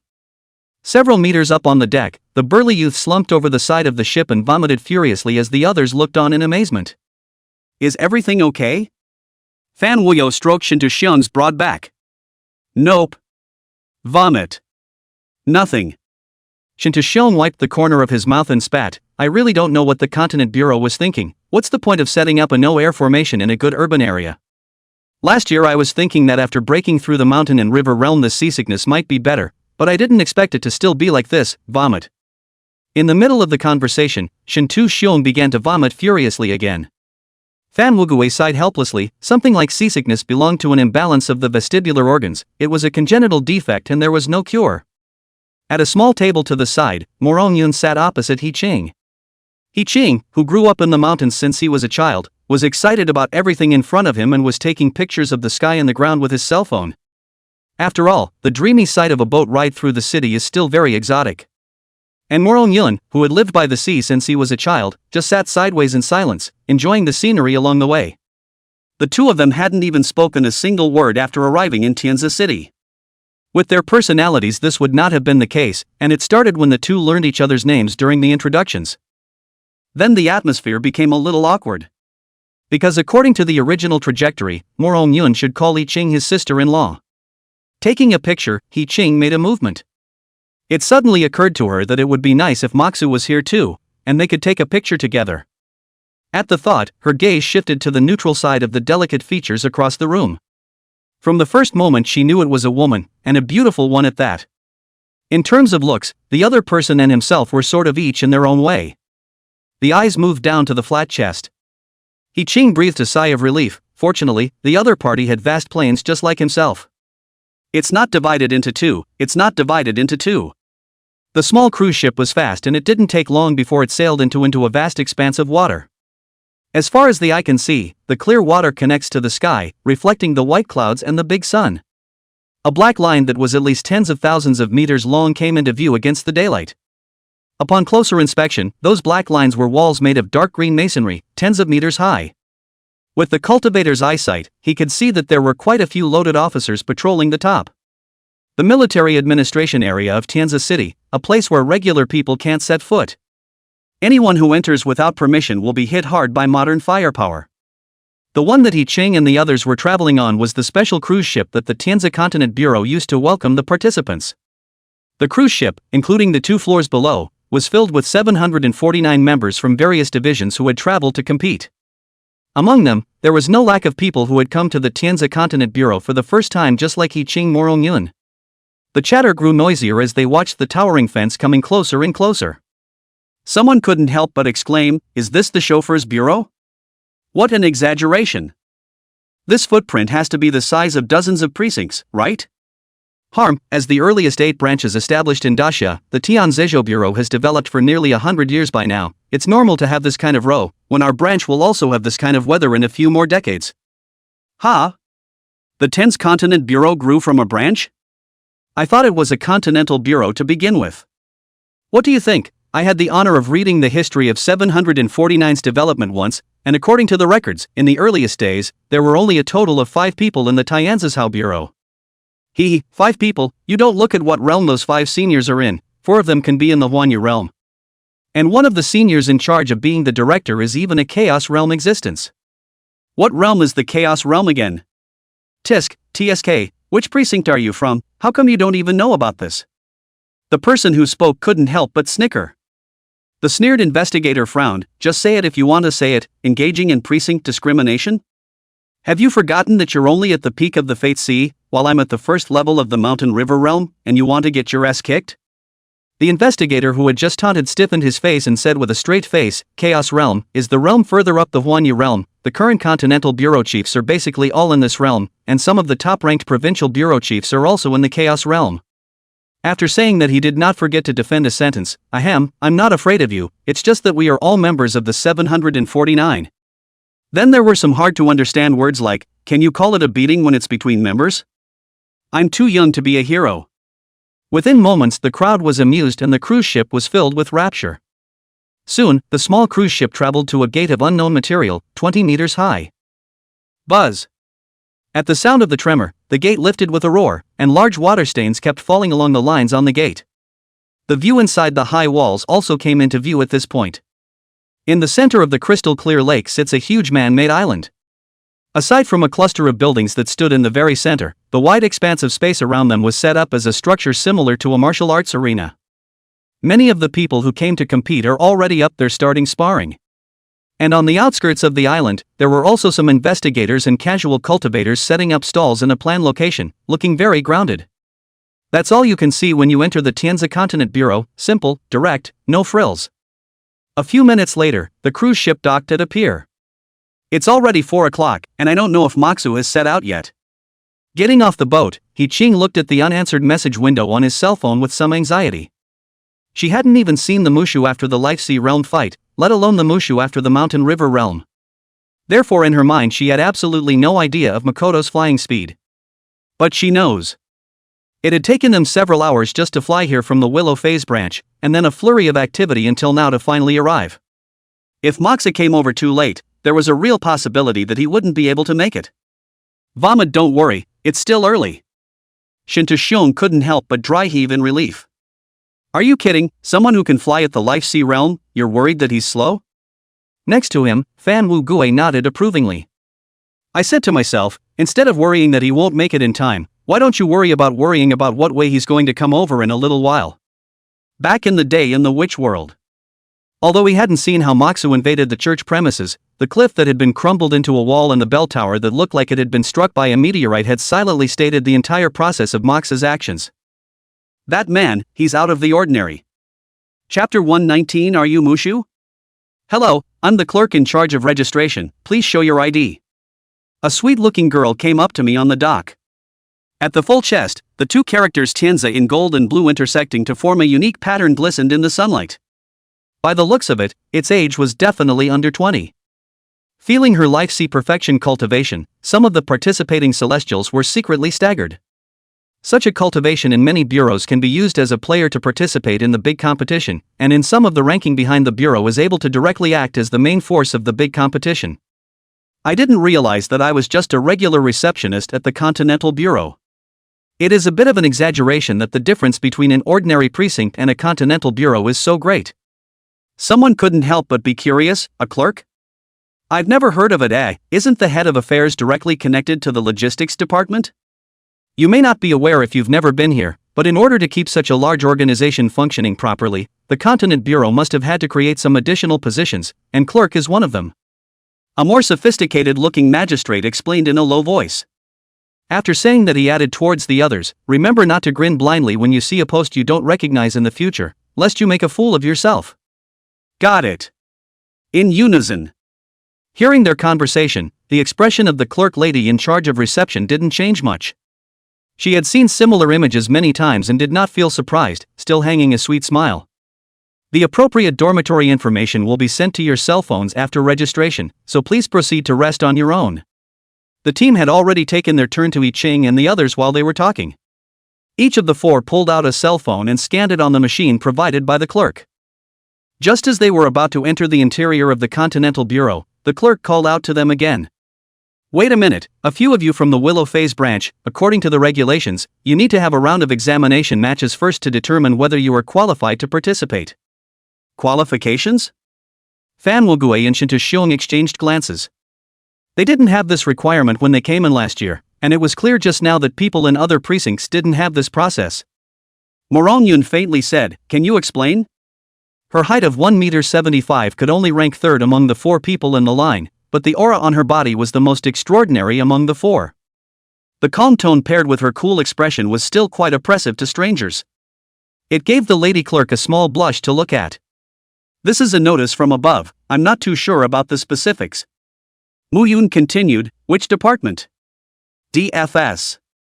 As far as I know, they don't have that power, do they? That, I don't know, the examination department in charge of the competition stamped it, I can only follow the requirements. Morong-yun turned his head to look at his three companions, what do you think? Shin Tae-seong, I don't know.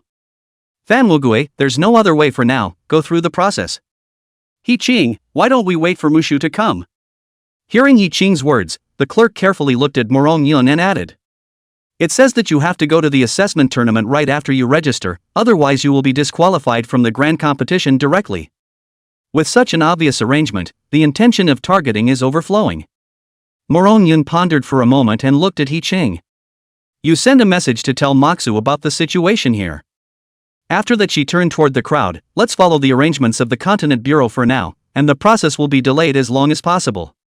He Qing, Shin Tae-seong, and Fan Wu-gue, no problem. In the short time of contact, Morong-yun had already become the leader in this temporary team, and the others didn't have any opinions. Let's just say that some people are born leaders.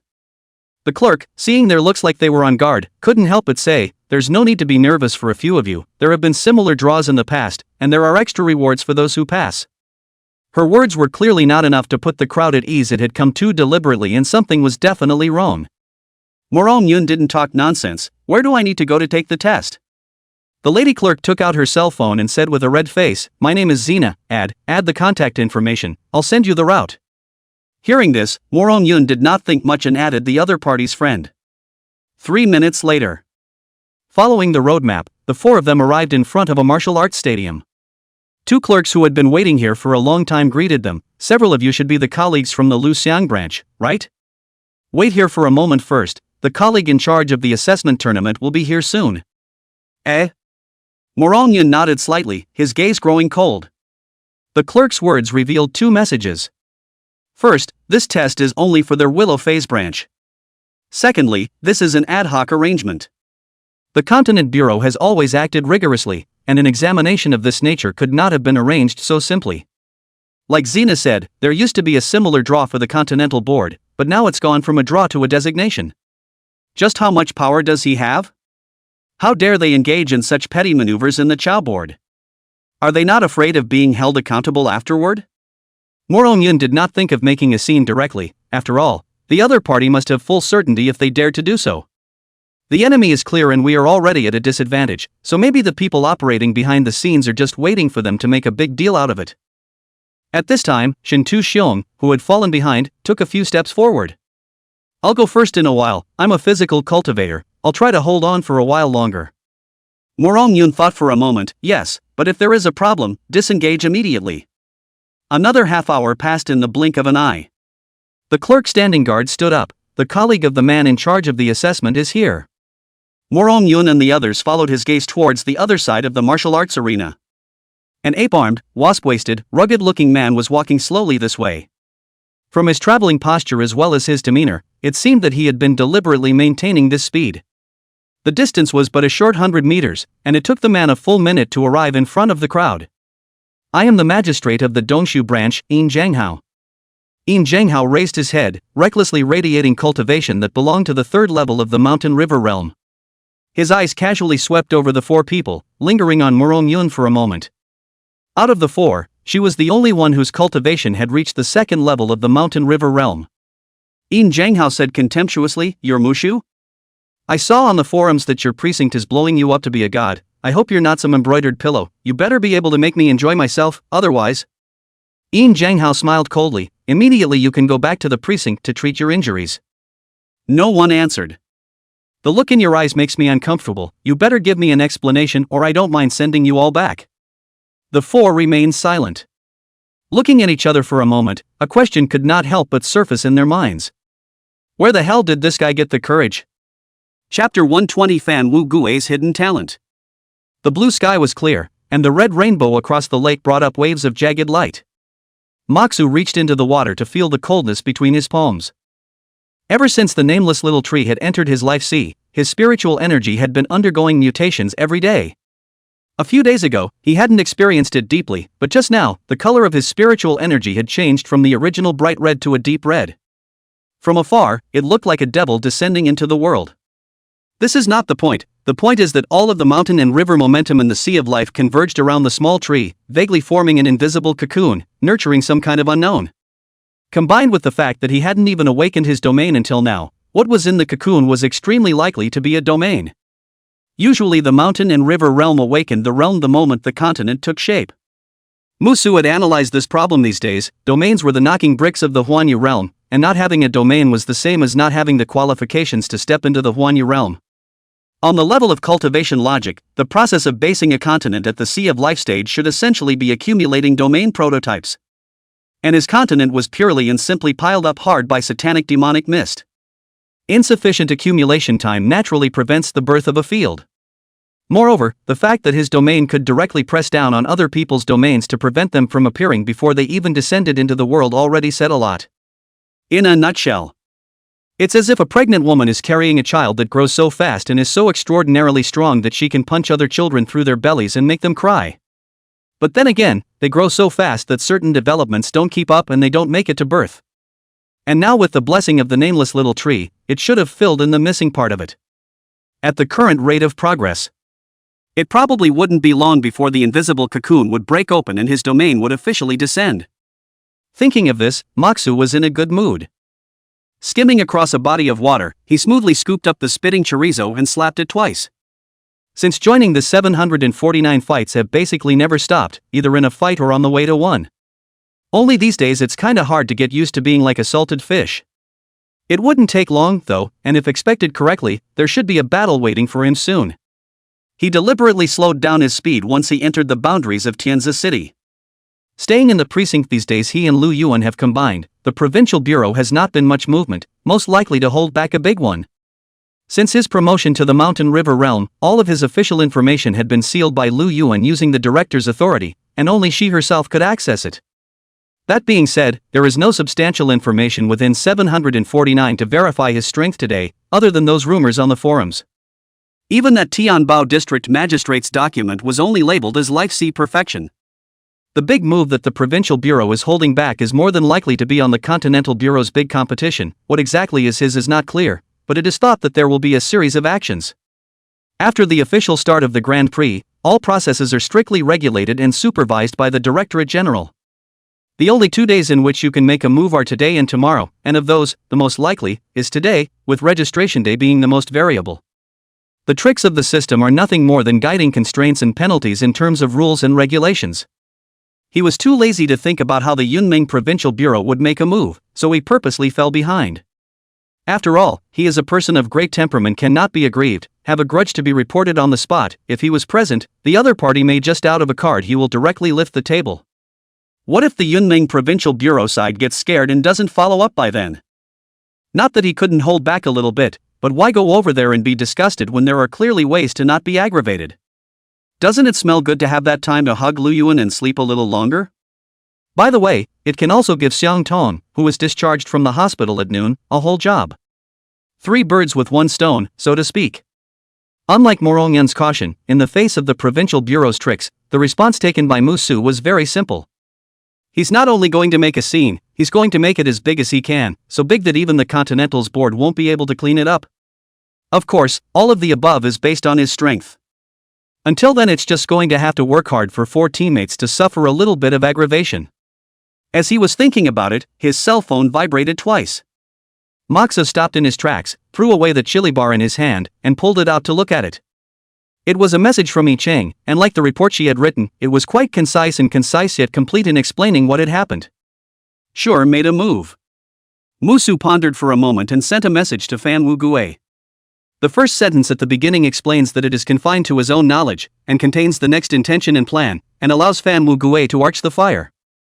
Morong Yun has family ties behind him and is not suitable to be a standout, while He Qing and Shindaxiong, these 2 Muxu was afraid that they will laugh out loud when they act. Only Fan Wugui is fit to be the igniter. Same time.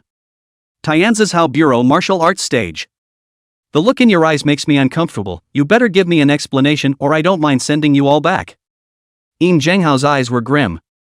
In the silence, Fan Wuyo grabbed Morong Yun's mouth before he could speak and picked up. Send us back? You have a gross strength, even the middle stage of the Mountain River realm is not even here to make a big statement, not knowing that you thought you were the peak of the Huanyi realm, Toad jumping off the cliff, you pretend to be your XX's Batman. Yin Zhenghao's face sank, but Fan Wugui was still firing. I don't think you should be called Yin Zhenghao, it just so happens that there is a lot of water in this place, so your father and I will give you a name, Water Ghost. No why? You're also a boiling thing when you're open. This barrage of insults gave Shin Tu Xiong and the others an earful. No, man, I didn't know you had such a talent for cussing. The offense is all drawn out all over the place. But this is the wrong occasion, isn't it? Didn't we say we were going to cooperate and stall for time? Do you have a grudge against him? Even the best-tempered person can't help but do it after this greeting, right? Looking across the room again, sure enough, Yin Zhenghao's face rose bright red, as if he was already burning with rage. Fine, I'll fulfill you if you want to find death. After saying that, he landed in the center of the martial arts stage with a flash. Strongly suppressing his anger towards Fan Wugui raised his palm, come up. Up you XX, I'll go up if you tell me to? I'm not going up. I won't go up, what can you do to me? Stupid ass. Fan Wuyo pushed away Shin Tu Xiong, who had come over to pull him, and continued to trash talk furiously towards Yin Zhenghao. With your pig brain, if you give birth to a child and let someone cheat you out of it, that child is considered to have changed its destiny, do you know? You. A few wisps of white smoke emerged from Yin Zhenghao's reddish head. Really pissed off to no end. Fan Wugui's voice was so loud that many 749 members had already noticed the commotion over here and began to gather around. Just a few words and you can't take it anymore. Where's the young master from? With your IQ to be a magistrate, the family should have dumped their money, right? Put. Someone in the crowd of onlookers couldn't help but giggle. The piercing laughter sounded like the last straw that crushed the camel in Yin Zhanghao's ears. His eyes were bloodshot and he was almost out of his mind. I'm going to get you. Chapter 121, Come with us. The scene went straight out of control. Who can stand up to that poisoned mouth? Feeling the gazes of his three companions fall on him, Fan Wugui blinked somewhat innocently. Get ready. The spiritual energy on Morong Yun's body began to vaporize. Things had come to a head, and although they didn't understand why Fan Wugui did this all of a sudden, it was impossible for them to watch their own teammates get beaten up. Besides, if Yin Zhanghao had tried to continue his attack after rushing down to the ring, he would have violated Regulation 749 and would no longer be protected by the rules. The four men from the Yanajisang branch will have a completely blameless hit. At the same time, they also had to be careful not to turn the boat over in the gutter. No matter what Yin Zhanghao's cultivation was real, talent was equivalent to battle power to a certain extent in the same realm. Passing by Fan Wugui, Shen Tu-xiong had a suspicious look on his face. You kids possessed, aren't you? It was too late to look deeper into it. At this time Yin Zhanghao had already crashed into the area at high speed with his mighty pressure, and the aura of the third level of the Mountain River realm directly silenced some of the investigators who were still laughing with laughter. Wrapped in a body of snowy scales, Shen Tu-xiong met him head-on. With their domains fully open, the two sides collided together over the martial arts stage. Boom! Under the domain characteristics, Shen Tu-xiong, who had a weaker cultivation level, did not see any decline. Unlike being fully crushed when facing Mushu, this was the kind of physical cultivation battle he wanted. Large strands of wind and snow converged out of nowhere, spreading rapidly upwards along Yin Zhanghao's feet. At the same time, the arc of light swept by silently, the claw blade embedded itself straight into the protective divine idea on Yin Zhanghao's neck, and the sharp tip of the blade pierced into the skin, tearing through the flesh and pulling out a hideous wound in a split second. There were great terrors between life and death, and the fatal crisis made Yin Zhanghao's mind clear for several minutes. The pressure descended from the sky, and the earthy yellow light accompanied by the thickness of a large mountain pushed Fan Wugui away from a distance of half a meter. Even Shen Tu-xiong was squeezed away by several points by the force of this domain. An illusory peak emerged in the center of the battlefield. Domain, 1,000 ranges of obstacles. Morong Yun instantly judged that this was a field that favored defense, possessing the effect of blocking attacks, and was especially extremely resistant to physical attacks. With this in mind, she decisively summoned her domain, Cold Sky Frost. In an instant, all the peaks were covered in snow, while Yin Zhanghao himself was frozen into an ice sculpture under this cold wave. If it was a head-on duel, Morong Yun wouldn't have been able to win so easily. She needs to break through the field barrier before she can do that. But right now, Yin Zhanghao was already quite exhausted just by fending off the double-sided attack of Shen Tu-xiong and Fan Wugui. The humanoid ice sculpture shuddered and some distorted voices came out of it. You guys are too despicable, dare you face off with me one-on-one head-on? There's no need, grow up in your next life, I'll see that you have to pull out without a leather swallow strangling your heart. Fan Wugui taunted with his mouth, but his hands did not stop moving, and his pair of claw blades turned into a residual shadow and viciously chopped out a cross light blade full of tearing power. Shen Tu-xiong on the other side wasn't idle either. The scales on his body opened up and lit up with dazzling cold light, and the heavy fist that gathered the strength of his entire body blasted out wildly with sharp flash scales. The entire battle was nearing its end in just a few seconds. Right in the gap where Yin Zhanghao was about to perish on the spot. The extremely fast expanding realm looked like it had pressed the static button, encompassing the entire battlefield. All the domains dissipated in an instant, and Shen Tu-xiong and Fan Wugui were also sent flying out at the same time. The scale armor on Shen Tu-xiong's body was broken apart by a small amount before it could close, and Fan Wugui even directly sprayed out a mouthful of blood. Flop flop. After the sound of two falling water in succession, the clear lake water was dyed with two bloody colors. On the other hand, Yin Zhanghao, who had almost lost his life, was wrapped in a water film and guided to a safe area. In the unknown realm, a middle-aged man stood in the center of a vast lake with a cold face, his feet stepping on the surface of the lake, unperturbed. On his chest, a gold and blue nameplate reads, Tianzi Continent Bureau, Deputy Minister of Field, Ji Tao. The air in this realm was unusually thin, as if it was done on purpose to take one's breath away. Morong Yun's face was grave, Your Excellency. At this time, the surfaced Fan Wugui opened his mouth and sprayed, Toad Day Frog, you are ugly and still play with flowers, pulling the wrong side of the fight, right? Still pretending to be immortal, old man. As soon as these words came out, Ji Tao's modeling couldn't be posed anymore, and he cast a gaze toward Fan Wugui with an unsightly expression on his face. Shin Taxiong, who had also broken water on the side, was on the verge of crying. "Brother, what's wrong with you today? If you want to go crazy, look at the occasion." Although there were some tears in his heart, he was no wimp and followed Fan Wugui's tone of voice and pointed at Yin Zhang Hao angrily. "Did you old man go out in a hurry and leave his brain at home, and he broke the rules you hit us?" Being verbally bludgeoned one after another, Ji Tao's face was already hard to see. "Old me only saw that you caused trouble without reason and also intended to kill your colleagues in charge of the examination. According to the 749 regulations, the Willow Phase branch will be disqualified from the competition, and you, the recorder on my chest captured it all." Well. The water-colored bubbles directly wrapped the cursing Shin Taxiong, the Morong Yun who had not spoken, and the Fan Wugui who had almost spoken into each of them. "Unreasonable juniors, is that how your chief taught you to talk to your officers?" Shi Tao laughed coldly, ignoring the struggling Shin Taxiong and Fan Wugui, and continued. "In accordance with Regulation 749, the Yanajisang branch will be disqualified from participation, and you, in turn, will be remanded to a holding prison for full rehabilitation." Like unilaterally announcing the result of the penalty, Ji Tao had no intention of listening to the explanation of several people. Suddenly, the entire realm shook. Like a big head TV with a bad signal flickering a few times. The boing dissipated into nothingness. The crowd was once again exposed to the onlookers. Immediately adjacent to the edge of the square battlefield, He Qing was pinching a finger trick in his hand, and looked like his breath was wilting. Under He Shulan's impartation, she had almost exhausted her mountain and river power and spiritual energy before she was forced to lift the boundary blockade.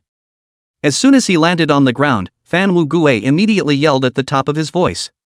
Deputy Field Minister Ji Tao accepted bribes and imposed penalties indiscriminately. Field Vice Minister Ji Tao accepted a bribe and was sentenced indiscriminately.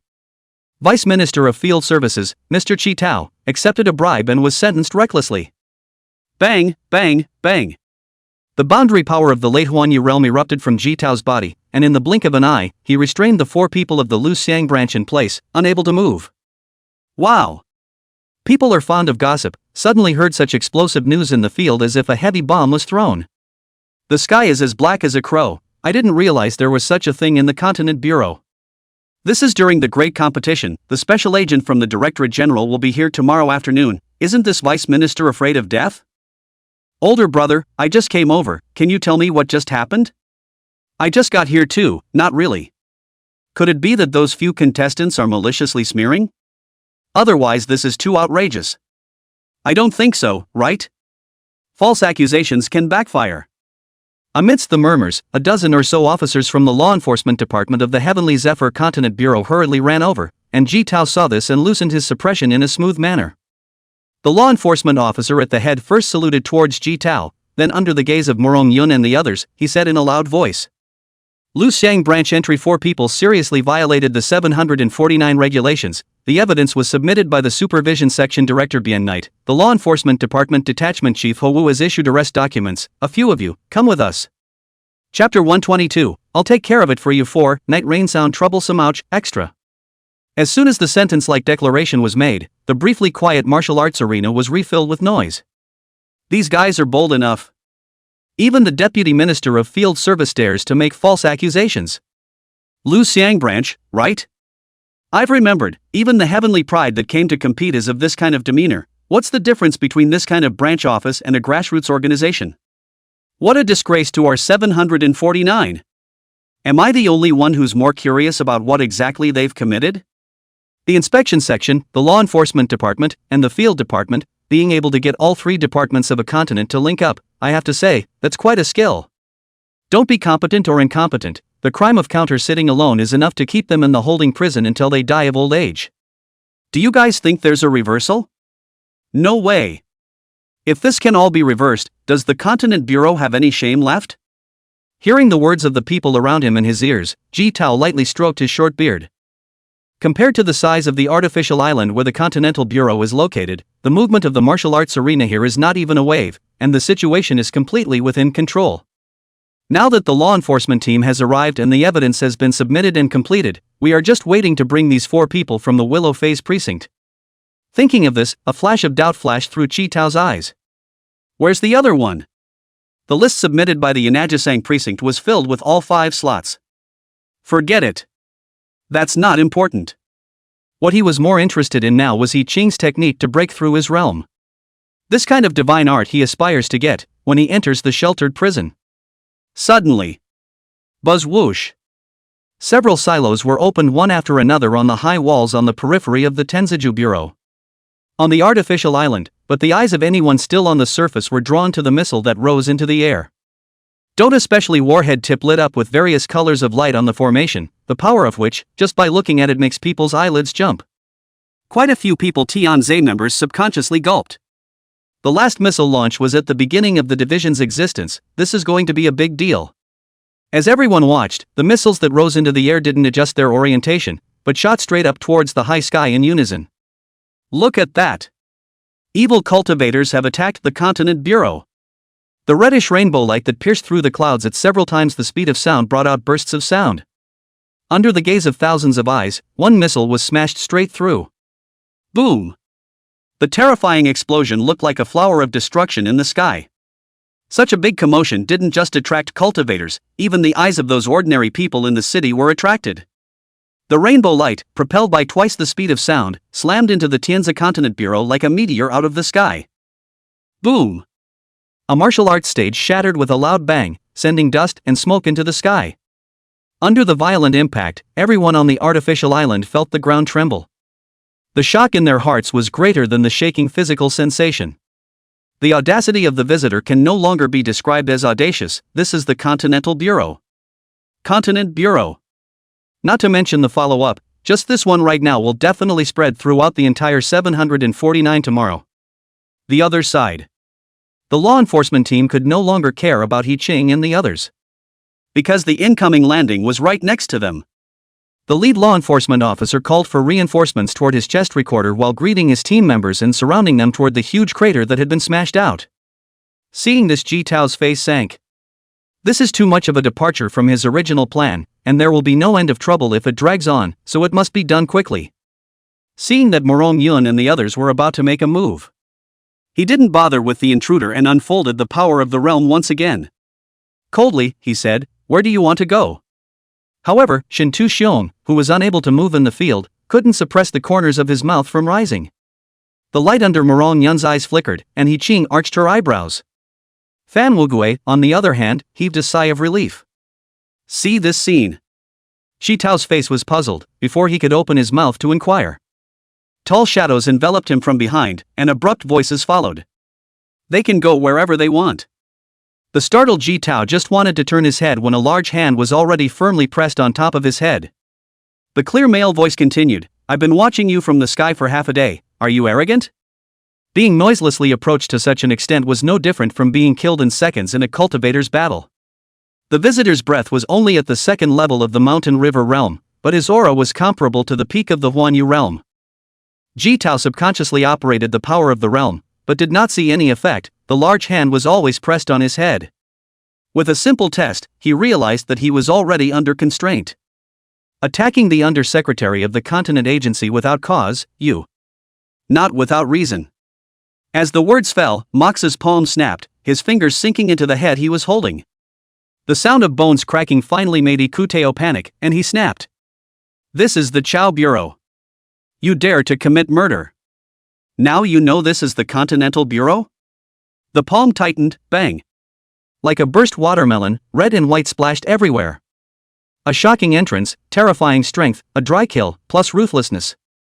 Still, no one dared to make a sound from the investigators surrounding the area, and very silently stepped back a dozen meters. If it wasn't for the fact that Musu was wearing a 749 uniform, they would have all just turned around and run away. If they were outside, they might still have the idea of fighting, but this was the Continental Bureau. This kind of mob with terrifying strength naturally had stronger leaders to step in. There was no need for them to give up their lives for nothing. From the time it appeared to the time it violently crushed Ji Tao, it was only a few breaths of time. By the time the law enforcement team reacted, the fight was over. Unlike other 749 members, the law enforcement team has a duty to do nothing, no matter where they are. They stiffly surrounded Moxu in the center. The head law enforcement officer's eyes revealed determination. Counselor Bian Knight of the Supervision Section, Detachment Chief Ho Wu of the Law Enforcement Department, and the side of the Examination Department, all take me there. Mushu crouched down and grabbed Jitao's clothes to wipe off the stickiness from his hands. Through the recorder on He Qing's body, he basically saw everything except for the section in the realm. Originally, with Jitao's cultivation level, it was not so scribbling deaf. No matter what, he was a mid-Huanyu realm cultivator. Fighting head-on Moxa still needed to take some effort. But just now, this old Deng's attention was fully focused on Morong Yun and the others. He took advantage of the huge commotion he made to take a trick sneak attack again, which led to the seconds that rocked the room. You have committed a wanton murder, a crime beyond pardon, and you want me to take you? Do you have family? Of course we have family. Having family is the right thing to do. Take me for a ride. I don't want bull, can you hear me? As long as anyone with normal intelligence could hear the threatening intent in Musu's words, the law enforcement team fell silent. The Hall of the Continental Bureau can give birth to so many things. To say that Musu has no dissatisfaction, that is false. Although none of these people on the list is considered to be of any significance, it already illustrates the inadequacy of the State Council's management. Since you can't manage it yourselves, let me manage it for you. Chapter 123. A pawn can walk horizontally. Lightly pinching the Huanyu outbound service vice minister to death, and now openly threatening the law enforcement team inside the Continent Bureau, coupled with that crimson spiritual energy. Dude, you snatched that 749 uniform, right? Are you really not an evil practitioner? It was a question shared by all onlookers. The smoke from the shattered earth had yet to dissipate, and a large number of cultivators were rushing this way. You guys wait here for me, don't worry, it won't take long. Nodding slightly towards Morong Yun and the others, Musu looked down at the leader of the law enforcement team he was carrying in his hand. Glancing at the sign on the other man's chest, Zhang Yitai. If you don't think of yourself, think of your teammates, whose lives are in your hands now. Naked villain speech. Zhang Yitai. He couldn't figure it out somewhat. Everyone was in the mountain river realm, and Muxu was only one level higher than him. Why was it that he couldn't even open his domain since the other party had appeared? It's like meeting a natural enemy. No matter how you summon it, it doesn't respond. Seeing that this situation also knew that it was useless to put harsh words, thinking about it again and again, he finally nodded helplessly. This was not a foe he could deal with, and perhaps it would not be a bad idea to let the other side into the Continentals. After all, those adults in the Continent Bureau were not vegetarians, and it was impossible to let the other side act recklessly. But he can't clear himself of this charge of collaborating with the enemy. It's a good thing that my teammates are unharmed, which is a blessing in disguise. Zhang Hetai helplessly fished his cell phone out of his arms and opened the area map that came with the patrol arrangement document. Moxo raised his hand to receive it, and his figure disappeared in place. Dozens of meters of smoke were pierced through a large hole by the red-colored rainbow light. It took a few moments before the sonic boom exploded in the air. The 749 has always been connected to whichever is closest in order to ensure the efficiency of the logger's transmission. Any image deletion is forced to be retained for a period of 3 days, limited by the underlying code, which is what the general director can't change when he comes, unless he just blows up the server. So Moxu was prepared to take the evidence first. The forbidden air formation in this place did not have an effect on his frontier-breaking divine thought, so perhaps there was some correlation between the two. This question will have to wait until afterward. The members of TENS who saw this scene on the ground grabbed their chest recorders and shouted. He's too fast for us to catch up. Get the guards ready to receive the enemy. When he finished speaking, he put down his hand and greeted his companions around him. Hurry up. It's been years since something like this has happened, so get your energy up. Don't disgrace the Chow Bureau. Someone cursed while running. Why is he just able to fly? This formation is an inside job, right? Being able to fly and not being able to fly were two concepts on the level of maneuvering, and the forbidden air formation that was originally used to control them had instead become a shackle that bound them to the enemy at the moment. With Moxo flying at full speed, a complex of buildings reflecting metallic luster came into view. At the entrance of the ground, a large number of cultivators were standing by outside the special alloy giant door. Pretty efficient.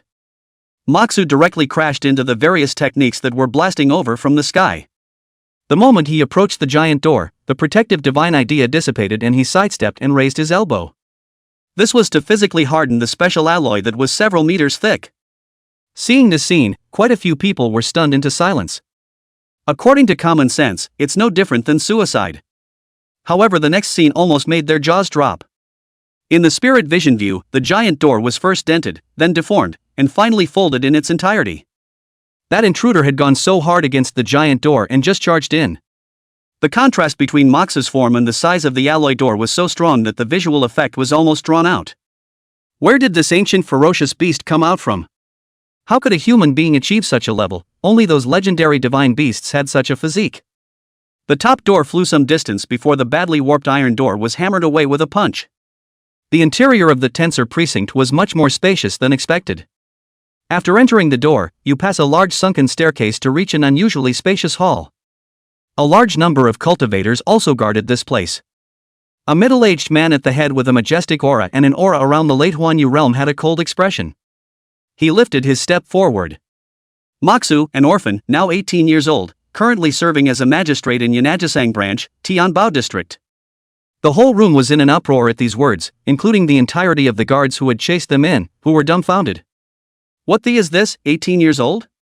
That special alloy door was able to block even the middle stage of the Huan Yu realm, and there was that earthquake-like movement outside just now. It's a little more believable to say he's a warped old demon, I guess. Musu faintly said, "It's me. I, Guang Hongyi, Director of Penalty of Tianzi Continent."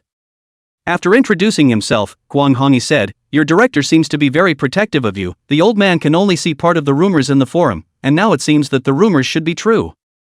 "There's no one else?" Mushu suddenly spoke up and interrupted him. "What?" Guang Hongyi was slightly stunned, and then reacted, "You are indeed as crazy as the rumors. This matter may be secretly fishy. My penalty division will deal with it. Trespassing is the Deputy Minister of Field and breaking into the headquarters of the Continent Bureau. This is a crime that you should recognize. Are you pulling my leg here? Unbridled. The old man prizes his talent, see it." Before the words left his mouth, the fist wrapped around the trickster realm and the broken frontier divine idea had already zoomed in front of his eyes at breakneck speed. The moment he struck out, Mox's brilliant gold eyes erupted with two somewhat reddish, sizzling beams of light. At a time like this, who are you going to show a look of impartiality to? If he is an ordinary cultivator, the team of Lu Xiang branch of the Great Competition will not be annihilated in this place if he is an ordinary cultivator. This is rotten to what kind of still spaced out tucked pie, not in your old face hammer a few punches, you really do not know sober. There was no intention of being reasonable on this visit to Moxu. Because at the level of his position, he has no say in the matter, and is at best a big-headed soldier and a pawn in the chauffeur's office. But he'll show some people that pawns, they can walk sideways.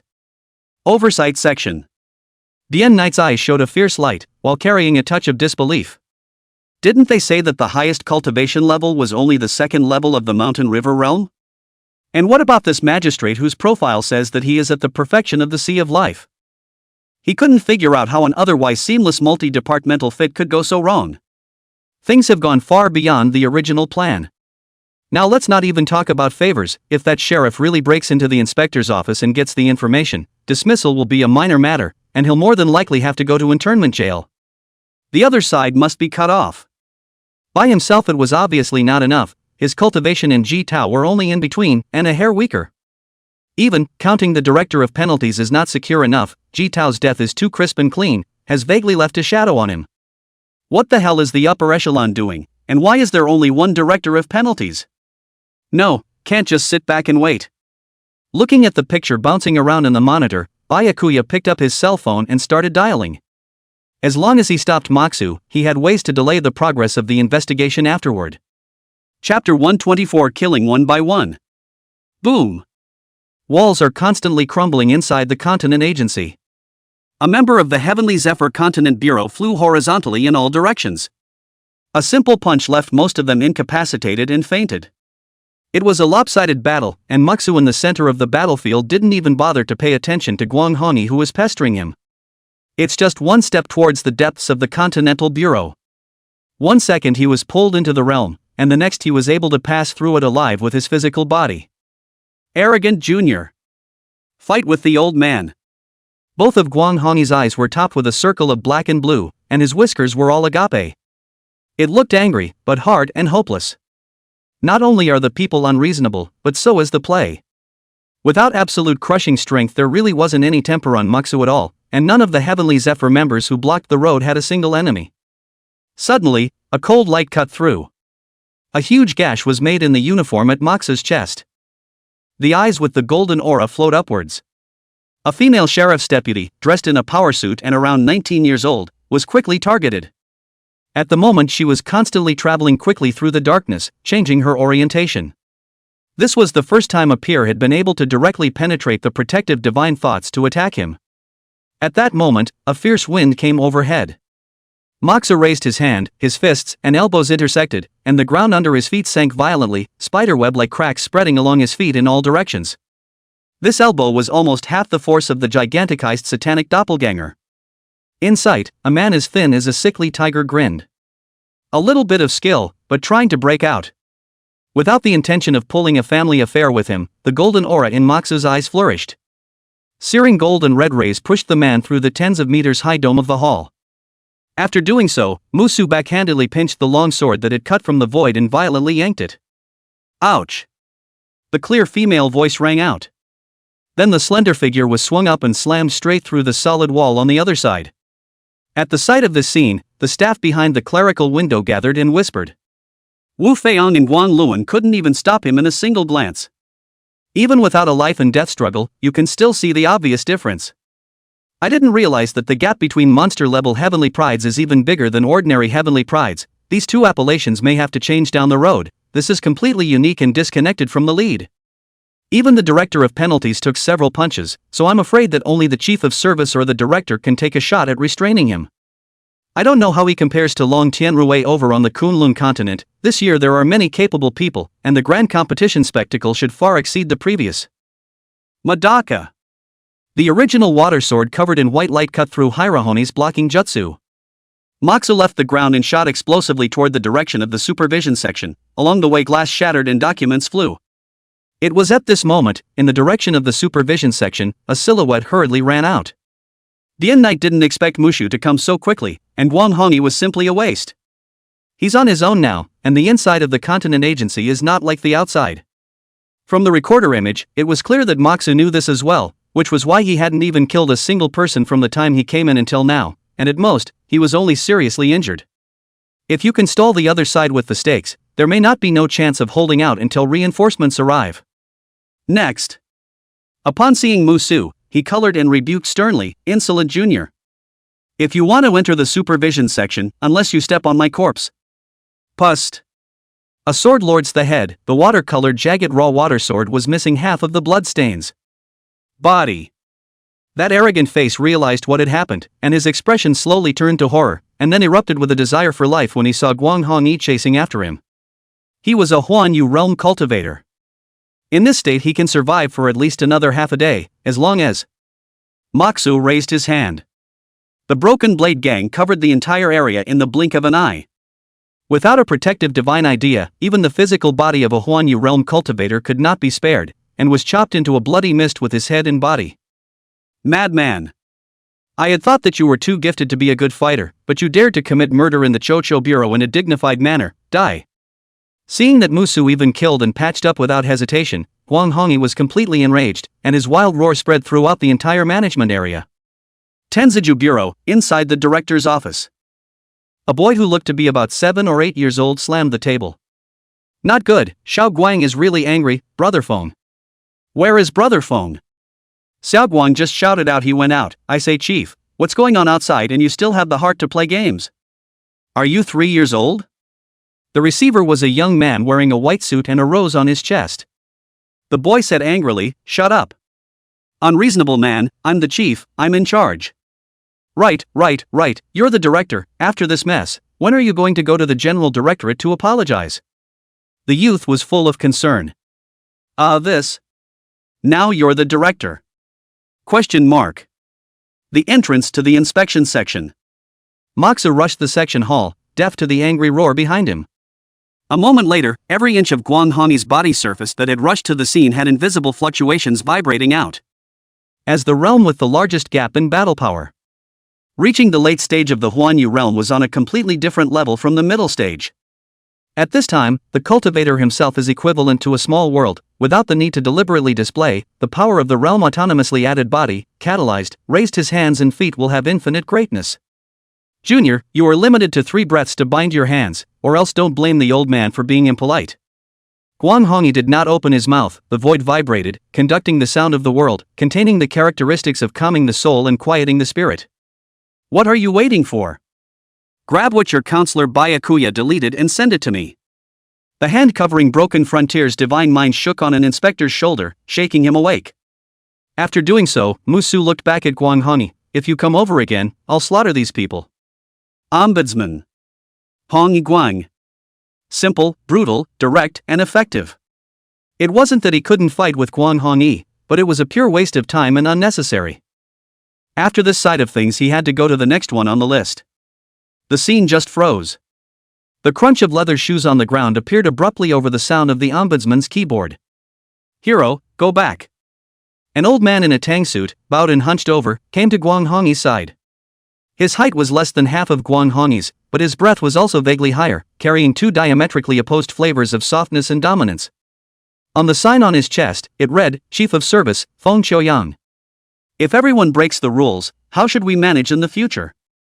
Guang Hongyi turned his head and pulled out a cold smile. I know you old things all like the old ways, this young man is very much to your liking, right? Feng Qiuyang was also not angry, smiling and looking at the distant Musu. If we didn't do a good job ourselves, we have to admit it, it's not wrong for people to want to meddle in if they have the ability to do so. Saying that, his gaze once again turned to Guang Hongyi. Isn't it good to just use this to deter those corpses? Previously dereliction of duty, I will naturally go to the general administration to ask for forgiveness, but the rules are the rules. Where are the people? Guang Hongyi looked at the innocent-faced ombudsman in consternation. Moxu, who had just been in the same place, was already out of sight. Chapter 125, Can I do the torture? From the ombudsman, Moxu not only got the previous evidence, but also incidentally found the exact location of the law enforcement department's detachment chief, Hou. This man had been ordered to assist in the defense during his invasion of the Tianzhou Bureau, and had just been by the gate. In his capacity as such, he did qualify to receive arrest papers from the local precinct sheriff. However, this was not within the scope of Mox's consideration, because the series of movements of these people were described as flowing, too hasty and too fast. Zhang Yantai read out the process at that time, and it was destined that anyone who had been out in the process would not see the moon tonight. This process has become the list of Yan's dots. Regardless of whether it was because of any favors received or any unspeakable secrets, Musu was not prepared to leave a living soul behind. As for the purpose, probably even the Yunming Provincial Bureau couldn't have imagined that Muxu was actively helping them cover up their crimes. Yunming Provincial Bureau Chief Wei Tianqian's cultivation was at the peak of the Huanyu realm, comparable to Lu Yuan. As the saying goes, if you don't beat the snake to death, you'll leave yourself open to harm. Wei Tianqian's strength coupled with a group of subordinates, once he was determined to escape, he would bring along some high-specification equipment on his way out. That destructive power, imagine that. Lu Yuan had previously said that the Yunming Provincial Bureau had planted eyes in both the Chao Bureau and the General Bureau. Judging from the fact that the Supervision Department, Law Enforcement Department, and Examination Department have all been infiltrated, I'm afraid it's not just a simple matter of eyes and ears. Everything that happened here should already be known by Wei Tianqian. Initial encounter big defeat, Wei Tianqian as long as not a straw man how to say will be honest for a period of time.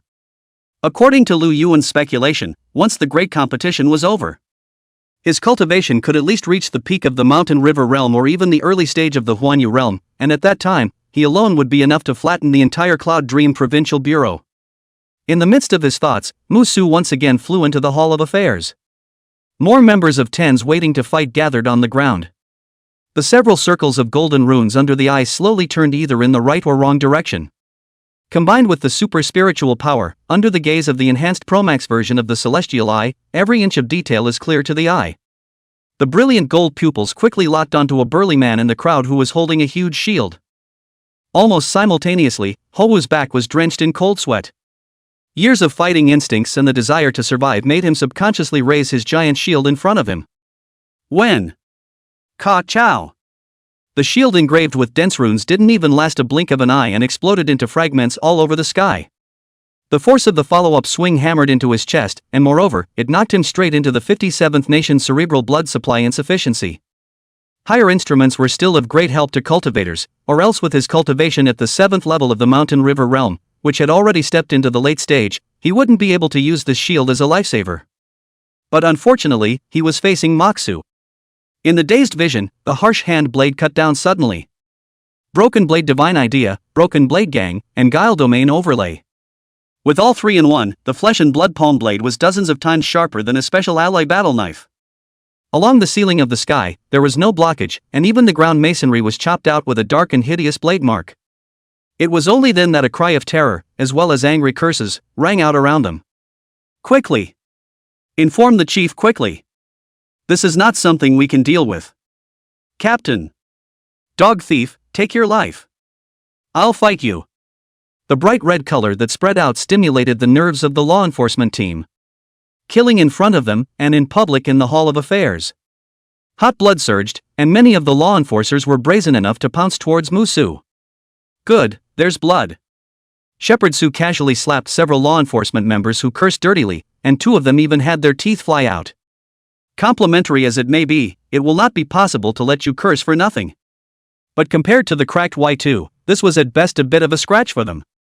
After doing so, Moxu charged into the sky and crashed through the dome. Turning his body in the midst of the sky of debris, he shot towards a gymnasium-like building in the distance. That's where the Tianzhou Bureau of Examination Department is. A dozen points of light flashed as they drew closer. The spiritual energy of the heavens and earth in a circle of several hundred meters was rapidly drained at a speed visible to the naked eye. Type 2 Immortal Piercing Cannon, the centerpiece firepower in the generic configuration of Demon Slaying Order's 9 Square Earthquake. Possessing light-like speed, tens of thousands of degrees of heat and a penetrating effect against the protective divine thoughts, what's more, this thing could break through the boundary power blockade. Related iconographic information Moxu had seen when he hosted the Locke family's Demon Slaying Order before, and he didn't expect to see the physical object for the first time to be directed at himself, but also to open a dozen handles at a time. It seems that he came down with a flurry of noise, and the person who made the move in the Ministry of Examination was in a hurry. This was good news for Moxu, saving him the process of finding someone. As long as which one is in charge of which one, you can't go wrong with 80% of them. Licking his lips, this would be the strongest frontal kill he had faced so far. A dozen Immortal Realm Cloud penetrating cannons had no idea of their power. Is he crazy? Doesn't even duck? In front of the examination department, an investigator clutched the buzzing jug in his hand and made an unintelligible noise. Another investigator thought for a moment, could it be that they can't move because they're locked out of their chakra? It's possible, but why is he undressing? Air. All quiet, prepare to fire. The humming of the Type 2 Immortal Realm Piercing Cannon was suddenly silent. A dozen beams of pure white light that had coalesced to the limit exploded on the tall figure in the air. Dazzling white light obscured all vision, as if an extra sun had appeared out of nowhere. The light that spread out alone burned and melted the roofs of the surrounding buildings. Bad. This youngster is so arrogant. Feng Qiuyan flashed to the top of a building and looked at the artificial sun with a sinking heart. Since Guan Hongyi really said no, he finally had to resort to a little coercion. I didn't realize that just after settling that side, something happened here. Receiving this level of flurry of fire hard, even he was not sure that he would be able to retreat in one piece, let alone a junior at the early stage of the Mountain River realm. Even if he was a rare physical cultivation genius, even if he wasn't beaten into flying dust, he would still be missing arms and legs.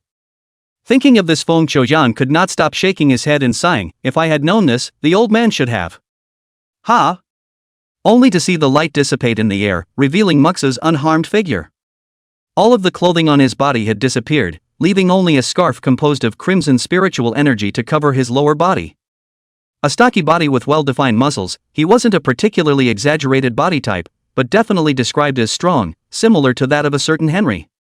It matches his look and uninhibited demeanor at the moment. It was not at all as if he had just been baptized by the Immortal Piercing Cannon, but rather as if he had taken a shower in his own home and walked out of the bathroom as casually as possible. There were a number of female investigators who froze in place as they saw the scene from afar. The ugly face of the muscle man naked body is called disgusting, the face of the good-looking temperament excellent muscle man, that has to be called a male god. Everyone loves beauty, not to mention that women are actually more horny than men. They looked all red and the corners of their mouths were harder to press than AK. A thought could not help but flash through his mind, if this maniac were to go to prison, could I be allowed to torture him severely? And far away in the Lu Xiang branch, Lu Yuan was reviewing documents. Suddenly stopping the movement of his hands, Mo felt that he had suffered a great loss. Chapter 126 A New Nickname. In addition to the female investigators, those responsible for the firing were staggered on the spot. That's a dozen rounds of immortal cloud-piercing cannon firing in unison. They only knocked off the clothes? Is that some kind of juvenile weapon they're holding? Otherwise they really couldn't comprehend the situation in front of them because it was completely beyond perception. What are you all waiting for? Load! A middle-aged man in plain robes raised his hand and snatched the immortal realm-piercing cannon from the hands of one of the investigators. A few minutes time ago he received a call from Byakuya and immediately gathered a group of investigators and used his authority to call up the immortal piercing cannon from the equipment store. This was only just out the front door when he saw someone breaking through the roof in the direction of the Hall of Affairs. It didn't take much to realize that was the target person this time. The fact that he hadn't accomplished a single inch in a round of flanking fire really surprised him, but so what? With the spiritual energy injected between his palms, the immortal realm cloud-penetrating cannon, which was shaped like a large pot, once again began to absorb the surrounding heaven and earth's spiritual chi. The immortal cloud-penetrating cannon must be used at least 5 times in a row before it goes into overload. If he couldn't do it once, he wouldn't believe he could do it 5 times in a row. What are you doing? Loading. Just after answering 2 words, the middle-aged man who realized something was wrong looked up. Only to see that the tall figure covered in a fierce aura was looking at him condescendingly, a pair of golden pupils with playfulness in them. Looks like fun, let me play too. What do you want to do? The middle-aged man was just about to storm back when he was lifted into midair by a large hand around his neck. He only had a cultivation level of mountain river realm perfection, so he had no room to resist in front of Musu. With one hand pinching the middle-aged man, Moxa took the Type 2 immortal realm-piercing cloud cannon from his dangling hand. The metallic body of the pot is not as heavy as you would expect when you get into it. The overall shape is slim and capless, and the handle is positioned just right to serve as a rest, so it should be just right if you hold it in your arms. It seemed that the recharge had been cancelled, and there was a constant overflow of heaven and earth aura from the pot spout. Looking at the investigators who were casting their eyes, Moxa shook the middle-aged man in his hand and asked, "Did he put his stamp on this year's assessment tournament?" The investigators looked at me and you like no one knew about this. Right. Deputy Director Wu forced the official seal in the name of a system that has been abolished for years. A young man walked briskly out of the appraisal department with a spread-out folder in his hand. With Musu's eyesight, he could easily read all the words on it, including the seal drop. Glancing at the middle-aged man's chest, Deputy Director of the Examination Department, Wu Jianbai. "It seems you're not usually very well liked, so it's just as well that I'm helping you finish what you want to do for the day." Saying that, Musu reactivated the miniature spell formation, and the pot spout once again absorbed the surrounding heaven and earth spiritual chi.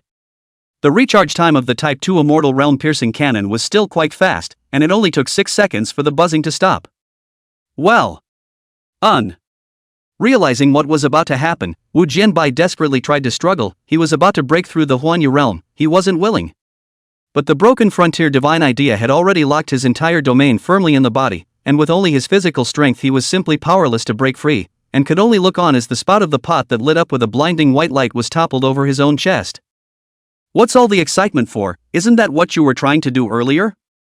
As he spoke, Moxa's hand that was carrying the handle of the pot loosened. The white light pierced through Wu Jianbai's chest without any obstruction and shot into the sky. The horrible high temperature made the horrifying wound burn into charcoal without even a trace of blood splashing out. Still, the mouth of the appraisal department was silent.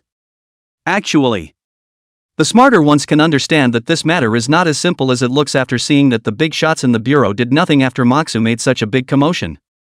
This was true of the receptionists at the window, and it was also true of the young man who had just opened his mouth. But smart or not, the death of a deputy director of the Continent Bureau, just like that, still shook the witnesses all to the core. Especially the young man with the documents. The usual oppression that Wu Jianbai gave him was now transferred to Moxu, and he couldn't help but think, this person won't collapse me in the process, right? Put another way, this is like going to work in the process of the leader was suddenly rushed in the murderer shot. Whoever came to the brain must be down. Bang! Wu Jianbai was casually thrown down as if he were throwing a piece of trash. Musu faintly said, "Say it, what are you going to do?" ? The surrounding investigators looked at me and I looked at you, momentarily not understanding who Moxu was talking to. Well, at that moment the familiar pale voice rang out. Heh heh heh, it's really the waves of the Yangtze River pushing forward the waves of the front, and since ancient times, heroes have been born out of youths. Feng Qiuyang silently appeared in the open space in front of the examination department. Smiling, he said, "Little friend, are you still relieved? What if I say no?" As she spoke, Moxa took it upon himself to pull out a flying fish suit from his storage ring and put it on his body. It was tailored and hand-sewn for him by Lin Yuwei, saying that it was easier to wear. After straightening his clothes, he fumbled for a pair of matching pants and tucked them in through the hem as if no one else was there. Finishing up and finally pulling out a pair of solid black boots and putting them on. It's a bit of a weird process, but it's a great visual when it's on. His own body, which was a rack of clothes, was matched with a flying fish suit with a basalt base and gold and blue clashing scaly waves, which was straight out of the box. Little friend's meter is extraordinary, it can be called a dragon among people. You wait. Raising his hand to interrupt Feng Qiuyang's words, Musu took out his cell phone and adjusted the angle to his upper body. Click. The filler light flashed. I know you're young and handsome, but there's no need to take a selfie on the spot, is there? Feng Qiuyang couldn't help but twitch slightly at the corner of his eyes. It's understandable that geniuses have some problems that people can't understand. Just as he was about to continue opening his mouth, Moxa started to picture in front of him. Feng Qiuyang was furious and laughed. Just as he was wondering if Moxa was deliberately playing him, he saw that Moxa had put a line of small words underneath the photo. Mr. Director, is it good? Good guy, Feng Qiuyang direct a good guy. This was already the third time he had been speechless since he spoke to Mushu, and all the centuries of cultivation had been useless. After sending the message, Moxu raised his head. Startled by the black-faced Feng Qiuyang. Why does this old man look like he wants to beat him up, so impatient? Little friend is done with things? Feng Qiuyang's face was expressionless. Pretty much, what do you want? After sending a message with Lin Yuwei, all the fury in Musu's body dissipated quite a bit. Even the tone of his voice wasn't as sharp as it had just been. Little friend. Go back and rest first, tomorrow the old man will come back to visit again. Ding. Receiving his second return message, Musu casually answered, okay. Yanajisang Branch Chief Ryung-win, brother is so handsome. Love to see more hair. He, Moxu unconsciously grinned. Feng Qiuyang sighed as he looked at Moxu, who turned his head and started taking selfies again, and disappeared in place. What neither knew was this. The name of the bathrobe warrior has spread throughout the Continental Bureau Forum. Chapter 127, Shedding Tears of Moving Tears. Due to the large size of the artificial island, most of the people on the island just felt the ground shaking and the dazzling flash of light in the sky just now, and knew nothing about what exactly was happening. So a large number of investigators began to flock to the Tianzhou Bureau forums in an attempt to find the latest news in there. Less than 3 minutes. An article titled, Shocker. Local sheriff makes a scene at the Continental office. There are pictures and the truth. The heat of the post skyrocketed, and it soon firmly occupied the position of the #1 hot post. The poster's name is, Examiner, Bao Dating, Tianzhou Bureau. The post begins with a large, high-definition, and censored image taken from an extremely tricky angle, making it easy to conjure up words like pirated and neighbor. But the picture of the man, regardless of face value, body, or temperament, are exceptionally resistant, directly disperse the tone, especially that of full and angular muscles as to a group of female hooligans crave straight drooling. Tina Su, investigator, Tianzhou Bureau, he's tempting me. Colors. Candlewater Branch Judge Sher Peishan, trespassing on the Continental Bureau is a major offense, not to mention causing so much damage. But then again, I think there must be another reason for him to do this, and I'm willing to dedicate myself to a long talk with him all night long. North Star Branch Magistrate Yang Menglan, angry, really convinced, can you send it later? I just did a perfect nail. Tianzhou Bureau Receptionist Zhang Yuding, sisters are calm, it's not like you've never seen a man, as far as it goes? Of course, if someone can give me his contact information, just pretend I didn't say it, I just seen the real person, even better looking than in the photo. Tianzi chauffeur Go Xiuwen, your focus is wrong, right? The owner's description is the point, our Chao Bureau's face is lost, sober up for me aoi. Cursing. In addition to the photos, Bao Dating kept updating the post with the latest news.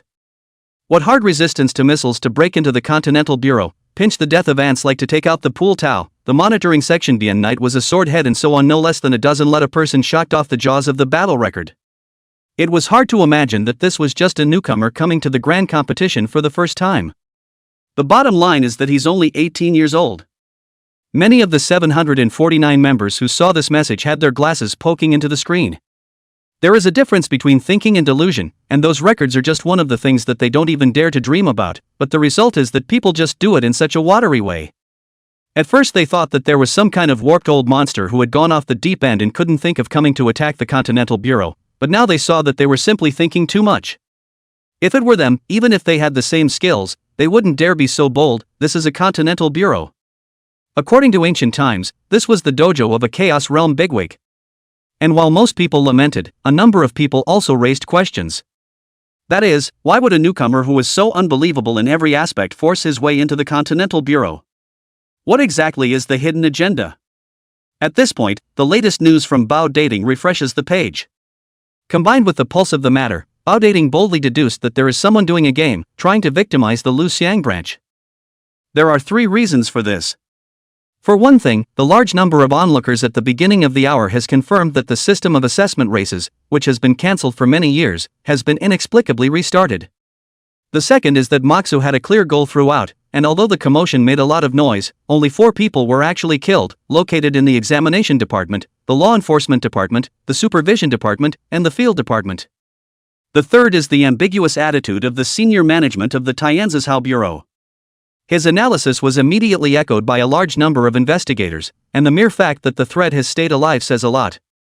Mox's image has also changed from domineering and tough to a hot-blooded young man who does not succumb to the forces of darkness and evil and fights bravely. Although there is still a gap in the identity, but in the whole incident, what Moxu represents is indeed them, the 749 bottom-layer personnel who can only be arranged by their superiors. The hostility disappeared, and the members of the Heavenly Zephyr Continent Bureau turned from their original wariness to warmth. Some of the investigators who had been victimized by Bian Knight and Wu Jianbai had shown up. All sorts of messed up events as well as aggravations a brain in the post and turned into words. Some good people also gave Moxu the very graphic nickname, Bathrobe War God, based on what he is wearing in the photo. Have you noticed that they all look at you? Weird. He Qing walked beside Mushu, her big bright eyes looking around. At this time, the group had already arrived at the dormitory arranged by the Tian Zhezhou Bureau of far-flung grassland. Unlike the cave heaven of the Willow Phase branch, this was an actual small world, and the cultivator who created this place, a Chaos Realm senior, was still alive. Many cultivators who had arrived here early either sat on the ground or floated in the air. But they all had one thing in common, and that was that their gazes would intentionally or unintentionally fall on Moxu, with awe, as well as wariness and curiosity. Probably because I'm better looking. Coming to a tenth the size of an ocean building, Moxu raised his hand and tried to lift the curtain cloth of the door. Suddenly, a youth as thin as a sickly tiger blocked directly in front of the door. Moxu moved. Give me a reason not to beat you up. The youth in front of him was none other than Wu Feiyang, who had crossed paths in the Hall of Affairs not long ago. I'm here to deliver the reparations. Wu Feiyang grinned, and his slender but powerful palm spread out, revealing a storage ring with an ancient shape. There's a bit too much stuff, so the chief of affairs told me to use a storage ring. Whoosh! The storage ring instantly disappeared into thin air. Brought to you. Wu Feiyang froze and looked at the palm of his hand. If it weren't for the lingering touch still there, he'd even wonder if he hadn't just pulled something out. Mushu lifted the curtain and said, You and I are like old friends at first sight, why don't you come inside and talk in detail? Wu Feiyang scratched his head, Sheriff Mac, that storage ring is not included in. You and I are gentlemen, so if you have something to say it here. No, that's the chief of affairs himself. You and I will cut our robes and sever our friendship. Wu Feiyang sort of experienced a face-changing stunt, with a sense of dismay at the attempted tie-up. Couldn't help but ask, does Brother Mu still lack? Lack? Of course lack, you are not. No, my family is particularly difficult, since childhood, I know, the poor family's children early to be a family, and I am still an orphan, did not experience parental care, has always been with the dean dependent on life. The more Wu Feiyang heard, the more wrong he was, so he interrupted, Stop, count me as convinced. I didn't realize that this man's cheek was as strong as his strength, far beyond the reach of any human being. Farewell. Wait a minute. Mushu raised his eyebrows slightly. After hearing such a tragic story from me, you don't have any indication? Eventually. Wu Feian voluntarily left behind 2 bottles of pills and shed tears of emotion. Chapter 128, If the son doesn't teach, it's the father's fault. Being able to fight and being shameless, that's a lot of fun. The thought of the big competition the day after tomorrow caused a wave of powerlessness in Wu Feian. With this character of catching a toad and clutching the piss out of it, it would be better to just surrender if he meets him. Otherwise you might get charged some kind of challenge fee as well. Looking at Wu Feian's departing sullen back, the cultivators around the tent no longer dared to gawk carelessly. It was too ferocious. The top monster, Heavenly Pride of the 3rd level of the Mountain River realm, came with a smile and left with a cry. The whole process is just a few words and it's like a bad bandit, who can stand it? It didn't keep them on edge for long, though. Moxu, who had made a hard profit, dug into the tent with the other 4. Entering into it, and not quite the same as expected, is that the internal space is not only very open but also completely does not look like a tent, more like a luxury villa. A total of 3 floors of space using a building within a building design, dominated by white, simple but not too flashy. There are a number of windows at the facade, and it is not clear what the principle is to be able to see out through the glass. It's really worthy of being a continental bureau, living in a big villa too. Shintashion threw himself into the large couch in the living room with a single bound. With his size falling into it, he actually bounced upwards, showing how good the quality of the couch was. He and Fan Wuguei had only suffered some internal injuries in the previous battle, which had long since healed after He Qing's supernatural healing. Musu also found a seat and pulled out his storage ring to look through it. Fan Wuguei came to his side, not quite at ease. Over at the Chow Bureau, is there no problem? Although the crowd was victimized, the Continental Bureau was after all the Continental Bureau. For ordinary local magistrates, it was definitely a mountain that could not be crossed, and with this status gap placed here, it was no wonder that Fanwuchi did not have a bottom. Any ordinary magistrate or judge would have been on pins and needles by now. Morong Yun and He Qing were trusting Mushu more than they were in awe of the Chow Bureau, while Shintu Xiong was able to be as calm as he was because of his large grin and little heart, so he was able to be as calm as he was now. Moxu casually said, "It's fine, it's already been resolved, the aftermath will be handled by the Continent Bureau itself." If even the top brass can be remotely controlled by the Provincial Bureau, then the Continental Bureau wouldn't be a Continental Bureau anymore. When 749 was first established, it relied on iron-blooded tactics to establish the order of today, and not only will there be no problem with what Moxu did this time around, but it will even be appreciated by those old-timers. Morong Yun followed up his words by coming to sit beside Moxu, half a foot apart. It seemed to be interested in what the ring contained.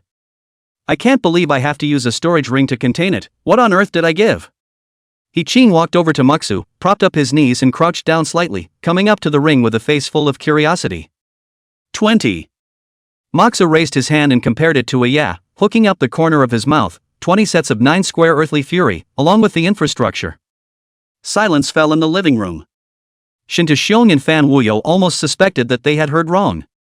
That's a whole 20 sets of 9 square earth break. The general provincial bureau hands are not so many things, not to mention the branch, no wonder to use the storage ring to load, enough 30 cubic meters of storage ring space are stuffed to full. It's a good thing it was robbed for the ring, otherwise it would have been hard to bring it back. Perhaps Feng Qiuyan didn't expect the storage ring in Muxu's hand to be only 5 cubic meters. Gollum. Shinta Xiong swallowed his saliva, the value of 20 sets of 9 square geomancy.